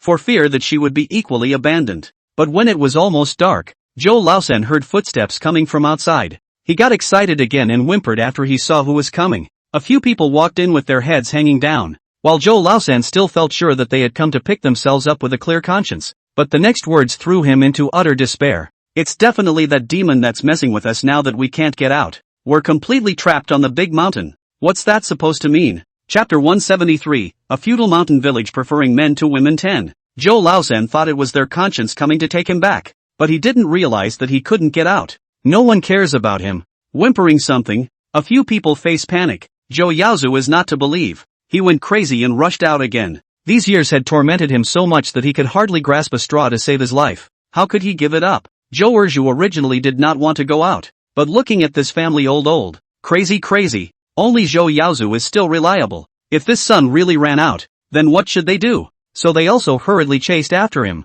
Zhou Yaozu had been to the back of the mountain so many times that he remembered it very well, and now they were in a position where they could see the village across the street. But no matter how he ran, he couldn't run out. This range to the end he was completely exhausted. His feet slipped, and rolled directly into the ravine next to him. When he fell, his paw was pierced by a sharp branch, and his whole body fainted from the pain. By the time he woke up he had been brought back to that shack, and the Cho family were all looking at him with nervous faces. My sweet grandson, you're finally awake. He was able to feel the sting from the bottom of his feet at the slightest pain. There was no way to do anything about it now in the middle of nowhere. Only a simple bandage. Looking at the horrible wound, Zhou Yaozu was scared and he grabbed Lu Xiang. Mom, you can't give up. You can run as fast as you can to get out and see what's going on, or I'll really lose this leg. Lu Xiang is of course worried that his son also followed him out to try to find a way out. He and Zhou Erju, Zhou old lady all went out together. The three people found no way out even when it was dark.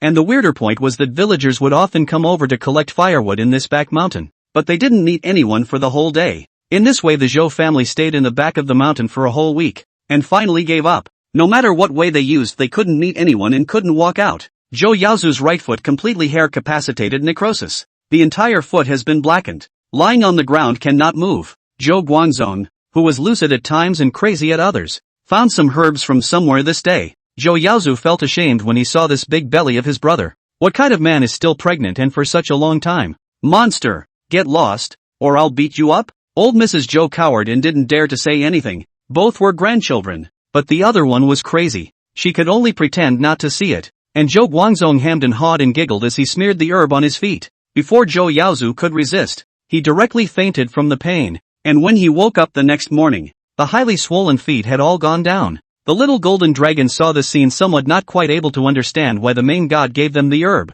Shouldn't they torture them properly? Zhou Yue did not want Zhou Yaozu to die so quickly. It would be too cheap for him. At first they all lived in the same place and everyone took care of Zhou Laosan. But as time went on, only Mrs. Zhou was taking care of her. Lu Xiang now has to go to the mountains every day to dig up all kinds of wild vegetables. How can she have time to take care of an old man? Zhou Erju is just a lazy. Every day except sleeping is to wander around. As for the two sons, they are both unreliable. Under the prolonged service, Mrs. Zhou is also going crazy. Mainly this Zhou Laosan also has a particularly big temper. Already a half-paralyzed person, but also able to beat people. No sooner had Mrs. Zhou restrained him than he punched him in the face. He whimpered, and old Mrs. Zhou couldn't understand what was being said as she looked at her son, who was lying next to her sleeping, and her crazy grandson. Straight away, he broke down and yelled, Zhou Laosan, ah, do you have a conscience or not? I'm the one taking care of you now, and you still dare to hit me. Not only did these words not make Zhou Laosan come to his senses, he instead grabbed the walking stick next to him and struck it towards Zhou Laotai. In his consciousness, a woman dared to shout at him. Zhou Laosan's strength was so great that the old lady was completely unresponsive before she was knocked to the ground, blood pouring from her head. And a son, and a grandson all stood by coldly, without anyone stepping forward to help. This old lady is completely cold-hearted, and she is not willing to take care of it. Simply move out outside. Living inside she really can't stand it. There was no one to care about him either. But on her first night out she had actually encountered a coyote, which had given her quite a scare. Directly re-entering inside the shack again, the little golden dragon clapped his hands. 9 specters had explained that he would tie this family together forever. After this the old lady didn't dare to come out to live. But Zhou Laosan was completely unattended. After a long time, Lu Xiang did not want to serve. The family all waited for him to do things alone. There were times when she happened to pick up a few wild eggs and had to be snatched by these men to share them. Later he also learned to be smart. There are any good things directly outside to eat before coming back, but came back without something, and was again a brutal beating. This kind of beating was going on all the time, and a few times it was instigated by Mrs. Zhou. Zhou Laosan ended up with no one to care for him and starved to death directly in his bed. The body was also casually thrown out, and from then on old Mrs. Zhou was even more afraid. There were times when she looked across the street at the growing village, where many homes had been built with small two-story buildings. In her heart, she really regretted it. Thinking back carefully to when 9 specters had made changes earlier, she didn't bring any money home, but she wasn't starving to death, and no one was going to give her a hard time like that. He used to care most about his son and grandchildren. Now it's a matter of whether he can survive or not. With this grandchild instead, he's here to torment her. Tired from the afternoon, she grabbed a handful of wild greens and headed back. Zhou Yaozu directly cursed, "You old undead, did you go and slack off again? Old me wants to eat meat. What's the point of getting some wild vegetables?" After saying that directly after the hand, the old lady lying on the ground constantly wailing, while Zhou Erju just cold eyes. "Zhou old lady are used to it." Before she instigated her son to beat Lu Chuixiang every day, did not expect Lu Chuixiang to be tortured crazy, not to mention digging up wild vegetables, running towards the mountains all day long and not knowing what to do. This job also fell on her head. She watched the two walk in and sneered in her heart. It really was all retribution. Everything is retribution. She was really sorry now, really knew it was wrong, but it was all too late. Looking at this crazy family, the old lady Zhou completely like a dead heart, in a cooking time quietly under the poisonous wild vegetables. As Zhou Erju covered his stomach and fell to the ground, he realized that his mother was actually trying to kill him. Zhou Yaozu, on the other hand, struggled desperately. He must leave this place. Chapter 174, a feudal mountain village preferring men to women 11 end. But in the end, he still collapsed in the doorway. The toxicity had begun to take hold, and old Mrs. Zhou went crazy and laughed out loud. In the past, I hated Zhou Yue too much. I hated that girl too much, but now I realize that I was wrong. After all that I've been through, I still bought into the bull you few put me through. Old Mrs. Zhou was about to continue, then she also collapsed to the ground in pain, and it was all over anyway. It does seem quite ironic that she used to say that she would continue to have her son even if he beat her to death,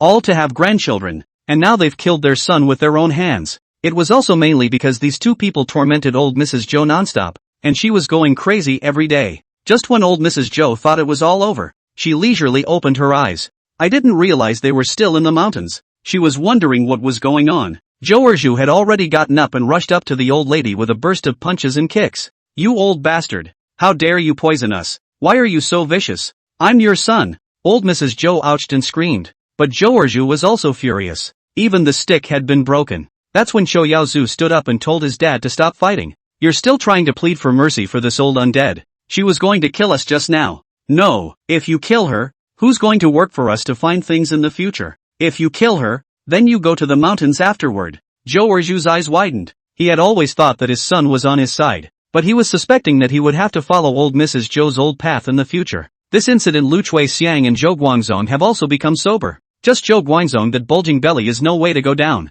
Lu Chuixiang was trying to pretend to be crazy, but was found by Zhou Yaozu. One of his eyes was blinded by his own son, and every day he and the old woman went to the mountains to look for food. Lu Chuixiang was completely beaten scared, did not dare to fight back. Her own son is too heavy. The old lady is completely dead. All those things that she used to wish for are all in vain. Since the last poisoning incident, every time she cooks Zhou Yaozu has to stare at her with his own eyes and drink it before he continues to eat. Let her not have any chance at all. Zhou old lady's ears have been a little hard of hearing. Every day in the middle of this beating and scolding to live. The Chow family thought it would go on like this forever, but a turnaround came. When 9 specters appeared outside the shack, a few people looked like they had grabbed a life preserver, running out and kneeling on the ground to kowtow non-stop. "We really know we're wrong. Please let us out. I'll do whatever you want me to do as long as you let me out. Whoever is in control of this community." "We agree." The Zhou family kept saying nice things, and Zhou Yue looked at them with a slight smile. "It's really easy for you guys to get out.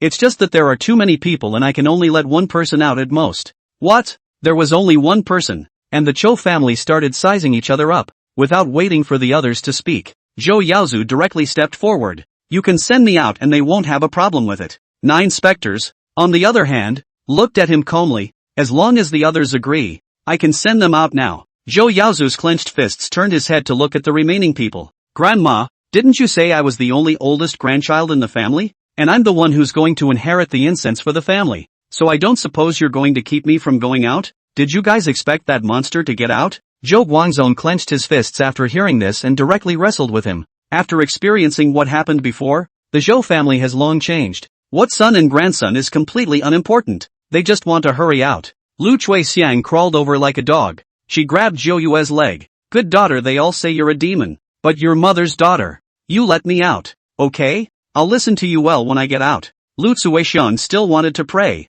but she was hit on the head with a stone by old Mrs. Zhou from behind. There's only one chance to get out. And again, the Chao family is extremely selfish. The scene was so chaotic that 9 specters just watched from the sidelines with their hands behind their backs. Old Mrs. Zhou and Lu Chuixiang were the first to lose. After all, they really couldn't compare to those 3 men in terms of physical ability. Old Mrs. Zhou stared as she died. She thought she could come back again, just like the poisoning before. Eating that poisonous herb was surprisingly able to come back alive, but this time it didn't work out the way she wanted it to, and she was completely cool. Lu Chuixiang also directly by Zhou Erzhu alive strangled to death. She just want to go out. In this big mountain inside he did not know how many years, how many beatings. It has to be said that Chao Yuchu did have a physical advantage and in the end he was the only winner. Zhou Guangzong had been tortured for so many years, and finally died staring with eyes full of resignation. Zhou Yaozu laughed out loud. Now he was finally able to get out. But when he turned his head he didn't find 9 specters. Instead, he found several villagers looking at him with strange expressions,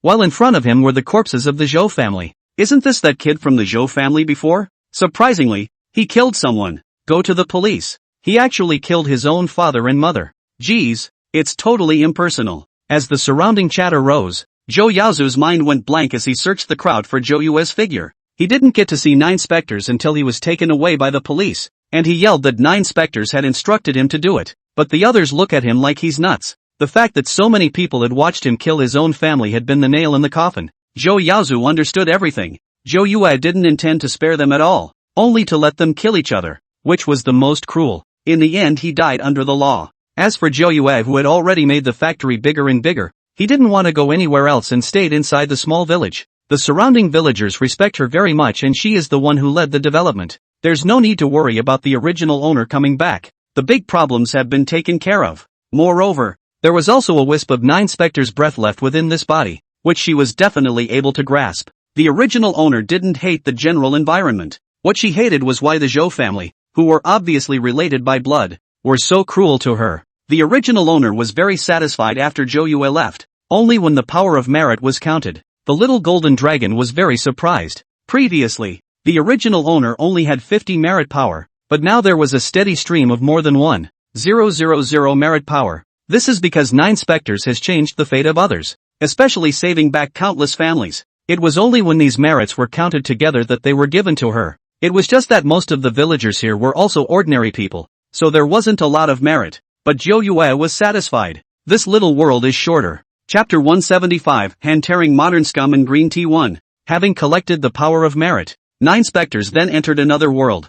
Zhou Yue opened her eyes to survey her surroundings. Overall it was not bad. It was a dormitory. Looking at the high and low beds around her, there were 8 people living in here. The inside of the dormitory was very cramped. Such a small room with all the beds hard packed together. There were high and low beds on both sides, and in the center there was a table with a lot of cosmetics on it. Zhou Yue felt the state of her body was heating up, and with a casual mouthing of the words, the discomfort had all receded. Okay, transmission plot. The little golden dragon also transmitted the plot, and this time, the original owner was called Zhao Zhou Yue. Her current identity is a college student, and the original owner's father made a sudden fortune from the demolition of his old home. The family's conditions are better, but also want to give the child the best. The original owner above there is a brother to her is also more loving. When the original owner was in high school, she met Qin Xiaolian, her best friend who caused her all the trouble. But at that time, the original owner had only just transferred over to the school and was unfamiliar with anything. And Qin Xiaolian also happened to step forward.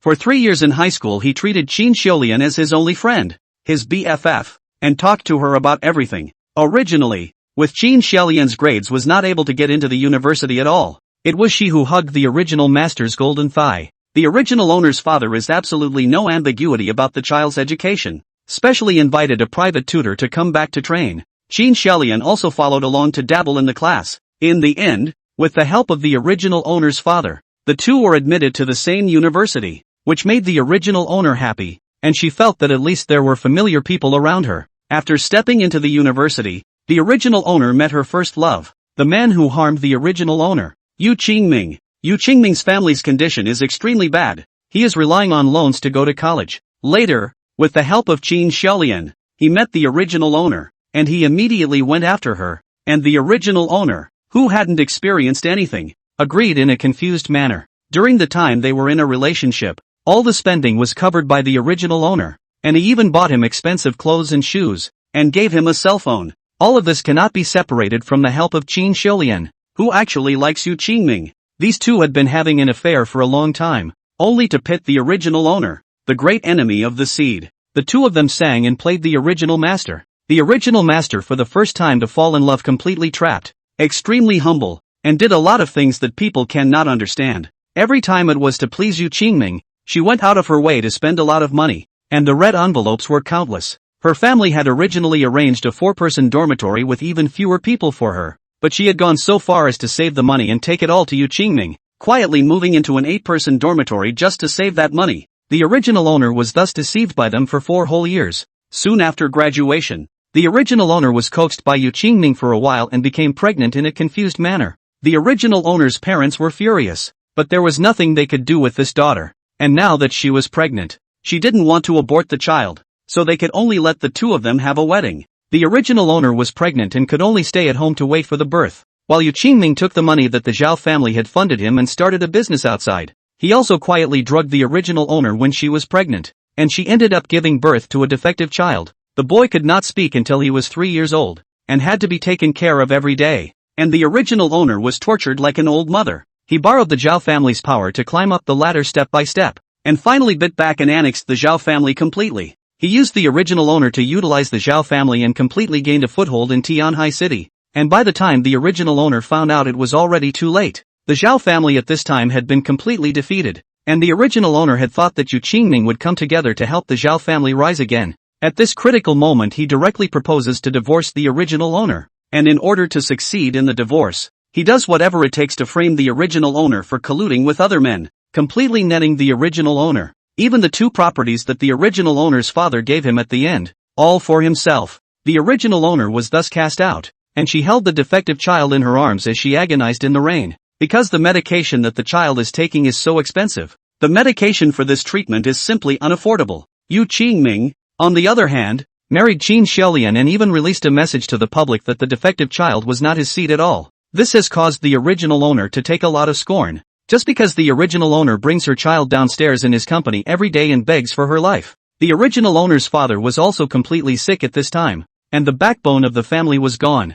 Coupled with being backstabbed by Qin Xiaolian, she exploded all sorts of untrue gossip, completely transforming the original owner into a woman who had her feet in several boats and was still cheating on her husband within the marriage. Instant internet violence swept in, and the original owner couldn't take it at all and ended up jumping off a building with that sickly child in her arms. The original owner's mother could not bear such a blow, and after she jumped off the building, she was also mentally stimulated and went straight to a mental hospital. And the original owner's brother has always wanted to seek justice for his sister, and in the process of searching for the truth, he was directly beaten into a vegetable by the people Yu Qingming found. The hero's father went white overnight. His daughter jumped off a building. His son is a vegetable again. His wife is in a mental hospital, and he has to work these jobs every day. The end result was also disastrous. The original owner only learned of these things after her death, all because of Yu Qingming and Qin Xiaolian's tricks. 9 specters nodded and sort of accepted the task. What is her wish? She hopes that these two get their comeuppance to be worse than her last life,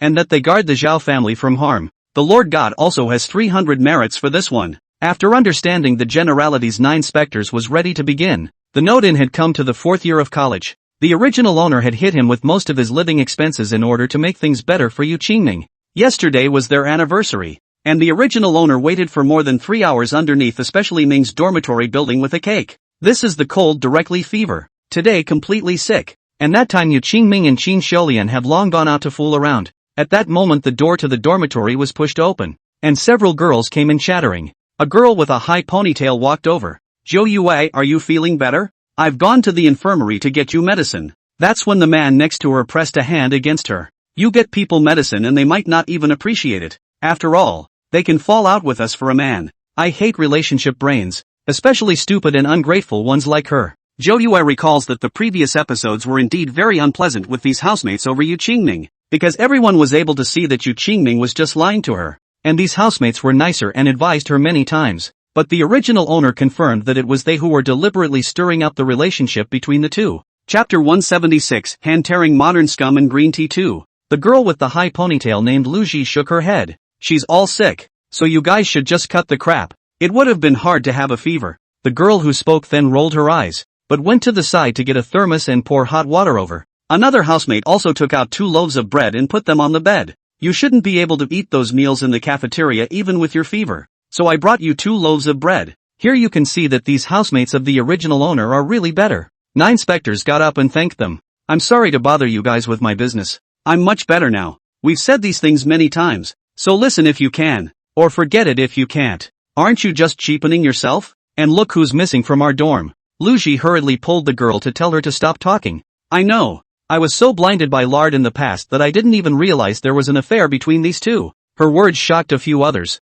realizing that the day before they had spat a word about Qin Xiulian, the man had jumped up and down to mess with them, and now he was able to go along with what they were saying. You're afraid you didn't mean to say that to our faces and turn around and tell Yu Qingming again. Zhou Yue knew that these housemates of the original owner had been hurt by her many times. In the original plot, there was a time when the girl in front of her witnessed Yu Qingming and Qin Xiulian hugging each other, specially ran to tell the original owner, but it turned out that the original owner didn't believe it at all and scolded this housemate. This matter is also known by Yu Qingming, who tells the original owner that these people in her dormitory are just deliberately chewing on them to destroy their relationship. How could the original owner's love brain listen to anything else at that time? Which led to this roommate being threatened by Yu Qingming after school. Zhou Yue stood up and let out a bitter laugh, the expression on her face done with extreme authenticity. Then she pulled out her cell phone, which had been sent to her ahead of time by the little golden dragon. Other people besides you guys have talked to me, and I'm really getting screwed over by these two. I treat Qin Xiulian as my only best friend.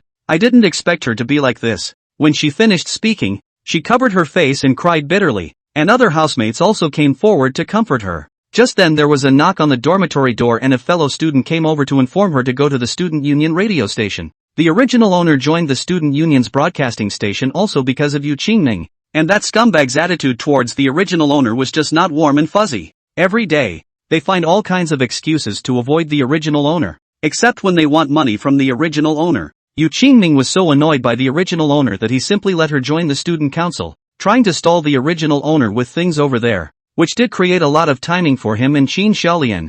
This radio station, 9 Spectres, is definitely going to be there, because there's a big show going on today, because right now Yu Qingming and Qin Xiulian were in the classroom next to the radio station. This Qin Xiulian was an extremely shameless one, in pursuit of excitement, especially since she just couldn't stand the original owner, feeling why the original master is better than her in everything. Even the opportunity to study was obtained by her by pleasing the original master. She knew that the original owner had to play music at the radio station every day at noon, so she purposely dragged Yu Qingming to the next classroom. When the original owner in her previous life saw the two coming out of the next classroom, not only did she not feel strange, but she also felt that it was too much of a coincidence, just as her 2 most important people were both around. Now well, Zhou Yue of course is to make things as big as possible. I know I went overboard with those words before, and I really want to apologize to you guys. Tell you what, I'll buy you guys a hot pot when I finish up over at the broadcast station. Lu Ji was a kind-hearted one. She thought that Zhou Yue had only just gotten sick, so she would wait for a 2-day reprieve before going. Ugh. Actually, let me be honest with you guys. I already want to break up with Yu Qingming. The others did see something wrong with her state, and it just so happened that there was nothing to do at noon, so they went to the radio station together. With that a few people from the dorm went along. At this moment Qin Xiulian had already dragged Yu Qingming to the next door of the radio station. After the two went in, Yu Qingming couldn't wait to take off his clothes. Qin Xiulian daintily slapped him. Why are you in such a hurry? Wait a minute. The show's not on yet. What's the meaning of this? You little goblin? Bring me here. Don't you think it's exciting? Doing that kind of thing right under that dumbass nose. Yu Qingming also hemmed and hawed. He didn't have any feelings for Zhou Yue anyway. It was only for the sake of money. Still, you know how to play. I like it. That wood doesn't know anything. I've been annoyed with her for a long time. The two of them wrapped their arms around each other and whispered. Qin Xiaolian was planning to wait for Zhou Yue to come to the radio station before she started. Little Golden Dragon had already reported the situation to 9 specters, and she led the way to the radio station. Zhou Yue, on the other hand, was in no hurry, and the speed that he deliberately pulled down when he brought people in again was so that Jolie at the door could see it. This Jolie was also one of the ones who had a crush on Yu Qingming, and hadn't given the original owner a hard time in the student union. This Yu Qingming is mainly just a mouth that can talk, and there is also the fact that the original owner gave him so much money, but he can use it all on picking up girls. He creates a state of being a rich second-generation male. Anyway, as long as there is no money to find the original lord, and the first time he gets the money, he invites everyone to go out and have all kinds of fun. Jolie was trying to find ways to find fault in all kinds of ways every day, and it wasn't easy to catch a chance to see that Zhou Yue had actually led a group of people to the radio station. That's against the rules. As I said before, the radio station can't just bring anyone in except for the student council. Jolie was so excited that he wanted to go up and take it directly, but on second thought, there were a bit too many people on the 9 specters side. She was at a bit of a disadvantage and immediately called for the rest of the student council. Zhou Yue was observing Jolie's side at all times, and she was all happy in her heart. This was a divine assist. She couldn't wait for as many people to come as possible. Then a few people came to the broadcasting station, and a few of Luji's people were sitting next to each other in a very disciplined manner. The radio station is still a relatively simple job, playing music for 20 minutes and practicing a closing script at the end of it. The moment the music started, the 2 people in the next classroom also started, and Yu Qingming found it extraordinarily exciting. Yu Qingming is an absolute scumbag. He's with Zhou Yue on the surface and privately has other girlfriends besides Qin Xiaolian. He says pretty much the same thing, and 9 specters, his real girlfriend, is used as a direct shot in the arm. This is why the original owner has been targeted at school. In the midst of his words, Zhou Yue turned into that gold-digging girl who was stalking him with her dead eyes. The music had only just been broadcast for about 5 minutes when Jolie had already brought the rest of the student council to the broadcasting room. A vast crowd of almost a dozen people. Chapter 177, Hand-Tearing Modern Scum and Green Tea 3. At the moment, Yu Qingming was still in the middle of enjoying himself, and he was very pleased with himself. Qin Xiaolian, on the other hand, deliberately brought out Zhou Yue as a comparison, just to stimulate him and make Yu Qingming think clearly about who was actually more suitable for him. You're calling me affectionately now. In case Zhou Yue finds out, will she be able to spare you? Oh, she's nothing. I merely treat her as a plaything. I can have her anytime I want. So what if I find out? With that kind of stupid woman, she's willing to leave me? Qin Xiaolian was smug in her heart. She was firmly holding on to Yu Qingming. At least on this point she had won over Zhou Yue, and inexplicably felt a sense of superiority in her heart. The two were completely letting go, clothes thrown about. On the other side, Zhou Yuri stepped forward and kicked open the door to the radio room. Zhao Jiuhui, you have a lot of guts. You've said it before, and you've violated the rules multiple times. Is the student council a place where other loafers can come? Lu Ji's heart was very uncomfortable after hearing this. Is it necessary to get so uptight? Are they here to steal or rob? 9 specters, on the other hand, stepped forward to nonchalantly explain that his housemates had come over to help. Senior Chen explained to me the day to carry up a batch of equipment. I definitely can't carry it alone. I'll just have to have them deliver it to the next classroom for me. Lu Ji and a few others were dumbfounded after hearing this. What kind of equipment? Zhou Yue, on the other hand, was continuing to steer the conversation, and Jolie must have been dead set on biting her, because she had watched the men come up empty-handed. Now that you've been caught red-handed, you're still lying. If you're going to say you helped move equipment, where is the stuff they moved? It's in the next classroom. I can't just pile it all up at the radio station. Jolie angrily walked up. If you opened the door without equipment, what should you say? Aren't you just lying to everyone? People like you don't have much of a reputation in the first place, and that means corrupting the goodwill of our student body. 9 specters were all completely speechless. What on earth was there to be proud of in a crappy student council? Talking as if it was some kind of business unit. If there's no equipment, then I'll just quit the student council. Jolie was overjoyed. This was the result she wanted, saving her from seeing Zhou Yue spinning in front of her all day. Several key members of the student council were grabbed by Jolie, and today she was trying to catch this mistake. Things have come to this point, and there are some people who advise not to make things too ugly, and since they are moving equipment, they can just go down there now after they have finished moving. Zhou Yuri was beside herself with emotion. It can't. Doesn't that just encourage crookedness? A woman like her who lies about everything should be investigated. Jolie's attitude was very tough. No matter what, she was going to open the door of the next classroom. Yu Qingming and the others also heard the noisy voices coming from the radio room side. but they didn't hear it clearly either. Qin Xiaolian was overjoyed. As long as 9 specters kept making mistakes, she could brush up on her favor here.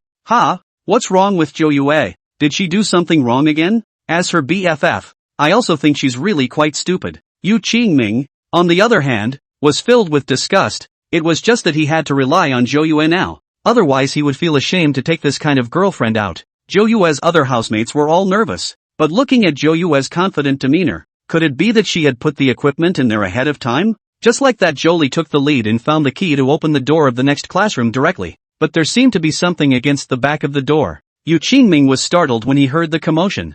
This classroom normally wouldn't have anyone in it at all. Luckily, he had used the table against the door before. But after Jolie outside the door realized that the door couldn't be pushed, she was even more certain that Zhou Yue was just lying. Qin Xiaolian couldn't care less at the moment. What is going on here? There was a lot of chaos outside, and someone was opening the door. If people find out they're doing that kind of thing here, how will they ever be able to get along in school again? Yu Qingming was even more panicked than him. All of his financial resources depended on Zhou Yue. If this layer of window paper was pierced, it would really be over. All the two could do was step up and deadlock the door, just as long as they didn't let anyone open this door. But Jolie was also an extreme. Turning her head and seeing Zhou Yue's smug face, she couldn't swallow this breath in her heart. Directly calling a few other boys from the student council, these guys were extremely strong, and under the combined efforts of all, the door of the classroom was completely pushed open. When the door was pushed open, a scream came from inside, only to see Qin Xiaolian disheveled and Yu Qingming directly naked.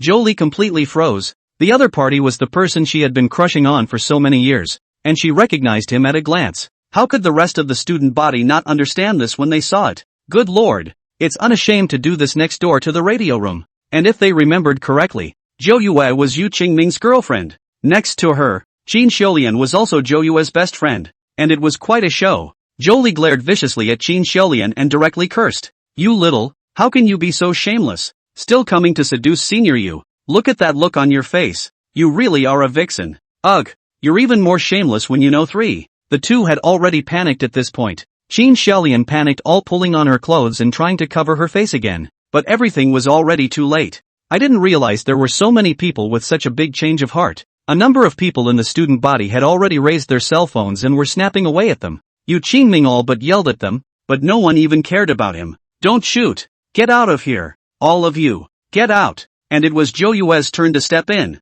She didn't hesitate. She stepped forward and slapped Yu Qingming in the face. Yu Qingming only felt his face burning. Before he could react, he was caught off guard by a few more slaps. The whole person was unsteady on his feet. When did this 9 specters have so much strength? Even her housemates were completely stunned. Was this the same person who had been feverish before? It wasn't that Yu Qingming didn't want to fight back. He glared viciously at Zhou Yue. This woman dared to hit him. Who on earth gave her the guts? She had only made a small mistake. Did she need to get on the wrong side of it? And blocking so many people. He didn't hesitate to step forward and try to fight back. And 9 specters straight away didn't give him that chance, copping a broom from the side and hitting him on his left hand. Yu Qingming fell to the ground wailing in pain. And the broom was like rain, crackling towards his face. Even Jolie was stunned. The rumors inside the school were that Zhou Yu loved Yu Qingming to death. Anything for him? Now that's a tough hand to pull. Chapter 178, Hand-Tearing Modern Scum and Green Tea. 4.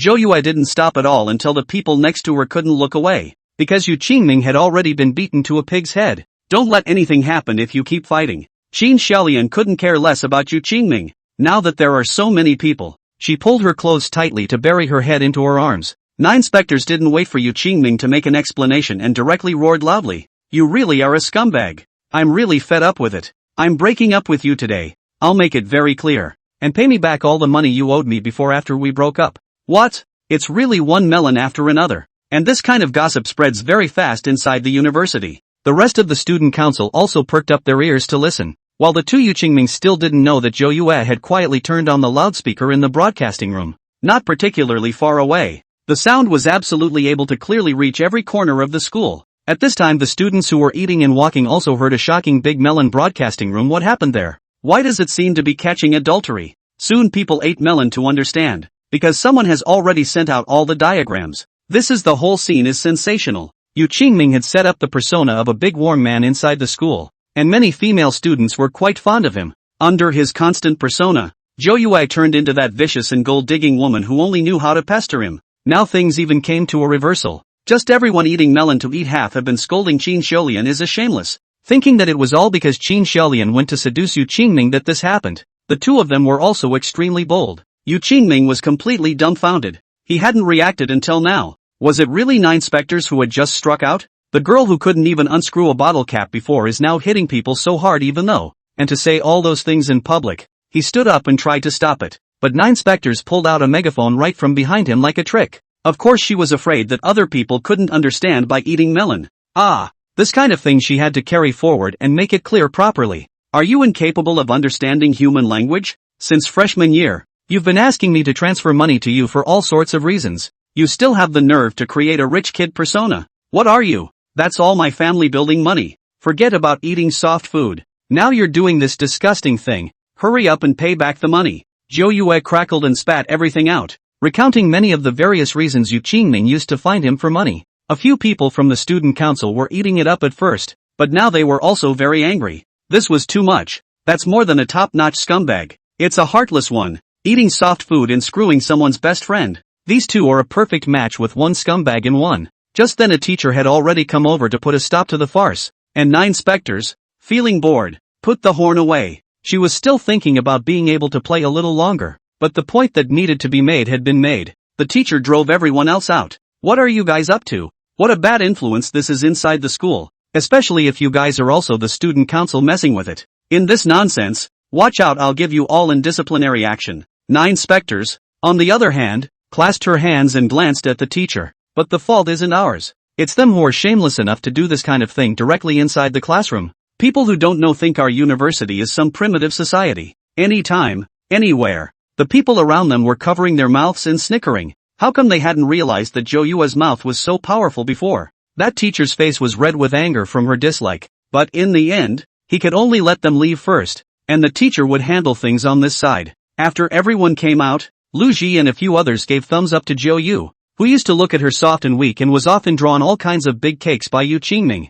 I didn't expect the outburst to be so strong. Not only did she beat up that scummy guy hard, but she also let his true colors be seen by everyone. They all thought that Yu Qingming was really rich and was just cheating on his feelings, but they didn't expect to cheat on their feelings and money again, which was really shameless. Zhou Yue, you really did a great job this time. I just didn't expect Qin Xiaolian to be so disgusting. Alas, it's also because I don't know people well. I thought there was something abnormal about them before. It just so happens that this incident has made me see clearly that I'm going to cut them off completely in the future. Then she treated everyone to a hot pot meal, which was a very generous offer, and milk tea. The process is down, and everyone's on her side. Lu Ji is even more righteous indignation that even if we break up, we have to get that money back. Absolutely cannot be cheap to these two scum. With these divine assistants, Zhou Yue wasn't worried at all. Just as Zhou Yue and the others were eating hot pot, Yu Qingming kept calling Zhou Yue. In the end, Zhou Yue simply pulled the blackout directly to him. Yu Qingming was furious. He is now a reputation completely ruined. Qin Xiaolian is still crying next to him. The teacher who dealt with it earlier has already said that they are going to be given a disciplinary warning for this behavior and parents are going to be notified as well. His fear was losing the money tree that was 9 specters. A cutie like that in this day and age. There aren't many of them left. He needed to think of a good countermeasure. And it was really baffling that 9 specters had offered to pay him back. If there is no financial dealings after that, how can he still mix in the society? Reputation and so on doesn't matter to him. Anyway, we're all going our separate ways after graduation. So this kind of thing is just a casual conversation after dinner. So far he still didn't have any remorse. Instead he felt that Zhou Yue had gone too far. Qin Xiaolian sat at the back and cried uncontrollably. And those people came in today with a mouthful of shamelessness. And so many photos have been passed out by people. How the hell is she going to be a human being in the future? Especially since he had to call his parents. Which made him even more flustered. Her family wasn't particularly good and her parents had divorced years before. She was living with his dad, and if she let her dad come to school, she'd be totally screwed. It was also because of this that she thought what gave Zhou Yue the right to have such a good family? And a brother who cared for her meticulously. The original owner's help to him made her more and more jealous, and she wanted everything the original owner had. This kind of person also deserves it, even if they rush to be a mistress. Even if the original owner didn't know how to be thankful for helping her so much, she kept falling on her face behind her back, which was very disgusting. Yu Qingming slammed his phone directly on the table. This woman really has a lot of guts. How dare she pull me black? I'm completely pissed off this time. and I'm not going to forgive her no matter what way she goes about it. The original owner had always been at his beck and call, which was why Yu Qingming was very angry. Chapter 179, Hand-Tearing Modern Scum and Green Tea 5. Qin Xiaolian was close to a state of collapse. She was the one who cared most about her external image, and now it was completely ruined. Those guys even took a video, and now the whole school is spreading the word about us. What the hell are we going to do? Right, doesn't Zhou Yue have money? She's surely able to fix all this with her money, so hurry up and ask her to help us. Yu Qingming shrugged off Qin Xiaolian with some disgust. He was already annoyed right now and this woman was still crying. You want me to go and apologize to that woman? Not at all. I just made a little mistake. Is she as bad as that? Just wait. She'll come crawling back like a dog later. Although the leaders of the school are trying to control this matter as much as possible, how can the gossip inside the school be suppressed? Qin Xiaolian now doesn't even dare to go to school, and can only live in a hotel outside with Yu Qingming. As for Zhou Yue's side, she took the opportunity to leave the student council directly. She didn't want to clean up those people's messes for them. The whole school was buzzing with rumors inside. Before everyone targeted Zhou Yue, thinking that Yu Qingming was handsome and gold. Why should we be pestered by this woman? But now everyone realizes that it seems like everything is not so. However, there were some brainwashed fans who were supporting Yu Qingming, and many stickers popped up inside the school in support of Yu Qingming.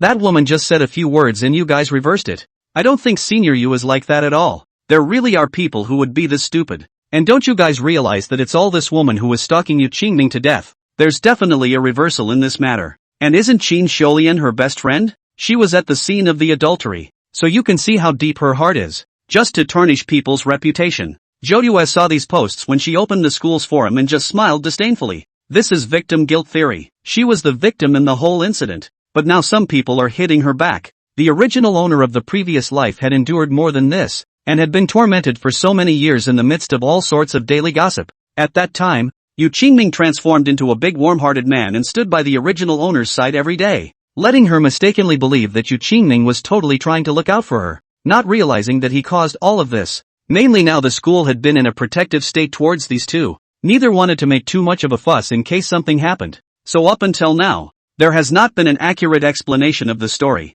and the messages are starting to be all biased one way or the other. Many of the students felt that the rightful owner hadn't even come out to make an explanation, so it looked like there must have been a misunderstanding about what happened before. Coupled with the fact that 9 specters didn't have a particularly good reputation at the school before, the rhetoric had now changed. Luji looked at the comments on her phone in anger. She knew too well what kind of person her roommate was. Zhou Yue, you don't see how these keyboard warrior statements can be so unclear? What a ripoff by those 2 scumbags in ES. For her part, 9 specters didn't care as she turned her head to look at everyone with her phone. Thinking about those things affects your mood. Let's go. I'll take you guys out for dinner. A few of the housemates look at her like this and think she might be hurt and want to relax. Coupled with the fact that eating people's mouths was short, there really wasn't much to say, and they all accompanied Zhou Yue out. Zhou Yue is now completely cutting off that scumbag's finances. Don't even think about getting a penny from her. With that kind of money she might as well be eating and drinking well with her sisters around her. And Qin Xiaolian soon couldn't stay in the hotel. This time it was a bigger deal. Both of them were invited to their parents. When Qin Xiaolian was informed to come to the office, she saw that her dad was already in the office. Qin Xiaolian carefully walked up and before she could say anything, her father came over and kicked her directly in the stomach. The scene freaked out the teachers in the office. This parent, you calm down a bit. The child is so old. What is the matter? Let's sit down and talk about it. Bull asterisk asterisk asterisk asterisk. Can't talk properly. You're just like that mom of yours. See if I don't beat you to death today. How old are you that you've learned to seduce men? Qin Xiaolian's dad is a drunkard. Not a good word out of his mouth, crackling even a few male teachers around him to hear the red face. Just at this time Yu Qingming also walked in. Looking at his parents behind him, Yu Qingming was very impatient. The old couple is cowering, only to know that the school inside the notification of their son made a mistake. Let them come to a trip, which turned a few trips to the car to come. Listening to the noise inside the office, Mother Yu carefully tugged on Yu Qingming. Ming, what's going on? We're not going to lose money, are we? Our family doesn't have much money to pay out. You know that. You've used a lot of money since you've been in college. Yu Qingming was so disgusted to hear this that he turned his head and glared viciously at his mom. All you guys know is money, money, money all day long. How much money did I use you guys for college? I don't blame you for embarrassing me yet. A few teachers are only just finished persuading this side to hear the other side of the quarrel. Really both ends are busy. Yu Qingming very much dislikes his parents in the countryside, who will only hold him back, including the money for college. which was borrowed from everywhere. The rest of it was also in relying on 9 specters to make a name for himself inside the school. But it was just like that. A pair of honest parents hadn't tormented Zhou Yuao a lot in his last life, and they thought it was all because of their son's ability. A lot of things really can't be determined unilaterally. Qin Shelian's father saw the other party coming and stepped forward to grab Yu Qingming. "You're the one who slept with my daughter, aren't you? Hurry up and take the money out. You have to pay for it today." Qin Shelian was crying next to her, but she didn't dare to go up. She knew this drunken old man. If she went up to persuade the fight, she might be beaten even with her. While the old couple of Yu family saw their son being grabbed also went up to the theory. "You're wrong to say that. Maybe it's your daughter who came to seduce my son. A girl who doesn't learn. Blatantly seducing boys inside the school. Tell me what kind of daughters you teach? How do I teach you? Ha? It's none of your family's business. Now don't pay up. Beware, I'll go straight to tell you." The two parents just pulled up in the office and the surrounding teachers were speechless. They were supposed to solve the problem. But why are they all thinking about profits? This was also the first time Qin Shelian saw Yu Qingming's parents, shattering all her previous illusions. The first time they met, they got very upset. After the last time the two engaged in a clandestine affair, the Yu family's parents were very much in agreement with Qin Shelian as their daughter-in-law. After all, she had given them a big grandson outside. Now while the first time has been completely broken, finally as the office teacher called the security section of the people only to pull the 3 people apart. Chapter 180, Hand-Tearing Modern Scum and Green Tea 6. Qin Shelian's alcoholic old man is indicating that if the price of oil does not lose money, he will make a complete mess of this matter, so that Yu Qingming cannot even graduate. What can the Yu family side, in order to save their son's future, can only smash pots and pans? And finally lost 10,000 yuan, which is hastily done. The school is here to notify them. And I didn't realize that these two families had been pulling the strings in private for so long. Yu Qingming was also complaining more and more about Qin Shelian in his heart. After this was taken care of, the parents of both families went back. Qin Shelian's alcoholic father found her the moment he got the money. "You dead girl. Find a rich man if you want one in the future. That's all it is." Not enough for a couple of drinks for the old man. Qin Shelian looked at the entrance of the school coming and going. She only felt very ashamed. How could she be so unlucky? How could she be so unlucky to meet this kind of person as her father? Well, he was in a pretty good mood when he got his money, and spat a few more words and left straight away. The students around her were pointing, and this time she was completely disgraced. Because of the unpleasantness between the two parents, Yu Qingming told her that it's better not to see each other for a while recently. She had no choice but to go back to her dormitory. Otherwise she had nowhere to go. She had also tried to contact 9 specters in the past few days, but found that she had been blacked out. She was becoming more and more resentful towards Zhou Yue. Why did she have to bring so many people over there? If it wasn't for her, this thing wouldn't have been discovered. She returned to her dorm to find that everyone was gone and she had no key, so she had to stand in the doorway of the hallway. That's when some of the other returning students noticed her. "Hey Gu, isn't this that Junior? Junior is so arrogant now and still dares to come back. You can keep your voice down. We can't afford to take the blame if we say there's some kind of depression or something." "Afraid of what? I told you before that she was no good. That's the same cutie from dorm 602. It's ridiculous to still think of her as a BFF." Everyone was talking. Qin Shelian only felt her face burning. She clenched her fists and raised her head directly. "Enough, don't you guys think it's really too much to talk about this right now? Definitely too much for normal people, but not too much for an unashamed mistress like you.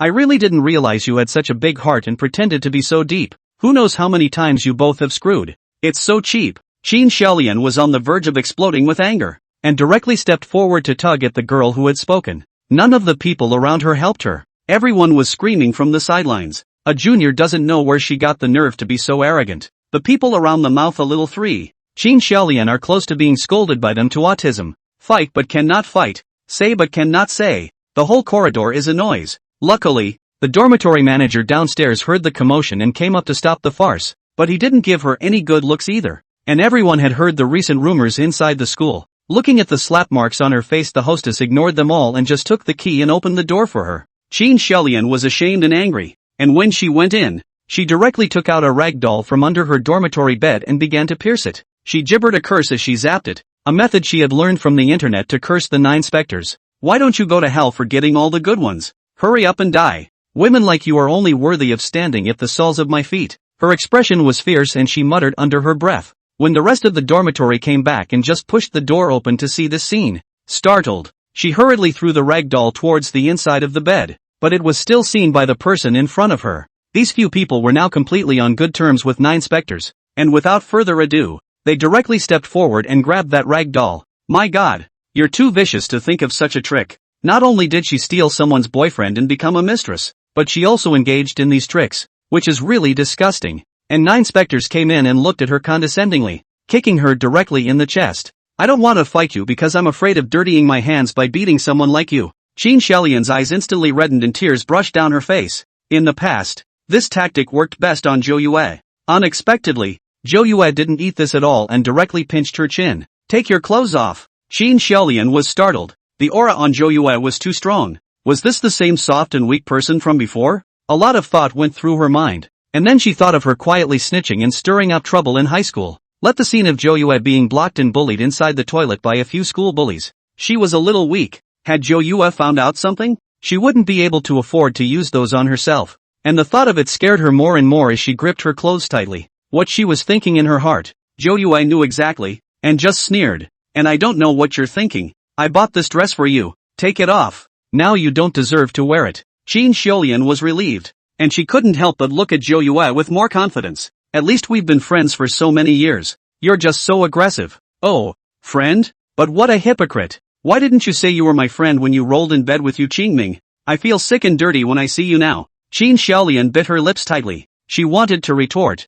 but she didn't know what to say. Finally took off the dress on her body. This dress was bought by the original owner. Qin Xiaolian's Thai operation was very much every time the original owner to accompany her to go shopping. See what looks good is to find all kinds of excuses to let the original owner first advance money. 9 specters casually grabbed a broom and tossed the dress in the trash. Some of the ones people have worn are just so dirty I don't even want to touch them with my hands. And pay it back now. I've kept track of every single one of the various loans you've made to me before. Qin Xiaolian's brain went blank. What? At this time she even mentioned the matter of returning the money. Shouldn't she be begging herself to take her to Yu Qingming? Every time she had a fight before she was on her knees like a licking dog begging to go back. Some things seemed to be slowly getting out of their control. And besides, how could she afford to pay back the money now? There was no way her drunken old man was going to pay. And she was lucky he didn't take money from her. Don't go too far. Zhou Yue, are you really forcing me? You're being too vicious. How do you want Qingming to think of you anymore? The three of us are great friends. It was just a small mistake. This time, it's too big a deal. As long as you go and apologize to Qingming, I'm sure he'll forgive you. The others in the dormitory were shocked. What kind of cheek did this Qin Xiaolian rely on to say such words? Chapter 181, Hand-Tearing Modern Scum and Green Tea 7. 9 specters, on the other hand, had a smile on her face before calling the counselor directly. Everyone was flabbergasted. What kind of maneuver was she doing? Teacher, I want to report someone who was practicing feudal superstition inside the dormitory. What? Sue, what's wrong with you? Qin Xiaolian was confused. Why didn't Zhou Yue follow the rules? Shouldn't we go apologize to Yu Qingming now, as she said? Zhou Yue held the rag doll with Zhou Yue's name densely written on it. One of the rag doll's legs was already almost torn apart. This Qin Xiaolian was also vicious enough. Zhou Yue would not move Qin Xiaolian now. She was too dirty for this person. Didn't Qin Xiaolian just want to be famous? This time let her completely out of it. The rest of the dormitory then took a closer look at the rag doll, also finding it very repulsive. You guys don't think she's going to get a doll of each of us in the dorm, do you? When this was said, several other people thought it was very likely. Qin Xiaolian looked at the closet next to her somewhat sheepishly, and a few people immediately understood and directly pushed her away. No, you can't do this. These are my personal belongings. Who are you to go through them? And 9 specters gave her a direct fatal blow. That's not true. What personal belongings do you have? All that makeup, including your clothes, were all given to you and bought by me. In other words, everything inside this closet is mine. So what business is it of yours? You, don't you go too far. Lucy. A few people completely lazy to care about her, directly opened the closet a rummage. And, as expected, in the inside also turned over the other 2 rag dolls. This time the other people are unable to sit down. Originally was eating melon. Now all become parties. This woman is also too vicious. People weren't impressed with her already, and now they were even more pissed off that she was involved. What kind of person are you anyway? Simply a white-eyed wolf.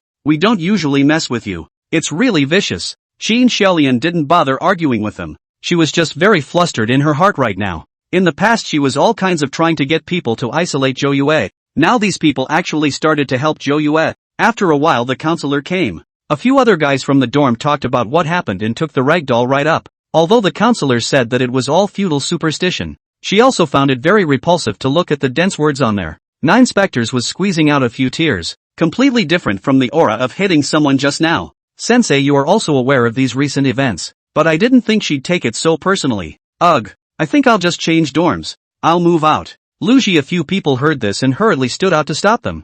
Jodue, you're just too good to be bullied by such vicious people. You don't need to move dorms. She should be the one to move out. People like that are really bad. Teacher, let's really apply for you to transfer him out, or else we'll mess up someone's life one day. The counselor looked at the ragdolls and then at Qin Xiulian. How could this girl not know how to restrain herself after the recent uproar? But she couldn't say in public that she'd get the person out. And just as she hesitated, 9 specters came slowly. Teacher, some narrow-minded people really do extreme things. Wasn't there a news report just a while ago that someone poisoned a fellow dormitory member? When they said that, the few people in the dormitory became even more flustered. And they said that they would write letters up to give feedback and make sure that Qin Xiulian moved out of the dormitory. Under this pressure, the counselor could only agree verbally at first, followed by a warning as well. Qin Xiulian, this is the second time you've violated the law. If you're found to have done so once more, then you'll be dealt with by a direct demerit. Qin Xiulian sat paralyzed with fear. In the past, she had Zhou Yue helping her with those problems. Every time she caused trouble she would push Zhou Yue out of the way. Slowly Zhou Yue's reputation got worse and worse, but she was the one who acted as a good person behind the scenes. She was also a bit puzzled now as to how Zhou Yue had changed so much. In the past, as long as she shed a little tear, Zhou Yue would soften her heart. But it seemed to be different now. The notice came down in the afternoon, allowing Qin Xiulian to move out of the 602 dormitory. Zhou Yue would like to see if Qin Xiulian could still hang around in this school without her blood bag. Now there was still a year to go before graduation, so let her feel what the original owner felt last time when she was isolated by everyone. Qin Xiulian, however, didn't care at all. She had Yu Qingming anyway, and just as she was collecting her things, a few other people from the dormitory gathered around. Why are you so thick-skinned? Just now Zhou Yue said that she bought all these things. So who are you to take them away? Being a mistress is really low. These people mouth a junior. Qin Xiulian face with a fire like, move out of the dormitory or good, to save the embarrassment here. In the end she took a bag and packed only a few things. It was the only thing she had brought with her. Everything else was surprisingly bought by 9 specters. Even she was a bit shocked. It's also clear from this that the original owner is sincere about her. It's just a shame that it's a green tea plus a white wolf. On her way out, she even turned her head to look at Zhou Yue pitifully. We've been friends for so many years. Are you really that cruel? You've got to stop. I'm really going to throw up if you keep talking. Didn't anyone tell you you have bad breath? Several people in the dormitory burst out laughing. Qin Xiulian's face was even more explosive red, and in the end, she could only carry that simple luggage and leave in disgrace. After coming out, she kept cursing 9 specters in her heart. What's the big deal? You think it's glamorous now? There will be a time when you beg for my old lady. When that time comes, I'll be sure to trample you under my feet. Qin Xiulian thought she was relaxed after coming out of the dormitory. However, by the time she switched to another dormitory she was close to breaking down. This matter of changing dormitories was of course something that 9 specters went to mention to the counselor.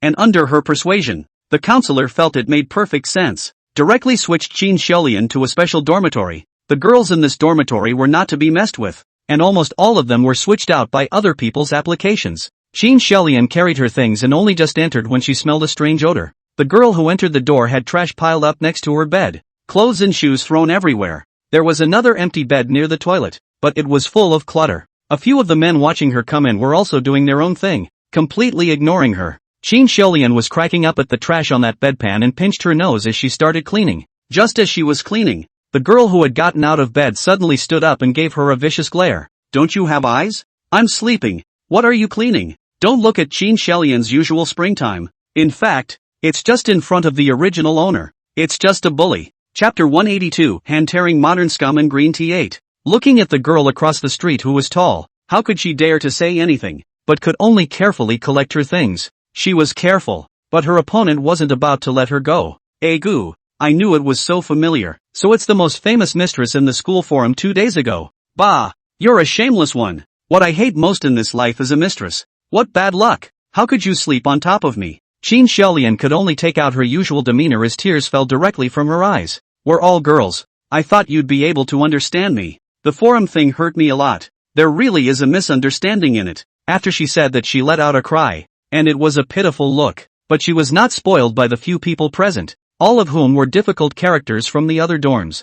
Oh, your trick is only good with men. It doesn't work with us. You better get the hell away from me. Qin Xiaolian was a bit stunned. The difficulty of this dormitory was really a bit beyond her imagination. The next thing she felt was what invisible bullying was. And these people didn't beat her up. They started isolating her apart from talking badly. Inside the dormitory she was careful. She almost overslept the next morning and no one called her.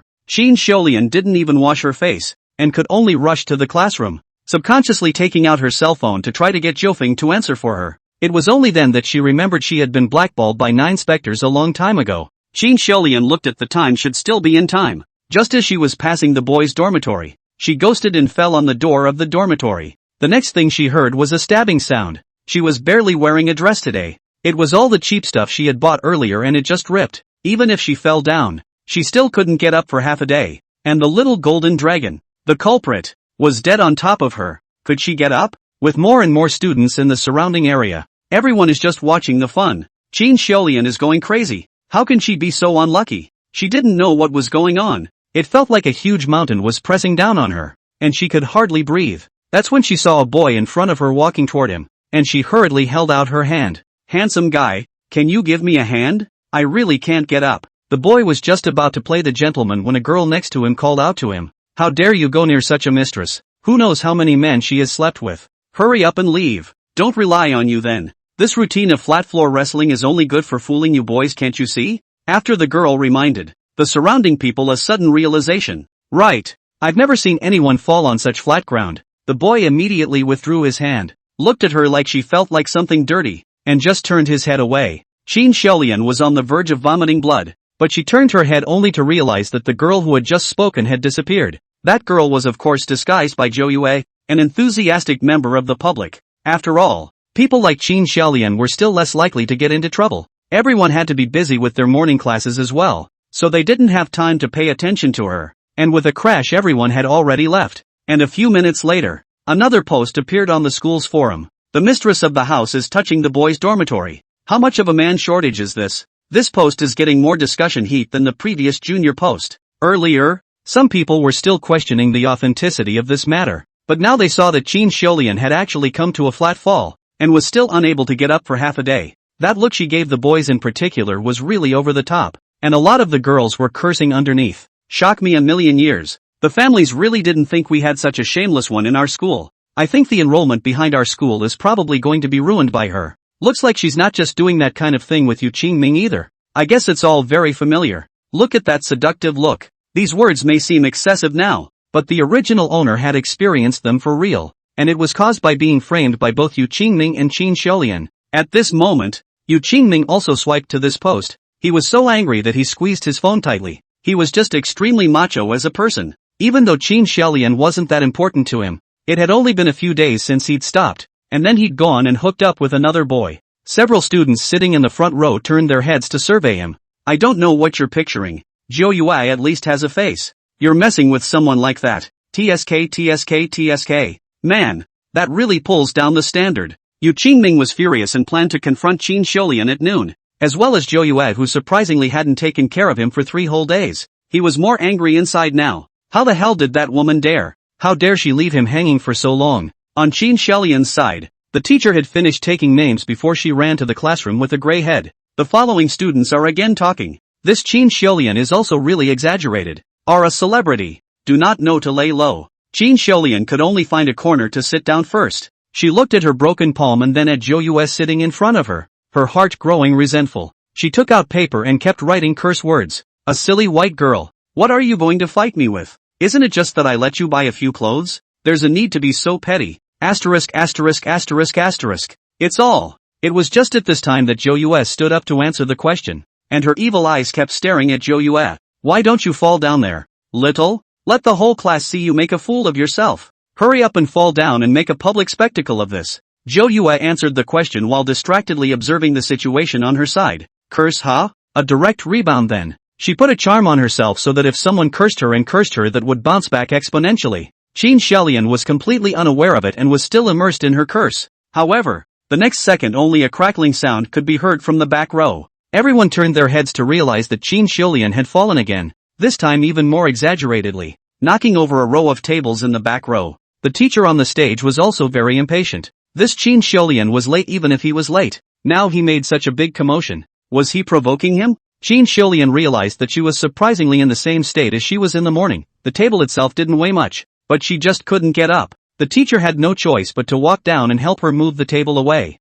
This student is also too good at pretending. The impression of Qin Xiulian was poor to the extreme. You classmate, I don't even want to talk about you. Do you not want your credits? You're really affecting the others like that. Qin Xiulian's current state is as bad as it can be. Her hair is disheveled. Her skirt is torn. And there is still some dirt on her body. And the grandpa who asks for food in the food market is much better than her. Chapter 183, Hand-Tearing Modern Scum and Green Tea 9. Qin Xiulian just wanted to find a crack in the ground after she was pulled up. She had never been so humiliated before. And the teacher next to her was also very puzzled. I don't know what's wrong with you ladies. I can turn the table over. At this point some of the students sitting in the front of the room started to get up in arms. Teacher, I think she's just deliberately trying to get your attention. She's a notorious mistress in our school. Maybe it's a trick to get some boys' attention. Instantly the entire classroom burst into laughter. Qin Xiulian stood up in shame and proceeded to run out of the classroom. Qin Xiulian is a little unexpected. Zhou Yue had this time to do is also too heartless.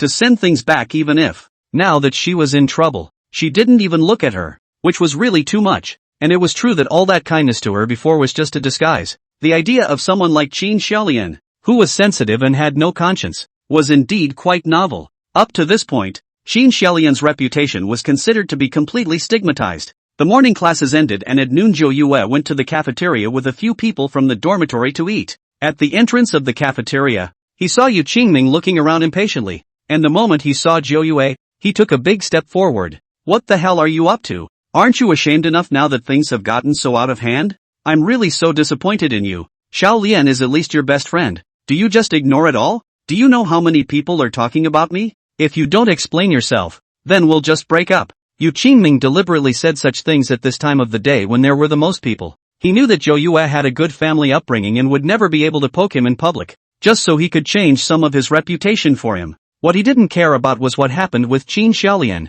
which in his opinion was just a mistake that all men make anyway. All he cared about was that the previously maintained image of the rich boy was coming crashing down. All that money he'd taken from 9 specters had been lavishly spent on various treats, and 9 specters instantly smiled with joy after hearing that there was such a good thing. And where the hell did he get the courage to say that to his face? Looks like he still didn't hit him hard enough that day. The surrounding students were also gathering more and more, and Yu Qingming was a popular figure on the school's posters before. Now that the parties involved have shown up, everyone is around to eat their words. 9 specters clasped her hands and proceeded to pull out the megaphone from inside her accompanying satchel. The corners of Yu Qingming's mouth twitched a bit when he saw this horn. Not knowing why he inexplicably felt that something wasn't quite right. The next second 9 specters went straight to maximum volume. Are you an idiot? Can't understand human language. The two of you and Qin Xiulian doing that kind of metamorphosis inside the classroom is really disgusting. Who the hell gave you the face to be able to come in front of me and say that? And to prove your reputation? What the hell kind of reputation do you have?